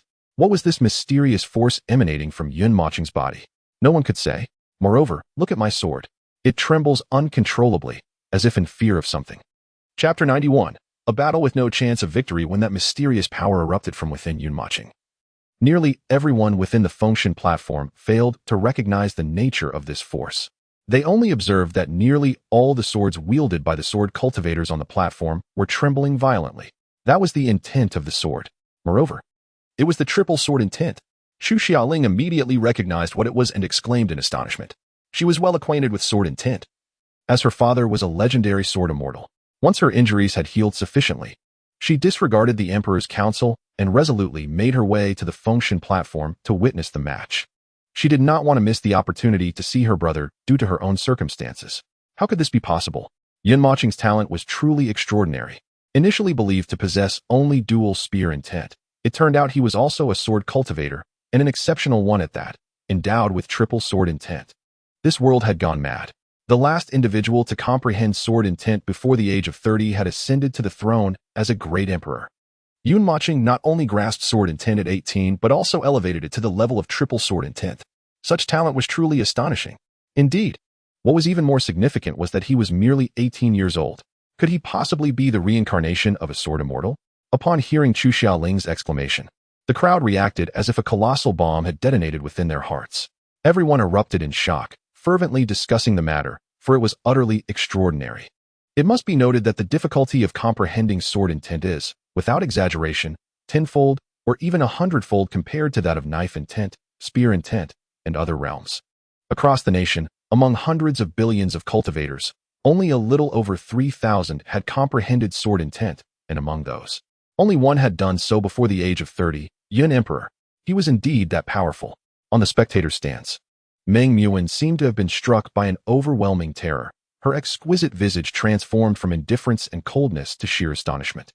As she gazed blankly at the figure on the function platform, it turns out that I am utterly unqualified to have him reveal his trump card. Could he truly be my brother? Xiao Ling, with her wide-open eyes, stood up from the viewing platform, instinctively rising onto her tiptoes, desperate to catch sight of every movement made by Yun Mochen on the god-sealing platform. Her previously disheartened heart was reignited with hope.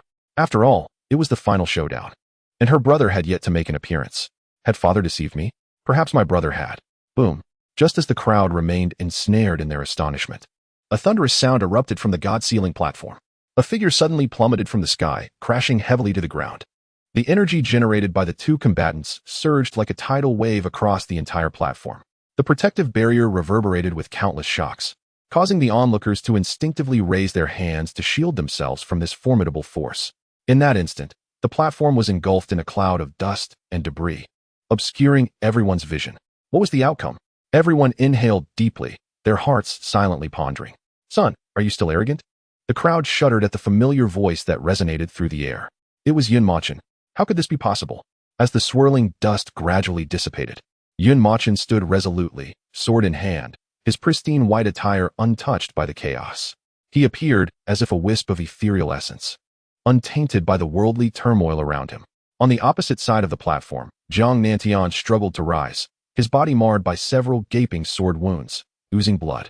Yun Mochen had indeed inflicted injury upon Zhang Nantian.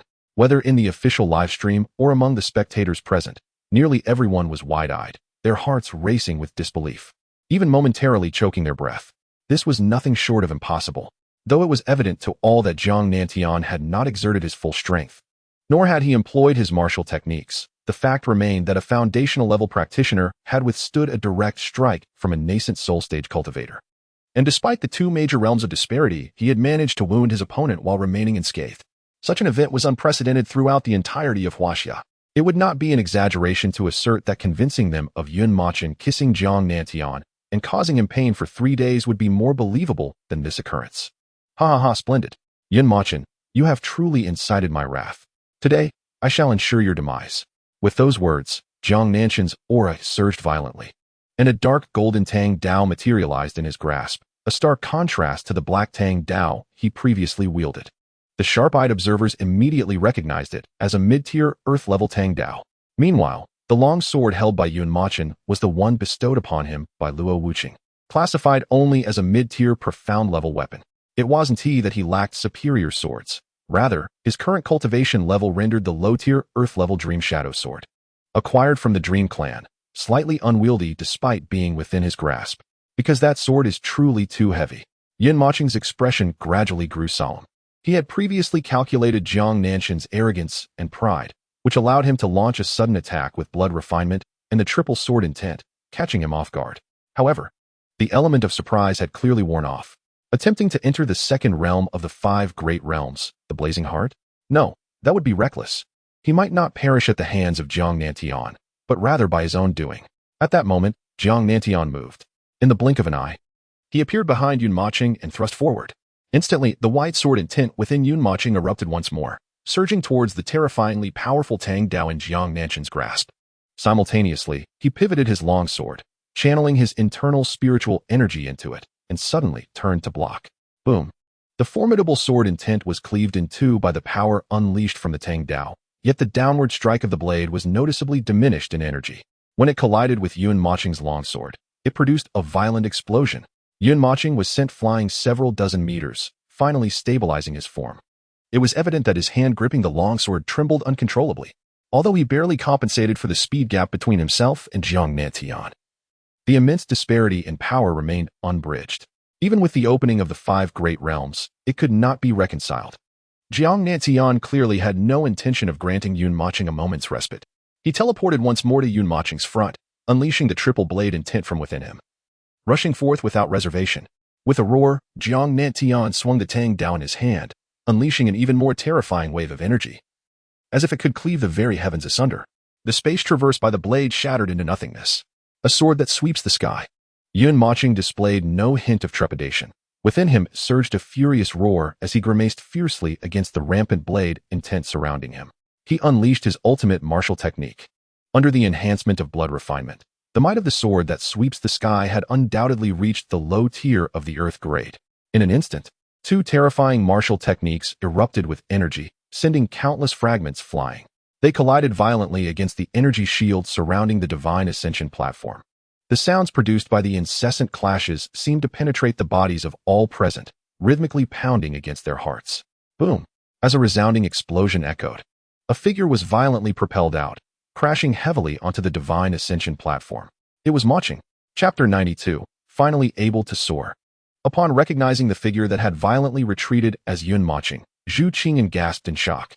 The once aloof and ethereal Zhu Qingyan now resembled a weeping girl, tears streaming down her face. She trembled uncontrollably, her nails deeply embedded in her palms, causing blood to flow continuously. Zhu Qingyan, calm down. If you do not regain your composure, before I can take control of your body, that force will annihilate both of us. Just then, as Zhu Qingyan found herself enveloped in a tempest of confusion, an enigmatic female voice unexpectedly materialized in her mind, imbued with palpable fear and rage. However, do not presume to seize my body, for I am still myself, she retorted coldly after a moment of introspection. Her gaze then shifted to Yun Mocheng, filled with concern and anxiety. Foolish woman, just wait. He will soon abandon you, just like in the previous life. The voice in Zhu Qingyan's mind echoed frantically, as if driven to madness, fervently shouting in her consciousness.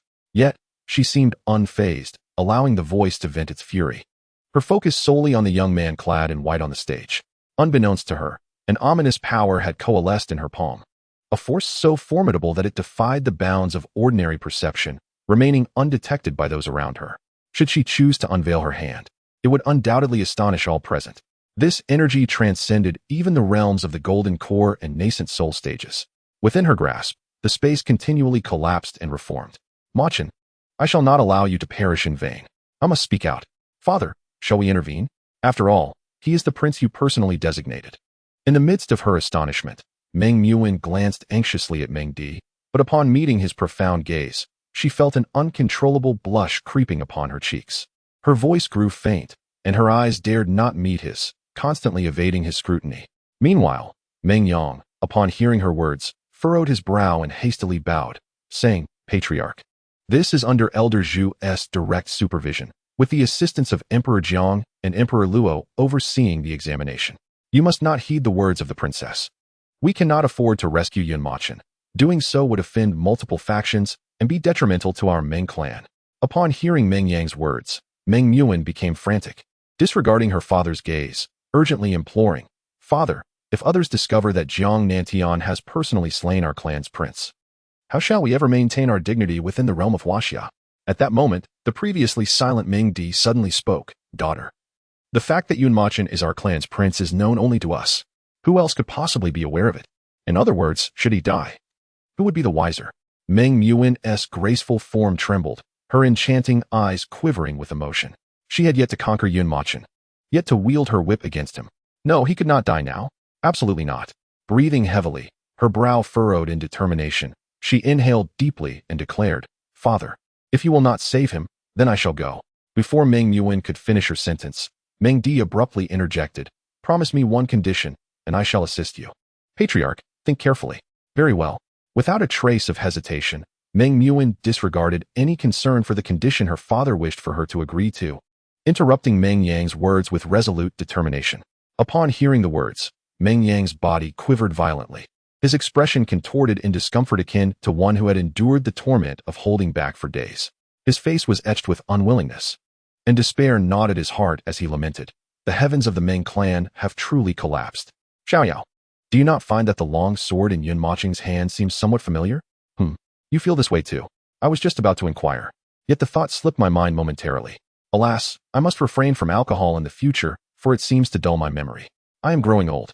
Nevertheless, to return to the matter at hand, Yun Mocheng's talent is, in certain respects, as monstrous as that of the Emperor's son. Not only has he comprehended the dual essence of the spear, but he has also grasped the triple essence of the sword. Truly astonishing. However, one can only blame his ill fate for being born in the same era as the Emperor's son, and even harboring enmity towards him. Thus, his demise is inevitable. Zhang Nantian, I curse you. Gazing at the fallen Yun Mocheng on the god-sealing platform, Su Jiao, unable to swallow the last morsel of food in his mouth, looked at Zhang Nantian with rage, his body trembling incessantly. Brother Yun. Beside him, the mermaid's eyes brimmed with tears, her heart racing as she watched Yun Mocheng, her mind replaying the moment in the secret realm when he had stood protectively in front of her. It is time to act. On one side of the viewing platform, a middle-aged man with a dark, bushy beard rested his hand on the cleaver at his waist, his murderous intent palpable. He leaned towards a middle-aged woman beside him and whispered, "Yes, the clan head has sent word." The woman nodded, her gaze drifting to the basket of vegetables she held, her eyes narrowing coldly as she remarked, "Once the sound of the Cloud Emperor's cannon reverberates through the skies, the hidden million-strong army will eliminate anyone who dares obstruct the young master, cleanly, including those 3 in the sky. Above, there were no others. Only Zhu Jintian and the 2 emperors. Young master, you shall soon come to understand your true identity. I shall personally disclose it to you and will not go back on my word." On the opposite side of the platform, a stunning woman with braided hair opened her phone case and gently caressed the photo of a plump, cherubic boy within, her expression radiating tenderness. Subsequently, her enchanting eyes turned to the god-sealing platform, her demeanor swiftly transforming to one of chilling resolve. "Come on, Yun Mocheng. We, the people of Yinyu, have come to support you in battle. Rise up." At that moment, a cacophony of shouts erupted from outside the god-sealing platform, drawing the attention of the crowd, who gazed skyward in astonishment. There, almost 1,000 cultivators hovered in the air, fervently calling out to the prostrate Yun Mocheng. Their cultivation levels no less than the Golden Core stage. What those within the god-sealing platform did not realize was that beneath them stood nearly tens of thousands of lower-tier cultivators from Yinyu City, equally fervent in their cheers. "Yun Mocheng, rise up for me. I have summoned all the array masters known to my uncle, bringing nearly 20,000 residents of Yinyu City to support you. You must not let me down. Go on." At that moment, Cloud Mochen, lying on the ground, seemed to sense the collective call of the crowd. Gradually mustering the strength to rise from the brink of collapse, he slowly stood up from the vast pit. But the violent turbulence within him caused a spurt of blood to erupt from his mouth. Above him, at a height of 100 meters, Zhang Nantian wore a malevolent grin, one that bordered on madness.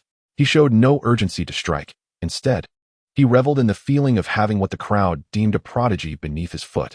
He longed to give those who cared for Cloud Mochen a glimmer of hope, only to crush him down once more. What of comprehending the essence of 2 weapons? What of mastering the triple sword intent? In the end, he would still be ruthlessly trodden underfoot. Ha ha ha, Cloud Mochen, I shall grant you another chance. Come and lick my shoes clean. Truly, perhaps I might reconsider and spare your life. Cloud Mochen paid no heed to him. He merely lifted his head, facing the somewhat blinding sunlight. He allowed the rays to cascade over his face, entirely disregarding Zhang Nantian in the sky, and gazed toward the azure expanse behind him. A smile emerged upon his lips, one that no one could have anticipated. At last, I can soar. Chapter 93, Cloud Mochen takes flight. Witnessing this scene, nearly everyone in the crowd fell into an unexpected silence, their eyes wide with bewilderment. Confusion and disbelief filled their expressions. What was Cloud Mochen doing? Had he truly been rendered senseless by fear? What a pity it was. Such a monstrous prodigy was on the verge of falling. Had he not been destined for such a fate, he would undoubtedly become a formidable force in the future. Alas, one could only blame his ill fortune for harboring delusions of challenging the imperial clan. Indeed, knowing that no amount of effort could alter the fact of his girlfriend's impending marriage, it was a blow too great for anyone to endure. Zhang Nantian was about to kill him, yet he did not resist, gazing at the sky with a foolish grin. Truly, what could be so captivating in the heavens? Look at the sky. A voice cried out from the crowd, and instinctively, nearly all eyes turned skyward. What was once a clear and bright blue sky began to darken visibly. Ominous clouds, as if summoned by a gathering storm, rushed toward the ground, swirling chaotically in the air to form an enormous vortex. In the blink of an eye, the clouds thickened, and the sky seemed almost within reach. Darkness enveloped the realm, as if a greedy demon sought to engulf the entire world. Within the storm clouds, terrifying thunder rolled like a tidal wave, and lightning lashed out like a whip, churning violently as if 1,000 steeds were galloping forth, shaking the earth. Each rumble of thunder echoed the furious proclamations of an enraged heaven. This is the tribulation. Who dares to undergo the trial here? Have you a death wish? There are hundreds of thousands below. Emperor Luo's expression hardened, and he erupted in fury, shouting towards the entirety of the god-sealing platform. Upon hearing these words, all present on the platform were struck dumb, their faces turning pale with horror, their bodies trembling involuntarily, their teeth chattering in fear. What a terrifying tribulation! I have witnessed Yuanian cultivators endure thunder tribulations, and the thunderclouds observed were at most a few kilometers in diameter. However, the thundercloud looming before us now spans several hundred kilometers. This undoubtedly signifies a powerful being at the ascension stage, undergoing a tribulation of monumental proportions. Oh heavens! Are we to perish? Esteemed one, we must flee. I feel I have yet to truly live. I dread being struck down by this thunder tribulation. Oh, how terrified I am. As we approach the end of our lives, let us share a final word. Dear Aunt Kai, go away. Elder Zhu also sensed the terrifying nature of this thunder tribulation. He bowed respectfully to those around him, his voice resonating like thunder across the entire Fengshan platform. Fellow cultivators, I implore you to vacate the Fengshan platform immediately. Should this thunder tribulation descend, it will surely endanger these children. I grant you 3 seconds. Should you not appear within that time, I shall personally obliterate your tribulation. As he spoke, an overwhelmingly fearsome aura emanated from beneath Elder Zhu's feet, surging wildly into the surrounding void. The very fabric of space, touched by this aura, began to fracture, as if a single step could shatter the entire firmament. 1, 2. 3 seconds passed, yet no one responded. Elder Zhu's expression hardened, and he bellowed, "The Huaxiao rankings are hereby suspended. All must evacuate the Fengshan platform at once. All those present with cultivation levels above the integration stage, join me in shattering this thunder tribulation." Boom. No sooner had he finished speaking than a more deafening thunderclap echoed through the air. Immediately thereafter, from the very heart of the swirling thunderclouds, a terrifying bolt of lightning shot forth towards the Fengshan platform. The speed was such that no one had the time to escape the scene. Emperor Zhang's countenance changed dramatically as he was the first to act, fervently channeling his internal spiritual energy and wielding his Tang Dao to cleave at the thunder tribulation. He could ignore others, but his son remained on the Fengshan platform. "You wretched boy, once I vanquish this tribulation, I shall deal with you first." Fury etched upon his face. Emperor Jiang, despite his best efforts, could not discern the mastermind behind this thunder tribulation. Yun Mochen stood steadfast, observing Emperor Zhang's attempts to combat the thunder, a faint smile playing upon his lips, inwardly relishing the moment. "Is my overwhelming heaven technique merely for your amusement?" Boom. With a deafening crash, the formidable lightning dissipated, and Emperor Jiang was hurled back several hundred meters, only gradually regaining his balance. His expression shifted drastically. How powerful could this individual be? The might contained within the thunder tribulation was so utterly terrifying that it could force back someone of his cultivation level by 100 meters. Rumbling. Before he could fully comprehend the situation, yet another bolt of lightning, imbued with unfathomable power, descended. Everyone could sense that this lightning's might far surpassed the first. "Why are you all standing there? Come and assist." Seeing this scene, Emperor Jiang shouted. Simultaneously, he called down to his son, Jiang Nantian, "Son, keep your distance. The power of this tribulation can annihilate even integration stage cultivators. Father, please be cautious as well." Hearing this, Jiang Nantian moved toward the edge of the Fengshan platform, choosing not to fly away, as the energy shield could also withstand a portion of the lightning's might. As he soared into the air, he realized it was far too late. The thunderous bolts rained down like cascading droplets, and a mere brush against them would spell his annihilation. Unbeknownst to him, however, Yun Mochen below was also gravitating toward his direction. What the hell? Why is this thunderstorm targeting me? The once straight descent of the lightning suddenly veered, as if commanded, and charged towards Jiang Nantian's location with ferocity. Jiang Nantian, bewildered, shouted in panic and fled, but the ferocious thunder pursued relentlessly. Boom. This time, The terrifying lightning was shattered by a united front from Emperor Jiang and others, yet the expressions on their faces were far from pleasant. Their tingling hands instinctively clasped behind them. Emperor Jiang, that thunderstorm can't be your son S, can it? Why is it relentlessly chasing that boy? If I hadn't reacted swiftly, your son would have been in grave danger. Emperor Luo, clearly sensing the anomaly, hastily confronted Emperor Jiang. Such nonsense. My son just recently weathered a thunder tribulation. How could it strike again? Rumble. At that very moment, as Jiang Nanshan's words fell, the ominous thunderclouds seemed provoked, erupting with the most thunderous roar ever recorded. Following that, a third and even more horrifying bolt of lightning surged forth from the clouds, transforming into a terrifying blue-black dragon. Its fearsome eyes radiated an unimaginable fury, opening its gaping maw as it lunged towards Jiang Nantian once more. Why is it always me? Jiang Nantian's face turned pale as he screamed in despair and fled once again, with Yun Mochen hastening to follow suit. The transformation of the thunder tribulation. Who could it possibly be? Without unparalleled, divine talents, one could never provoke such frenzied retribution from the heavens. In fact, only 5 emperors in the annals of Chinese history had ever summoned a transformation of the thunder tribulation. Some knowledgeable cultivators gasped in astonishment. Esteemed colleagues, this lightning is not to be underestimated. Please, do not hold back. Elder Zhu sensed the immense power of the thunder and unleashed a fearsome aura. Clenching his fists, he struck at the lightning racing toward Jiang Nantian. Simultaneously, Emperor Jiang, Emperor Luo, and several other advanced cultivators joined forces to combat the terrifying blue-black thunder dragon. Boom. Their collective strike shook the heavens and the earth, obliterating the thunder dragon into nothingness, scattering it like stardust across the sky. The expressions on everyone's faces reflected their own discomfort, particularly Emperor Jiang, whose pallor was the most pronounced due to his exertion. Had the thunder dragon truly descended, it would have been his son in peril. Inhale, exhale. At last, they came to a halt. A wave of relief washed over them, their countenances gradually relaxing.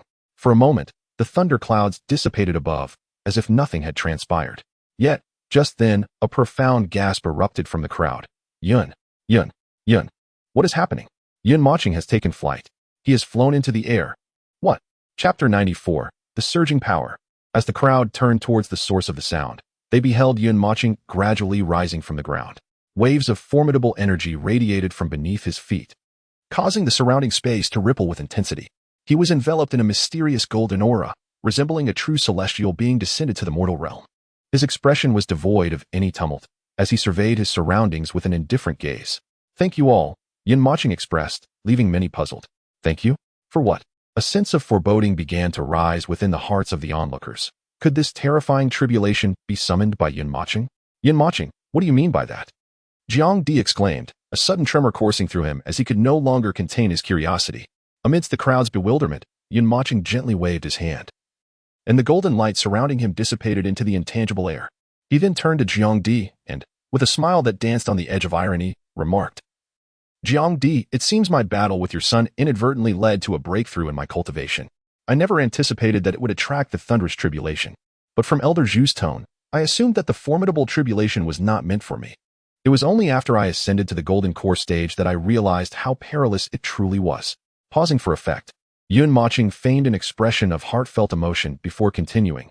Earlier, I deliberately observed that when the tribulation descended, you were the first to come to my aid. Alas, without your selfless assistance, I would have surely perished. With his declaration, the crowd was left in utter shock, gazing at Yun Mochen as though he were a monstrous enigma. Suddenly, the atmosphere erupted into fervent discussions. This is utterly insane. A tribulation that could barely be withstood by several crossing tribulation and great ascension experts originated from Yun Mochen? Is he even human? Who else experiences tribulations upon achieving the golden core stage? Even more alarming, the might of this tribulation rivals that of a great ascension expert's breakthrough. Has he truly reached a level of talent that provokes the heavens to such extremes? Meanwhile, Jiang Di's countenance darkened to an extreme, his eyes burning with palpable fury, nearly transforming into something tangible. So all my efforts were merely to save this little brat. I was trying to rescue my son. Who do you think you are? Were it not for the presence of Zhu Jintian beside him, he would have relished the opportunity to strike Yun Mochen down with a single blow. So you intentionally followed me? Jiang Nanshan's face twisted into a ghastly expression as he shouted at Yun Mochen in rage. What's wrong? You're allowed to kill me, but I cannot retaliate against you. With that, a wave of shock rippled through the crowd. How dared Yin Moching voice such words with Jiang Di present? Very well. Very well. Zhu Jintian interjected. Now that the tribulation has dissipated, can we proceed with the assessment? He glanced at Jiang Di, who remained silent, and nodded in agreement. After receiving permission from Jiang Nantian, Yin Moching's expression suddenly morphed into one of madness. Yin Moching, do not presume that just because you have broken through to the golden core stage, you truly believe in your prowess. Before Jiang Nantian could finish his words, Yin Moching abruptly vanished from sight. Before anyone could react, a deafening sonic boom reverberated through their minds. How swift! Jiang Nanshan's expression changed dramatically, no longer concealing his strength. He drew forth his mid-level earth-grade Tang Dao, scanning his surroundings with grave intensity. Your father is above you. As a chilling voice echoed, Jiang Nanshan's heart jolted. A wave of unease washing over him, and he instinctively swung his Tang Dao upwards. Clang! The sharp sound of metal clashing rang out, and Jiang Nantian was instantly jolted backwards, soaring several dozen meters before stabilizing his form. The numbing sensation in his hands caused his expression to shift. But Yin Moching offered him no respite, reappearing before him once more. Raising his long sword, he delivered another strike. This sword strike, seemingly straightforward, actually contained the immense power augmentation derived from Yin Moching's breakthrough into the blood refinement realm. Terrifying. Jiang Nanshan's pupils constricted as he sensed the dreadful force within. Furiously channeling his formidable triple knife intent towards the Tang Dao in his grasp. Bang! With a muffled thud, Yin Moching was sent reeling backwards. Yet surprisingly, there was no trace of fear or discomfort on his face. Instead, he radiated sheer exhilaration. Delightful. Bring it on, Yin Moching thought to himself, his eyes gleaming as if he had spotted prey. He surged towards Jiang Nantian once more. The source of Yin Moching's excitement stemmed from his recent breakthrough to the first layer of the Golden Core stage. He discovered that, in terms of strength, speed, and reaction time, he had seemingly experienced a qualitative enhancement. What thrilled him further was that while employing blood refinement, he no longer felt the terrifying burden on his body. This meant he could continuously engage in battle using the blood refinement realm. Aside from the significant expenditure of spiritual power, there were no adverse effects whatsoever. This led him to feel an illusion that he could contend with the Emperor of Jiang with just a simple gesture. Thus, he chose not to employ any martial techniques or sword intents, relying solely on the blood refinement realm to spar with Jiang Nantian. He was immensely eager to ascertain just how formidable his current strength truly was. Heavenly severing blade. In that moment, Jiang Nantian roared, swiftly forming a seal with his hands. And in an instant, he vanished from his location. Where did Jiang Nantian go? Someone in the crowd exclaimed in astonishment. It was as if he had disappeared into thin air, leaving no trace of movement. Suddenly, Yin Moching felt a disturbance in the space surrounding him, a ripple that compelled him to instinctively raise his long sword in defense. However, to his astonishment, the sword in his hand sliced through the void, finding nothing at all. The gravity of the situation began to dawn on Yin Moching. Just then, the space around him in multiple directions erupted with intense tremors. As Yin Moching cast a sidelong glance, the very next moment, phantoms began to emerge within the trembling space. Each of these apparitions wielded a tang knife. Lunging fiercely towards him, the blades were imbued with an unfathomable energy, causing the fabric of space to warp incessantly. More critically, a terrifying triple intent surged wildly upon the edges of these knives. Witnessing this scene, the crowd gasped in unison, exclaiming that Yin Moching was doomed. Although he had recently broken through to the Golden Core stage, gaining formidable strength, even managing to hold his own against Jiang Nantian in the beginning, Jiang Nantian remained a formidable nascent soul expert. The moment he unleashed his martial prowess, Yin Moching would undoubtedly find himself utterly defenseless. Indeed, at this juncture, Yin Moching was completely ensnared by Jiang Nanshan's martial technique, surrounded by attacks from all directions, with no hope of escape. How could he possibly evade such an onslaught? Furthermore, the Tianqin knife unleashed by Jiang Nantian seemed to possess an overwhelming power, at least reaching the intermediate level of the earth rank. The strongest sword technique Yin Moching had previously demonstrated was merely at the low level of the earth rank. How could he hope to withstand Jiang Nanshan's Tianqin knife? Chapter 95. Would you prefer to die by your own hand or mine? At this moment, the diviner seated in the spectators' area suddenly crumpled to his knees. Unperturbed by the gazes of the onlookers, he placed his worn notebook upon the ground before him, hands clasped together as if in prayer, silently murmuring, Yin Moching, you must prevail. Zhu Qingyan's expression grew increasingly frigid, the power within his palm trembling violently as if on the brink of eruption. Meanwhile, a host of other spectators, including the plump woman and the incongruous audience from Yinyu City, silently wished for Yun Mochen to turn the tide and emerge unscathed. What was happening?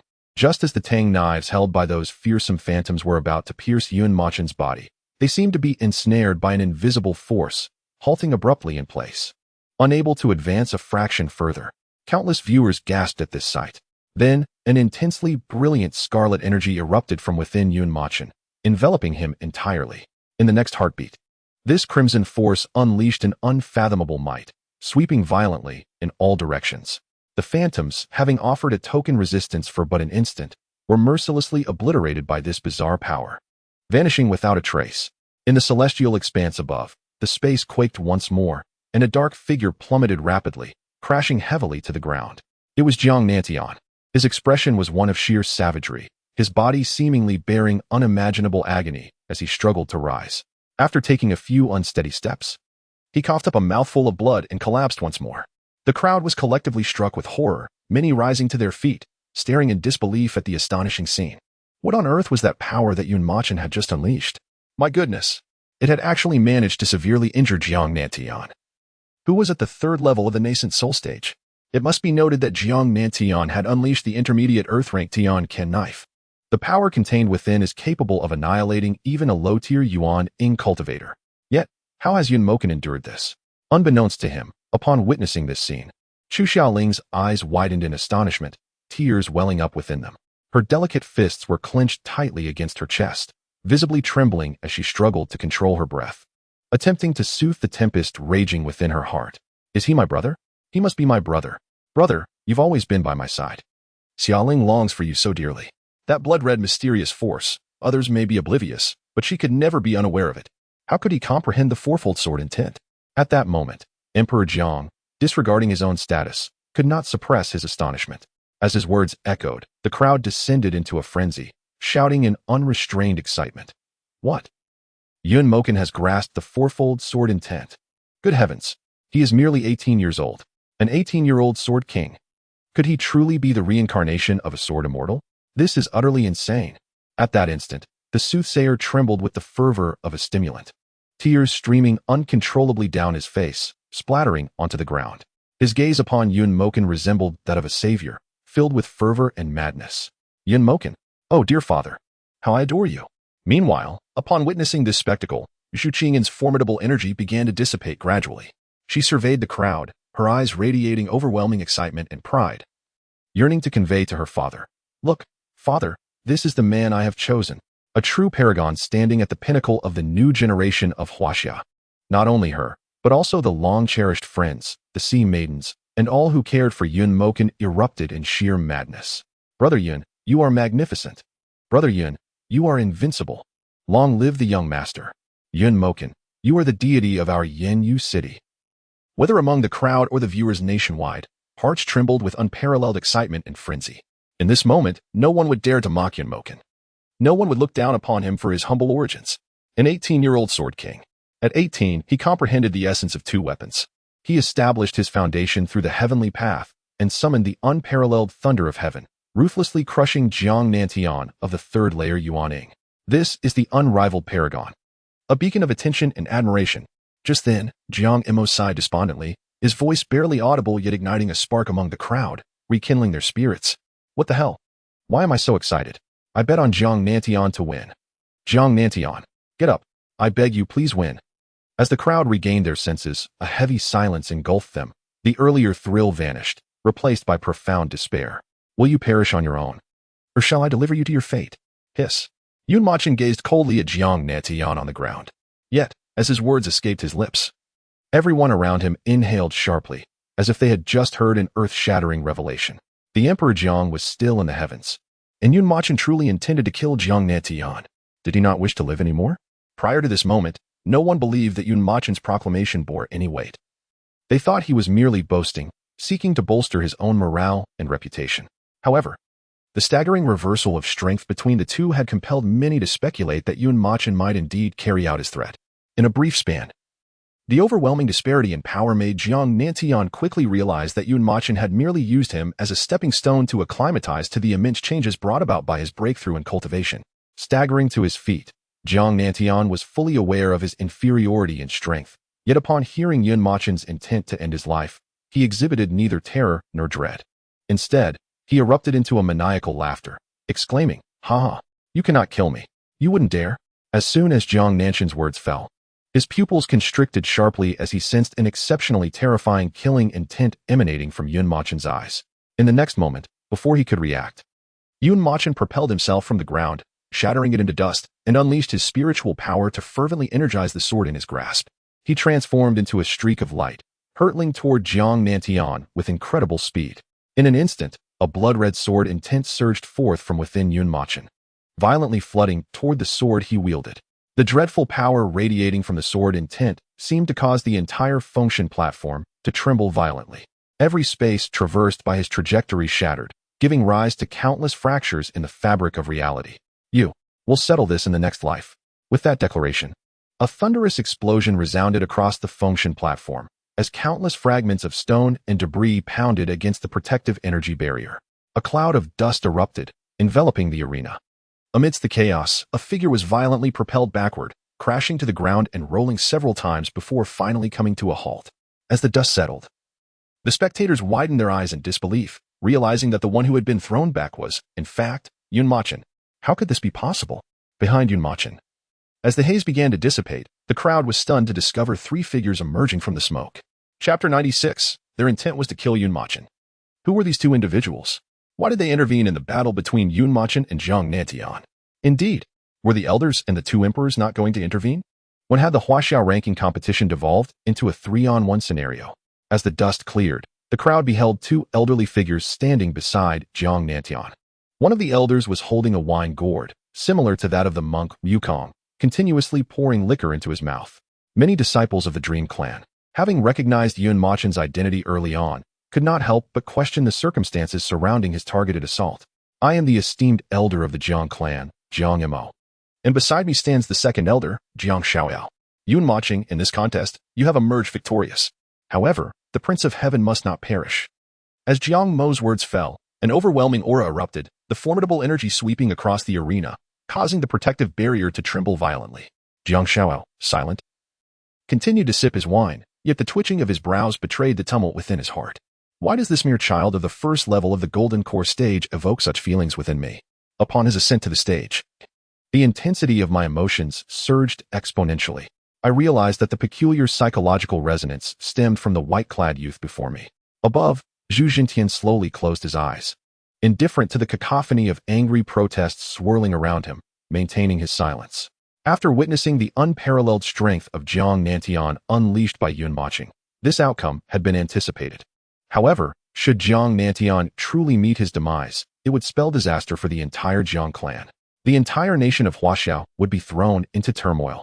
For he embodies the military might of Huaxia. Yun Machen's talent is undeniably remarkable, a prodigy of extraordinary caliber. Yet, he has not yet matured into a true top-tier powerhouse.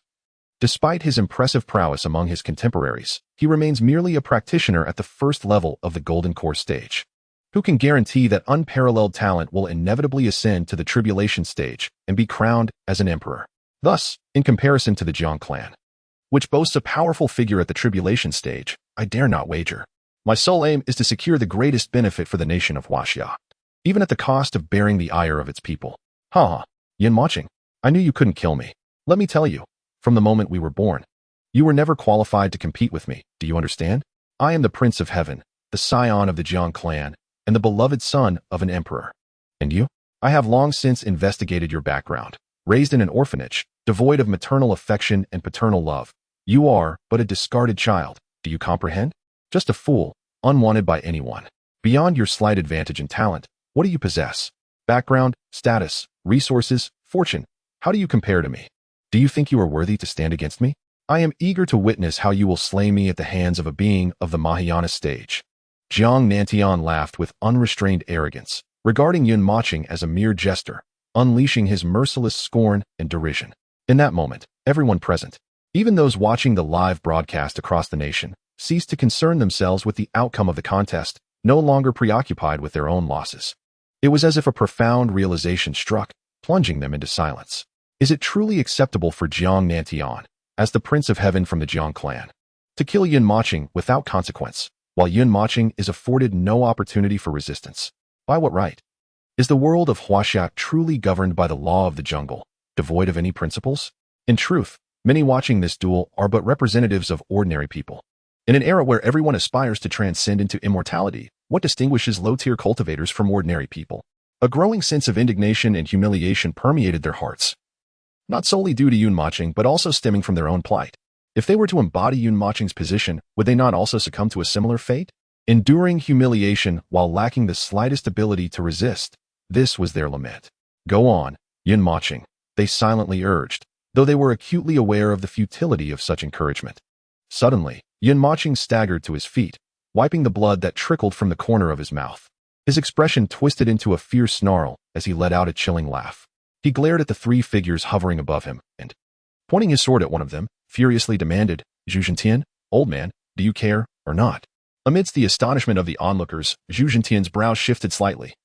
Yet he remained resolutely blind to Yunmaching's plight.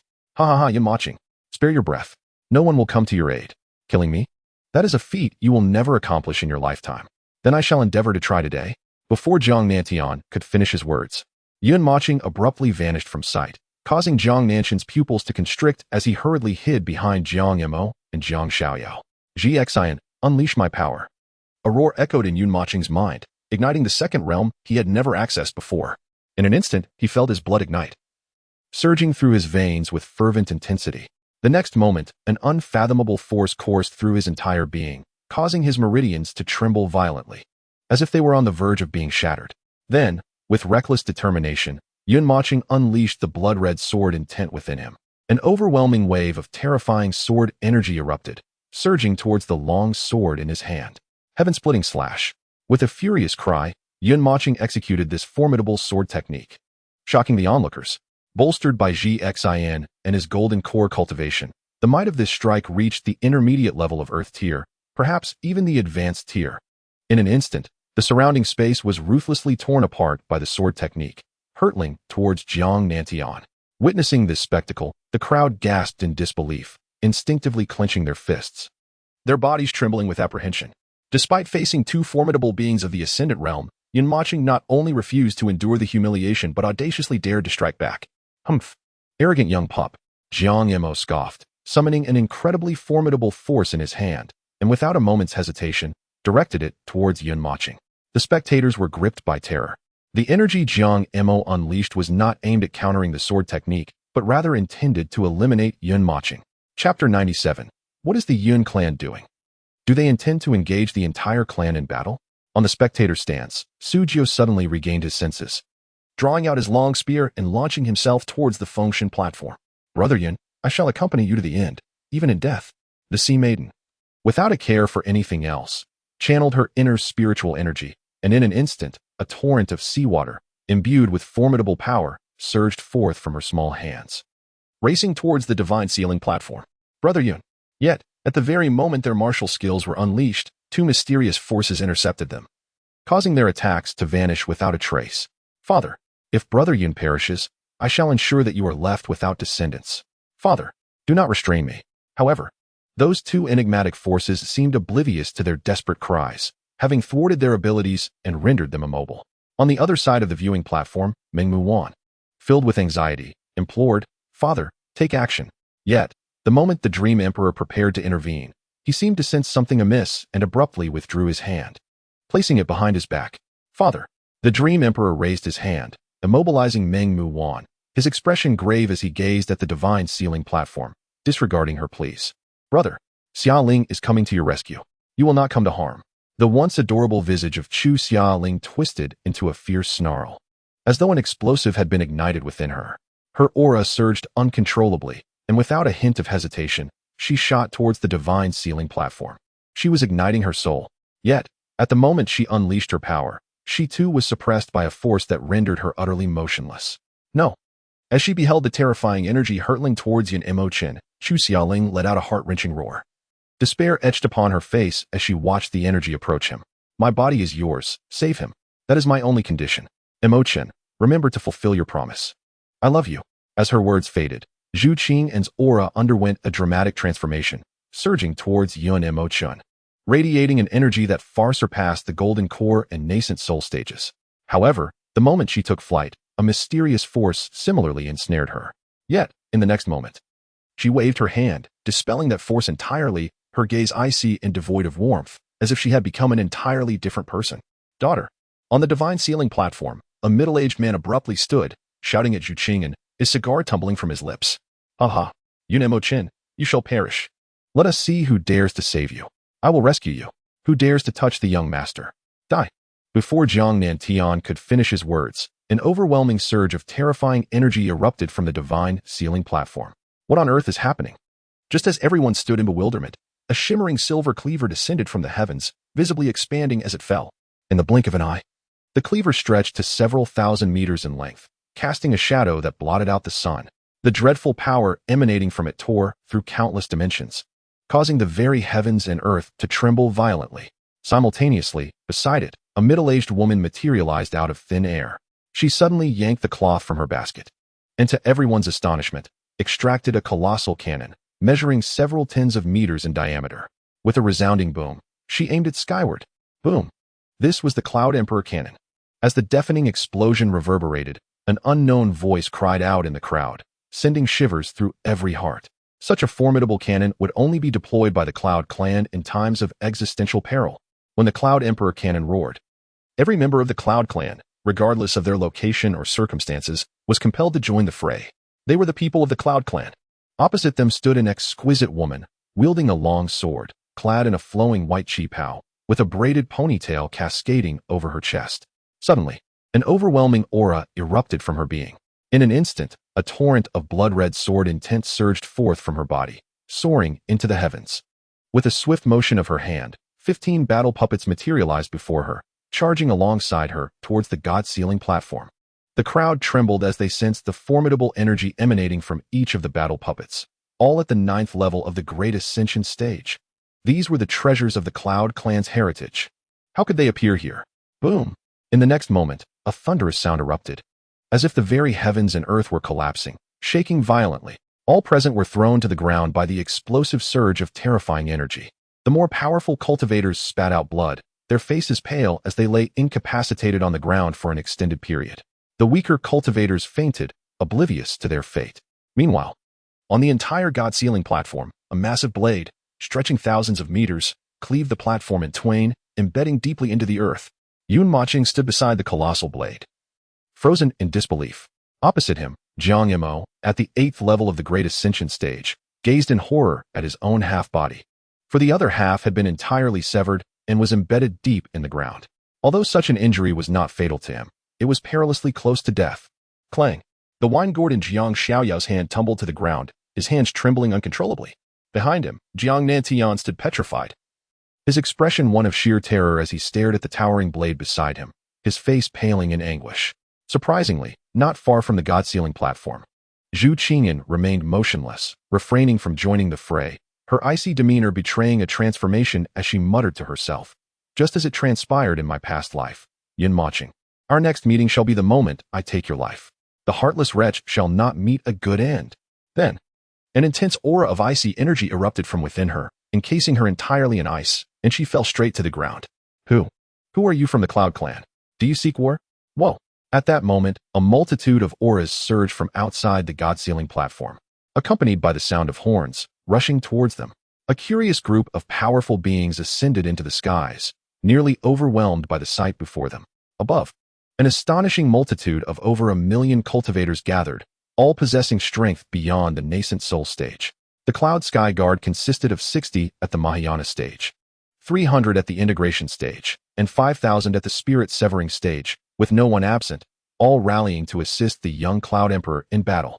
The Cloud Earth Guard boasted 30,000 at the God Transformation stage, 200,000 at the nascent soul stage, and 100,000 at the Golden Core stage, all present to support the young Cloud Emperor. The air was filled with a terrifying aura, accompanied by countless soul-piercing cries echoing like crashing waves, sending shivers through those who heard them. The sheer scale of this army dwarfed even the combined might of the other 4 great imperial clans. When did the Cloud Clan become so formidable? Is this truly the essence of a top-tier imperial family? What are they planning? Do they intend to wage war as a clan? Mochen, I promised you that on the day of the college entrance examination, I would reveal your identity. Young master, we have always been by your side. At that moment, A familiar voice reached Mochen's ears. Chapter 98. The Answer. Mochen shuddered, momentarily breathless. Slowly, he turned to look back, and as he did, his mind flickered with countless possibilities. The three figures that appeared before him were none other than the closest individuals in Mochen's life: his teacher, Luo Wuqing, the butcher, and Aunt Kai. Amidst the astonished gazes of the crowd, the stunning woman with braided hair approached Mochen, her captivating visage adorned with a radiant smile. She knelt gracefully on one knee, hands clasped before her chest, and proclaimed, "Young master, the leader of the Cloud Earth Guard, Luo Wuqing, humbly welcomes you home." Home. Upon hearing this word, Mochen's expression shifted once more, as a torrent of emotions surged uncontrollably within him, prompting him to murmur, "Who am I, truly? Little rascal. It seems I must change how I address you from now on. Ha ha ha." Just then, the butcher stroked his dark beard and approached him with a hearty laugh. His joy unfettered as if years of restraint had finally erupted. Upon hearing his words, Luo Wuqing appeared utterly astonished, glancing at the butcher and Aunt Kai. Clearly taken aback by their unexpected presence, Aunt Kai gently placed her basket on the ground and joined the butcher at Luo Wuqing's side. She smiled warmly, nodding her head. And then, before the assembled crowd, also knelt gracefully, hands clasped before her chest, radiating respect and joy as she declared, "Young master, the leader of the Cloud Sky Guard. The bloodthirsty butcher humbly welcomes you home. Young master, the deputy leader of the Cloud Sky Guard, the butterfly of fate, humbly welcomes you home." Boom. What is happening here? It is said that over a decade ago, the two leaders of the Cloud Sky Guard and the two leaders of the Cloud Earth Guard vanished due to an unknown and terrifying battle. But why are they all here now? And that bloodthirsty butcher, I remember now. It is said that he is a top-tier powerhouse at the first level of the tribulation period. Yet he willingly remains a servant in the Yun clan for a century, truly unbelievable. I also recall the name Kai Mingdai, although she is merely at the 9th level of the Great Ascension stage. It is rumored that she not only escaped from the hands of someone at the first level of the tribulation period, but also engaged in a fierce battle with them, exchanging hundreds of moves and inflicting injuries. As for Luo Wuqing, I have never heard of her. But the sword intent she unleashed moments ago was at least at the 4th level, if not beyond. I have heard tales of an unparalleled sword cultivator from the Yun clan in the past century. Could it be her? Why is everyone fixated on this? Did you not hear them calling out for Yun Mochen? Oh right, they are actually referring to Yun Mochen as the young master. What? The young master? Then Yun Mochen is none other than the prince of the Yun clan? Boom. Yun Mochen is the prince of the Yun clan? How could this be possible? In an instant, all present, as well as those watching the live broadcast nationwide, were left in stunned silence, their expressions filled with shock and disbelief. In the sky above, upon hearing this, Emperor Zhang's expression grew increasingly grave as he scanned the surroundings and furiously demanded, "What do you mean, old demon Yun?" But no one replied. As for Zhu Jintian and Luo Di, they were already rendered speechless by the spectacle, exchanging a deep gaze of bewilderment. "Young master, your true identity is that of our Yun clan's prince, the one and only. As for Princess Chu Xiaoling, she is your blood-related younger sister." Once Luo Wuqing finished speaking, an incredibly excited female voice resonated from the function platform. "Brother." Yun Mocheng's body trembled as he hurriedly turned to the source of that voice. There, he saw tears glistening in Chu Xiaoling's large eyes as she rushed toward him without hesitation. Before he could fully comprehend the situation, a soft, small figure had leapt into his embrace. "Brother, woohoo, I finally see you. Woohoo." The immense shift in identity momentarily left Yun Mochen feeling as if he were dreaming. Yet instinctively, he gently pushed Chu Xiaoling away and addressed Luo Wuqing and the others. "Please, you all rise. I wish to understand the truth. Why was I abandoned?" Although tears had already filled Yun Mocheng's eyes, deep within, he instinctively resisted. He had fantasized countless times about having a loving family, with caring relatives, a loving father, and a mother who cherished him. However, when these individuals suddenly revealed themselves to be his kin, even in a master-servant relationship, he was utterly at a loss. The 18 years of his memories were filled with cold stares, humiliation, and sorrow, despite how much he longed to accept them immediately, and how his identity and status would undergo a tremendous transformation, elevating him to the revered status of a prince. None of this represented the love he truly desired. What he yearned for was quite simple: a mother who would always complain about the unappetizing food, and a father who would insist that he was never tired. Through his blurred vision, scenes from his past began to replay vividly before him. "Newcomer, what is your name?" "Yun Mocheng." "Why are you dressed so raggedly?" "Your mother will not prepare new clothes for you?" "I have no mother." "And what about your father?" "I have no father either. I am an orphan." "Oh, so you are a child abandoned by the world." "Huh." Today's essay topic is maternal love. The other students have written beautifully. Yin Mochen, why have you submitted a blank paper? Do you think that since cultural studies are not part of the college entrance examination, there is no need to learn about cultural knowledge? You are so preoccupied with your cultivation that you barely recognize a few characters. Even if you possess talent for cultivation, you will not be able to comprehend the texts of the techniques. Or perhaps you are simply an ungrateful child. I have no mother. Without a mother, can you not see how other mothers love their children? Can't you even observe? Go stand by the door. The new year is here. Father, mother, I want to eat dumplings. Eat more. Only by eating well can you grow tall. Father, mother, let us set off firecrackers together. Come on. Let us light a peace firecracker for you, ensuring your safety every year. On the day of the new year, he walked home alone from school, feeling curious as to why the houses along the street were always brightly lit and bustling, while he could only return to his empty little home, silently watching the myriad of lights. If only I had a happy family, it would be wonderful. That year, he was 15 years old, just having left the orphanage. His thoughts returned to reality, and the memories of what he had experienced made Yin Mochen slowly close his eyelids involuntarily twitching. He did not wish to be a pawn in the interests of the imperial family. He sought clarity, an answer that would allow him to accept it all. Chapter 99. If you do not come out, the deal is off. Young master, the head of the family has absolutely not abandoned you. Nearly every day, he secretly observes you, trying to understand your situation. Otherwise, I would not rise so early to go out. Young master, the head of the family truly loves you. It is just that. The butcher was about to speak when he sensed a terrifying aura directed at him from the nearby Aunt Kai. The butcher instantly understood and abruptly ceased his words, secretly conveying to Yin Mochen, young master, there are many people here. The head of the family will explain everything to you when you return. Yin Mochen took a deep breath and nodded. Brother. Chu Xiaoling's expression was filled with grievance. She could not comprehend why her own brother pushed her away, even deliberately maintaining an invisible distance. Did her brother not like Chu Xiao? Upon witnessing this scene, Yin Mochen looked at his sister, whom he had never met, and realized that she, too, was unaware of her true identity. Sigh. Yin Mochen raised his hand to gently wipe away the tears on Chu Xiaoling's face, feeling somewhat awkward as he softly spoke. Brother. Chu Xiaoling instantly beamed with joy. Her round eyes fixated on him, brimming with excitement and affection. Just then, the butcher suddenly recalled something and turned around, his deep, resonant voice surging like a tidal wave into the sky. Jiang Di, if you do not wish to die today, then get the hell away from my sight. Your presence is an eyesore. Your son is now under the protection of our Yun clan.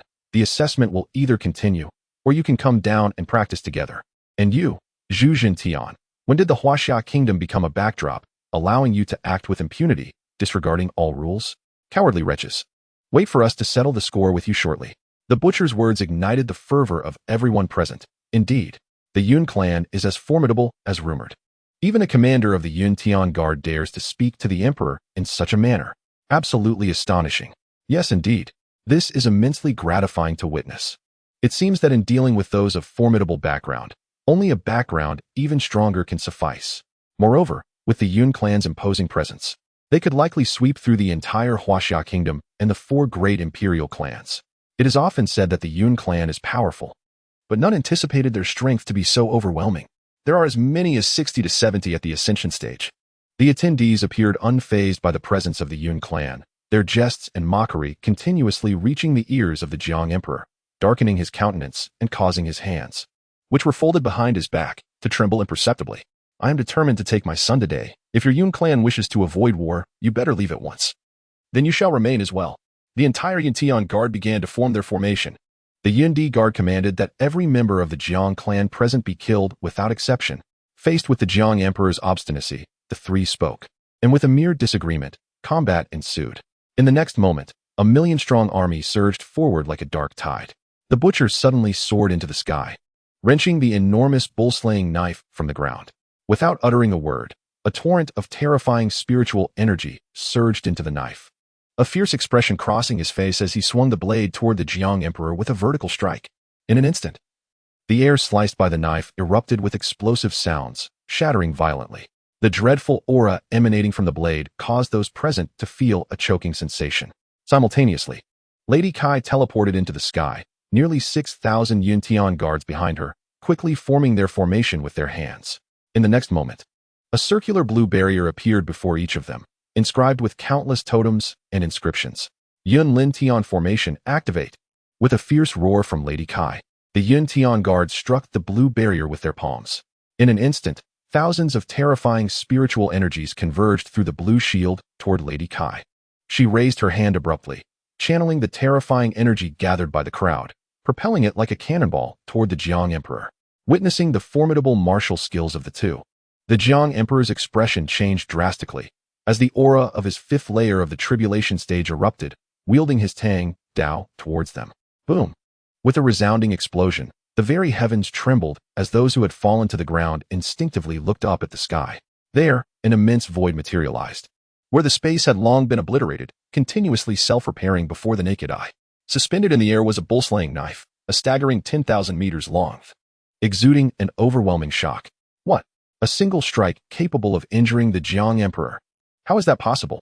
Suddenly, the crowd noticed a deep gash on the shoulder of the Emperor Zhu beneath the cleaver, and a handprint indelibly marked his chest. A chill enveloped the atmosphere, as those from the Zhu clan felt an overwhelming shock, filled with despair and terror. If their own great emperor could not prevail, what hope did they, mere lesser members, possess? Some of the Zhu youths, driven by an intense will to survive, hastily stripped off their garments, resorting to their martial skills to seize the clothing of those nearby. As long as I do not wear the attire of the Zhu clan, I am no longer one of them. With a suppressed gasp, the Emperor Zhu coughed up a mouthful of blood, his expression a mixture of astonishment and dread. He could not fathom why, in just a few short years, the power of the Yun clan had become so terrifying, particularly the formation devised by the Yun Tian Wei, which allowed the strength of all to be transmitted to a single individual with almost no loss. The caliber of such a formation was undoubtedly above the celestial tier. Could it be related to immortals?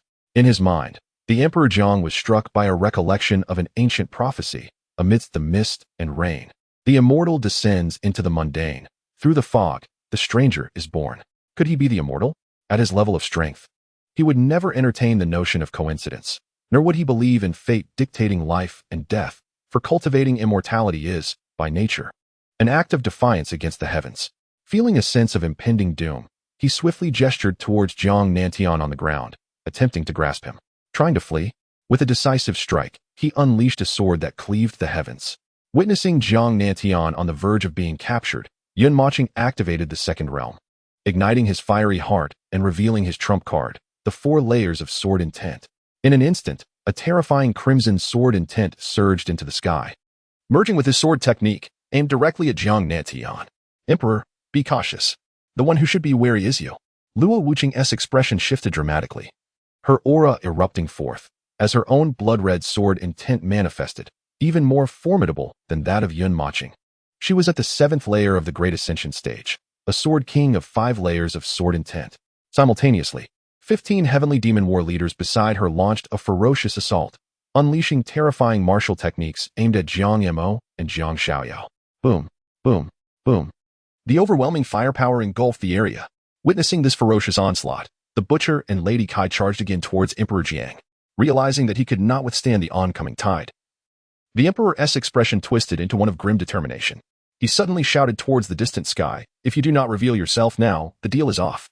As his words fell, the sky began to tremble violently, and soon, hundreds of violently distorted whirlpools appeared in the space above. Boom, boom, boom. In an instant, the air was filled with explosive sounds, as the areas twisted into whirlpools transformed into mysterious, deep blue black holes. In the next moment, from these hundreds of black holes emerged several hundred figures clad in dark robes. Yet, to everyone's astonishment, they towered with an imposing stature, each standing at no less than 10 meters. Chapter 100, The Soul Searching of the Spirit Realm. Who are they? My heavens! Are they even human? Even if one were to wield a transformation technique, such exaggerated appearances could hardly be conceivable. They resemble giants straight out of a science fiction novel. Observers gasped instinctively upon witnessing this spectacle. At that moment, the foremost figure among the black-clad individuals suddenly raised a hand and struck with a palm.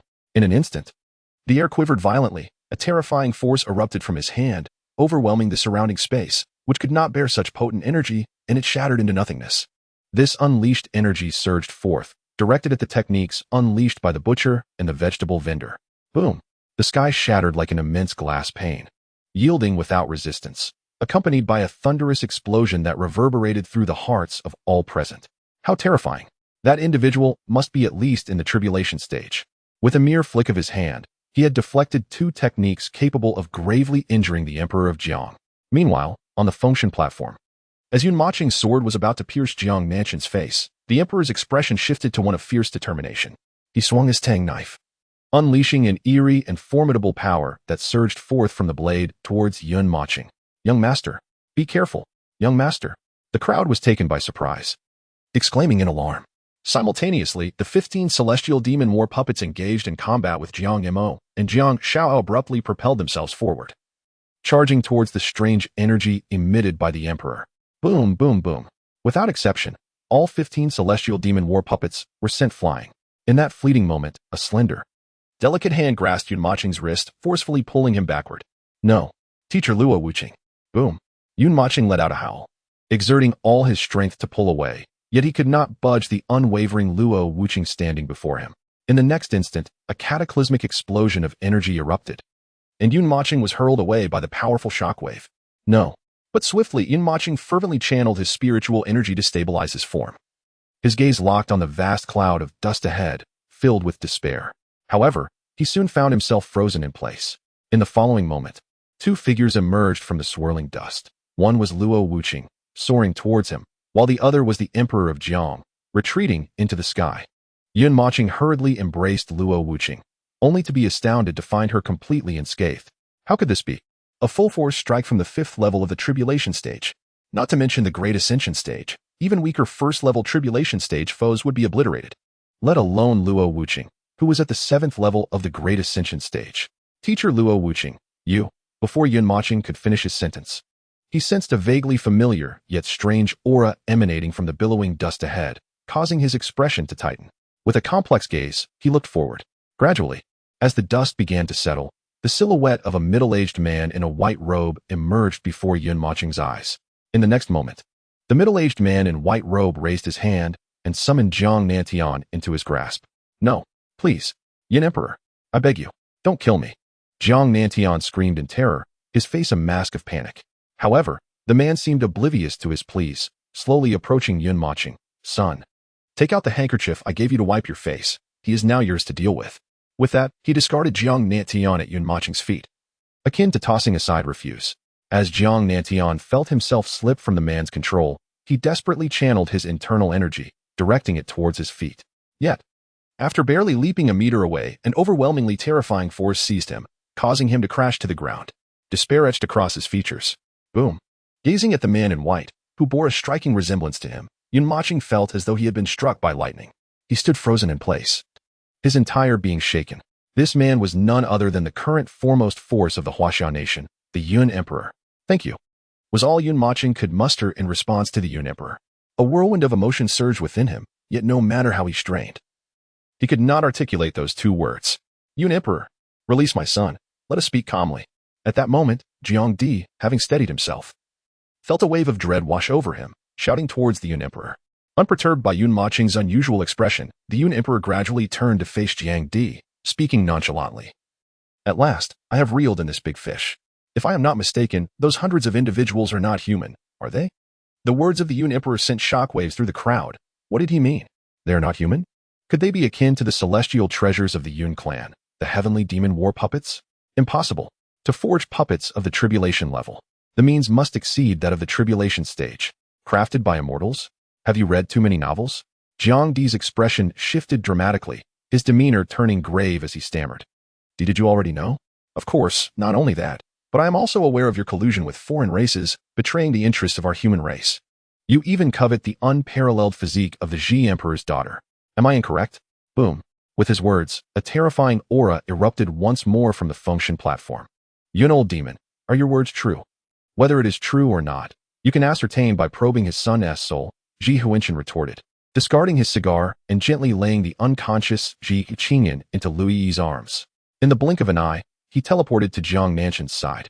Upon seeing the approaching Zhi Emperor, Jiang Nanshan's eyelids twitched violently, his heart sinking into despair. "What are you planning to do now, my friend?" Zhi Huinshan's expression darkened, his eyes brimming with fury and tension as he abruptly pressed his hand onto Jiang Nanshan's head. "Zhi Huinshan, how dare you? For a cultivator, soul probing is an exceedingly terrifying ordeal. as it allows one to instantaneously extract all information from the target. Moreover, if the soul seeker operates improperly, it could very well result in severe brain damage to the one being sought. Should anyone dare to impede my path, their demise is assured. The aura of Zhu Hunyuan surged explosively, disregarding Emperor Jiang's words entirely, as a torrent of energy surged from his hand into Jiang Nanshan's mind. In an instant, Jiang Nanshan's gaze became vacant and hollow, as if he had been rendered senseless. Soon, a series of images began to unfold in Zhu Hunyuan's mind. Emperor Jiang.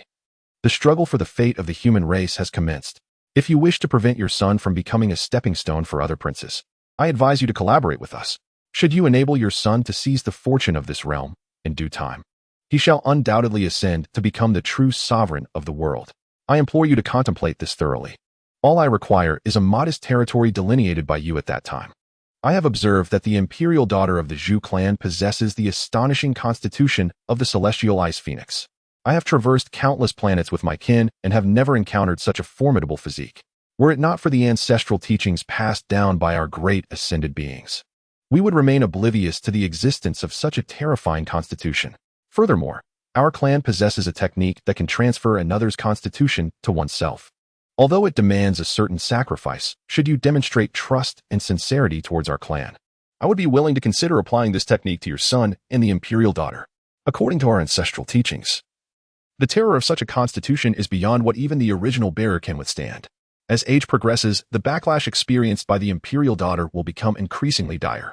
It is imperative to locate a celestial ice phoenix stone to suppress the power of that constitution until the original bearer's cultivation reaches a level sufficient to contain it. At that point, the original's cultivation speed will be 100-fold, even 1,000-fold, of that of an ordinary person. How can I place my trust in you? To demonstrate our clan's sincerity, we can transfer the physique of one of our exceptional members to your son. Although his cultivation speed may not rival that of the celestial ice phoenix, it will undoubtedly be sufficient to surpass all the young prodigies of your human race. It seems I cannot fully comprehend the strength of your human Yun clan. Thus, I advise against the aggressive approach of seizing the imperial daughter. Instead, use a marriage alliance as a pretext to ensnare her, lest you incite suspicion and wariness from other imperial clans, which would jeopardize our clan's plans. Absolutely not. That wretched Zhu Emperor is my enemy. In my youth, I battled him, and upon his defeat, he stealthily entered my chamber at night, rendering me unconscious and burning dozens of holes into my backside with a cigar. Ah, you humans truly have a flair for the dramatic. Ahem, do not be concerned. Emperor Jiang. The affliction afflicting his daughter can only be remedied by an exalted being from the higher realm or the celestial ice phoenix stone. This stone is said to be a divine artifact bestowed by a soon-to-be ascended ice phoenix, who, through secret methods, combined a fragment of its soul with a fallen celestial stone to bless its descendants. As far as I am aware, the resurgence of spiritual energy 5 centuries ago, which appeared to be a stroke of fortune, was in fact a catastrophic calamity. The size of your planet has expanded by over 10-fold, and your nation, Huaxia, has completely separated from other countries. The area of separation is referred to as the abyss of fallen gods, is it not? The sole stroke of luck for your Huaxia is that the entire nation is enveloped by the abyss of fallen gods, which has rendered it inaccessible to other nations and newly emerged races, let alone the presence of a top-tier race such as the Ice Phoenix. Therefore, when the daughter of the Emperor of Blessings manifests an unusual power due to her constitution, if you were to inform her that you possess an antidote and bind her with a marriage contract, would not our collaboration reach fruition swiftly? Ha ha ha, splendid. Let us proceed with this plan. By the way, how shall we conceal the antidote from her? Fear not, for my clan possesses a divine elixir that can temporarily suppress such power. However, the consequence of this will be that when she truly unleashes her energy, it will be exponentially more terrifying than before, potentially rendering even the celestial ice phoenix divine stone ineffective. My son, heed my words clearly, and remember, this matter must remain undisclosed to others. Should this plan come to fruition, you shall become the paramount sovereign of this realm. The scene shifts back to reality, where Zhu Hantian bears an expression of unparalleled ferocity and madness, as he furiously shouts at Emperor Jiang. Very well, Jiang, you must die today. Moments later, as though provoked by some unseen force, Zhu Hantian charges directly at Emperor Jiang. To everyone's astonishment, Emperor Jiang exhibits no fear, floating effortlessly in the air without any intention to retaliate. At that moment, the black-clad figure, who had previously intervened, suddenly moved, appearing before Emperor Jiang in the blink of an eye. Without further ado, he unleashed a devastating punch. It was a pure strike, devoid of any martial technique fluctuations, yet brimming with an overwhelmingly terrifying power. Boom. Before the gaze of the onlookers, a figure was violently sent flying. How is this possible? The Emperor of Blessings was repelled by a single blow. He is a top-tier powerhouse at the 5th layer of the Tribulation Transcendent stage. What manner of beings are these, if not human? Could they be the legendary extraterrestrial races? Heaven forbid, if this is true. How shall we contend with such a terrifying race? Zhu Hanshin's heart plummeted in dread. The strength of that individual was astoundingly beyond comprehension, surpassing his own by several fold. Could it be a holy emperor? In the Tribulation Transcendent stage, those at the 1st to 3rd layers can self-proclaim as quasi-emperors. Those at the 4th to 6th layers, if their strength is extraordinary, may be honored as great emperors. Beyond that, those at the 7th to 9th layers are revered as holy emperors. While it may appear that there exists only a minor boundary between each title, in truth, at their level, each boundary represents a significant leap, with some great emperors exhausting their entire potential without ever breaking through to become a holy emperor. Correspondingly, the disparity in strength between each title is indeed astronomical. This is not merely a change in power or speed, it is a qualitative transformation of all bodily metrics. This has led to the absence of any holy emperors in the public eye within Huaxia, in the realm of the ethereal. Should you wish to avert the imminent demise of your daughter, I implore you to ally with me and bring forth my son. Otherwise, given the precarious state of your daughter, she is bound to perish within a year. Ah, Jiang scoundrel, I shall annihilate you. Simultaneously, the Cloud Emperor turned to his surroundings. His voice icy and indifferent, inquiring, "Are you all merely bystanders? Or do you aspire to become the hounds of foreign invaders?"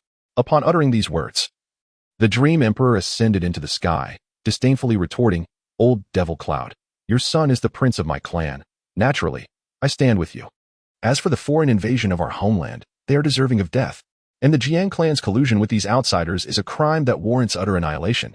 With that, the Dream Emperor unleashed formidable martial prowess and charged towards the Jiang Emperor, a maniacal grin lurking at the corners of his mouth. The Cloud Emperor's eyelids twitched as he exchanged a meaningful glance with Mochen, then proclaimed to the gathered crowd, "All members of the Cloud Clan, follow me and vanquish these invaders." In the next moment, a million-strong army surged forward without hesitation, launching an assault on the foreign forces hovering above.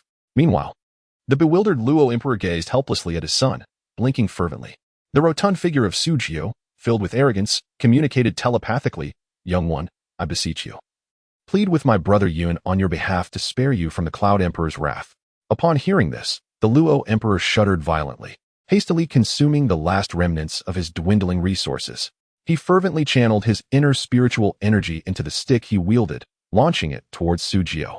Just then, a middle-aged man with flowing blue hair materialized before Sujio, blocking the formidable strike and addressing the Luo Emperor. "Home affairs can wait. Let us first address the matters of state, Luo Emperor. Should you slay my daughter's betrothed, she shall be most displeased." This man was none other than the Sea King, the father of the Sea Maiden, and a formidable figure at the 3rd tier of tribulation. Hearing this, the Sea Maiden blushed profusely, hastily clarifying, "Father, I would never disapprove, but brother Jiao must not perish." The Sea King chuckled heartily, and before the Luo Emperor could respond, his expression turned serious as he charged at the hundreds of towering figures clad in black robes. Meanwhile, Zhu Jintian exhibited a flicker of regret, yet in the next instant, he transmitted his orders. "To the officers watching the live broadcast, heed my command. Activate Level 1 combat readiness. All cultivators above the transformation stage from the Huaxia military converge on the capital." All present Huaxia soldiers rallied to slay the foreign adversaries. Witnessing this, the Cloud Emperor soared into the heavens to confront the foreign leader. "Let the battle commence, for amidst the chaos, I shall make my escape." Jiang Nantian curled up in place, a fierce expression crossing his face, yet as he spoke, drool uncontrollably dripped from the corners of his mouth. It appears he is afflicted with facial paralysis. Chapter 102, A Father's Sin, A Son's Retribution. Just then, a piercing sound resonated as a long sword pierced through flesh, leaving the onlookers momentarily stunned. As Jiang Nanshan's pupils abruptly contracted, it seemed he had witnessed something utterly astonishing. Gradually, his pupils dilated, his eyes opened wide, and his arms fell limply to the ground. A long sword had pierced his heart with unerring precision. Mochen had slain Jiang Nantian. The onlookers gasped in shock. "Son, Mochen, I will kill you." The Emperor of Jiang, Upon seeing his son's lifeless body, descended into a frenzy, heedless of the terrifying martial techniques raining down upon him. His expression twisted in rage as he charged at Yun Mochen. Suddenly, waves of dreadful energy erupted from the Tang knife in the hands of the Jiang Emperor. This energy bore a resemblance to the intent of the blade, swirling like countless threads, yet shrouded in a dark hue. Young master, be careful. That is the ninefold blade intent. At that moment, the Cloud Emperor appeared before Yun Mochen, wielding a long sword that had materialized in his hand. In an instant, a torrent of formidable sword intent surged forth from him, hurtling towards the Jiang Emperor. Zhu Hantian also emerged nearby, swiftly forming a hand seal. In an instant, a terrifying martial technique ascended towards the sky, also aimed at the Jiang Emperor. Boom! A resounding explosion echoed as a figure was violently propelled back several thousand meters, crashing heavily into a building. It was the Jiang Emperor. The crowd instinctively turned their gaze towards the Cloud Emperor, who was slowly suspended in the air, radiating an aura of the 7th level of the Ascension stage. What? The Cloud Emperor was actually a holy emperor. Before the crowd could fully express their astonishment, a colossal figure in a black robe in the sky exclaimed in disbelief, "This is impossible. Human. This realm has only experienced a resurgence of spiritual energy for a few hundred years. No matter how monstrous your talent, how could you possibly reach the holy emperor level? Unless you possess the secrets of the immortals." The Cloud Emperor replied calmly, "If you do not leave, you will all remain here today." The figure in black, visibly conflicted, then bellowed in anger, "Human. If it were not for the heavenly path obstructing my clan's entry, why would I fear a mere ant at the 7th level of the Ascension stage? Enough of your prattle. Let us settle this." With a sharp cry, the Cloud Emperor's sword was unsheathed, emitting a stunningly piercing sound. Subsequently, the sword in his hand trembled violently, unleashing an unfathomable energy that surged towards the figure in black. The black-robed figure's expression shifted drastically. He swung his hand forcefully, grasping at the ground, and Jiang Nanshan's corpse was directly absorbed by him. Then, he shouted vehemently, "Withdraw." A sudden chill ran through Yun Mochen as he felt Jiang Nanshan's body being taken away behind him, and he had no time to ponder the adversary's intentions. Instinctively, he swung his long sword with all his might but was clearly a moment too late, merely severing 2 eggs from Jiang Nanshan's corpse. "Jiang Emperor, you shall not escape." Zhu Hantian, seeing the Jiang Emperor attempting to flee at the behest of the black-robed figure, disregarded all else and pursued him once more. He had but one precious daughter. If they let his daughter perish, then they too should not expect to live. Moon-shattering fist. With a furious roar, Zhu Hantian clenched his right hand into a fist, unleashing an overwhelming force directed at the Emperor of Jiang. The already injured Jiang Emperor, having been struck by the Cloud Emperor, was sent hurtling back thousands of meters, his expression one of utter despair, as a mouthful of blood gushed forth. Yet, Zhu Hantian had no intention of sparing him. He reappeared before Jiang Emperor with another devastating punch. At that moment, a powerful pulling force suddenly manifested around Jiang Emperor, yanking him away just in time to narrowly escape Zhu Hanshan's terrifying blow. The towering leader of the black-robed figures grasped the lifeless body of Jiang Nantian in his left hand while seizing the battered Jiang Emperor in his right, swiftly disappearing into a deep blue-black hole. Observing this scene, the other black-robed figures promptly followed, fleeing into the abyss. Subsequently, hundreds of these azure black holes vanished in an instant from the shattered sky, leaving no trace behind, as if none of it had ever occurred. "Oh, Jiang Emperor, I will undoubtedly hunt you down and slay you mercilessly." Suddenly, Zhu Hantian seemed to recall something. Turning to the Cloud Emperor with a fierce inquiry, "Old Demon Yun, you have known about all this for a long time. Why did you not inform me?" The Cloud Emperor shook his head lightly, communicating telepathically. "Although the elixirs they provided your girl are indeed poisonous in the long run, without that suppressive elixir, given her innate celestial ice phoenix body, it is likely your little girl would not have survived to this day." Upon hearing this, Zhu Hantian staggered, his expression filled with despair. He flew to Lu Yi's side, taking the unconscious Zhu Qingyan into his arms, and declared to the Cloud Emperor, "Old Demon Yun, my clan will obey your every command, as long as you promise me one thing. The Jiang clan must be annihilated." The Cloud Emperor, his expression grave, gazed at the horizon and nodded slightly. Thereafter, Zhu Hantian vanished from the scene, with Zhu Qingyan in tow. Cloud Emperor, Zhu Zhentian, and Luo Di approached him, their expressions exceedingly complex. The Cloud Emperor's strength had now ascended to that of a Saint Emperor, rendering any competition between them meaningless. It is no exaggeration to say that with a mere word from the Cloud Emperor, the entire nation of Huaxia could be his. Zhu Zhentian, the military must undergo a complete overhaul. It is time for new leadership. Startled, Zhu Zhentian trembled, refraining from further discourse, and bowed respectfully. I shall resign today. The Cloud Emperor glanced at him, letting out a deep sigh. I understand that from beginning to end, you have been considering the welfare of the entire nation. However, sometimes an excessive pursuit of absolute interests can lead to significant losses, even resulting in a departure from one's original intentions, regardless of the era or the nation. Only those who win the hearts of the people can achieve a truly enduring era of prosperity, even in this ruthless realm of cultivation. Even though I have reached the level of a Saint Emperor, I dare not become arrogant or tyrannical. While I indeed possess the absolute strength to suppress all, deep within their hearts, they would still harbor resentment. When they gain strength, sooner or later, that resentment will erupt, leading to chaos in the world once more. Therefore, I hope you can comprehend this principle. Next time, I shall not grant you any further opportunities. It is the Cloud Emperor.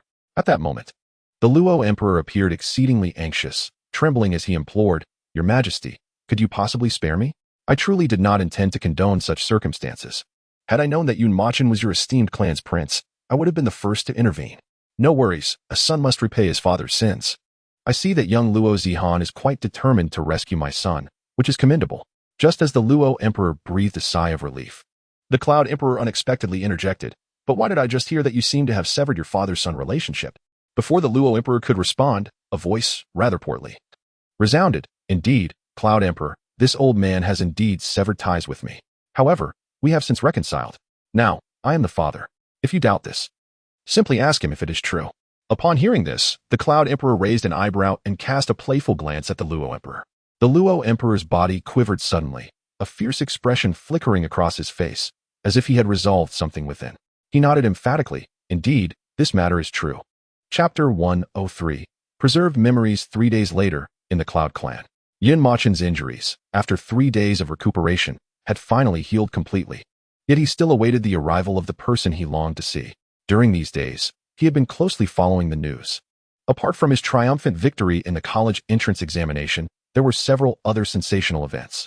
For instance, following that day, all factions and families within Huaxia, under the leadership of the Cloud Emperor, stormed the Jiang clan, leaving no survivors. Regrettably, the Jiang Emperor and the upper echelons of the Jiang clan had all mysteriously vanished. As for the elder Jiang Mo and Jiang Xiaoyao, after being captured by Luo Wuqing on the Divine Sealing platform, they were publicly executed the following day during a nationwide live broadcast. Two formidable beings in the Ascension stage simply disappeared. Concurrently, the Cloud Emperor made an appearance on the official live stream, warning all prominent factions and families that any collaboration with foreign entities would result in such dire consequences. Another intriguing piece of news involved the fortune teller, who had made a considerable profit from Yun Mochen. Upon returning to the Jitian Pavilion during a family gathering, he stood on the table while dining and posted on social media. Subsequently, he was pursued for 3 days and nights by his grandfather, the venerable elder of Jitian Pavilion, wielding a 3-meter-long cleaver. The rotund figure of Su Jiu was even more explosive, compelling his father to admit before the Cloud Emperor that he had become the son, while the son had become the father. Following this, Su Jiu resolutely refused to return to the clan until he could boldly stream live, only then daring to accompany the Luo Emperor back to the clan. He informed the others that everything in the live broadcast was real-time footage, and that Brother Yun was aware of it all.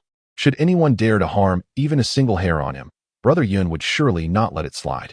As for his engagement with the Sea Maiden, it seemed to have been influenced by some external force, as it remained unmentioned by all parties involved. Conversely, Zhu Qingyan appeared to have vanished entirely. Messages sent by Yun Mochen seemed to sink into oblivion. Yun Mochen planned to seek answers from the Cloud Emperor, and then, by employing the Overturning Heaven technique, stealthily infiltrate the Zhu clan to find Zhu Qingyan. Creak.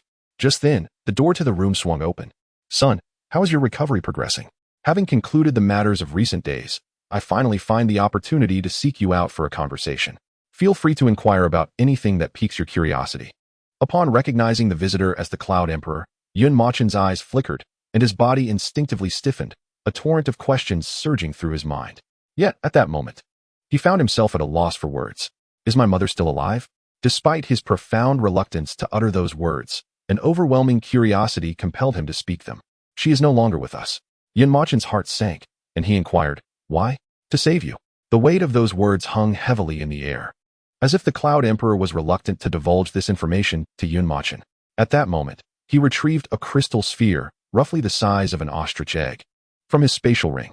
Within this sphere lies the memories sealed by your mother from your childhood, awaiting your perusal. Once you have viewed them, I shall provide a thorough explanation. Sealed memories? I distinctly remember my childhood memories residing in the orphanage. As confusion clouded Yun Machen's gaze, the Cloud Emperor gently channeled his spiritual energy, and in the next instant, streams of energy flowed into the sphere. Suddenly, the crystal orb began to unveil a series of images. Brother, why are those tall people so afraid of the two of us? Sister, it is because I am the son of the Emperor, and you are the daughter of the Emperor. They must heed our commands. Am I correct, Teacher Luo Wuqing? Indeed, you are absolutely correct, young master. Now, listen to your teacher. Embrace your sister and stand still for a picture. Wait, Teacher Luo Wuqing, I adore your braided hairstyle. Can you listen to me like those tall individuals? Of course, if it pleases the young master, I could braid it for a lifetime. Wow. Sister, look, Teacher Luo Wuqing is even more beautiful. Young master, you must listen. After taking the photo with your sister, we must depart, and you cannot cry. I would never. Ha ha ha. Come now, young master, daughter of the Emperor. 3, 2, 1. Cheese. The scene froze, depicting a 1-year-old Yun Machen holding the younger Chu Xiaoling, forming a peace sign. The visage of Luo Wuqing remained unchanged, her beauty still breathtaking. Yet, her beautiful eyes brimmed with sorrow and melancholy, emotions that the young Yun Machen could not perceive. Unbeknownst to him, this photograph had quietly resided in Luo Wuqing's phone case for 17 years. It turns out that my teacher Luo Wuqing has been by my side since childhood, Yun Machen murmured softly, but soon, the images within the crystal sphere shifted once more. Mother, father is so fierce all day long. He wouldn't even let my sister and me go out to play. Machen, shall we ask mother to take us to confront father? That sounds great. Mother, and when father is eating, let us add some laxatives to his meal. Absolutely. The scene revealed a stunning woman gently cradling Yun Machen in her embrace, her beautiful eyes radiating warmth. The scene transitioned to a dining moment, where the Cloud Emperor, Yun Machen, Chu Xiaoling, and the exquisite woman sat around an elegant round table. Yun Machen, with his chubby little hands tightly covering his mouth, feared that his mischievous grin would be discovered by the Emperor of Clouds. His furtive glances occasionally darted towards his mother. Father, this porridge is made by my own hands. You must taste it. Ha ha ha, very well. My little Machen is so thoughtful at such a young age. I must try it. The Emperor of Clouds took the porridge and gulped it down. Soon after, he noticed the stunning woman glaring at him and hastily clutched his stomach, feigning discomfort. Oh dear. What is happening? My stomach hurts terribly. Ha ha ha, father. You've fallen for it. Oh dear. It feels like I'm going to die of pain. No. I must go to the restroom. Yet, for a being of the Emperor's caliber, eating was merely a source of enjoyment rather than a necessity. More importantly, with his strength, how could he not discern the porridge's true nature? The scene shifted again. Machen, what mischief are you and your sister up to while perched on your father's lap? Shoo. Mother, my sister and I are administering eye drops to father. I saw on television that people with eye fatigue should use eye drops daily. Father looks so tired all the time. I wanted to help him while he rests. But Machen, why are you and your sister holding the magical 502 glue? Hiss. Sister, run. We've been discovered. Don't let mother catch us. Oh woo. All right, brother. Wah wah wah. Brother, don't run too fast. Wait for me. These two little rascals. At this sight, Yun Machen couldn't help but inquire. What a heartwarming scene. Is that me? Indeed. Your mother and I both love you and your sister dearly. Chapter 104. The time-space monument. Yun Machen shuddered, his vision growing hazy, his eyes filled with confusion. Why? The Emperor of Clouds took a deep breath, channeling his spiritual energy once more. Countless warm memories rushed through the crystal ball until they settled on a particular scene. Chuxin. Did you say they are coming? Yes, Qinyu. Remember everything I told you, and that item must be well hidden. Let it be for Mochen. He is the elder brother, and he shall protect Xiaoling for a lifetime. Chuxin, can you not leave? Trust me, I can ensure your safety. The heavenly Tao here is formidable. Foreign beings will be affected, and I believe they will be targeted as well. I can manage. Qinyu, their power transcends this universe, even surpassing the immortals. We are powerless. In the scene, the Emperor of Clouds and the breathtaking woman reappeared. They hovered in the sky, their expressions grave as they gazed upon the unknown disturbance above. Yun Qinyu was the name of the Emperor, while Yun Machen's mother was named Chuxin. At that moment, the sky seemed to open its gaping maw, instantly turning a dark hue, with the space twisting and spinning erratically, creating a truly eerie spectacle. Suddenly, from within this space, 100 enigmatic figures materialized. They bore an uncanny resemblance to humans, yet their garments were adorned with exquisite and resplendent embellishments. What instilled a sense of dread was the way their hands swayed freely, causing the very fabric of space to fracture incessantly, irreparably. Who are you to dare trespass in this realm? At that moment, the sky became shrouded in ominous thunderclouds. In the next instant, two colossal eyes, pulsating with the essence of lightning, emerged from within the clouds. They were the eyes of the heavenly Tao. Begone. One of the mysterious figures merely uttered a single word, unleashing an unfathomable and terrifying energy that surged across the heavens. Boom, boom, boom. With the continuous echoes of thunderous explosions, the eyes of the heavenly Tao were instantaneously rendered into nothingness, gradually vanishing without a trace. Witnessing this spectacle, the Cloud Emperor was seized by profound terror. A single word could obliterate the eyes of the heavenly Tao summoned only by those who had ascended. This formidable power instilled within him an overwhelming sense of helplessness. Instinctively, he grasped Chushin's hands tightly, and after a momentary daze, his expression grew resolute. Even in death, he would ensure Chushin remained safe. Hundreds of mysterious figures descended before the two, suddenly kneeling on one knee, and proclaimed, "Princess Chushin, please take that item and return with us." "Very well, let us depart." "Who are you? And by what right do you intend to take my wife?" Just as Chushin advanced, the Cloud Emperor abruptly seized her wrist, pulling her behind him with an icy demeanor. "Wife?" The leader of the enigmatic figures slowly rose, his expression imbued with disdain, stating, "Princess Chushin, do you comprehend the consequences should the Divine Master learn of this?" At his words, Chushin's breathtaking countenance tightened with anxiety, and she implored the Cloud Emperor, "Chinyu, let me go." Simultaneously, she conveyed a secret message to him. "Do not forget, we have our children." The Cloud Emperor trembled. He could sense the overwhelming strength before him. Even if he exhausted all his hidden cards, it would be difficult to harm his adversaries. He could sacrifice himself for Chushin, but he still had two children to consider. "I will accompany you, but you must promise me that no harm shall come to this place. Otherwise, do not expect to obtain that item." As his words fell, the surrounding space warped once more, and a figure clad in white appeared beside them. Judging by his stature and the patterns on his hands, he appeared to be a middle-aged man. However, his visage seemed enshrouded by an eerie force, rendering it impossible for others to discern his true appearance, regardless of how intently they gazed. The power of time and space. Who are you? The hundreds of mysterious figures grew tense, hastily brandishing their weapons and demanding answers. "Hand over that item to me." "To you? Who do you think you are? Do you know where we hail from?" Just then, a clear and melodic sound of a sword echoed. A terrifying beam of sword light abruptly flashed, and the figure who had been speaking found his words abruptly cut short, his head slowly detaching from his shoulders. So formidable. Who on earth is he? Unbeknownst to all, Chushin trembled violently, her gaze fixated on the middle-aged man in white, tears welling in the depths of her eyes. "Hand it over to me. I have no desire to take a life, but this is your final opportunity." The voice of the middle-aged man in white, altered in a peculiar manner, resonated like that of a machine, yet it was palpable that his patience was nearing its breaking point. "Enough with the pleasantries. Let us together subdue this individual." With a thunderous roar, hundreds of mysterious figures spoke simultaneously. In an instant, beams of sword light flashed once more, and the bodies of the hundreds of mysterious beings erupted, leaving only their leader standing. This leader trembled visibly, terror etched across his face as he gazed at the man in white, his body shaking uncontrollably. How is this possible? How can such a formidable power exist in this realm? Who is he, and how does he know about that object? If you do not speak, I will take his life. The man in white's patience seemed to have reached its zenith, his tone dropping to a chilling low. "Do not entertain such thoughts. I will not yield to you." At that moment, Chu Exine spoke calmly, her body suddenly radiating an unfathomable energy that sent the Cloud Emperor flying backwards. "This is bad. She intends to self-destruct," exclaimed the mysterious figure in alarm. In the next heartbeat, the man in white appeared before Chu Exine, raising his hand towards her soul, which was burning with fervor. He unleashed a surge of golden spiritual energy. "Quickly, give me that object, or I shall truly kill you. Your fate is unchangeable. Depart now." However, in an unexpected turn, Chu Exine conveyed telepathically to the man in white. Upon hearing this, he visibly trembled, the golden energy he was releasing becoming visibly chaotic. Chu Exine slowly raised her hand, as if to caress the man's face. Yet in the next moment, her internal power surged once again, forcefully pushing against the man's chest.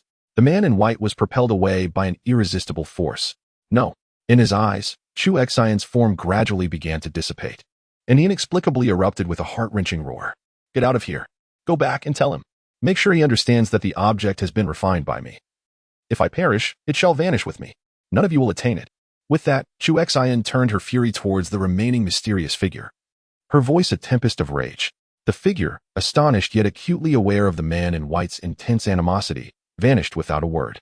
Zhu Emperor then glanced down at the unconscious Cloud Emperor, her expression a tapestry of sorrow and regret as she murmured, "Qianyu, in the next life, I shall be your wife and care for them both."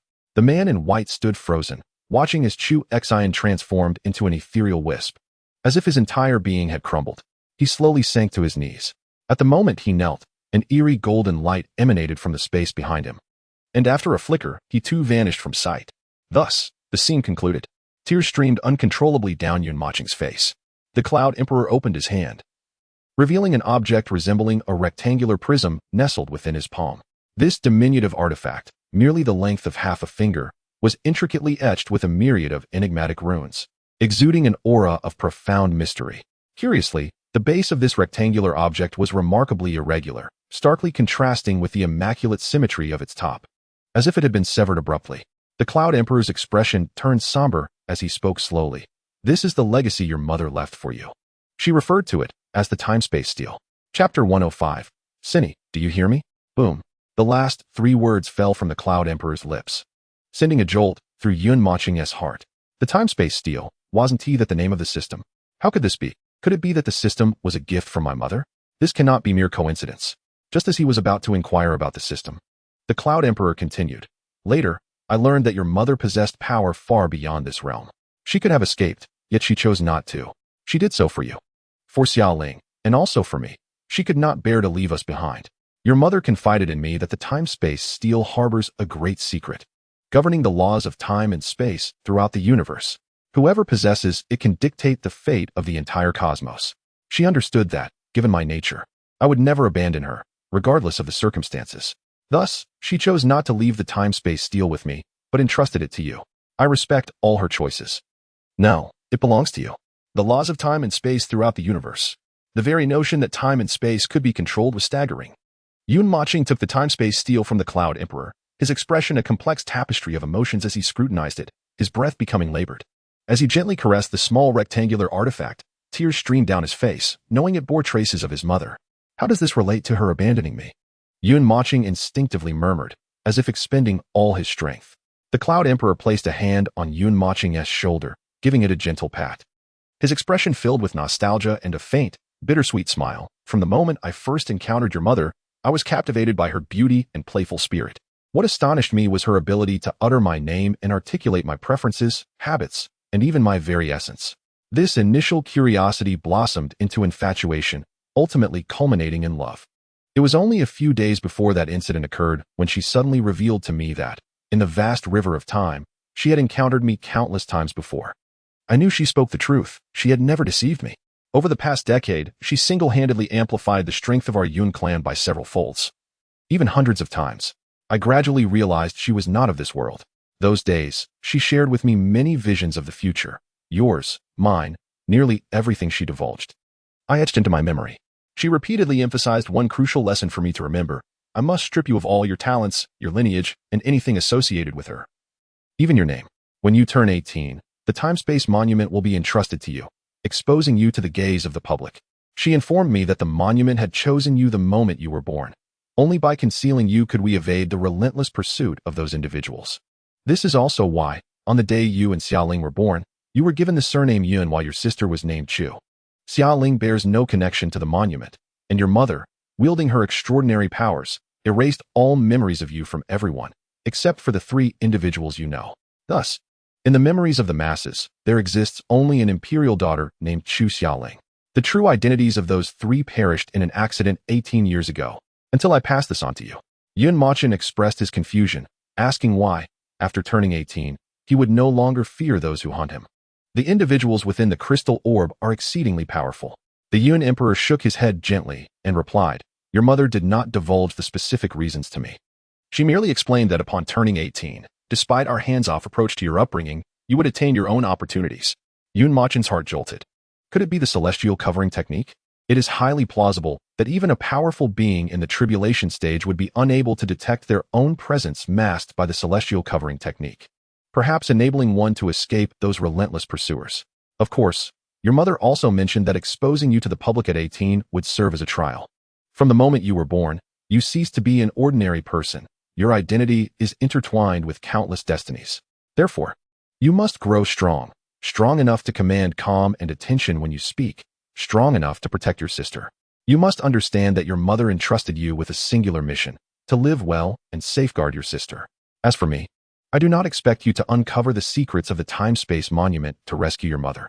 I merely hope for the well-being of you and your sister. I disdain passing on the burdens of the previous generation to the next. Those who caused your mother's demise will not escape my wrath. As he spoke, the Yun Emperor's voice bore immense weight, his aura gradually expanding, yet he deliberately maintained a distance from Yun Mochen, seemingly wary of overwhelming him. Instinctively, Yun Mochen cast his mind's eye, his expression shifting in shock. This aura far surpassed the 7th layer of tribulation revealed at the function platform. This is the 9th layer of tribulation. You exclaimed in astonishment. Son, I can sense that before long, the ascension tribulation will arrive. And I too must depart from this world. I have always been a free spirit, indifferent to power, status, or anything else. However, I must avenge your mother's death in this lifetime. This world will soon witness the arrival of myriad races. And I hope you can grow into a true man and live well. Regarding the matter of your girlfriend's constitution, your mother expressed her belief that you would find a way, advising me against intervening on your behalf. She conveyed that while I might assist you temporarily, the path ahead is one you must navigate independently. I hope you can appreciate her earnest intentions. Over the past decade, I have witnessed your struggles, and it has not escaped my notice. You may choose to disavow me as your father or even harbor resentment towards me, and I would remain indifferent, perhaps even deem it justifiable. However, I implore you to promise me one thing. Do not hold a grudge against your mother. Upon concluding his words, Yun Di took a deep breath, patted Yun Mochen's shoulder once more, and turned to depart. Father. As the words left his lips, Yun Di abruptly halted, visibly trembling. Take good care of yourself, he said softly without turning back, before stepping out. He did not return to the great hall. In an instant, he found himself in his own chamber. He retrieved a photograph from beneath his pillow, clutching it to his chest as he wept silently. In the image, he embraced a stunning woman while cradling 2 adorable infants, their smiles radiant. Shu Xian, can you hear me? After 17 years, he finally called me father again. Chapter 106. Indeed, you have departed. Speak. Do not compel me to strike you. After Yun Di's departure, Yun Mochen posed a question to the system. Master. What do you mean? Self-destruct, for I am weary of this life and wish to escape it. Understood. Countdown initiated. 10, 921. All right, Master, you have prevailed. What exactly are you? Master, what are you indeed? I cannot disclose that, for revealing it would entangle you in far more dreadful consequences. At your current state, you could not withstand such revelations. Speak of what you can. Master, I am unable to divulge anything. Is that middle-aged man in white within the crystal ball me? Yun Mochen interjected, causing the system to fall silent. He observed that the golden spiritual energy was solely possessed by him. There was no one else. In the crystal ball's display, the man in white not only wielded the power of time and space, but was also directing the golden spiritual energy towards his mother, who was engulfed in flames. What struck him most was the absence of shock in his mother's gaze upon seeing the man in white. Rather, it seemed to be an expected occurrence, devoid of any disdain or hatred. Master, I assure you, that is certainly not you. As for his identity, I cannot reveal it. For once the secrets of heaven are exposed, the fabric of fate will alter, and the ensuing temporal paradox will exact a far graver toll. The system's words plunged Yun Mochen into contemplation. Although this system might be unreliable in trivial matters, it would not err in critical affairs. If it is not me, who would save my mother? Father? Impossible. The time-space monument is in my possession. Xiaoling. Even less likely. Wait. Yun Mochen suddenly had a realization and inquired, System. Why is the space-time steel broken in half? Who possesses the other half? And what exactly are you? The spirit of the steel or something else? After a brief pause, the system responded, Master, you will come to know in due course. Furthermore, I am not the spirit of the space-time steel. I apologize. If I were to divulge, everything would change. Yun Mochen's heart felt as though it were being crawled upon by ants. No matter how he pondered, he could not deduce the identity of the middle-aged man in white, nor could he ascertain the true nature of the system. Nevertheless, he decided to take each step as it came. As long as his strength reached a formidable level, any conspiracy or secret would become mere jest. Subsequently, Yun Mochen ceased to dwell on the matter and made his way towards the door. Master, the price for revealing the truth in a past life has already manifested in this one. Please forgive my concealment. This thought, however, remained unheard by Yun Mochen. confined to the system's mind. Uncle Tu, what are you doing?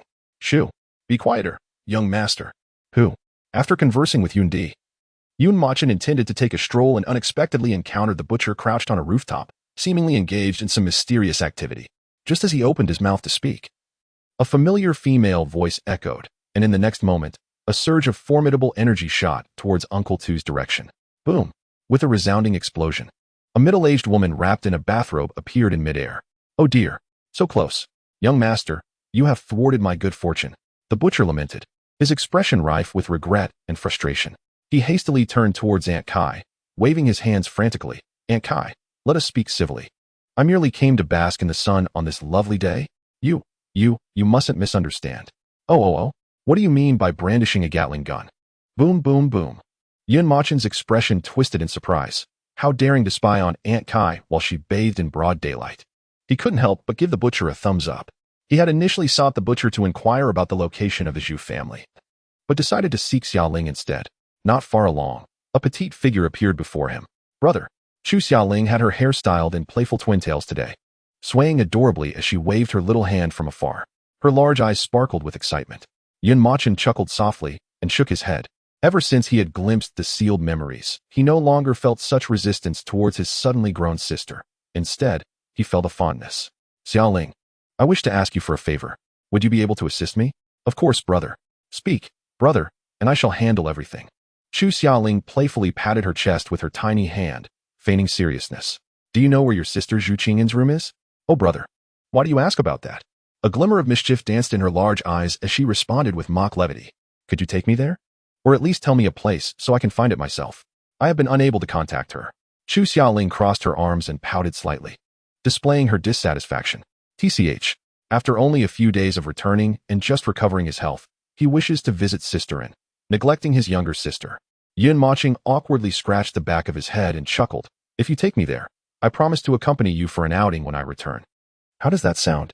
Upon hearing this, Chu Xiaoling's eyes sparkled with excitement. She instinctively elbowed Yun Machen's shoulder but found it too high. So she resorted to nudging his stomach instead. With a playful arch of her eyebrows, she mischievously declared, Brother, leave everything to me. Outside the Zhu clan, she pointed. Brother, do you see that small castle to the 8 o'clock direction, about 8,000 meters away? That is Sister Anne's room. However, the Zhu clan is heavily guarded, and it is said that Sister Anne has been ill these past few days. Old Zhu Di forbids anyone from visiting her. He is quite the villain. So how shall we enter? Perched on a large tree outside the Zhu clan, Yun Mochen and Chu Xiaoling, one tall and one small, each held a telescope, observing the inner workings of the Zhu clan with serious expressions, particularly Yun Mochen, whose heart raced uncontrollably since arriving at the Zhu clan's entrance, almost reaching his throat. Thankfully, he had been subtly employing a concealment technique to mask both his and Chu Xiaoling's presence, preventing detection. Chu Xia, can we discuss something? He proposed. What is it? Brother. When you look at me like that, I can't shake the feeling you want to throw me under the bus. Upon witnessing the Zhu clan's formidable defenses, Yun Mochen pondered deeply, a sudden mischievous grin crossing his face. Chu Xia, I want you to shout at the entrance for sister and create a commotion to draw their attention. The louder, the better. After a few minutes, you can return to the Yun clan and wait for me. What do you think? Chu Xiaoling, hearing this, furrowed her brows adorably, displeased. Brother, that's not right. Using your own sister as bait for your selfish desires. How could you? After I return, you'll have to spend extra time with me, all right? Fine, that sounds good. Meanwhile, within the small castle, Zhu Qingan lay in bed, gradually opening her eyes. Her exceptionally beautiful face was pale, as if covered by a layer of chilling frost. Her expression was cold, and within her exquisite eyes, a palpable sense of murderous intent brewed. You heartless man, you truly have left. Chapter 107. A cold voice from behind old Zhu. I demand to see Sister Anne. Who dares to cause a ruckus here? Ah, it is the princess of the Yun clan. Our princess has been unwell and requires rest. She is not in a position to receive guests at this time. No, I must see Sister Anne. I haven't played with her for days, and now that she is ill, I must check on her. With her hands on her hips and her head held high, Chu Xiaoling shouted incessantly at the guards at the door. Princess, please understand. The head of the family has issued orders that no one is allowed to see the princess. We are merely following orders. No, I must go in. With that, Chu Xiaoling took a determined step forward. But the guards at the entrance quickly sheathed their weapons and extended their hands to block her path. However, just as their hands were about to touch Chu Xiaoling, She burst into tears, exclaiming, "Wah? They're hitting me. The guards of the Zhu family are hitting me." Soon, numerous disciples and elders from the family, who were practicing nearby, rushed over upon witnessing the commotion. To their astonishment, the scene before them was quite shocking. Chuxeling, disregarding the dirt on the ground, fell back and rubbed her eyes with her tiny hands. Had Jun Songling still been alive, he would have undoubtedly exclaimed upon witnessing Chuxealing's performance. Now, this is a contender for the Academy Awards. It is important to note that the Yun clan had revealed its true strength. The Yun Emperor could even be referred to as the Holy Emperor of Yun. Such terrifying power was not something the Zhu clan could afford to offend. Moreover, their family had entrusted military command to the Yun Emperor, and now the Yun clan's princess had been attacked at their doorstep. What were they to do? In an instant, chaos erupted. Some began to scold the guards. Others hurried to comfort Chuxealing, while some rushed to report the situation to the Zhu Emperor, each absorbed in their own tasks. No one noticed a shadow stealthily slipping in from the rooftop. What could that be? Zhu Qingyan lay quietly on the bed, intently observing a mysterious energy within her body. Only by reaching the nascent soul stage could one open their own sea of consciousness and transform their spiritual awareness into an ocean, creating an independent spiritual world within their mind. Astonishingly, Zhu Qingyan, at merely the 7th level of the Golden Core stage, had already opened her sea of consciousness. Furthermore, while the seas of consciousness of typical nascent soul cultivators are not very large, at most a few million square meters, Zhu Qingyan's spiritual sea was filled with boundless, surging waters that seemed to stretch infinitely. Above this ocean, two extremely terrifying and mysterious energies swirled like a frenzied fog, rampaging in place. One of these energies was unmistakably the source of her celestial ice phoenix body, exuding an incredibly chilling aura that mercilessly froze the surrounding waters. Yet, astonishingly, beyond 10,000 meters from this icy energy, there existed another mysterious force. The aura emanating from it was even more bizarre and terrifying than that of the icy energy, and even she could not decipher it. Her projection stood above the water, stepping forward to attempt a gentle touch of that energy, but in the next moment, as her fingertip made contact, her heart felt as if it had been pierced by a sharp, merciless needle, sending an overwhelmingly intense pain coursing through her entire body, jolting her back to reality. What on earth was that? Yun Mochen, what did you do to me in your past life? Zhu Qingyan's heart raced with dread as she silently roared within. At that moment, her exquisite face contorted into a fierce expression of rage. Unbeknownst to her, within that enigmatic aura, there lay an object resembling a rectangular prism, which quivered slightly before succumbing to silence. The quaint castle appeared modest in size, yet it housed numerous chambers. Where could Qingyan possibly be? Yun Mochen stealthily infiltrated the castle, fervently utilizing the covering heaven technique to conceal his presence. He opened one room after another, yet after an extensive search, he still could not locate the chamber where Zhu Qingyan resided. Anxiety gripped him, causing his heart rate to soar to an alarming 200 beats per minute, fearing that the figure he might encounter behind a door would not be Zhu Qingyan, but rather her father, Zhu Di. Why was he here again? Zhu Qingyan sensed the faint sound of footsteps gradually approaching her door, prompting her to quickly compose herself. She reclined back onto her bed and closed her enchanting eyes, casually turning off the bedside lamp. Creak. The door to the room was quietly opened. What? This room doesn't even have a window. It is shrouded in darkness. Yun Mochen mused inwardly, cautiously extending his left foot inside, followed by his right, then his waist, and finally his head. As he would put it, if he were to encounter Zhu Di inside, he might only lose a foot and end up donning an exceedingly unattractive mask. With the aid of the covering heaven technique, he could still make his escape. However, if his head were to enter first, the outcome might be far less favorable. There was a light switch at the entrance, but he dared not activate it. Instead, he summoned a strand of white sword intent to hover in his palm, emitting a faint glow as he began to explore the interior. Why is there a presence of sword intent? Could it be that Father has summoned the Cloud Emperor for assistance? Zhu Qingyan furrowed her delicate brows, harboring doubts in her heart, yet her beautiful eyes remained tightly shut. Yun Mochen searched the room for an extended period without finding Zhu Qingyan. Just as he was about to leave, he noticed a door deeper within the room, which seemed to be encased in a certain barrier. Under the faint illumination of the sword intent, it emitted a dim, purple glow. Master, please assist me in opening this, Yun Mochen thought to himself. I owe you 500,000 vitality points. I will repay you in a few days.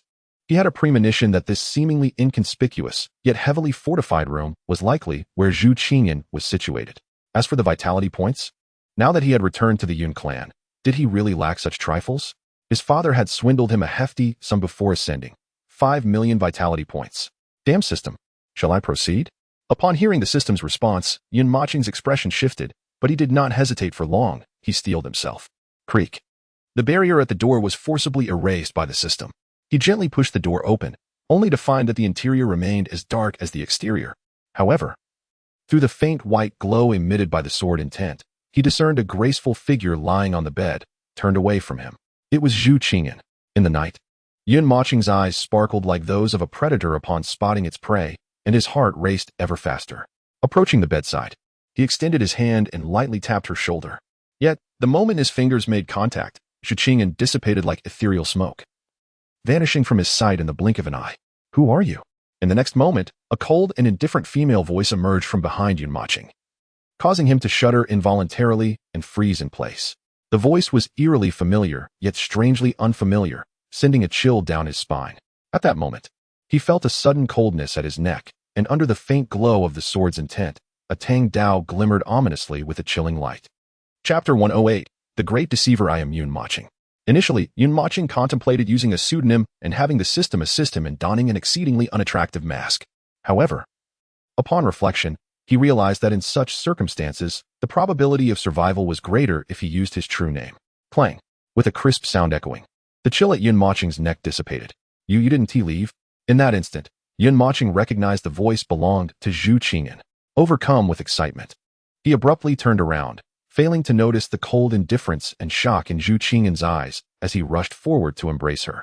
Reacting instinctively, Zhu Qingyan attempted to push Yun Moching away, but deep within her heart, she sensed a force that rendered her powerless to resist, leaving her unable to exert even the slightest strength. Let go of me. Yun Moching mistakenly believed that Zhu Qingyan was concerned about being discovered by Zhu Di, and thus tightened his embrace around her. He gently whispered into her ear, Qingyan, I've missed you dearly.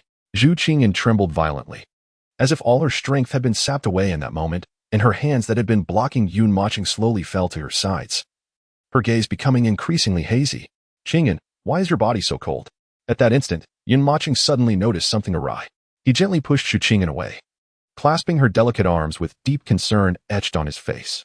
As her dazed eyes stared back at him, he raised his hand to her forehead, then stroked her small hand tenderly. In stark contrast, the depths of Zhu Qingyan's cold and indifferent gaze revealed unimaginable shock. It was as though she had been ensnared by a spell, rendered motionless as Yun Moching manipulated her. Qingyan, tell me the truth. What is wrong with your body? Zhu Qingyan, being a cultivator of the golden core stage, would typically recover from minor ailments within 2 or 3 days. Yet at this moment, she felt utterly frigid. So much so that Yun Moching experienced a disconcerting illusion, as if his hand had plunged into the depths of an icy abyss. No, Zhu Qingyan, you must understand. Even if he does not leave now, he will eventually depart. In her mind, Zhu Qingyan screamed in anguish. The millennia of waiting had eroded all her love for Yun Moching, even though the events unfolding now differed from those of her past life.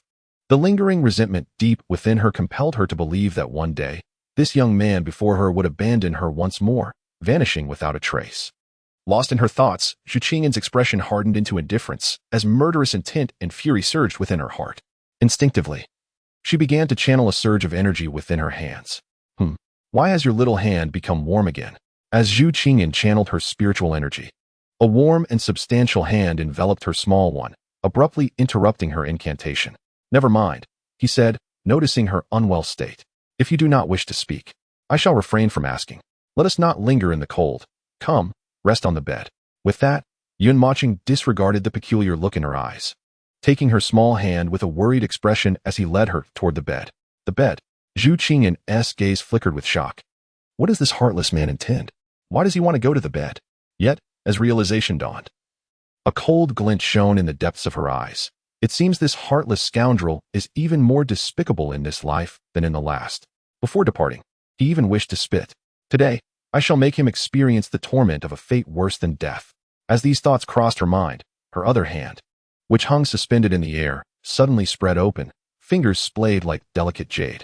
She then clenched them fiercely together. Subsequently, under Yun Moching's guidance, Zhu Qingyan appeared to comply as she ascended the bed, her coldly beautiful face tilted back, her enchanting eyes gradually narrowing. However, in the darkness, as Yun Moching withdrew his sword intent into his body, he remained oblivious to her expression. Could it be that what my father mentioned regarding Qingyan's constitution is indeed the cause of her peculiar state? At that moment, Yun Moching raised one knee to press against the bed, his other hand reaching forward as if in search of something. As his thoughts wandered, he recalled his father's words, silently musing. Initially, he had focused entirely on the crystal ball that sealed his memories and the reasons behind his abandonment, completely neglecting this matter. Despicable man, just as I had anticipated, perish. Just as Zhu Qingyan spoke halfway, she abruptly halted. Unbeknownst to her, a blanket had been placed over her, snugly pressing against her chin, enveloping her tightly. If you feel cold, cover yourself more, wrap yourself up well. Do not kick the blanket off, leaving it in the corner of the bed, allowing the wind to intrude. I shall seek my father to inquire about the issues with your constitution. Do not fear. Qingyan, I will always be by your side. I shall return to see you soon. As Yun Moching's words fell, a shadow of darkness slowly descended upon Zhu Qingyan's gaze while she remained in a daze. Resist. Zhu Qingyan, do not be deceived again by this heartless man. Despite the frantic cries within her heart, her expression betrayed no indifference or murderous intent. She stood frozen in place until Yun Moching's lips brushed her forehead. Parting his lips, Yun Moching gently tucked a strand of hair from her forehead before quietly turning to leave. After his departure, Zhu Qingyan slowly closed her eyes, extending her hands from beneath the blanket to grasp its edges, pulling it tightly to cover her exquisite face beneath the fabric. The great deceiver. The heavy quilt enveloped me as if I had fallen into a shallow pit filled with rainwater, gradually becoming soaked. Alas, my lady, there is no such thing as a soul snatching. This is merely an obsession born from your awakened memories of a past life. Rest assured, the temporal monument has been damaged, and you shall not vanish into thin air in this lifetime. The system observed Zhu Qingyan's expression and silently sighed within. As for Yun Moching, upon stepping outside, he encountered Chu Xiaoling, who was still sprawled on the ground, wailing loudly. And he could not help but admire her with a look of approval before stealthily departing. Father, does that mean Qingyan truly has only 1 year left? Upon returning to the Yun clan, Yun Moching immediately sought an audience with the Yun Emperor to clarify the matter. However, the harsh truth conveyed by the Emperor was difficult for him to accept. Indeed, that is the case. Yet, I did mention earlier that if you could find the Ice Phoenix Divine Stone, there might still be a glimmer of hope. But it is by no means a guarantee of her salvation. After all, that wretched Emperor Jiang has subjected her to foreign medicinal pills for over a decade, which will cause her constitution to unleash energy far beyond the norm when it erupts. I have secretly searched throughout the entirety of Huaxia for you. But not only have I found no one who has seen such a divine stone, even those who have merely heard of it are nowhere to be found. However, do not be overly anxious. Your mother has informed me that you will find a way. Thus, I urge you to contemplate how you might save her. After the Emperor's departure, Yun Moching appeared as if he had lost his soul, stumbling into his room. Name your price, speak. Chapter 109, The Mastermind. Grandfather will grant your wish today. Oh, Master, your demeanor makes me feel quite uneasy. Please don't provoke me. Humph, Master, the system offers you a path forward. What? A lottery. Yun Moching's expression darkened. The odds of winning the lottery seemed as if the system were deliberately skewing them, becoming increasingly absurd. However, it suddenly reminded him of his victory over Jiang Nantian in the college entrance examination and the unclaimed reward of a long sword. That sword seemed to be called Lian Tian. It was a weapon with growth potential. Yet, at that moment, he had no inclination to dwell on such matters. He approached the Yun Emperor once more. Father, how many blood replenishment elixirs does the clan possess? Why do you ask? They are meant for low-level cultivators. You have no use for them. Approximately 30 million vials. Yun Moching's eyes sparkled. Father, I want all of them. The Yun Emperor felt a sense of bewilderment, but suddenly recalled Chusha's admonition to not find his son's behavior strange. Thus, he suppressed his inquiries and retrieved a key from his spatial ring, handing it to him. Your father is about to ascend. The remaining fortune is for you, and Xia Ling spend it wisely. Understood. With that, Yun Moching took the key without a moment's hesitation and made his way to the treasure pavilion. Master, you are about to strike it rich. Indeed, the treasures within the Yun clan's treasure pavilion were simply abundant. An array of treasures dazzled his eyes, making him acutely aware, for the first time, of the profound heritage of the supreme imperial lineage, far surpassing that of the Dream clan's treasury. Yet, at this moment, Yun Moching's state of mind was entirely different from his previous experience in the Dream clan.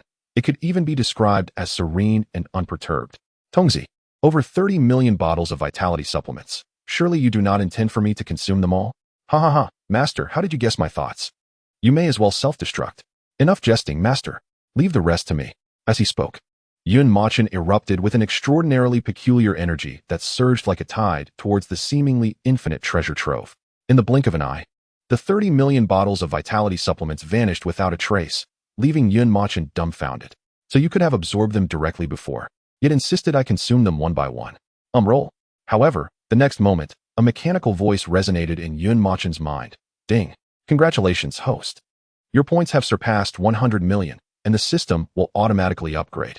Countdown. 600599. What's happening? He inquired nonchalantly. Master. In light of your enhanced realm and ability to absorb vitality, the vitality lottery system will be elevated, along with the standards for absorption. According to the original requirements, you have absorbed a total of 42.7 billion vitality points. However, since the majority are artificial, this equates to merely 42,700 vitality points. Nevertheless, the lottery points remain unchanged at 1,000 points per draw. A cursed system. How utterly unfair. Why so?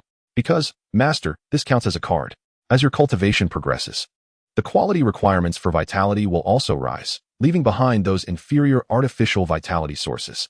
Upon hearing this, Yun Mochen trembled with rage, unable to contain his fury any longer, and began to curse vehemently. He was on the verge of extracting the blood fiend from his spatial ring and plunging it into his own mind to confront this wretched system head-on. The implication of the system was clear. Relying on vitality supplements would soon become nearly futile. After all, 30 million bottles yielded only a few tens of thousands of vitality points. What a swindle! Thus, the only means left to acquire vitality points would be through hunting beasts and cultivators, although the latter was not something Yun Mochen would consider, for he was not a ruthless demon cultivator. However, should others seek to harm him, he would undoubtedly show no mercy. Lottery, draw them all for me.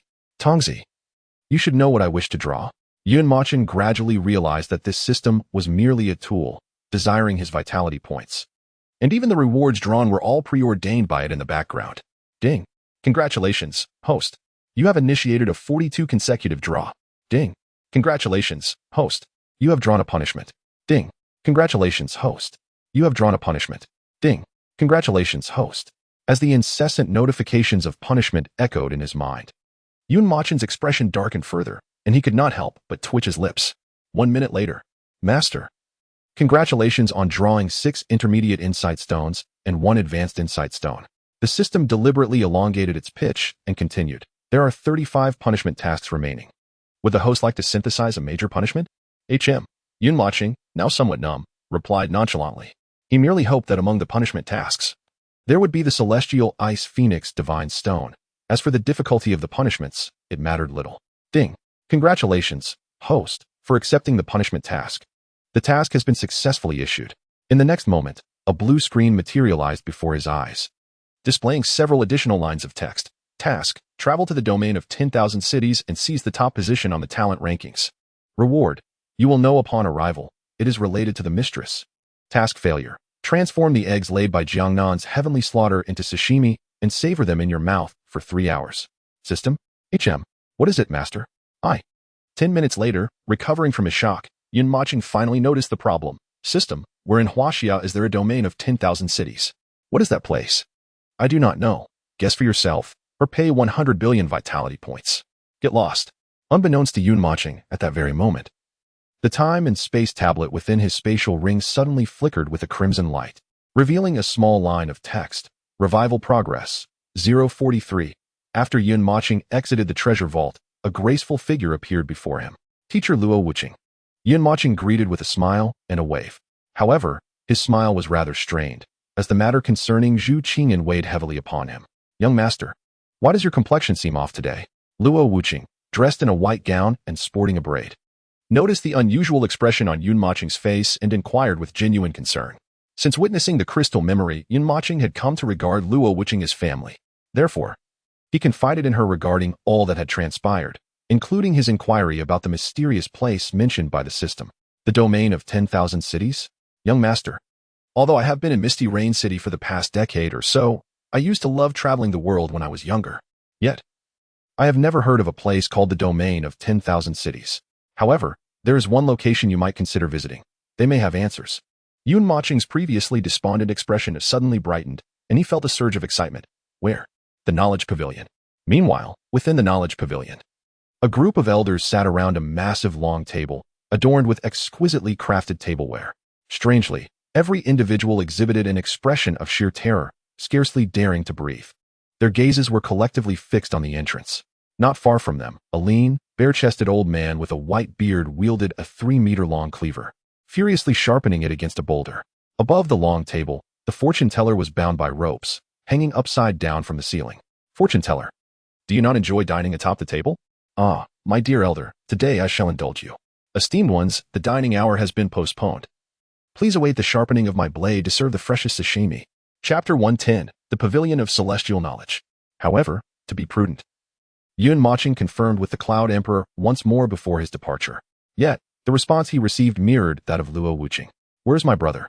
He promised to accompany me on an outing. I've inquired of many, yet he remains elusive. It vexes me to no end. Just as Yun Mochen exited the Cloud Emperor's Grand Hall, he spotted a small head with 2 ponytails turning the corner, hands firmly planted on her hips. Her face contorted in frustration as she approached.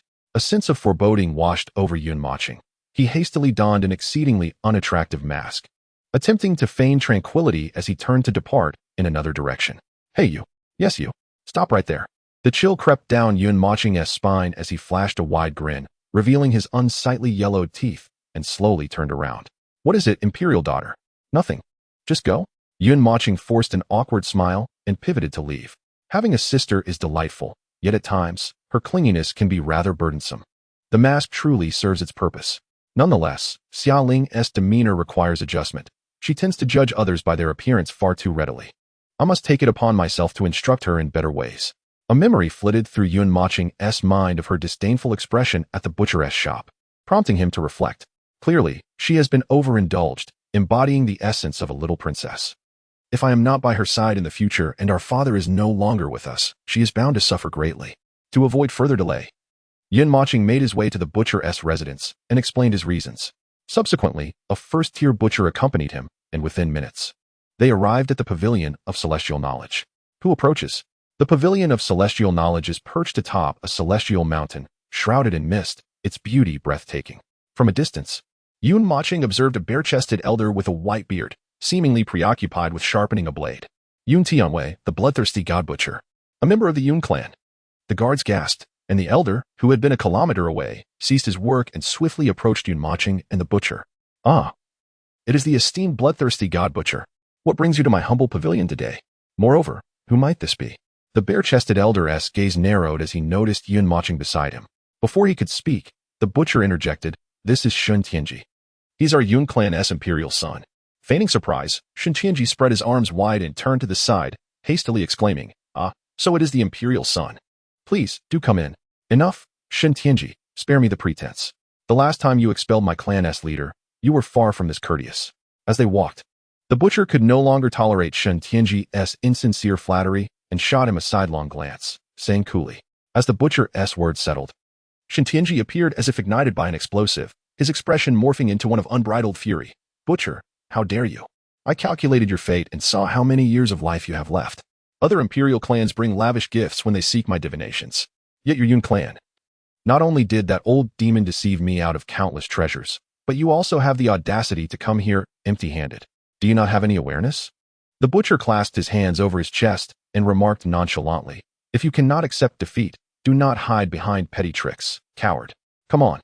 Do you dare to compete with me to see whose resolve is stronger? If you win, I shall concede your prowess. Ha, I am afraid of you." The words of Shun Tianji ignited the butcher's fervor. Subsequently, to the astonishment of Yun Mochen, the two began to unfasten their belts. "Ahem, Uncle Butcher. Let us attend to the matter at hand first." "Oh, right, my young master," the butcher replied, tightening his belt once more. At that moment, Shun Tianji's gaze fell upon him, and the two exchanged glances, almost in unison declaring, "Umph." They then synchronously shifted their gaze to either side, leaving Yun Mochen awkwardly sandwiched in between, his smile forced. "Help."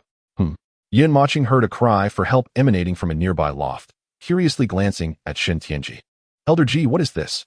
Just as Yun Mochen uttered his question, Shun Tianji's eyelids flickered sharply. Fortunately, Yun Mochen quickly corrected himself. Otherwise, Shun Tianji's hand would have reached for the formidable cleaver at his waist. Nevertheless, Shun Tianji's demeanor was already quite unsettling. The 3-foot-long cleaver dangled from his side, dragging along the ground as it scraped, while his upper body remained bare, his white beard framing a visage devoid of any semblance of peace, radiating ferocity. "Humph, young one, That lad is my grandson. It is fortuitous that you arrived just in time for a meal. Come, join me inside to prepare some sashimi condiments after dining. You may convey your intentions. Sashimi condiments? Such an exotic meal. Under Shin Tianji's guidance, the two entered the loft. Upon seeing Yun Mochen, the fortune teller's previously despondent and vacant eyes suddenly ignited with fervor. Drawing a deep breath, he let out a desperate cry. Help! Savior of the world! Come rescue me! My grandfather intends to turn me into sashimi. Yun Mochen's expression twitched. This old fellow was indeed not to be trifled with. Shun Tianji snorted softly, a smile creeping across his face as he turned to Yun Mochen. Do you prefer wasabi soy sauce or radish puree with vinegar? Oh, by the way, just the other day, I came across a condiment online, something called mayonnaise sashimi sauce. It is said to pair excellently, especially with human flesh. Witnessing this scene, Yun Mochen and the butcher exchanged glances, their faces betraying barely concealed amusement. Suddenly, a sound of dripping water interrupted the moment. Master, the fortune teller has urinated in my dish, an elder remarked sheepishly, pointing at his plate. The collective gaze shifted, revealing a stream of pale yellow liquid cascading down the fortune teller's neck, trickling onto his face, and slowly dripping from his hair. Elder Ji, perhaps we should address serious matters first, Yun Mochen suggested, regaining his composure with a serious countenance. Upon hearing this, Shun Tianji ceased his frivolities, extending his hand and commanding, sit. He then glanced at the elder beside him, who was firmly seated in his place. The elder felt a chill run down his spine, his eyelids twitching violently as he cast a perplexed glance at Shun Tianji. What have I done to provoke you, master? Please, enlighten me. His anxious heart raced. However, in the next moment, without any forewarning, Shun Tianji raised his foot and sent him flying. Attempting to usurp my position, are you? When it comes to divination, there are two methods I employ, the ceremonial calculation and the gambling calculation. The ceremonial calculation is straightforward. Present something that pleases me, and I shall assist you with a reading.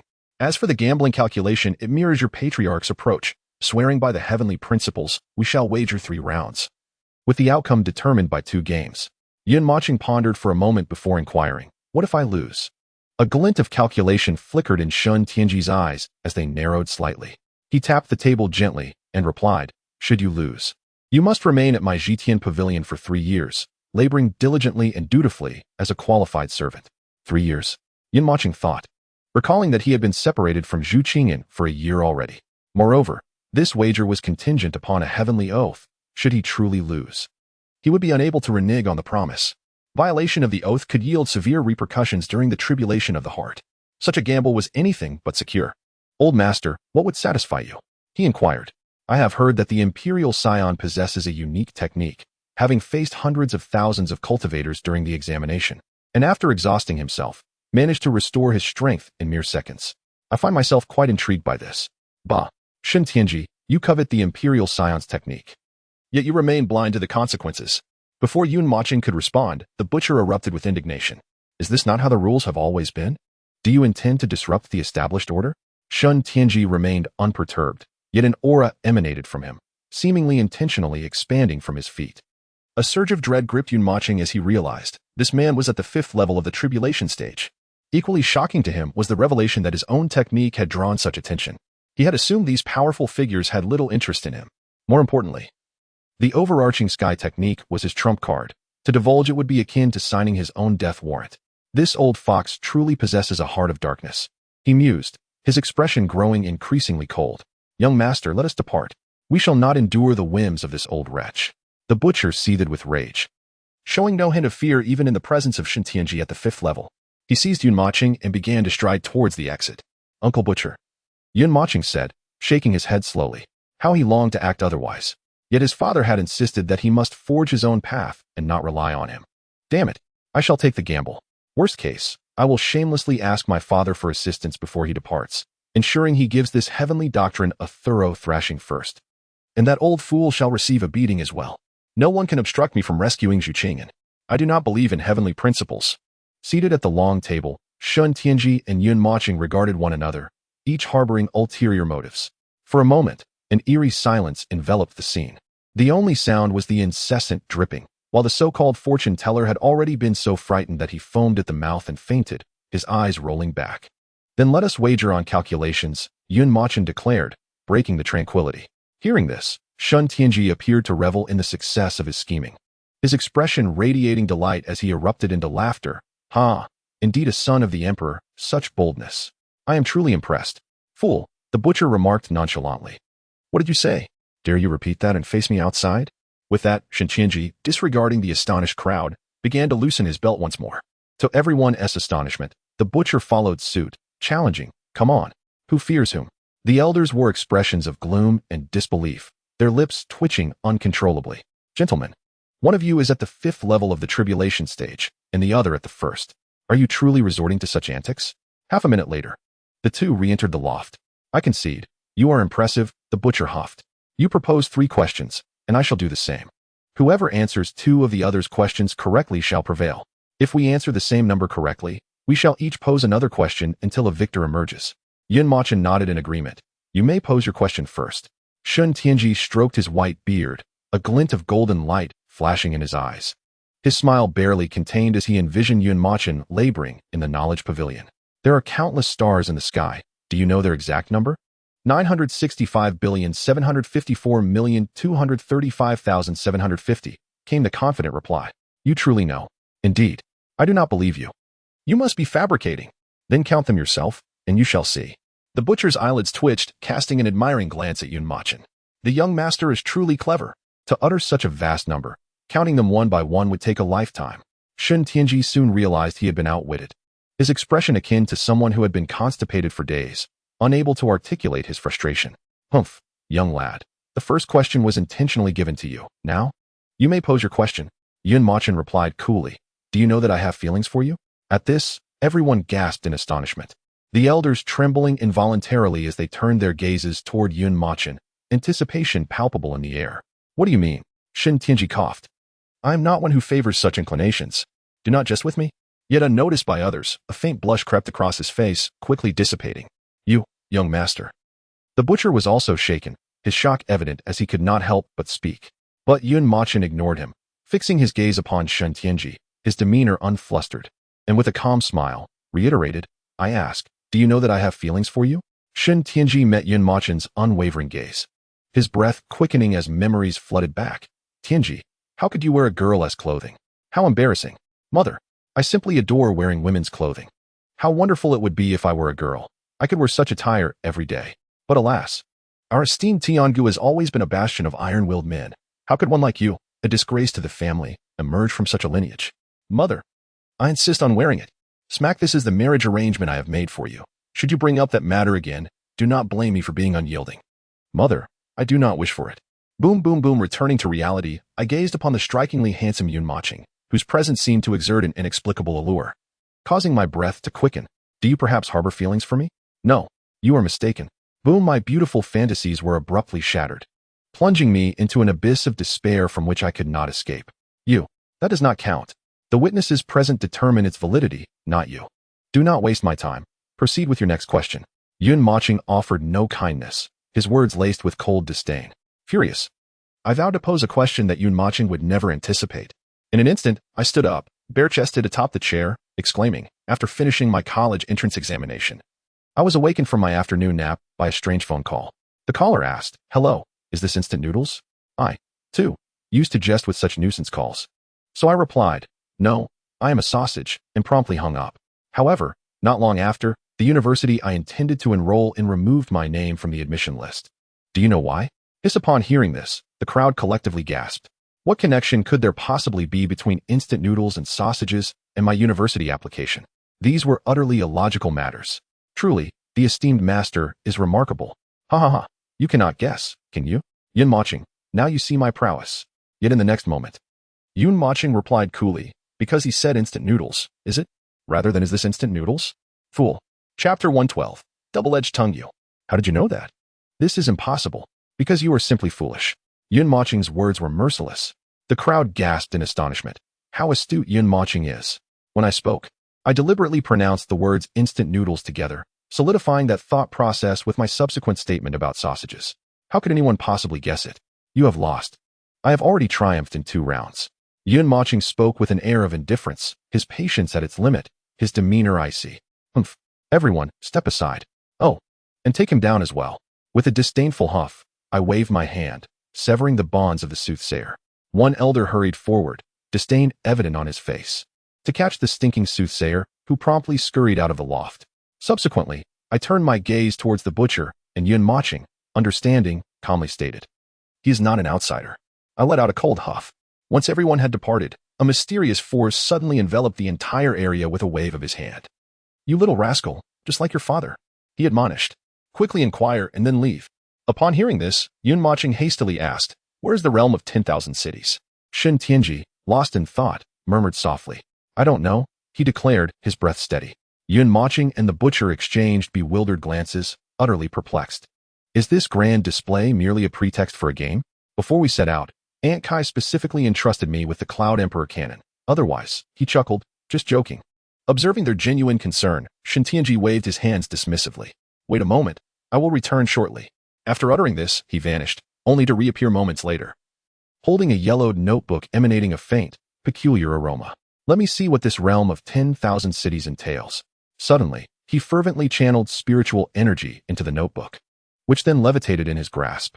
As he slowly opened it, the words "fallen immortals emerge, calamity approaches" materialized in crimson ink. Shen Tianji's expression shifted dramatically, his pupils constricting as he hastily closed the book and turned away. "Commercial secrets must not be revealed. I trust you understand." Yun Mochen and the butcher couldn't help but twitch their lips in response. Shen Tianji, suppressing his alarm, took a deep breath and once more infused the notebook with spiritual energy. Soon, a line of black text appeared. "Fallen God Abyss. Is it truly located here?" This revelation astonished even Shen Tianji, who had presumed the realm of 10,000 cities was merely a renamed city or a gimmick for an amusement facility. To his surprise, it genuinely existed. He was well aware of the Fallen God Abyss. Upon reaching the tribulation stage, his first endeavor had been to venture there. It was not a singular location, but rather the outer perimeter of all of Huaxia, collectively referred to as the Fallen God Abyss. This abyss encircled the entirety of Huaxia, with the nearest point situated at the eastern coastal extremity. It plunged into unfathomable depths, perpetually inundated by the ceaseless tides, yet showing no signs of being filled. More terrifyingly, it harbored immensely formidable laws of power that suppressed the cultivation of any practitioner who approached. Even he, who had already attained the tribulation stage, found his strength reduced to that of the nascent soul stage. Furthermore, as he ventured deeper, the oppressive force of those laws intensified, until he finally halted at the golden core stage, for below that threshold, flight was impossible. Remaining any longer would mean certain doom. "This place lies within the Fallen God Abyss," Shen Tianji murmured, his heart racing. However, before he could continue, the butcher erupted in anger. "Shen Tianji, have you no regard for your life? You dare to send our prince to his demise in a fictitious realm." At that moment, Yun Mochen suddenly raised his hand, signaling the butcher to remain calm.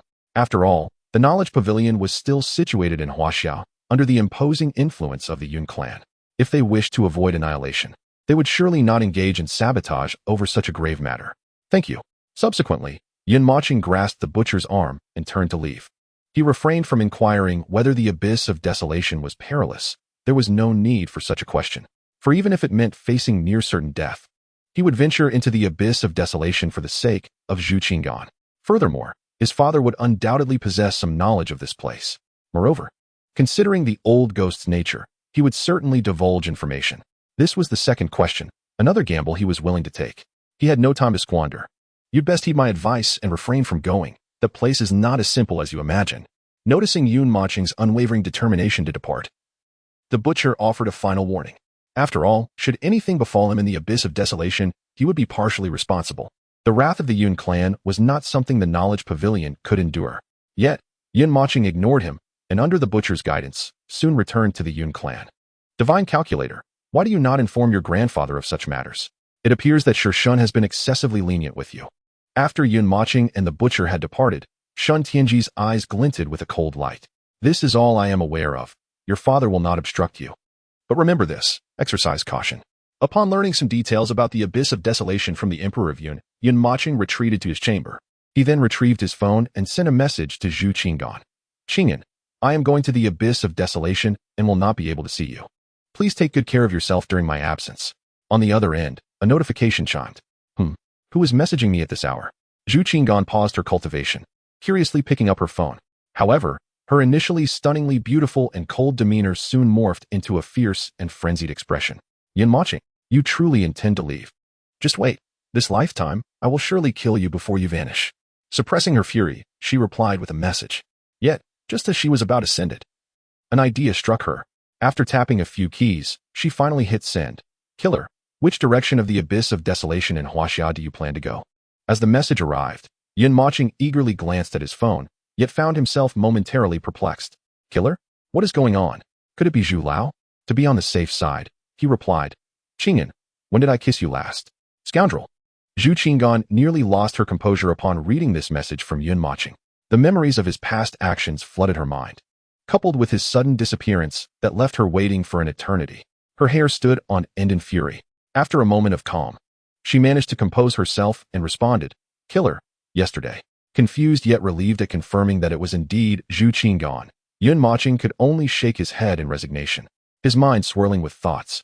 Qianan, my father mentioned that the eastern coastal region of our Huaxia nation is closest to the abyss of the fallen gods, and I plan to embark from there.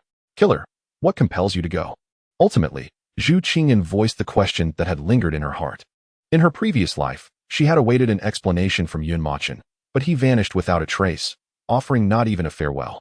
In this life, despite her confusion over the altered course of history, her unwavering conviction remained intact. She firmly believed that Mochen would inevitably disappear again. Surely, nevertheless, she yearned to uncover the reason behind it. Was it truly because he harbored disdain for her? Qianan, my father mentioned that the place can suppress one's cultivation, and I wish to refine the realm I have just recently attained. Rest assured, I will remain on the periphery, and with the presence of the butcher and the others, it is quite safe. Mochen refrained from revealing to Zhu Qingyan the true reason for his risky endeavor on her behalf. More importantly, he wished to spare her any psychological burden, for the Heavenly Emperor had informed him that Zhu Qingyan's constitution was on the verge of a breakthrough. During this period, she must not experience any profound shocks. Who is worried about you? You scoundrel, await my arrival. Upon reading Mochen's message, Zhu Qingyan's eyes gradually narrowed, a deep-seated murderous intent simmering within her gaze. Almost tangible. Chapter 113. Departure to the Abyss of the Fallen Gods. Never mind. I shall accompany her for a day of leisure before I leave. Suddenly reminded of his whimsical sister, Mochen let out a resigned smile, shaking his head lightly. Brother, if you don't come out soon, I shall truly be angry. At that moment, the voice of Chu Shaoling echoed from outside. Well, what a coincidence. Squeak, Shaoling, let us go. Today, I shall play with you. Excellent. The once pouting Chu Shaoling's eyes sparkled at Mochen's words, her previous sulkiness dissipating in an instant. 2 days later, Mochen departed from the Yun clan silently, informing no one aside from the Heavenly Emperor. He was acutely aware of the perilous journey ahead, one fraught with near-certain death, yet with the system at his disposal. He was confident in his ability to survive against all odds. However, he did not wish to gamble with the safety of the butcher and the others. Whether it was the butcher, Aunt Kai, or Luo Wuqing, they had long become integral to his life. Though not bound by blood, their bond transcended familial ties. He believed that when faced with the choice between life and death, they would unhesitatingly stand in front of him. Yet, he was not a selfish individual. He could not act in such a manner. His father, on the other hand, was quite generous, readily providing 15 formidable heavenly demon war beasts at the 9th level of the Great Ascension. But what truly astonished Mochen was that his father had spent several months crafting a saintly demon war beast at the 1st level of the tribulation stage in advance. He named this saintly demon war beast Yunxing, as he envisioned creating a batch of combat puppets in the future, with an elegance surpassing that of the Yun clan itself, to be called the Yunxing Guards. Regrettably, his father informed him that the art of puppet crafting cannot be mastered in a day or two. Nonetheless, he imparted the method of refinement known as the Yun Kuei refining technique. System, does the marketplace have any stones for comprehending the essence of this technique? Akin to the insight stones? Indeed, my master, replied the system. Mochen raised an eyebrow. How can I acquire them? The system replied nonchalantly, Master, your Yun Kuei refining technique is of a high celestial tier, thus ordinary insight stones would offer little benefit. To put it plainly, you must exchange for intermediate or advanced insight stones to enhance your training with this technique, if you do not wish to gamble. An intermediate insight stone requires 10,000 vitality points, while an advanced one demands a staggering 1,000,000 vitality points. Upon hearing this, Mochen trembled violently, blood seeping from the corner of his mouth in sheer exasperation. 1,000,000 for a single stone? You truly dare to ask such a price? Even the most unscrupulous broker would blush at such audacity. Nonetheless, he was determined to learn the Yun Kuei refining technique. He would have to set it aside for now, due to his limited resources. He often fantasized about the day he could assemble a grand army of puppets. How splendid that would be. Then, a thought struck him, prompting a resigned remark. It's astonishing that both the celestial blood vine and the purple spirit elixir, two essential treasures, cannot be found anywhere in the entirety of Huaxia. These are crucial for my cultivation of the 9 transformations of immortality. My physical form is indeed a weakness if an opponent gets too close. Apart from the 6 meridians divine sword, I possess no martial skills. While the 4th level of sword intent and the 2nd level of spear intent can provide some protection in dire situations, they are merely trump cards to be revealed only in life or death moments. Fear not, Master, you shall encounter them in due time. If all else fails, you can always try your luck in the lottery. Scram. Despite this, before departing, Yun Mochen sent messages to both Su Jiupang and the Sea Maiden, informing them of his whereabouts and assuring them that he might be absent for a while, urging them not to worry about him. Su Jiupang, in turn, shared delightful news with him. He had successfully arranged a date with the Sea Maiden and planned to watch a movie in a couple of days. When Yun Mochen inquired about the film, Su Jiupang excitedly exclaimed, "Brother Yun, I'm watching a Chinese Odyssey. Isn't it a comedy? Is it truly worth such excitement?" Hee, Brother Yun, do you remember what I told you? The first movie we watch on a date is a sign of our future. Su Jiupang continued to chatter on, but Yun Mochen found it difficult to recall the specifics, sensing something was slightly off. Very well, let us set forth, Yun Sheng. Yun Mochen sighed with a complex expression, addressing a figure clad in black robes. Yes, Master. He had stored all 15 formidable celestial demon warriors of the 9th level of the Great Ascension stage within his newly acquired expansive spatial ring. Master, should we hire a vessel and fly to our destination once we are closer? After all, the deep sea is vast and teeming with formidable, terrifying beasts, including those of the tribulation stage, which could potentially emerge. On board the vessel, we meticulously charted our course within the confines of my spiritual perception. Provided that we were not hindered by arcane forces, it was indeed feasible to foresee potential dangers. Yun Xing, accompanied by Yun Mochen, swiftly arrived at a beach in the eastern region of Huaxia. Not far off, a colossal cruise company was anchored, hosting several grandiose cruise ships. A keen observation revealed that each vessel bore intricate and enigmatic arrays etched upon their exteriors, emanating a formidable and mysterious aura. Well, as you say, Yun Mochen remarked, as he transmitted a small portion of spiritual stones from his spatial ring. Yet, Yun Xing waved his hand dismissively, stating, Master, I possess my own savings. There is no need for your contribution. Yun Mochen's eyelids twitched in disbelief. Did you not perish? Without a hint of breathlessness, Yun Xing replied nonchalantly, Master, who said the deceased cannot possess private funds. I still have some set aside for acquiring a female puppet. To maintain a low profile, both don masks. However, Yun Mochen opted for a simple black half mask instead of an unsightly one, as he wished to avoid any unnecessary troubles. Those who boarded such a vessel, fortified with formidable protective formations, were typically affluent or of noble descent. Consequently, many donned masks or face coverings, ensuring a high degree of privacy. This allowed Yun Mochen and Yun Sheng to blend in seamlessly. Upon entering the cruise ship, Yun Sheng busied himself in their quarters, scribbling on a piece of paper, his expressions fluctuating between relaxation and gravity.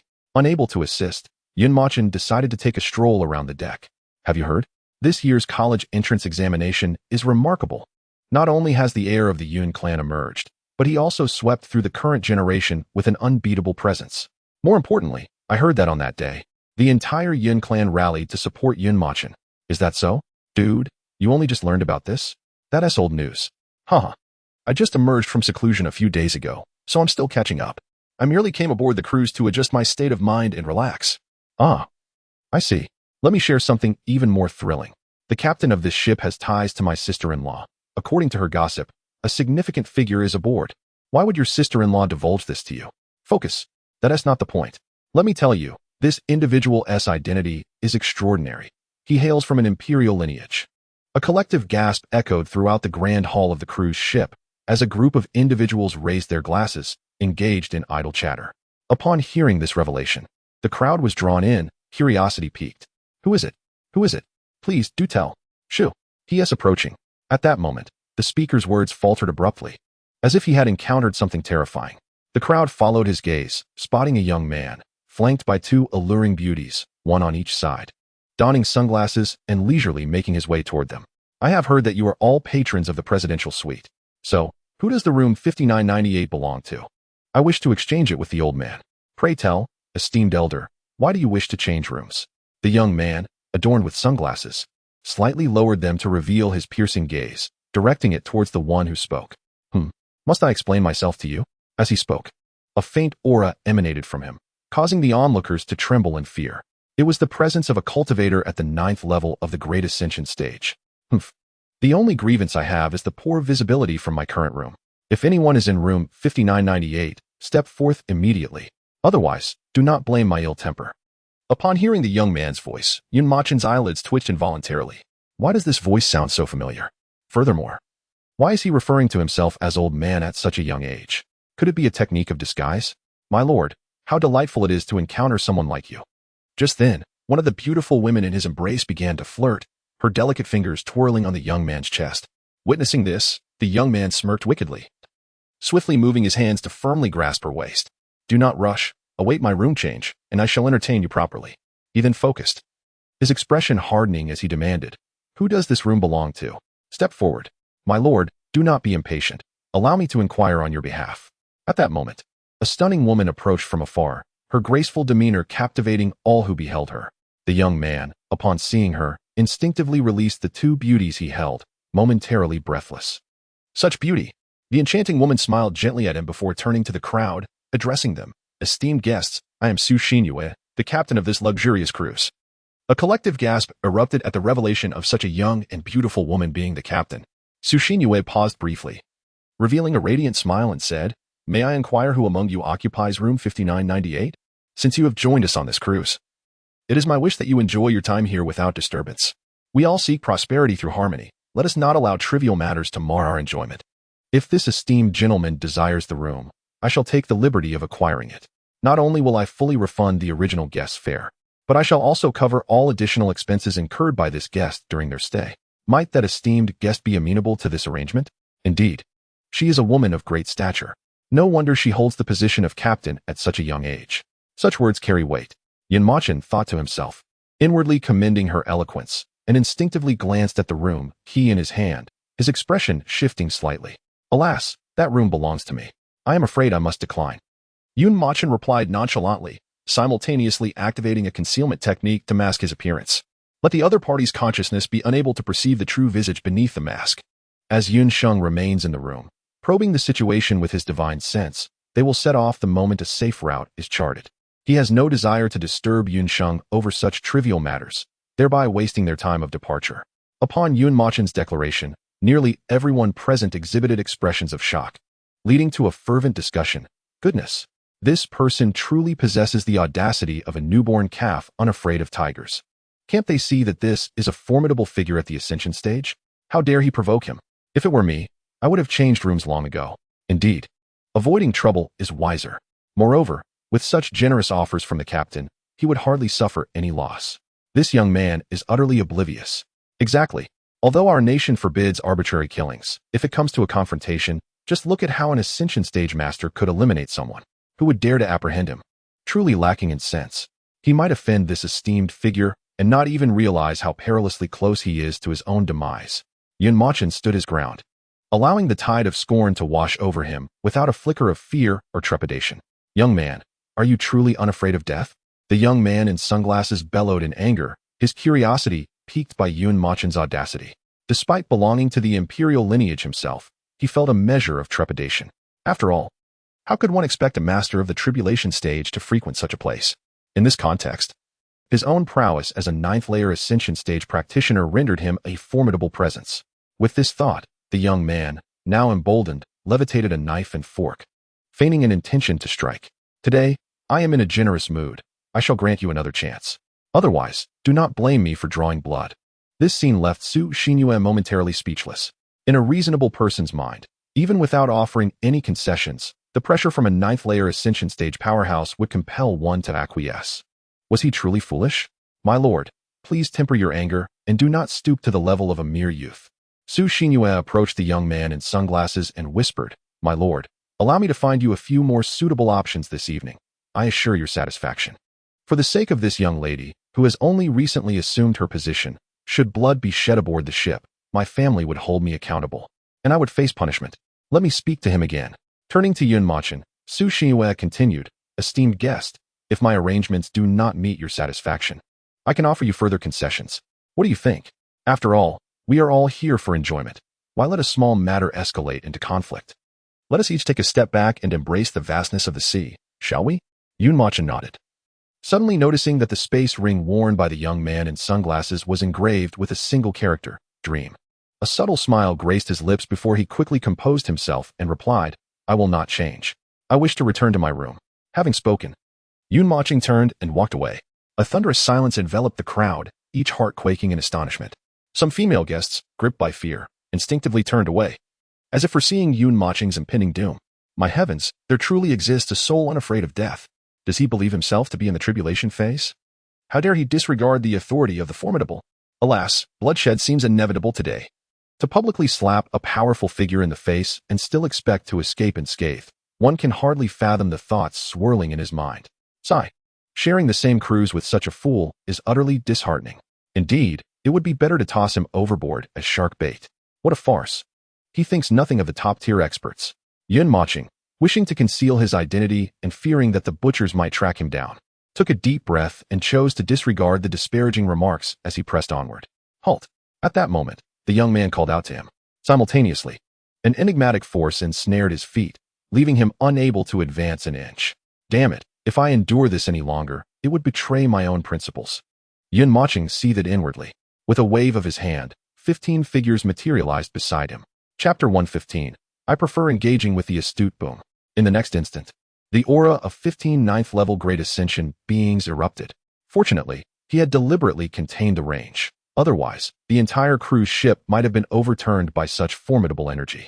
They are all ninth-level Great Ascension. How can this be possible? Who is this young man? Some higher-level cultivators, still conscious and not overcome by the overwhelming aura, were struck with sheer terror. The young man and Su Xinyue stood frozen, their expressions a mixture of shock. Yun Tianwei, who on earth are you? It seems I have yet to subdue you from our last encounter, Mengyang. Boom. As Mochen's words fell, Mengyang visibly trembled in place, shaking uncontrollably. Before Mengyang could utter a word, Mochen interrupted him directly. Mengyang instantly understood, hesitating briefly. Come to my room. By the way, toss those foul-mouthed individuals overboard. Feed them to the sharks. Yes. Then, under the astonished gazes of the crowd, Mengyang respectfully bowed to Mochen. How is this possible? A member of the imperial family, a ninth-level Great Ascension master, is actually bowing to that young man. Could he be the imperial scion? This cannot be real. Mengyang's demeanor turned ice-cold as he declared, whether it's real or not is of little consequence. What matters is that you all should pray for your own well-being. Upon uttering these words, Mengyang raised his hand and waved. In an instant, regardless of whether they were low-level cultivators or those in the nascent soul, spirit transformation, or even integration stages, they were all violently hurled into the sea. Falling from several hundred meters high, they struck the water's surface as though they were crashing onto concrete. Of course, having just set sail, there were no formidable demonic beasts lurking nearby. This, too, served as a lesson from Mochen to them. Certainly, regarding the instigator, he shall receive a rather distinctive reprimand. At that moment, Mochen waved his hand, and the 15 celestial demon warlords were swiftly returned to the spatial ring. Upon witnessing this, Mengyang exhaled a long breath of relief. Fortunately, all was well. Yet, in the next instant, Mengyang's demeanor shifted dramatically. Upon entering Mochen's chamber, an overwhelmingly terrifying aura instantly enveloped him. It was the first layer of the tribulation stage. Mengyang's old body trembled violently, beads of sweat cascading down his forehead. His legs weakened, and he fell to his knees, hands outstretched on the ground. Oh, Your Highness, I was mistaken. I truly recognize my errors. I have an elderly mother of 500 years and a child yet to be born. I implore you, for the sake of the Dream Emperor and the Dream Princess, spare my life. Mochen sat nonchalantly in a chair, legs crossed, gazing down at him with an icy indifference. He spoke coolly, Elder. Does being of the Imperial Clan grant you the liberty to act without restraint, free from the bonds of the mundane world, and frolic in the realm of cultivation? May I interpret this as an admission that you have engaged in numerous acts of violence and oppression? Mochen understood that the realm of cultivation was indeed a domain where the strong preyed upon the weak, a world where might dictated right. However, he found such behavior intolerable. He had perused many historical accounts from before the resurgence of spiritual energy. Despite the wars and bloodshed, there existed a semblance of governance and a delicate balance maintained. What he yearned for was an era akin to that. or even more splendid than before the revival of spiritual energy. Often, he pondered what his fate would have been had he not been born into the imperial lineage. Devoid of a system, merely an ordinary cultivator, what would his destiny have entailed? Perhaps all of this was merely a fleeting fantasy born of the torment inflicted by Jiang Nantian. Master, one day you shall grow. The system seemed to sense Yun Mocheng's contemplations, whispering inwardly, perhaps you should sacrifice this arm. As he spoke, he retrieved the longsword he had obtained from the system after defeating Jiang Nantian and thrust it before Meng Yang. He remembered its name distinctly, Compassion for Heaven. Indeed, Your Highness. Meng Yang's expression darkened momentarily as he grasped the longsword, swinging it towards his left shoulder. With a swift motion, his entire arm severed and fell to the ground. I hope that by the time I return, this arm has not regrown. You may choose to report to the Dream Emperor or even to my father. I merely offer this as a suggestion, one you may opt to disregard. Otherwise, next time, it will not be merely this arm. Meng Yang gritted his teeth against the searing pain coursing through him and nodded, rest assured, Your Highness. Ding dong. At that moment, the doorbell rang. Quick as a flash, Meng Yang, bloodied, rushed to open the door. Hello. Outside stood Su Xinyue, who, upon seeing the armless Meng Yang, let out a startled scream. After a brief pause, she stammered, can I address you as Your Highness? Upon regaining her composure, Su Xinyue tentatively inquired. Yun Mocheng, somewhat surprised, responded, Do you know me? No, I merely deduced your identity, for you are the esteemed leader of the celestial demon warriors of the Yun clan, and all 15 attributes reside within you. Surely, you hold a significant position within the Yun clan, coupled with the events of the past few days. It is not difficult to ascertain your identity. However, Yun Mocheng did not offer her a warm demeanor, replying coolly, Captain Su, I hope you will not disclose my whereabouts. If you have something to say, please do so quickly. I am rather pressed for time. Hearing this, Su Xinyue nodded, her expression shifting momentarily before she spoke. Your Excellency, might you be intending to visit the abyss of fallen gods? Yun Mocheng's eyelids twitched, piquing his interest as he asked, How do you know? Su Xinyue lowered her head and smiled. Your Excellency, in truth, the majority of those aboard this cruise ship are eager to witness the abyss of fallen gods. After all, human curiosity is often drawn to the unknown, and in the realm of Huaxia, there is perhaps no place more enigmatic than the abyss of fallen gods. Before Yun Mocheng could respond, she continued, Moreover, it is said that numerous treasures, which undoubtedly do not belong to our world, inexplicably appear near the abyss. Items such as rare herbs, weapons, and even mythical beasts are absolutely unseen within Huaxia. It is as if these wonders have flown out from the abyss, suggesting the existence of another realm. Another realm. Could it be the domain of 10,000 cities? Upon hearing this, Yun Mocheng's expression flickered with excitement. But he quickly regained his composure and said, I prefer dealing with intelligent individuals. I hope you will speak candidly and refrain from beating around the bush. Chapter 116. A shocking secret. Su Xinyue hastily replied, Your Excellency, what I truly seek is your support in gaining greater standing within my family. I hail from the Tianbao Pavilion, and my father is the pavilion master, Su Changsheng. Yun Mocheng's heart skipped a beat. He was well acquainted with the Tianbao Pavilion. It was the same establishment that old Zhu had mentioned, which offered him a black card worth 100 million, redeemable for spirit stones at a significant discount. Furthermore, the Tianbao Pavilion was the only enterprise in Huaxia capable of rivaling the Luo clan, boasting an extensive array of rare herbs, elixirs, weapons, and magical artifacts. There is even a saying among the populace, there is nothing you can imagine that the Tianbao Pavilion cannot procure. Yun Mocheng, perplexed and intrigued, asked, If you are the daughter of Pavilion Master Su, why do you require my assistance in pursuing status? Surely, you already possess a position that surpasses many. Su Xinyue, at his words, offered a bittersweet smile, gently shaking her head as she replied, It is indeed a source of mockery. Your Excellency, I am but an illegitimate daughter. And within my family, I hold no standing whatsoever. This shipping company is merely the sole asset that my mother fought for with her life. Therefore, I yearn to assert myself, to vindicate my mother, and to show that ungrateful man what he has lost. My mother and I have never been deemed worthless. However, I have come to realize that my innate talent for cultivation is not particularly high. I fall far short compared to other true prodigies. As Su Xinyue spoke, her eyes sparkled with an unexpected brilliance, but rather than reflecting despair or helplessness, it resembled ambition and a thirst for vengeance. Encountering you today, Imperial Son, I believe this presents my sole opportunity for a reversal of fortune. Therefore, I am eager not to squander this chance, and wish to propose a transaction with you. Though she may appear a pitiable woman, she is not one to be overly benevolent without cause. After all, there are countless unfortunate souls in this world. And aiding them all is an impossible feat, it is merely fate at play. What can you offer that might sway me? Yin Mochen pondered for a moment before responding. Imperial son, while I am uncertain of your true purpose for venturing into the abyss of fallen gods, I am convinced that your intentions differ significantly from those of others who have come here. You must harbor a specific aim, otherwise.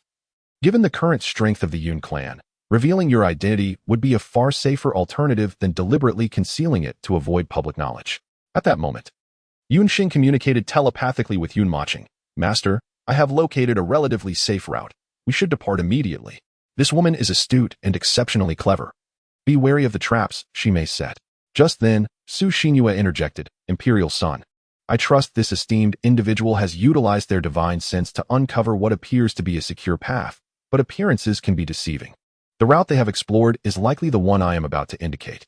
With that, she produced a map and traced a path with her finger. Upon seeing it, Yun Xing was taken aback and cast a significant glance at Yun Mochen. Although our heavenly treasure pavilion may not rival the Imperial clan, we do possess formidable cultivators at the first stage of the tribulation. In fact, one such strong man from our pavilion had previously surveyed this route. Yet he returned barely clinging to life. That individual is none other than my grandfather. Yun Mochen was struck with astonishment. If a cultivator at the first stage of the tribulation had nearly perished, what peril must the abyss of fallen gods hold? My mother once informed me that there exists another path that allows for safe passage into the heart of the abyss. Boom. Upon hearing this, the shock on Yun Mochen and Yun Sheng's faces was unmistakable, prompting them to exclaim, Your mother is also a powerful cultivator at the tribulation stage? No, she replied. Initially, she merely sought to secure greater benefits for our family and elevate my standing within it, wishing to shield me from the disdain of our kin and my father. Thus, she willingly risked her life to venture into the abyss of fallen gods. At that time, she was merely at the spirit transformation stage. Yun Mochen, intrigued, inquired, And what happened next?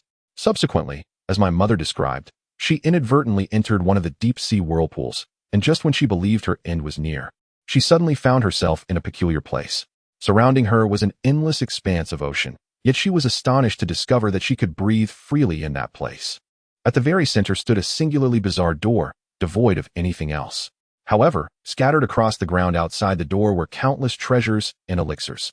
This was the reason she had managed to independently establish the colossal shipping company without a shred of assistance from her family, leaving it all to me. At that moment, Meng Yang, like an inquisitive child, was captivated by the tale, momentarily forgetting her own pain as she interjected curiously, Where is your mother now? Are those treasures still there? With a thud, Yun Sheng kicked her aside, exclaiming, What business is it of yours? Meng Yang, with an innocent expression, clutched her severed arm, silently shedding tears. Princess, I miss you so dearly, Su Xinyue lamented, a tinge of sorrow flickering in her eyes as she spoke. My mother said that place might be the gateway to another realm. If she were to enter and return with true treasures, it could vastly improve my life. Before she departed, she meticulously drew a map and entrusted it to me. Yet, after all these years, I have not seen her again.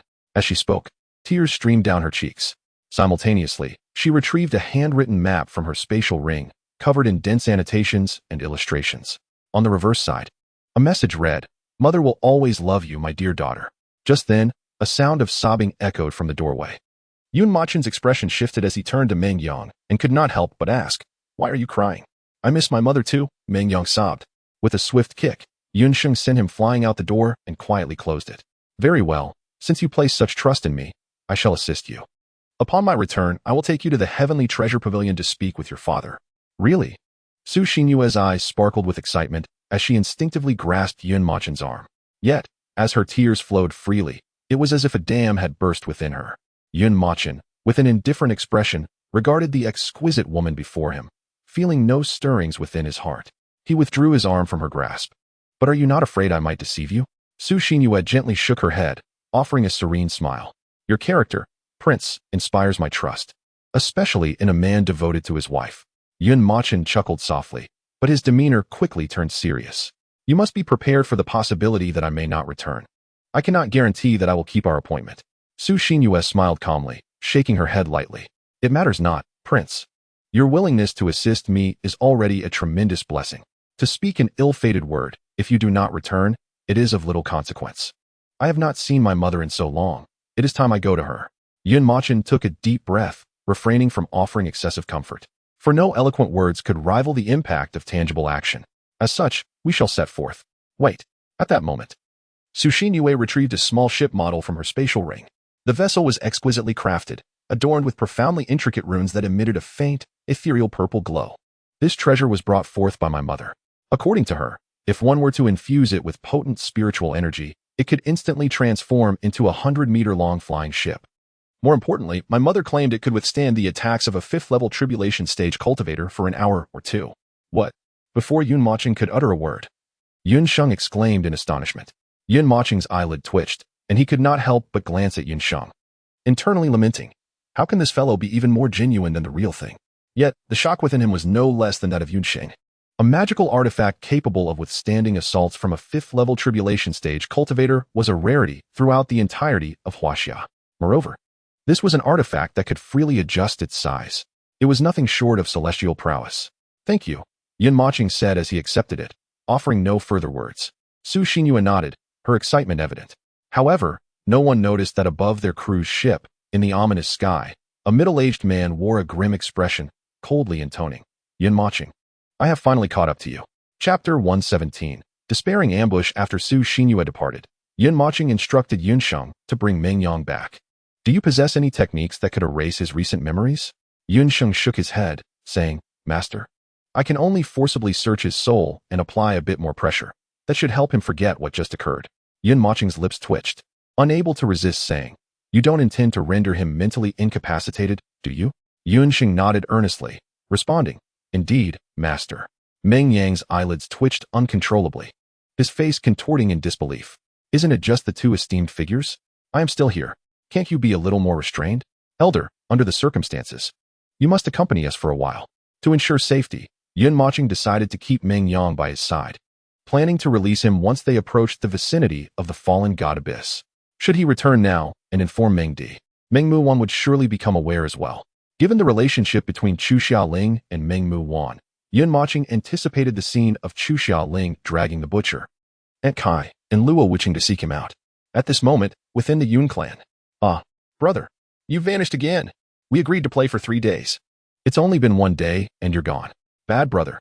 Chu Xiaoling nearly turned the entire Yun clan upside down. Even the napping Yun Di was caught in a chokehold by Chu Xiaoling father. If you do not reveal my brother's whereabouts, do not blame your daughter for being heartless. Cough, cough, my dear daughter, I truly do not know. On June 27th, during the cultivation era, Yun Di passed away. Master, this flying ship is truly remarkable. It requires only spiritual energy to propel itself to the speeds of tribulation stage flight. Indeed, my lord, in all my years, I have never beheld such an enigmatic artifact. After parting ways with Su Xinyue, Yun Mochen and Yun Sheng, accompanied by Meng Yang, traversed the vast expanse aboard this vessel at remarkable speed. Standing within the cockpit, they marveled at the panoramic, transparent view that surrounded them, exclaiming in awe, How much longer until we reach the abyss of fallen gods? Yun Mochen inquired with curiosity. Yun Sheng meticulously examined the handwritten map in his possession, then closed his eyes to extend his consciousness for further scrutiny before responding with utmost seriousness. Master, at our current velocity, we shall arrive in approximately 3 minutes. Very well. It was Meng Yang, who, having regained her composure, lamented with a face full of despair. My lord, where are you taking me? Please, let me go. It was well known that the abyss of fallen gods was fraught with peril and harbored mysterious forces capable of suppressing the realms of cultivators. Even more astonishing was the fact that the higher one's cultivation, the more dreadful the suppression became. I have an elderly mother over 500 years of age, and a child yet to be born. Boom. Before Meng Yang could finish her plea, Yun Sheng delivered a swift kick that sent her flying. What a nuisance. Yun Mochen's lips twitched as he cast a lingering glance at her, inwardly pondering, even the dead can feel vexation. Boom. At that moment, the entire vessel was suddenly rocked by a tremendous tremor, causing Yun Mochen to nearly lose his footing and fall. What is happening? Yun Sheng abruptly appeared beside Yun Mochen, his expression grave as he spoke in a low voice. Master, we are under attack. The force capable of shaking this vessel so violently must be at least in the tribulation stage. Yun Mochen's heart sank upon hearing this. Had they encountered a terrifying sea beast before even reaching the abyss of fallen gods? But in the next moment, a voice of piercing clarity resonated within the vessel. Yun Mochen, did you ever imagine I would follow you? You truly possess audacity. daring to bring a mere burden in the first layer of the tribulation stage and a pile of excrement to the abyss of fallen gods. Let me guess. You are here for Zhu Qingyan, that little girl, aren't you? Ha! Do not harbor any illusions. Her ailment is beyond cure, and the celestial ice phoenix divine stone is utterly unattainable for you. A pile of excrement? Upon hearing this, Meng Yang's lips twitched involuntarily, her countenance darkening. You are the excrement. Your entire family is excrement. Yun Mochen quickly realized that it was Jiang Di, who had fled in disgrace on the day of the examination. Master, we have 1 minute until we reach the abyss of fallen gods. Should we not dispose of him first to buy ourselves some time? Subsequently, Yun Sheng cast a sinister glance at Meng Yang from beneath his mask. What are you looking at? If you have the capability, go out and fight yourself. What use is it to send someone of the great ascension stage out? Meng Yang's body trembled violently, instinctively stepping back a few paces. Yun Mochen waved his hand and whispered to Yun Sheng, accelerate forward, ignore him. Su Xinyue mentioned that this vessel can withstand attacks from the 5th layer of the tribulation stage for at least 1 to 2 hours. We will have ample time. Moreover, the abyss of fallen gods is said to suppress realms, is it not? At that point, with 3 of us against 1, we shall surely defeat him. Upon hearing this, Meng Yang hastily waved her hands, shaking her head fervently. My lord, I refuse to go out. He is Jiang Di. He is indeed a formidable being at the 5th layer of the tribulation period. Regardless of how much his power is suppressed, he remains beyond our reach. Very well, then. At that moment, we shall cast you out to buy us some time. Do you suppose he would refrain from striking you? Or do you wish to spar with us? As he spoke, Yun Mochen waved his hand, summoning 15 celestial demon warlords that surrounded Meng Yang tightly. Meng Yang exclaimed in disbelief. You are truly impressive and aloof. Boom, boom, boom. The Emperor of Jiang, noticing his words fell on deaf ears, soon felt the spacecraft tremble more violently, the shaking becoming increasingly rapid. Yun Mochen furrowed his brow, remaining silent, his expression grave as he stared ahead, lost in thought. What is the source of such terrifying energy fluctuations? Zhu Qingyan, wielding a Tang Dao and sporting a high ponytail, her stunning beauty as cold as ice, had arrived near the abyss of fallen gods early on, continuously searching for Yun Mochen's whereabouts. Should Yun Mochen enter the abyss, she would not worry, for according to her recollections from a past life, the countless undercurrents within the abyss would ultimately converge at a mysterious gate, each path fraught with varying degrees of peril. If she could not locate him on the periphery, she could rely on her past life memories to find a safe route leading to the end and lie in wait at that enigmatic gate. However, if Yun Mochen had entered the abyss and failed to reach that peculiar gate, he would surely perish along the way. That would be most fortunate. In the next moment, Zhu Qingyan furrowed her brows slightly and flew towards the source of the energy. Master, the speed of the spacecraft has decreased. Furthermore, my strength has also fallen to the integration stage. As they approached the abyss of fallen gods, Yun Sheng felt the changes within himself, his expression growing serious. Yun Mochen, upon hearing this, was somewhat taken aback. Although he sensed a decline in his strength, he remained at the 1st layer of the golden core stage, unlike Yun Sheng, who had dropped 2 major realms. Meanwhile, Meng Yang's legs visibly trembled, his lips muttering incessantly, it's over, it's over, it's over. Perhaps for a being of the emperor level like Jiang Di, that unparalleled aura had become deeply engraved in Meng Yang's very spirit, instilling in him an utter lack of desire to resist. Chapter 118. A matter of convenience. Yun Mochen's eyes gradually narrowed as he approached Meng Yang, saying, Great Elder, let us fight together this once. There may still be a chance for survival. But if you surrender outright, believe me, Jiang Di will not allow you to survive until the end. He is already allied with the foreign tribes.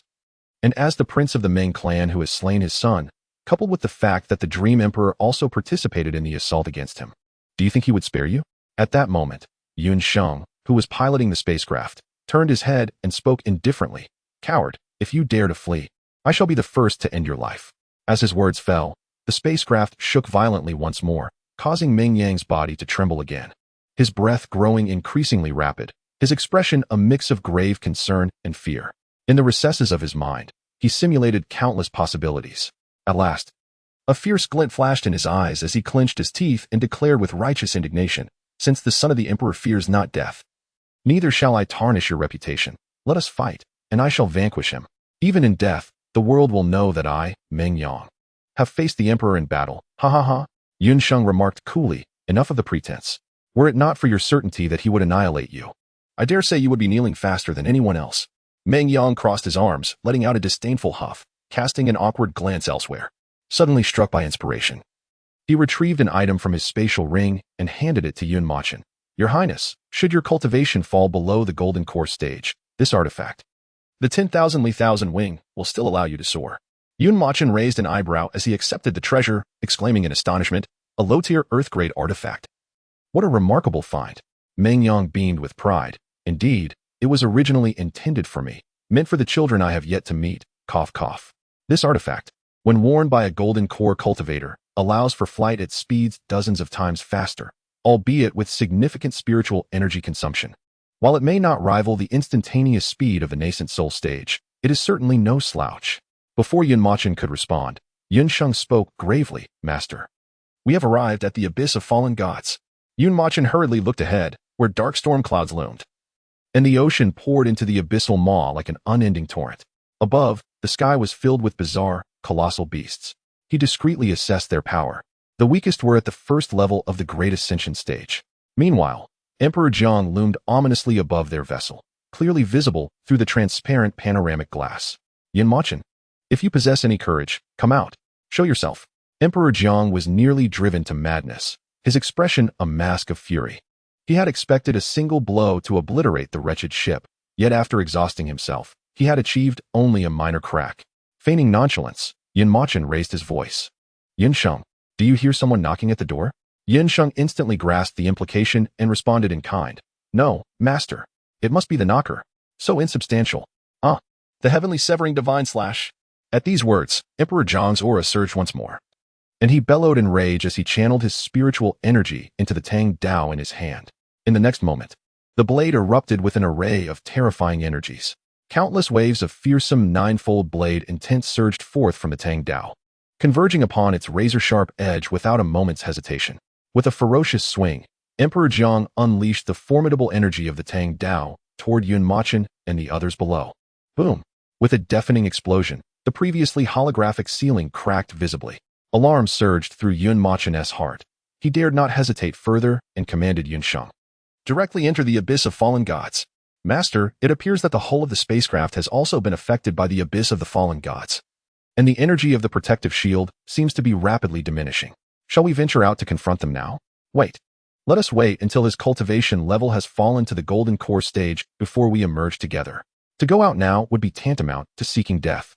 No matter how repulsed Mochen is by Emperor Jiang, he has never underestimated his strength. A man who can rise above billions of cultivators to stand at the pinnacle of the world cannot be deemed incompetent. That would be utterly laughable. Perhaps, centuries ago, he and several emperors, including my father, were synonymous with the strongest of the new generation. Master, what do you believe are our chances of defeating him? Feeling an unsettling sensation within, Mochen sought a semblance of comfort from the system. 0%. At that moment, the system elucidated, Master, although the mysterious power here has suppressed Emperor Jiang's strength, have you noticed that his ninefold sword intent remains entirely unaffected? Allow me to pose a question. Can your fourfold sword intent surpass that of Emperor Jiang, who wields ninefold sword intent? Suddenly, Mochen's heart quaked as he recalled Emperor Jiang's full-force strike. Despite a significant decline in his realm, he could still unleash the ninefold sword intent, causing damage to the spacecraft's surface, which instinctively resisted the attacks of tribulation-stage cultivators. An overwhelming sense of helplessness washed over him. Master, rest assured, you shall be unharmed. Huh, why do you say that? The system fell into an intentional silence, refusing to respond to Mochen's inquiries. Boom!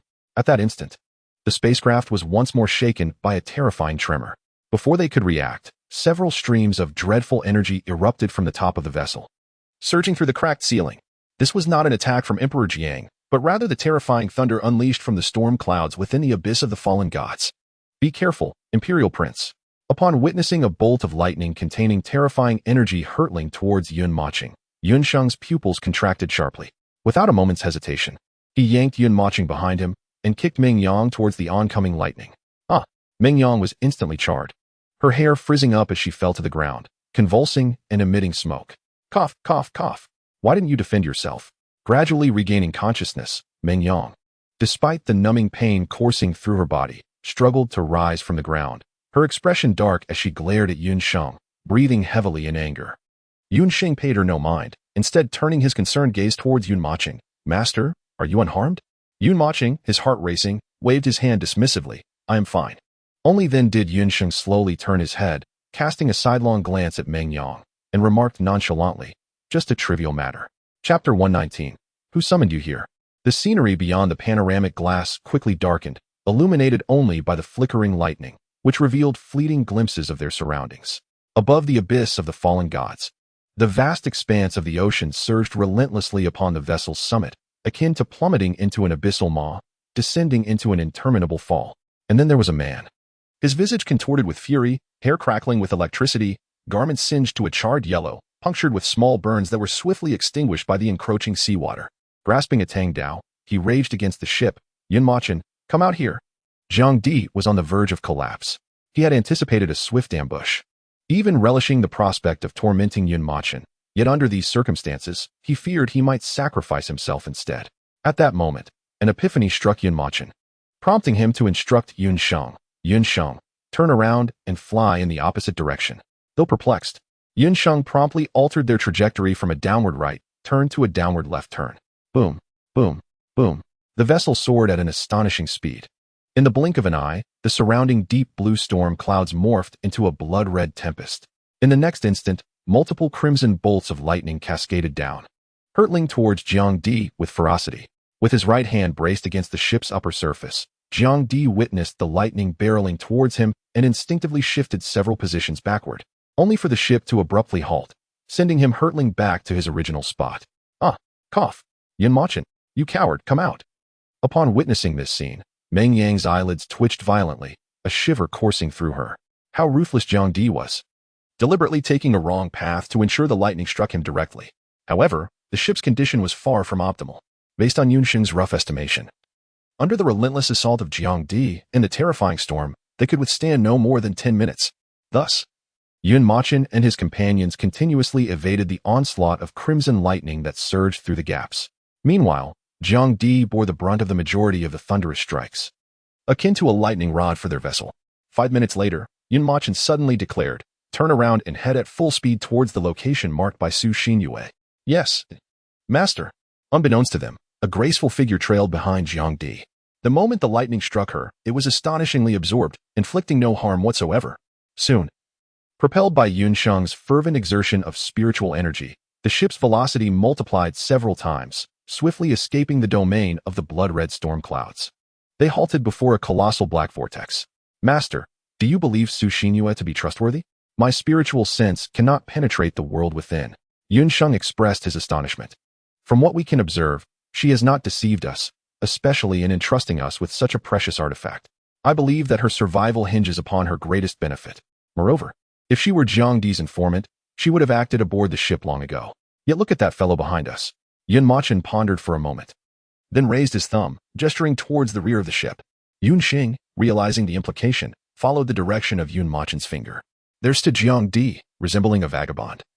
Once adorned with a full head of black hair, now scorched and singed, with patches of hair missing, not a single part of him remaining unscathed. At this moment, the aura emanating from him was that of the 5th layer of the nascent soul stage. In contrast, Yun Mochen was merely at the 8th layer of the foundation establishment stage, while Yun Sheng was at the 1st layer of the nascent soul stage, and Meng Yang was at the 9th layer of the golden core stage. Wait, that is the mistress. As Yun Sheng's words fell, Yun Mochen's heart trembled violently, and he hastily followed his gaze. It was Zhu Qingyan. How did she come here? This is utterly irresponsible. Enraged, Yun Mochen wasted no time and exclaimed to Yun Sheng, quickly open the hatch. We must go out and confront them. At that moment, Emperor Jiang also noticed Zhu Qingyan. His expression initially one of shock, but it swiftly morphed into a grotesque fury. So it is you, little girl. No wonder I felt someone trailing behind me. If it weren't for you seeking out that little beast, Yun Mochen, none of this would have transpired, and my son wouldn't have perished. Ah, this is all your fault. You shall pay for this. In the next instant, Emperor Jiang's hands surged with spiritual energy, and a fearsome blade intent erupted towards Zhu Qingyan. Strangely, Zhu Qingyan displayed no fear.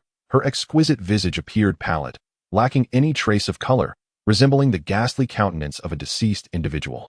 An intense chill radiated from her, instantly freezing the surrounding seawater as it approached, creating a scene of eerie desolation. Heartless wretch, I have finally caught you. Who permitted your arrival? Boom, boom, boom, Before Zhu Qingyan could finish speaking, a hand seized her wrist tightly, pulling her into an embrace. In the next moment, with a sharp reprimand from Yun Mochen, several terrifying blades of intent surged towards the enormous rocks beneath them. Silence.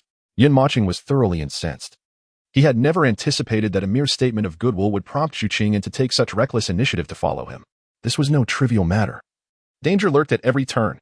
Upon receiving Yun Mochen's 2 reprimands, Zhu Qingyan trembled, momentarily stunned in his embrace. Why was he still concerned for her? Hadn't he claimed to dislike her? Zhu Qingyan, snap out of it. He is merely feigning affection to avoid your reproach. He has always been a scoundrel and has not changed. Zhu Qingyan's mind was a whirlwind of confusion as she berated herself internally. Very well. Since you wish to be a pair of doomed lovers, I shall facilitate your demise. Yun Xing, Meng Yang, strike together. As her words fell, Yun Mochen's expression hardened, and he released Zhu Qingyan from his embrace, drawing forth his Lian Tian sword, charging towards Emperor Jiang.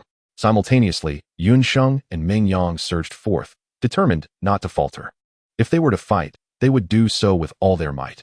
Otherwise, they would be the ones to perish. With a thunderous explosion, torrents of seawater erupted with terrifying energy, stirring up countless sediments from the ocean floor. In the next moment, 3 figures emerged violently from the murky waters. With a sudden force, Yun Mochen and the 2 others erupted with blood. Among them, Yun Sheng bore the brunt of the assault, suffering the most grievous injuries from the terrifying 9-fold blade intent, enduring nearly half of its wrath. In the midst of battle, he had intentionally expended a portion of his spiritual energy to shield Yun Mochen, thereby allowing him to survive the fearsome onslaught. Panic surged within Yun Mochen, and an epiphany struck him. He abruptly turned his head and shouted angrily at Zhu Qingyan behind him. What are you dawdling for? Hurry and get out of here. Just as Zhu Qingyan had drawn her Tang Dao halfway from its sheath, Yun Mochen's voice reached her, causing her to falter in her actions. Despite his desire to escape, why was he still worrying about me? If he were feigning concern, how could he possibly fight so desperately? Attempt to flee? None of you will escape. Jiang Di's expression twisted further, his aura becoming increasingly menacing. Though he was only at the 5th level of the nascent soul stage, the terrifying energy radiating from him, enhanced by the 9-fold blade intent, instilled a sense of hopelessness in all who beheld it. Chapter 120. Does she wish to slay me? Master, do not confront the vortex head-on. I cannot subdue him, Yun Sheng transmitted helplessly to Yun Mochen. In the next moment, Jiang Di vanished from sight once more. Yun Mochen, since you have allowed me to experience the pain of losing a son, I shall make you feel the agony of losing a wife. Panic gripped Yun Mochen's heart as he realized Jiang Di's target was Zhu Qingyan. He cast aside his current cultivation level, which had plummeted to the 8th level of foundation establishment, and roared inwardly, Blazing Heart, activate. Originally at the 1st level of the core formation stage, Yun Mochen forced open the 2nd gate of Blazing Heart, enduring tremendous torment to both body and soul. At that moment, even at the 8th level of foundation establishment, he audaciously activated the 2nd gate of Blazing Heart. Instantly, an unimaginable pain coursed through his entire being, as if he had fallen into a pit bristling with thousands of long needles, suffering the excruciating agony of being pierced by them. His facial muscles contorted grotesquely, his hands, arms, neck, and even his entire body became engorged with veins, as if they were moments away from bursting free from their skin as confines. Simultaneously, with the wings of 10,000 miles unfurled, Yun Mochen expended every ounce of his strength to stomp the ground. The rebound from his foot propelled him towards Zhu Qingyan with great velocity. I must reach her. On the other side, Jiang Di, wielding the Tang Dao, surged forward with a terrifying blade intent, poised to strike at Zhu Qingyan. Meanwhile, she stood motionless, coldly observing the unfolding chaos as if paralyzed by fear. Boom. Just as Jiang Di was about to cleave at Zhu Qingyan, Yun Mochen seized her wrist, yanking her towards the mysterious vortex with all his might. Yet, even so, a fraction of the blade intent struck Yun Mochen's back, sending his insides into turmoil and overwhelming him with excruciating pain. He could not suppress it any longer and coughed up a mouthful of blood. As for the overwhelming majority of the blade intent, it was thwarted by the 15 heavenly demon warlords. It was only when Yun Mochen arrived at Zhu Qingyan's side that he unleashed the 15 warlords from the spatial ring on his left hand, barely allowing them to survive the onslaught of the 9-fold blade intent. Master, you must retreat first. I will follow shortly. At that moment, Yun Sheng hastily positioned himself behind Yun Mochen, gripping a long sword with a resolute expression. Upon hearing this, Meng Yang was frightened and quickly fled towards the vortex. But in the next instant, Yun Sheng's icy voice resonated. Dare to flee before the master? Go ahead and try. Meng Yang trembled, and in the next moment, her expression was filled with fury, even conjuring a fleeting fantasy of plunging the spear in her hand into Yun Sheng's back. Good heavens! Yun Mochen spat out another mouthful of blood. His body was on the verge of collapse. In the next moment, he desperately channeled the spiritual energy within him to envelop Zhu Qingyan. Then, amidst her astonished gaze, he abruptly pulled her into his embrace and soared into the mysterious vortex. Zhu Qingyan, caught off guard, only heard a painfully spoken phrase as they entered the vortex. If you do this again, I shall not want you anymore. In the next instant, she felt the world spin around her and vanished from her original location. Seeing Yun Mochen and Zhu Qingyan enter the vortex, Yun Sheng suddenly retrieved an object resembling a missile from his spatial ring. Simultaneously, in his other hand, he held a slender cylindrical device topped with a red button. Under the terrifying onslaught of the Emperor Jiang, Meng Yang inadvertently caught a glimpse, her expression shifting dramatically. Internally, she exclaimed, "Good heavens!" The object in Yun Sheng's hand was something she had seen in the family lineage, a world-destroying, high-level heavenly treasure, the Tsar's triad bomb. Before she could process this, in the instant Yun Sheng was blasted away by Emperor Jiang, he furiously concentrated his spiritual energy to stabilize himself mid-air. Without a moment's hesitation, he lifted his leg and kicked Meng Yang into the vortex, simultaneously hurling the Tsar's triad bomb towards Emperor Jiang, before swiftly diving into the vortex himself. Immediately, the 15 heavenly demon warlords swiftly formed a formation in the air, launching an all-out assault on Emperor Jiang before they too surged into the vortex. Wait, you scoundrel. Where is your sense of martial ethics? Emperor Jiang suddenly recognized the treasure in Yun Sheng's hand, his expression changing drastically. In the past, such a powerful artifact would have merely scratched the surface of his defenses. However, at this moment, with his cultivation merely at the 5th level of the nascent soul stage, if it detonated, he would either perish or be gravely wounded. Yun Sheng coldly chuckled in response. Go to the yellow springs alongside your son. Click. In the next moment, as Yun Sheng leapt into the vortex, he pressed the button on the device. Boom! With a deafening explosion, the Tsar's triad bomb detonated, engulfing everything around in a terrifying brilliance of white light. Cough cough, how did I end up here? Zhu Qingyan slowly rose, surveying her surroundings. It was desolate and empty, with a peculiar large door standing not far away. The ground was strewn with numerous treasures, emanating an aura of varying ranks, while beside the grand entrance lay a figure, sprawled in a position resembling the character for wood, face down. It was Yun Mochen. Why did you come to save me? Zhu Qingyan slowly approached Yun Mochen, her dagger, the tang knife, gradually drawn from its sheath, revealing its sharp glint. Answer me.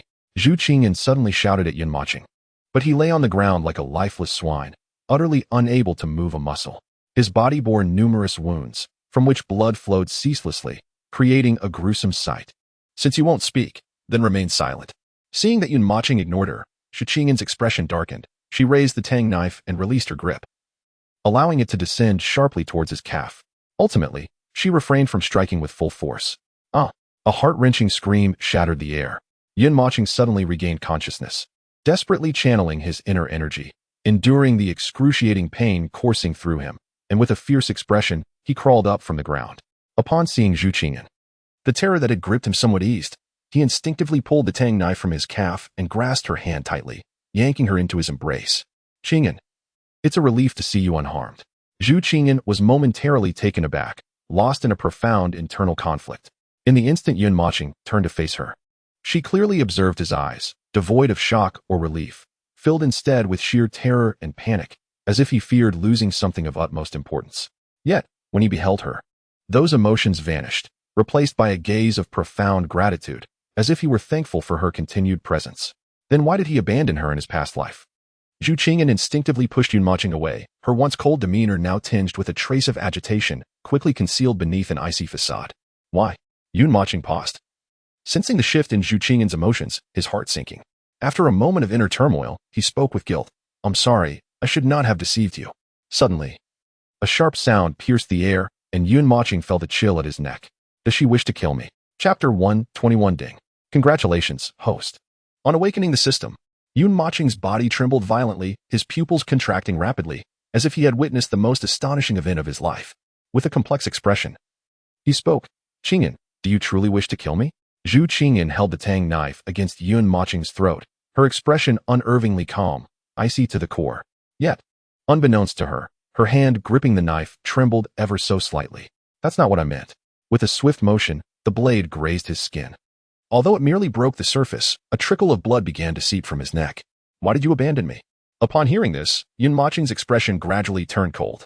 He recognized that he had indeed deceived Zhu Qingyan and that the fault lay with him. However, the other party, astonishingly, was willing to harbor murderous intent over this matter. What was even more unbearable for Yun Mochen was that, due to her so-called self-association, all the sacrifices he made for her, risking life and death, were reduced to such a laughable statement. It was simply incomprehensible. Zhu Qingyan, I confess that I deceived you. My arrival at this abyss of fallen gods was not for the purpose of refining my realm, but rather because of you. Blood flowed from the gash on Yun Mochen's neck, continuously dripping along the blade's edge. Yet, his tone at this moment was remarkably calm and composed, even carrying a sense of relief after profound disappointment. Meeting Zhu Qingyan's somewhat shocked gaze, he wore a faint bitter smile and continued. My father informed me that you have but a year left, and the only way to save you is to procure the celestial ice phoenix divine stone. Only then might you have a glimmer of hope. However, my father searched throughout the entirety of Huaxia and found no mention of such a rare treasure. Thus, I pondered whether it might not exist in this world at all. This is why I ventured to the abyss of fallen gods.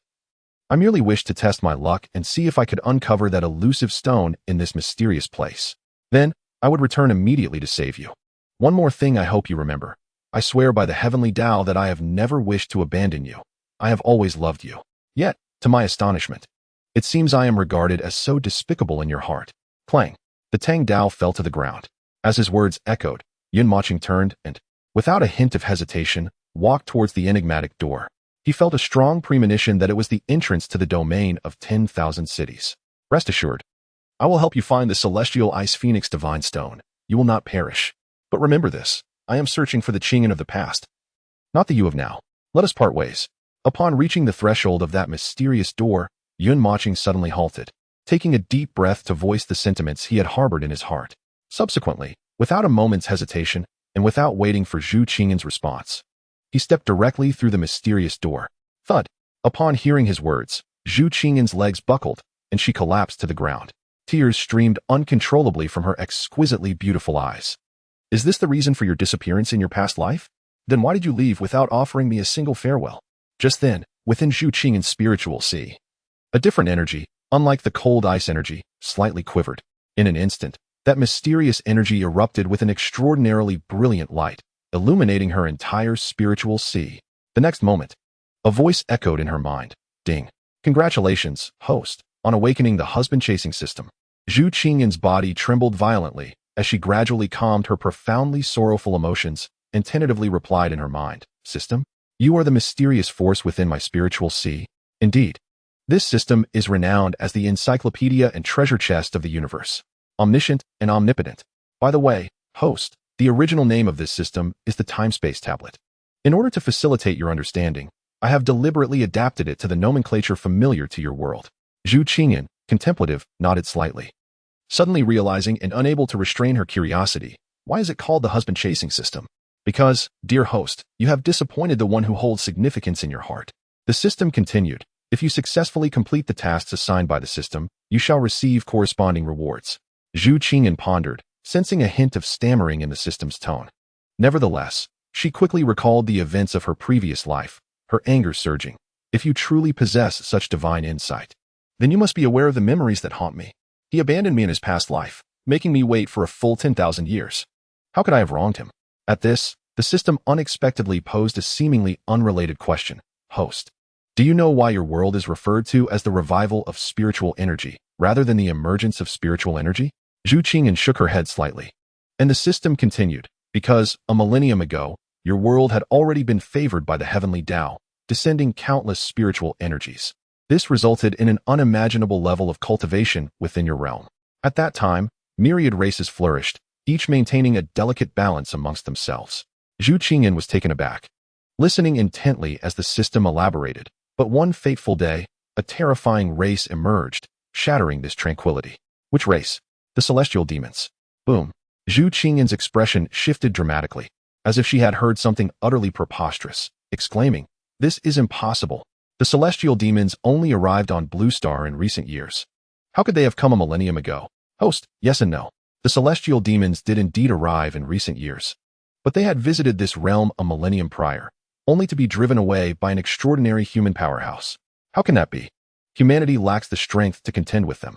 In her past life, during her second existence, had she not awakened the memories of her first life upon breaking through to the tribulation stage and through the divine body of the Ice Phoenix? Barely defeating this fearsome race, it would have been impossible for humanity to overcome the celestial demons. Host, it is worth mentioning that this remarkable human powerhouse is someone you know. Are you jesting with me? The system replied calmly. Host, deep down, do you not already possess the answer? As the system's words lingered in the air, Zhu Qingyan found herself momentarily stunned, instinctively shaking her head and repeating, this cannot be. It is impossible. Furthermore, host, allow me to clarify one aspect of your thoughts. You are currently in your fourth life, not your third. Chapter 122. The world is vast. I wish to explore. Boom. As the system's voice faded, Zhu Qingyan's mind went blank, leaving her frozen in place, unable to regain her composure for a long while. Finally, she managed to voice her thoughts with great difficulty. Are you suggesting that the reason I lack memories of my second life is? It is due to the fact that in my second life, before transcending to the tribulation stage and without awakening the memories of my first life, I perished? Indeed, host. Moreover, his sudden disappearance is also related to your second life. For supreme beings, even in reincarnation, once one's cultivation reaches a certain pinnacle, the memories of the previous life will be awakened. However, the prerequisite is that your previous life must have been a top-tier being, with cultivation far beyond the tribulation stage. Otherwise, even if you break through to the tribulation stage, you will not awaken the memories of your past life. Thus, Zhu Qingyan quickly deduced the reason for her lack of memories from her second life. In other words, his disappearance was not due to evasion or disdain towards me. Upon hearing this, Zhu Qingyan trembled violently, her exquisite countenance seemingly drained of color.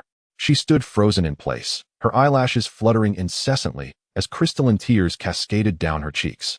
The system's words appeared to unlock a millennia-old knot within her heart. Her originally icy beauty began to gradually thaw under the weight of the system's revelations. The thread of obsession etched in her soul seemed to sense something, quivering slightly before vanishing without a trace. Mochen.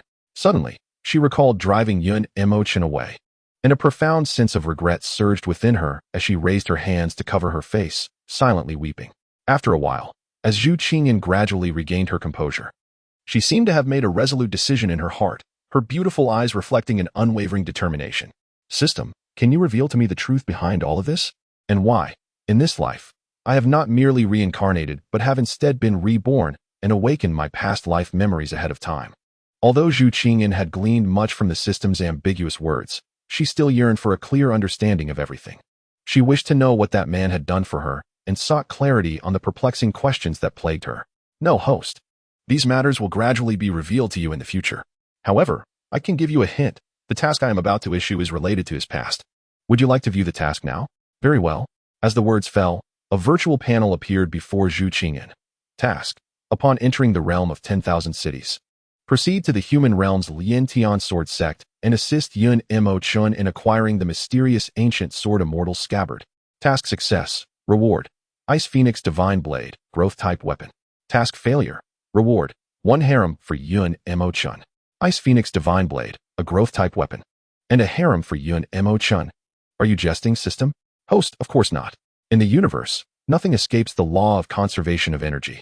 Since you wish to receive rewards out of thin air, you must also be prepared for the consequences of failing the task. Then your system is truly worthless. Host, what do you mean? What, are you flustered? You claim to be the encyclopedia of the universe and a treasure trove. Yet I see you as merely a laborer for the cosmos and the heavenly path. Not only do you issue tasks, but you also impose penalties. Are you impoverished? Or has your intellect faltered? You want my man to seek a harem? Very well. The system, is it male or female? If it is male, that would be splendid. I shall have the two of you become a pair of sisters. What do you think? Zhu Qingyan, possessing memories of her past life, is no longer the sweet and innocent girl she once was. She shows no leniency towards the tasks assigned by the system, responding with an eruption of fervent output. Forcing my man to seek a harem? It would be a mercy if I didn't drag you out of the sea of consciousness and beat you to a pulp. The system, with a twitch of its eyelid and a quirk of its mouth, silently mused, the mistress is certainly not as easy to handle as the master. Subsequently, the system cleared its throat and, with a resigned tone, said, since the host doubts my expertise, I shall first provide you with a taste of sweetness. so you may understand what a true treasure is. As it spoke, a beam of golden light appeared out of nowhere and swiftly dove into Zhi Qingyan's sea of consciousness. She instinctively projected her essence into the sea. The previously eerie force vanished, transforming into a rectangular object. Beside it floated a book. Zhi Qingyan approached and saw the title inscribed in large characters, Futian Skill. It is even more profound than the practices from my previous life. With her memories intact, Zhi Qingyan recognized it immediately. So, what do you think, host? Am I impressive? Not bad. Host, let me tell you. This skill is not something just anyone can cultivate. I specifically noted that in the annotation for my former master. The last host, although gifted beyond measure, took nearly a month to accomplish what? At that moment, the system abruptly fell silent. Zhi Qingyan's fingertips, which had been swirling with blue spiritual energy, visibly transformed into golden energy. Although traces of blue still flowed within the golden hues, it had barely been a few seconds. Had she truly cultivated the Futian skill to the entry level? The system found itself rendered speechless by Zhi Qingyan's prowess, sighing resignedly within, of course. How could one with the constitution of one of the 5 primordial gods be measured by ordinary standards? Just then, a dozen figures appeared in the distance, making their way towards Zhi Qingyan. It was Yunsheng and Mengyang. Oh dear, brother Yunsheng, slow down. You're going to kill me with pain. My life has been one of precariousness, oh the agony. Do not touch the wound on my severed arm. Leading the group, Yunsheng appeared exceedingly tense, constantly surveying his surroundings, though his steps were somewhat unsteady, evidently suffering from severe injuries. Following him, Mengyang limped along, her remaining arm draped over the body of a celestial demon warrior, her expression filled with anguish. Mistress, may I inquire where the master is? Upon seeing Zhi Qingyan, Yunsheng swiftly approached, bowing respectfully, and hastily inquired. Zhi Qingyan felt a faint blush creeping to her cheeks at his words. Had he already mentioned a breakup? Does she still count as his mistress? This path leads to a realm beyond the borders of the Huaxia nation, known as the domain of 10,000 cities. Mochen has already entered it. What?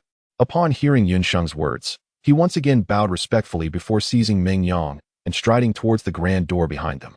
Ouch. Brother Yunsheng, please be gentle. That hurts. And as for that one Qingzhiyu, I refuse to go. I must return to find my technician number 36. No, I need to locate my family head. Yunsheng raised his hand, his expression impassive, and with a flourish of his longsword directed towards the empty space beside him. Boom. Are you going or not? The world is vast, and I wish to explore it. Chapter 123. The cattle-slaying blade. At this moment, with Yun Mochen missing, having one more person in the search could only increase the hope. Moreover, Mengyang, despite her circumstances, was a formidable being at the 9th level of the Great Ascension stage, capable of accomplishing many tasks. Thus, letting her return was out of the question. Wait. That world is entirely different from ours. It is home to not just the human race, but many other species as well. Furthermore, this grand door functions akin to a teleportation array, albeit each time it transports to a different location. Therefore, we must leave each other a means of communication, so that we may inform one another promptly if there is news of Mochen, Zhi Qingyan elucidated based on her past life memories. Then, she addressed the system in her mind with a hint of disdain. If you wish to earn my respect, produce some communication treasures. None. Useless. Host. If you insult me again, I shall self-destruct. Oh, indeed, you are useless. The system responded, and the next moment, Zhi Qingyan found several communication artifacts in her hands, which she distributed to Yunsheng and the others, saying, in that world, mobile phones are of no use. I implore you not to lose these items.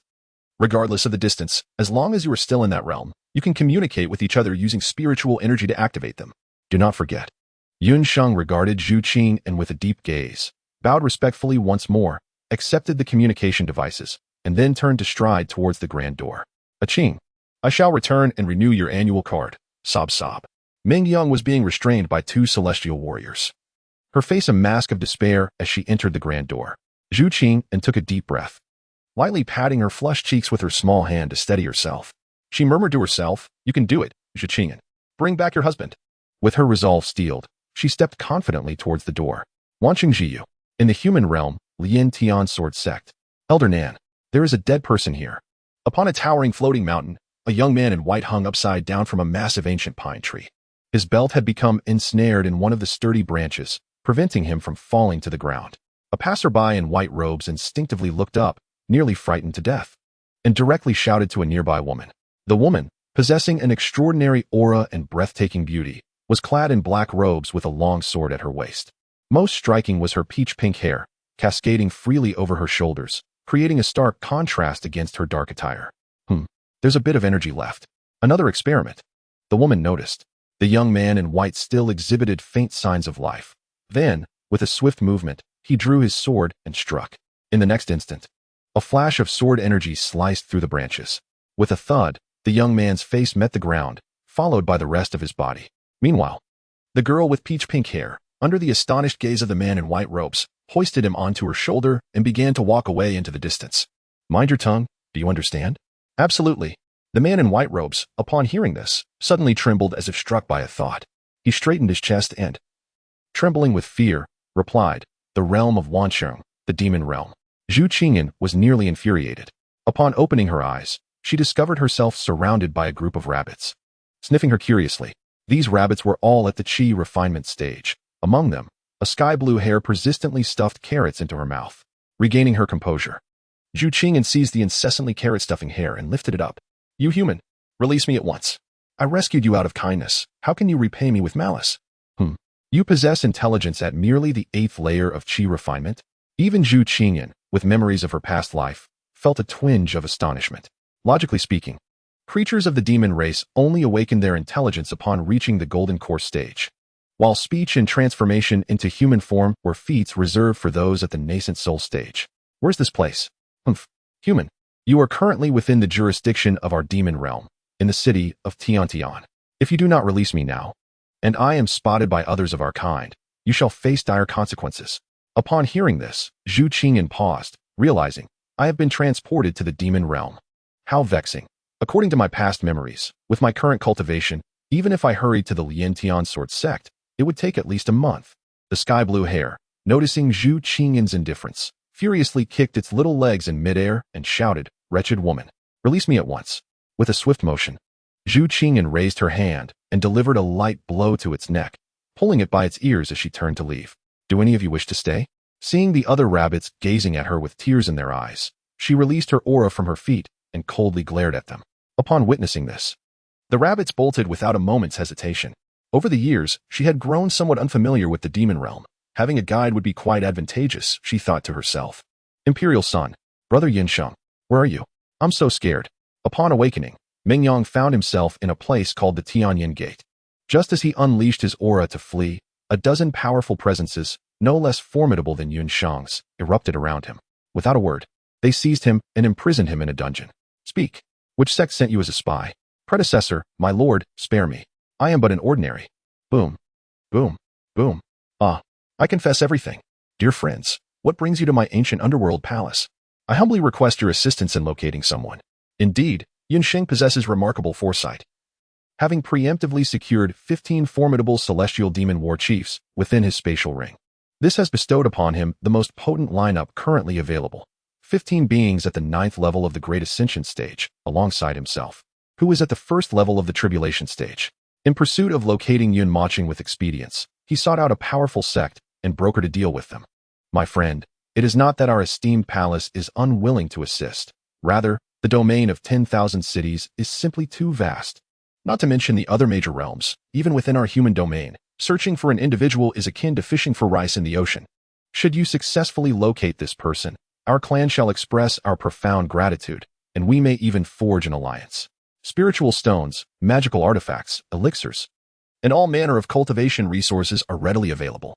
However, a small note of caution, given our clan's strength. Individuals of my caliber are relegated to the humble role of a cook for our kin, to secure the assistance of a top-tier sect from a foreign realm. The swiftest method is to embellish one's own stature. Thus, Yunsheng deliberately portrayed the Yun clan as a fearsome, reclusive family yet to reveal itself, leaving others in a state of perplexity. As for any promises made, what recourse would they have if he simply departed once the matter was resolved? The lord of the ancient underworld palace was taken aback upon hearing this. The strength of a first-level tribulation stage individual could easily serve as a venerator for a sect. Yet within their clan, he was merely a cook. Heaven and earth, what an astonishingly formidable hidden family this is. Very well, it is a deal. Since you have some leisure these days, why not be our guest elder at our sect for a few days?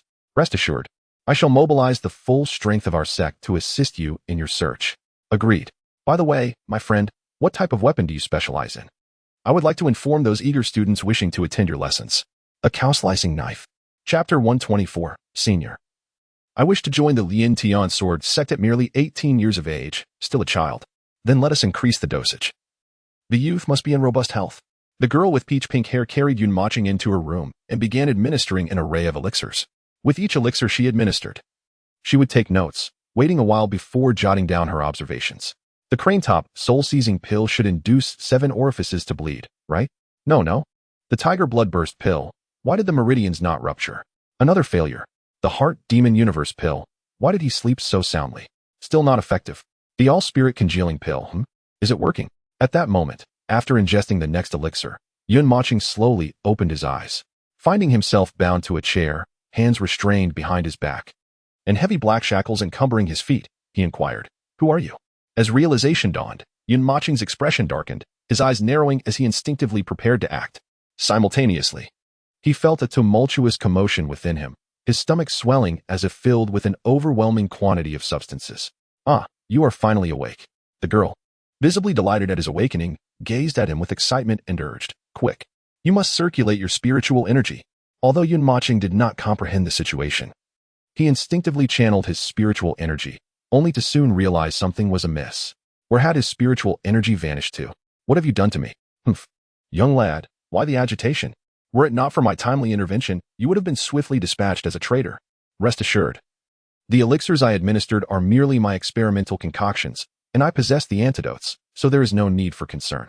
Upon hearing this, Yun Mochen's expression remained grim. But what astonished him even more was the inability to access his spiritual energy. "Release me and provide me with the antidote. I may release you, but as a token of gratitude for saving your life, you must serve as my test subject for another month." "Absolutely not. Refusal is not an option," the elder declared. "This is the Lien Tian sword sect. Do you think you can come and go as you please? Allow me to introduce myself. I am Nan Shuwan, a core elder of the Lien Tian sword sect." As she spoke, Nan Shuwan intentionally released her aura. A sweep of Yun Mochen's consciousness revealed her formidable presence. 8th level of the ascendant stage. There's no escaping this. "Senior, I must leave this place. My ex-girlfriend has been poisoned, and I must participate in the talent ranking to save her. I implore you to grant me leave." "Ah, using your ex-girlfriend's plight as an excuse. You can't even concoct a decent reason. You wish to enter the talent ranking?" Yun Mochen gazed at Nan Shuwan with utmost seriousness and nodded. He would not divulge the truth to such a powerful being, nor would he reveal the task assigned by the system. Thus, he resorted to a mixture of truth and fabrication. In the next moment, without any prior indication, Nan Shuwan erupted into a thunderous laughter. "Ha, young child, are you jesting? You? At the first level of the Golden Core stage, aiming for the talent ranking? Do you even understand what the talent ranking entails?" "Ha." Yun Mochen's expression turned cold as he replied, "Is it amusing?" Noticing the shift in his demeanor, Nan Shuwan regained her composure and snorted, "Little brat, cease your grandstanding. It is indeed amusing. You simply do not grasp the significance of the talent ranking." Yun Mochen nodded. "I confess my ignorance, yet I must participate. Furthermore, senior, should any part of my earlier statement be untrue, may the heavens strike me down, leaving me without a burial place, and may I be forever barred from reincarnation, with the celestial laws as my witness." What a fierce oath. Nan Shuwan seemed to sense the resolve within Yun Mochen and curiously inquired, "Is your name Mingyang?" "Indeed. Are you a devoted admirer then?" "Not at all." "Then why pursue her if she is merely your ex-girlfriend?" At the mention of his former love, the sorrow that he had buried deep within surged forth. Taking a deep breath, he replied, "During the darkest moments of my life, her presence transformed me. One might even say she saved me. Thus, even though we have parted ways, I shall exert every effort to rescue her, as a gesture of gratitude for what once was." At this, Nan Shuwan listened intently. Suddenly, she raised her delicate eyebrows, leaning against the table beside Yun Mochen, her hands clasped behind her back, supporting herself on the tabletop. She then slightly lifted her leg, revealing her long, snow-white leg from beneath her dark robe. Her translucent pink toes gently splayed. A voice, dripping with allure, emerged. "Am I beautiful?" "Indeed. Do you like it?" "Not at all." In the next moment, Nan Shuwan regained her composure and clapped her hands in appreciation, exclaiming, "Ah, quite impressive. You are certainly not just a sycophant. I have heard that you men say if one were a sycophant, they would be fond of those exquisite feet." Yun Mochen's expression flickered. While he certainly harbored an appreciation for beauty, it was merely admiration. he was not a stallion after all. So, senior, could you let me be? Absolutely not. Bang. Ninshuan rapped Yun Moching's head firmly with her knuckles, saying, "You little rascal, don't even think about the talent list. Although you entered the Golden Core stage at 18, showcasing some talent, you are still leagues away from making it onto the talent list. Why? Humph. It's clear you are ignorant of the rules. Let me put it simply. The primary requirement to participate in the talent list is to become a disciple of one of the 3 great sects. Furthermore, you must be among the most powerful prodigies under 30 within those sects. Only then can you represent our human realm in the unparalleled contest of geniuses against the demon realm, the spirit realm, and the monster realm. The demon realm. The spirit realm? The monster realm? What on earth? Isn't the Wanqing domain solely inhabited by the human race? Yun Moching's heart raced with astonishment as he curiously inquired, "Senior, what do you mean by the 3 great sects?" Bang. Nanshuan struck Yun Moching's head again, exasperated. "You little brat, are you an alien? You don't know about the 3 supreme powers of the human realm?" Yun Moching shook his head, oblivious.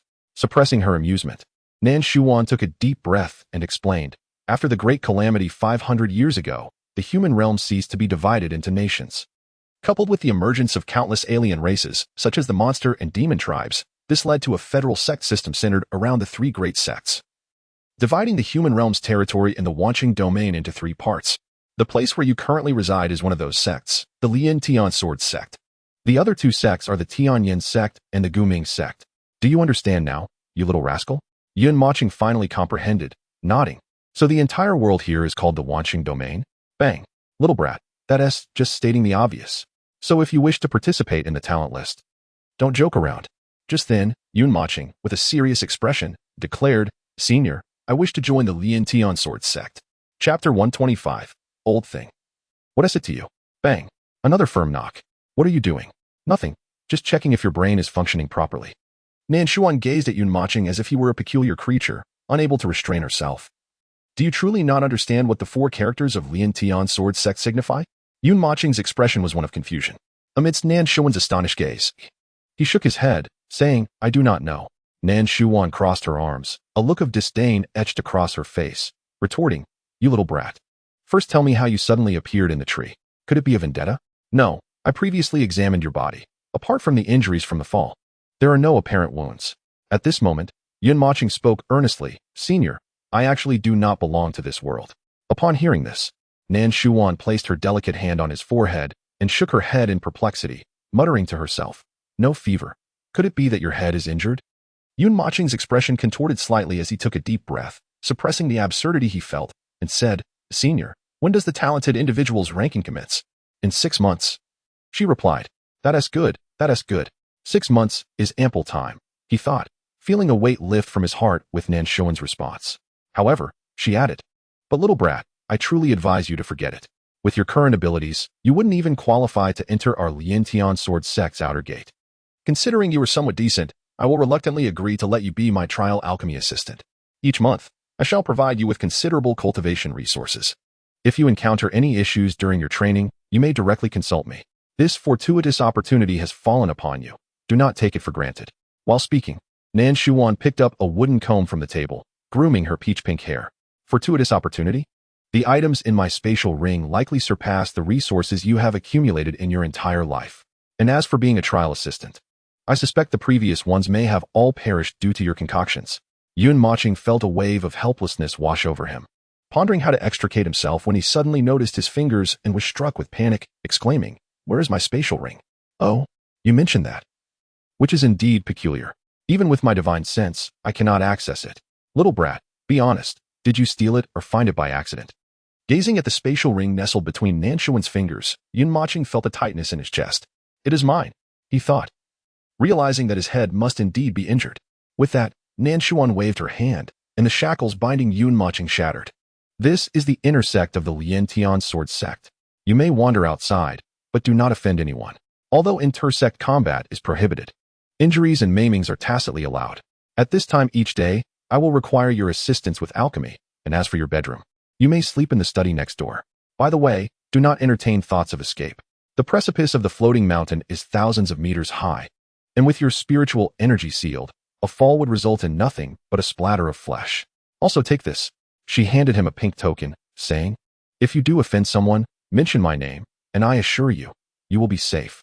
Yun Mochen once again attempted to channel his spiritual energy, only to realize he was still unable to muster even the slightest bit. Thus, he feigned submission, clasped his fist in a respectful salute, and inquired, "Senior, how might I gain entry into the Lien Tian sword sect?" Nan Shuan raised her brows, responding, "Why do you still bring that up? Enough, enough, if you remain resolute. Today, as I find myself with some leisure time, I shall take you to experience this. Coincidentally, there happens to be a recruitment event today. Let me make this clear beforehand. Should you find yourself disheartened by the prowess of those outstanding individuals, do not succumb to despair and leap from the floating mountain.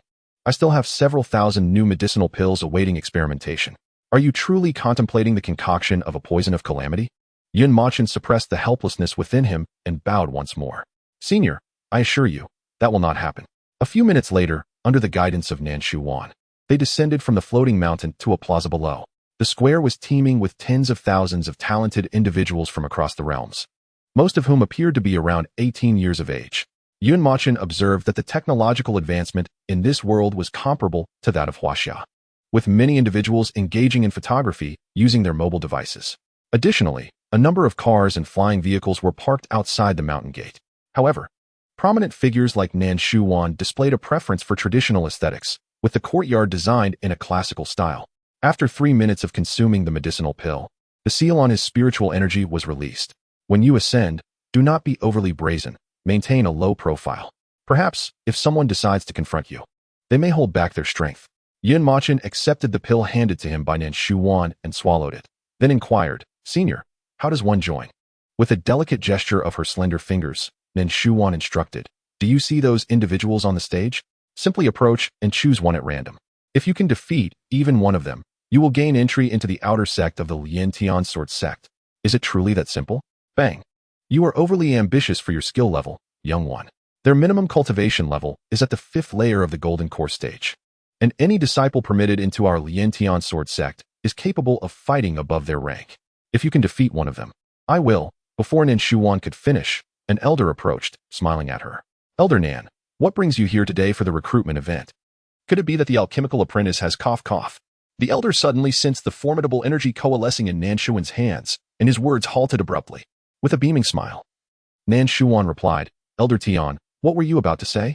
Elder Tian's body shuddered slightly, and he awkwardly smiled, quickly redirecting his attention to Yun Mochen. "Elder Nan, may I inquire who this young brother is?" Standing alongside the renowned poison master of the Lien Tian sword sect, he must be quite remarkable. Elder Tian, mindful of his own status, spoke with courtesy. "This newly recruited alchemical apprentice wishes to try his luck, and I happen to have some free time. So I indulged his request. At the 1st layer of the golden core stage, Elder Tian discreetly scanned Yun Mochen's cultivation level and immediately lost his politeness, speaking with an air of indifference. "Young man, the selection process of our Lien Tian sword sect is no trivial matter. With your cultivation at the 1st layer of the golden core stage, you might find a place as an outer disciple in other sections. However, in our Lien Tian sword sect, enduring even a single exchange would be a formidable challenge. You might even find yourself with a broken arm. It would be wise to heed Elder Nan's advice and return to your role as an alchemical apprentice.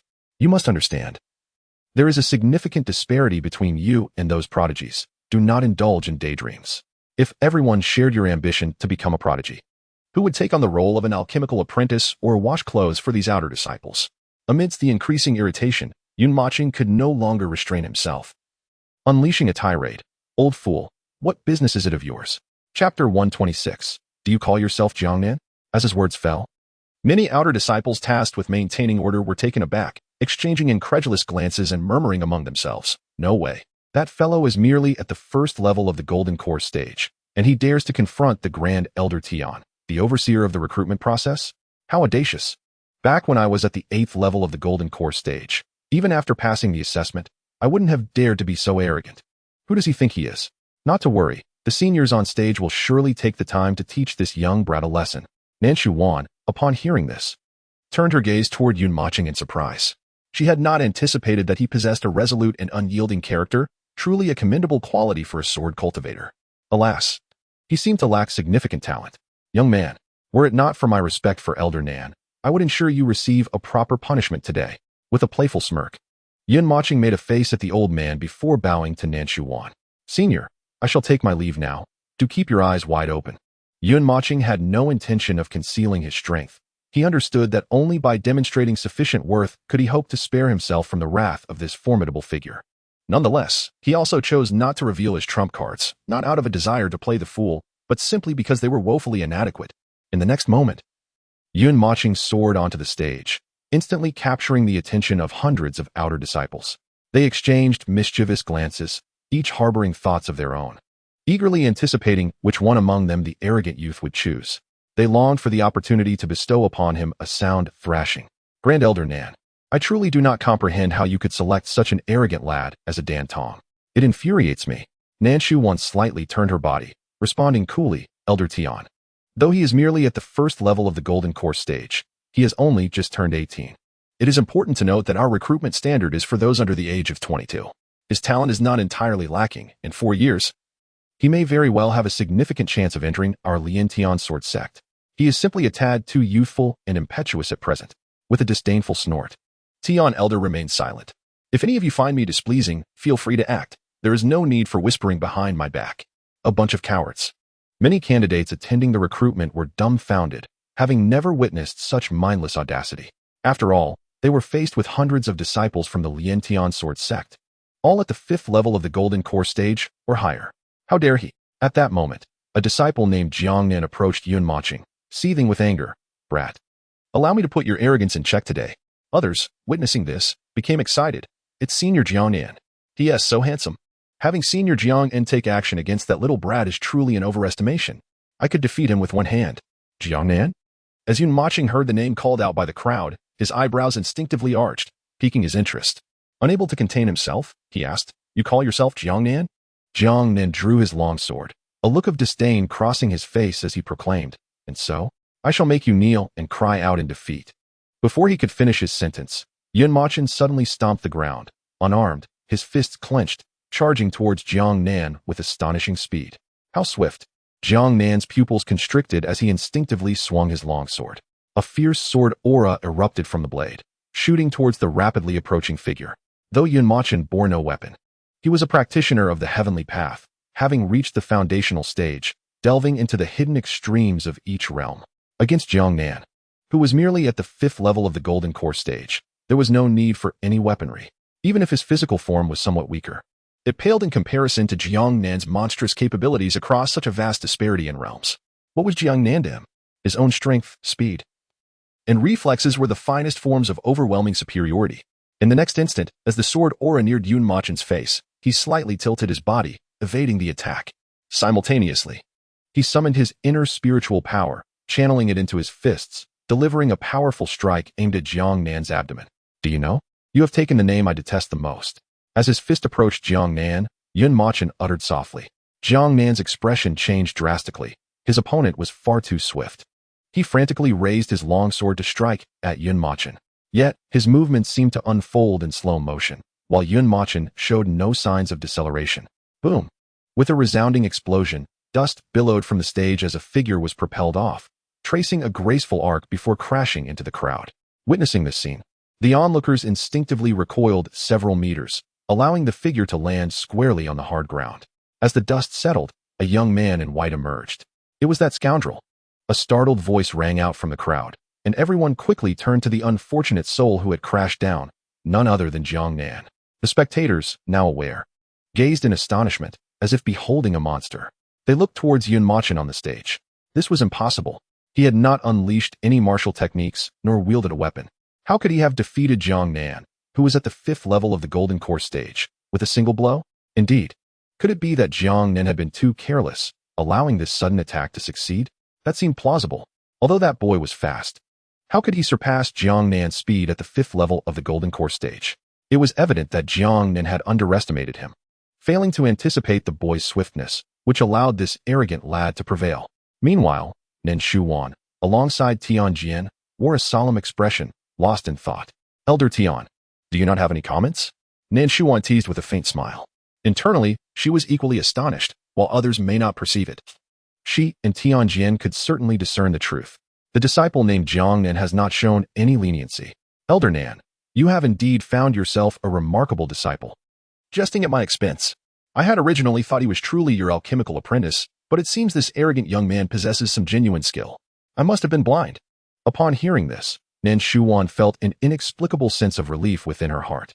She smiled quietly, her gaze drifting back to the young man in white on the platform. At that moment, Yin Mochen slowly descended from the stage, directing his gaze towards Nan Shuwan as he waved his hand. Elder, have I officially joined the sect? Before Nan Shuwan could respond, several voices from the platform interrupted her. That kid. What kind of skill is a sneak attack? If you're capable, come and practice with me. Exactly. Senior brother Jiang Nan merely let you win out of carelessness. What do you think you are? Do you really consider yourself a disciple of the Liantian sword sect? Do you even deserve it? If I were to treat you as a fellow disciple, I'd have to slap myself twice. Such a despicable little man. Yes, a despicable little man. How shameless. Come up. Come up. Let us see if you can do it again. Soon, whether on stage or below, many disciples rallied in support of Jiang Nan, clamoring loudly. Elder Nan, should I intervene? Nan Shuan gently shook her head, her expression filled with intrigue. I am quite curious to see how you will respond next. However, in the next moment, Yun Mochen posed a question that left everyone stunned.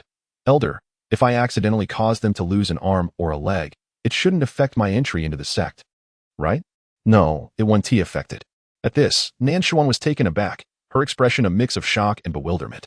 What did he mean by they? Did he intend to take on a whole group by himself? Was he not concerned for his own life? But in the next instant, Yin Mochen suddenly turned to one of the candidates below and asked, What is your name? The candidate, taken aback, felt a surge of anxiety. He had come to participate in the assessment and did not wish to become entangled with someone so notoriously disliked. After all, he could find himself implicated. Shinqingza, may I borrow your spear for a moment? I will return it in 5 minutes. Shinqingza instinctively handed over the spear he held. The thought of whether Yun Mochen would indeed return it after 5 minutes never crossed his mind. After all, it was merely a high-grade yellow-tier spear, and it would likely be reduced to rubble by those fearsome senior brothers in no time. Alas, he simply accepted his misfortune. Ha, look at this guy. He really dares to step up. Regardless of anything else, just for this kid's audacity, I'll only beat him half to death and leave him alive. Yun Mochen, with a demeanor as serene as a gentle breeze, approached them unhurriedly, unflinching. I was thinking the same. The moment his words fell, he suddenly vanished from sight. Where did he go? The crowd gasped in astonishment. In the next moment, a pitiful scream pierced the air, and everyone turned to witness a disciple at the 5th level of the Golden Core stage being hurled off the platform. How formidable. This is the most intuitive thought of all. They have completely failed to detect his presence. He is in the sky. At that moment, a gasp echoed through the crowd as everyone suddenly looked up. But the next instant, a long spear came crashing down. Boom, boom, boom.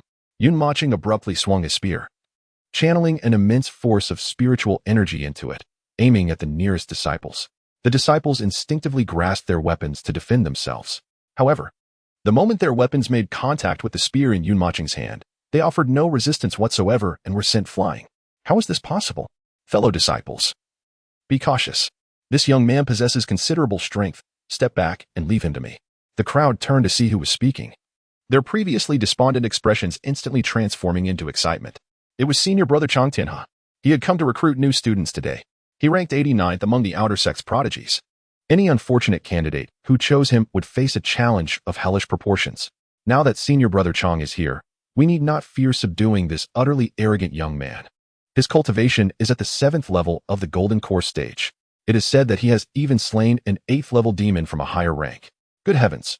With such prowess, he must be here to recruit the most exceptional of talents. It seems this young man is in for a rude awakening. Chang Tianhe appeared to relish the admiration of the surrounding candidates, his demeanor radiating a subtle arrogance. Gripping his sword, he approached Yun Mochen leisurely. Young man, youthful exuberance is not without merit, but arrogance must be tempered with humility. You seem to be around 18 or 19, while I am 22, a few years your senior. If I were to strike you, it would seem like a case of the strong bullying the weak. Thus, I shall grant you an opportunity. If you can withstand a single strike from me, consider it a victory. How does that sound? Upon hearing this, Yun Mochen's expression shifted slightly. He had encountered pretentiousness before, but never to this extent. Very well, let us proceed. Uncharacteristically, Yun Mochen did not strike immediately. A faint smirk graced his lips as he calmly replied. Humph. Then brace yourself. In the next moment, Chang Tianhe moved, his entire being transformed into a streak of light, tightly gripping his sword as he surged toward Yun Mochen. In an instant, the sword in his hand unleashed a torrent of sword energy, igniting into a dark green flame. A terrifying and eerie fire, reminiscent of a deathly specter wielding a scythe, charged toward Yun Mochen with lethal intent. My goodness, it seems that young man has truly provoked senior brother Chang Tianhe. He is even unleashing his ultimate technique, the soul-cutting flame sword. This is a low-tier, earth-level martial skill. How can that young man possibly defend against it? Amidst the crowd's eager anticipation, Chang Tianhe advanced toward Yun Mochen with the demeanor of an inevitable victor. In stark contrast, Yun Mochen seemed to have surrendered any notion of resistance, standing still in place, not even shifting his body by a single step. Within his clear eyes, there was no hint of agitation. He slowly raised his hand, gripping his spear, and thrust it forward. To describe the thrust as a mere jab would be more fitting than to call it a strike.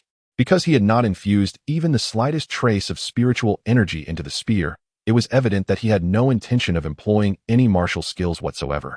It would not be an exaggeration to say that he resembled a martial artist devoid of cultivation, resorting only to the most rudimentary techniques of the spear.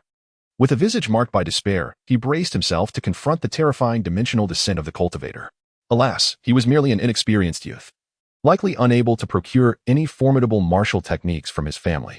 Faced with Chang Tianhe, the child's inferior earth-level martial skills would undoubtedly leave him aware of his own shortcomings, compelling him to forego any pretentious display of martial prowess. However, Elder Nan found this young man quite to his liking. Despite this, he harbored no thoughts of retreat.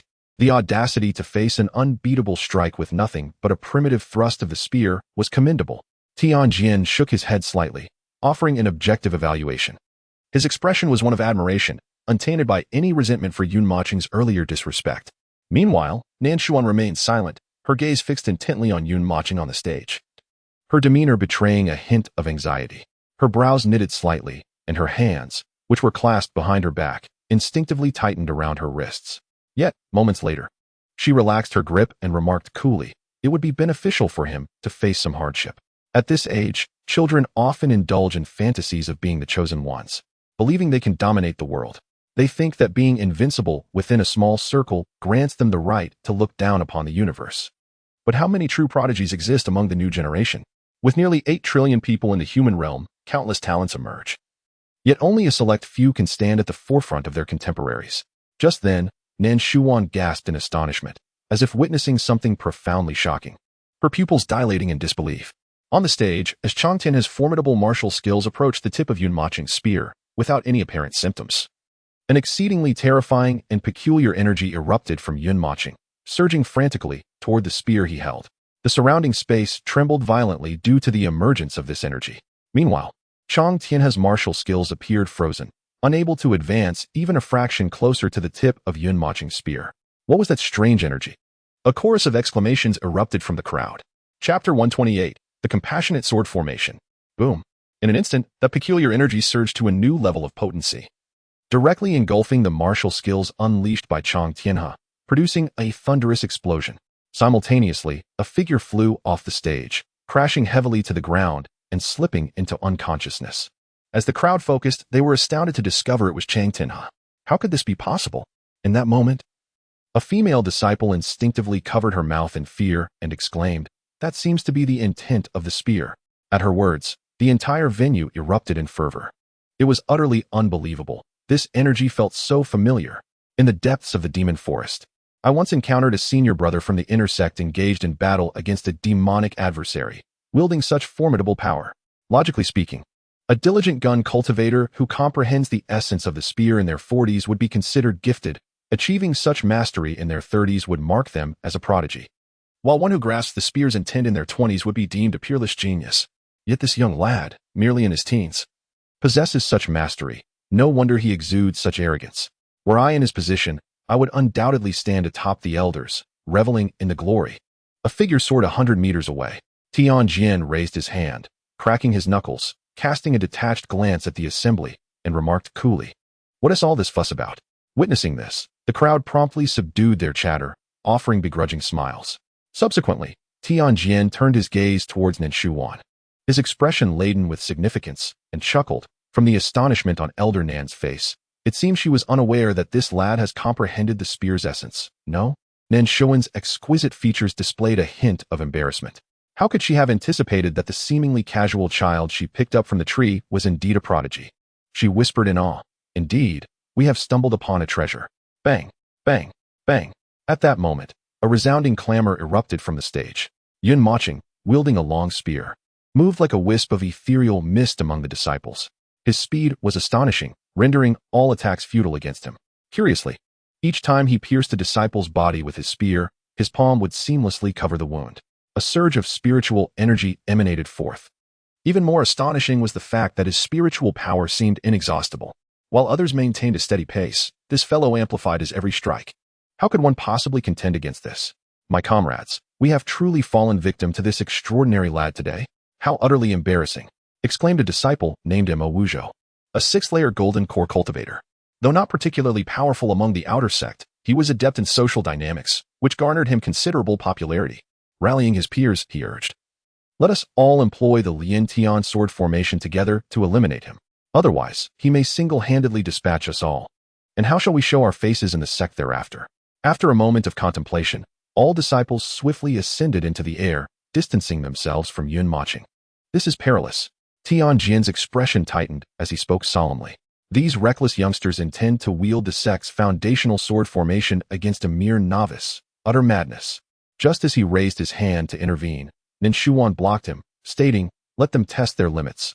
I wish to see how far he can go. With our strength. Even if the boy falters, we can safely extricate him. If necessary, we shall provide him with ample compensation afterwards." Tian Jin snorted in indignation, declaring, "Once the assessment concludes, I shall have the resources for this bunch of rascals. They shall all be sent back to the demon forest. This is a disgrace to the reputation of our Lian Tian sword sect. It is not merely the extreme reaction of the heavenly sword that is alarming, but rather the sheer terror of the Lian Tian sword array.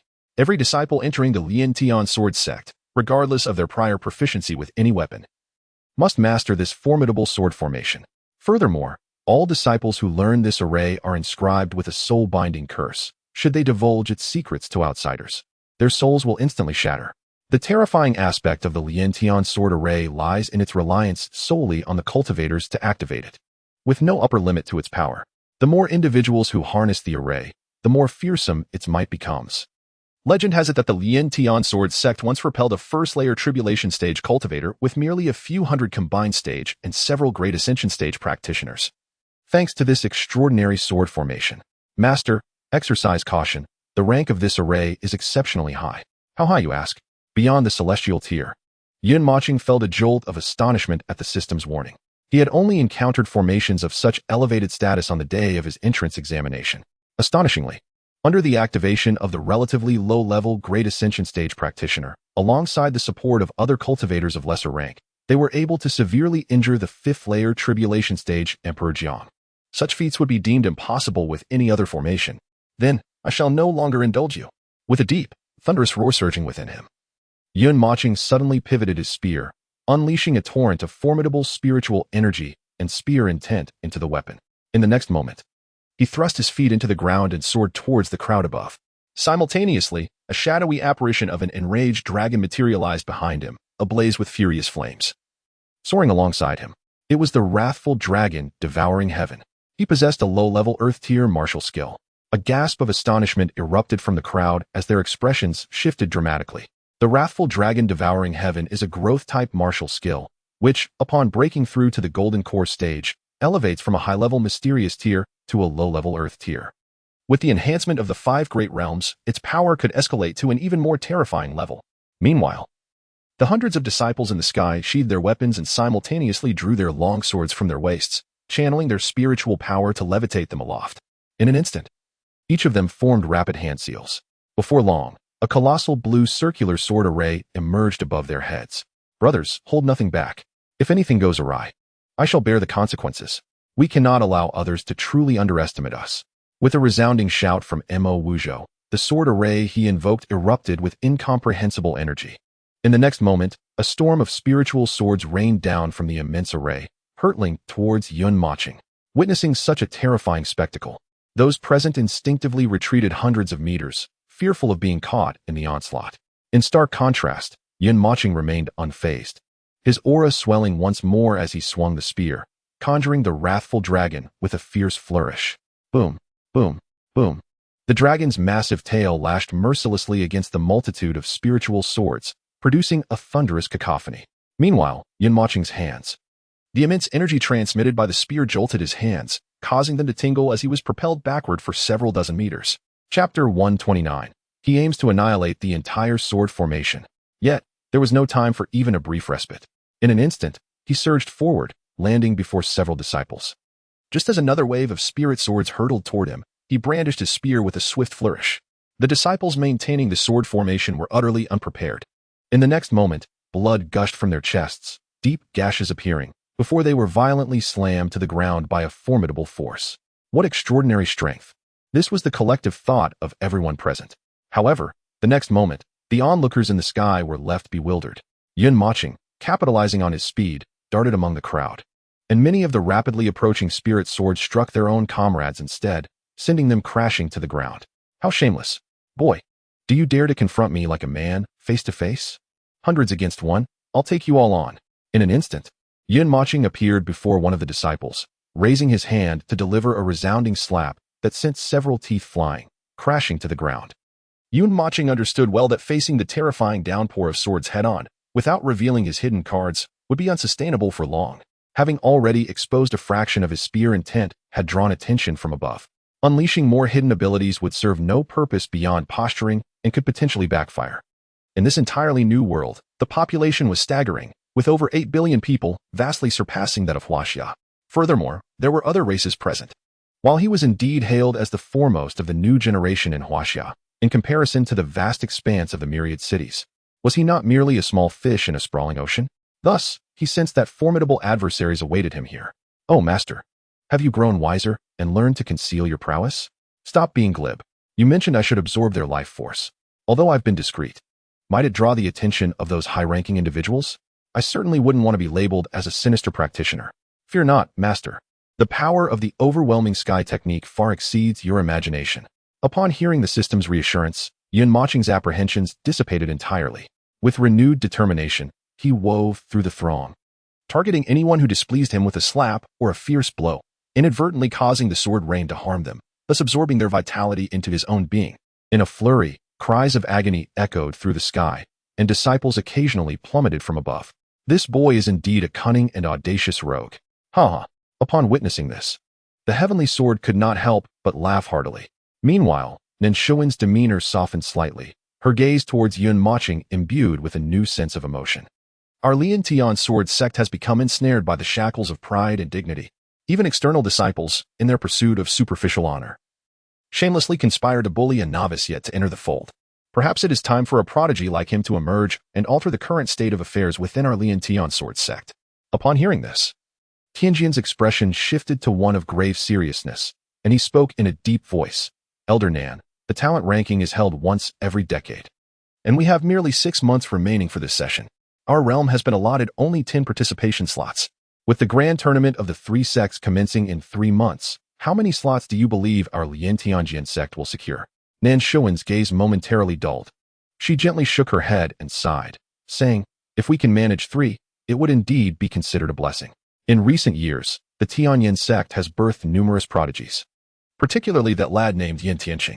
It is said he has awakened the ancient ghost sword body, ranked 83rd among the 3,000 physiques. If it weren't for someone discerning this from ancient texts obtained from the secret realms, I might have believed he was a reincarnated powerhouse. The mere thought is chilling. At just 28, he has already transcended to the nascent soul stage and has reached the second tier of the transformation stage. Even more astonishing is that he has attained the status of a sword king, wielding 4 layers of sword intent. Tianjin, even as a cultivator of the great ascension stage, couldn't help but draw in a sharp breath, reflecting on his own youth. He couldn't help but feel a wave of nostalgia. Perhaps those so-called prodigies merely possessed the qualification to glimpse at his heels. Alas, what chance do our young disciples have? Nan Shuwan smiled wryly. Despite our clandestine rivalries and schemes among the 3 sects, we must set aside our differences when confronted with external forces. If he can secure a position among the top 3 in the talent ranking, it would be a tremendous honor for our realm, granting us exploration slots in the Blessed Land. Tianjian nodded in agreement, stating, indeed. While it appears that our human realm coexists with the other 3 realms in a semblance of stability, undercurrents of turmoil are intensifying, particularly in recent years. There have been reports of multiple skirmishes between the demon, beast, and spirit clans. Although our realm possesses considerable strength, we cannot claim to be the strongest, compared to the ferocious demon race, unless we unify our entire clan's strength to retaliate, and do so without dissent. We would struggle to gain any significant advantage should war erupt. Fortunately, the other 3 clans are currently restrained, which maintains this facade of peace. As he concluded, Tianjian's expression sharpened, and he stated earnestly, however, if our human realm wishes to truly rise and attain absolute strength within the myriad cities, we must secure a top 3 position in this upcoming talent ranking. Only then can we acquire more slots in the blessed land, thereby obtaining greater access to ancient resources. Nan Shuan nodded, suddenly recalling something, and inquired with curiosity, however, I have recently heard whispers that the blessed land seems to be somewhat unstable, with many reporting strange sounds akin to sword echoes emanating from that secret realm, leaving us in a state of uncertainty. At that moment, a terrifying cacophony erupted from the stage, abruptly interrupting their conversation. In the sky above, a phantom dragon, terrifying in its presence, chose not to attack the surrounding disciples. Instead, it soared directly towards the circular sword formation looming above the heads of the crowd, amidst a torrential downpour of sword rain. What on earth does this reckless youth intend to do? Is he courting death? South Shuan involuntarily exclaimed, as a surge of formidable energy coalesced in her hand unbeknownst to her. Tianjian observed intently for a moment, his pupils contracting sharply. Overwhelmed by a rush of astonishment as he muttered, this fool is utterly ignorant of the consequences. He dares to strike at the core of the Lian Tian sword formation. He seeks to obliterate the entire array. Such folly. It must be noted that this sword formation embodies the profound heritage of the Lian Tian sword sect. Its rank surpassing even the heavenly tier. How could anyone hope to dismantle it? Even the most boastful of sword cultivators, who claim to shatter myriad techniques with a single strike, have previously fallen before this formation. Moreover, he is merely a spear wielder. However, there exists one possibility for breaching this formation, the application of absolute force to shatter it. Under the astonished gazes of onlookers, several razor-sharp spiritual swords left deep gashes on Yun Mocheng's body. Yet, he showed no hesitation or fear, braving the relentless sword rain as he flew towards the colossal formation. In truth, Yun Mocheng harbored doubts in his heart, uncertain if his strike could indeed dismantle this fearsome array. Yet, within the depths of his intuition, a particular point within the formation resonated as if beckoning him, drawing him inexorably to strike at that very spot. This strange and familiar sensation even led him to believe, for a fleeting moment, that he had crafted the sword formation himself. Boom. In an instant, the entire space seemed to rend apart, trembling violently. The commotion sent shivers through the crowd, causing some timid disciples to flee in terror. Yet, after merely a few steps, their legs faltered, and they tumbled to the ground, tasting the dirt. Simultaneously, South Shuan and Tianjian launched their attack, but upon teleporting before Yun Mocheng, they found themselves frozen in place. At that moment, hundreds of disciples simultaneously spewed forth blood, plummeting from the sky to crash onto the ground, losing consciousness upon impact. In stark contrast, Yun Mocheng hovered in the air, his spear resting on his back, his white garments gently billowing in the breeze. Behind him, the once mighty and solid sword formation visibly disintegrated into countless specks, vanishing into the void. The Lian Tian sword formation has been breached, someone in the crowd uttered in disbelief. In the next instant, a cacophony of astonished cries erupted. My heavens! The legendary Lian Tian sword formation, which even those in the tribulation phase could not dismantle, this young man has actually undone it? No, this cannot be. I must have overexerted myself yesterday, and now I am seeing things. Slap. Why did you hit me? It's nothing. I merely wish to ascertain whether I am dreaming. Damn. Then you should strike yourself? In an instant, the crowd's faces trembled, their gazes fixed upon Yun Mocheng as if he were an otherworldly being. Tianjian's astonishment matched that of the onlookers. In a fleeting moment, countless reasons raced through his mind, yet he could not fathom why Yun Mocheng was capable of dismantling the sword formation. Unable to restrain himself, he sent a thought to Elder Nan. Elder Nan, could that lad possibly be your and the sect leader's illegitimate son? Smack. Before Tianjian could finish his thought, Elder Nan swiftly struck him, sending him flying 1,000 meters away. Senior, may I enter the Lian Tian sword sect? Before Elder Nan could respond, from the sky high above, thousands of figures soared forth. Among them, a middle-aged man at the forefront bore a countenance filled with fury, his resounding voice echoing throughout the venue. Who dares to attack my Lian Tian sword sect? Are you courting death? Witnessing this scene, Yun Machen's expression twitched as he inwardly complained. Is it really necessary? It's merely a broken sword formation. Meanwhile, Tianjian returned in a flash.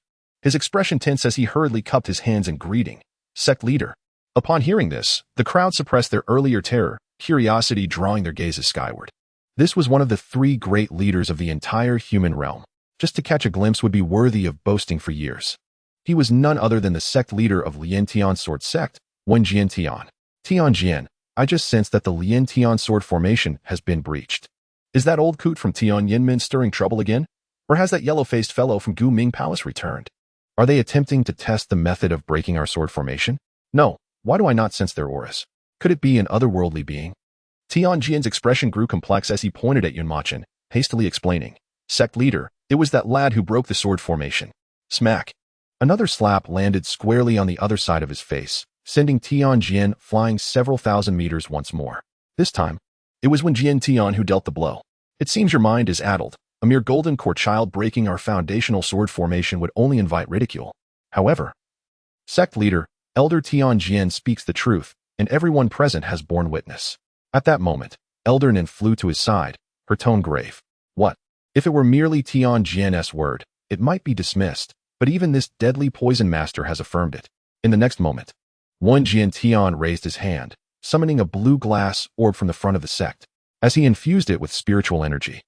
The orb projected the events that had just transpired. Soon, Wen Jian Tian's expression shifted from skepticism to shock, ultimately transforming into a fervent excitement. Today's assessment is concluded.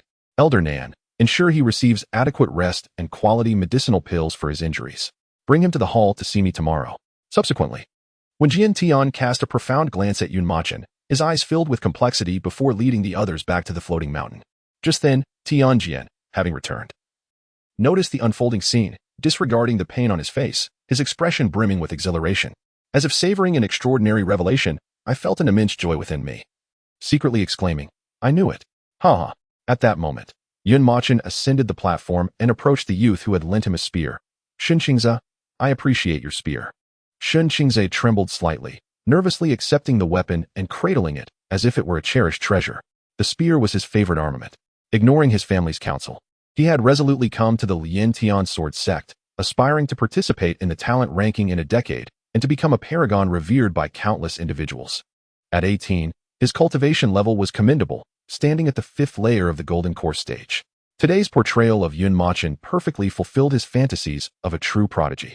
Ultimately, his inner impulse subdued the inexplicable fear he harbored towards Yun Machen, prompting him to inquire, Can I learn spear techniques from you? Just as Yun Machen was about to decline, the system unexpectedly interjected, Master, agree to his request. Why? Master. He will become your greatest ally on the path to future happiness. Ally? What on earth? However, since the system had spoken, it must indeed bear some merit. Thus, Yun Machen replied, All right, come find me when you have time, and I shall teach you. May I know your name? Without hesitation, Yun Machen responded, Meng Yang. He then soared towards Ninshuwan. At that moment, however, within the depths of the system, a motherly laugh resonated. Whispering, I didn't expect this little brother-in-law to meet so soon. Hee. Chapter 131. Come with me inside, and I shall tell you. Following the admissions assessment, under Ninshuwan's insistence, Yun Machen consumed another pill, only to find his spiritual power sealed once again. Subsequently, Ninshuwan led him into a room and locked him inside, claiming she would fetch healing elixirs from the sect's treasury. She instructed him to behave and not wander about. The events of the day spread among the disciples present, becoming increasingly embellished. Let me tell you, that new student who enrolled today was simply extraordinary. He wielded a spear and, at the 1st layer of the Golden Core stage, pierced through all the disciples responsible for recruitment in the outer sect. Not only that, but he also broke through our sect's foundational sword formation, the Lian Tian sword formation. Surely, you must have heard incorrectly? I heard that the new student disregarded the elder's warnings, killing several disciples, which prompted the sect leader to intervene personally. Impossible. No matter how strong he is, it shouldn't warrant the sect leader's involvement. You all have your stories mixed up. The reason the sect leader intervened was due to his affection for Elder Nan, and it is rumored they have an affair.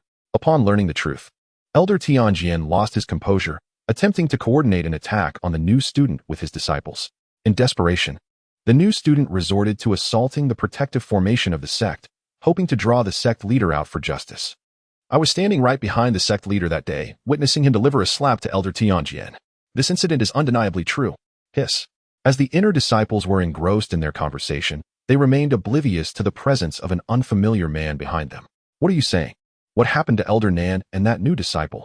The group of inner disciples suddenly felt an overwhelming pressure locking onto them, causing them to shudder and turn around in unison. Before them stood a young man, slender yet tall, his left hand wrapped in bandages around his neck, while his right hand wielded a massive axe that appeared rather out of place. The disciples instantly recognized him and felt a chill run down their spines. This was none other than Yang Wei, the newly emerged prodigy ranked 99th among the inner disciples. In just 2 brief years since entering the outer sect, he had earned his place in the inner sect by triumphing in the outer sect tournament. Even more astonishingly, within a mere 3 months, he had broken through to the nascent soul stage, overpowering Qiao Bilo, who was at the 3rd level of the same stage. This victory elevated him to replace the original occupant of the 99th rank, successfully joining the ranks of the elite. However, the reason for his notoriety extended beyond his achievements. He was the sole individual bold enough to publicly declare his affection for the deadly Grandmaster Poisoner, Nin Shuwan. After being rebuffed and subsequently beaten, he had famously quipped, "The waves of the Yangtze River push the waves ahead. It's only a matter of time before I make you regret it." Had it not been for an elder's favor, who deemed it a loss to let him perish at the hands of Nan Shuwan, Yang Wei would have lost his life. "Yang Wei, senior brother, we weren't saying anything," a disciple stammered, feeling the cold steel of the axe resting on his shoulder. "I demand that everyone in this room come out." Yun Mochen, who had been enjoying a deep slumber, was abruptly awakened by a resounding voice from outside, laden with palpable resentment. Who is it? Could it be an enemy of Nin Shuwan? After a moment's hesitation, he decided to cover his head with a pillow and return to his meditation. After all, what could he possibly do against someone who had enmity with a formidable grandmaster like Nin Shuwan? One slap could very well end his life. "You lecherous scoundrel. Dare to attempt to seduce Elder Nan? Come out." Yun Mocheng's lips twitched in irritation, and he swiftly hopped out of bed, storming outside. "Who do you think you are?" he retorted, his mind scanning the intruder, who was merely at the 1st level of the nascent soul stage. The newcomer was none other than Yang Wei, the man who had boldly declared that the waves of the Yangtze River pushed the waves ahead. After inquiring about Yun Mocheng's whereabouts, he had learned that Nin Shuwan was with him and, initially skeptical, had received confirmation. Furious and unmindful of the formidable presence of Nan Shuwan, he had come to confront Yun Mocheng directly. "Don't evade my question. I demand to know your relationship with Elder Nan." Upon hearing this, Yun Mocheng raised an eyebrow, intrigued. Affecting a teasing tone, he replied, "Oh, I know you." Yang Wei snorted in anger and retorted, "If that's the case, do you still dare to interfere with my future partner?" Before Yang Wei could finish, Yun Mocheng interrupted him with a decisive remark. Yang Wei, upon hearing those words, was instantly engulfed in fury, his face flushed crimson. The aura of his 1st level of the nascent soul stage erupted violently as he raised his mountain-splitting axe towards Yun Mocheng, his arm visibly trembling in the air. You, say that again to me." I said, "You are nothing but a sycophant. Oh, I will kill you." At that moment, many curious onlookers, having heard that Yang Wei was heading to Elder Nan's residence to confront the newcomer, rushed over. It must be said, this newcomer was indeed quite handsome, lending credence to the rumors that circulated. However, despite being merely at the 1st level of the Golden Core stage, he dared to provoke Yang Wei, who was at the 1st level of the nascent soul stage. Was he not afraid of being struck down by this fool? What is there to fear? Both of these individuals seem formidable. Just look at that young man. He is certainly no pushover, and he appears ready to act without hesitation. You don't understand. He is merely relying on Elder Nan's support, displaying false bravado. Perhaps Elder Nan is within the room and will intervene shortly. Just then, Yang Wei's massive axe erupted with a terrifying energy, swinging towards Yun Mocheng. "Hold on. Let me finish speaking before you strike." Yun Mocheng remained steadfast, his heart steady and his face unflinching, which startled the onlookers. The mountain-splitting axe was now perilously close to his face, not more than 5 centimeters away. "Speak quickly, or I will ensure your demise is thorough." Yang Wei hissed. "Do you know why Elder Nan favors me over you?" Yang Wei's body stiffened, his expression shifting dramatically as he began to gasp for breath, unable to contain his astonishment. "What? Step into the room with me, and I shall reveal it to you." "Do not worry, Elder Nan is not present." Upon hearing this, Yang Wei scoffed. "If what you say satisfies me, I may let you go." He then followed Yun Mocheng into a room within the courtyard. "Boy, don't try to play tricks on me. Speak swiftly." Yun Mocheng, however, remained unhurried, raising his hand with a gentle wave. unleashing countless threads of intent that enveloped the entire room. He then regarded Yang Wei with a faint, enigmatic smile and said, "Because I am stronger than you." Yang Wei sensed the surrounding intent. Although he was momentarily taken aback, it quickly transformed into disdain as he retorted angrily, "You little brat. This level of intent may scare children, but today, you have surely provoked the wrong person." Before he could finish, Yang Wei's expression froze, his pupils dilating as if he had encountered something profoundly terrifying. He stood there, paralyzed with fear, unable to move a muscle. Chapter 132, The Contentment of Yun Sheng. The joy of Ming Yang. At a mere millimeter from his skin, including his eyeballs, countless sharp, needle-like objects hovered ominously, exuding an incredibly terrifying and eerie aura. "Swear an oath to the heavens to forget what you have just seen, or you shall meet your end." "Very well." Then, with a wave of his hand, Yun Mochen retracted the multitude of intent and the eerie objects back into his body, leading Yang Wei out of the courtyard. Erectile dysfunction, Yang Wei. Next time, feel free to seek me out for a discussion on the philosophy of love. Amidst the astonished gazes of the crowd, Yang Wei appeared as a mere shell of a man, stumbling out of the door. Even as Yun Mochen stood behind him, mocking him with laughter, he offered no retort. His gaze fixated on his shoes. His expression was numb as he trudged onward, lost in thought, murmuring to himself, "Fourfold, fourfold." Witnessing this scene, the onlookers were filled with trepidation, each harboring myriad speculations as they hurriedly departed. "My master, you were just praised, and now you begin to show off?" At that moment, the system spoke within his mind. Yun Mochen's lips twitched, and he scoffed, "What do you know?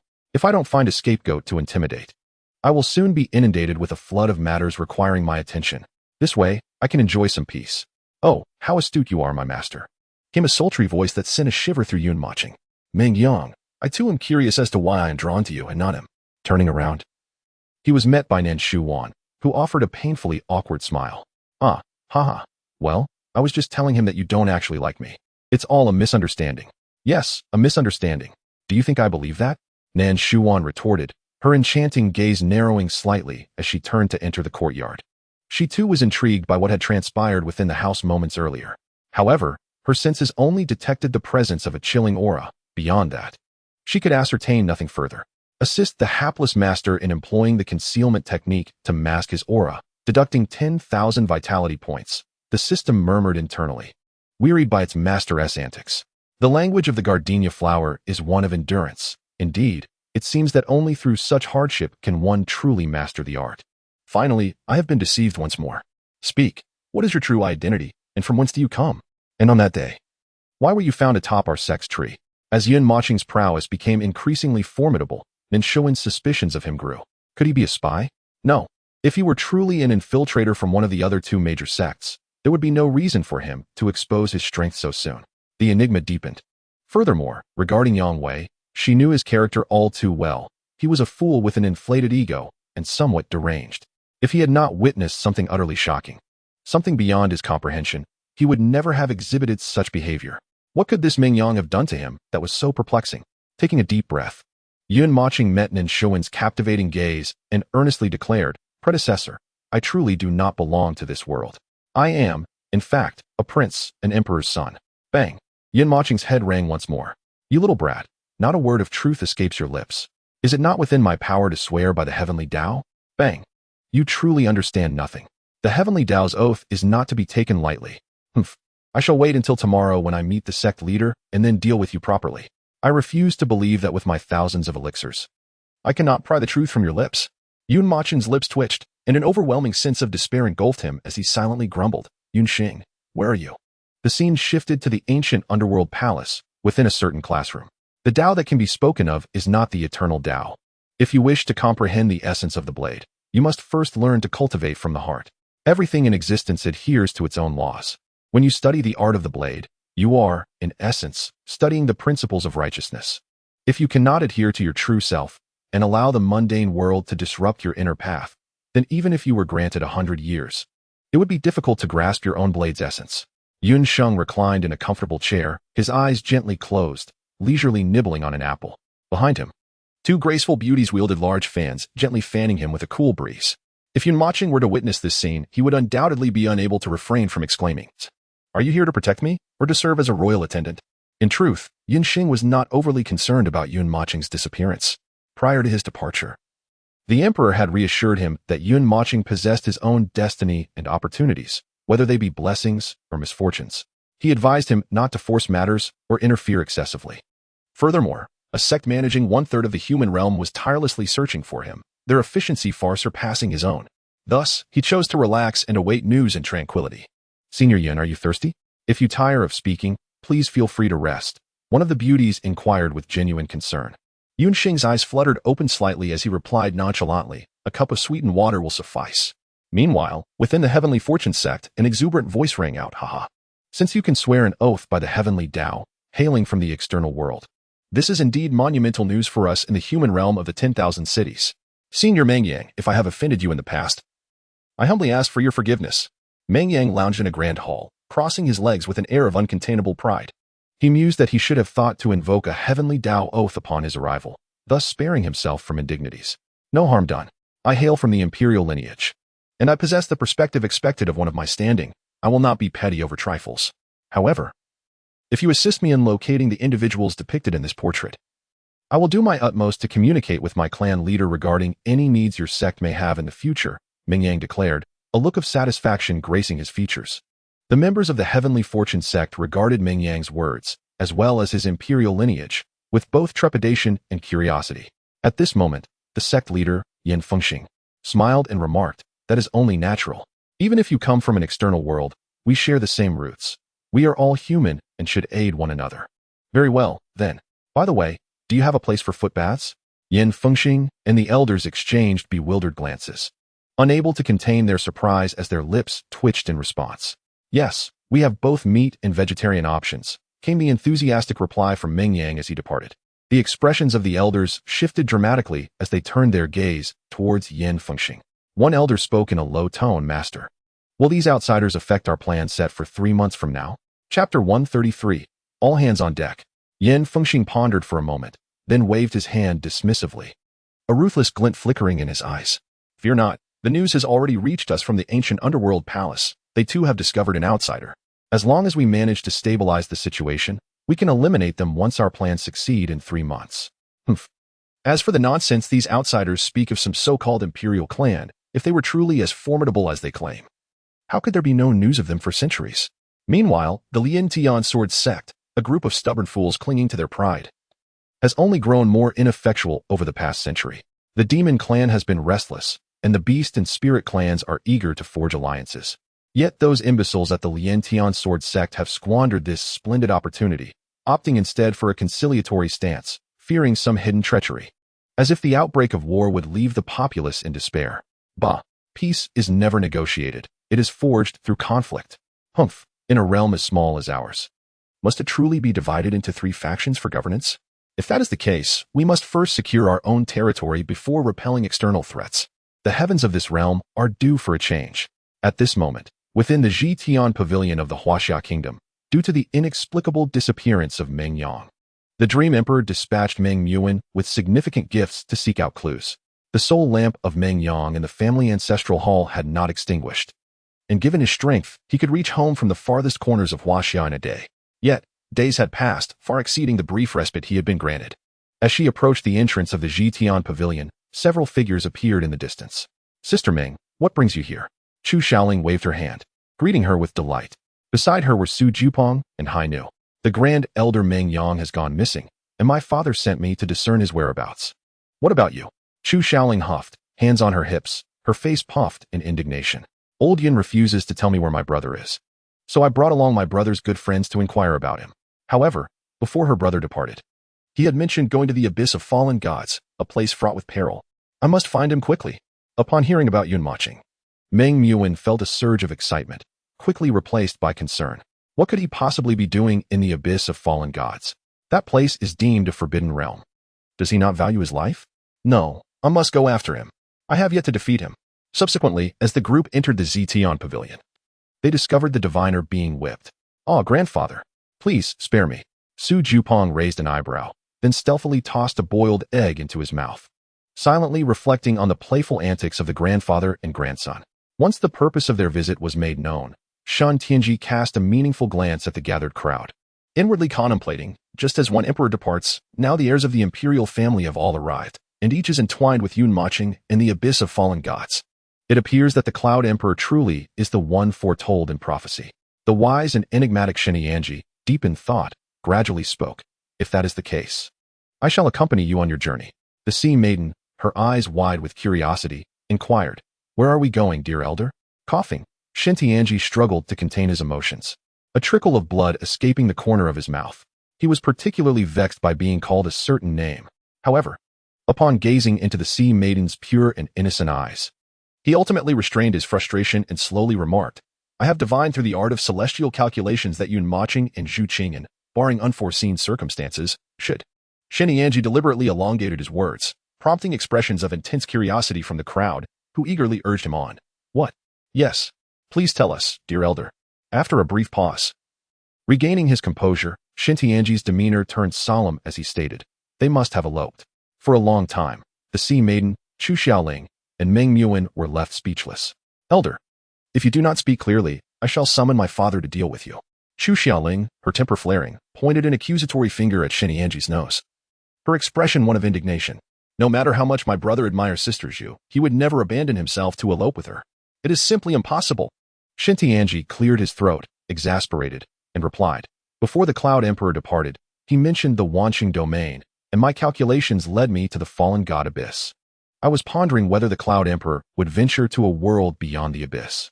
Moreover, Zhu Di had only left shortly before your arrival, also due to the disappearance of the Zhu Di girl.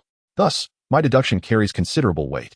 They must desire to seek a new world, one devoid of conflict. To live in happiness for all eternity. Oh dear, let go. Imperial Maiden, do not tug at my beard. Chu Xiaoling was unyielding, giving his beard a sharp tug. I don't care. You must help me find my brother. Otherwise, I shall turn against you. Xintianji, feeling a surge of irritation, insisted. Imperial Maiden. The Cloud Emperor has his reasons for not revealing the whereabouts of the Cloud Emperor's son. Should you turn against him, the Cloud Emperor will assuredly not assist you. Yet, in the next moment, Xintianji stood dumbfounded. He beheld Chu Xiaoling sweep her hand, causing hundreds of figures to emerge from her spatial ring, instantly radiating an overwhelming aura. Without exception, they were all at the pinnacle of the Great Ascension realm. There were even a few exuding the formidable presence of those in the Tribulation Transcendent stage. How is this possible? Xintianji gasped. Was it not said that the Cloud Clan's foundation consisted solely of 15 Great Ascension realm demon warriors? With a twitch of his lips, the elder sighed deeply, as if coming to a profound realization. Indeed, daughters flourish under indulgence, while sons merely need to survive. Chu Xiaoling, furious, demanded, Are we going or not? Seeing this scene unfold, Xintianji promptly declared, We must go. I have long desired to witness the fallen god abyss. Then, Chu Xiaoling curiously asked, Sister Meng, Brother Fat, Sea Maiden, will you join us? Brother Fat had long wished to flee, and the Sea Maiden, disinterested in the rigors of study, was inclined to escape as well. Thus, both answered in unison, We shall go. However, Meng Muan appeared conflicted, contemplating, Should I go or should I stay? What excuse should I use to go? Should I say I wish to confront him? No, that won't do. Indeed, the Grand Elder might also be at the abyss of fallen gods. Regardless, I shall accompany them to search first. If we cannot find anything, I will have the divine celestial machine calculated. Dream Central. Thank you, my dear Empress. Thus, under the guidance of the divine celestial machine, the group made their way to the abyss of fallen gods. The soothsayer, who initially thought he had liberated himself, found a rope suddenly emerging from the cuff of his sleeve the moment the divine celestial machine took flight. The rope quickly ensnared his feet, leaving him dangling helplessly in midair, his expression a portrait of despair. Great-grandfather, could you refrain from giving me a grandfather in the next life? At that moment, while the crowd was distracted, the divine celestial machine's gaze flickered towards a few quivering spaces on the right, his deep eyes reflecting a grave concern. He mused inwardly, since neither the guardians of the imperial sons and daughters have objections, it is likely that the various imperial clans have already surmised the ancient prophecy. In that case, I shall take the reins for once and deliver these children. He then directed a telepathic message to the soothsayer, who was frothing at the mouth below. You little rascal, should you find Yun Mochen, make sure to cling tightly to him. Use whatever shameless tactics you can muster. When you return, you shall be the master of the knowledge of Heaven Pavilion. Yet, a fleeting expression of sentiment and melancholy crossed his face, and he sighed silently. In the end, those who seize the heavenly mechanisms shall surely face dire fates. The following day, at the Lian Tian Sword Sect, In the conference hall, Dream Central, how did you unravel our sect's sword formation? Chapter 134, breaking the formation barehanded. Yun Mochen stood like a monster, surrounded by a throng of elders. Among them, seated at the head, was Wang Jiantian, whose fingers lightly tapped the chair as he inquired, "How did you do it?" "I don't know. The formation didn't seem particularly difficult. I thought I would give it a try, and it just broke." Before Wang Jiantian could respond, an elder nearest to Yun Mochen interjected, "Young man, do not speak nonsense. Our sect's Lian Tian sword formation was personally established by our founder. It is the very foundation of our sect. Then I just dismantled it with ease," Yun Mochen retorted, not inclined to tolerate the elder's scorn. The elder was momentarily speechless, his face flushed with anger. Meanwhile, Nan Xuan, standing nearby, smirked slightly, finding the scene quite entertaining. At that moment, Wang Jiantian descended from his position, his expression stern. "Dream Central, can you unravel the sword formation once more in our presence?" "I cannot. What a joke. I'm not here to seek punishment. Besides, I truly stumbled upon the solution by chance. How can I guarantee I would succeed again? If you agree, you may choose any 3 low-tier heavenly grade elixirs from our sect." "Absolutely not." Yun Mochen scoffed inwardly.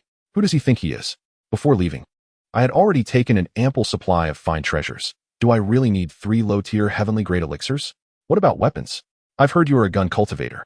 While our sect primarily focuses on swords, we do have heavenly grade firearms available. Still not interested.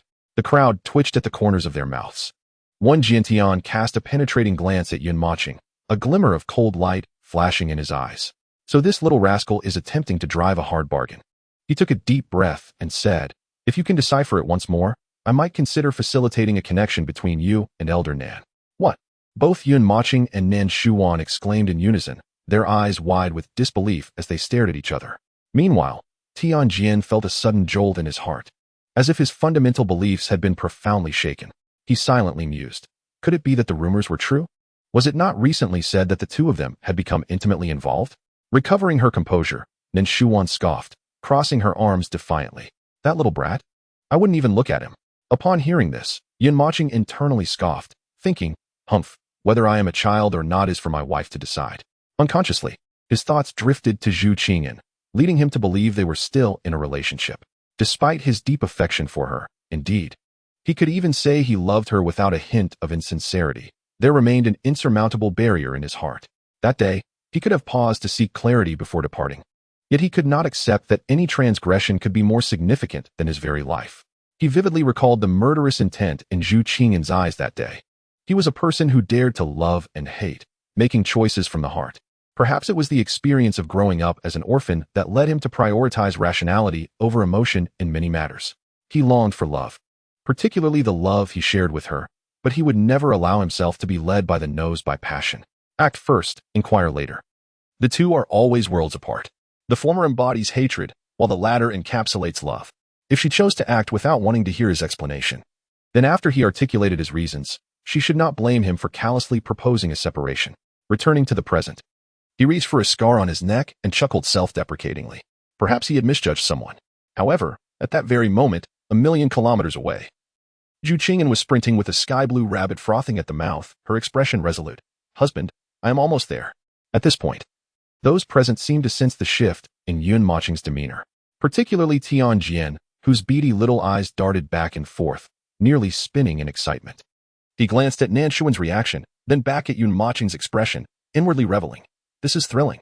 I didn't expect such a plot twist." One Jiantian cleared his throat and spoke calmly. "What is it that you desire?" Yun Mochen regained his focus and, after a moment of contemplation, replied, "I require the celestial bloodvine, purple spirit elixir, and the celestial ice phoenix divine stone. The first two are essential treasures for cultivating the 9 turns immortal technique to refine my physical body, while the latter would serve to mark the conclusion of my youth." When Jiantian's expression shifted in surprise, unable to contain himself. "How do you know about the celestial ice phoenix divine stone? Such a rare item." "I came across an ancient tome that mentioned its significant benefits for cultivation," Yun Mochen replied. One Jiantian appeared somewhat incredulous, casting a meaningful glance at him. "As for the first two, our sect possesses them, but both are treasures of heavenly grade, exceedingly rare." He paused for emphasis before continuing. "As for the latter, do not entertain such thoughts. It is said that this year's reward for the top of the talent list is the celestial spirit ice phoenix divine stone." Upon hearing this, Nanshuan's expression shifted in surprise, and she mused inwardly, this lad has been speaking of aiming for the talent list. Could it be that he seeks this very item? At that moment, Wen Jintian remarked, however, if you truly manage to unravel the Lien Tian sword array before us, the first 2 treasures will be yours. As for the latter, we are powerless to assist you, unless you venture forth yourself. Even as he uttered these words, Wen Jintian found them amusing. A mere child at the first level of the Golden Core stage obtaining the top spot on the talent list? It was a fanciful notion indeed. Very well. Then let us proceed, Yin Mochen declared gravely after weighing the pros and cons. Once his current obligations were fulfilled in the coming days, he could leverage the overwhelming heaven technique to swiftly elevate his cultivation. Yet, the strength of his physical form remained a persistent shortcoming that required urgent enhancement. Subsequently, Wen Jintian waved his hand, sealing the realms of the 5 elders to the first level of the Golden Core stage. Almost immediately, the 5 elders formed an array, and a circular sword formation rose above the heads of the spectators. It seemed they deliberately moderated the intensity of the sword array. Its size was significantly smaller than that unleashed by the outer sect disciples, perfectly fitting within the main hall. Brace yourself, young one of the elders called out. And in the next instant, countless spiritual swords erupted from the array, hurtling toward Yun Mochen. Simultaneously, the array trembled subtly, reminiscent of its previous state. Yun Mochen instantly sensed this movement, his expression sharpening as he forewent his spear, instead clenching his fists tightly, drawing an immense surge of spiritual energy. What does this lad intend? To dismantle the array with bare hands? A gasp rippled through the crowd as Yun Mochen suddenly leaped forward, propelling himself toward the sword array. In midair, he adeptly maneuvered, evading the razor-sharp spiritual swords with remarkable agility. Yet, he soon encountered an almost impossible phenomenon. As several swords reached him in an instant, they seemed to possess awareness, deliberately altering their trajectories to narrowly miss him. This detail did not escape Wen Jintian's keen observation. His pupils constricted sharply, as if a realization struck him, causing his body to tremble uncontrollably. With a resounding boom, waves of energy cascaded from the heavens, compelling the onlookers to instinctively step back, their vision momentarily clouded. This is impossible. Another gasp echoed through the crowd as they witnessed the towering circular sword array gradually dissipate before their eyes. The 5 elders, who had been controlling the array, suddenly unleashed a formidable aura, their expressions etched with astonishment. Had they delayed even a moment longer in lifting the seal, they would have faced the array's backlash. Well, that was surprisingly simple, Yun Mochen declared, a teasing grin on his face, intentionally addressing the elder who had previously mocked him. However, this time, the expressions of the crowd were devoid of disdain and skepticism, replaced instead with profound trepidation and astonishment. Who exactly is this young man? The Lien Tian sword array, which had remained unsolved for centuries, was effortlessly dismantled by him. Would our sect's foundation henceforth become mere ornamentation? At that moment, amidst the astonished gazes of the onlookers, Wen Jintian approached Yun Mochen. In the next instant, he performed an unexpected act. Chapter 135, The Burial Ground of Swords Before Them. Wen Jintian slowly knelt on one knee, clasping his fists before him in a gesture of utmost reverence, his emotions palpable as he declared, I am Wen Jintian, the 96th sect master of the Lien Tian sword sect, humbly welcoming the return of our ancestor. Wah! Tian Jin stumbled, nearly falling to the ground, his jaw dropping in shock, his eyes nearly bulging out of their sockets. What in the world is happening here? Not only he, but the elders, including Nanshu Wan, were equally dumbfounded, staring at Wen Jintian as if he were a fool. They exchanged glances, utterly bewildered. Sectmaster, has your mind gone awry? Tian Jin could not help but exclaim. Boom! Wen Jintian raised his hand and delivered a resounding slap, sending Tian Jin flying out of the grand hall. He then turned to the crowd, his aura of a 6th-tier tribulation phase unmistakably radiating, and sternly commanded, all of you, kneel and pay your respects to our ancestor. One by one, the crowd exchanged glances, but under the formidable intimidation of Wen Jintian, they reluctantly knelt on one knee. Observing the bewildered Yun Mochen, they begrudgingly murmured, paying respects to our ancestor. Yun Mochen's heart raced with shock as he hurriedly inquired of the system. System, what is the meaning of this? 10,000 vitality points are required to know. Damn, is he truly adopting the methods of a fortune teller? Yun Mochen's lips twitched in embarrassment as he awkwardly addressed. Sectmaster, what are you doing? Subsequently, when Jintian rose, his excitement evident as he gazed at Yun Mochen, retrieving a scroll from his spatial ring. In the next moment, a mysterious scroll with gilded edges gradually unfurled, hovering in the air. On the right, a vertical line read, when the demons descend, calamity befalls all. Yet fortune or misfortune cannot alter the course.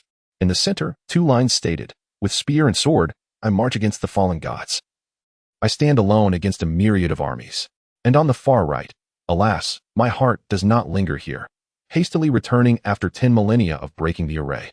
Just as the crowd was engulfed in confusion, when Jian Tian spoke, this is the sole admonition left to us by our founder, the Lien Tian Sword Immortal. According to ancestral lore, the Great War a millennium ago damaged the heavenly Tao and drained the essence of all beings. This led to the revival of the Lien Tian Sword sect over 5 centuries ago, allowing us to reclaim our former glory. However, after that cataclysmic battle, our ancestor mysteriously vanished, and no one knows where he went, leaving only this scroll for us to pass down through generations. The final line written by our ancestor, hastily returning after 10 millennia of breaking the array, serves as a reminder that he will undoubtedly return. The prowess of our revered ancestor transcends both ancient and modern times, and no one can rival his mastery of the Lien Tian sword array, which he himself established. Such self-assured declarations can only be made by the ancestor himself. Over the course of millennia, aside from you, the Lien Tian sword array has never been breached. Of course, to be vanquished by absolute power is not to be truly deciphered. Thus, Meng Yang, you must indeed be our ancestor from 10,000 years ago. The Lien Tian Sword Immortal. Boom. Upon the utterance of these words, a tremor rippled through the hearts of all present, sending shivers down their spines. Among them, the most astounded was undoubtedly Nin Shuwan. Have I inadvertently stumbled upon an ancestor? She instinctively covered her lips, her gaze quivering with astonishment. As the crowd absorbed this revelation, their initial skepticism gradually morphed into calm contemplation, culminating in sheer disbelief. Indeed, the Lien Tian sword array had remained unbroken for countless years. Even those in the tribulation stage had repeatedly fallen victim to this sword formation. Yet, it was shattered by a mere boy in the first layer of the Golden Core stage. Apart from it being an absurd tale, there exists but one possibility. He is truly the reincarnation of our ancestor. In an instant, the expressions of the crowd grew animated, and some even exhibited fervor. With the return of our ancestor, could the Lien Tian sword sect not soar to magnificent heights? Are you certain this is not a misunderstanding? Yun Mochen hesitated, still grappling with disbelief. Although he had connected the dots regarding the sword bestowed upon him by the system, named Lien Tian, he initially thought it might have some relation to the Lien Tian sword sect. But now, the connection seemed overwhelmingly profound. His previous life had been that of the once great sovereign of the human realm, the Lien Tian Sword Immortal. Were it not for these words being spoken by Wen Jiantian, a formidable figure at the 6th layer of the tribulation stage, who would dare to believe them? Wen Jiantian spoke with utmost reverence. Ancestor, there can be no error. If you harbor doubts, let us venture to the sword-bearing grounds to ascertain the truth. After a moment's hesitation, Yun Moching responded, very well. The Lien Tian sword sect. The sword-bearing grounds. This is the sacred place where the core disciples of the sect practice their swordsmanship. How grand. Gazing upon the seemingly endless expanse of the sword-bearing grounds, Yun Moching couldn't help but exclaim in awe. The ground was densely populated with hundreds of thousands, perhaps even millions, of long swords. Their fierce and terrifying sword energy and intent raging unchecked. Beasts soaring through the sky, upon witnessing this spectacle, instinctively veered away in fright. Ancestor, this is the sword-bearing grounds. A place you once constructed for us to hone our skills, Wen Jiantian remarked. Just then, a woman approached from a distance, her demeanor resolute, unaffected by the swirling sword energy that danced around her. The aura she exuded was that of the 8th layer of the nascent soul stage, a prodigy of swordsmanship. Master. The woman flew to stand before Tian Jian, performing a respectful bow, before addressing Wen Jiantian and the elders. Greetings, sect master, esteemed elders. Her personality was vivacious. Though not extraordinarily beautiful, she was certainly not unattractive, exuding a remarkable grace that made her stand out in a crowd. Tian Jian offered an awkward smile and turned to Yun Moching, saying, Ahem, my young friend Ming. Allow me to introduce to you my cherished disciple, Jian Lingyu. Tian Jian instinctively almost uttered ancestor, but upon meeting the piercing gaze of Wen Jiantian Chao, he quickly corrected himself, stammering. Why does it feel like Master is acting a bit strange today? Ling Ying couldn't help but murmur to herself, then smiled and extended her hand towards Yun Mochun, saying, Greetings, young friend Ming. Cough, cough, cough. After speaking, Tian Jian began to cough violently, his expression one of utter exasperation. This wretched girl dares to stand on equal footing with me. Ling Ying arrived just in time. He is called Meng Yang. and you should guide him into the burial sword land to experience it for yourself. Just as when Jian Tian finished speaking, Yun Mo-chun heard a voice in his mind. Ancestor, please forgive me. Your cultivation has yet to return to its former peak. And the other two sects are constantly eyeing us, while ambitious outsiders have likely infiltrated our sect as well. Thus, concealing your identity for the time being is undoubtedly the safest course of action. Yun Mo-chun had no strong objections, merely nodding slightly, and turned to Ling Ying, saying, Hello, Ling Ying, let us proceed. Ling Ying was quite curious about the youth before her. The fact that the sect leader and others had come forward indicated that he was no ordinary individual. Perhaps he was a hidden top prodigy within the sect. Wait, no. He is merely at the first level of the Golden Core stage. Could he possibly be the sect leader's illegitimate son? As this thought crossed her mind, Ling Ying's expression shifted in surprise, and she turned her face away, revealing her small fangs as she shot Tian Jian a mischievous grin. Another juicy tidbit from the sect. Soon after, under Ling Ying's guidance, Yun Mo-chun followed her into the burial sword land. The moment Yun Mo-chun stepped into the territory, an overwhelmingly fierce and terrifying aura assaulted him, nearly rendering him breathless for an instant. The pressure was truly immense. It felt as if he had entered a hellish realm. Chapter 136. I want to see inside Meng Yang. You must be cautious. The sword energy here is no trifling matter. Stay close to me. As we delve deeper, the intensity of the sword energy will gradually increase. Do you see that over there? While speaking, Ling Ying raised her hand and pointed to a location approximately 3,000 meters ahead, where the space was enveloped by three distinct and eerie energies, white, red, and black, layered one upon the other. Yun Mo-chun recognized them at once. Those were three different levels of sword intent. In the center of that energy, a ball of golden light was swirling. Astonishingly, the other three sword intents recoiled in fear upon nearing it, as if they were greatly intimidated by that energy. Could that be the legendary heavenly tier sword intent? Noticing that Yun Mo-chun was lost in thought and had not acknowledged her, Ling Ying felt a twinge of annoyance and deliberately quickened her pace. Humph, what else with the attitude? Ignoring me, just a second-generation heir. Let us see how you cope. By the time Yun Mo-chun regained his senses, Ling Ying had already advanced a kilometer ahead. Oh no, that wretched girl. Tian Jian's expression changed dramatically as he exclaimed. For beyond that kilometer lay the realm of rampant sword intent. Yun Mochen, at merely the first layer of the Golden Core stage and devoid of any sword intent, appeared utterly incapable of withstanding the formidable sword energies. In contrast, Wan Jian Tian exuded an air of tranquility, casting a gaze upon Yun Mochen's retreating figure, his eyes brimming with an unshakable trust. Internally, he mused, the sword formation devised by the ancestor is infallible. Apart from the creator, none can dismantle it. He harbored a secret that eluded the knowledge of all others. It was said that the ancestor had reached celestial prowess. Even a Saint Emperor at the 9th layer of the tribulation stage could be effortlessly vanquished by such power. Thus, could anyone truly breach a sword formation conceived by an immortal? Absolutely not. Unless, of course, it was the originator of the formation who chose to dismantle it. Ninshuan felt a twinge of anxiety and promptly inquired, Sect Master, should I fetch him and bring the ancestor back? There's no need. Just observe, came the calm reply. As for Yun Mochen, this unfamiliar visage quickly garnered the attention of numerous core disciples, who speculated about the mysterious youth's background, pondering how he had managed to summon nearly all the sect's higher-ups.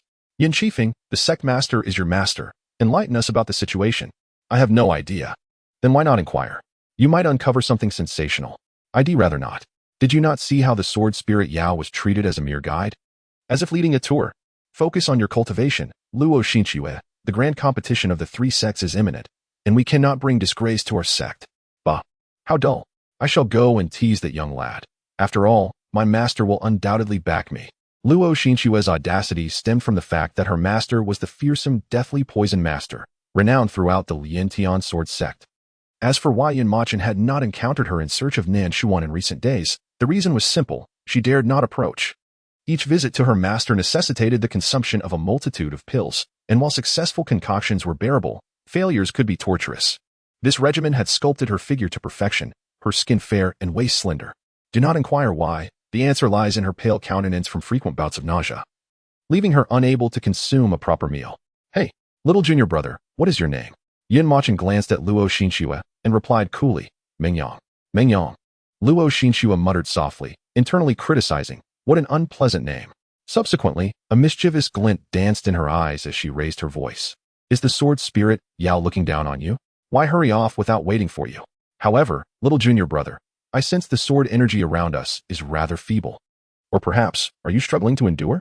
Before Yun Mochen could respond, Luo Xinxue raised an eyebrow at the returning sword spirit Yao and abruptly interrupted his words. Oh, so that is the case. Unable to cope at such a young age, what will you do in the future? Yun Mochen, observing this scene from a distance. Yin Qifeng could not help but shake his head, returning to his meditative practice. Meanwhile, Yun Mochen chose to disregard her taunts, instinctively closing his eyes to attune himself to his surroundings. Since entering the sword grave, he had traversed nearly 2,000 meters. He observed that the long swords embedded in the ground were continuously ascending in rank, each radiating a distinct aura of sword intent. This variance was not merely a difference in the might of the sword's will. Rather, it resembled a transformation of sword energy into a sentient essence. Although the air seemed to be filled with an overwhelming tempest of terrifying sword auras, a closer examination might evoke the illusion that each sword possessed its own consciousness, wandering along a unique habitual path. However, on Yun Mochen's body, several shallow lacerations appeared, etched by the sword energy. Yet, his pace remained unwavering as he steadily advanced forward, driven by an insatiable curiosity to uncover the source of the radiant golden energy ahead. As he pressed onward, the surrounding sword energies intensified, and in the next moment, he unleashed his spiritual power, deftly countering the onslaught of numerous piercing sword auras. Nevertheless, his steps did not waver or retreat. Even the core disciples at the nascent soul stage could not help but exclaim, "This young man is truly tenacious." To be merely at the first layer of the golden core stage, and yet boldly venture into the grave of swords. He must be unaware of the perilous nature of this place. Indeed, while the sword energies surrounding him appeared to lack formidable strength, the sword energy contained within the next step could potentially surge exponentially, increasing in intensity by several times or even dozens of times. "Have you noticed?" One remarked. "This lad seems quite intrigued by the realm of sword intent, persistently moving forward. He truly seems oblivious to the dangers." Another chimed in, "Look at the injuries on him. Yet he stubbornly approaches the domain of sword intent. It is utterly incomprehensible. Understand that even the outer perimeter harbors a single layer of sword intent, a legacy left behind by our revered sword immortal Lian Tian, which is far more potent than that emitted by a typical sword cultivator." At that moment, the sword spirit, Yu, seeing the numerous wounds adorning Yun Mochen's body, felt a significant portion of her earlier displeasure dissipate. Raising her voice, she called out, "Hey, Meng Yang, you should turn back. The sword energy within a 300-meter radius is far more formidable than what you have just encountered. Not to mention you. Even we could be injured if we are not careful." Upon hearing Yu's words, Luo Xinxue gradually lost interest. Yet, in the next instant, she suddenly thought of something amusing. With a swift motion, she appeared at the periphery of the realm of sword intent, where a terrifying surge of white energy erupted from her being. "I never expected, Elder Nan, that Xinxue's sword intent has reached the third layer. You have kept this under wraps." Tian Jin couldn't help but exclaim in astonishment. Soon, the sword intent unleashed by Luo Xinxue clashed fiercely with the formidable sword intent enveloping the surrounding space. However, after a brief struggle, the sword energy in the outermost space seemed to retreat, intimidated by the more fearsome sword intent she had released. She maintained what appeared to be a safe distance from him. Subsequently, Luo Xinxue, with a hint of ostentation in her demeanor, waved her hand towards Yun Mochen and deliberately raised her voice, exclaiming, "Junior brother, you should head back quickly. Lingering any longer will surely result in serious injury. Next time, sister will bring you here to have some fun." Upon finishing her words, she pointed at the ground beneath her feet, as if fearing that Yun Mochen might not grasp the significance of her statement.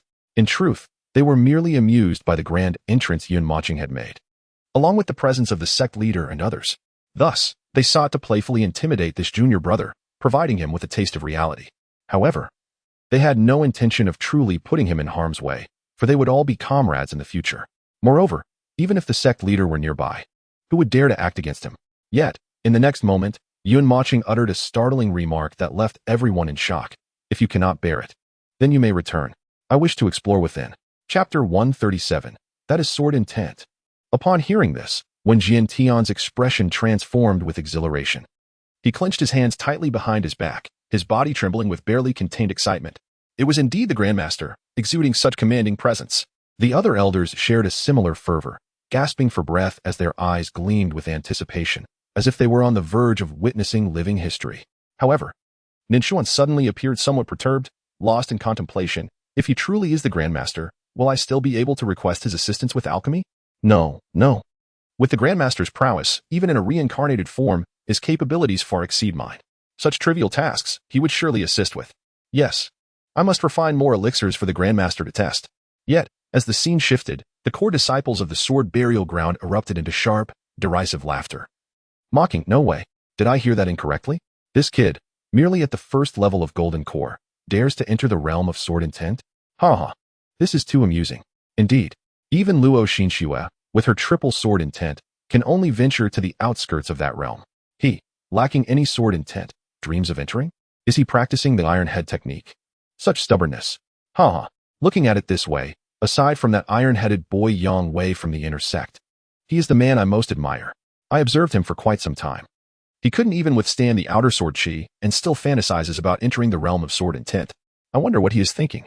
Luo Xinxue, taken aback, finally snapped back to reality, her expression one of disbelief as she exclaimed, You wish to enter?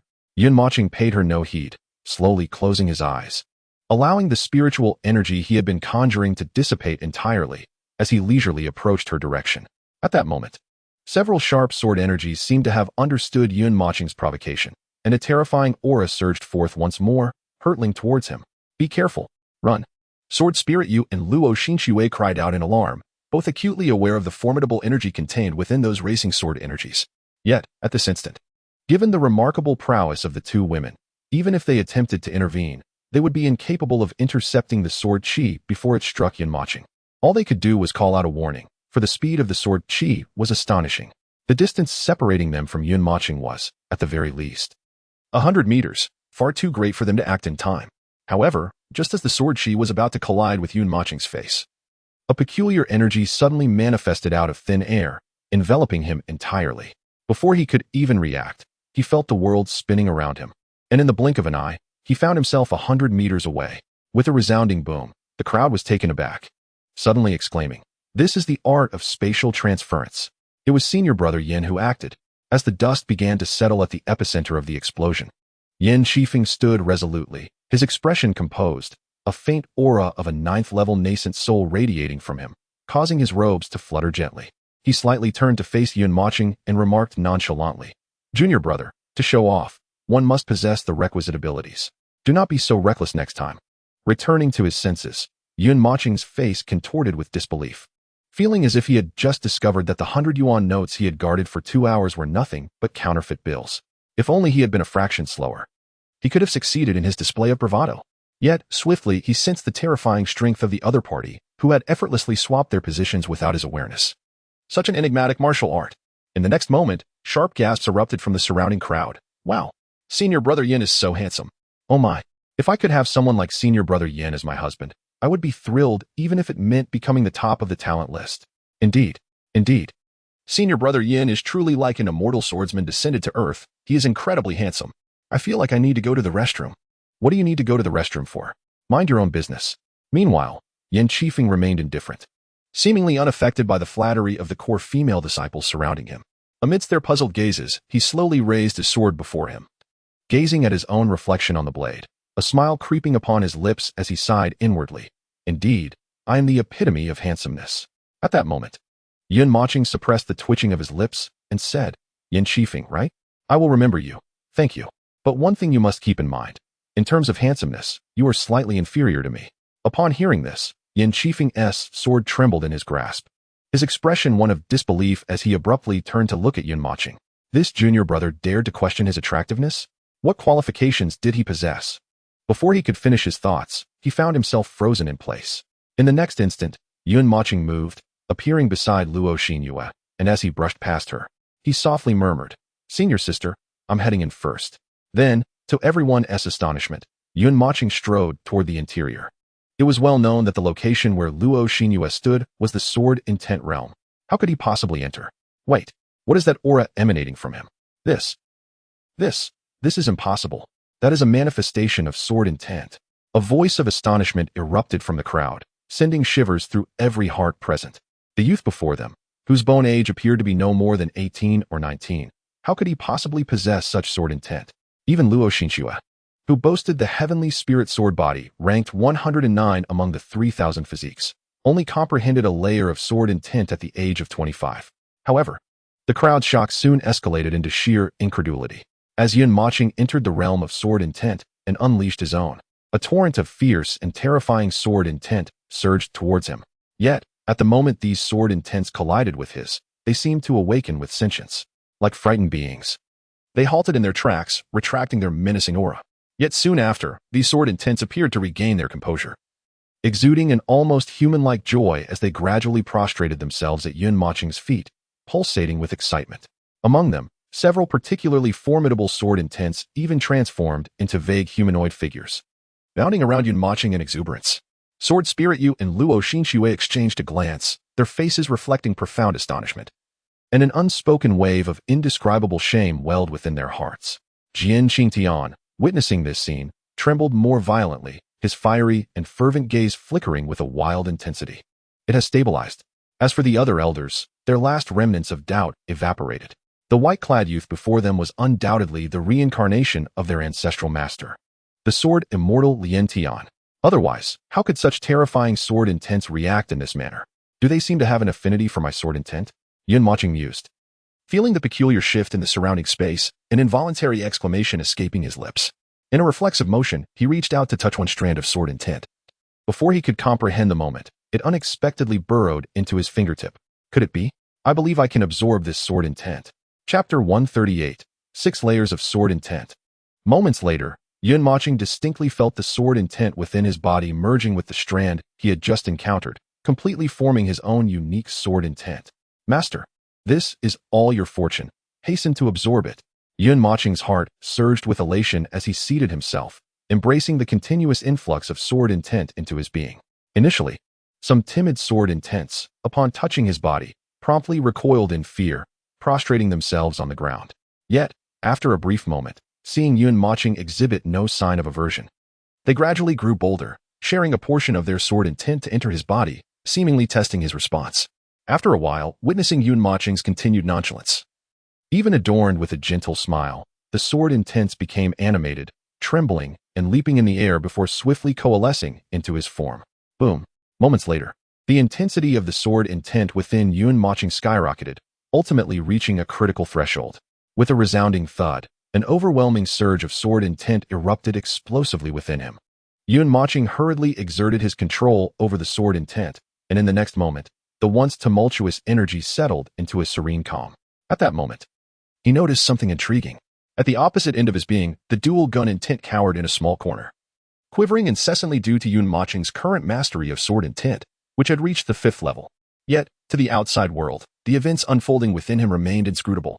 The onlookers were engulfed in profound astonishment, unable to suppress their murmurs of disbelief. Could it be that he, possessing the divine sword body ranked 29th among the 3,000 physiques, is capable of absorbing sword intent? No, if he truly possessed the divine sword body, his cultivation could not possibly be limited to merely the first layer of the golden core stage. He would have long since transcended to the nascent soul stage. This junior brother is indeed shrouded in mystery. I suddenly realized that his aura and appearance surpass even those of Brother Yin. Soon, the white sword intent surrounding the periphery was nearly entirely absorbed into his being. Just as everyone assumed that Yun Mochen would exit the realm of sword intent, he slowly rose and continued to advance deeper within. Wait, what does this junior brother intend to do? Inside lie the sword intents of the Sword King and Sword Emperor realms. Even disciples of the nascent soul stage risk grievous injury or death. While this junior brother may absorb sword intent, surely there must be some repercussions for absorbing such terrifying levels of energy. However, Yun Mochen paid no heed to their exclamations. His expression grew increasingly solemn as he pressed onward. Why does this sword intent evoke such a familiar sensation within me? Could it be that I truly am? His breath grew heavier, almost constricting his chest for a fleeting moment. Why do I experience a sense of sorrow?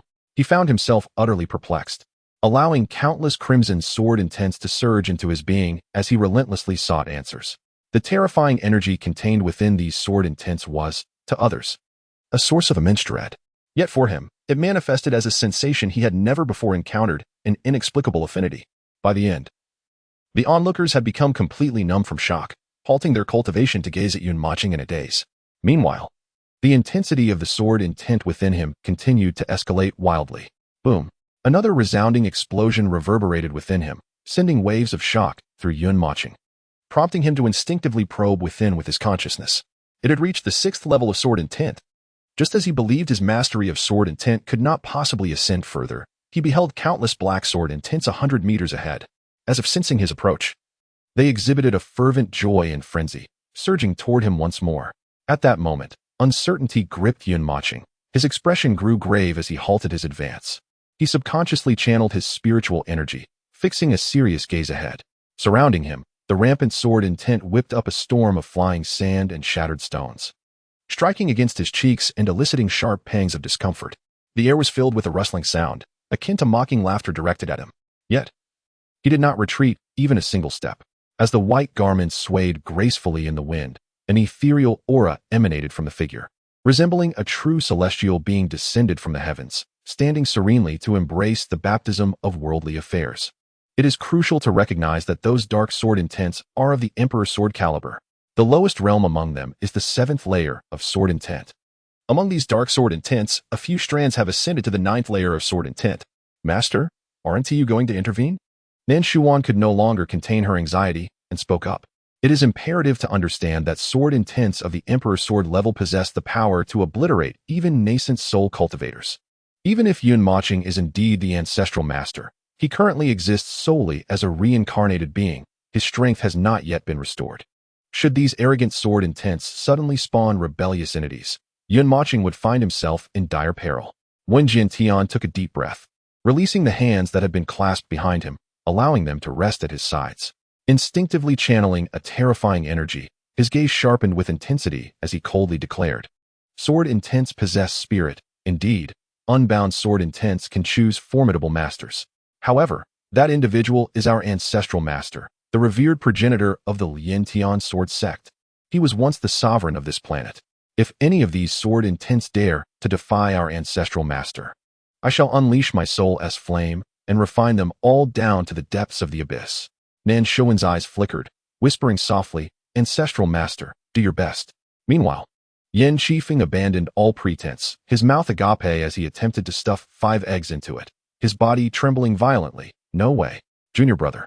Is it necessary to go to such lengths just to look impressive? Clearly, I have not exerted enough effort on the path of charm. There always seems to be a higher peak."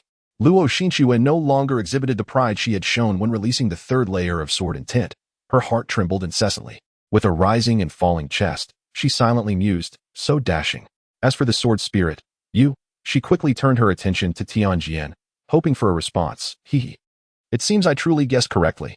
With such exceptional talent, our junior brother must be the sect master's illegitimate son." In the next moment, countless terrifying black sword intents made contact with Yun Mochen's body, yet contrary to everyone's expectations, they were not ruthlessly obliterated. Instead, they paused momentarily, as if sensing something, before swiftly merging into Yun Mochen's being.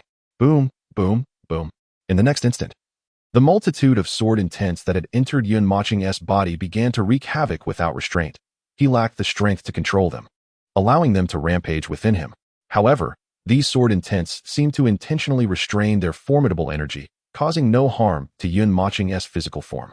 Every part of his body, meridians, blood vessels, and organs, was saturated with these terrifying sword intents. Meanwhile, the gun intent within him, terrified, fled in panic, darting about like a startled bird. Until the very end, the 6-fold sword intent within Yun Mochen stood resolutely before the gun intent, seemingly conveying something to the newly arrived sword intents. Those terrifying sword intents gradually calmed, intertwining and merging with the original sword intent that resided within him. Visibly, the blood-red sword intent within Yun Mochen appeared to be steeped in an inkwell, slowly transforming into an abyssal black. Boom. Yun Mochen slowly opened his eyes, sharp sword intent flickering between his brows, as he exhaled a breath of turbid air. "Congratulations, master. Your sword intent has ascended to the 7th level, marking your emergence as a true sword emperor. This cannot be real." Yun Mochen, regaining his senses, was astounded. Within mere minutes, his sword intent had surged from the 4th level to the 7th.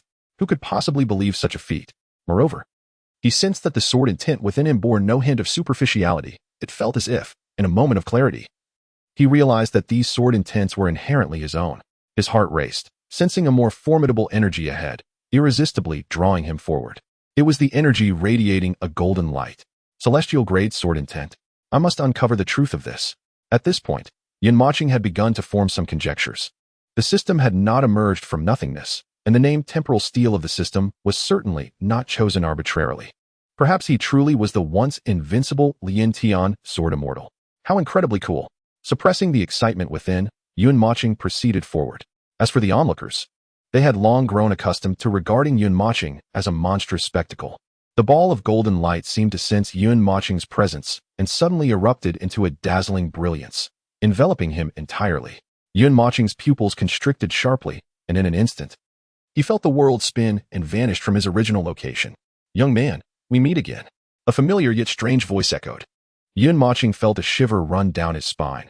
He abruptly opened his eyes to find himself amidst a starry expanse. Wait, this is... Yun Moching was taken aback. This was the very mysterious starry sky where he had once been taught the one sword to sweep the heavens. That voice just now belonged to him. How is this possible? He turned abruptly, only to behold the enigmatic man with the mask from his past. "Who are you?" "Young man, does it truly matter who I am? Besides, do you not already possess the answer in your heart?" Boom. The mysterious man's words caused Yun Moching's pupils to constrict once more, his body trembling slightly. "What do you want me to do? And why do I sense an overwhelming sorrow and despair emanating from you? With such formidable strength, shouldn't you feel joy?" "Ha ha ha," the mysterious man chuckled bitterly, his voice deep and laden with sorrow, as if reflecting on countless past grievances over the millennia. He then took a deep breath and earnestly stated, "I wish for you to break through to the tribulation phase within 2 years."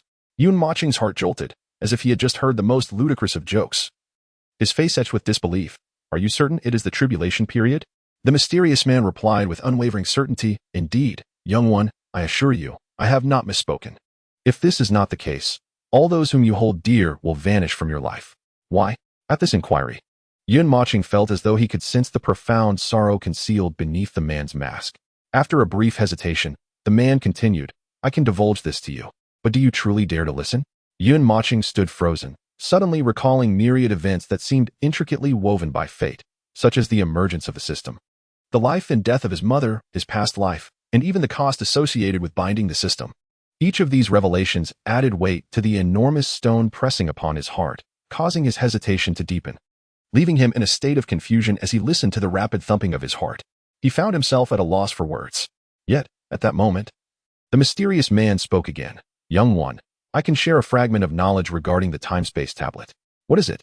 Yun Moching inquired hastily. "The reversal of time is contingent upon one condition." The man paused, taking a deep breath before slowly revealing, "You must sacrifice your closest kin." As the words left his lips, the mysterious man appeared to expend all his strength, visibly trembling. A bittersweet smile flickered beneath his mask. "So, young one, have you not yet comprehended the price that was paid?" Boom. In an instant, Yun Moching's expression morphed into one of ferocity, an explosive energy surging within him. Simultaneously, the essence of sword and spear erupted from his being, manifesting in a silent tumult of his overwhelming rage and confusion. His fingernails dug deep into his flesh, his trembling fists exuding a terrifying spiritual power, his demeanor chilling to the core. With a desperate roar, he cried out, "This is impossible. You could never commit such an act. That is my mother." The mysterious man shook his head, refraining from providing an explanation. However, in the next moment, his expression shifted dramatically as he unleashed a fearsome sword light with a mere wave of his hand, shattering countless stars into fragments. Pointing towards the ruins of the starry sky, he bellowed at Yun Moching. "Thus, Yun Moching, you must break through to the tribulation period within 2 years. As for your future, you must be as formidable as I am, if not stronger. Only then can you hope to alter the course of what is to come. Otherwise, cough, otherwise, you will forever lose the few individuals you cherish most in life, and it will be a simultaneous loss. Even the time-space tablet will be incapable of changing that. Do you understand me?" Yun Moching stood in stunned silence, the emotions swirling within him. Despair, sorrow, rage, madness, hope were too complex to articulate in mere words. After a while, Yun Moching resolutely made up his mind. Gazing at the enigmatic figure before him, who wore a mask, he nodded with unwavering certainty. "Very well, I accept your proposition. Within 2 years, I shall undoubtedly reach the tribulation phase." He had faith in himself. Under no circumstances would he commit such an act, nor would this mysterious man. As for what had transpired, there must be another explanation. He would strive to grow stronger swiftly and seek the true answers. Upon hearing this, The masked man suddenly halted his trembling body and through the mask, exchanged a glance with Yun Moching, as if attempting to convey a profound emotion. Then, he raised his hand with a flourish, and Yun Moching felt the world before him dissolve into illusion once more. In his mind, a voice resonated, "Thank you." After Yun Moching departed, the masked man removed his mask and slumped in the void. His eyes, filled with an overwhelming solitude, cast a faint glance around. In a daze, images began to unfold before him, narrating the story of his past life. Beneath the mask was none other than Yun Moching himself. Yet, astonishingly, the current Yun Moching bore a head of white hair. The relentless passage of time had rendered his features profoundly aged, with deeply sunken eye sockets and skin lined with wrinkles. His lips, parched and drawn tight, murmured incessantly, "Indeed, how could we possibly reverse the time stone? I love you, dear mother." Chapter 140. Within 2 years, the tribulation phase. In the next moment, Yun Moching's figure materialized in reality, as a surge of golden energy entered his being. "Master, that energy you just encountered was a remnant of the 12th layer sword intent, but it is insufficient for you to absorb. However, it can serve as a means of preserving your life. Practically, any cultivator below the 7th layer of the tribulation phase could be severely injured or even annihilated." "Very well." Yun Moching replied calmly, his heart unperturbed. Although he had gained an additional means of survival, thoughts of the unknown future and his own impending reckoning left him somewhat breathless. Within 2 years, the tribulation phase. A bitter smile emerged on his lips as he shook his head and murmured internally, "Even his father, when he broke through to the tribulation phase, would likely be several centuries old. Though he was a reincarnation, surely it could not be that extraordinary. Furthermore, there was that old system. Hey, what's going on? Master, the creatures lurking behind you are not to be underestimated." Yun Moching dismissed him with indifference, stretching his arms to suppress the thoughts weighing on his mind, and turned to leave. Today, his gains were monumental. The 7th layer sword intent had significantly narrowed the gap between him and the prodigies on the talent rankings. Yet, he would not let pride consume him. Humility, discretion, and relentless cultivation were the true pathways to success. "Master, I have placed the celestial blood vine and the purple spirit elixir inside. The crowd is vast and watchful. We shall take our leave for now. Should there be any orders, simply communicate through this spatial ring, and I shall be informed." The sword-asking celestial conveyed to Yun Moching. In the next instant, a uniquely crafted purple spatial ring flew into Yun Moching's hand.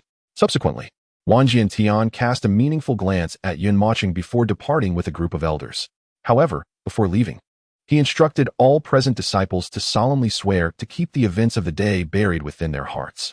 In a vast palace on Mount Xiankong, the system inquired, "Are you certain it is merely a slight pain and not an overwhelming agony?" The system, with eager eyes, nodded, "Rest assured, my master.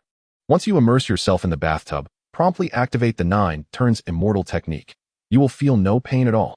Moments later, Yun Moching, albeit with skepticism, leaped into the bathtub filled with a concoction of divine blood vines and purple spirit essence. In the next instant, his expression morphed into one of sheer agony. Veins bulging prominently on his forehead. A piercing pain coursed through his entire being, compelling him to cry out, "Ah, system, I curse your ancestors for 8 generations." "Umph," the system retorted, "if you cannot endure this minor discomfort, how can you hope to transcend to the tribulation stage within 2 years? To become extraordinary, one must first endure extraordinary suffering." At that moment, Yun Moching's focus was entirely consumed by the unbearable torment. The sensation was simply too excruciating. He felt that a mere moment of respite could plunge him into unconsciousness. Instinctively, he clenched his jaw tightly, teeth emitting a cacophony of cracking sounds. Yet this offered little relief. He even bit his tongue and gripped the edge of the bathtub, creating 10 small punctures and numerous cracks. "Ah, master, please. Quickly activate the 9 turns immortal technique and absorb these medicinal liquids." Yun Moching, regaining his senses, steeled himself against the searing pain. His hands swiftly formed seals, following a specific pattern, and began to channel the spiritual energy within him. As this energy coursed through his body, he noticed his once fair skin began to emit a faint golden glow. Above his head, rings of light cascaded down upon him, and with each pass, the pain intensified exponentially. At this juncture, Yun Moching's eyes were bloodshot, several teeth shattered, and the capillaries in his face ruptured due to the contorted skin, causing blood to seep out relentlessly. Within 2 years, the tribulation stage, he muttered, gradually drifting into a daze, though the words lingered in his mind. He pondered whether, upon meeting the requirements, he could resurrect his mother in the future. What about those he cherished? Xiao Ling, his father, The butcher, Aunt Kai, Luo Wuqing, Jiu Peng, the sea maiden, and Zhubu Swan? Would they all remain safe in the times to come? If so, he would endure this suffering willingly. 5 hours later, Yun Moching lay slumped in the blood-soaked bathtub, staring at the ceiling, the metallic scent of blood pervading the air. Yet, to him, it felt like a distant numbness. System, do you believe I can absorb my own life essence? Yun Moching exerted all the strength in his face, managing to force out a bitter smile as he jested, Master, could you be a genius? Get lost. Before he could finish, Yun Moching's vision blurred, and he succumbed to slumber. The master is dead. Tianjin had intended to seek out Yun Moching to discuss the burial side of the sword, as Yun Moching had completely absorbed the sword's essence. The other sword cultivators were utterly incapable of practicing. However, upon entering the room, he was startled by a pungent scent of blood, causing him to freeze momentarily before timidly following the scent to the bathroom. It nearly terrified him to death. In the next instant, he swiftly retrieved a miniature long sword from his spatial ring and fervently channeled his spiritual energy. The small sword suddenly shattered the ceiling and soared into the sky. Boom! With a resounding explosion, a phantom of 100-meter-long sword hovered above. Almost simultaneously, a dozen figures appeared in the vicinity. Tianjin, what has happened? Master. When Jianshan nearly fainted at the sight, his eyes rolling back in terror. Cough. What is this? Yun Moching was roused from his slumber, slowly opening his eyes. The master has resurrected. Boom. Tianjin, startled, let out a loud scream, and Wen Jianshan slapped him, sending him flying. He then inquired with deep concern. Master, what has transpired? Yun Moching managed a weak smile, utterly drained, and replied, I need some human blood, preferably from someone of high cultivation. During the operation of the 9 turns undying art, he had inadvertently activated the over heaven technique, absorbing a significant portion of his own vitality. Yet the system mercilessly informed him that he still owed over 10,000 vitality points, causing him to faint once more. This left him in dire need of replenishment. When Jianshan exchanged glances with the elders, though astonished, they knew to heed the master's words. In the next moment, when Jianshan gestured, and the previously sent flying Tianjin returned. Tianjin's face twitched, internally lamenting, What are you planning now? Chapter 141, Comprehensive Enhancement. With a swift motion, Wen Jianshan did not waste words. He drew a blade across the artery in Tianjin's wrist, and in the next instant, crimson blood gushed forth. Just pour the blood into the bathtub. Murderer. Bang. In the moment Tianjin screamed, Wen Jianshan struck at his neck, rendering him unconscious instantly. 3 minutes later. That's enough, leave him some. You may go. Yes. Master. In the next moment, everyone vanished from sight, while the still unconscious Tianjin was dragged away by Nan Shuan, holding him by a leg. Over heaven technique. Feeling the immense energy within the bath, Yun Moching's expression turned ecstatic, and he mentally shouted. The over heaven technique swiftly activated. In an instant, streams of golden spiritual energy enveloped him entirely, enveloping him in a mystical aura. Meanwhile, he retrieved several hundred spirit stones from the spatial ring that Nan Shuan had returned to him, shattering them all with a flourish. In the next moment, the entire room was enveloped in a thick aura, suffused with ethereal energy. The quality of this blood from the heavenly sword is remarkable. Just a few seconds later, Yun Moching's complexion returned to a rosy hue, and his vitality was restored, prompting an involuntary exclamation from him.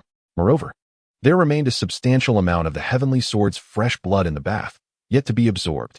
Perhaps I shall embrace the path of the dark cultivator. This is exhilarating beyond measure. For in the very next instant, a thunderous sound erupted as Yun Moching's realm experienced a breakthrough. He ascended to the second level of the golden core stage. But the excitement did not end there. With ample spirit stones, vitality, and medicinal liquids, today would be a day of frenzied cultivation. 10 days later, boom. Once again, a deep sound resonated within the palace where Yun Moching resided as he slowly opened his eyes. The aura radiating from him now reflected the 5th level of the golden core stage. Observing his skin, the faint golden glow that once emanated from him had solidified, only to swiftly vanish without a trace, restoring his fair complexion. This time, I owe it all to the heavenly sword. Enabling me to break through 4 realms in quick succession, I must borrow more of his blood in the future. Not only that, but I also successfully completed the first transformation of the 9 turns undying art. Moreover, the realm of spear intent has unexpectedly advanced, thanks to a high-grade insight stone, which proved to be incredibly effective. Coupled with the 6 intermediate insight stones from before, my spear intent has soared to the 4th level. What a thrill! Though I lost over 4 billion vitality points to the system last time, I am fortunate that the reward of the high-grade insight stone turned out well. It can be said that I have turned misfortune into fortune. Mochen was filled with excitement as he released a strand of sword intent from his fingertips, sweeping it across his other arm. Bang! A slight sound echoed, and Mochen was greatly astonished to find that his arm bore no scars whatsoever. Instead, that strand of sword intent was repelled and returned to his body. How formidable! Although I only unleashed a second-level sword intent in the past, my skin would have surely succumbed to such an attack, rupturing under the force. Perhaps with the protection of spiritual power, I could withstand the might of third or even fourth-level sword intents. What do you think, Master? The system didn't deceive you, did it? This 9 turns undying art, though merely a fragment, has already attained a low-grade Earth-level ranking. If you were to acquire the complete volume, it would undoubtedly be a technique surpassing heavenly rank. Enough. Last time, how many vitality points did you deduct automatically? Had it not been for the Heavenly Sword's intervention, I would have been utterly done for. TSK, go on. Strike me. Master Mochen slowly rose, stretching languidly with a broad smile. It's time to step outside. Today marks the day for new recruitments.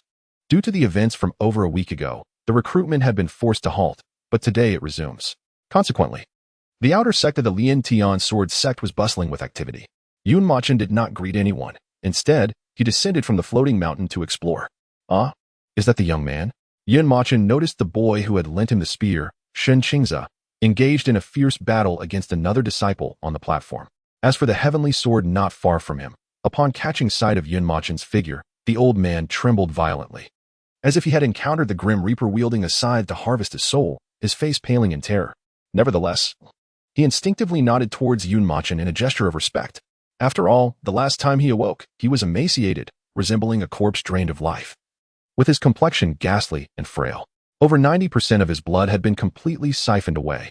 Had it not been for his cultivation at the Great Ascension stage, he would have been long gone, perhaps already passed into the afterlife. Oh, Master, please do not seek me out again, the heavenly sword fervently prayed within. Yet, outwardly, he had to maintain a demeanor of utmost reverence, forcing a bitter smile. Boom. At that moment, a thunderous explosion erupted from the stage. As the dust settled, Shen Qingza had astonishingly sent flying an outer sect disciple who was at a higher cultivation level than himself, standing elatedly in place, waving enthusiastically at Mochen. Brother Ming, he exclaimed. Upon hearing his words, the crowd instinctively turned their gazes towards Mochen, their hearts racing in alarm and panic. Some disciples, even in the midst of battle, were so distracted that they were knocked off the stage. What is this anomaly doing here? Who has provoked him? Could it be he has come to settle scores from last time? Witnessing this scene, Mochen's expression contorted as he prepared to leave, only to catch sight of an extraordinarily familiar silhouette, Zhu Qing'an. Oh, Master, why are you so agitated? Haven't you already parted ways with the mistress? Humph. I merely thought her back looked somewhat like hers and was curious to take another glance. She has a penchant for spicy rabbit heads. Yet look, that girl is merely holding a rabbit as a pet. It cannot possibly be her. Moreover, I am not agitated at all. Come now. Mochen then conveyed through voice transmission to the heavenly sword, Elder Tian, if that spear-wielding youth seeks me, please bring him to me. The heavenly sword let out a sigh of relief, hastily nodding. Thank goodness it's not me he's after. However, the next moment, his mirth was short-lived. By the way, I am quite satisfied with your blood. Do bring me some more next time, and I shall ensure the sect master compensates you handsomely. Yet, no sooner had Mochen finished speaking than the heavenly sword stumbled, plummeting to the ground. Ouch! Another bout of anemia. Alas, this old body of mine truly lacks resilience. The disciples rushed forward to assist the fallen heavenly sword, but as they lifted his arm, it felt as though they were trying to raise an immovable mountain. In the midst of Mochen's exasperated gaze, the heavenly sword peeked through the fingers covering his face with a single eye, then let out a more pitiful wail. The disciples, flustered and helpless, were filled with confusion. Is the body of a great ascension stage cultivator truly this frail? Mochen shook his head in resignation, his gaze involuntarily drifting back to that enchanting figure before he turned to depart. The young woman wore a form-fitting black dress, her raven hair cascading like a waterfall over her shoulders, and a delicate veil shrouded her features. An extraordinary aura set her apart from those around her, creating a stark contrast. However, it was only after Mochen departed that the young maiden turned away, releasing a long sigh, her chest rising and falling as she inhaled deeply. She had been holding her breath all along. In the next moment, her enchanting gaze could not help but drift towards the direction in which Mochen had vanished, her eyelashes fluttering with excitement. sparkling with an undeniable fervor. Beneath her veil, her stunning visage radiated a sweet smile. Husband, at last, I have found you. Thank goodness for this silly rabbit. It led me on quite the detour. Though it may seem a bit feeble, given its contribution to my reunion with my husband, I shall bind it with a contract. Let this be the turning point in our love story. Hee hee. The sky-blue rabbit exclaimed, Woman, I truly thank you. At that moment, Tianjian observed Yun Mocheng's departure, forcefully scattering the numerous disciples that had weighed upon him, soaring once more into the sky. His expression hardened as he regained his former authority and coldly declared, Who else wishes to join the Lien Tian sword sect?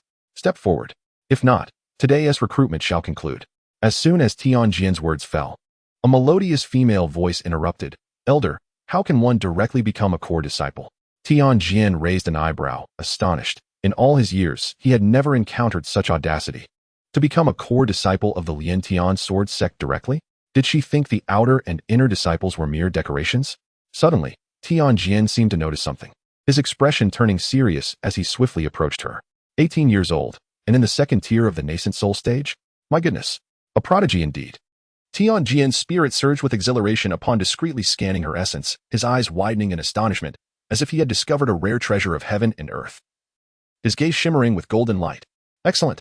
If you are willing to join our Lien Tian sword sect, I shall personally petition for you to become a core disciple.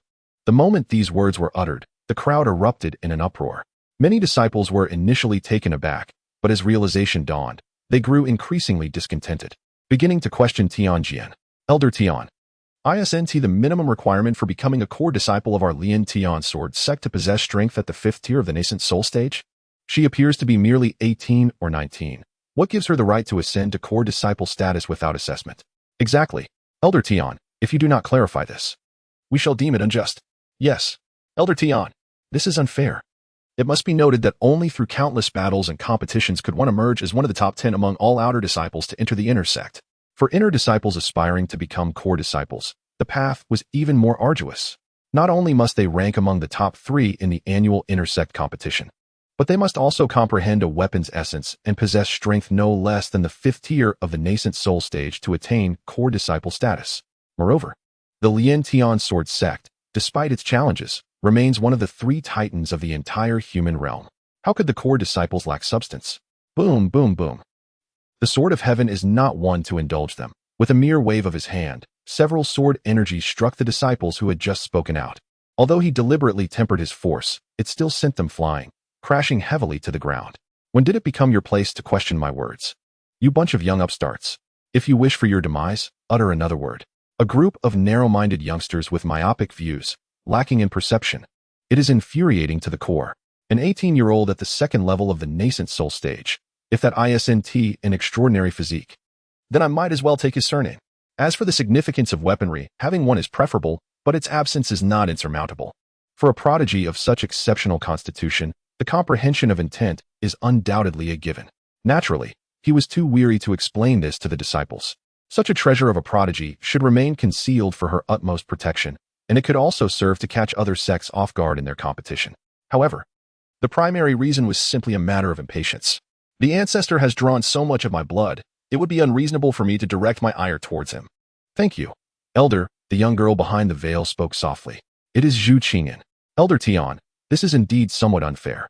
If your intention is to dishearten all disciples, by sheltering her, you tarnish the reputation of our Lien Tian sword sect.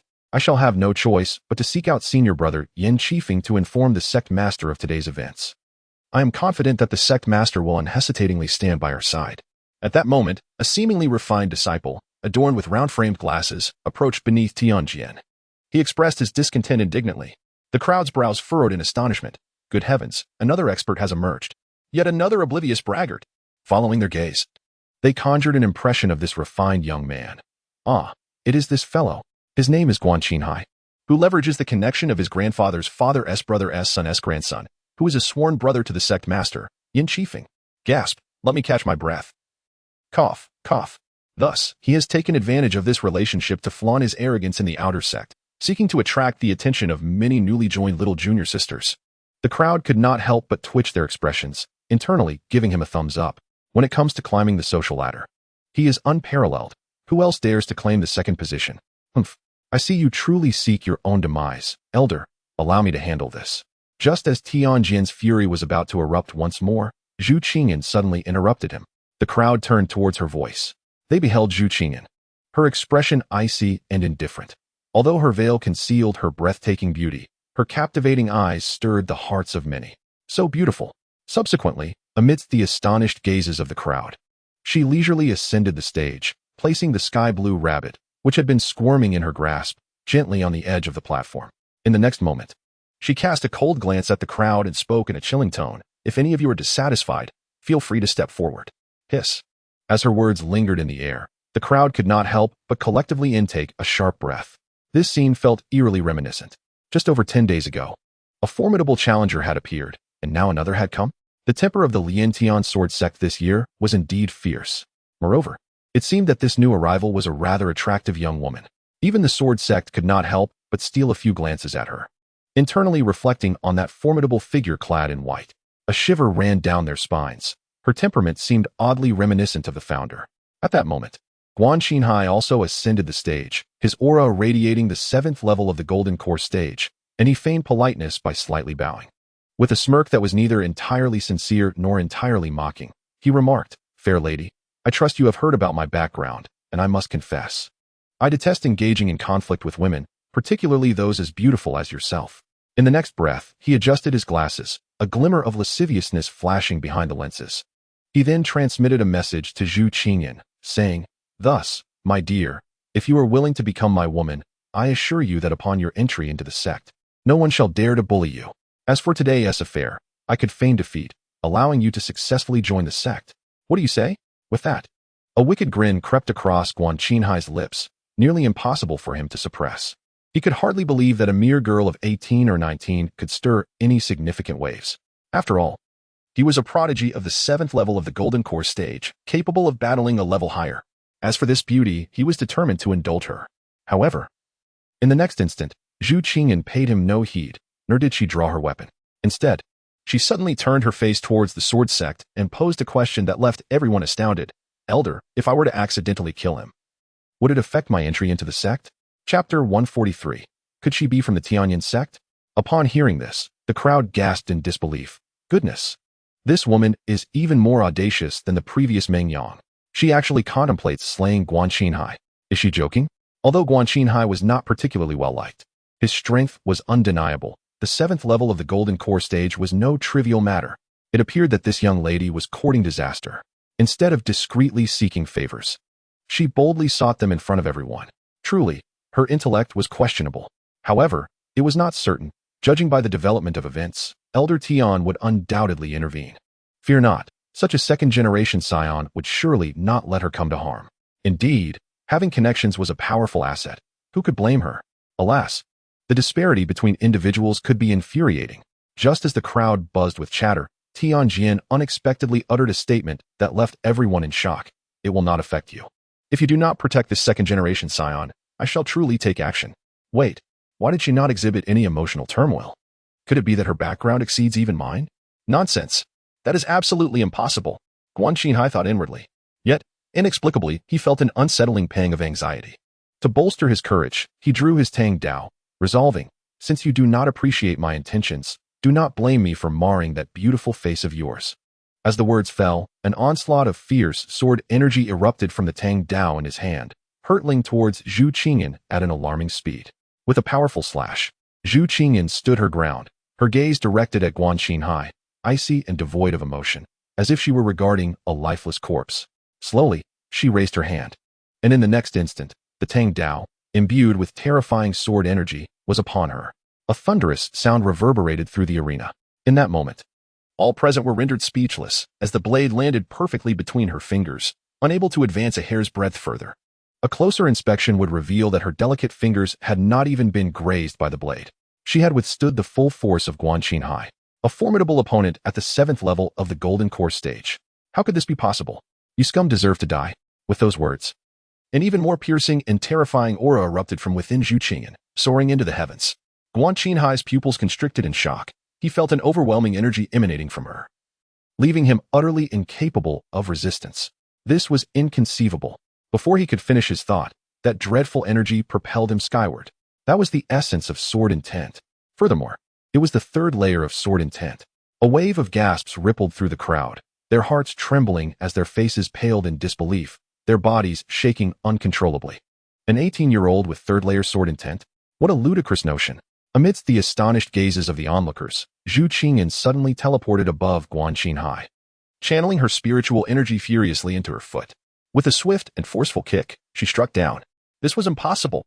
She had teleported a short distance, revealing her as a practitioner at the nascent soul stage.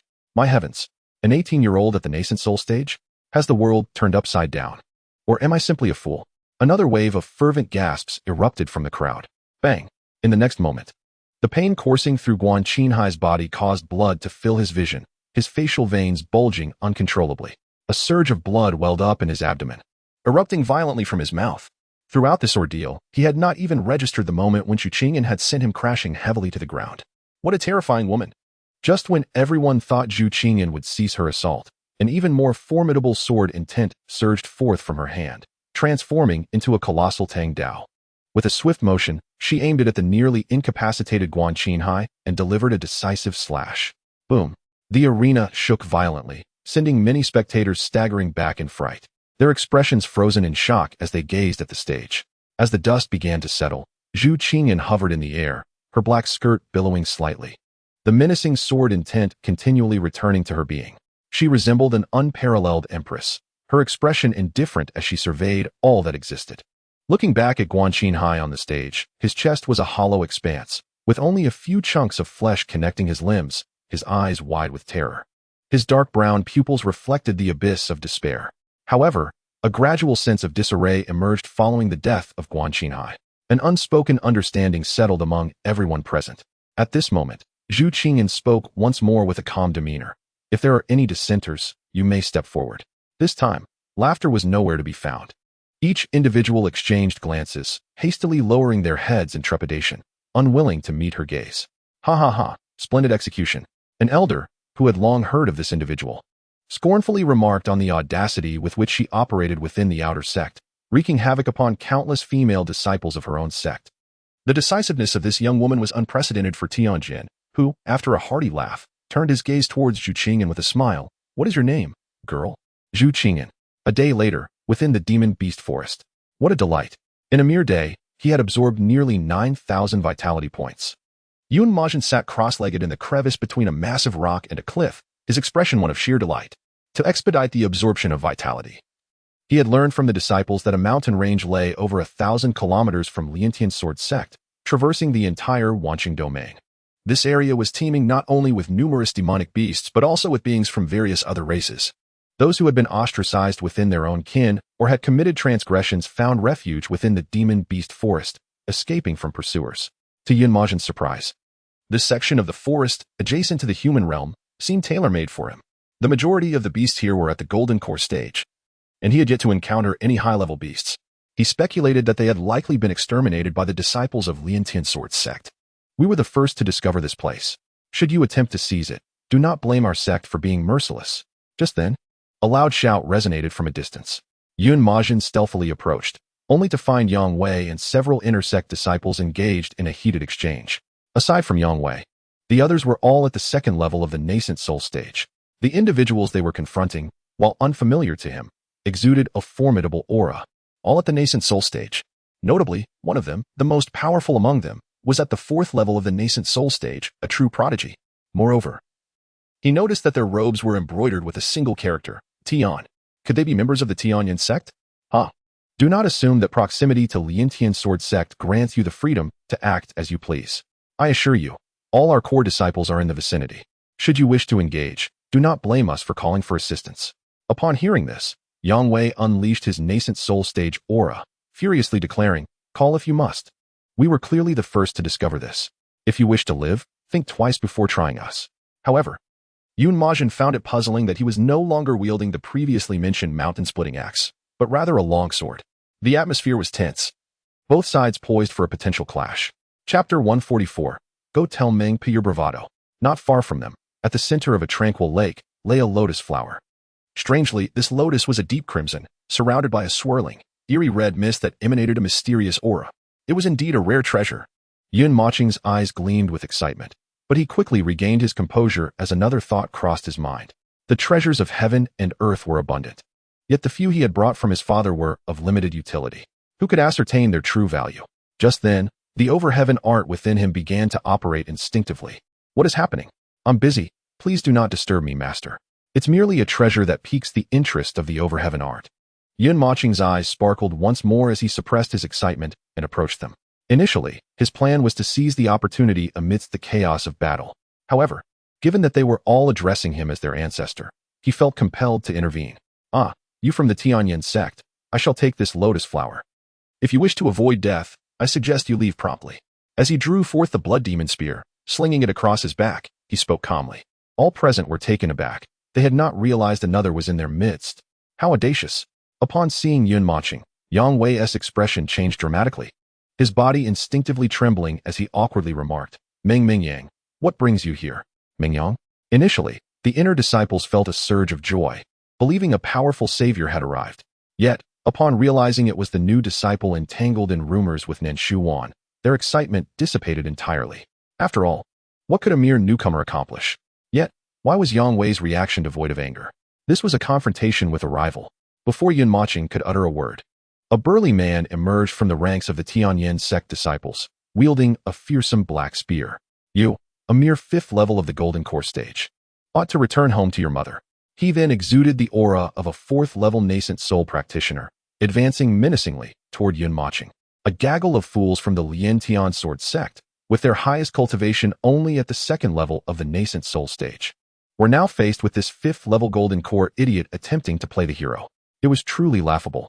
Once Brother Haoyin takes action, we shan't need to intervene. Let these braggarts witness what true strength looks like. Yun Mocheng's expression grew increasingly cold. I offered you a chance, yet you squandered it. Prepare to meet your ancestors of the Tianyin sect. In the next moment, the spear in his hand ignited with fierce flames, and with a swift motion, he unleashed a colossal fire dragon toward Haoyin. How dare he, at only the 5th level of Golden Core, act so brazenly?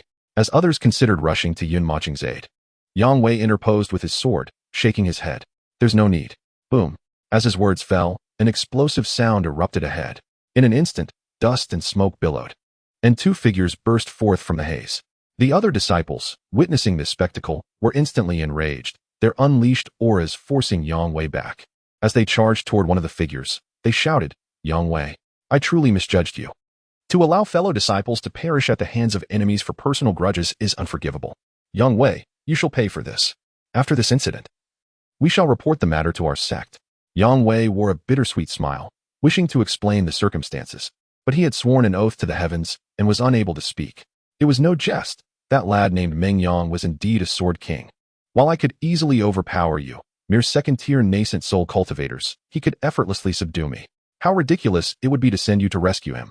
However, soon enough, the disciples of the Lientian sword sect were left dumbfounded as Yun Mocheng retreated several steps before standing firm, astonishingly unscathed. How could this be possible?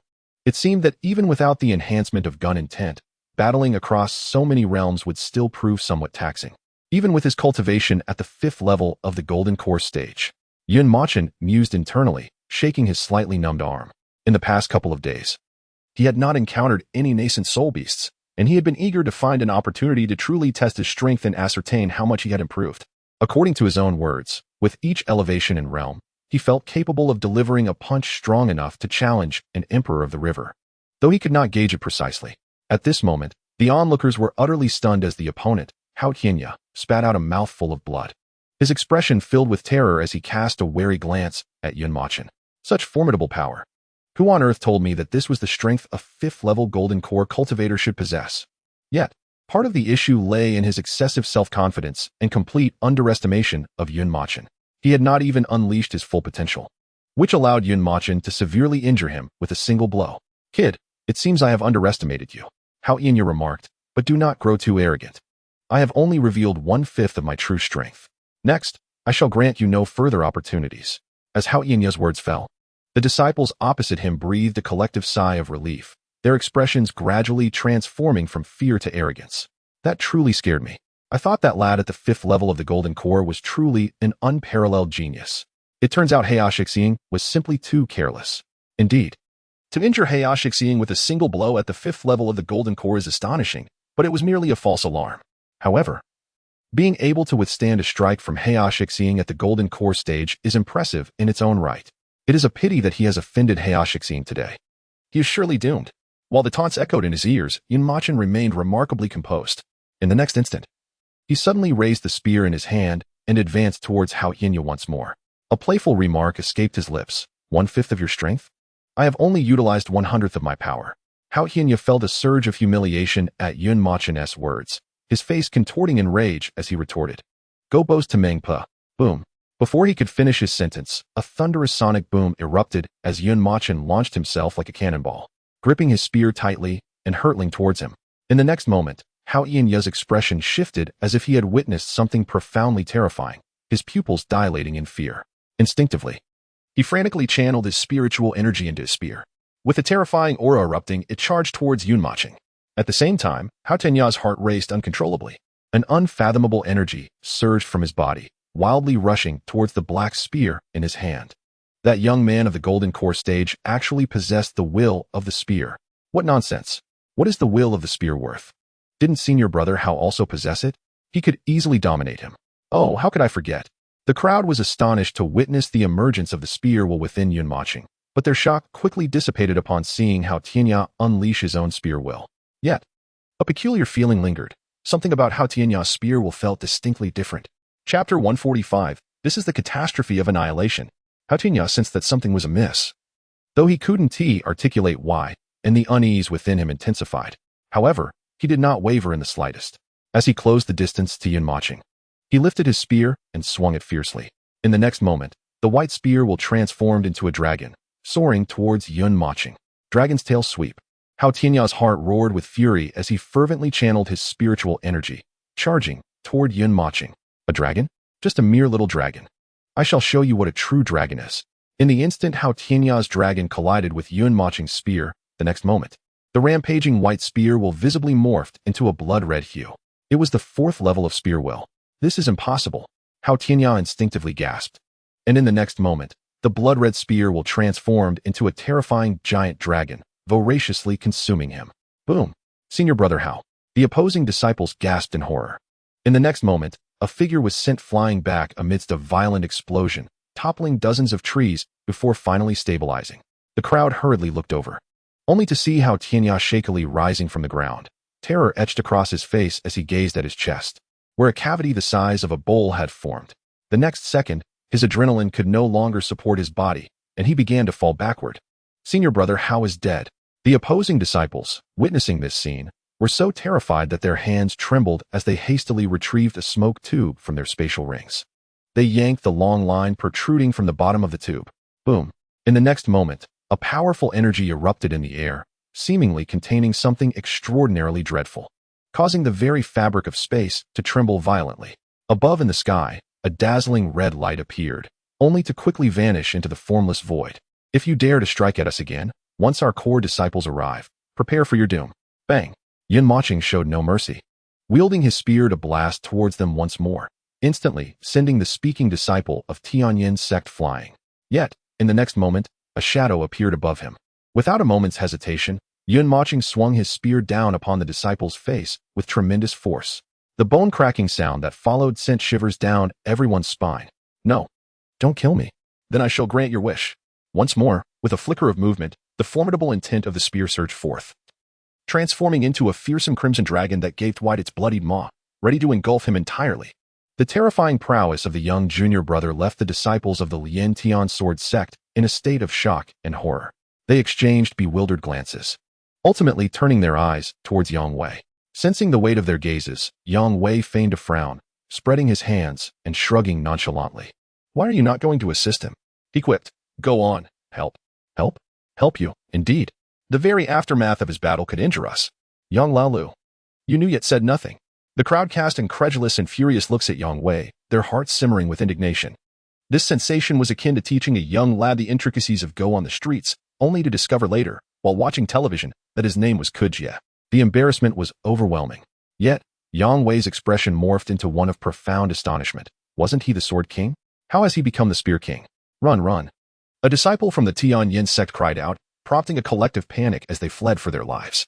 Some, upon witnessing the gruesome scene, found their legs weakening, collapsing to the ground. Yet the adrenaline coursing through their veins compelled them to dig their fingers into the earth, disregarding the blood oozing from their torn skin as they desperately pulled themselves up.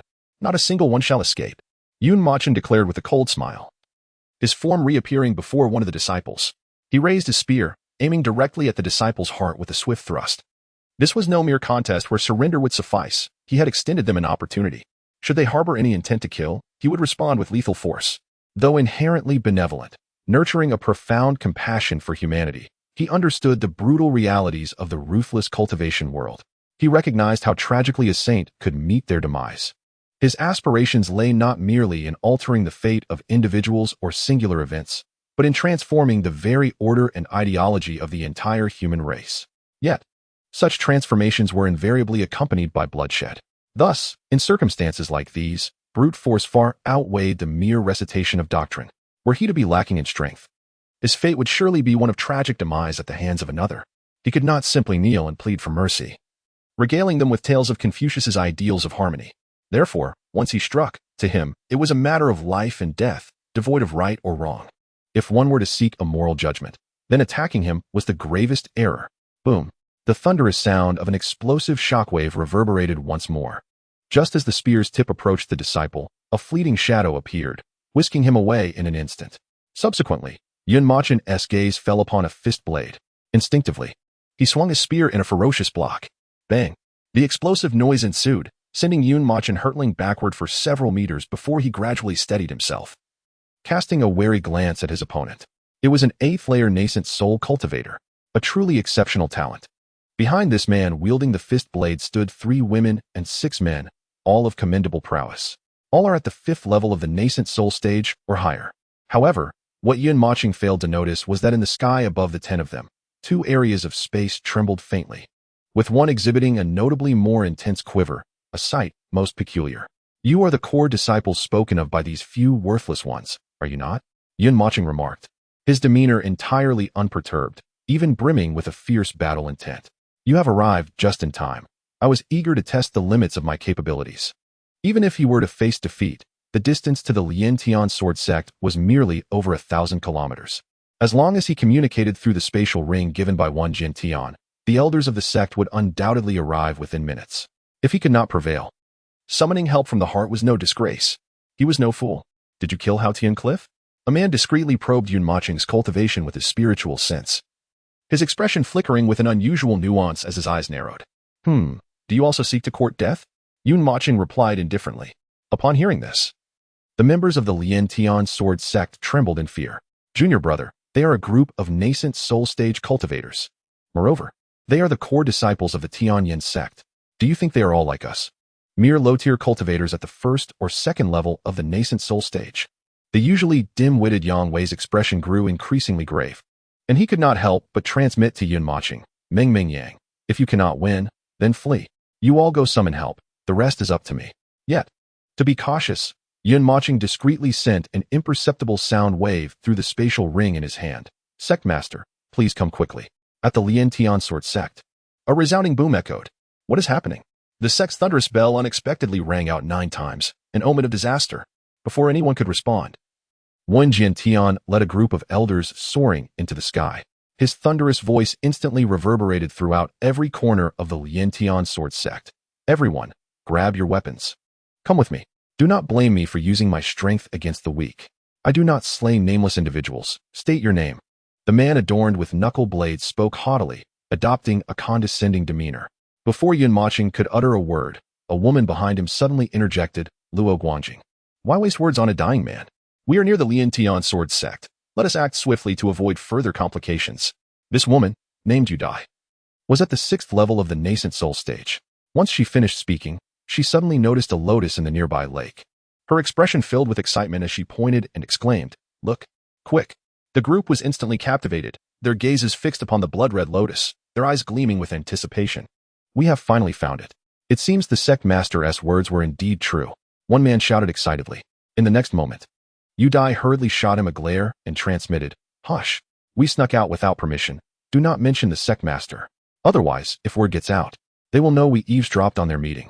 Moreover, We have wandered into the territory governed by the Lin Tian sword sect. We will surely face severe punishment upon our return.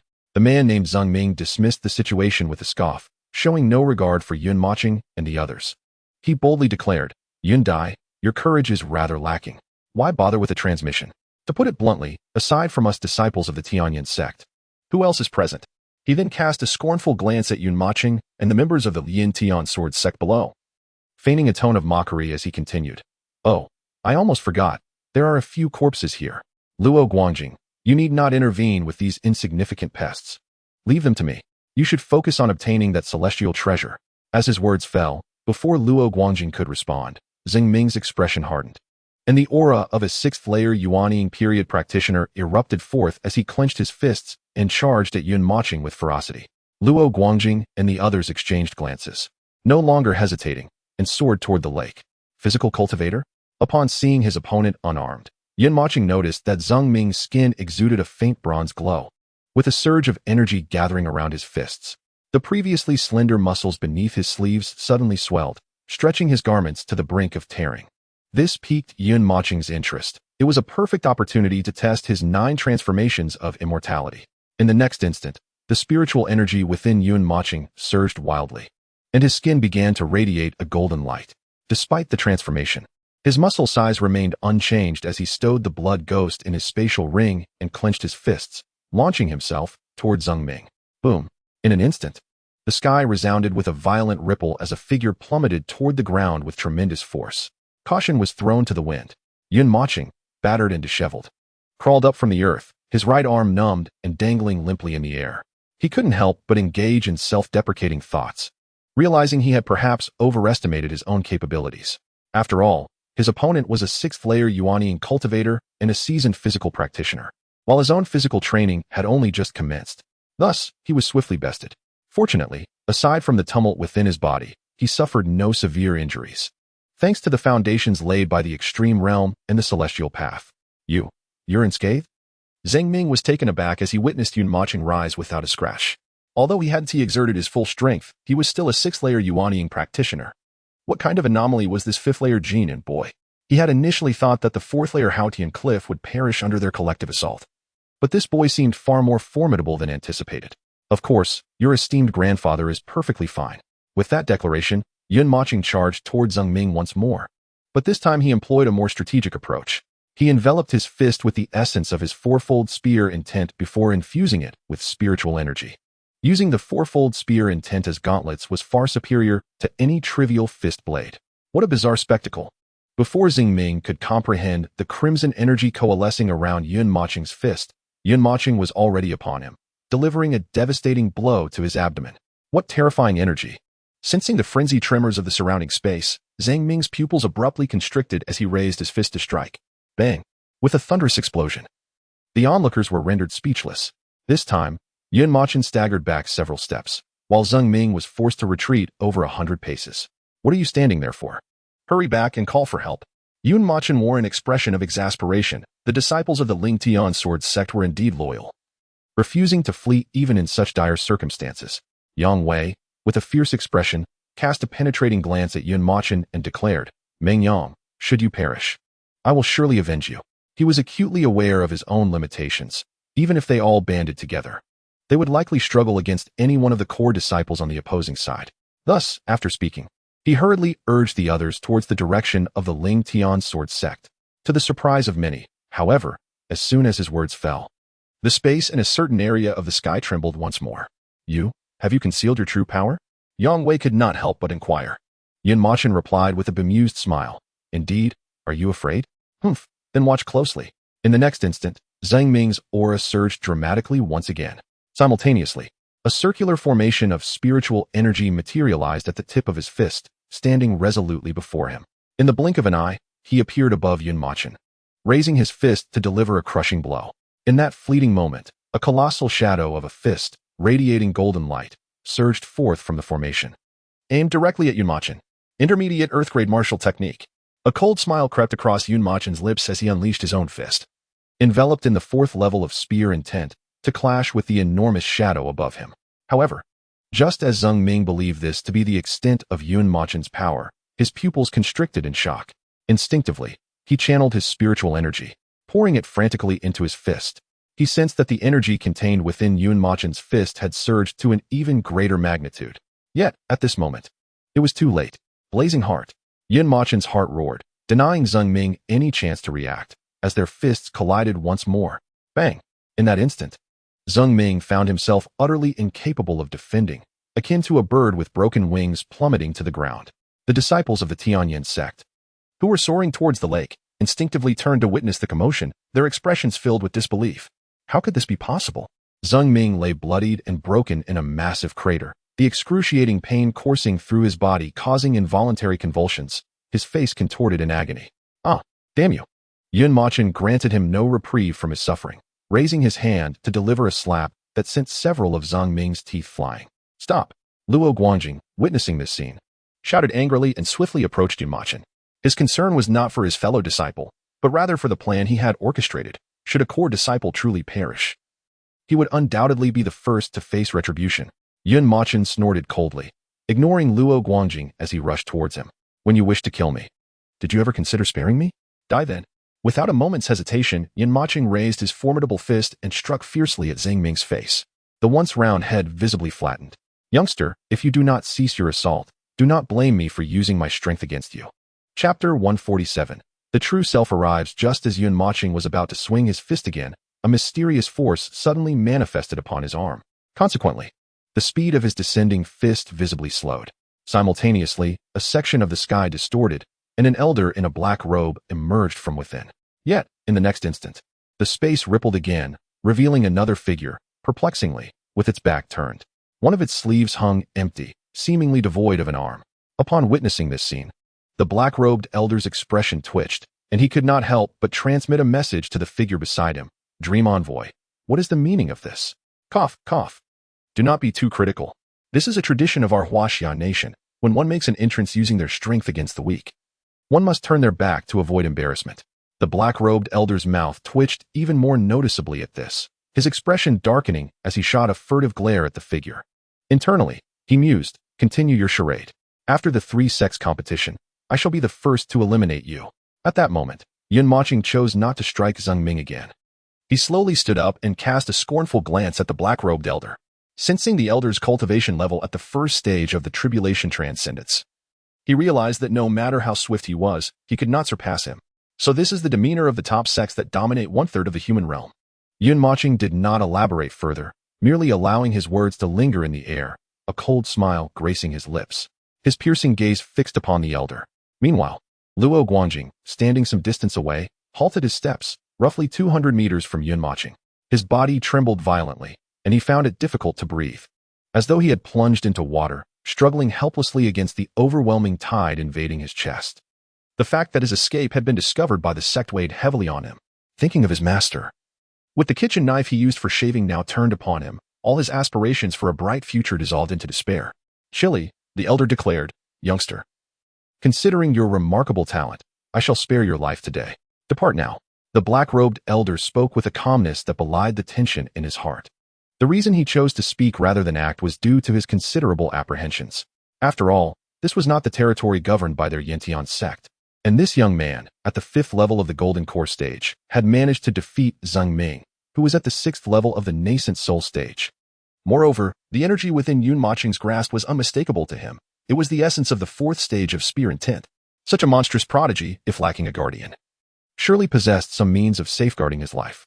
He could even pose a threat to the elder's own strength at the 1st stage of tribulation transcendence. Old fool, I spit. Unable to lower yourself to confront the weak, and yet you speak of my remarkable talent. What a pretentious display of power, striking the young to challenge the old. You from the Tianyin sect, from top to bottom, in my view, are merely a collection of cowards. Yun Mochen is not afraid of them. At worst, he could unleash the 12 layers of sword intent and send them to meet the ancients. The son of the emperor must first show weakness, if I cannot defeat him. At that moment, a voice echoed within Yun Mochen's mind, prompting him to unconsciously glance at another figure clad in black, facing away from him. What a surprise. No wonder it felt so familiar. It is the true form of Ming Yang that has arrived. Such a sharp-tongued junior. I see you're living on borrowed time. As a formidable being in the tribulation stage, how could he endure such humiliation? The black-robed figure, unable to contain himself, was driven by anger and instinctively raised his hand, intending to strike Yun Mochen.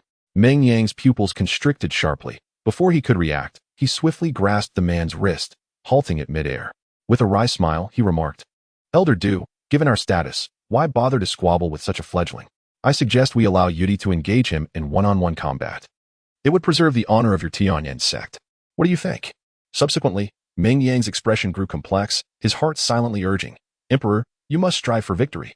They are weakest here with Yudi." Hearing this, Elder Du pondered for a moment before snorting disdainfully, "Youngster, I see your defiance. I shall grant you an opportunity. If you defeat one of our core disciples, I shall not pursue this matter and will allow you to leave unscathed." He then turned to the still apprehensive Luo Guangjing, saying, "Guangjing, take care of this young man.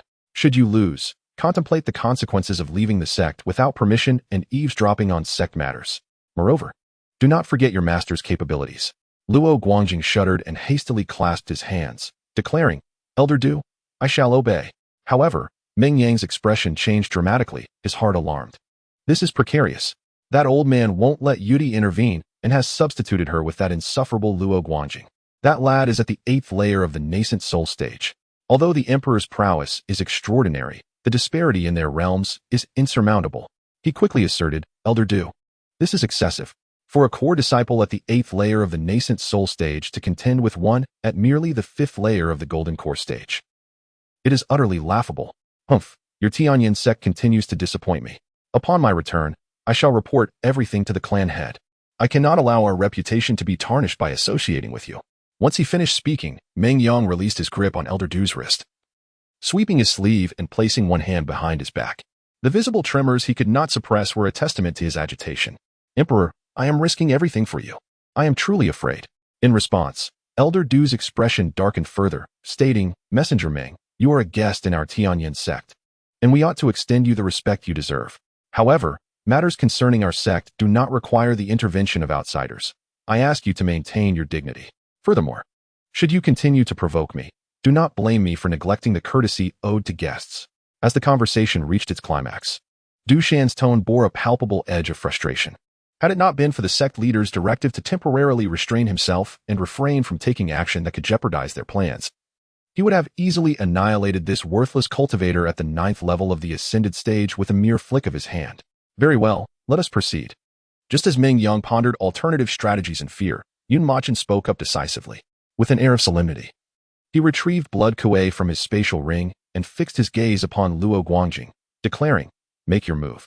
Allow me to witness the true prowess of the core disciples of the Yantian sect." At this proclamation, the other disciples who had intended to seize the heavenly materials paused, turning their attention towards the two of them. How audacious! One might mistake him for an 8th-level nascent soul cultivator. As for the heavenly materials, there was no rush. The formidable figures of their sect were present, and they would eventually belong to them. As for those few inept individuals who had fled to summon aid, even if they were nascent soul cultivators, they would take at least half an hour to return from over 1,000 kilometers away. Meanwhile, the battle here would conclude in mere minutes. They eagerly anticipated the demise of a prodigious disciple of the Liantian sword sect at their hands. Chapter 148, The Convergence of Spear and Sword.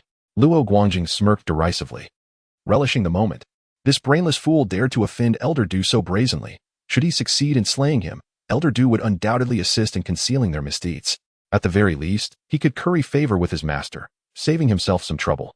In the next instant, with a series of swift movements, he appeared before Yun Mochen. Without any superfluous words, he lifted his fist and sword, striking towards Yun Mochen's face. In an instant, a peculiar aura erupted from his fist blade, enveloping it and transforming it into a colossal weapon exuding a terrifying presence. This was the triple fist intent. The most significant distinction between the nascent soul and golden core stages lies in the advantage of speed. The short-range teleportation of a nascent soul cultivator is beyond the reaction capabilities of an ordinary golden core practitioner. Of course, although Yun Mochen's body was enhanced in various ways, when compared to Luo Guangjing at the 8th level of the nascent soul stage, even if his reaction speed kept pace, the control over his physical movements lagged behind. However, with a fierce internal roar, fiery heart, accompanied by an overwhelming sense of burden coursing through his body, Yun Mochen's aura surged dramatically once more. Countless terrifying spear intents shot skyward, instantly forming a barrier before him.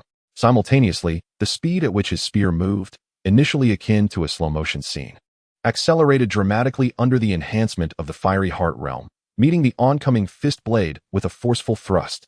Boom! A tremendous explosion reverberated through the sky as a figure crashed heavily to the ground, sending up clouds of dust and debris. Coughing, so powerful, it's Mochen. Master indeed. Did you think there was any comparison between the 6th level and the 8th level of the nascent soul stage? One could say that every 3 minor realms constitute a completely new major realm, akin to the sword intent realms I previously explained to you. The 8th layer of the nascent soul stage signifies a high-ranking cultivator, whose power has indeed seen a significant enhancement. Mochen, weary of his prattle, wore a grimace as he felt a tempest raging within him. His hands, grasping the blood sovereign, trembled uncontrollably under the astonished gazes of the crowd. He plunged his spear into the ground, leveraging it to prop himself up. This young man is truly remarkable.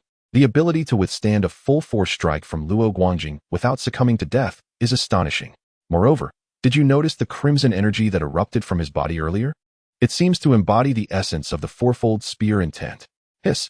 If that is the case, his talent can indeed be deemed otherworldly. However, a genius that has yet to mature remains a mere trifle. Let us await the moment when Luo Guangjing thoroughly annihilates him. Meng Yang's expression tightened, as he had already secretly gathered a terrifying surge of energy in his hands. Should the situation take a turn for the worse, he would risk everything to ensure the prince's escape. What a ludicrous notion, this Tiantian sect. It pales in comparison to even half of the Yun clan's prowess. Otherwise, he would not act with such decisiveness. The distinction between being pursued by an emperor and a holy emperor is clear to him. Wait, is the prince not at the 1st layer of the golden core stage? How has he advanced to the 5th layer in just over 10 days? Stuck in a state of tension, Meng Yang finally grasped the gravity of the situation, his heart shaken to its core. Young man, had you been born a decade earlier, perhaps I would not have been your match. However, as it stands now, you are still far from my level. Before Mochen could catch his breath, Luo Guangjing's voice rang out, devoid of mercy, as he launched himself towards Mochen once more. With a fierce expression, Mochen summoned forth a blazing inferno from his spear, a colossal dragon's phantom materializing behind him. The crowd gasped in astonishment. A low-tier Earth-grade martial technique? No, wait. It is an advanced Earth-grade martial technique. Under the dual enhancement of the fiery heart and the fourfold spear intent, the quality of the angry dragon devouring the heavens has ascended 2 tiers. For a moment, Luo Guangjing's brow furrowed in surprise, but it quickly morphed into disdain. What does it matter if a golden core cultivator can wield an advanced Earth-grade martial technique? He shall still fall at my hands. In the next instant, Luo Guangjing astonishingly conjured numerous doppelgangers, swiftly dispersing in all directions. One could sense that each doppelganger, while not as formidable as the original, emanated an aura akin to that of a 3rd-layer nascent soul cultivator. This is the Phantom Formless Fist, Luo Guangjing's intermediate Earth-grade martial technique. Witnessing this spectacle, the crowd erupted in excited exclamations. It appears Luo Guangjing intends to expedite the resolution of this battle. The thought of witnessing the downfall of an extraordinary talent stirred a perverse thrill within their hearts. At that moment, Yudi interjected. Though Luo Guangjing's Phantom Formless Fist may not match the caliber of that young man's technique, it is exceedingly difficult to contend with. Those numerous doppelgangers, seemingly unrelated to the main body, can indeed switch places with the original at the moment of a successful ambush and battle. Thus, the true strength of the original, at the 8th layer of the nascent soul stage, can easily overpower the opponent. As soon as the words left her lips, another disciple beside her exclaimed, "Isn't Luo Guangjing invincible now? This martial skill is simply extraordinary. To instantly shift one's position, even if mortally wounded, one can evade danger through spatial relocation. It is truly an insurmountable existence." Yudai shot him a sidelong glance and replied, "It's not as exaggerated as you claim. While this martial skill appears formidable, it does possess significant drawbacks." "What drawbacks?" "You will soon find out." Boom. Just as the group continued their discussion, a resounding explosion echoed through the sky. Mochen was once again propelled back several hundred meters, while Luo Guangjing remained steadfast, utterly unmoved. However, a sudden realization struck him. Who dares to ambush me? Luo Guangjing glanced down at his abdomen, where a thumb-sized hole had pierced through him entirely. Blood gushed forth rapidly from the wound. Even though he quickly employed his spiritual energy to staunch the bleeding, a considerable amount still flowed out. Though the injury was not immediately life-threatening, the intense pain radiating from his body was excruciating, and part of his kidney had been blown away, lost to an unknown fate. What is this strange aura of sword intent? He wondered, his expression turning serious as he scrutinized the sky above. He examined his surroundings carefully, instinctively searching for any anomalies. Yet found none. Where could this sword intent be originating from? Could it be that wretched dream envoy? The first person he instinctively ruled out was Yun Mochen. After all, who could believe that a gun wielder with a mastery of 4 levels of gun intent could comprehend sword intent? Absolutely impossible. Yun Mochen's gaze involuntarily flicked toward Du Shan, noticing the other's puzzled expression, which filled him with uncontainable joy. The earlier technique he had unleashed was a forgotten low-grade earth-tier sword skill, 6 Meridian's Divine Finger. At the moment he thrust his spear toward Luo Guangjing, he subtly raised his thumb gripping the spear. As he executed the angry dragon devouring heaven, he simultaneously unleashed this sword technique. To conceal his swordsmanship and enhance the technique's potency, he enveloped the 6 Meridian's Divine Finger with a formidable layer of 4 levels of sword intent. Beyond that, he also shrouded it with 4 levels of gun intent. Subsequently, he fervently activated the Over Heaven technique, releasing an aura to envelop it. Even the system could no longer hold back, mockingly commenting in his mind, "Master, your layers of deception are unparalleled." Yet, the outcome unfolded precisely as he had anticipated. Even Du Shan, at the first level of the tribulation stage, failed to discern it. If that is the case, I must delve deeper into the synergy between gun and sword techniques. Chapter 149. You too, perish.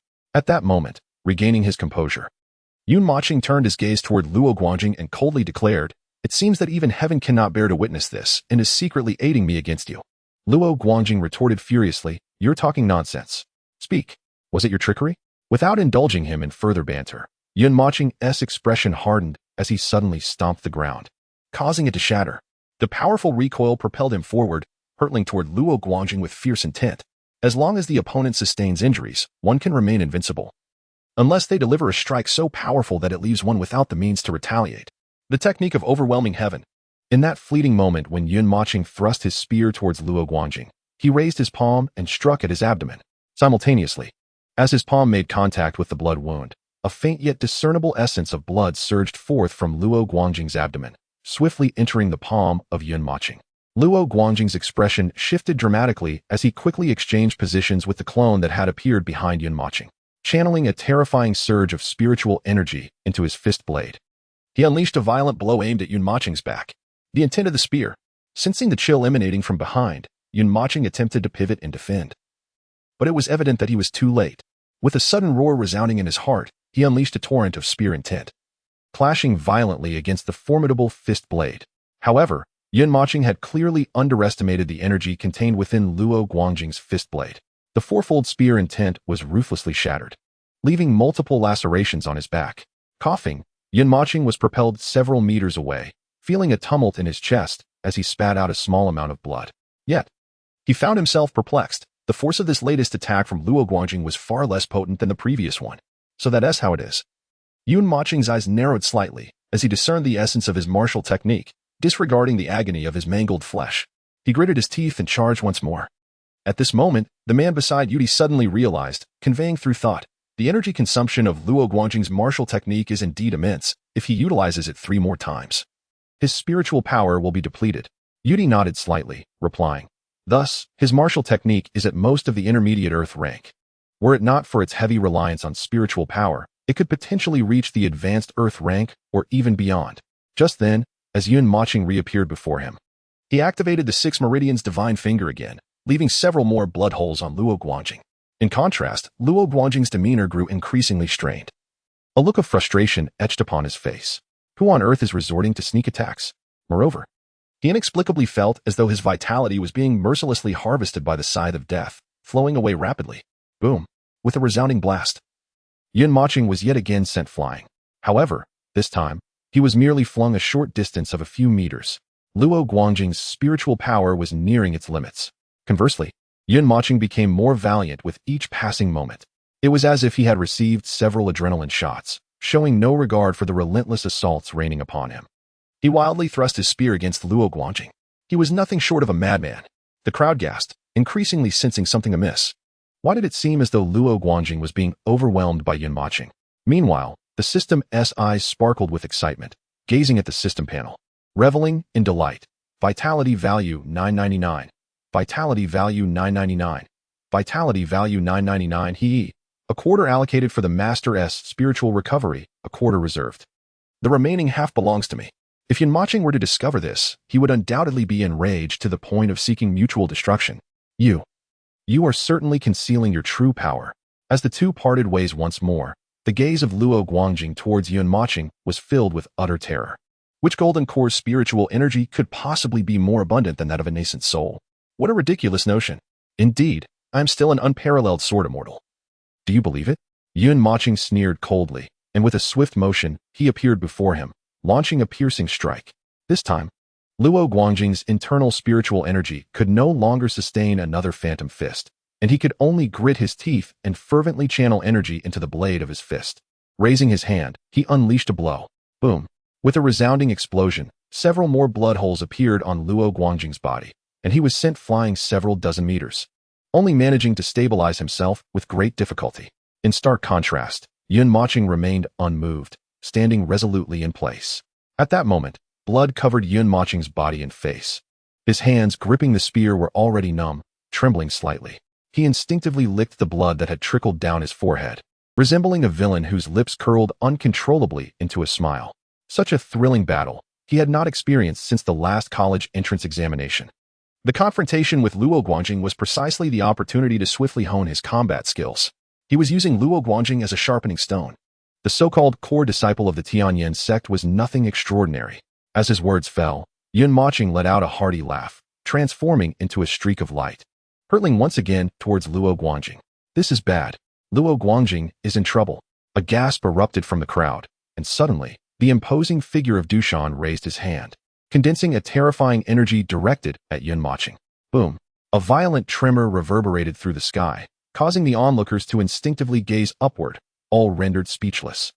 At the moment Dushan struck at Mochen, out of nowhere, a foot appeared, directly smashing between his legs. The next moment, the sound of shattered eggs echoed. As the voice of Meng Yang resounded from above, "How dare you harm my imperial son? Imperial son, run!"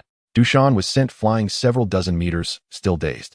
The intense pain radiating from below caused him to uncontrollably scream, "Ah, Meng Yang, I will kill you." Terrified, Meng Yang appeared before Mochen in an instant, grasping his unsuspecting form with her remaining hand and fleeing with all haste. "Imperial son, if we survive, remember to deliver a message to a woman named Qing in the red light district of Dongguan City, Huaxia, at the Tianshang Renjian foot massage establishment in the 8th port of Feilong. Tell her this. I do not seek results, nor do I ask for passage. I only wish for the rest of my life to cherish a place in my heart for you, my little Meng Meng. Get lost." Boom. Mochen had just scolded Meng Yang when a terrifying energy surged from behind, crashing towards them. Instinctively, Meng Yang shielded Mochen, and in the next moment, the two of them were violently slammed into the ground. "Disciple of the Emperor? So this young man is your disciple. And you are a spy sent by the Liantian sword sect to infiltrate my sect. I knew it. It felt as if you were deliberately aiding him time and again. Both of you shall perish." Chapter 150. Let the battle commence. Meng Yang lay in a vast pit, the intense pain coursing through his body causing him to convulse uncontrollably. He instinctively braced himself on one hand, yet he found he had no strength to support himself. Through his hazy vision, he saw Mochen slowly rising to his feet, his expression twisted into a grotesque mask of fury. With all his strength, he managed to utter a single phrase, "Emperor, run." Mochen's demeanor had turned icy to the core. He paid no heed to Meng Yang's words. Amidst the gazes of the onlookers, he erupted into maniacal laughter. "Since you won't allow me to sharpen my blade, then neither will your father play with you. Furthermore, my people are mine to command. All of you shall perish." As his words fell, Mochen drew a long sword from his spatial ring. In that instant, an unfathomable torrent of energy erupted from him. Astonishingly, this energy was so formidable that it instantly tore through the surrounding space, creating numerous rifts in reality. Moreover, the energy emanating from him surged with reckless abandon, far surpassing the quadruple spear intent he had previously unleashed. How could this be? This is sword intent. He is a sword cultivator. So he had merely used us as whetstones to enhance his own combat awareness during our battle? My heavens. This is absolutely impossible. I am also a sword cultivator. I can sense this sword intent clearly. It is at the 7th level, and it is still rising. Meanwhile, upon hearing Mochen's declaration that no one dared to move against him, Meng Yang trembled violently. An indescribable emotion surged within him, and tears shimmered in his eyes. So the Emperor has always held me in regard, never considering me an outsider. In his heart, he had long harbored grievances from their previous conflicts, believing that their relationship was merely one of mutual exploitation for personal gain. Yet now, a seed of unwavering loyalty had silently taken root within him. This is dire. We must conclude this swiftly. Du Shan felt the escalating terror of the sword intent emanating from Yun Mochen, its realm seemingly boundless, continuously surging. In the next moment, he no longer hesitated. He decisively struck out, coalescing a terrifying energy directed at Yun Mochen. Patriarch, leave it to me. Just as the sword intent was on the verge of reaching the 12th level, a thunderous roar echoed, abruptly interrupting him. Boom. Before Yun Mochen could react, a deafening sound swept through, and Du Shan was sent flying by a shadow, crashing violently into the ground like a missile. The one who struck was none other than Wen Jiantian. Du Shan was utterly bewildered. He had barely discerned who had struck him before he was sent flying. However, when he managed to rise from the ground once more, he was left in a state of complete shock. In the sky not far away, a multitude of colossal warships swiftly materialized. Yun Mochen recognized them instantly as the very type of warship he had frantically fled from in the abyss of desolation. Instinctively, he retracted the 12-fold sword intent back into his body. In that fleeting moment, millions of figures burst forth from the warships. Among them a few whose terrifying auras were unmistakably from the tribulation stage. Standing at the forefront was Wen Jiantian, whose aura at the 6th level of the tribulation stage erupted with ferocity. Kill all the disciples of the Tianyin sect. Upon uttering these words, Du Shan trembled violently and hastily retorted, Wen Jiantian, how dare you? They are the core disciples of my Tianyin sect. Should you slay them, my sect will undoubtedly declare war. With a swift motion, Wen Jiantian's figure flickered. The sky was suddenly filled with the sound of a sonic boom as he, without a hint of hesitation, swung his longsword towards Du Shan.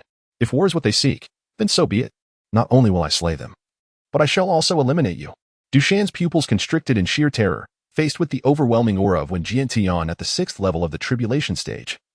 He found himself devoid of any capacity to resist. Could he truly be insane? To provoke a war for the sake of a mere golden core stage youth. Boom. A thunderous explosion resonated once more, and a massive pit of 10,000 meters appeared in the ground. Within that abyss lingered the sword intent of the 8th level. Looking at Du Shan, he was left split in two, his eyes filled with disbelief. He could not fathom that his demise was instigated by a mere golden core stage 5th layer youth. Luo Guangjing and the others, witnessing this scene, were rendered utterly speechless, forsaking thoughts of rare treasures and fleeing in panic. Soon thereafter, the core disciples of Tianyin sect were overwhelmed by the relentless assaults from countless warships and an onslaught of martial techniques, all reduced to mere dust. Master, are you all right? Yun Mochen, suppressing the turmoil within him, gestured dismissively. I am fine. However, Sect Master, do you not fear retribution from the Tianyin sect for your actions? Wen Jiantian snorted coldly and replied telepathically, Master, you are unaware that our sect has infiltrated the Tianyin sect and the ancient Nether Palace. Intelligence has reached us that these two sects intend to confront us at the martial arts tournament of the 3 sects, attempting to coerce us into relinquishing control of our sect and allying with other foreign races to combat the demon race. Yun Mochen, somewhat perplexed, responded telepathically. The demon race is formidable. Our alliance with the spirit and demon races is not a sound strategy. Indeed, Master. But what if the overtures of alliance from the spirit and demon races are merely a facade of the demon race's design? Wen Jiantian continued, in other words, what if the 3 races have already formed an alliance? Yun Mochen's heart jolted at the thought, and he listened as Wen Jiantian elaborated. We must understand that while our human race may not rival the demon race in strength, we can completely overpower the spirit and demon races. Our ancient heritage is immensely profound, coupled with our numerical superiority, which surpasses the combined total of the other 3 races. Thus, if we were to fight to the bitter end, battling until both fish and net are broken, it is not impossible for our human race to confront the 3 tribes. In fact, compared to the demonic race, they harbor a deeper fear of us, the latent dragon of humanity.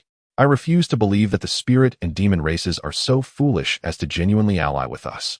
At that moment, Meng Yang, exerting every ounce of strength, made a sound, cough, cough. It seems there is indeed something urgent.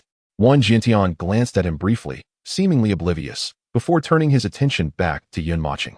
He continued to convey telepathically, Master, I had originally intended to inform you of this matter once you had regained your strength, but then this situation unfolded. However, you need not worry. Although war is inevitable and will soon erupt, The profound heritage you left for our Lientian sword sect cannot be easily vanquished by mere trifles. When Jiantian respectfully explained to Yun Mochen, his profound respect was not solely due to Yun Mochen's status, but also stemmed from the terrifying sword intent he had just unleashed, which momentarily instilled in one Jiantian an overwhelming sense of helplessness against its might. Truly formidable. Yun Mochen nodded, and then one Jiantian commanded everyone to return to the sect and initiate first-level combat readiness. Once the others departed, 6 unfamiliar elderly figures approached Yun Mochen and, to his astonishment, slowly knelt before him. Master. Yun Mochen's divine sense swept over them, leaving him greatly astonished. Chapter 151. Flowers may bloom again. But one cannot return to youth. All were at the 6th level of the tribulation stage. Yet, one extremely aged woman was at the 8th level. When Jiantian hurriedly explained, Master. They are all former sect masters of our Lientian sword sect. Had it not been for the depletion of spiritual energy a millennium ago, there would now be 96 individuals before you. Upon hearing this, an indescribable emotion welled up within Yun Mochen, suffocating and sorrowful, causing his breath to quicken. He forced a smile, saying, So there are only 7 of you left. The moment Yun Mochen spoke, tears could no longer be contained from the deeply sunken eyes of the elderly woman. Master. After 10,000 years, I have finally seen you again. Boom. Yun Mochen trembled violently, frozen in place. What does this mean? She is from 10,000 years ago. And she calls me master? At the instant their gazes intertwined, an inexplicable sense of familiarity surged within him. In a daze, images began to materialize in his mind. Master. How do you find my sword technique, Sir Cloud Dance, today? It's fine. Just recite the incantation in your heart when activating the martial skill. There is no need to shout it out. Hee, Master, shouting it out is so cool. Master. Do you have any treasured martial skills to teach me? You'll find out in due time. Master. You drank again yesterday and kept shouting some blessings. What was it again? I can't remember. Who is she? The words left unspoken by the master lead me to ponder. Could it be that the master has a fondness for a certain girl? Ah, I believe I've disowned it. Surely, it must be the mistress. Am I correct? Master, do share with me. Are you feeling playful again? TSK. How mysterious you are. Master, why do you possess so many words that elude my understanding? Like the term you taught me yesterday, incredible. I grasp its meaning. Yet today you mention fool. What does that signify? It is a compliment. Ha. The master has praised me. I am foolish. Foolish. Master, please don't leave, all right? You have grown into a true powerhouse, capable of standing tall on your own. The obligations of a master towards you have been fulfilled. It is time for you to pursue your own endeavors. I hope that under your guidance, the Lientian sword sect shall endure for millennia. The master believes in you. No. Master, please don't go. I cannot bear for you to leave. Returning to reality. Yun Mochen felt as if a colossal stone was lodged in his chest, and he instinctively whispered, Are you a shadow? Master, is that truly you? The relentless passage of time has transformed the once inseparable little girl who clung to Yun Mochen into an elderly woman nearing the end of her life. Had it not been for the 9 thunder bells of the asking sword heaven, they would not have risked their lives, aware of the fleeting nature of time. They emerged from their seclusion, forced to confront the present. Yun Mochen gasped for air, as if only this action could alleviate the myriad of uncomfortable emotions swelling within him. You still appear youthful, and I wish, Master, that you would not disdain Li'er. Overcome with self-doubt, Li'er lowered her head, instinctively attempting to arrange her hair that cascaded over her chest, only to realize that it had mostly turned white. The memories of Yun Mochen in her heart had faded with the passage of time. Yet, upon seeing him again, the memories that lay dormant within her were gently awakened. Witnessing this scene, when Jiantian took a deep breath and lamented, Flowers may bloom anew, but youth never returns. Unconsciously, Yun Mochen extended his hand, gently caressing the head of the aged woman. However, at the moment his hand brushed her hair, the elderly figure before him vanished, transforming into a girl of 18 or 19. Master, Li'er misses you dearly. This sentiment transcends the ages. Please rise. Yun Mochen inhaled deeply and spoke softly. He was at a loss for how to convey his emotions, and within the depths of his memory, no recollections of her remained. Yet, in a fleeting moment of clarity, he recalled the nickname he once gave her. He suspected that the system was at play. Nevertheless, he felt no anger. Instead, a multitude of indescribable emotions lodged in his chest, making it difficult to breathe. Is there still someone here? Yun Mochen was startled, only then remembering Meng Yang. He explained to the others, In this life, I am known as Yun Mochen. He is Meng Yang. We are allies. Let us save him first. Upon hearing this, Meng Yang trembled violently, tears streaming down his face. In the sacred halls of the Tiandao Temple, a grave incident unfolded. The soul tablet of Elder Dushan lay shattered. A calamity that extended to several core disciples whose tablets had also met a similar fate. An overwhelming dread permeated the air. What had transpired? In a heartbeat, a multitude of terrifying auras manifested within the temple. The sect leader, Yin Fengxing, seized the elder responsible for guarding the area. Demanding an explanation with a voice laden with fury, "Clarify this at once. What in the world has happened?" The elder, trembling with fear, hastily replied, "Sect leader, I am at a loss. I was offering incense to our ancestors when I suddenly sensed the complete destruction of Elder Dushan's soul tablet. It was as if it had been ruthlessly crushed by an overwhelming force." Boom. The expressions of Yin Fengxing and his companions shifted to one of shock as they exchanged bewildered glances. It was crucial to note that Dushan was a formidable figure, a seasoned practitioner at the first level of the tribulation realm. Even when confronted by those at the second or third levels, Dushan should have possessed the means to resist. Yet, he had been slain without a trace of opposition. This could only imply one thing. A top-tier powerhouse above the third level of the tribulation realm had intervened. Yin Fengxing raised his hand, drawing the soul tablet toward him, channeling his spiritual energy into it, and then closed his eyes to attune to its resonance. After a prolonged moment, he opened his eyes, which now glimmered with malice and murderous intent. Very well. The Ling Tian Sword Sect, prepare yourselves. Your end is nigh. For the sake of a plan unfolding in a few months, he begrudgingly swallowed his indignation, knowing he could not act rashly. Although the overall strength of the Ling Tian Sword Sect had diminished, their foundation remained remarkably robust. Particularly, the sect's protective array was rumored to have been crafted by the legendary Ling Tian Sword Immortal, an unparalleled figure from millennia ago. Even those at the sixth level of the tribulation realm would find it impossible to breach this array. As the upcoming tri-sect competition was set to be hosted by the Ling Tian Sword Sect, entering their domain would render their formidable defenses all but ineffective. After a brief moment of contemplation, Yin Fengxing regained his composure, his face darkened to an extreme as he coldly declared, "Elders, prepare for battle with haste. This time, we shall eradicate this thorn in our side from the mortal realm. Once we infiltrate the Ling Tian Sword Sect, their so-called grand array will be rendered meaningless, unless their ancestors rise from their graves." Haha. Indeed, sect leader. The protective array of the Ling Tian Sword Sect could only defend against external threats autonomously. However, to activate the array offensively from within, it required the intervention of a single individual, the sect's ancestor, the Ling Tian Sword Immortal. Perhaps he had never considered that anyone other than himself could breach the array.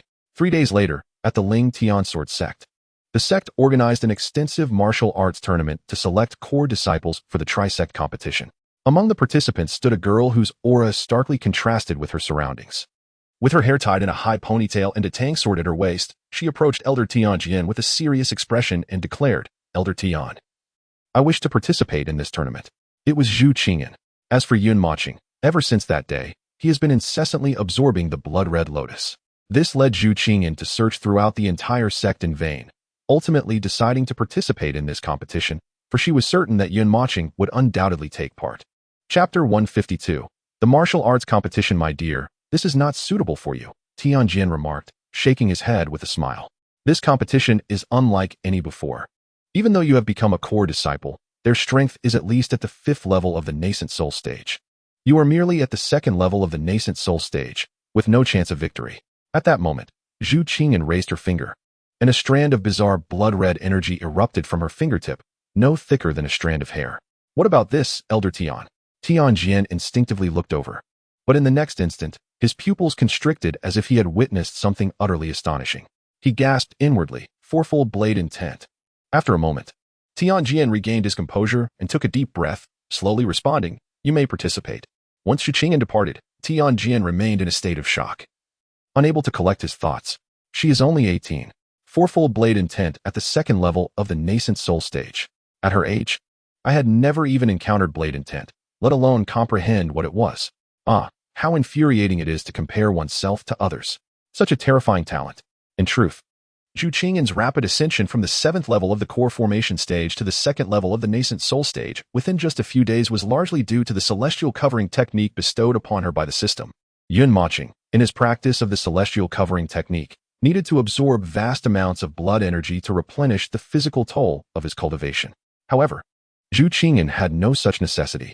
The imminent eruption of her celestial ice phoenix divine body had already gathered an abundance of formidable energy within her sea of consciousness. Precisely what was required for the celestial covering technique. Moreover, due to the earlier consumption of Emperor John's elixir, some energy had already begun to surge within her body, which was entirely absorbed by the celestial covering technique. This allowed her to swiftly elevate her cultivation to the second level of the nascent soul stage in such a short time. If Mochen were to discover this, he would undoubtedly drag the system out and demand a thorough interrogation. Why is it that both of them derive their powers from the creator god? Yet a single activation of his divine bloodline leaves him half dead? Meanwhile, he must toil endlessly to gather blood energy, only to be taken advantage of by you.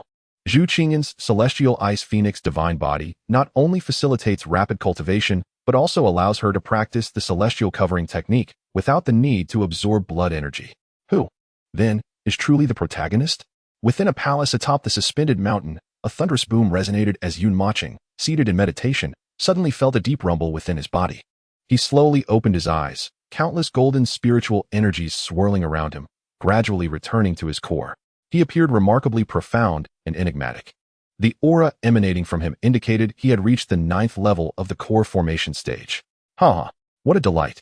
Venturing outside casually, one can stumble upon such rare treasures of heaven and earth, imbued with a vital essence that astonishingly elevates my cultivation by 4 realms. Even the heavenly sword would be moved to tears. Heavenly sword, I thank you, dear master. At that moment, he noticed a letter resting on the bedside.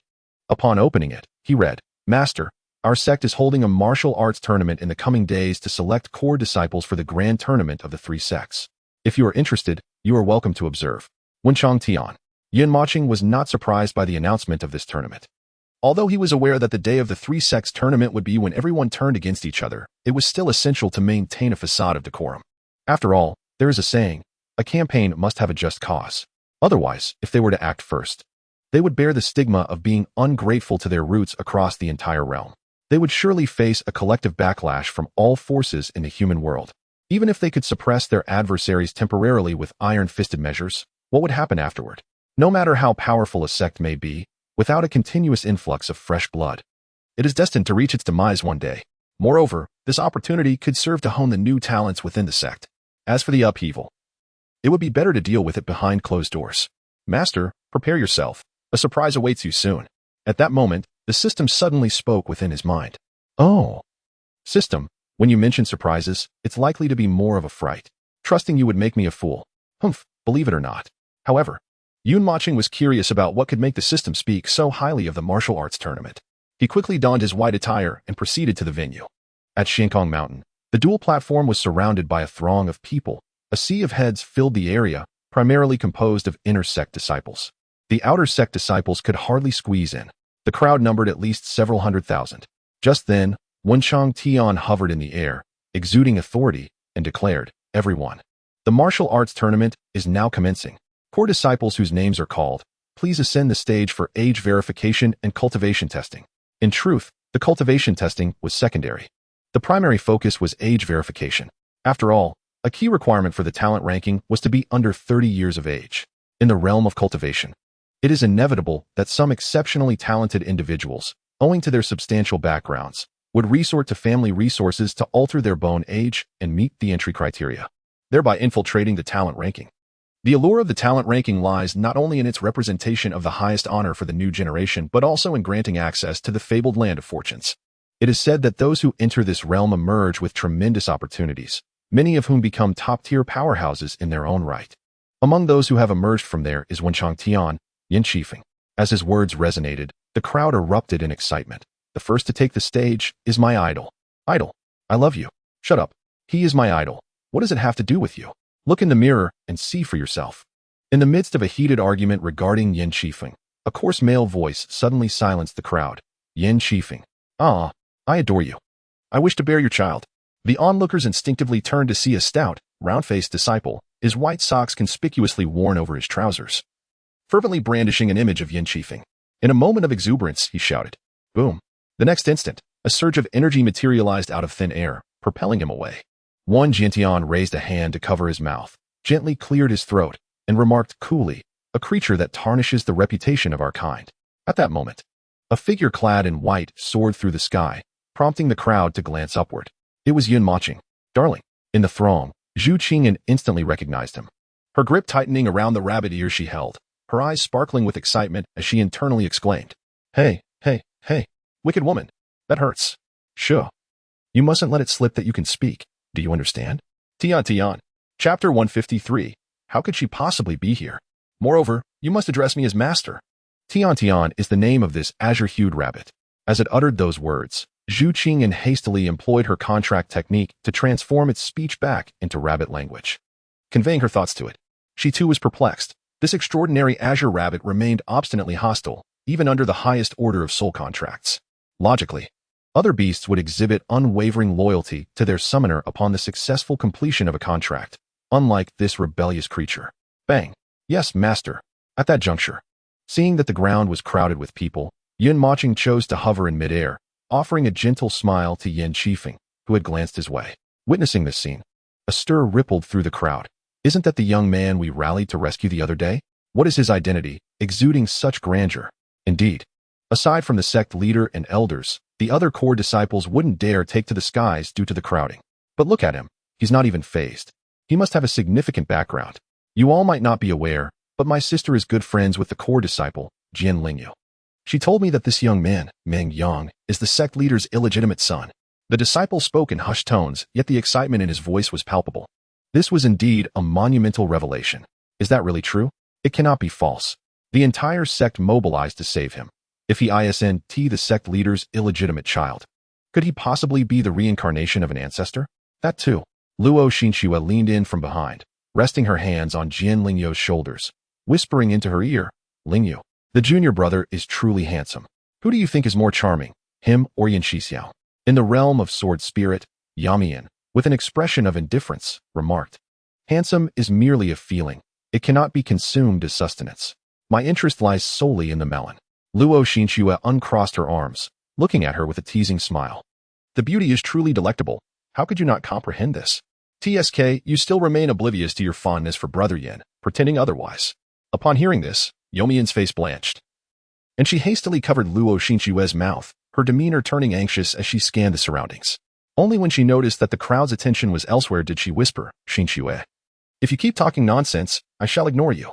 Just then, a voice exclaimed, Oh my, look, Brother Yan's test results are out. The testing apparatus on stage began to display a series of numbers, 29 years old, 9 layers of yuanying stage. As this result emerged, the excitement in the venue surged to an exhilarating peak. Roars of cheer erupted, accompanied by praises and expressions of admiration. Brother Yan is invincible. Brother Yan is the most handsome. On the stage, Yin Qifeng maintained an expression of indifference, not descending immediately. Instead, he leaned closer to the measuring device, studying the smooth, reflective surface with keen interest. A subtle smile tugged at the corners of his lips as he thought, my hairstyle today is quite satisfactory. It remains elegant in the wind, preserving my handsome image.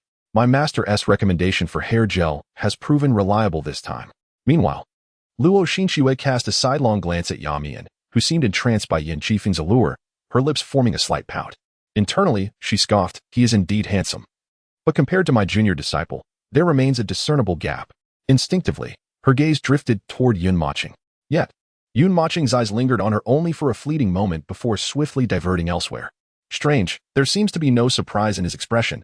He mustn't cause unnecessary trouble. Master, you should turn around and observe the woman at your 6 o'clock direction. She has been fixated on you. At this, Yun Mochen turned around, only to find himself frozen in place. Zhu Qingyan. Master, slap me. How could she possibly be here? Before Yun Mochen could finish, his pupils dilated sharply as an overwhelming, terrifying force seized control of his body, causing his right hand to rise involuntarily and strike his own face. While he stood in bewilderment, the system's voice rang out with a tone of amusement. I did not anticipate that my master harbored such a peculiar inclination. Should you wish to be slapped again, do remember me.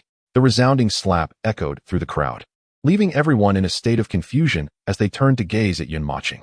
He offered an awkward smile, waving his hand dismissively. It's nothing. You all carry on. Just a mosquito.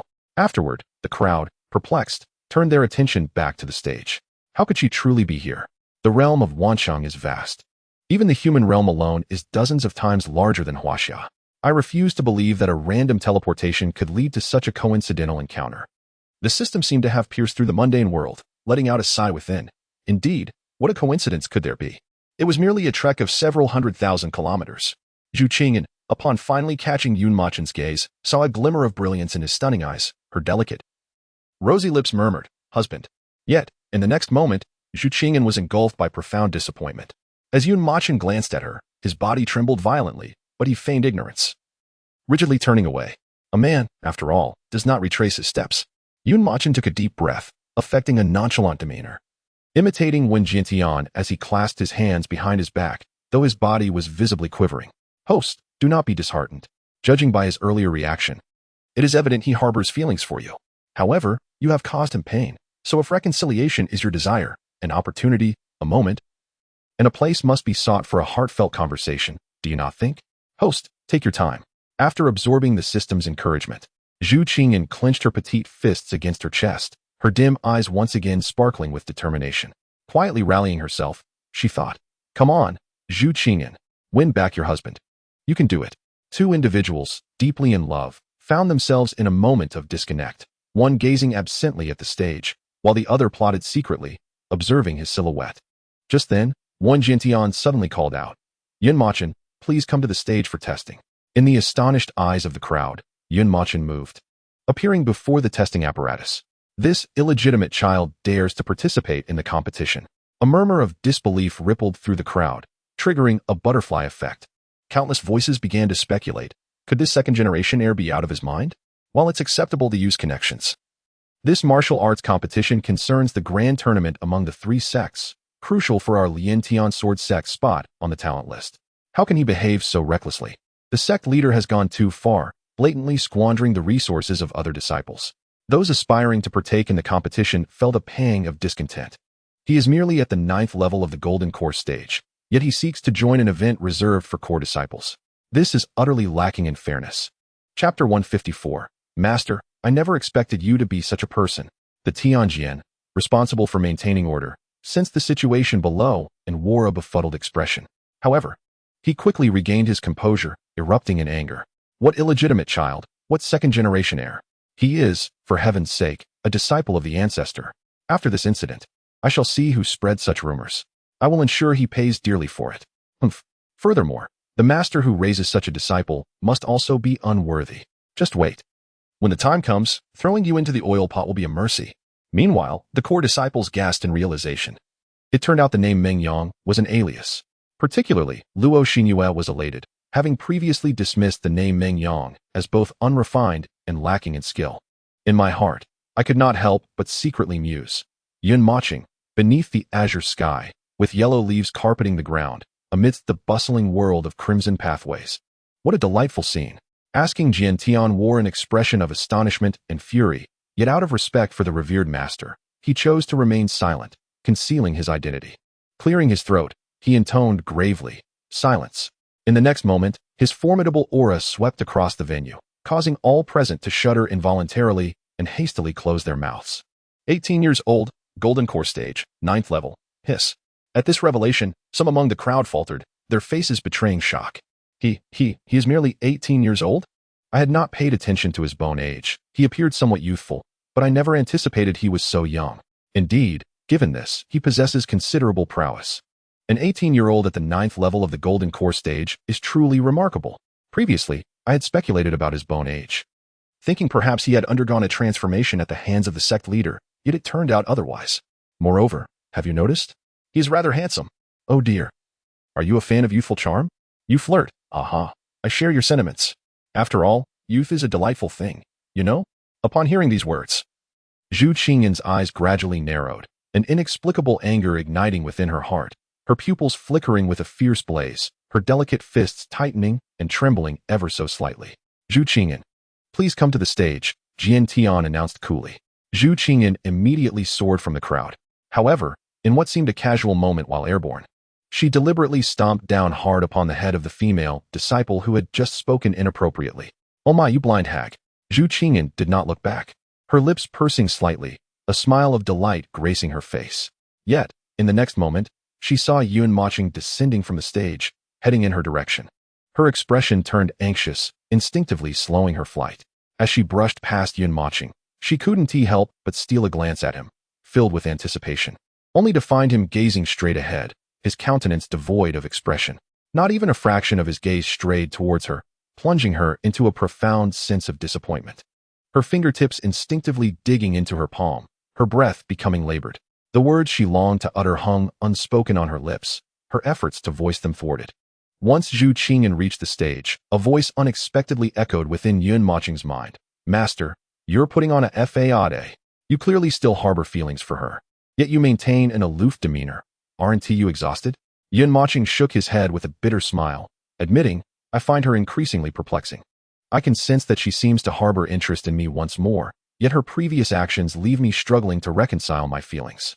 Stop gossiping about me. Let us turn the conversation to you, system. Have you ever been in love? Perhaps with a female system? Otherwise, why do you meddle in matters between Zhu Qingyan and me, acting like a love expert? The system fell silent for a moment before huffing. Mind your own business. Humph. Master, you would be better off following my advice. Find a time to converse with her, maybe in your palace room where it's quieter, allowing for an open dialogue. If all else fails, you could at least remain friends after parting ways. Yun Mocheng gazed at the enchanting figure on the stage, shaking his head once more and remarking, Tongzi, you wouldn't understand. Two individuals truly in love cannot remain friends after a breakup, unless she never loved me at all. Just then, the well-logging instrument on the stage stirred. 18 years old, 5 layers of yuan ink stage. Ah. Tianjian widened his eyes, thinking he must have misread, exclaiming, how can this be possible? I distinctly sensed her cultivation was at the second layer of the yuaning stage. How could she conceal this from me? Below the stage, Yun Mocheng exhibited a similar expression of shock, incredulity etched on his face. In just a few days, she has ascended to the 5th layer of the yuaning stage. Tongzi, you aren't in her head too, are you? Ah, ha ha, how could that be? Master, her rise in cultivation is due to her celestial ice phoenix divine body.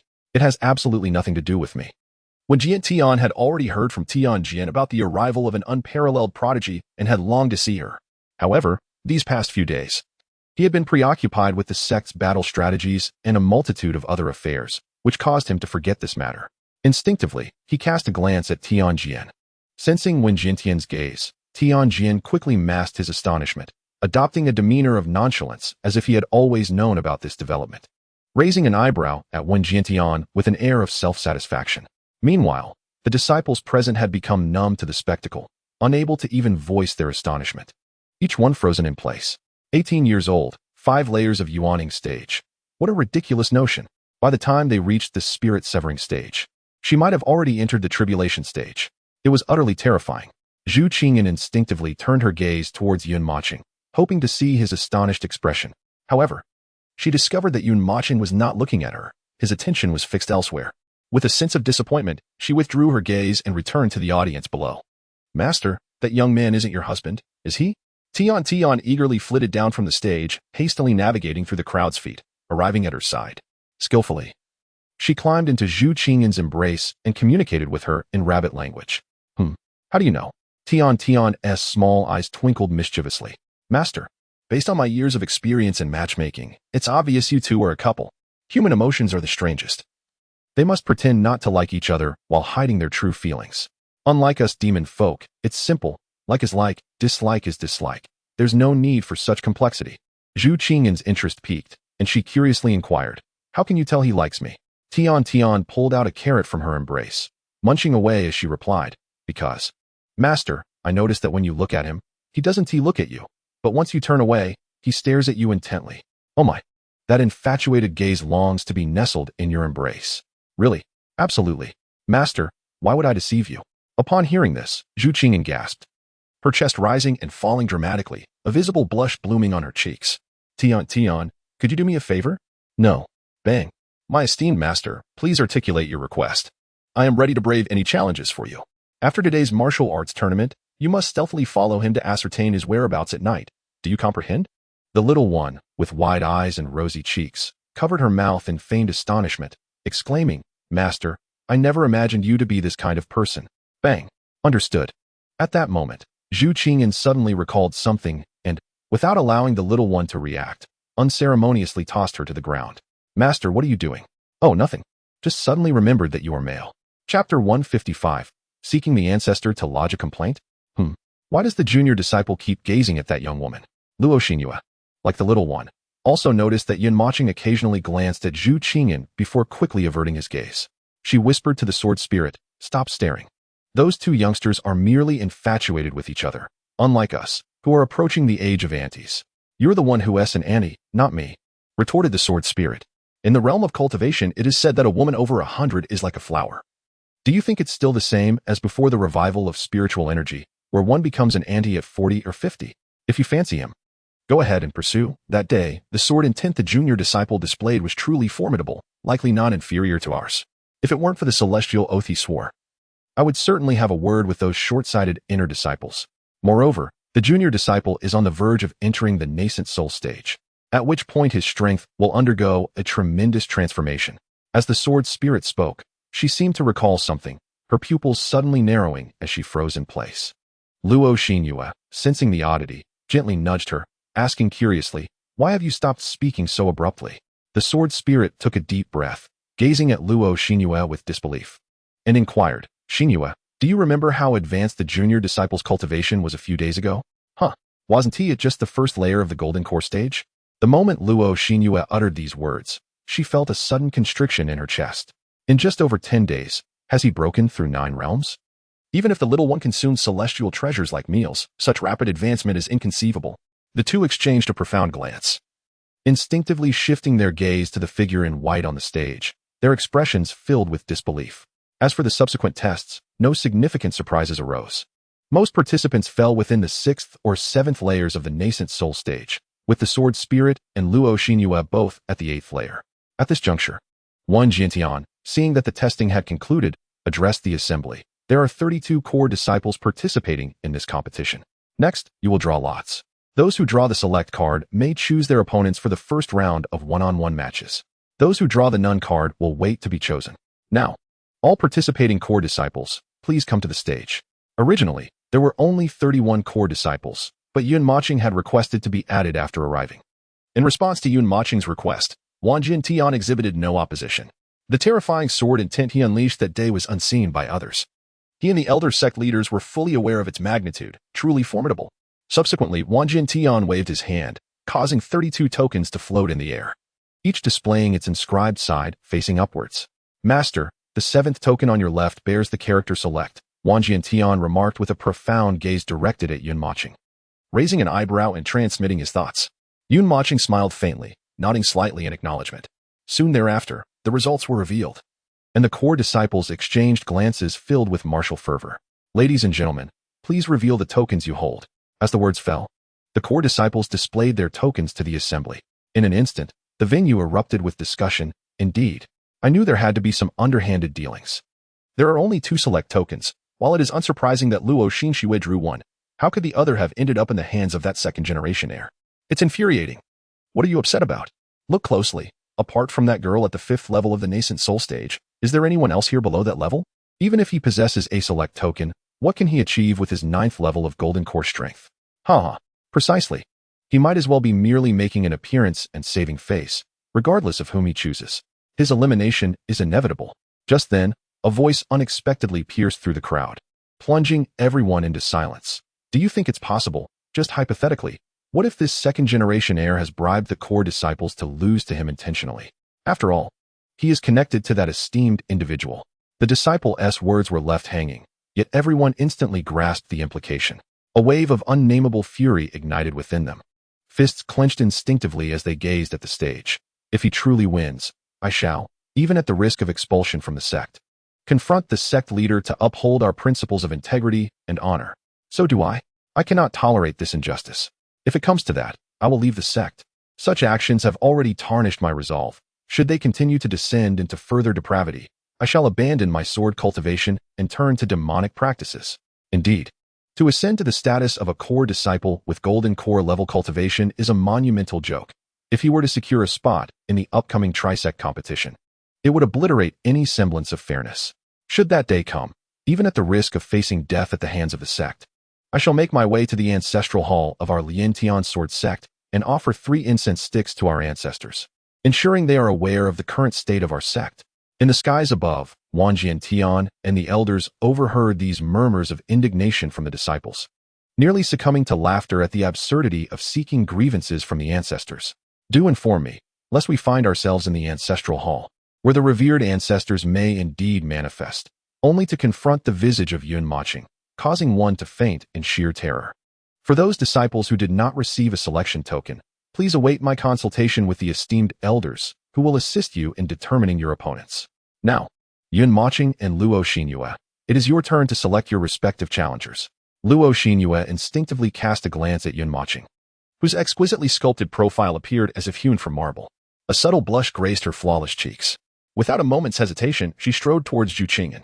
Dear sister, your prowess hardly warrants your presence here. To win the favor of our junior brother, I shall have to eliminate you first. Fear not, dear junior brother, for I shall reveal to you the allure of a mature woman. A faint smile played upon her crimson lips as she thought to herself.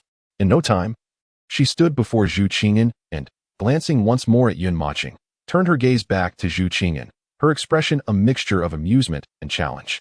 Dear sister, this place is hardly suited for you. Allow me to be gentle in my efforts to eliminate you, shall we? The moment her words fell, Luo Xinyue's aura, radiating from the 8th level of the nascent soul stage, erupted forth, causing Zhu Qingyan's flowing black hair to dance like a waterfall in the wind. In stark contrast, Zhu Qingyan exhibited not an ounce of fear, raising her chin slightly. A cool, ethereal smile graced her beautiful face, her mesmerizing eyes narrowing ever so slightly as she replied. Very well. Gasp. The girl named Zhu Qingyan displayed such formidable spirit. She seemed unfazed even by Luo Xinyue, who was at the 8th level of the nascent soul stage. Truly, she was a peerless prodigy. Observers could not help but be intrigued by this unfolding spectacle. Brother, do you not see the exchange of glances between Sister Luo and this young lady? Moreover, consider the distance between them. What is amiss? Chapter 156. Zhu Qingyan and Luo Xinyue. Oh dear. One glance at you reveals your naivete. As an experienced connoisseur of romantic entanglements, I surmise that unless they are mortal foes, they must share a mutual affection for the same individual. Is that true? Do not indulge in baseless speculation. Sister Luo possesses quite the temper. Should she discover you spreading rumors, you shall surely regret it. Rest assured, this is no mere fabrication. At that moment, Tian, clinging to the hem of Zhu Qingyan's skirt, tugged at it, transmitting her displeasure through thought. Mistress, that wicked woman harbors great animosity towards you. Indeed, I perceive it. She is merely a girl in her 20s, attempting to impress my husband. It serves to demonstrate the vast chasm in our abilities, possessing memories of her past life. Zhu Qingyan was acutely aware of the palpable tension in the air. The lingering glances Luo Xinyue cast towards Yun Mochen, along with her reactions upon encountering him, and various other subtle details, instantly alerted Zhu Qingyan's instincts. This woman was undoubtedly interested in her husband. For a woman's intuition is indeed formidable, and she had never misjudged it before. Yun Mochen also noticed their reactions and felt a palpable tension permeate the atmosphere. A sense of concern arose within him. He inquired of the system, does Zhu Qingyan stand a chance against Luo Xinyue in battle? Oh dear, just a moment ago you claimed not to care about her. And now you're asking. The system replied teasingly. Oh master, how truly contradictory you are. Feeling somewhat awkward and defiant, Yun Mochen averted his gaze and smirked slightly. I am not concerned about her. He then approached a seemingly frivolous core disciple named Sikong Cheng, who was at the 6th level of the nascent soul stage. He appeared to be a sword cultivator. As the founder of the Liantian sword sect, he could not simply eliminate the strongest disciple, Yin Qifeng, right away. After all, allowing these talented disciples to enter the talent rankings was beneficial for the Liantian sword sect. His participation not only legitimized his own claim to a spot in the grand competition of the 3 sects, but also provided an opportunity to sift through the less qualified disciples. As for the derogatory remarks directed at him, he paid them no mind, for these brash youths would soon realize his true identity. Junior brother, perhaps you should choose another opponent? Sikong Cheng said, his expression grave, forcing a smile. He had witnessed the terrifying side of Yun Mochen at the sword burial grounds. Frankly, the sword intent that erupted from Yun Mochen that day had left him with no thoughts of resistance. Too powerful, he mused. Yun Mochen seemed to understand his hesitance and chuckled. Come now, fight me like a true sword cultivator. Or do you, as a sword cultivator, wish to concede before even drawing your sword? Boom. His words stirred a tumultuous uproar in the arena. Haha, did you hear that? This young master actually spoke to Sikong Cheng in a tone befitting an elder. Isn't he afraid of being utterly defeated? Senior brother Sikong might be reluctant to strike him down. After all, The sword intent of sword cultivators is the most fearsome among all weapon wielders. He is kindly suggesting that he choose another opponent. And yet, this fellow has the audacity to push back. It's true that being 18 and at the 9th level of the Golden Core stage is remarkable, but there is another 18-year-old at the 5th level of the Nascent Soul stage who remains silent. Yet he flaunts himself. Such arrogance. Does he truly believe he is on par with senior brother Seiko, who is at the 6th level of the Nascent Soul stage? The core disciples are in a league of their own, while he merely entered through connections. In the inner sect, he would be nothing but a punching bag for them. This boy clearly has no grasp of reality. Seikong Chung froze in place, overwhelmed by the words of the crowd, struggling to find his voice in defense of Yun Mochen. However, recalling the oath he had taken that day, his lips twitched uncontrollably. It's not that my brothers need to elevate me at my expense. I fear that I will be the one to suffer. Unnoticed in a corner, Meng Yang reclined against a massive yellow fruit fir tree, casually holding a slice of watermelon.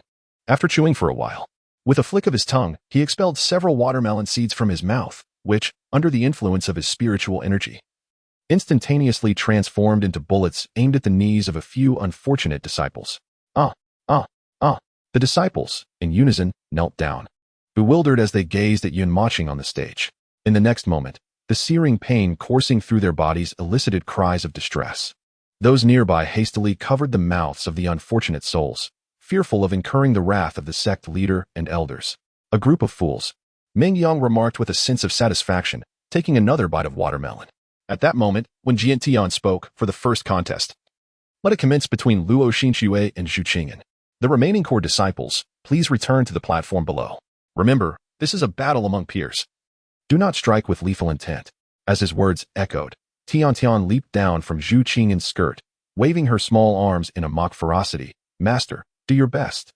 Give that wicked woman a good thrashing. I'll go have some fun now. Zhu Qingyan nodded slightly, removing the hair tie from her wrist to secure her high ponytail.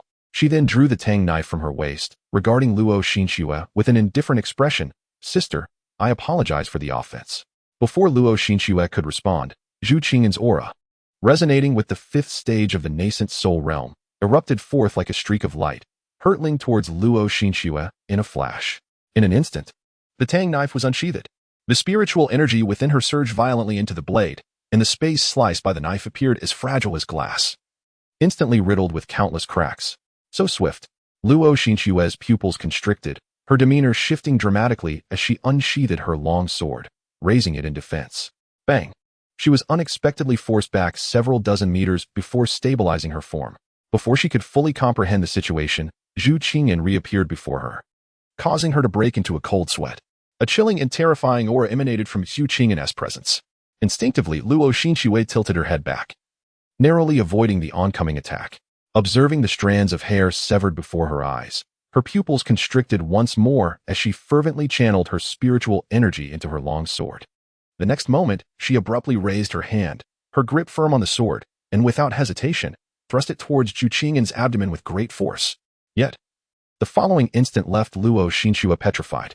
A fearsome chill emanated from Zhu Qingyan, which astonishingly slowed her own movements. In an instant, Zhu Qingyan swung her tang knife towards the one aimed at her abdomen with a resounding strike. Clang! The sharp sound of metal reverberated, leaving the onlookers momentarily stupefied. Chapter 157. The enraged Luo Xinxue found herself utterly incapable of resistance, her longsword propelled away by the overwhelming force, sending her flying hundreds of meters before she staggered in midair to regain her balance. In stark contrast, Zhu Qingyan remained impassive, standing her ground. Within her captivating gaze, devoid of any emotion, she resembled a sovereign who presides over all. What one perceives as merely the insignificance of ants. Could this truly be real? How could the 8th level of the nascent soul stage, Luo Xinxue, be completely overpowered by this 18-year-old girl? My heavens! Setting aside the girl's age, it is inconceivable for any other core disciples to traverse 3 minor realms and dominate in battle at the nascent soul stage. Moreover, this is a confrontation against the esteemed senior sister Luo, who is of a higher tier in the nascent soul stage. It is utterly unfathomable. Zhu Qingyan's displayed prowess has unequivocally redefined the perceptions of all present, including Yun Mochen. When did she become so formidable? Yun Mochen covertly compared Zhu Qingyan's explosive power, reaction speed, and combat awareness from the recent skirmish, leaving him utterly astounded. He discerned that her combat awareness surpassed his by a considerable margin. In other respects, Without unleashing his 5 primary realms and the hidden sword intent, if he were to engage Zhu Qingyan in combat, he might not stand a semblance of a chance. Who knows? However, Master, under these circumstances, perhaps you need not concern yourself with the talent rankings. Given her current display of strength, she might very well acquire the Celestial Ice Phoenix Divine Stone herself in the upcoming talent rankings 5 months hence. Yin Mocheng's lips twitched, and a shadow of frustration crossed his brow. Alas, no matter the circumstances, he had promised to assist her in obtaining that stone. He would consider it a parting gift. Just then, on the stage, Luo Xinxue wiped the blood trickling from the corner of her mouth, her expression filled with astonishment. You possess a special physique ranked within the top 100? Luo Xinxue could not comprehend how she, with her heavenly spirit sword body ranked 109th among the 3,000 physiques, could be so thoroughly dominated by an 18-year-old girl. It is known that among 10,000 cultivators, only one might possess a special physique, a probability already quite significant. In the mere few hundred years since the resurgence of spiritual energy, barring any extraordinary ancestral occurrences, nearly all new generation physiques are the most primitive mundane bodies. To find even one or two with special physiques is already a stroke of fortune. Moreover, she is ranked close to the top 100. It is no wonder she finds this utterly incredulous. Even without revealing her hidden sword intent, her realm still holds a 3-level advantage over Zhu Qingyan. How could the battle unfold in such a manner? The overwhelming pressure she felt from Zhu Qingyan nearly left her momentarily dazed, making her feel as though she were the one beneath the opponent by 3 minor realms. Sister, some individuals are beyond your grasp, just as you cannot defeat me. They lie outside your expectations. So, does it truly matter whether it is so or not?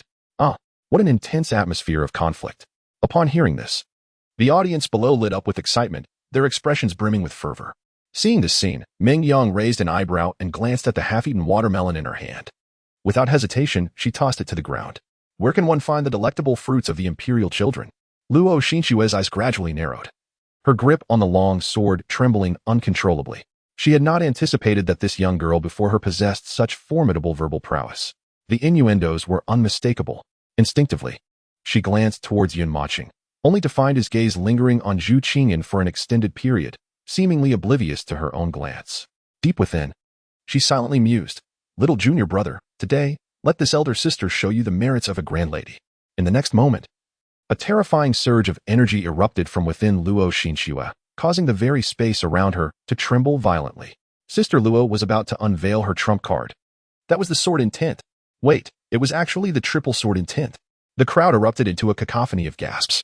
Simultaneously, she ascended swiftly into the air, her long sword suspended horizontally before her chest, as her hands deftly formed seals. In the blink of an eye, a magnificent golden phoenix, spanning hundreds of meters, materialized behind her. As the golden phoenix flapped its wings, an astonishing energy burst forth, causing the surrounding space to quake with ferocity. Seeing this spectacle, Wen Jiantian smiled and remarked to Nan Shuwan, "Elder Nan, Xinxue's temperament is still rather lacking. I intended for her to reserve this ultimate technique for the Trisect tournament. Yet she has unleashed it prematurely. The energy that will dissipate shortly will be your responsibility. Do ensure no other disciples are harmed." Nan Shuwan nodded, her brow furrowed in confusion. But this is peculiar. Xinxue has just met this girl named Zhu Qingyan. Why would she harbor such intense hostility? Hearing this, Wen Jiantian turned to her with a profound gaze and a knowing smile. "Elder Nan, you are no longer young. It is time you consider finding a suitable partner." Wen Jiantian, what do you mean by that? Are you implying that I am of an advanced age? Wen Jiantian's lips twitched slightly, and he awkwardly inhaled deeply, redirecting his attention back to the arena. Though this young girl Zhu Qingyan possesses unparalleled talent, even I must concede that I fall short in comparison. However, she still requires ample time to grow and mature. Currently, in the face of Xinxue's advanced earth-level sword technique, she is unlikely to counter with an equivalent skill. A loss is inevitable. At that moment, Luo Xinxue suddenly cried out within her heart, "Phoenix feather 10,000 swords kill." In an instant, the enormous golden phoenix violently flapped its wings. Countless illusory feathers transformed into numerous terrifying golden spiritual swords, hurtling towards Zhu Qingyan with alarming speed. Simultaneously, Luo Xinxue moved as well.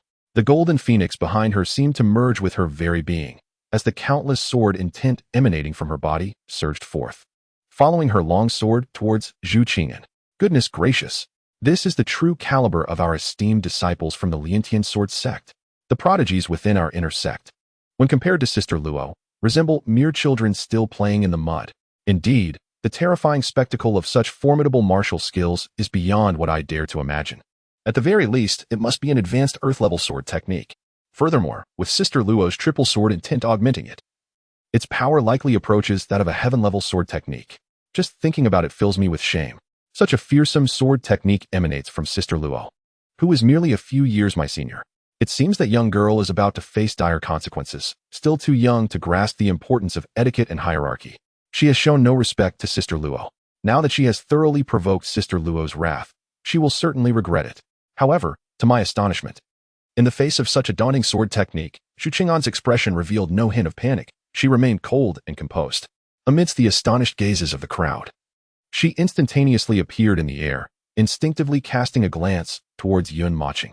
In the next moment, an unfathomable surge of energy erupted from within her. No, it was two waves of energy, one of which could be sensed by everyone as an extremely frigid force, while the other pulsed with a blood-red intensity. The next instant, Zhu Qing'an's demeanor shifted sharply as she exclaimed, "Phoenix? Sister, today I shall show you the true Phoenix." The system, witnessing this scene, let out a sigh. Indeed, love can render one youthful and naive. Is it truly necessary to reveal all their trump cards over a mere sparring match to determine a victor? Just then, someone in the crowd gasped, "That blood-red energy is the fourfold blade intent. She is a blade sovereign." In an instant, the atmosphere ignited with excitement. "Brother, although I have never witnessed the fourfold blade intent, you mustn't deceive me. Are you suggesting that not only is she at the 5th level of the nascent soul stage, but she is also a blade sovereign at merely 18 years of age? Indeed, it now seems uncertain who would triumph in a battle between her and Luo Xinxue. To speak candidly, if the talent rankings were postponed by 2 years, this young lady's extraordinary gifts might not only secure her the top spot, but also mark her as a figure capable of instilling fear across myriad clans. The thought alone is chilling." Wu Jintian was greatly astonished and cast another glance towards Tianjian. Observing the crowd's shocked reactions, Tianjian felt an immense thrill. Reveling in their astonishment as he caught Wu Jintian's gaze, he could barely contain his triumphant laughter. At that moment, Zhu Qing'an swiftly formed hand seals, softly murmuring incantations. In an instant, her slender, alabaster arms spread wide, channeling a torrent of golden spiritual energy towards the tang knife suspended before her. In that fleeting moment, a phantom appeared behind her, a magnificent ice phoenix, reminiscent of a dreamy azure sky. What was truly astonishing, however, was the sheer size of the apparition that manifested behind her. In comparison to the golden phoenix behind Luo Xinxue, it was as though one were juxtaposing an automobile with its model. The disparity in size was staggering. The wingspan extended beyond 5,000 meters, casting an overwhelming shadow that enveloped the entire arena. With a cry that seemed capable of piercing the very soul, the colossal ice phoenix unfurled its wings and soared toward the approaching golden phoenix, accompanied by a multitude of spiritual swords. Simultaneously, within Zhu Qing'an, a torrent of quadruple blade intent surged forth, wreaking havoc around the ice phoenix, as if engaging in a captivating aerial dance with it. Blade God technique. Ice phoenix shatters time, Zhu Qing'an murmured, her expression stoic as she grasped the Tang Dao in her hand, directing its lethal force toward the imminent threat that was Luo Xinxue. At that moment, the Tang Dao appeared to meld with the enormous ice phoenix, emitting a resonant tremor that echoed through the heavens as it sped toward Luo Xinxue. Witnessing this scene, Wen Jiantian stood frozen in astonishment, unable to suppress his astonished thoughts as he conveyed telepathically to Tianjian, "Elder Tian, this martial skill is at least of the mid-tier celestial grade. Who exactly is she?" Tianjian, equally taken aback, recognized Zhu Qing'an as a prodigy, yet he could scarcely fathom the magnitude of her prowess. Such extraordinary strength would set the standard for any sect's holy son. How could she have remained inconspicuous until now? Moreover, the martial skills she exhibited were of a caliber that even the Liantian sword sect could scarcely boast. It was even rarer for disciples to successfully cultivate such techniques. The higher the grade of a martial skill, the greater the spiritual energy consumed upon its execution. Thus, a cultivator in the nascent soul stage, despite possessing celestial-grade martial skills, would be reluctant to practice them immediately, even for Wen Jiantian, whose talent allowed him to reach the 6th level of the tribulation stage. It took nearly 2 years to successfully cultivate a low-tier celestial martial skill in the spirit-severing stage. Had she truly begun to engage with celestial martial skills at the tender age of 16? It was utterly absurd. At that moment, the system suddenly spoke an enigmatic phrase within Zhu Qing'an's mind. "Host, your first life was indeed remarkable. Do you not fear the repercussions for that young man? With me shielding you, who dares to threaten? The system responded, worship. Meanwhile, upon witnessing this spectacle, Luo Xinxue felt an involuntary urge to yield, her golden phoenix momentarily flickering into a phantom. Yet, it quickly regained its solidity, her expression steeled with unwavering resolve as she declared, little junior brother, today I concede. But I shall not be a coward. As sword cultivators, we shall always advance fearlessly. In the next instant, Luo Xinxue's aura surged once more, her triple-layered sword intent soaring skyward. The speed at which she lunged toward Zhu Qingyan accelerated dramatically, akin to a cannonball hurtling through the air. Boom, boom, boom. The resounding explosions echoed, prompting the onlookers to gaze upward in terror. Before their eyes, the golden phoenix conjured by Luo Xinxue exhibited no resistance whatsoever, as it was effortlessly consumed by the ice phoenix summoned by Zhu Qingyan. Countless spirit swords crashed against the wings of the ice phoenix, only to be devoured in an instant by the rampant fourfold blade intent, vanishing without a trace. At that moment, a figure shot down from the sky towards the platform, Luo Shiji. A gasp erupted from the crowd.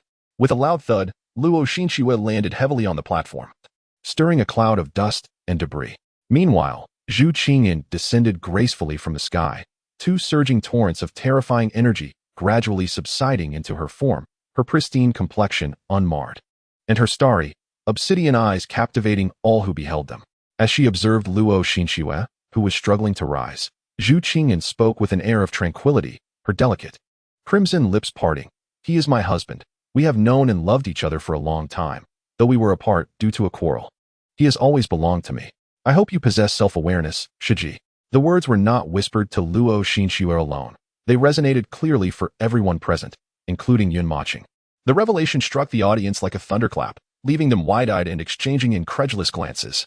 The ensuing fervor of discussion was palpable, seemingly more shocking than Zhu Qingyan's victory over Luo Xinxue. A tremor coursed through Luo Xinxue's body as realization dawned upon her. A bitter smile graced her features as she murmured her gratitude. Yet, before she could finish her sentence, she fainted, for she had keenly felt the overwhelming power of Zhu Qingyan's martial technique dissipate upon her. It had lightened her being, sparing her from significant injury. But the exertion of employing a high-tier martial skill while simultaneously channeling excessive spiritual energy into her sword had led to her collapse. Yun Mochen, observing Zhu Qingyan on the platform, felt his heart race uncontrollably, his hands trembling behind his back. Master, why do you think she said that? He pondered. Do you not realize, my lord? The mistress loves you dearly. Yet, he recalled that day when she had spoken to him differently. My lord, be bold and seek clarity. I believe there is nothing that cannot be resolved through conversation. In this moment, Zhu Qingyan turned her gaze towards Yun Mochen, her previously frosty demeanor melting into a sweet smile, her lips moving silently. Husband, I love you. In an instant, understanding dawned upon him, leaving him rooted in place, his expression vacant. His mind felt electrified, engulfed in a void. Witnessing this exchange, Tianjian's pupils constricted sharply, his body trembling uncontrollably as he thought in terror. Could she be the reincarnation of my grandmother? Instinctively, he glanced towards Wen Tian, who also sensed the gravity of the situation, his breath quickening in astonishment. With his profound insight, he holds the utmost skepticism towards mere coincidences and the concept of fate. If such forces indeed exist, they must surely be the result of meticulous planning. The reincarnation of the master, in this lifetime, has yet to awaken his memories. Conveniently finding a partner. How could he possibly be an unparalleled prodigy? There exists but one possibility. The present Zhu Qingyan is undoubtedly a figure from the same era as the master. It is the matriarch. Within a grand hall on the suspended mountain, through a live broadcast, Liu suddenly recalled something, her pupils contracting sharply. She instinctively murmured, after a few drinks, my master often calls out the name of a woman with the surname Zhu. After a moment, Liu poured herself a glass of wine and downed it in one gulp. Through her hazy vision, it seemed as though she had come to terms with certain matters. She mused to herself, in this lifetime, my master can finally attend to his own affairs. How wonderful. The master's wife is so beautiful. It appeared she had gained clarity on various matters, formulating her own speculations, as she gently combed through her thoughts. A few strands of white hair cascaded down her chest, her gaze drifting nostalgically to the past.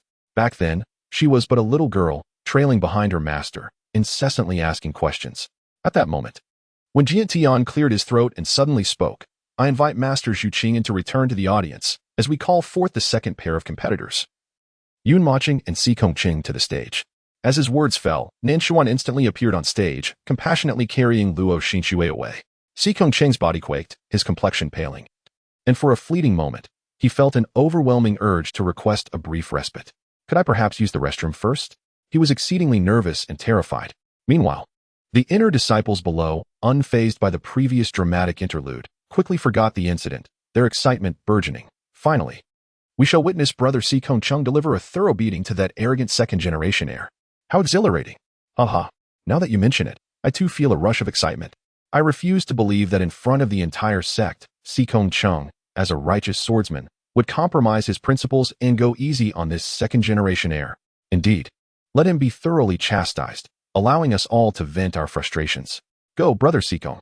Soon, the atmosphere was electrified with fervent cheers echoing throughout the venue. As the crowd rallied around the tearful-faced Xikong Cheng, encouraging him. At that moment, Yun Mochen ascended the stage, just as Zhu Qingyan descended. Yet, Yun Mochen's gaze remained steadfastly averted from her. The once bright eyes of Zhu Qingyan dimmed, her heart plummeting into an abyss of despair. The final ray of sunlight illuminating her heart was gradually devoured by the void, vanishing without a trace. However, just as the two were about to pass each other, Yun Mochen suddenly turned his face, and before Zhu Qingyan could react, he clasped her delicate wrist firmly, meeting her startled gaze. He spoke with utmost seriousness. When the martial arts tournament concludes, wait for me. The spiritual energy beneath Zhu Qingyan's feet became chaotic, nearly causing her to lose her balance and plummet. Her fair complexion flushed a deep crimson in an instant, rapidly spreading to the delicate skin of her ears.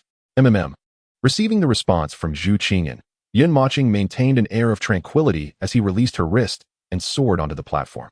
Master, according to real-time heart rate monitoring, your heart rate just soared to 270. Shut up. Witnessing this scene, the crowd below fell into a state of stunned silence, their mouths agape as they exchanged bewildered glances. The revelation was utterly unsavory. How could this breathtakingly beautiful and prodigiously gifted maiden harbor feelings for this second-generation heir? Does this mean that her heart still belongs to that scoundrel, Senior Sister Sue? What merit does he possess? Just because he is handsome? Because of his fair complexion?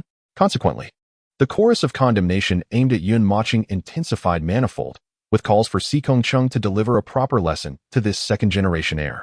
Meanwhile, on the platform, Xikong Cheng embodied the essence of helplessness, his expression a perfect manifestation of despair. He glanced at Yun Mochen, his demeanor involuntarily adopting a tone of flattery as he awkwardly chuckled. Yun, it's been quite a while.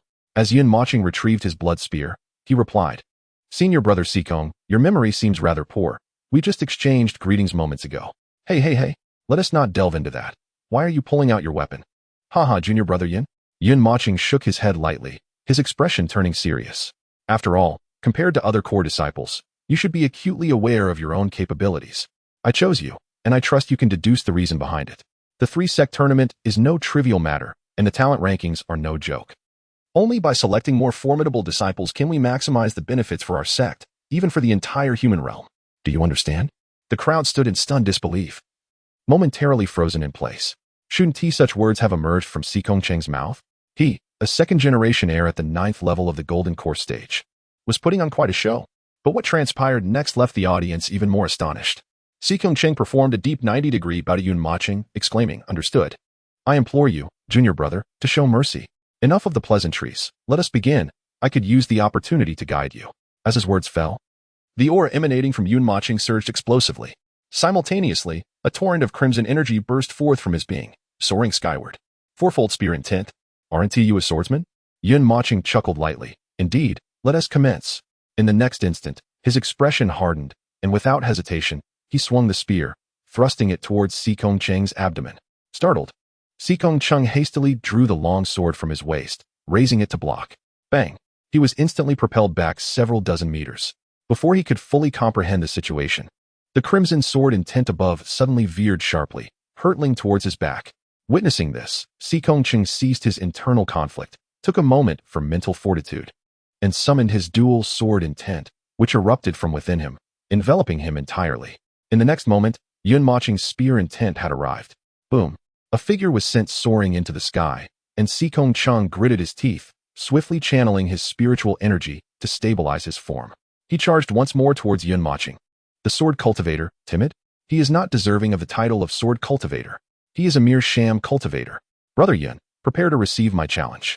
In an instant, with a furious shout, Sikong Chung swiftly formed seals with his hands, causing the sword suspended before his chest to transform into a multitude of spiritual swords. Like a torrential downpour of needle-like rain, they shot forth towards Yun Mochen in erratic trajectories. It was a low-tier, earth-level martial technique. Boom, boom, boom.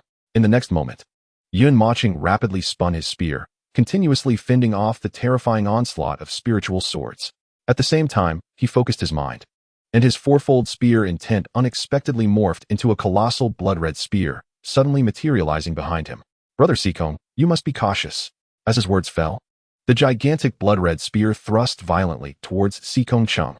Sikong Chung felt a chill run down his spine, his pupils contracted sharply, and he vanished from his original position in an instant.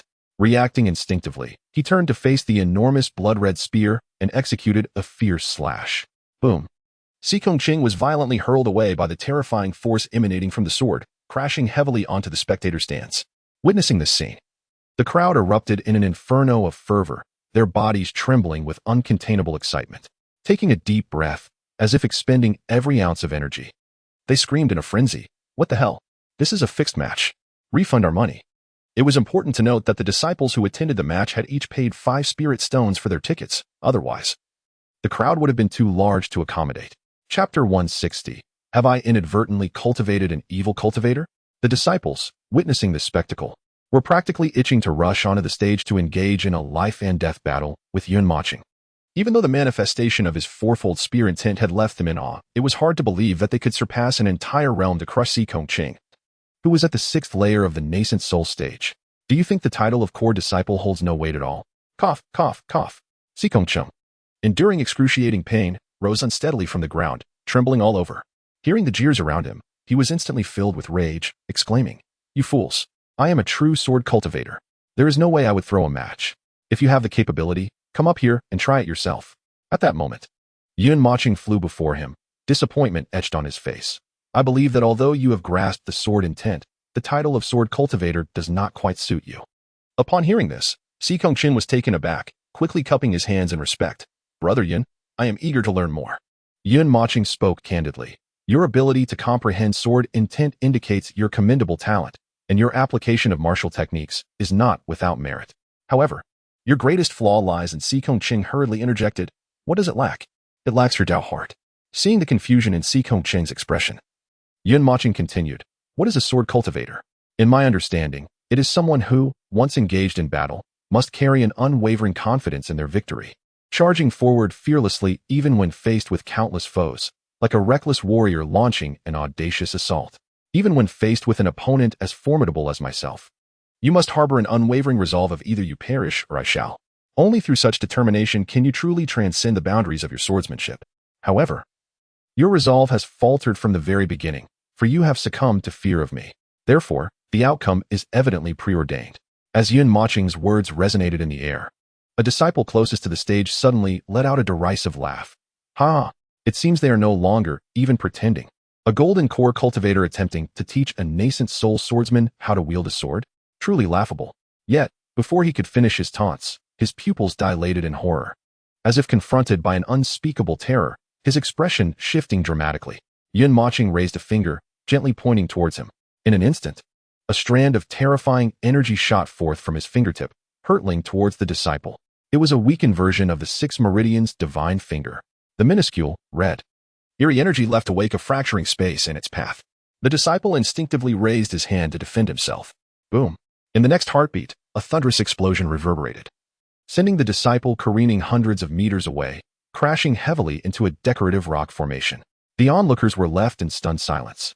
It should be noted that the disciple who had just been sent flying had released an aura at the 4th level of the nascent soul stage.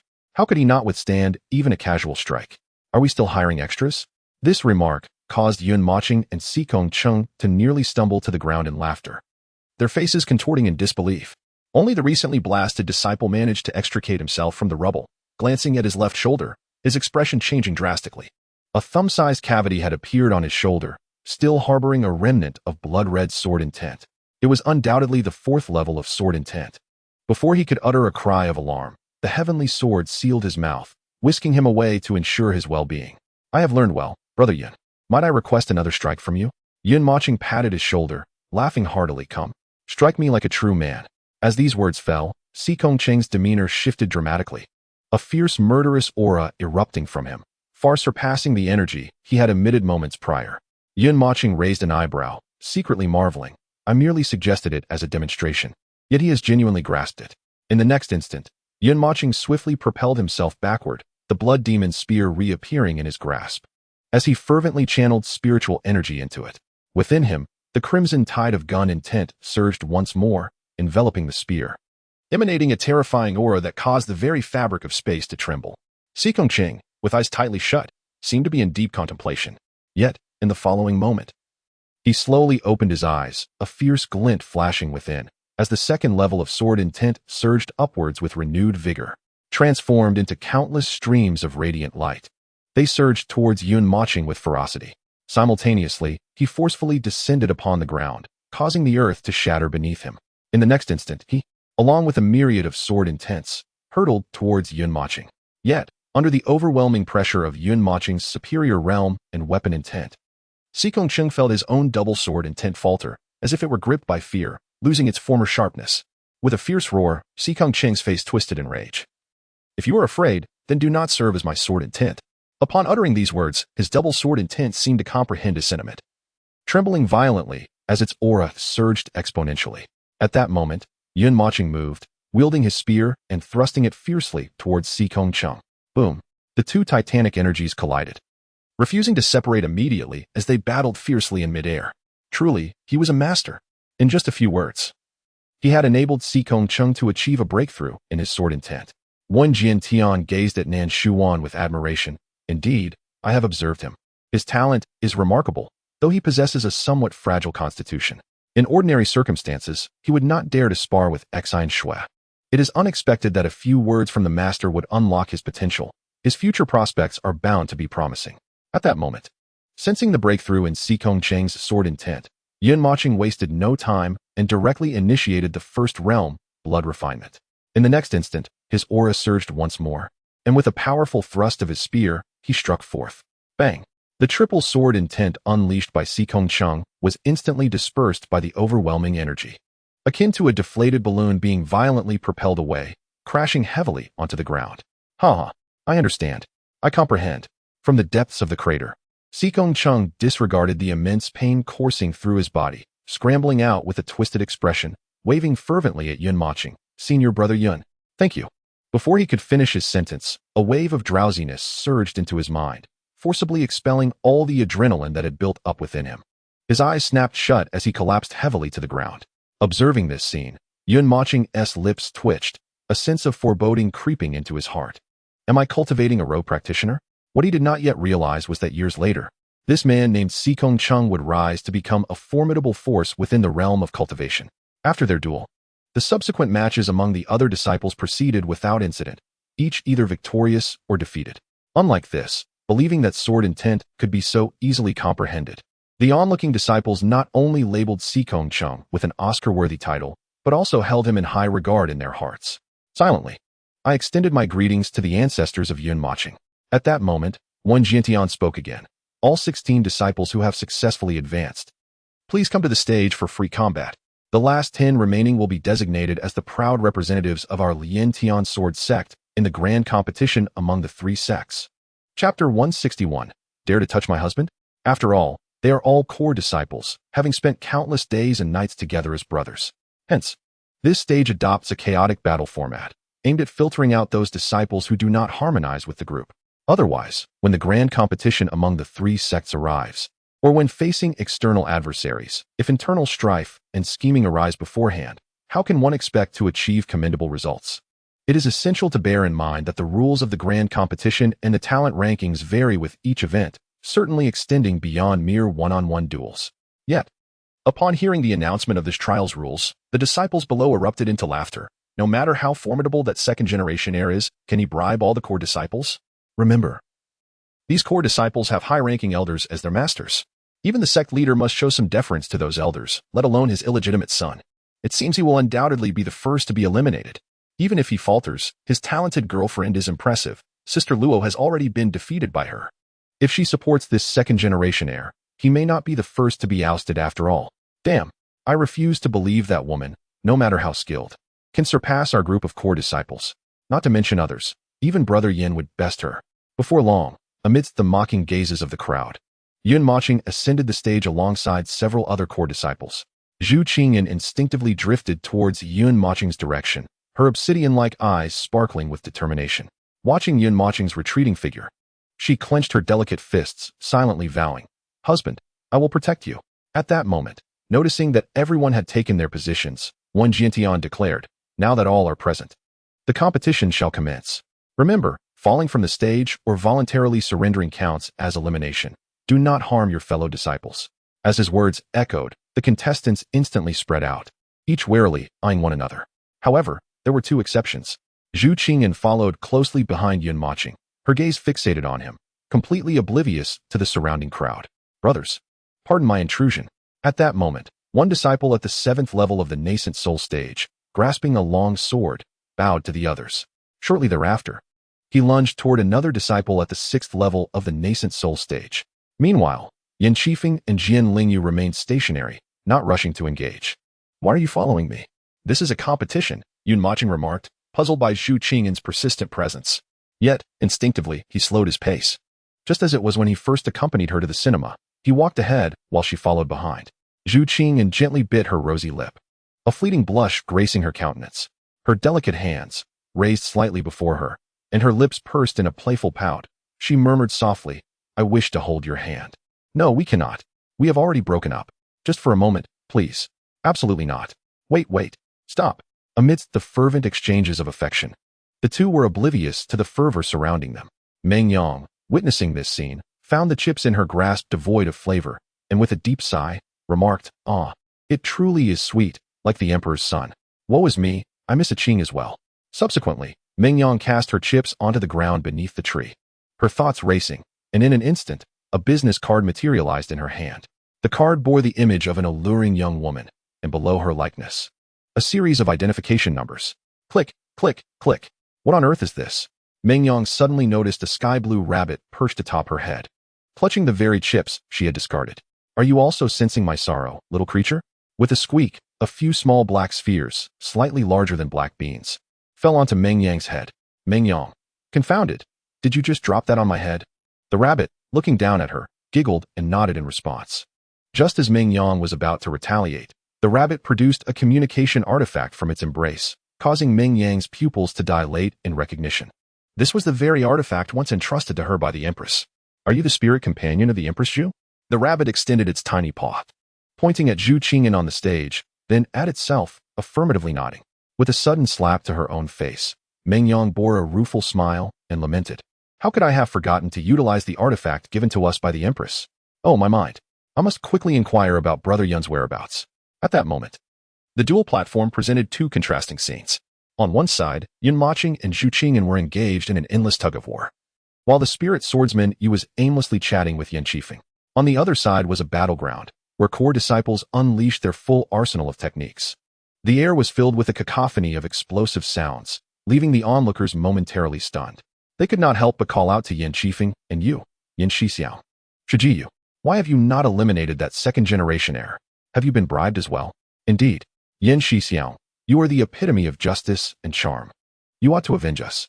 "And Shijiyu, did you not once declare that sword cultivators should uphold justice and provide for the masses? Where's that justice now? Why do you not eliminate him?" Hearing this, Yan Qifeng drew his long sword from his waist, his expression grave as he approached Yun Mochen.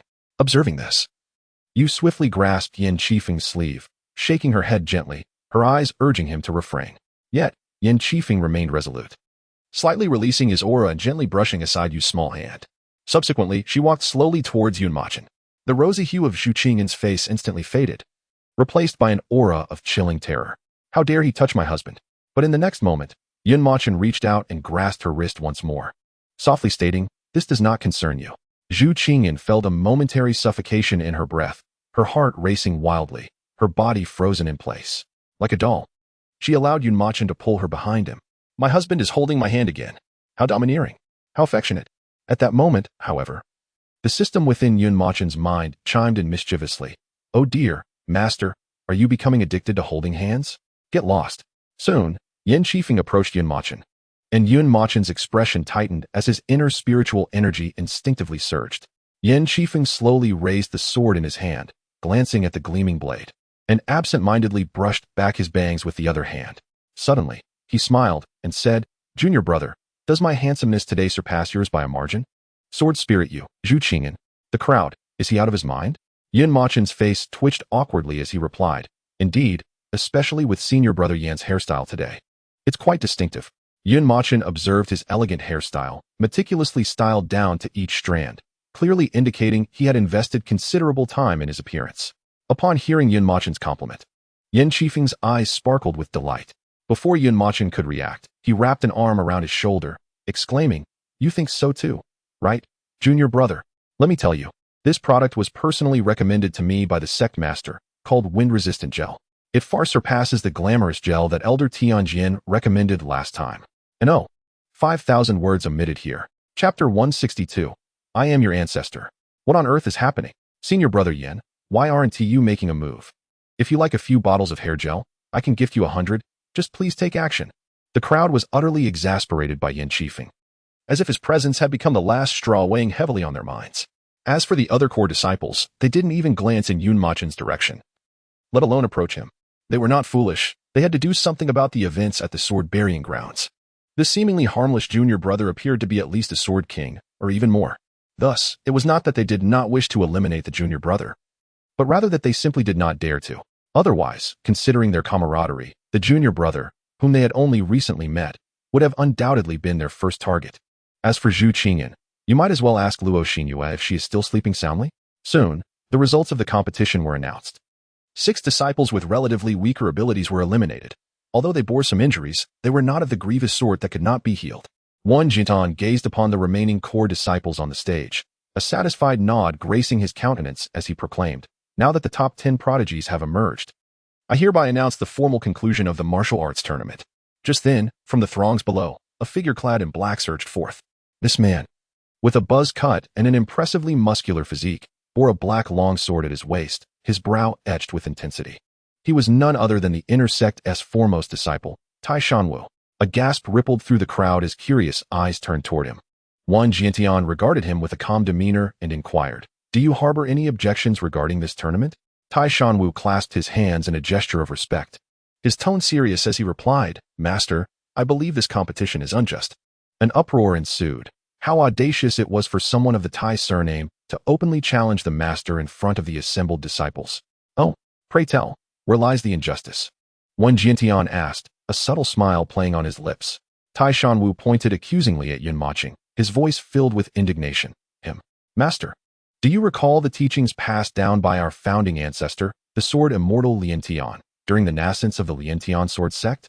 The path of the great Tao is for the benefit of all." Yun Mochen could not help but arch an eyebrow, mentally scoffing at the audacity of his previous self, who had once commanded such esteem. Tai Shanwu continued unabated, yet he stands merely at the 9th level of the Golden Core stage. While he may be a gun master who has comprehended the 4th layer of spear intent, he pales in comparison to the other core disciples, all of whom are at least at the 5th level of the nascent soul stage. Moreover, during the earlier battles, it seemed as though all the senior brothers had conspired not to lay a hand on him. Thus, I must ask, by what merit does he deserve a place in the grand competition among the 3 sects? A chilling smile crept across Wan Jiantian's face, his eyes narrowing as he regarded Tai Shanwu. "What do you propose?" "Master, if you would allow it, I wish to challenge him to a duel," Tai Shanwu declared. "Not here, but on the life and death platform. If he truly possesses the strength, even if he were to slay me, I would harbor no resentment, willingly accepting my fate. Rest assured, Master, I shall not seek to take his life. I merely wish for him to earn the recognition of our fellow brothers present." Tai Shanwu's words instantly garnered support and admiration from the crowd. It was said that he was a prodigy adept in both sword and body cultivation. Had he not been a few years younger, he would assuredly have ascended to core disciple status. I initially thought him lacking in intellect, but upon reflection, I realized it was I who underestimated his emotional acumen. In mere moments, he had managed to corner the master while inciting the emotions of all present, truly a skilled tactician. He was acutely aware that the young man was the master's illegitimate son, yet he emphasized his intention to spare him from lethal intent, framing it as a pursuit of collective recognition rather than personal ambition, an astute maneuver indeed. At that moment, Yun Mochen interjected with a smile, "Very well. However, Let us forego the life and death platform. We shall settle this here. After all, the battle will conclude swiftly. A collective gasp echoed through the crowd. Such audacity. Yet, an ominous premonition began to loom over the assembly. However, why did he agree so readily? No way. Is he not merely an actor? At that moment, Tai Shan Nu coldly smiled and said, "Little junior brother, you are quite straightforward, but we must await the sect master's instructions." Yun Mochen exchanged a glance with Wen Jintian, prompting the latter to speak without hesitation. "In that case, you may begin." As his words fell, the remaining disciples on the stage swiftly descended, with Xu Qing casting a disdainful look at Tai Shan Nu before following suit. "Do you wish to challenge my husband? Humph, with such limited strength. Do you think you stand a chance?" Yun Mochen shook his head helplessly and retrieved his spear. Yet, when he saw Tai Shan Nu sheathing his sword, a look of surprise crossed his face. Tai Shan Nu, perceiving the confusion on Yun Mochen's face, replied nonchalantly, "Little junior brother, you are at the 9th level of the Golden Core stage, while I am at the 5th level of the Nascent Soul stage. If I were to use a sword against you, even if I were to win, it would seem somewhat unworthy of my victory. My fist will suffice." Wow, such arrogance. In the eyes of the onlookers, Yun Mochen also put away his spear. "As I have a seniority over you, it would be unfair as well. Let us use our fists." Tai Shan Nu hesitated. "Seniority? Yes, I am essentially your ancestor." In the next moment, an explosive energy erupted from Tai Shan Nu's body. And with a furious shout, he declared, "Damn, you think you can take advantage of me? I am your ancestor." Boom. As Tai Shan Nu's voice echoed, a terrifying explosion resonated from a palace 10,000 meters away. Following that, the ground beneath the crowd trembled violently, reminiscent of an earthquake. Inside the grand hall, Li Yuer wore a grim expression, observing the surrounding debris dissolve into nothingness, coldly stating, "These youngsters truly need a lesson on what quality means. It is nothing like when Master was still here. He would praise us as fools. Who would have thought that society, a millennium later, has turned into this? What was once a compliment has now become an insult. Master was indeed the best. He was the true fool." Yun Mochen thought. The bullets fired a millennium ago now strike true at the center of the brow. When Jian was the first to recover, hastily reassuring everyone, "You two may continue your duel. The rest need not worry. It is merely an elder practicing martial skills." Upon hearing this, Tai Shan Nu refrained from speaking further. His fists clenched tightly as a terrifying pale blue energy surged forth. In a flash, he appeared before Yun Mochen, raising his hand to strike. In that instant, the spiritual energy within Yun Mochen surged. The next moment, a faint golden glow radiated from his once fair skin. He too was a body cultivator.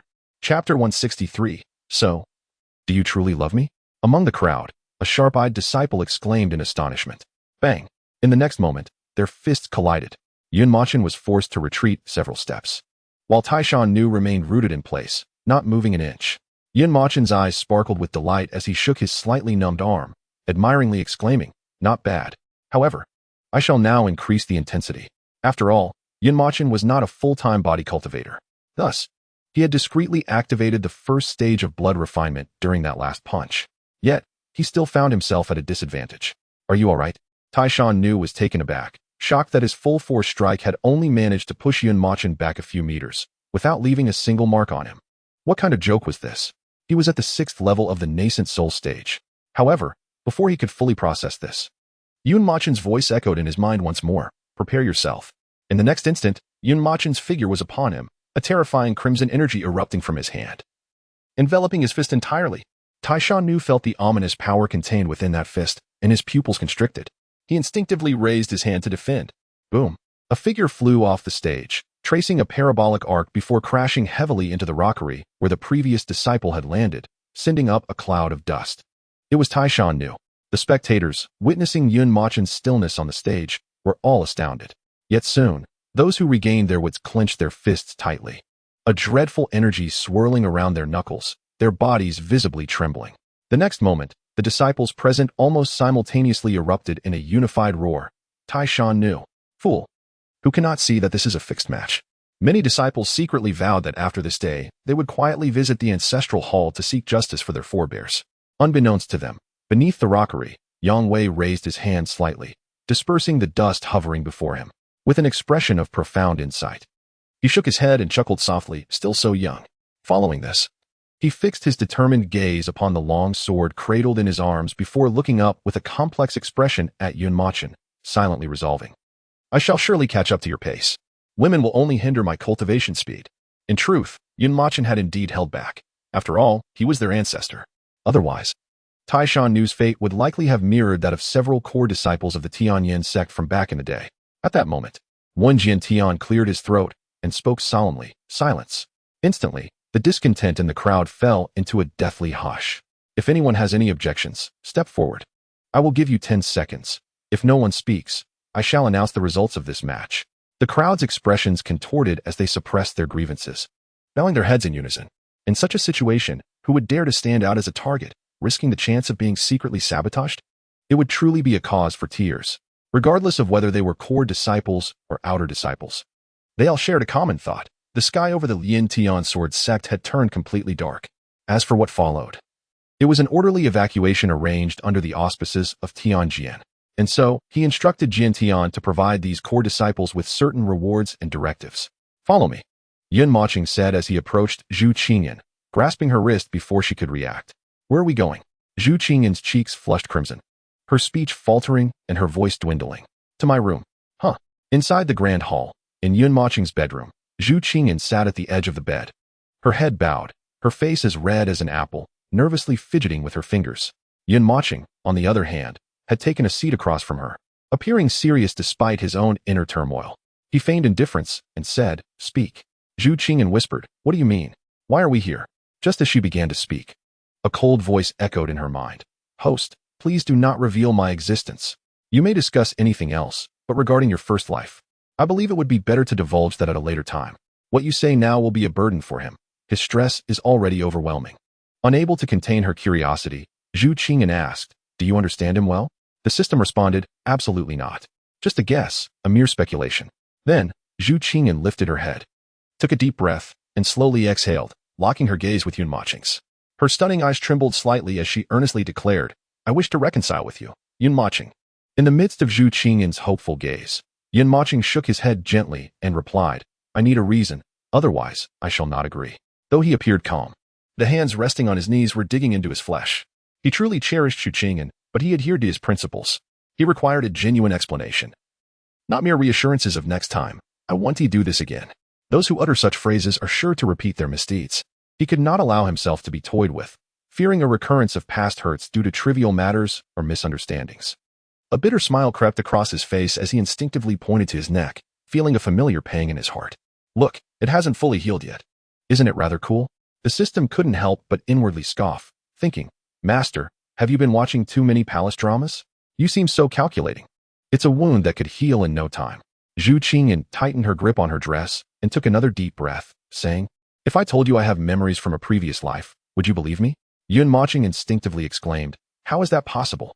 Zhu Qingyan raised 3 fingers, her expression grave as she declared, I swear by the heavenly principles, if what I just said is false, may I be struck by lightning and condemned to the depths of hell, never to be reborn.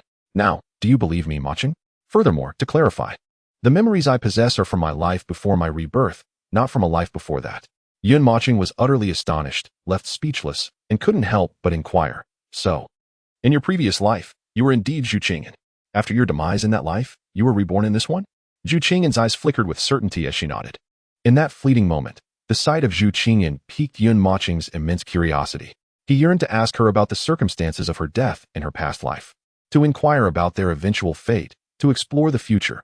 So many questions flooded his mind. Yet, all his thoughts coalesced into a single query. So, do you truly love me?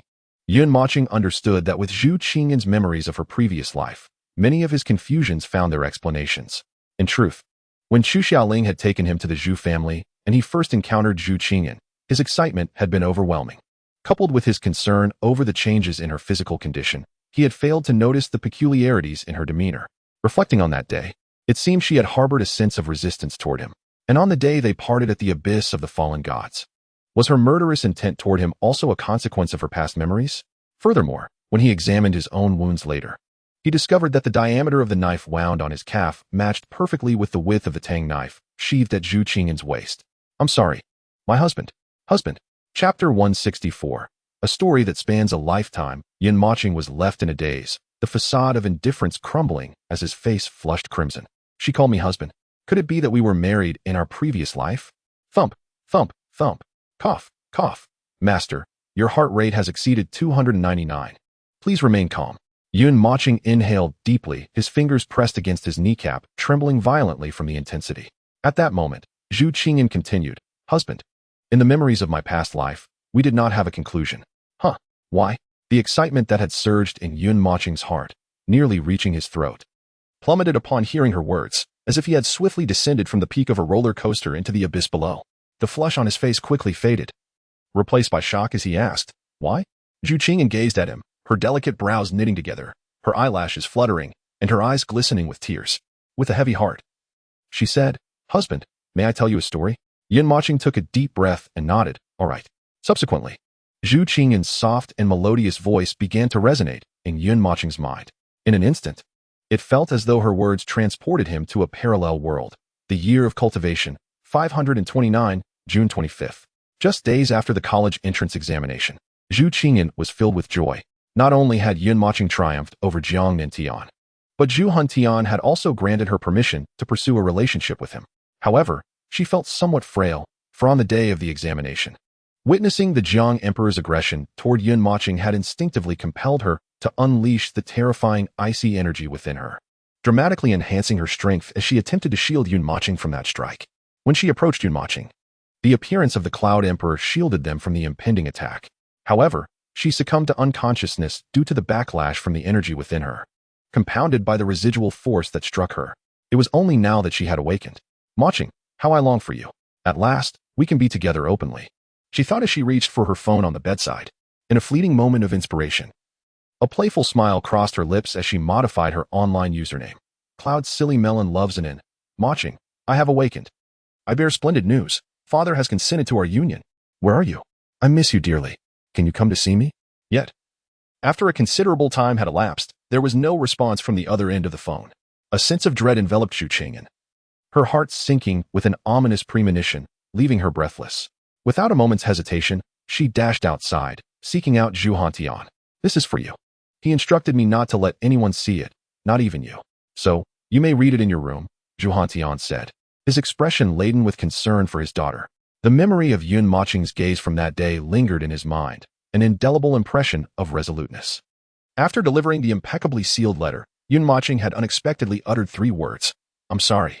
Without waiting for further inquiry, he had turned and departed swiftly.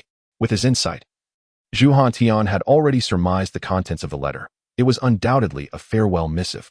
As for the reasons behind it, he believed there must have been compelling circumstances that left Yun Mochen no choice. A young man who dared to stand against the world for his daughter would not allow his youth to cast doubt on his feelings for her. The journey back to her room was a blur for Zhu Qingyan. She could scarcely recall how she had made her way. Her mind was consumed by countless speculations regarding the letter's contents. Qingyan, this will be the last time I call you that. For I have realized that being with you does not bring me joy. Instead, it has stirred an inexplicable sense of resistance within me. Over the past few days, I have reflected on the 3 months we spent together. Initially, I was insecure, silent, and transparent, even harboring some extreme thoughts. My only friend was Sujio. Yet, after meeting you, I gradually discovered that my life was no longer monotonous, no longer shrouded in shades of gray. Your presence, your warmth, and your acceptance and companionship made me unconsciously accustomed to your existence. At that time, I believed I had developed feelings for you, but in truth, it was not love. In recent days, I have come to understand that my affection towards you was merely gratitude. It is only now, from the moment we met until this day, that I realize I have never truly liked you, let alone loved you. Nevertheless, I am genuinely thankful for your presence in my life. You have infused my life with vibrant colors, instilled hope, and brought forth beauty, transforming me into a more ordinary person. Recently, I encountered a girl whom I believe embodies the very essence of the type I truly wish to pursue. She claimed to hail from a mysterious realm, one that lies beyond the borders of our homeland, thus igniting my desire to seek her out. I sincerely hope that you, too, may find your true counterpart. I implore you, please forget about me, and may you find peace. Yours, Yun Mochen. As the letter trembled violently, it gradually became soaked with tears. No. In the year 539 of the cultivation era, on the 25th of June, in the far northern reaches of Huaxia, near the abyss of fallen gods. A decade has elapsed since the emergence of that letter. During this time, Zhu Qingyan visited the Yun clan countless times, yet each endeavor ended in disappointment. The Yun Emperor remained tight-lipped on the matter, even as she pleaded on her knees for 10 days and nights. The emperor repeatedly assured her that he too was unaware of his son's whereabouts. Others shared her sorrow, including Chu Xiaoling, Su Jiu, and Hai Nu. Yet, Yun Mocheng seemed to have vanished without a trace. Since that day, not a whisper of his existence has graced this world. Recently, the Yun Emperor ascended successfully, extinguishing any lingering hope that Yun Mocheng might return to the Yun clan. Thus, she resolved to traverse the entire world in search of him. Presently, Zhu Qingyan has attained the 9th level of the harmonization stage, a feat made possible by the complete unsealing of her divine spirit of the Ice Phoenix. Strangely, on the day her spirit erupted, she merely succumbed to unconsciousness. Upon awakening, she was astonished to find a ring had mysteriously appeared in her hand. The ring appeared ordinary, lacking any storage capabilities, yet at its center was delicately carved a crescent moon of a pale yellow hue. In a moment of clarity, she recalled a decade prior, when she and Yun Mocheng watched a film together. He had slipped a ring onto her middle finger, yet after that day, it vanished as if it had never existed. She had searched in vain, assuming she had lost it. Returning to the present, Zhu Qingyan instinctively glanced at her trembling middle finger, her expression betraying profound sadness and despair. She murmured to herself, "Yun Mocheng, was it you who did this? Were you the one who saved me on the day my spirit erupted? Speak to me. Show yourself." After a prolonged silence enveloped her, she declared, "I refuse to believe you would abandon me. You must be deceiving me, right? Yun Mocheng, come back to me." Chapter 165. 1,000 years in a flash, from love to hatred in the year 639 of the cultivation era, on the 25th of June, in the realm of Wancheng. The human world, a century has passed. The mysterious beings who aided Emperor Jiang on the day of the college entrance examination have seemingly vanished without a trace over this century. At this moment, Zhu Qingyan has ascended to the 9th level of the tribulation stage, having reached the pinnacle of this world. As she ascended to the first layer of the tribulation period, she awakened to the memories of her first life before reincarnation. Simultaneously, she became acutely aware of the mission she bore. Yet, for a full century, she lamented, "Yun Mocheng, where are you? I am truly leaving. If you do not emerge soon, I shall indeed depart." She pleaded, "Please, show yourself. I no longer harbor feelings for you. I merely wish to see you one last time. Is that too much to ask?" In her grasp lay a ring adorned with a crescent moon, which had not vanished since her awakening. Upon her breakthrough to the tribulation period, a hidden fragment of divine soul within the ring was finally uncovered. That sensation, both familiar and foreign, could not be mistaken. It was undoubtedly Yun Mocheng's essence. Only upon his death would the soul fragment within the ring dissipate entirely or become a remnant spirit. However, despite being but a portion, this essence possessed an extraordinarily robust and complete vitality. Thus, she realized that Yun Mocheng could not have perished by mere chance. He must still be alive, evading her presence. "Yun Mocheng, I truly do not fancy you anymore. Just grant me a meeting, I implore you." In the year 1529 of the cultivation calendar, on June 25th, in the Helica star, centuries prior, when the celestial demons launched a full-scale invasion, Zhu Qingyan single-handedly repelled them with unmatched prowess and subsequently departed from Blue Star to seek Yun Mocheng on other planets. Yun Mocheng, it has been a millennium. This is the 882nd life-bearing planet. Where on earth are you? I am utterly exhausted. Yun Mocheng, please show yourself. In the year 10529 of the cultivation calendar, on June 25th, Zhu Qingyan hovered in a mysterious star domain. Her once lustrous black hair had faded to white with the passage of time. Her exquisite visage had succumbed to the ravages of age, her eye sockets sunken, her gaze devoid of spirit, and her lips parched. Countless etched wrinkles adorned her body like a spider's web. Yet at this moment, her cultivation had reached a dreadfully formidable level, though her aura remained at the 9th layer of the tribulation period. During this time, she had encountered numerous ascension opportunities, even having converse with the embodiment of the heavenly Tao, who urged her to ascend swiftly. Otherwise, a mere flick of her hand could obliterate a planet teeming with countless lives. However, she coldly rejected such offers. Her current might was so terrifying that even the heavenly Tao found itself powerless against her. "Traitor, I shall slay you. Show yourself," she cried in fury. "I shall kill you. For a full 10 millennia, you have hidden from me. Come forth. I demand that you suffer 1,000 cuts for your betrayal. That your soul be eternally imprisoned in the abyss, never to be reborn." Yet all around her lay only the endless void and countless stars, quietly suspended in the cosmos. After a moment, she slowly closed her eyes, her eyelids trembling, tears cascading from her deeply sunken eyes. "Yun Mocheng, I regret ever knowing you. If given another chance, I would assuredly end your life." With that, Zhu Qingyan wielded her sword, severing her own middle finger. gazing at her severed middle finger. Suspended in the void and drifting away, the ring upon it glimmered with a faint luminescence. A sudden, unrestrained laughter escaped her lips. Yet that laughter resonated with profound despair and self-mockery. In the next moment, she unexpectedly raised the tang knife in her hand and drew it across her neck. Ha ha! Mochen, I despise you. As she closed her eyes, a dazzling crimson light erupted from the receding ring, capturing her blurred vision. Before she could comprehend the phenomenon, that radiant red swiftly penetrated her brow. With the cessation of Zhu Qingyan's voice, Mochen's gaze gradually returned to reality. Darling, this is the conclusion of our previous life. You questioned whether I truly loved you. I have spent an entire millennium conveying my answer. Mochen's body trembled violently, goosebumps prickling his skin, while a tingling sensation coursed through his scalp. Tears, unbeknownst to him when they had begun, trickled down his nose, each drop resonating on the ground with a soft patter, echoing the turmoil within his heart. In that moment, his hands, which had been braced on his knees, suddenly exerted tremendous force, lifting his faltering form upright. Then, seizing the opportunity while Zhu Qingyan was momentarily dazed, he enveloped her tightly in his embrace. Qingyan, the one who should apologize is me. I love you, I am sorry. From her words, Mochen discerned no hint of pretense, only boundless sorrow and despair. Though he remained oblivious to the events of their past life, he understood with utmost clarity that his departure had not stemmed from a lack of affection. What he comprehended was that this girl before him had searched for him for a millennium. Zhu Qingyan hesitantly lifted her hand, gently encircling Mochen's waist, applying minimal pressure as if testing the waters to ascertain whether this was merely a dream.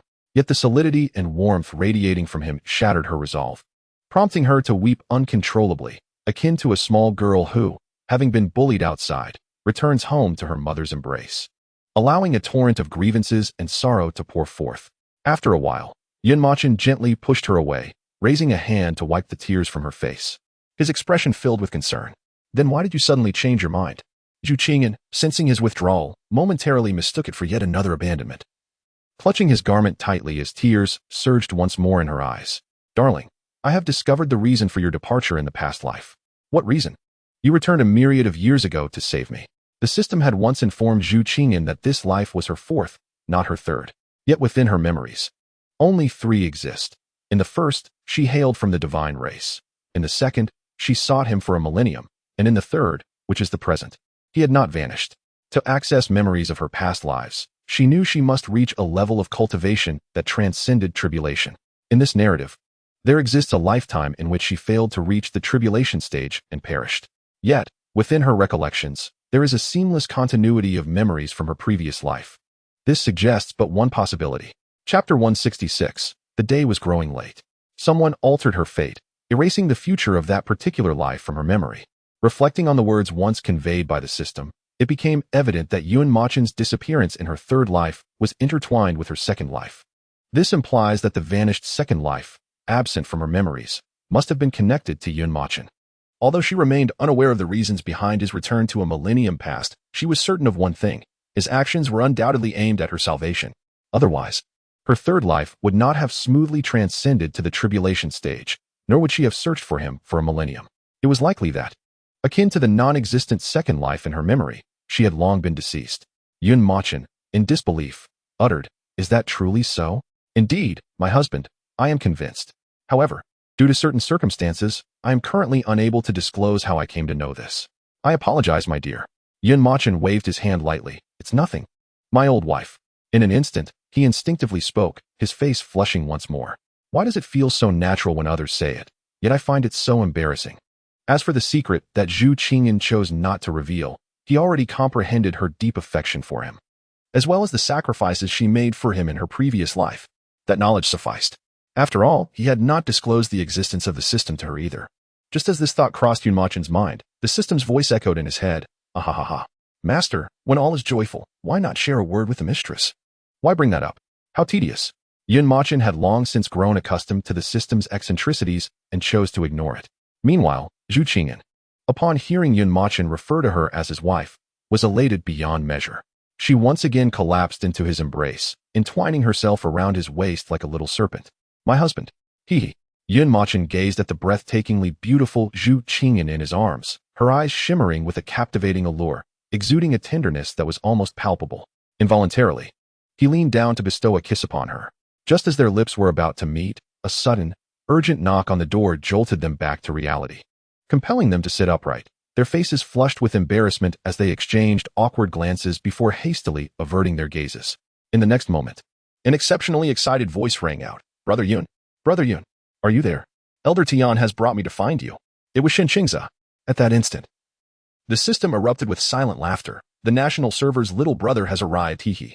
Yun Mochen quickly recognized the voice and turned to Zhu Qingyan, saying, Qingyan, would you like to hide here for a moment? Although we have reconciled, I believe it would not reflect well on your reputation if others were to discover our cohabitation before marriage. Regarding the incident that transpired in the hotel, it is entirely the fault of the system, beyond his control. The butcher remarked, you little rascal, I am the true mastermind here. Have you expressed gratitude? Zhi Qingyan instantly comprehended, suppressing the blush that threatened to surface, and nodded gently. As you say, my dear husband.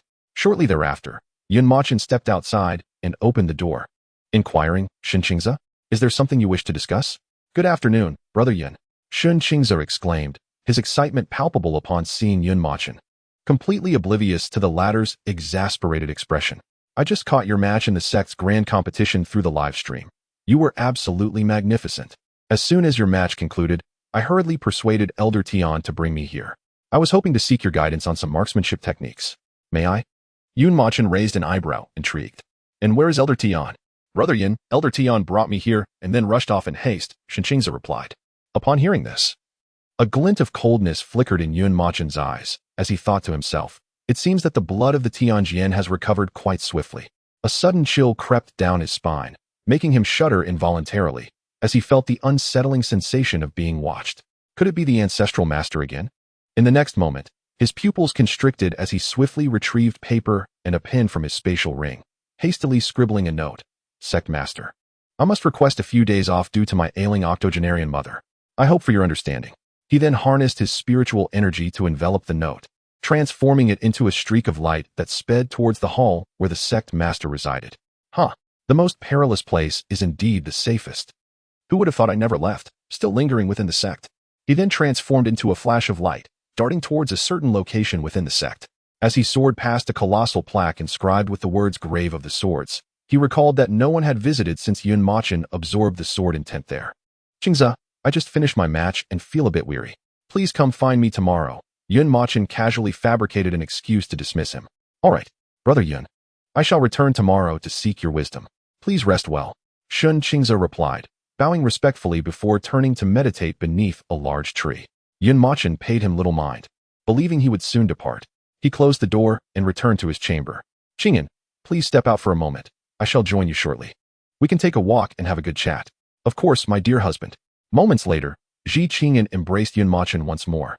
Feeling shy, she hesitated to initiate a kiss. Yun Mochen, too, found himself in an awkward position, akin to a wooden fish, too timid to take the lead. It was as if they had returned to those early days of their romance. My dear, I must take my leave now. I will send you my location shortly. This is a communication talisman. Please keep it safe. All right, take care. Fool, I'm not going far. What do I need to be cautious about? I'm off.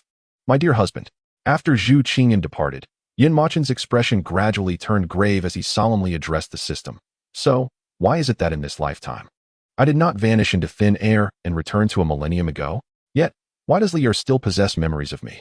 Logically speaking, the entire Lien Tian sword sect should not exist, for according to the paradox of time, if I truly did not traverse the time-space monument to millennia past, then there would have been no existence of the Lien Tian sword immortal, and I would not appear in anyone's memory. Not to mention, the sect I founded still stands at the pinnacle of the human realm after 10,000 years. Unless, Master, you will understand in due time. Get lost. My 250. At that moment, the bedroom door swung open once more, and Zhu Qingyan returned. Why are you back again, Qingyan? Dear husband. There's a foolish lad sleeping under the tree in front of your door. I cracked the main door slightly earlier, and the sound nearly startled him awake. Thus, I had to come back. Yun Mochen responded, but soon, suddenly, a thought struck him, and his expression shifted to one of excitement, tinged with a hint of bashfulness. Stammering, he said, Well, Qingyan, it is getting late.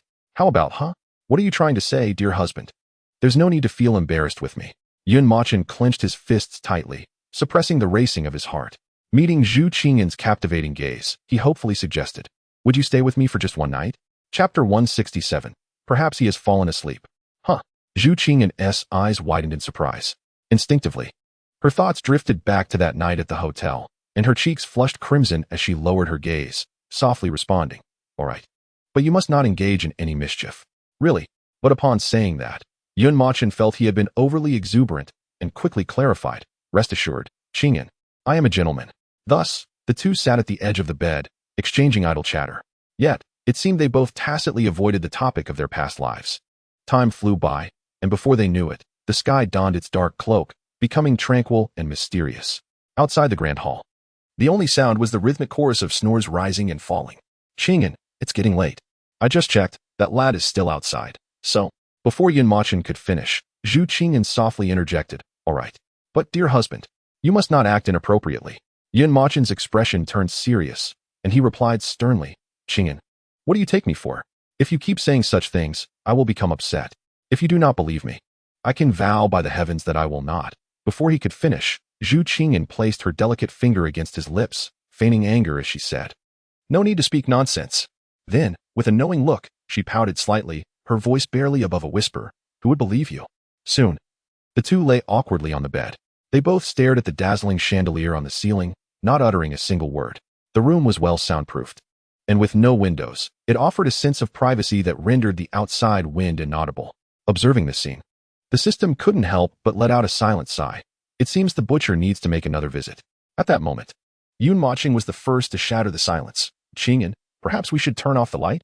It's rather blinding, making it difficult to sleep." Zhu Qingyan's breathing quickened. Her cheeks flushed uncontrollably, and her ears burned with embarrassment, nearly matching the hue of a deep crimson. What does my husband intend to do? Why turn off the lights? Could it be? No. The more easily obtained things are, the less one treasures them. I cannot allow my husband to have his way so easily. No, I am afraid of the dark. I can't sleep with the lights off. Seeing Zhu Qingyan's intense reaction, Mochen began to suspect that she might have misunderstood something. "Very well, but you must at least cover yourself with a blanket, right?" The two lay side by side as if in a coffin, their hands synchronized on their abdomens, their legs neatly aligned and straight. Neither had shed their clothing, nor had they covered themselves with a blanket. "All right, but I won't share the same blanket with you." In truth, with their cultivation levels, sleeping bare-chested would pose no harm. However, being alive necessitates some pursuits, such as the experience of life itself. Even when fasting, one should eat and drink well. Even if cultivation could replace sleep, one should still carve out time for a good, long slumber. Otherwise, a desireless and aimless existence in cultivation would be utterly tedious. Do you think this is traditional xianxia from 20 years ago? Mochen rose, shaking his head in resignation, and retrieved 2 blankets from the cabinet as instructed by the heavenly sword. "Husband, bring 3 blankets." "Huh?" Mochen looked bewildered, but complied, fetching 3 blankets. "You take 1. I take 1, and the remaining blanket is for the ghost?" Mochen teased with a light laugh. Zhu Qingyan did not immediately clarify. She sat up in bed, took 1 blanket from Mochen's hands, wrapping herself tightly. Then she took the other blanket, fashioning it into a cylindrical shape and placing it between them. With a satisfied smile, she declared, "Now, no crossing the line. Or else." Zhu Qingyan feigned ferocity, raising her delicate fist and waving it before Mochen. His expression shifted awkwardly as he replied, "Sleep, I won't cross it, Qingyan." Thus, Mochen also covered himself with a blanket. Yet he felt an inexplicable heat and only covered his lower abdomen. At that moment, Mochen noticed the chandelier on the ceiling beginning to flicker erratically, clearly indicating an electrical malfunction. Zhu Qingyan instinctively raised her hand, attempting to channel her spiritual power to fix the chandelier. But the next instant, the entire room was engulfed in darkness. "Don't be afraid. I'm right here." Mochen instinctively grasped her raised hand, feeling its softness. Unbeknownst to them both, beneath the branches of a tree outside the palace, Meng Yang reclined, engrossed in a video of beautiful women on his newly purchased mobile phone. Meanwhile, Tian lay atop him, her short legs crossed, cradling a bag of chips, munching away with delightful satisfaction. "Little one, are you truly certain your master has entered the imperial chamber?" Suddenly, Tian delivered a playful punch, tugged at his hair, and pointed towards the palace with her other hand. She patted her chest, nearly dropping her chips in the process. Meng Yang refrained from using his spiritual sense to probe, as this little creature clung to him, compelling him to purchase numerous bags of chips. Lacking a spatial ring, he had no choice but to share his snacks with her, as if she knew he would never dare to refuse her. With a resigned sigh, Meng Yang instinctively turned off the screen. gazing at the vast expanse of the starry sky, murmuring, "Indeed, I cannot afford to offend either side. Little one, you have truly found a worthy master." Yet, what perplexed him was the prince's indecisiveness. "What hour is it? Why not extinguish the lights and attend to matters at hand? Allow me to assist you," he chuckled. As for the mortal realm, the quality online was far from satisfactory. It was still the beauties of our Huaxia that captivated, some even possessing remarkable charm.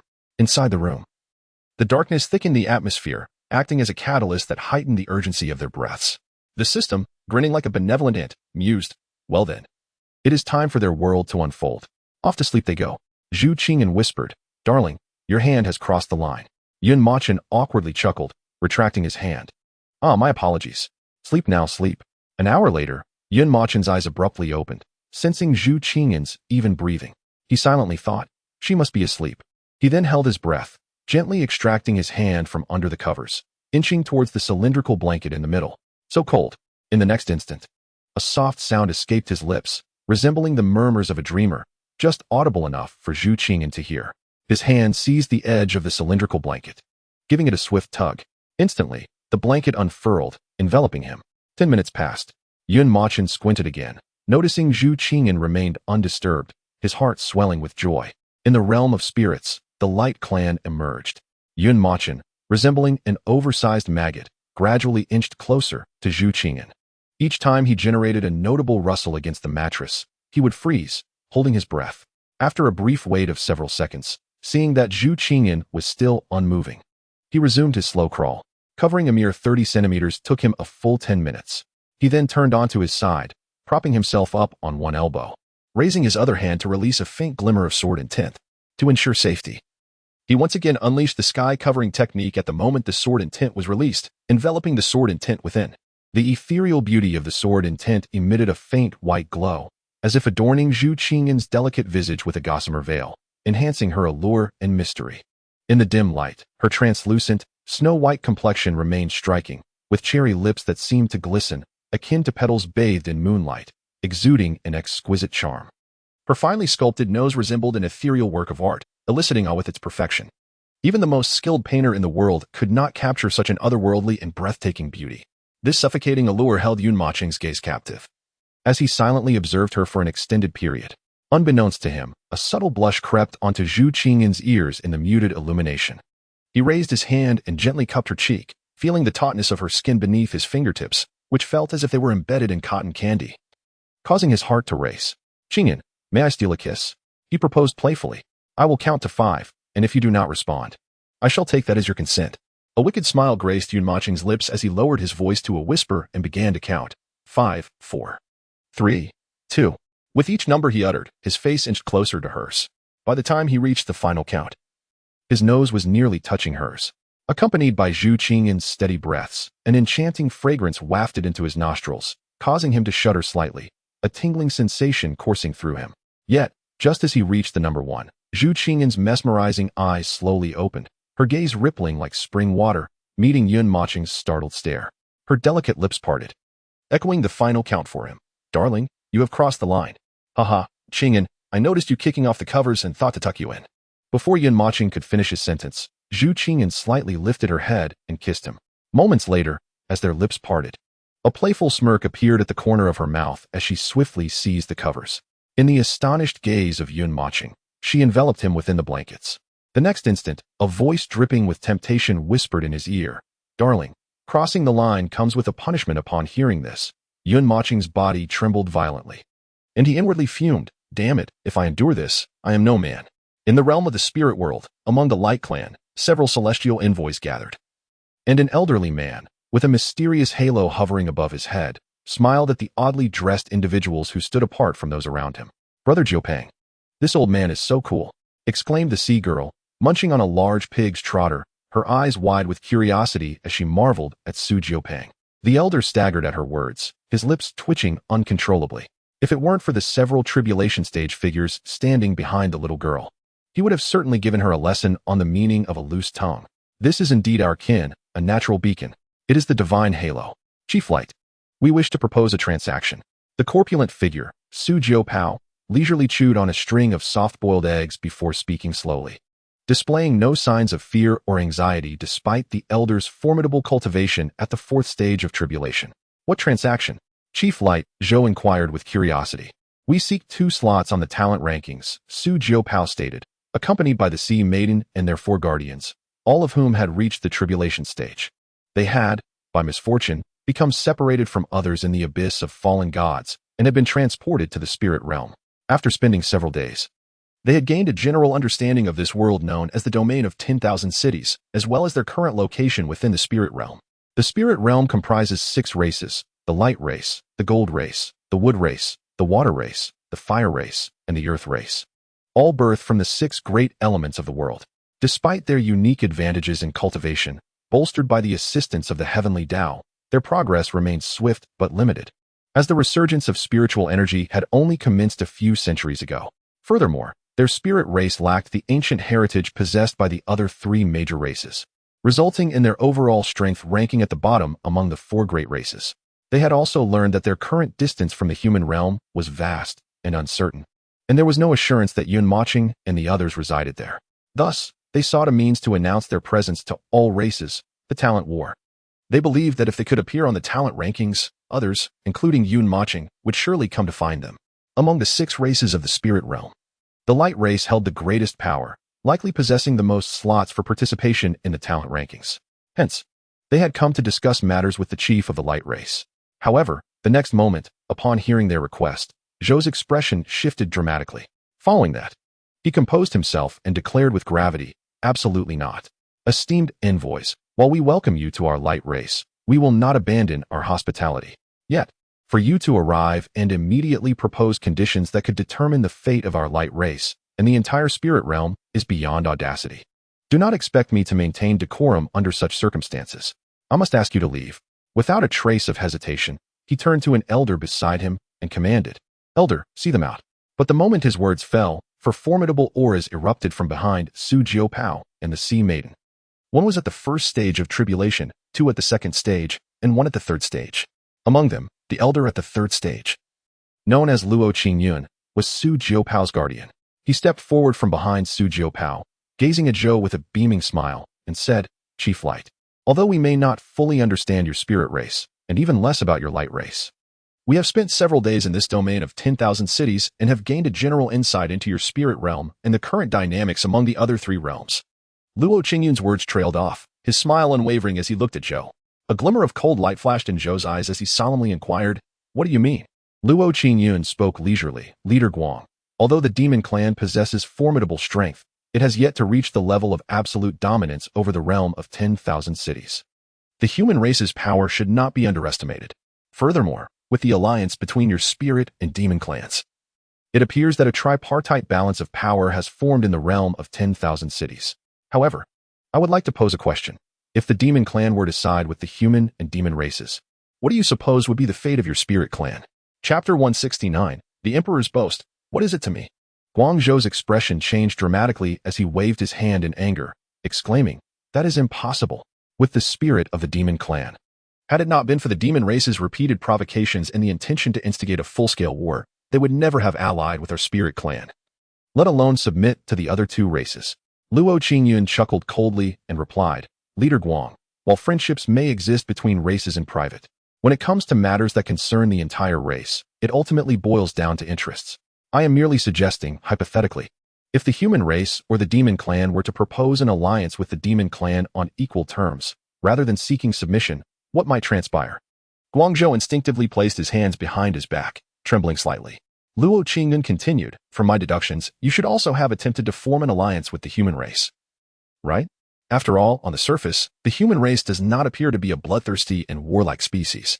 However, based on the information I have gathered, it seems that the human race has not agreed, does it? They must be suspecting whether you have ties with the demon race or if you have already submitted." As Luo Qingyun finished speaking, the elder of the Guang clan spoke sharply, "You speak nonsense. Our Guang clan, and even our spirit clan, would rather die than become anyone's lapdog."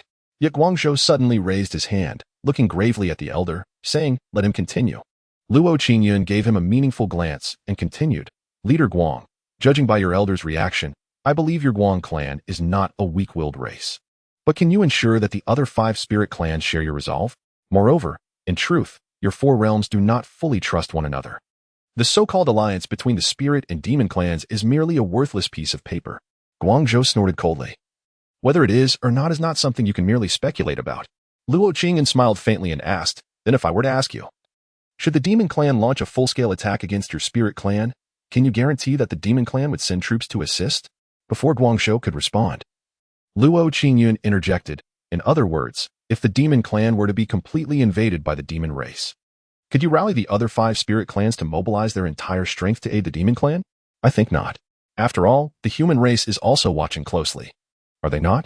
You should be well aware that the human race's professed love for peace is merely superficial. Guangzhou sighed deeply, feeling helpless, and asked, what exactly are you trying to say? Luo Qingyun pointed to the side, where Su Jiao, who was still munching on a boiled egg, sat, and said, this individual is the prince of my clan, and I am merely a caretaker watching over the child. A sudden tremor coursed through Guangzhou's heart. Yet he endeavored to maintain an appearance of composure. What formidable strength must the patriarch of the protector possess to reach the 3rd level of the tribulation period? However, in the next moment, Luo Qingyun continued, in our Huaxia, there exist 5 great imperial clans, among which the Yun clan stands supreme. Indeed, one could assert that it holds a dominant position within our entire nation, far eclipsing our own. Nevertheless, our clan's prince shares a fraternal bond with the prince of the Yun clan, a connection forged through life and death.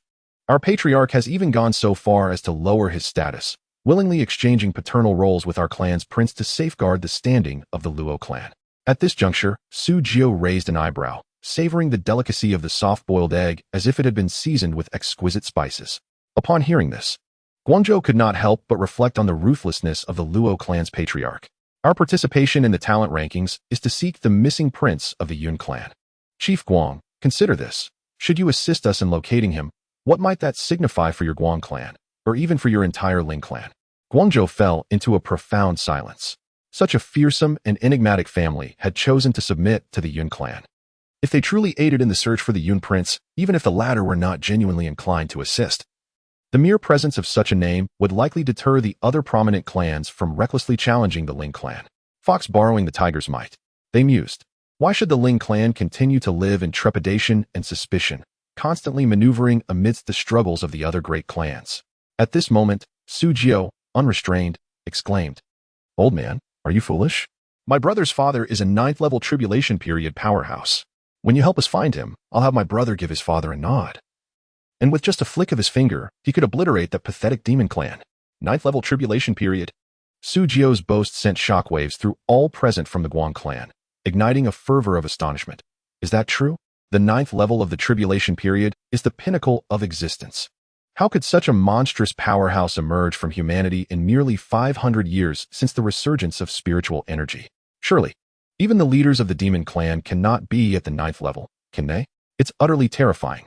Yet Guangzhou, not easily swayed, suppressed his astonishment and could not help but retort, on what grounds should I trust your claims? In that moment, Luo Qingyun raised 3 fingers and solemnly declared, I swear by the heavenly Tao that every word I have spoken is the truth. Should I lie, I will suffer the backlash of the heart demon. Be struck by the wrath of 9 heavenly tribulations, and my soul shall descend into the abyss, never to see rebirth. Hiss. This was a vow made by a 3rd-level tribulation period powerhouse. It is known that as cultivators reach the latter stages, they become increasingly reluctant to make such oaths. For each breakthrough is fraught with peril, and a single misstep could lead to their demise by the very heart demon of the heavenly Tao. However, upon finishing his words, Luo Qingyun let out a cold snort in his heart, silently reflecting, the emperor's boasts are of no concern to me. I speak only the truth. My apologies. Esteemed head of the family, for once again rubbing your dignity in the dirt. Guangzhou's expression trembled. He had not anticipated that the other party would go so far as to swear an oath to prove the authenticity of their claims. At that moment, after a prolonged contemplation, Su Jiao switched a string of coarse eggs from his right hand to his left, then raised 3 fingers, also swearing an oath. I swear by the heavenly Tao, should you grant us a place on the talented list, I will ensure that Brother Yun, the emperor of the Yun clan, aids you, the Ling clan. If I fail to do so, I will certainly suffer the backlash of my heart's demons, be struck down by heavenly lightning, and plummet into the abyss of hell.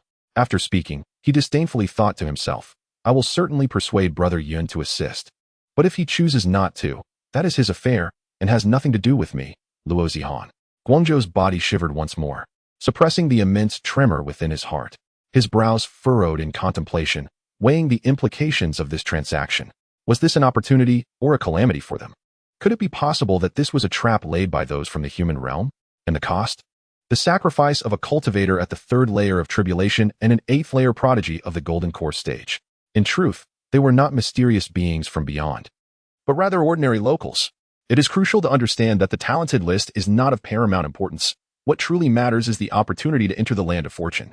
It is no exaggeration to say that, should fortune favor them, the opportunities gained from the land of fortune could equal the strength of 5 cultivators at the 4th or 5th layers of tribulation, or even more. Therefore, he could not afford to be careless. As the leader of his clan, any misjudgment could lead to the annihilation of his entire race. Luo Qingyun's eyes gradually narrowed. As if he had discerned Guangzhou's thoughts, a slight smile playing at the corners of his mouth. He retrieved a mobile phone from his pocket. Its back inscribed with characters incomprehensible to Guangzhou. Chapter 170, The Demon Clan, Day by Day City. Amidst the puzzled gazes of those around, Luo Qingyun scrolled through his phone, then handed it to the bewildered Guangzhou. In the next moment, an unexpected yet rhythmically captivating melody emanated from the device. I drink alone, intoxicated, pairing the beautiful in twos. With eyes that follow only one, I only seek a day we may return as one. Guangzhou's pupils constricted, his attention fully captured by the phone, instinctively murmuring, this. In the video, a man holding a microphone, donned in sunglasses, spoke in a deep, slightly hoarse voice, eagerly addressing the audience. Luo Qingyun did not respond immediately. He swiped the phone screen again. In the next instant, a crew-cut man appeared on the screen, standing on stage with a microphone, emitting a voice that seemed alien to this world. Fire. The elder nearby could not resist leaning in to catch a glimpse of this extraordinary phenomenon. However, soon his gaze was fixed, his heart filled with astonishment. This was undeniably not a product of the human realm they were familiar with. Upon encountering them, Luo Qingyun couldn't help but let out a cold snort, perceiving their naivety as though they had never witnessed the world beyond their confines. Finally, he swiped across the screen once more. Let them come, brother Yun. Jiupeng, can you not relish in striking my brother? You are. The image depicted Su Jiupeng during the college entrance examination, the day his identity was revealed. More precisely, it was the day he sent Jian Fuxing on his journey. The angle from which the video was captured was evidently not from an official livestream, but rather a private recording. Guangzhou and the Grand Elder trembled slightly, quickly recognizing Su Jiupeng mercilessly tormenting Jian Fuxing during the examination. The attire of the hundreds of thousands surrounding them, as well as the venue itself, starkly contrasted with their understanding and investigations of the human realm. This place could not possibly belong to the human world. Furthermore, they were even more astonished by what followed. Luo Qingyun let out a disdainful snort and swiftly adjusted the progress bar. In the next moment, a colossal cow-slicing blade, measuring thousands of meters, appeared on the platform. From the horizon, a million-strong army seemingly materialized out of thin air, darkening the skies as they surged toward the function platform. The terrifying aura emanating from that army, even through the screen, induced an indescribable sense of oppression and suffocation. Subsequently, the footage ceased. The videos displayed were the recordings I captured in our Huaxia Nation. The final video showcased our imperial son intervening to save the person we sought, the Yun clan's imperial son, Yun Mochen. As for the conclusion of the video, all those formidable beings hailed from the Yun clan, coming to support their imperial son in the competition. Now, Chief Guang, do you believe? Luo Qingyun smiled gently, gazing at Guangzhou and the Grand Elder beside him, speaking with a calm demeanor. As the protector of Su Jiupeng, he was ordinarily not permitted to reveal himself unless in life and death situations. Given the nature of the college entrance examination, it was inappropriate for him to retreat into the void. After all, 3 powerful figures resided above in the skies. Thus, he assumed the guise of an audience member, casually recording the events on his phone out of boredom. To his surprise, it proved to be of significance in this world. Were those formidable armies truly from a single faction, or were they a coalition? Guangzhou's astonishment was beyond words. It is well known that videos cannot be fabricated. Moreover, with Guangzhou's cultivation level, he could easily discern any signs of deception. Yet, he still harbored doubts. Those armies did not belong to a single faction, but rather were a united force from all factions within Huaxia. Luo Qingyun asserted with utmost certainty. This is merely a fraction of the Yun clan's strength. It may well be just the tip of the iceberg. Therefore, Chief Guang, do you now comprehend the immense value of assisting us in locating the Yun clan's imperial son? The disdain and anger that had previously graced the Grand Elder's face evaporated entirely. After exchanging several glances filled with conflict and shock with Guangzhou, he spoke with a hint of nervousness. Esteemed envoys, might we convene a clan meeting to deliberate this matter thoroughly? After all, this transaction not only jeopardizes the future of two exceptional members of my clan, but may also alter the very fabric of our spiritual realm. Guangzhou maintained a humble demeanor. Expressing utmost respect, Luo Qingyun nodded, offering a subtle admonition. Very well, but I hope the duration is not prolonged. Remember, the spiritual realm is not solely defined by your clan. He continued, by the way. Please keep an eye out for the portraits of these individuals and inform us promptly should any news arise. Understood. In the demon realm, at the City of Eternal Days, an elderly man questioned, Why have we come here, Your Highness?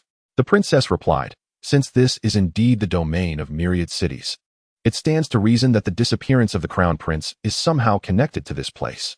However, the vastness of this domain is overwhelming, especially since we are still within the demon realm. If we search for the crown prince ourselves, it could take an eternity. Before Shen Tianji could finish his thoughts, a middle-aged man approached, cheerfully interrupting him. Esteemed envoys, thank you for your patience. Welcome to the City of Eternal Days. I have heard that you do not belong to the domain of myriad cities, but hail from the land of Huaxia. According to the information we collected centuries ago, prior to the resurgence of spiritual energy and before the world was divided, such a nation indeed existed. The middle-aged man possessed two fluffy rabbit ears, indicating he was a transformed member of the demon race. Demons who reach the nascent soul stage often assume human form, as it significantly enhances both their cultivation and daily existence compared to their beastly forms. Otherwise, a colossal monster, like a giant toothy demon elephant measuring hundreds of meters, would require an enormous dwelling. It is feared that even a gathering of a dozen clan members would produce tremors equivalent to a magnitude 5 or 6 earthquake with just a few steps. I am quite curious as to how you arrived here, the middle-aged man inquired. Although he bore a smile, he instinctively emanated the aura of a fourth-layer tribulation transcender. Shen Tianji remained calm, unaffected by the presence of this aura. What puzzled the middle-aged man was that even the two children beside the elder displayed no signs of fear or trepidation. Instead, they curiously surveyed their surroundings, entirely oblivious to him. Perhaps I have not released enough of my aura, he pondered. Should I amplify it further? At this juncture, I cannot ascertain whether they are foes or allies. Injuring them would indeed be a foolish act. At that moment, Shen Tianji stroked his white beard and smiled, saying, Chief Tiangu, upon our arrival in your demon clan, we were eager to pay our respects after hearing your illustrious name. As he spoke, seemingly without intent, he subtly released the aura of a fifth-layer tribulation transcender from beneath his feet.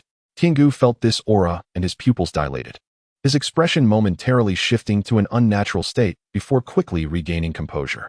Instinctively, he retracted his own aura of a fourth-layer tribulation transcender. Chapter 171. The hook is set, haha. Please, take a seat. Esteemed envoys, it is a great honor for us that you have traveled countless miles to our demon realm, and especially to visit my rabbit demon clan first. Subsequently, he hurriedly instructed the nearby rabbit maidens, What are you dawdling for? Go prepare the finest spiritual tea. Thus, the purpose of your visit is to seek the brother of this imperial maiden. After a brief exchange of pleasantries, they swiftly delved into the matter at hand. Being seasoned veterans, they would not naively believe that Shen Tianji and his entourage had come merely for a leisurely visit. Upon hearing this, Chu Xiaoling widened her eyes in astonishment, her head bobbing like a drum with her twin ponytails swaying. She nodded several times, exclaiming, Yes, Uncle Tian. I hope you can assist us in finding my brother. The reward is not an issue. Upon hearing this, Tian Gu seemed to recall something, a flicker of anguish crossing his face as he slowly replied, Esteemed envoys, I must confess, my only son went missing a month ago. If I cannot even locate my own son, how could I possibly help you find someone? Shen Tianji displayed an expression of anticipated understanding and said, I am but a humble fortune teller in our Huaxia nation. I might be able to assist you with this request. Tian Gu's eyes instantly lit up, and he quickly responded, Really? However, as soon as the words left his mouth, he shook his head and let out a bitter smile, saying, Dear envoy, please do not jest with an old man like me. If your divination were accurate, why would you need my assistance? Unperturbed, Shen Tianji smiled gently and replied, Every individual has their own fate. However, the destiny of our imperial son is too formidable for me to perceive. Since you harbor doubts, why not allow us to first divine a fortune? Once the results are revealed, you can decide whether to assist us. Is that agreeable? Tian Gu gazed deeply at Shen Tianji and eventually relented. Very well. After all, he would not miss any chance, however slight, to to learn about his son. Subsequently, Shin Tianji turned slightly and smiled at the diviner. Suddenly, the diviner, sipping the spiritual tea, felt an overwhelming dread and trembled. Instinctively, he bit down on the rim of the cup he held. "Grandfather, why do you stare at me? Hand over that book of yours." The diviner sighed with relief internally as he retrieved a weathered, yellowing tome and handed it to Shin Tianji. In the next moment, Shin Tianji raised his hand, drawing the book to hover before his chest, and swiftly formed hand seals, murmuring incantations under his breath. "Heavenly Clan Elder, lend me a strand of hair for this purpose." Suddenly, golden light erupted from Shin Tianji's eyes, an overwhelming aura emanating from within, causing his white beard and hair to sway vigorously. He addressed Tiangu loudly, who was evidently startled by the spectacle and hurriedly plucked a hair, extending it to Shin Tianji. "Steal from the heavens, invoke celestial wrath, erase human traces, conjure ghostly signs. The ancient path, the myriad present, manifest with my will." Shin Tianji proclaimed once more, then raised his hand and struck the weathered tome, channeling spiritual energy into it fervently. In the next instant, this unassuming book burst forth with a dazzling golden radiance. The diviner, witnessing this scene, felt his expression twitch as he inwardly lamented, "Grandfather, aside from the final step being useful, what purpose did the earlier steps serve other than to appear grand?" Just then, a golden-hued book gradually unfolds, revealing a striking line of black text, the scapegoat hero. Shin Suanzi and Chuck Sealing exchange bewildered glances. Unable to contain her curiosity, Chuck Sealing discreetly communicates with Shin Suanzi, inquiring, "What does scapegoat hero mean?" Shin Suanzi's lips twitch as he transmits an explanation. "It likely means that this Uncle Tian is a cuckold. The child is not his." Chuck Sealing's eyes widen in shock, as if she has unearthed an extraordinary secret. She hurriedly covers her mouth, stifling a mischievous grin, and glances furtively at Tiangu. In an instant, Tiangu, at the fourth level of the tribulation phase, erupts with an overwhelming aura and raises his hand, sending all surrounding clansmen flying out of the grand hall. His expression contorts into one of fury as he confronts Shin Tianji, demanding, "How did you come to know this?" Shin Tianji strokes his beard, his gaze growing colder, and points upward, stating, "Heaven revealed it to me." Upon hearing this, Tiangu takes a deep breath, closes his eyes, and his eyelids flutter violently. His clenched fists tremble uncontrollably. Lost in thought, after a moment, he slowly opens his eyes, his voice low and hoarse as he apologizes, "Forgive my rudeness." Before Shin Tianji can respond, he continues, "The fact that someone of your caliber exists among the human race suggests you may know certain truths. Thus, I shall lay everything before you." With this declaration, he abruptly raises his hand, enveloping them all in a blue energy shield, and speaks in a deep, somber tone, "My son is named Tian Tian. Yet he is not my biological offspring. 8 years ago, I ventured into a mysterious realm where I encountered him. His fur displayed a hue I had never seen among my kin, an exquisite sky blue. He lay in a vast pit, devoid of any surroundings, as if he were a meteor fallen from the heavens, leaving behind a barren, pockmarked earth. As I approached, I was astonished to discover that he was at the chi refinement stage and could converse with me. At that time, he had only been born for a mere 10 days, small and utterly adorable, with eyes that, though not large, were captivatingly bright, fixated on my approach. His first words to me were, "Father." At this point, Tiangu inhales deeply, his eyes flickering with a myriad of longing and joy, before continuing, "Thus, I felt a surge of compassion and resolved to nurture this unfortunate child into maturity." However, just 20 days prior, according to the small kin who accompanied him, he was abducted by a terrifying human woman. As he speaks, a fierce flame ignites in the depths of Tiangu's pupils, his voice trembling with rage. "In these past days, I have dispatched numerous clansmen to the human realm, yet they have returned empty-handed. It is as if he has vanished into thin air. Should I find that human woman who took my son, I shall ensure she meets a fate most gruesome." Shin Tianji stroked his white beard and chuckled. "So you share this with me, hoping I will assist in locating his biological parents?"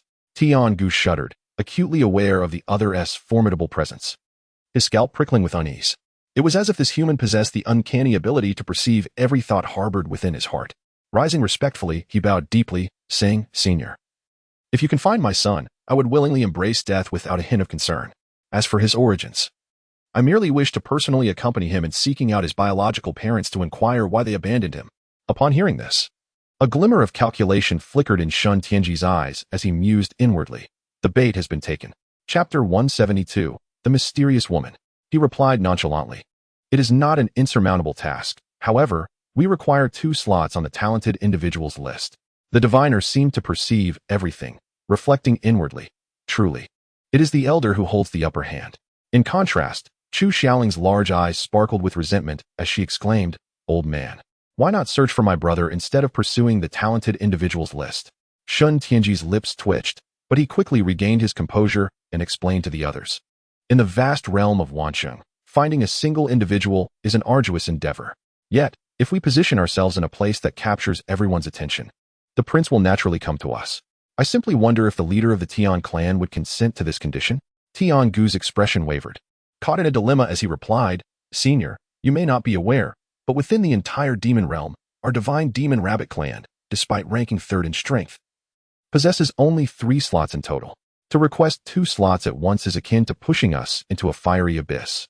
Shin Tianji set down his teacup, slowly rising to address the diviner and Chu Xiaoling, "Princess, let us depart.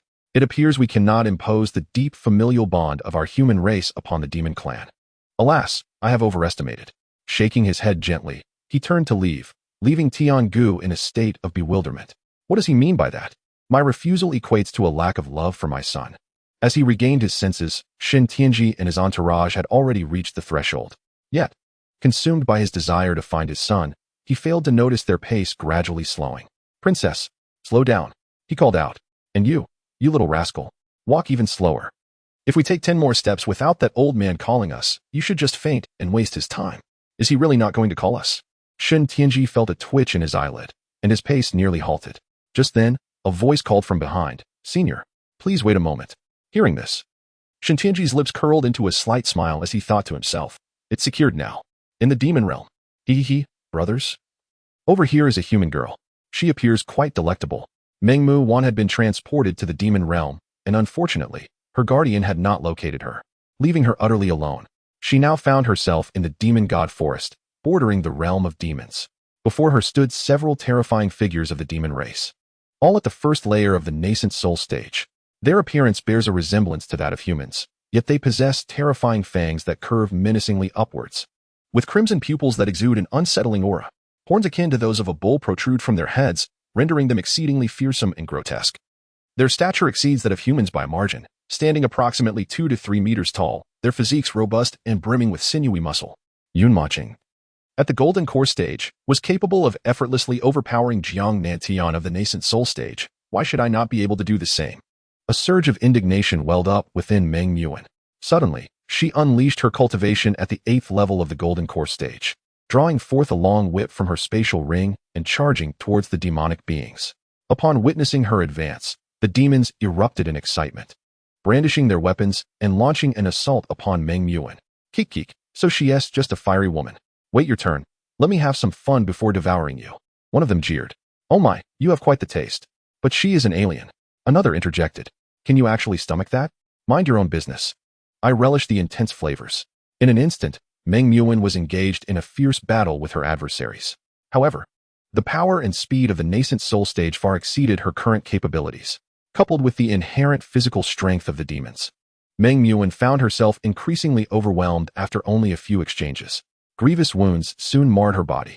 Boom! With a terrifying explosion, Meng Yuan was hurled backward, crashing into dozens of large trees before landing heavily on the ground. A mouthful of blood erupted from her delicate lips as if a tempest raged within her, causing her breath and spiritual energy to spiral chaotically, leaving her in great distress. At that moment, her spiritual energy had already dwindled by more than half. In stark contrast, the demons appeared to be toying with her, their expressions filled with arrogance and malice as they hovered in the air, regarding her with derision and disdain. It dawned on Meng Yuan just how vast the chasm between her and her opponents truly was. Struggling to rise, her body trembled violently as she internally lamented her situation. Only when facing the nascent soul stage did she grasp the true extent of her disparity with Yun Mochen. The arrogance and bravado she had once harbored within her heart gradually dissipated. Her gaze began to blur, and she envisioned Yun Mochen's figure before her. "It seemed I can no longer draw upon your strength." At that moment, sensing Meng Yuan's imminent collapse, one of the lewdly grinning demons exclaimed with eagerness, "Kik. Human woman, I shall spare your life if you willingly become my pet." As the words echoed, Meng Yuan's dimming pupils suddenly regained their focus, and an unprecedented surge of energy erupted within her. "Ha! Those who wish to conquer Meng Yuan have yet to be born. You wretched beasts, all of you shall perish." The demon, sensing the shift in Meng Yuan's aura, was taken aback, hastily warning, "This is bad. She's about to ignite her soul. Move quickly." In the next instant, the demons accelerated towards Meng Yuan with intent to strike. Boom. Just as they approached within mere dozens of meters, a blinding flash of terrifying light erupted. Amidst the astonished gaze of Meng Yuan, the several beings of the demon race at the nascent soul stage exhibited no semblance of resistance. They all erupted into a crimson mist. In the next moment, a delicate hand appeared above her head, instantly suppressing her previously turbulent aura, gradually restoring her tranquility. However, even so, Meng Yuan suffered immense backlash. Her legs weakened, causing her to kneel upon the ground, unable to rise again. "Senior, thank you," she expressed her gratitude, only to suddenly be struck by realization, her pupils contracting in shock as she exclaimed, "You are human?" The woman before her wore a phoenix crown adorned with exquisite phoenix hairpins, her beauty resplendent and regal, exuding an extraordinary grace akin to that of a legendary empress. Elegant and transcendent, radiating an intangible majesty. "No," the woman replied softly. At her words, Meng Yuan's heart trembled slightly, and with a hint of despair in her smile. She asked, "Then why did you save me, even at the cost of harming your own kin?" It was evident she had surmised the identity of her savior. She was of the demon race. In an instant, the woman appeared before her, extending her slender, jade-like hand to gently lift Meng Yuan's chin. A captivating voice resonated, "Because I find you remarkably similar to myself. To be precise, you resemble me from a millennium ago." Meng Yuan, puzzled, inquired, "Why?" "Because of your spirit." Before she could pose further questions, the mysterious woman withdrew her finger, conjuring a pill that she directly placed into Meng Yuan's crimson lips. Though she intended to resist, an invisible force compelled the pill to enter her abdomen. Moments later, Meng Yuan's expression shifted dramatically as she realized her wounds were healing at an astonishing pace, and her internal spiritual energy was rapidly replenishing. Then, the voice of the enigmatic woman echoed once more, "A millennium ago, I was much like you, a fiercely determined child, believing myself somewhat gifted. I looked down upon all the prodigies of the world, even coming perilously close to death at the hands of those whose cultivation surpassed mine. Yet, despite this, I remained unyielding, for I knew they were merely a few years my senior. Had I reached their age, or if they were of my age, they would undoubtedly have been no match for me, until I encountered that man." Chapter 173, Qinan, the Demon Emperor. At this point, the mysterious woman's words ceased abruptly, her eyelashes fluttering as her breathtaking gaze seemed to conjure the visage of that man, instinctively glancing into the distance. The emotions inadvertently revealed in her eyes bore the weight of nostalgia. "You're from a millennium ago?" Meng Yuan exclaimed, finally processing the revelation. The mysterious woman's gaze returned, and she elucidated, "Your human race has a lifespan that, even at the tribulation stage, lasts only a mere 10 to 20,000 years. However, we demons are distinct. Our lifespans greatly surpass yours. One can live for 30 to 50,000 years, even at the tribulation stage." Upon the conclusion of the mysterious woman's words, Meng Yuan found herself in a state of profound astonishment, unable to restrain her curiosity as she inquired, "So, you too are in the tribulation phase?" The enigmatic woman did not respond immediately, casting a meaningful glance at Meng Yuan before stating, "Such details are inconsequential. What truly matters is whether you desire to grow stronger." Meng Yuan nodded earnestly, certainly yearning for that. The mysterious woman continued, "Do you have someone who holds your heart?" Surprised by the abruptness of the question, Meng Yuan instinctively gasped. The woman smiled slightly and said, "Although we belong to different races, we are both women. And a woman's intuition is remarkably accurate. Judging by your bone age, you are merely a newly blossomed young woman, and I see no signs of any significant transformation. Thus, your pride stems from 3 aspects." Curious, Meng Yuan asked, "What 3 aspects?" "Your background, your talent, and having encountered individuals of remarkable brilliance," replied the mysterious woman. A faint blush crept across Meng Yuan's cheeks but quickly dissipated as she hastily clarified, "I am of the first 2. With a slight smirk, the woman leaned closer, her captivating gaze locking onto Meng Yuan's face, and urged, "Look into my eyes and repeat that." The overwhelming aura emanating from her was undeniably potent. Her eyes, profound and mysterious, seemed capable of penetrating the very soul, revealing every facet of one's being. This made Meng Yuan feel uneasy, causing her speech to falter. "There's no need to say more. I already know the answer," the woman remarked, seemingly recalling something. She softly added, "Indeed, one should not encounter excessively brilliant individuals in youth. Otherwise, life may become quite challenging." Meng Yuan, unable to catch the full meaning, interjected, "What?" The mysterious woman's expression shifted abruptly to seriousness as she regarded her and proclaimed, "If I could bestow upon you the talent to surpass him, or even to utterly eclipse his abilities, would you be willing to take me as your mentor?" Upon hearing this, Meng Muwen gently shook her head, a smile gracing her exquisite features that rendered the mysterious woman perplexed. "Senior, if you had encountered him, you would surely retract your previous statement. His talent is likely unsurpassable." The mysterious woman appeared slightly indignant, yet she masked her emotions well, responding with an air of pride, "Allow me to introduce myself. I am the sole demon empress of the entire demon realm, Qi Nan." As her words resonated, Qi Nan's aura gradually intensified. Meng Muwen, upon sensing this, was taken aback. She realized she was facing an 8th-level tribulation expert. In the realm of Huaxia, such a being was of the Holy Emperor caliber, even surpassing the Yun Emperor by a small margin. Moreover, she had just claimed her title as the Demon Empress, the singular sovereign of the entire demon realm. However, as Meng Muwen recalled Yun Mocheng's invincible presence, she shook her head once more under Qi Nan's astonished gaze, stating, "Demon Empress, your identity and power are undoubtedly at the pinnacle of this world. Yet, you remain incapable of altering the thoughts that reside within my heart. His innate talent, in my eyes, surpasses that of anyone, even you."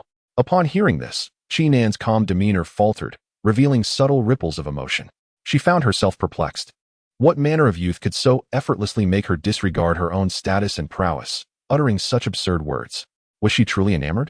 Subsequently, Qi Nan inhaled deeply, striving to quell the flicker of indignation within her, and stated, "But what if I possess a talent that transcends this world?"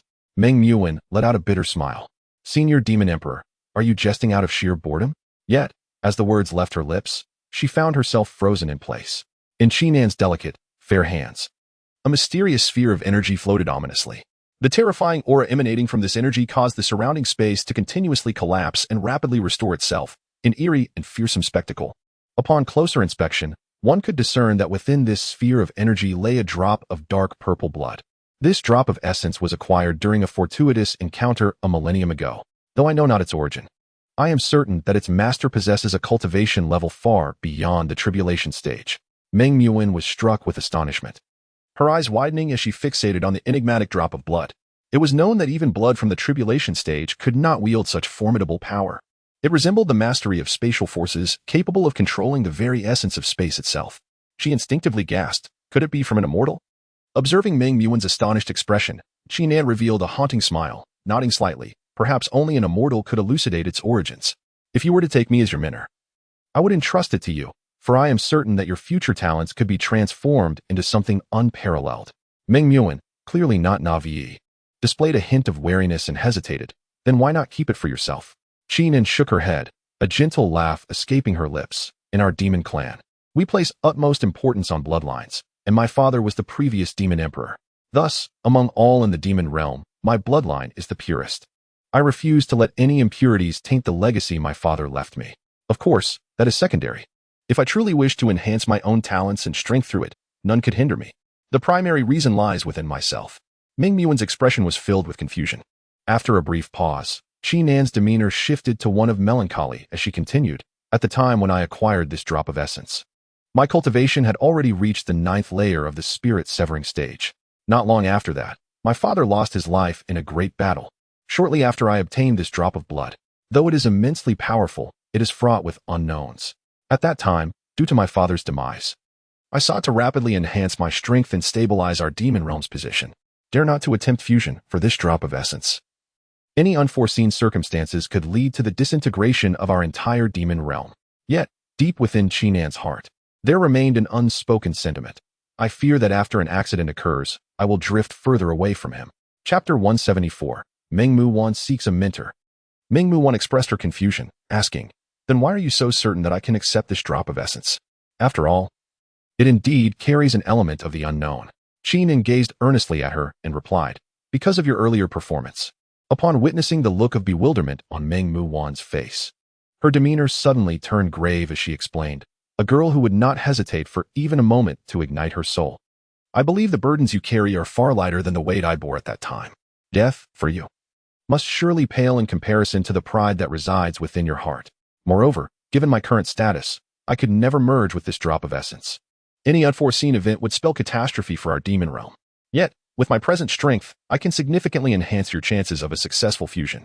So, do you dare to accept this drop of essence? Qinan's words set Mingmu Wan's heart racing. The apprehension, excitement, and confusion swirling within her mind created a tumultuous storm of emotions, rendering her thoughts a chaotic mess.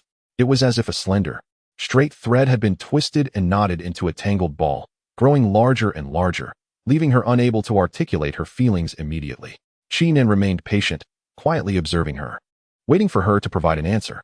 After a lengthy pause, Mingmu Wan took a deep breath and posed her final question. Senior Demon Emperor, why do you wish to help me?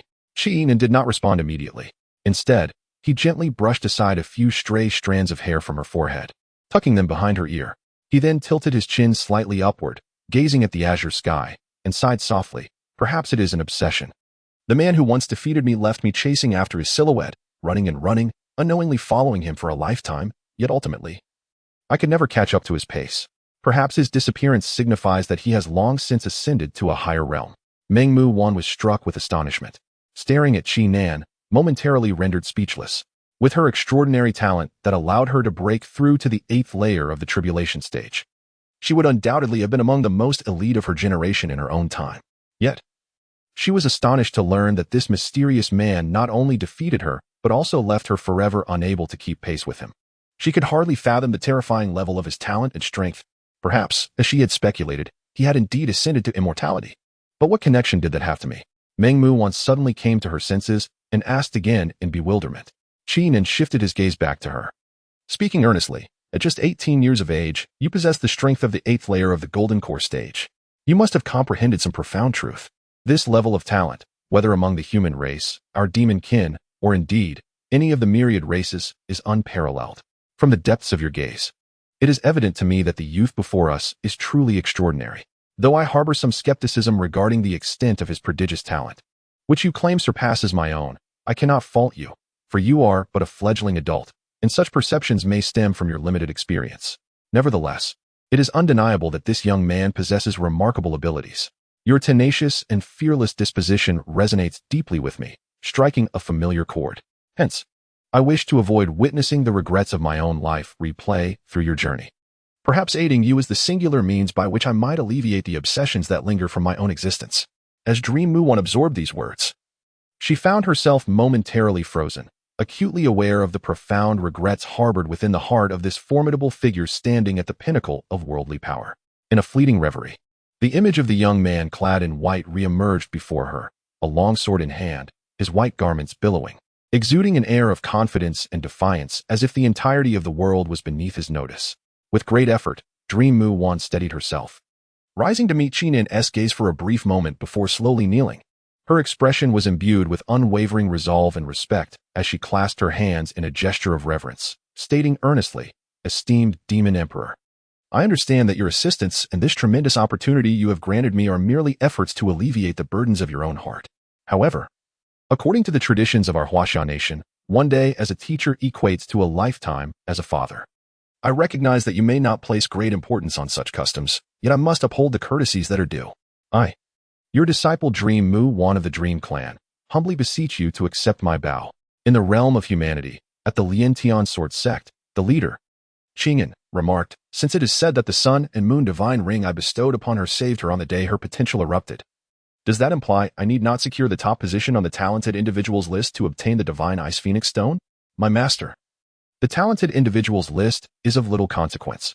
What truly matters is the land of fortune. Consider, in a place that stirs the hearts of countless races. Could there be anything lacking in value? And let us not forget your earlier proclamation of achieving the tribulation stage within 2 years, alongside the consequences of failing the mission, which led to Jiang Nantian's predicament. Do bear that in mind. Begone. Yun Mochen's lips twitched, nearly uttering a curse that would rouse the sleeping Zhu Qing and beside him. At that moment, Zhu Qing's delicate lips moved, instinctively murmuring sweet nothings. So adorable. Her demeanor resembled a lotus emerging from the water, fresh and captivating, with a subtle fragrance enveloping her. Unable to resist, he leaned down to bestow a gentle kiss. The soft, tender sensation caused an undeniable reaction within him. In an instant, Yun Mochen recognized the shift in circumstances. He hastily inhaled deeply, donned his clothing quietly, adjusted the covers for Zhu Qing'an, and softly exited the room. Just as he stepped outside, Zhu Qing's beautiful eyes slowly fluttered open, her enchanting visage radiating pure happiness. With a cheerful murmur, she playfully remarked, "Silly, and you couldn't handle just one night? Brother Yin, good morning." As the door swung open, the voice of Shinchingza echoed, causing Yun Moching's expression to shift slightly. This boy certainly knows how to endure. "Good morning, Chingza. Why didn't you return yesterday?" Upon hearing this, Shinchingza scratched his head in slight embarrassment, breaking into a grin as he replied, "Brother Yin, I am merely an outer disciple, and only inner and core disciples are permitted to roam freely on Shinkong Mountain. I certainly cannot trouble Elder Tian once more to have him escort me back." Yun Moching's eyelids twitched, and he couldn't help but think, how could this brat be so honest? Wouldn't it be more prudent to have Elder Tian give the enforcement team a heads up? Just as he was about to teach Shun Qingza how to practice with a spear, he realized that doing so here might awaken Zhu Qing'an. Suddenly, a location sprang to his mind, and he said to Shun Qingza, "Qingza, come with me." Shun Qingza's eyes sparkled with excitement as he eagerly asked, "Brother Yun, really? Where are we going to practice?" "To the land of buried swords." Chapter 175. This burden is yours to bear. Why are there two trees in the land of buried swords? As Yun Moching and Shun Qingza were about to soar to their destination, they spotted, from afar, the barren expanse of the land of buried swords. Aside from the densely embedded remnants of swords in the ground, two large trees inexplicably stood there. However, judging by the dampness and firmness of the soil around the trees, they appeared to have been recently transplanted. Wait. Yun Moching's pupils suddenly constricted as he seemed to uncover something, his lips twitching in surprise. Yet soon, his expression transformed. Akin to a famished leopard encountering a stray antelope, filled with exhilaration, the corners of his mouth curling in delight. Between the two towering trees swung a massive hammock. And at one end, a thick branch dangled a large LCD screen. In the hammock, Tian Jian lounged with his legs crossed, sipping from a cocktail. Sunglasses perched on his nose, leisurely watching a video of beautiful women on the screen. This is the life of a cultivator. Sipping drinks, basking in the sun, and enjoying the sights of lovely ladies. What a genuine existence. At that moment, Tian Jian heard Yun Moching's voice nearby. "Elder Tian, looks like you're living quite well." However, Tian Jian did not even glance in his direction, dismissively waving his hand. Go on. Don't disturb me. With me here in the land of buried swords. What could possibly go wrong? If you enforcement team members keep bothering me, don't blame me for losing my temper."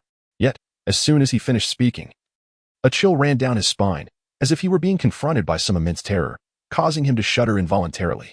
Instinctively, he recalled the voice that had just spoken to him, and his pupils narrowed as he turned his head stiffly, like a robot. "Ha ha, Zimu Yun Moching. Cough. No. What brings you here?" Beside him, Shinchingza noticed the scene, his expression filled with perplexity. And he pondered inwardly, why does it seem that Elder Tian is quite apprehensive of Brother Yun? Yun Moching glanced at Tian Jian, feigning a tone of sarcasm. "Elder Tian, it has been quite some time since we last met. Your disciple has missed you dearly. Perhaps we could ascend to the heavens and reminisce a little?" Elder Tian's entire being trembled, and he could not help but spill his cocktail onto himself. Hastily, he waved his other hand dismissively, exclaiming, No need. Just seeing you today, Yun Moching, is enough to bring me joy. There is no necessity for further private conversations." Yun Moching's eyes gradually narrowed, a smile playing on his lips. What? Does Elder Tian not wish to catch up with me? Tian Jian's heart sank, and in despair, he replied, "Very well. Then let us proceed to converse." Subsequently, Yun Moching shot him a knowing glance and turned to Shun Qingza, saying, "Qingza, you should practice your marksmanship here and warm up a bit. Once I finish my conversation with Elder Tian, I will come to find you." Although Shun Qingza did not quite understand, having just seen them compete yesterday, what could they possibly have to reminisce about today? He still replied earnestly, "All right, Brother Yun. I will wait for you." As his words fell, Yun Moching smiled, patted his shoulder, and ascended into the sky with the unwilling Tian Jian. In the next instant, piercing screams echoed from above. MMM. In the skies, Yun Moching gazed at the system panel, his heart filled with uncontrollable laughter. He could hear the melodious system notifications ringing in his mind. Vitality 999. Vitality 999. Vitality 999. Vitality. A few minutes later, Yun Moching and Tian Jian returned to the sword burying ground. The corners of Yun Moching's mouth curled into a wild grin. With this vitality, he could certainly break through to the 10th level of the Golden Core stage, perhaps even push towards the nascent soul stage. In stark contrast, Tian Jian flew directly into his makeshift hammock, his face a picture of utter defeat. His once crimson lips now appeared as if coated in white chalk dust. Pale and lifeless, His pupils gradually dilated, his gaze seemingly devoid of color, staring despairingly at the sky. It was as if he had succumbed to madness. Murmuring, "Life is as easy as severing a palm." Shinchingza stood in bewilderment, deeply curious about what had transpired above in the sky. Yet, he directed most of his attention to practicing his marksmanship. Thus, he eagerly turned to Yun Mochen and asked, "Brother Yun, I am warmed up. Where shall we begin?" Yun Mochen contemplated for a moment, suddenly struck by an idea. Looking at the seemingly harmless Shinchingza, a glimmer of light flickered in his pupils. Then, he turned serious and asked, "Chingza, do you trust me?" I certainly trust Brother Yun." Although Shinchingza found it perplexing that this question related to marksmanship practice, he nonetheless answered with unwavering certainty. Yun Mochen nodded with satisfaction and said, "You wish to practice marksmanship and aspire to become a formidable gun cultivator. But do you truly understand the circumstances under which a firearm can unleash its genuine allure?" Shinchingza hesitated, contemplating this inquiry earnestly. He was convinced that his elder brother Yun would not pose such a trivial question without reason. Thus he felt compelled to respond with utmost care. "Elder brother Yun, I believe that as a gun cultivator, one can most effectively exhibit the charm of the long spear during group battles. This is because the long spear, in comparison to other weaponry, such as swords, possesses a broader attack range, enabling engagement with multiple opponents without falling behind. Moreover, the long spear boasts a high margin for error. Even if a strike misses, it still allows the wielder to maintain a safe distance from adversaries, thus facilitating a subsequent assault." Upon hearing this, Yun Mochen regarded Shinchingza with newfound admiration, smiling as he remarked, "Chingza, it appears your understanding of the spear is indeed profound. Now, let me ask you, if we wish to swiftly enhance our spear skills, what should we do?" Shinchingza fell into contemplation once more.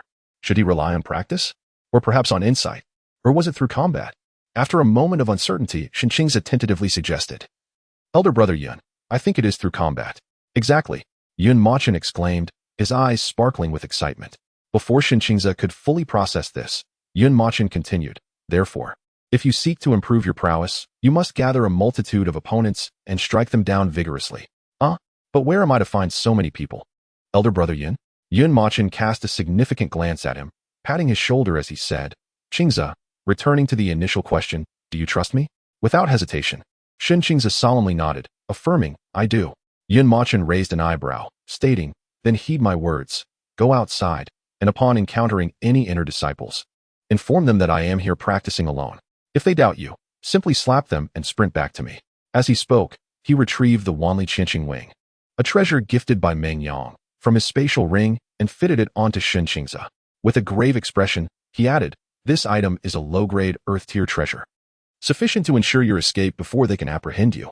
Chingza, the responsibility of elevating our spear techniques lies squarely upon your shoulders." Feeling the weight of Yun Mochen's earnestness and the gravity of the task entrusted to him, Shinchingza's heart swelled with emotion. His eyes glistened with unshed tears as he gazed at Yun Mochen, resolutely nodding, "Elder brother Yun, rest assured, I will not fail in my mission." After bowing respectfully to Yun Mochen, determination radiated from Shinchingza's gaze. Once he departed, Yun Mochen could no longer contain his exuberance. Bursting into raucous laughter, "I am a master, after all. How could I drain my disciples' vitality? Yet, if they come seeking me, I can only laugh heartily." Yun Mochen was confident, given the resentment of the inner disciples from the previous day, that they would be drawn to him. If one were to realize their solitary existence in this land of buried swords, they would undoubtedly seek revenge. After all, the essence of swordsmanship has long vanished from here, transforming it into a desolate wasteland, devoid of core disciples.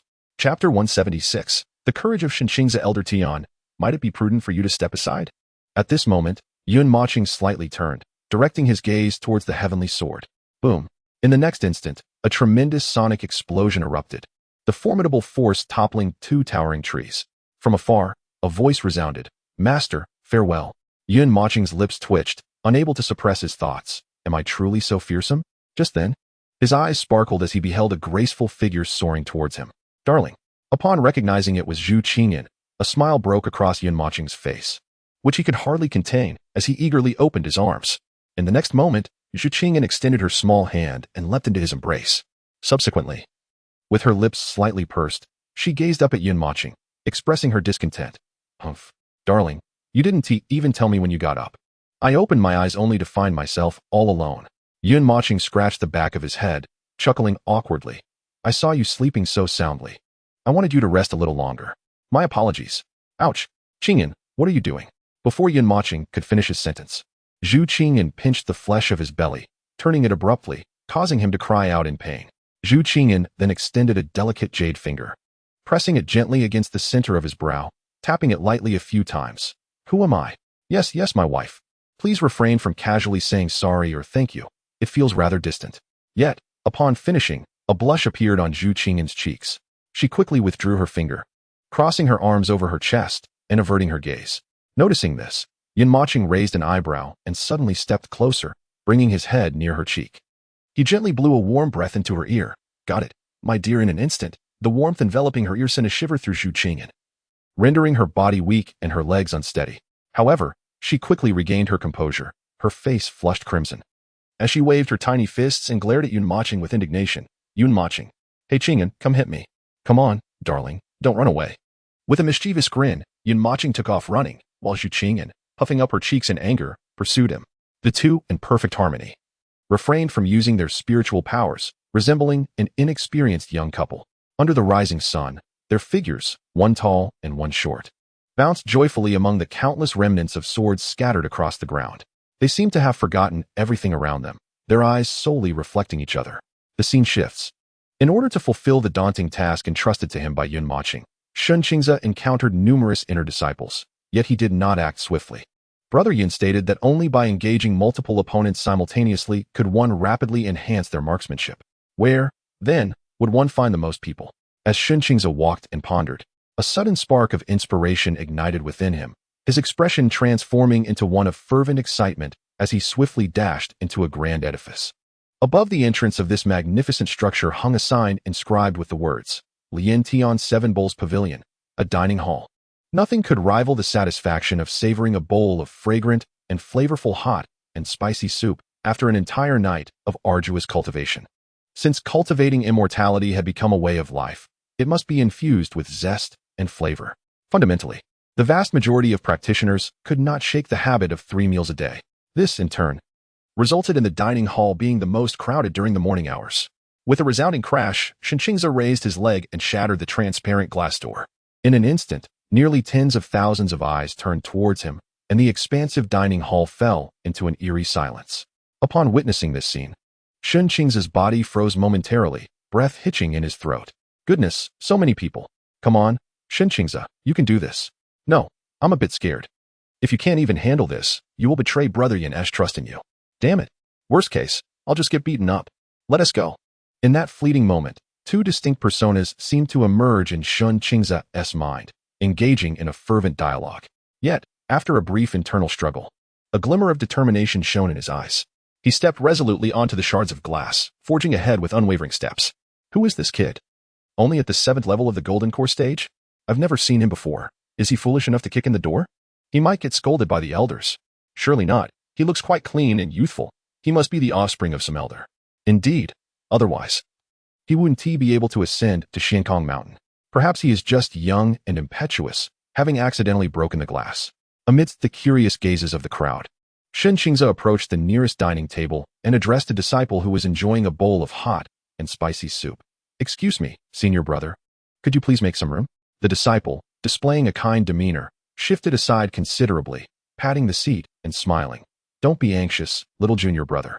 Just explain to the elder later that it was an accident. If you were sincere, the elders won't hold it against you. Sit down and order your meal. Ignoring the disciple, Shun Qingze lifted his foot and placed it directly on the table. Before the disciple could react, he kicked the bowl of hot and spicy soup flying through the air and, channeling his spiritual energy, his voice boomed throughout the dining hall. My brother Yin Mochen has declared that you are all a bunch of trash. I, too, share this sentiment. If you have the capability, come to the Grave of Swords. My brother Yun will face you alone. With that, Shun Qingze immediately activated the flying artifact entrusted to him by Yin Mochen, disappearing in a thunderous rush. The onlookers were left utterly dumbfounded, exchanging bewildered glances with one another. Expressions of shock etched upon their faces. Particularly, the kind disciple who had earlier tried to console Shun Qingze found his hand, still grasping a spoon, suspended in midair. Staring blankly at the direction in which Shun Qingze had fled, remnants of the splattered hot and spicy soup adorning his face, as tears streamed slowly down his cheek. The disciple exclaimed, "Are you not my comrade? Is it not your intention to confront him? In an instant, the dining hall erupted with a cacophony of furious roars. This is utterly intolerable. Brothers, arm yourselves. We shall venture to the grave of swords and vanquish them. In that fleeting moment, thousands of nascent souls surged forth, racing towards the direction in which Sun Qingyun had fled. Surely, Brother Yin would be pleased. In the midst of a frenzied flight, Sun Qingze instinctively glanced behind him, only to behold a dark mass of countless figures hurtling towards him.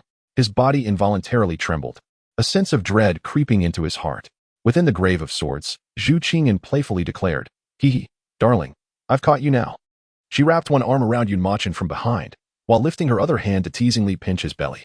Yet, Yun Mochen's expression bore no trace of pain. Instead, he gazed solemnly towards the horizon, his heart racing uncontrollably. "Darling, what troubles you?"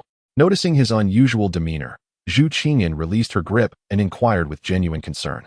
"Qingyan, you should return. I sense something amiss."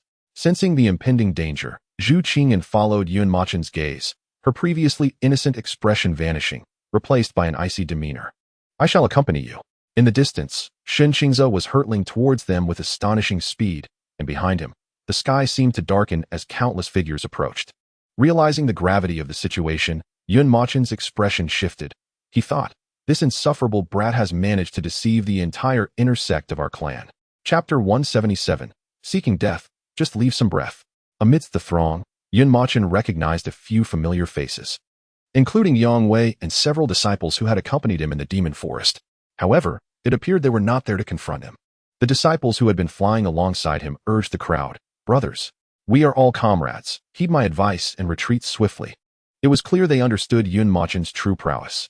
Though they were numerous, they doubted he could defeat all of them. However, inflicting injuries upon a few hundred seemed well within their capabilities. Yet, the countless disciples surrounding them seemed to have been blinded by rage. Instead of heeding the warning, they shouted furiously at Yang Wei, and your fellow disciples, "You are all cowards. If you fear the sect leader's wrath, we do not. To allow this second-generation heir to ride roughshod over us is a colossal joke. Should the sect leader and elders attempt to stop us today, we shall march to the ancestral hall." Yang Wei and his companions felt utterly helpless. Yang Wei's expression even betrayed a hint of amusement.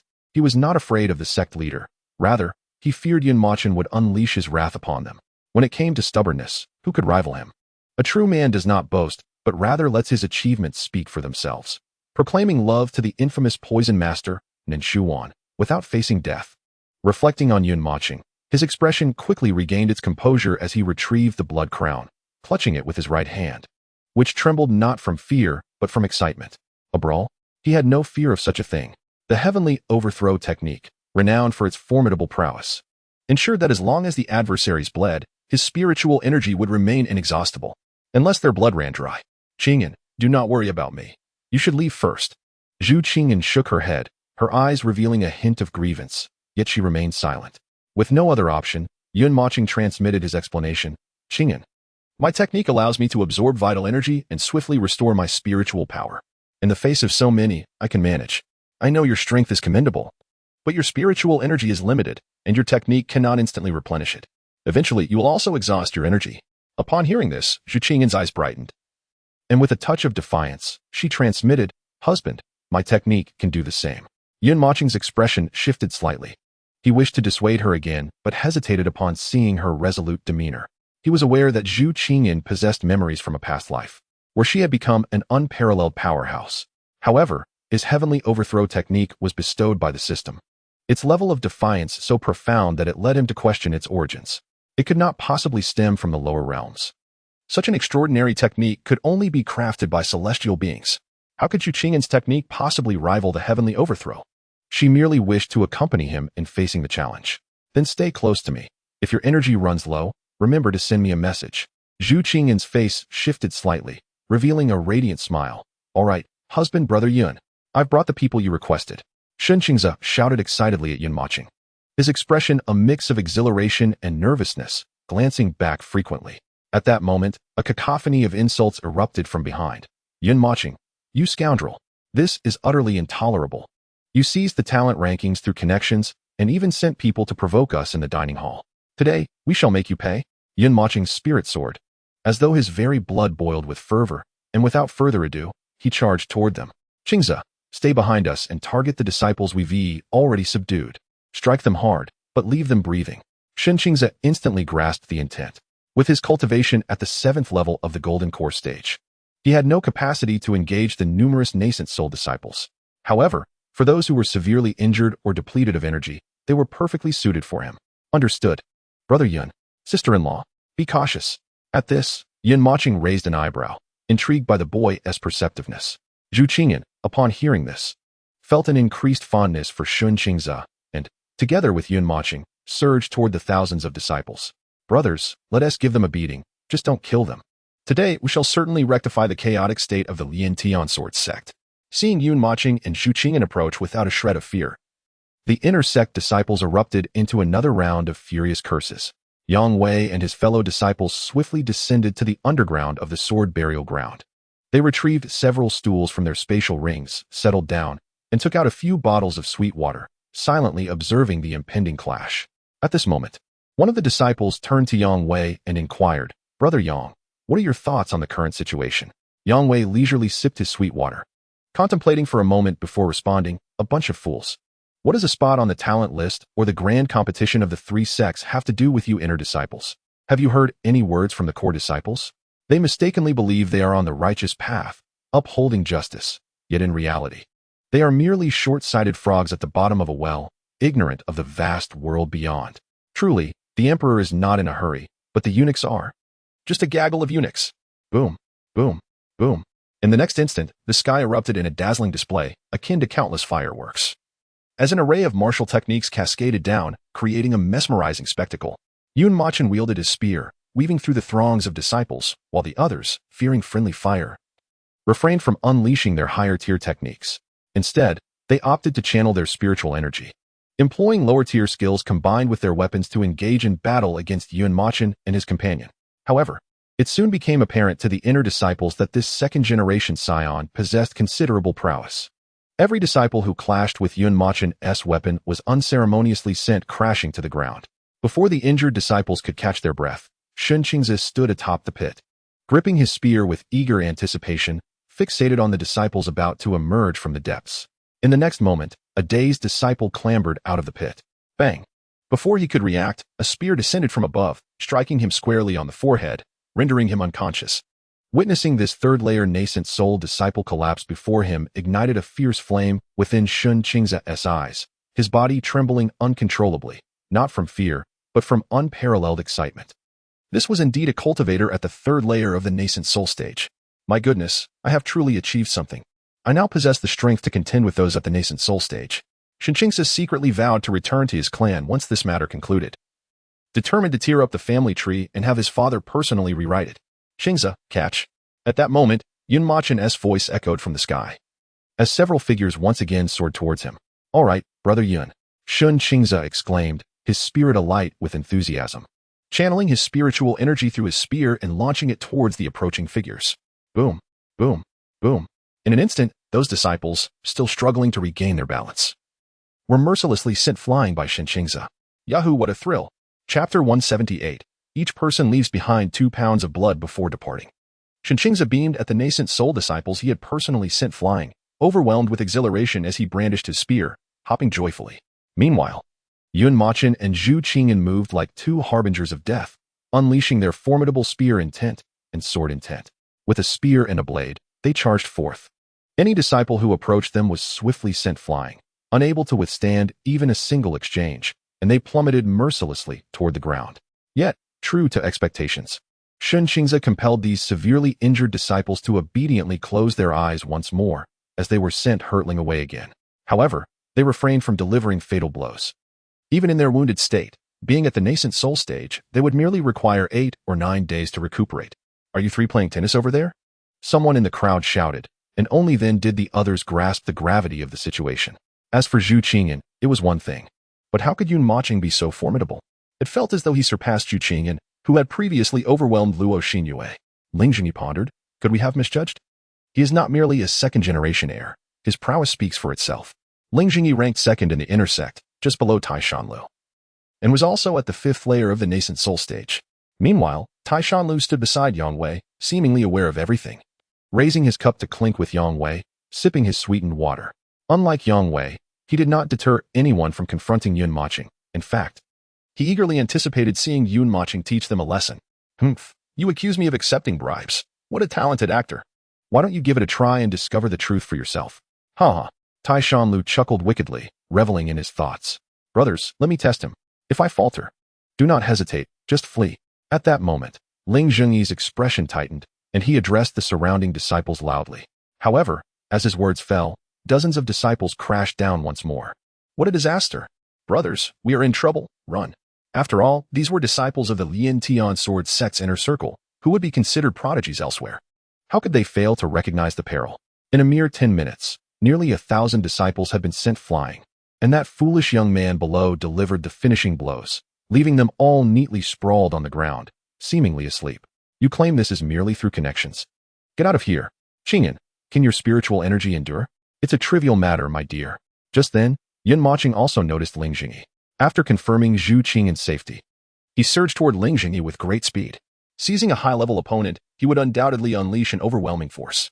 Ling Zhengyi, sensing Yun Moching hurtling toward him, felt his pupils constrict and quickly began to circulate his spiritual energy. In an instant, a formidable aura erupted from within him, sweeping across the sky.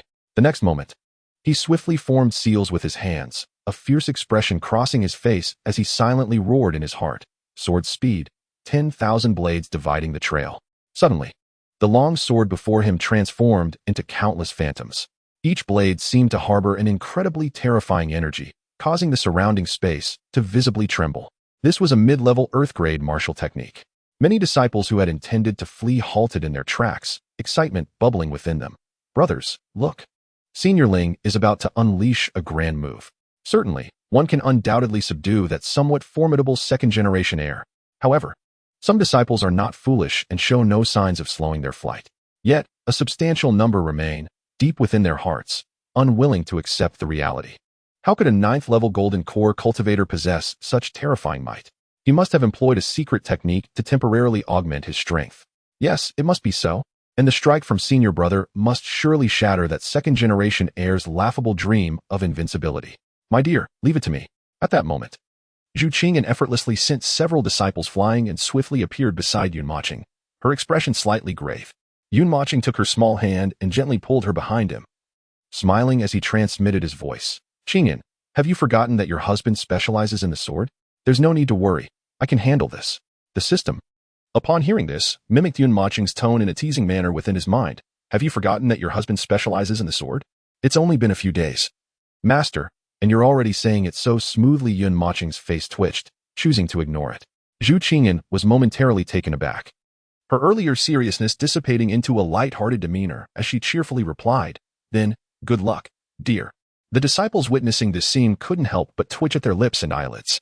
Senior brother's grand move was about to strike you, yet you still have the leisure to indulge in sweet nothings? What madness! Yun Moching, this is the most powerful move I have mastered throughout my life. I hope you take it seriously. Suddenly, Ling Zhengyi shouted at Yun Moching, raising a hand imbued with immense energy towards the sword hilt floating in front of him. With a sudden push, the thousands of illusory longswords surrounding him vanished in an instant, hurtling towards Yun Moching. After squeezing Zhu Qingyan's small hand, Yun Moching abruptly vanished from his spot. His expression sharpened as the 4th level of spear intent erupted from his body, soaring into the sky. Behind him, a colossal phantom of a ferocious dragon emerged, its 2 blazing eyes seemingly capable of devouring everything in sight.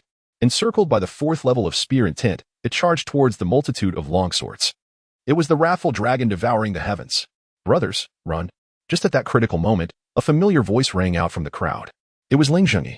Amid the bewildered expressions of the onlookers, Ling Zhengyi hesitated not for an instant, suddenly vanishing from his position and sprinting away at such speed that it seemed to cleave the sky in two, leaving behind a resounding sonic boom and a long trail of sound waves.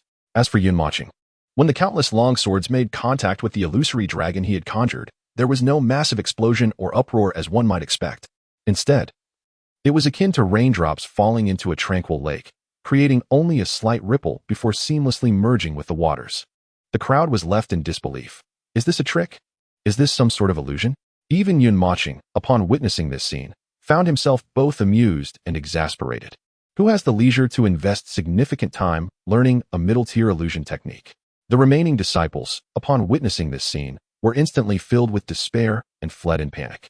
However, Yun Machen's voice soon resonated in each of their minds. If any of you dare to run today, don't blame me for coming to collect you in a couple of days. It won't be as simple as enduring a beating as it is today. In an instant, all the disciples froze in place, glancing at one another, bewildered. Yun Machen, we acknowledge our mistakes. We deeply regret the slanders we aimed at you, and we sincerely apologize. One disciple spoke up, prompting the others to quickly respond by nodding fervently, their heads bobbing like garlic cloves. We are sorry, Yun Machen. We are all fellow disciples. Please spare us. We truly understand our wrongs. Observing this scene, Yun Machen's expression twisted momentarily as he internally scoffed. You bunch of brats, weren't you all so defiant? Proclaiming yourselves as the light of righteousness? Subsequently, a grin resembling that of a mischievous royal crept onto his face, and he declared, all of you shall donate 2 pounds of blood before you leave. Chapter 179, nearly 100 vitality points. At that moment, one trembling disciple inquired, excuse me, is that a total of 2 pounds? 2 pounds each? Zhu Qingyan, somewhat puzzled, wondered why Yun Machen required such vitality, yet did not press the matter further. Even though he was her husband, he had a right to his secrets. Meanwhile, her internal system prompted her to absorb some vitality without providing any rationale. Qingyan, my cultivation requires it. Yun Machen communicated directly to her mind, as if he had seen through her confusion. This revelation filled her heart with warmth, enveloping her in a comforting embrace, a sentiment every girl longs for from her partner, a sense of security. Can it be less? Boom. Before that disciple could finish, Yun Machen swiftly brandished his spear, unleashing a terrifying aura that obliterated a nearby mountain peak. He then turned to the disciple with a smile and asked, is 2 pounds too much? The disciple trembled violently, shaking his head like a rattle. Not too much. Not at all. Yun Machen then gestured to the others behind this disciple. Do you all think it's excessive? Not excessive. They chorused.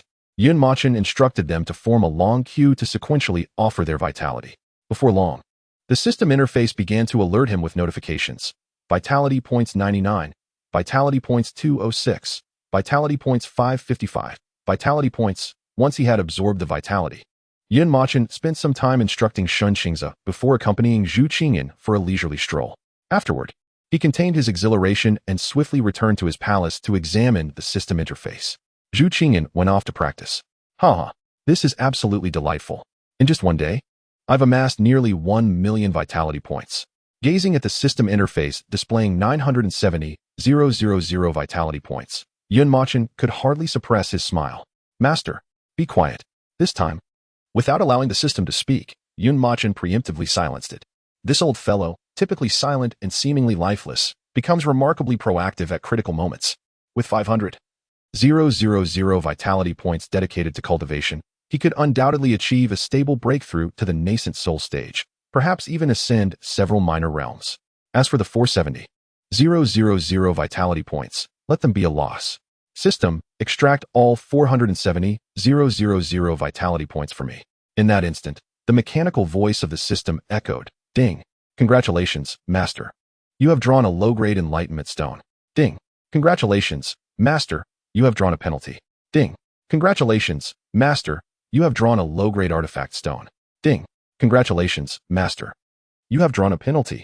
As the incessant notifications reverberated in his mind, Yun Machen's brow furrowed sharply. This time, the infernal system seemed to possess a semblance of rationality, rewarding and punishing in equal measure. Could it have malfunctioned? Something felt off about this exceedingly unusual lottery. Yun Machen's heart raced uncontrollably at this bizarre system draw. An inkling that this old system was withholding something significant. Ding. Congratulations, Master. You have completed 470 draws, acquiring a total of 170 low-grade enlightenment stones, 29 mid-grade enlightenment stones, 1 high-grade enlightenment stone, and 35 low-grade artifact stones. To his astonishment, it was indeed enlightenment stones. He had initially thought they were artifact stones. With this, the heavenly grade advanced technique, clouds of the sky refining method, entrusted to him by his father, might very well succeed. What man, in his youth, has not dreamed of becoming a magnificent emperor, leading millions of warriors in a battle? Now, should he master the clouds of the sky refining method, he might just fulfill that youthful, fervent aspiration buried deep within. In a moment of reverie, he envisioned himself at the forefront of an expedition against myriad races, summoning thousands of legendary warriors to his side with a mere wave of his hand. Gods would fall before him, and Buddhas would be vanquished. Not only that, but he could also enhance his comprehension of the 9 turns of immortal divine art, significantly augmenting his weakest physical form. Ha ha ha, what a thrilling prospect. Yet just then, the system ruthlessly doused his exuberance with a cold splash of reality. Of course, there is also the final grand prize, 235 penalty tasks. Master, shall we combine them into a major penalty? Do not combine, he replied. The system responded, huh? Master, are you certain? Yun Mochen harbored doubts, suspecting that each minor task might actually be quite simple. Previously, he had been subconsciously led by the system to choose combination due to the number of penalty tasks. What if he chose not to combine? Curiously, he clicked on the first minor task. Task: steal the small vest belonging to Nan Shuwan. Task success: a trivial reward awaits you. Task failure: you will receive Nan Shuwan's small vest. Yin Moching was taken aback. System, the task is indeed simple. But you want me to become a pervert? The system chirped. Well then, will you accept? Yin Moching's expression twitched, unable to suppress his curiosity as he inquired. Why would I be rewarded with that if I fail? Shouldn't that be a reward? He scoffed. Regardless, it feels rather peculiar. The system noted that within the vest lay the fragrant essence of Nan Shuwan, who was renowned as the deadly alchemist. Her sense of smell was indeed her most formidable attribute. Yun Moching couldn't help but give a thumbs up to the system, though his forehead creased in annoyance as he spoke in a deep voice. Consolidate a major task. Ding. Congratulations, Master.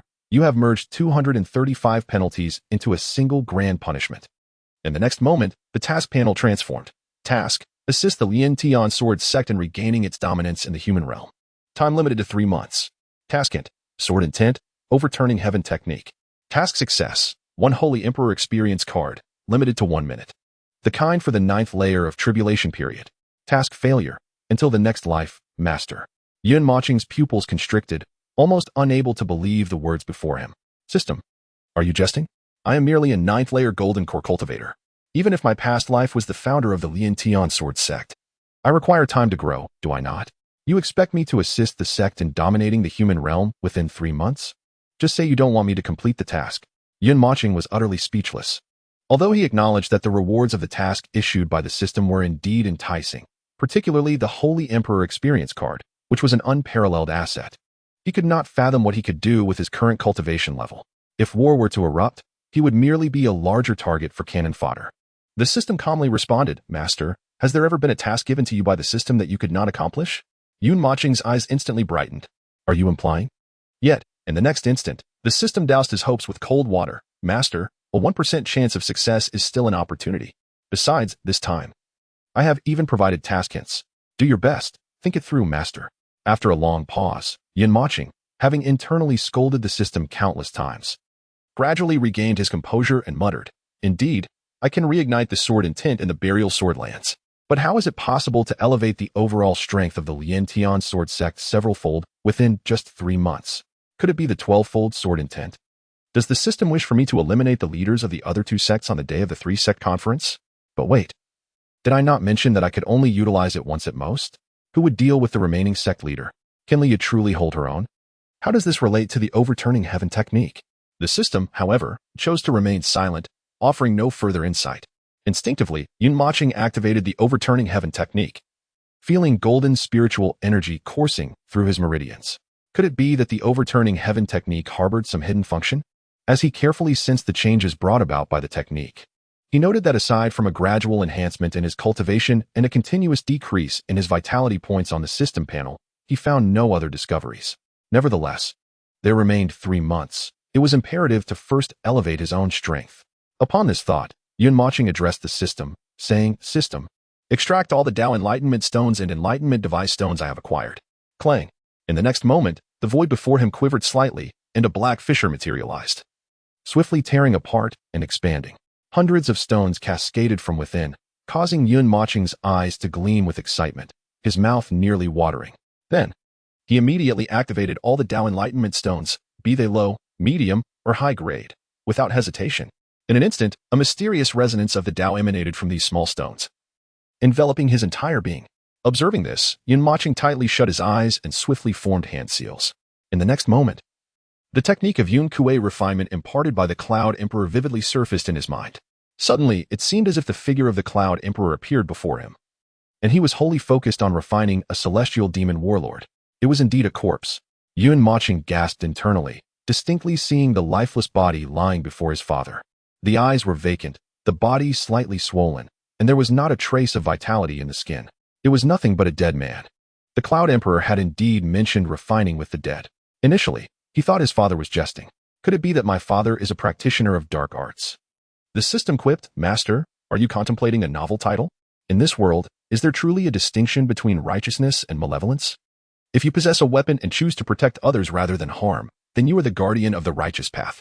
Conversely, if you wield a weapon and kill indiscriminately, then you are a demon, a symbol of evil.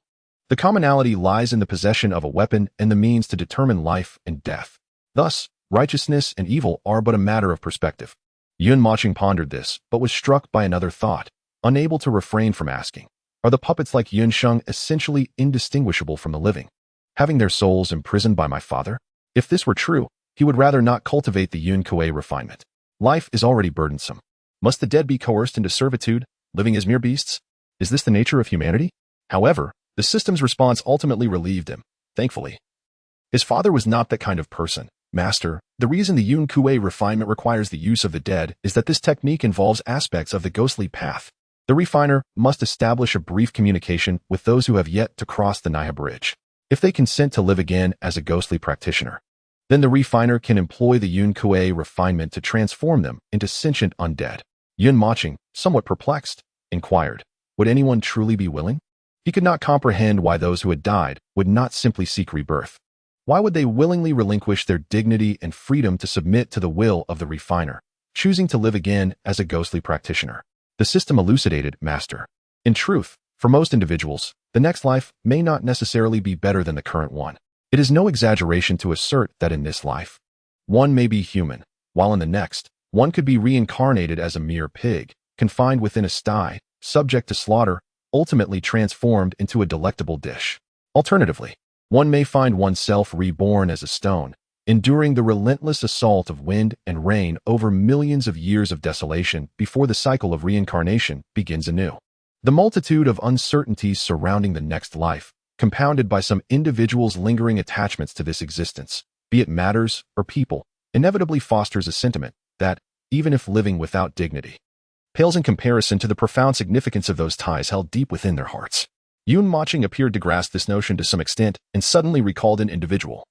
A mischievous thought creeping into his mind. The next time he encounters Yun Sheng, he must inquire whether his attachments are to people or to matters. Unconsciously, Yun Mochen began to emulate the methods of the Emperor of Clouds in his mind, step by step, gradually initiating the process. It became apparent that one could forge a puppet whose cultivation surpasses that of the creator. Yun Mochen quickly exclaimed in astonishment upon realizing that the Cloud Kuei refinement method does not preclude the creation of the deceased with higher cultivation than oneself. Rather, the concern lies in the potential bond formed between the creator's soul and the puppet. Should the puppet retaliate, it could present a life-threatening danger. Yet, if the puppet harbors unwavering loyalty, one could indeed craft a puppet of a deceased whose cultivation greatly exceeds one's own. Even now, with his mere 9th level of the Golden Core stage, he could forge a puppet of someone in the Tribulation stage. Alas, is the Cloud Kuei refinement method truly so defiant of the heavens? However, how could there possibly be an abundance of deceased for me to refine, let alone those of higher cultivation? Soon, Yun Mochen returned from his delightful reverie to the harshness of reality, offering a wry smile. In that moment, the system whispered a profound remark within his mind. Master, while others may lack it, you undoubtedly possess the compassion of the Tian Tian Sword sect's founder. 10 days later, Yun Mochen emerged from his seclusion, opening the door and stretching vigorously, inhaling the fresh air deeply. During this time, Zhu Qing'an had sought him out countless times, but upon finding him still in seclusion each time, chose to depart quietly without disturbance. In these 10 days, not only did he break through to the pinnacle of the 10th level of the Golden Core stage, but he also perfected the Cloud Kuei refinement method and advanced the 9 transformations of the Immortal Technique to its 2nd transformation. As for the remaining 35 low-grade comprehension stones, he originally intended to utilize them for a sword or spear. However, as his sword intent had already reached the 7th level, and the spear intent the 4th, even the full utilization of these stones would yield minimal enhancement. Hence, he decided to learn a weapon he had yet to use and elevated its intent to the 2nd level of comprehension.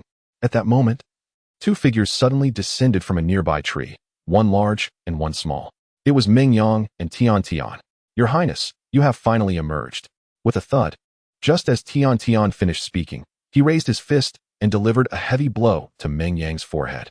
Subsequently, in the astonished gaze of Yun Mochen, every day, he would leap to the ground, his face etched with resentment.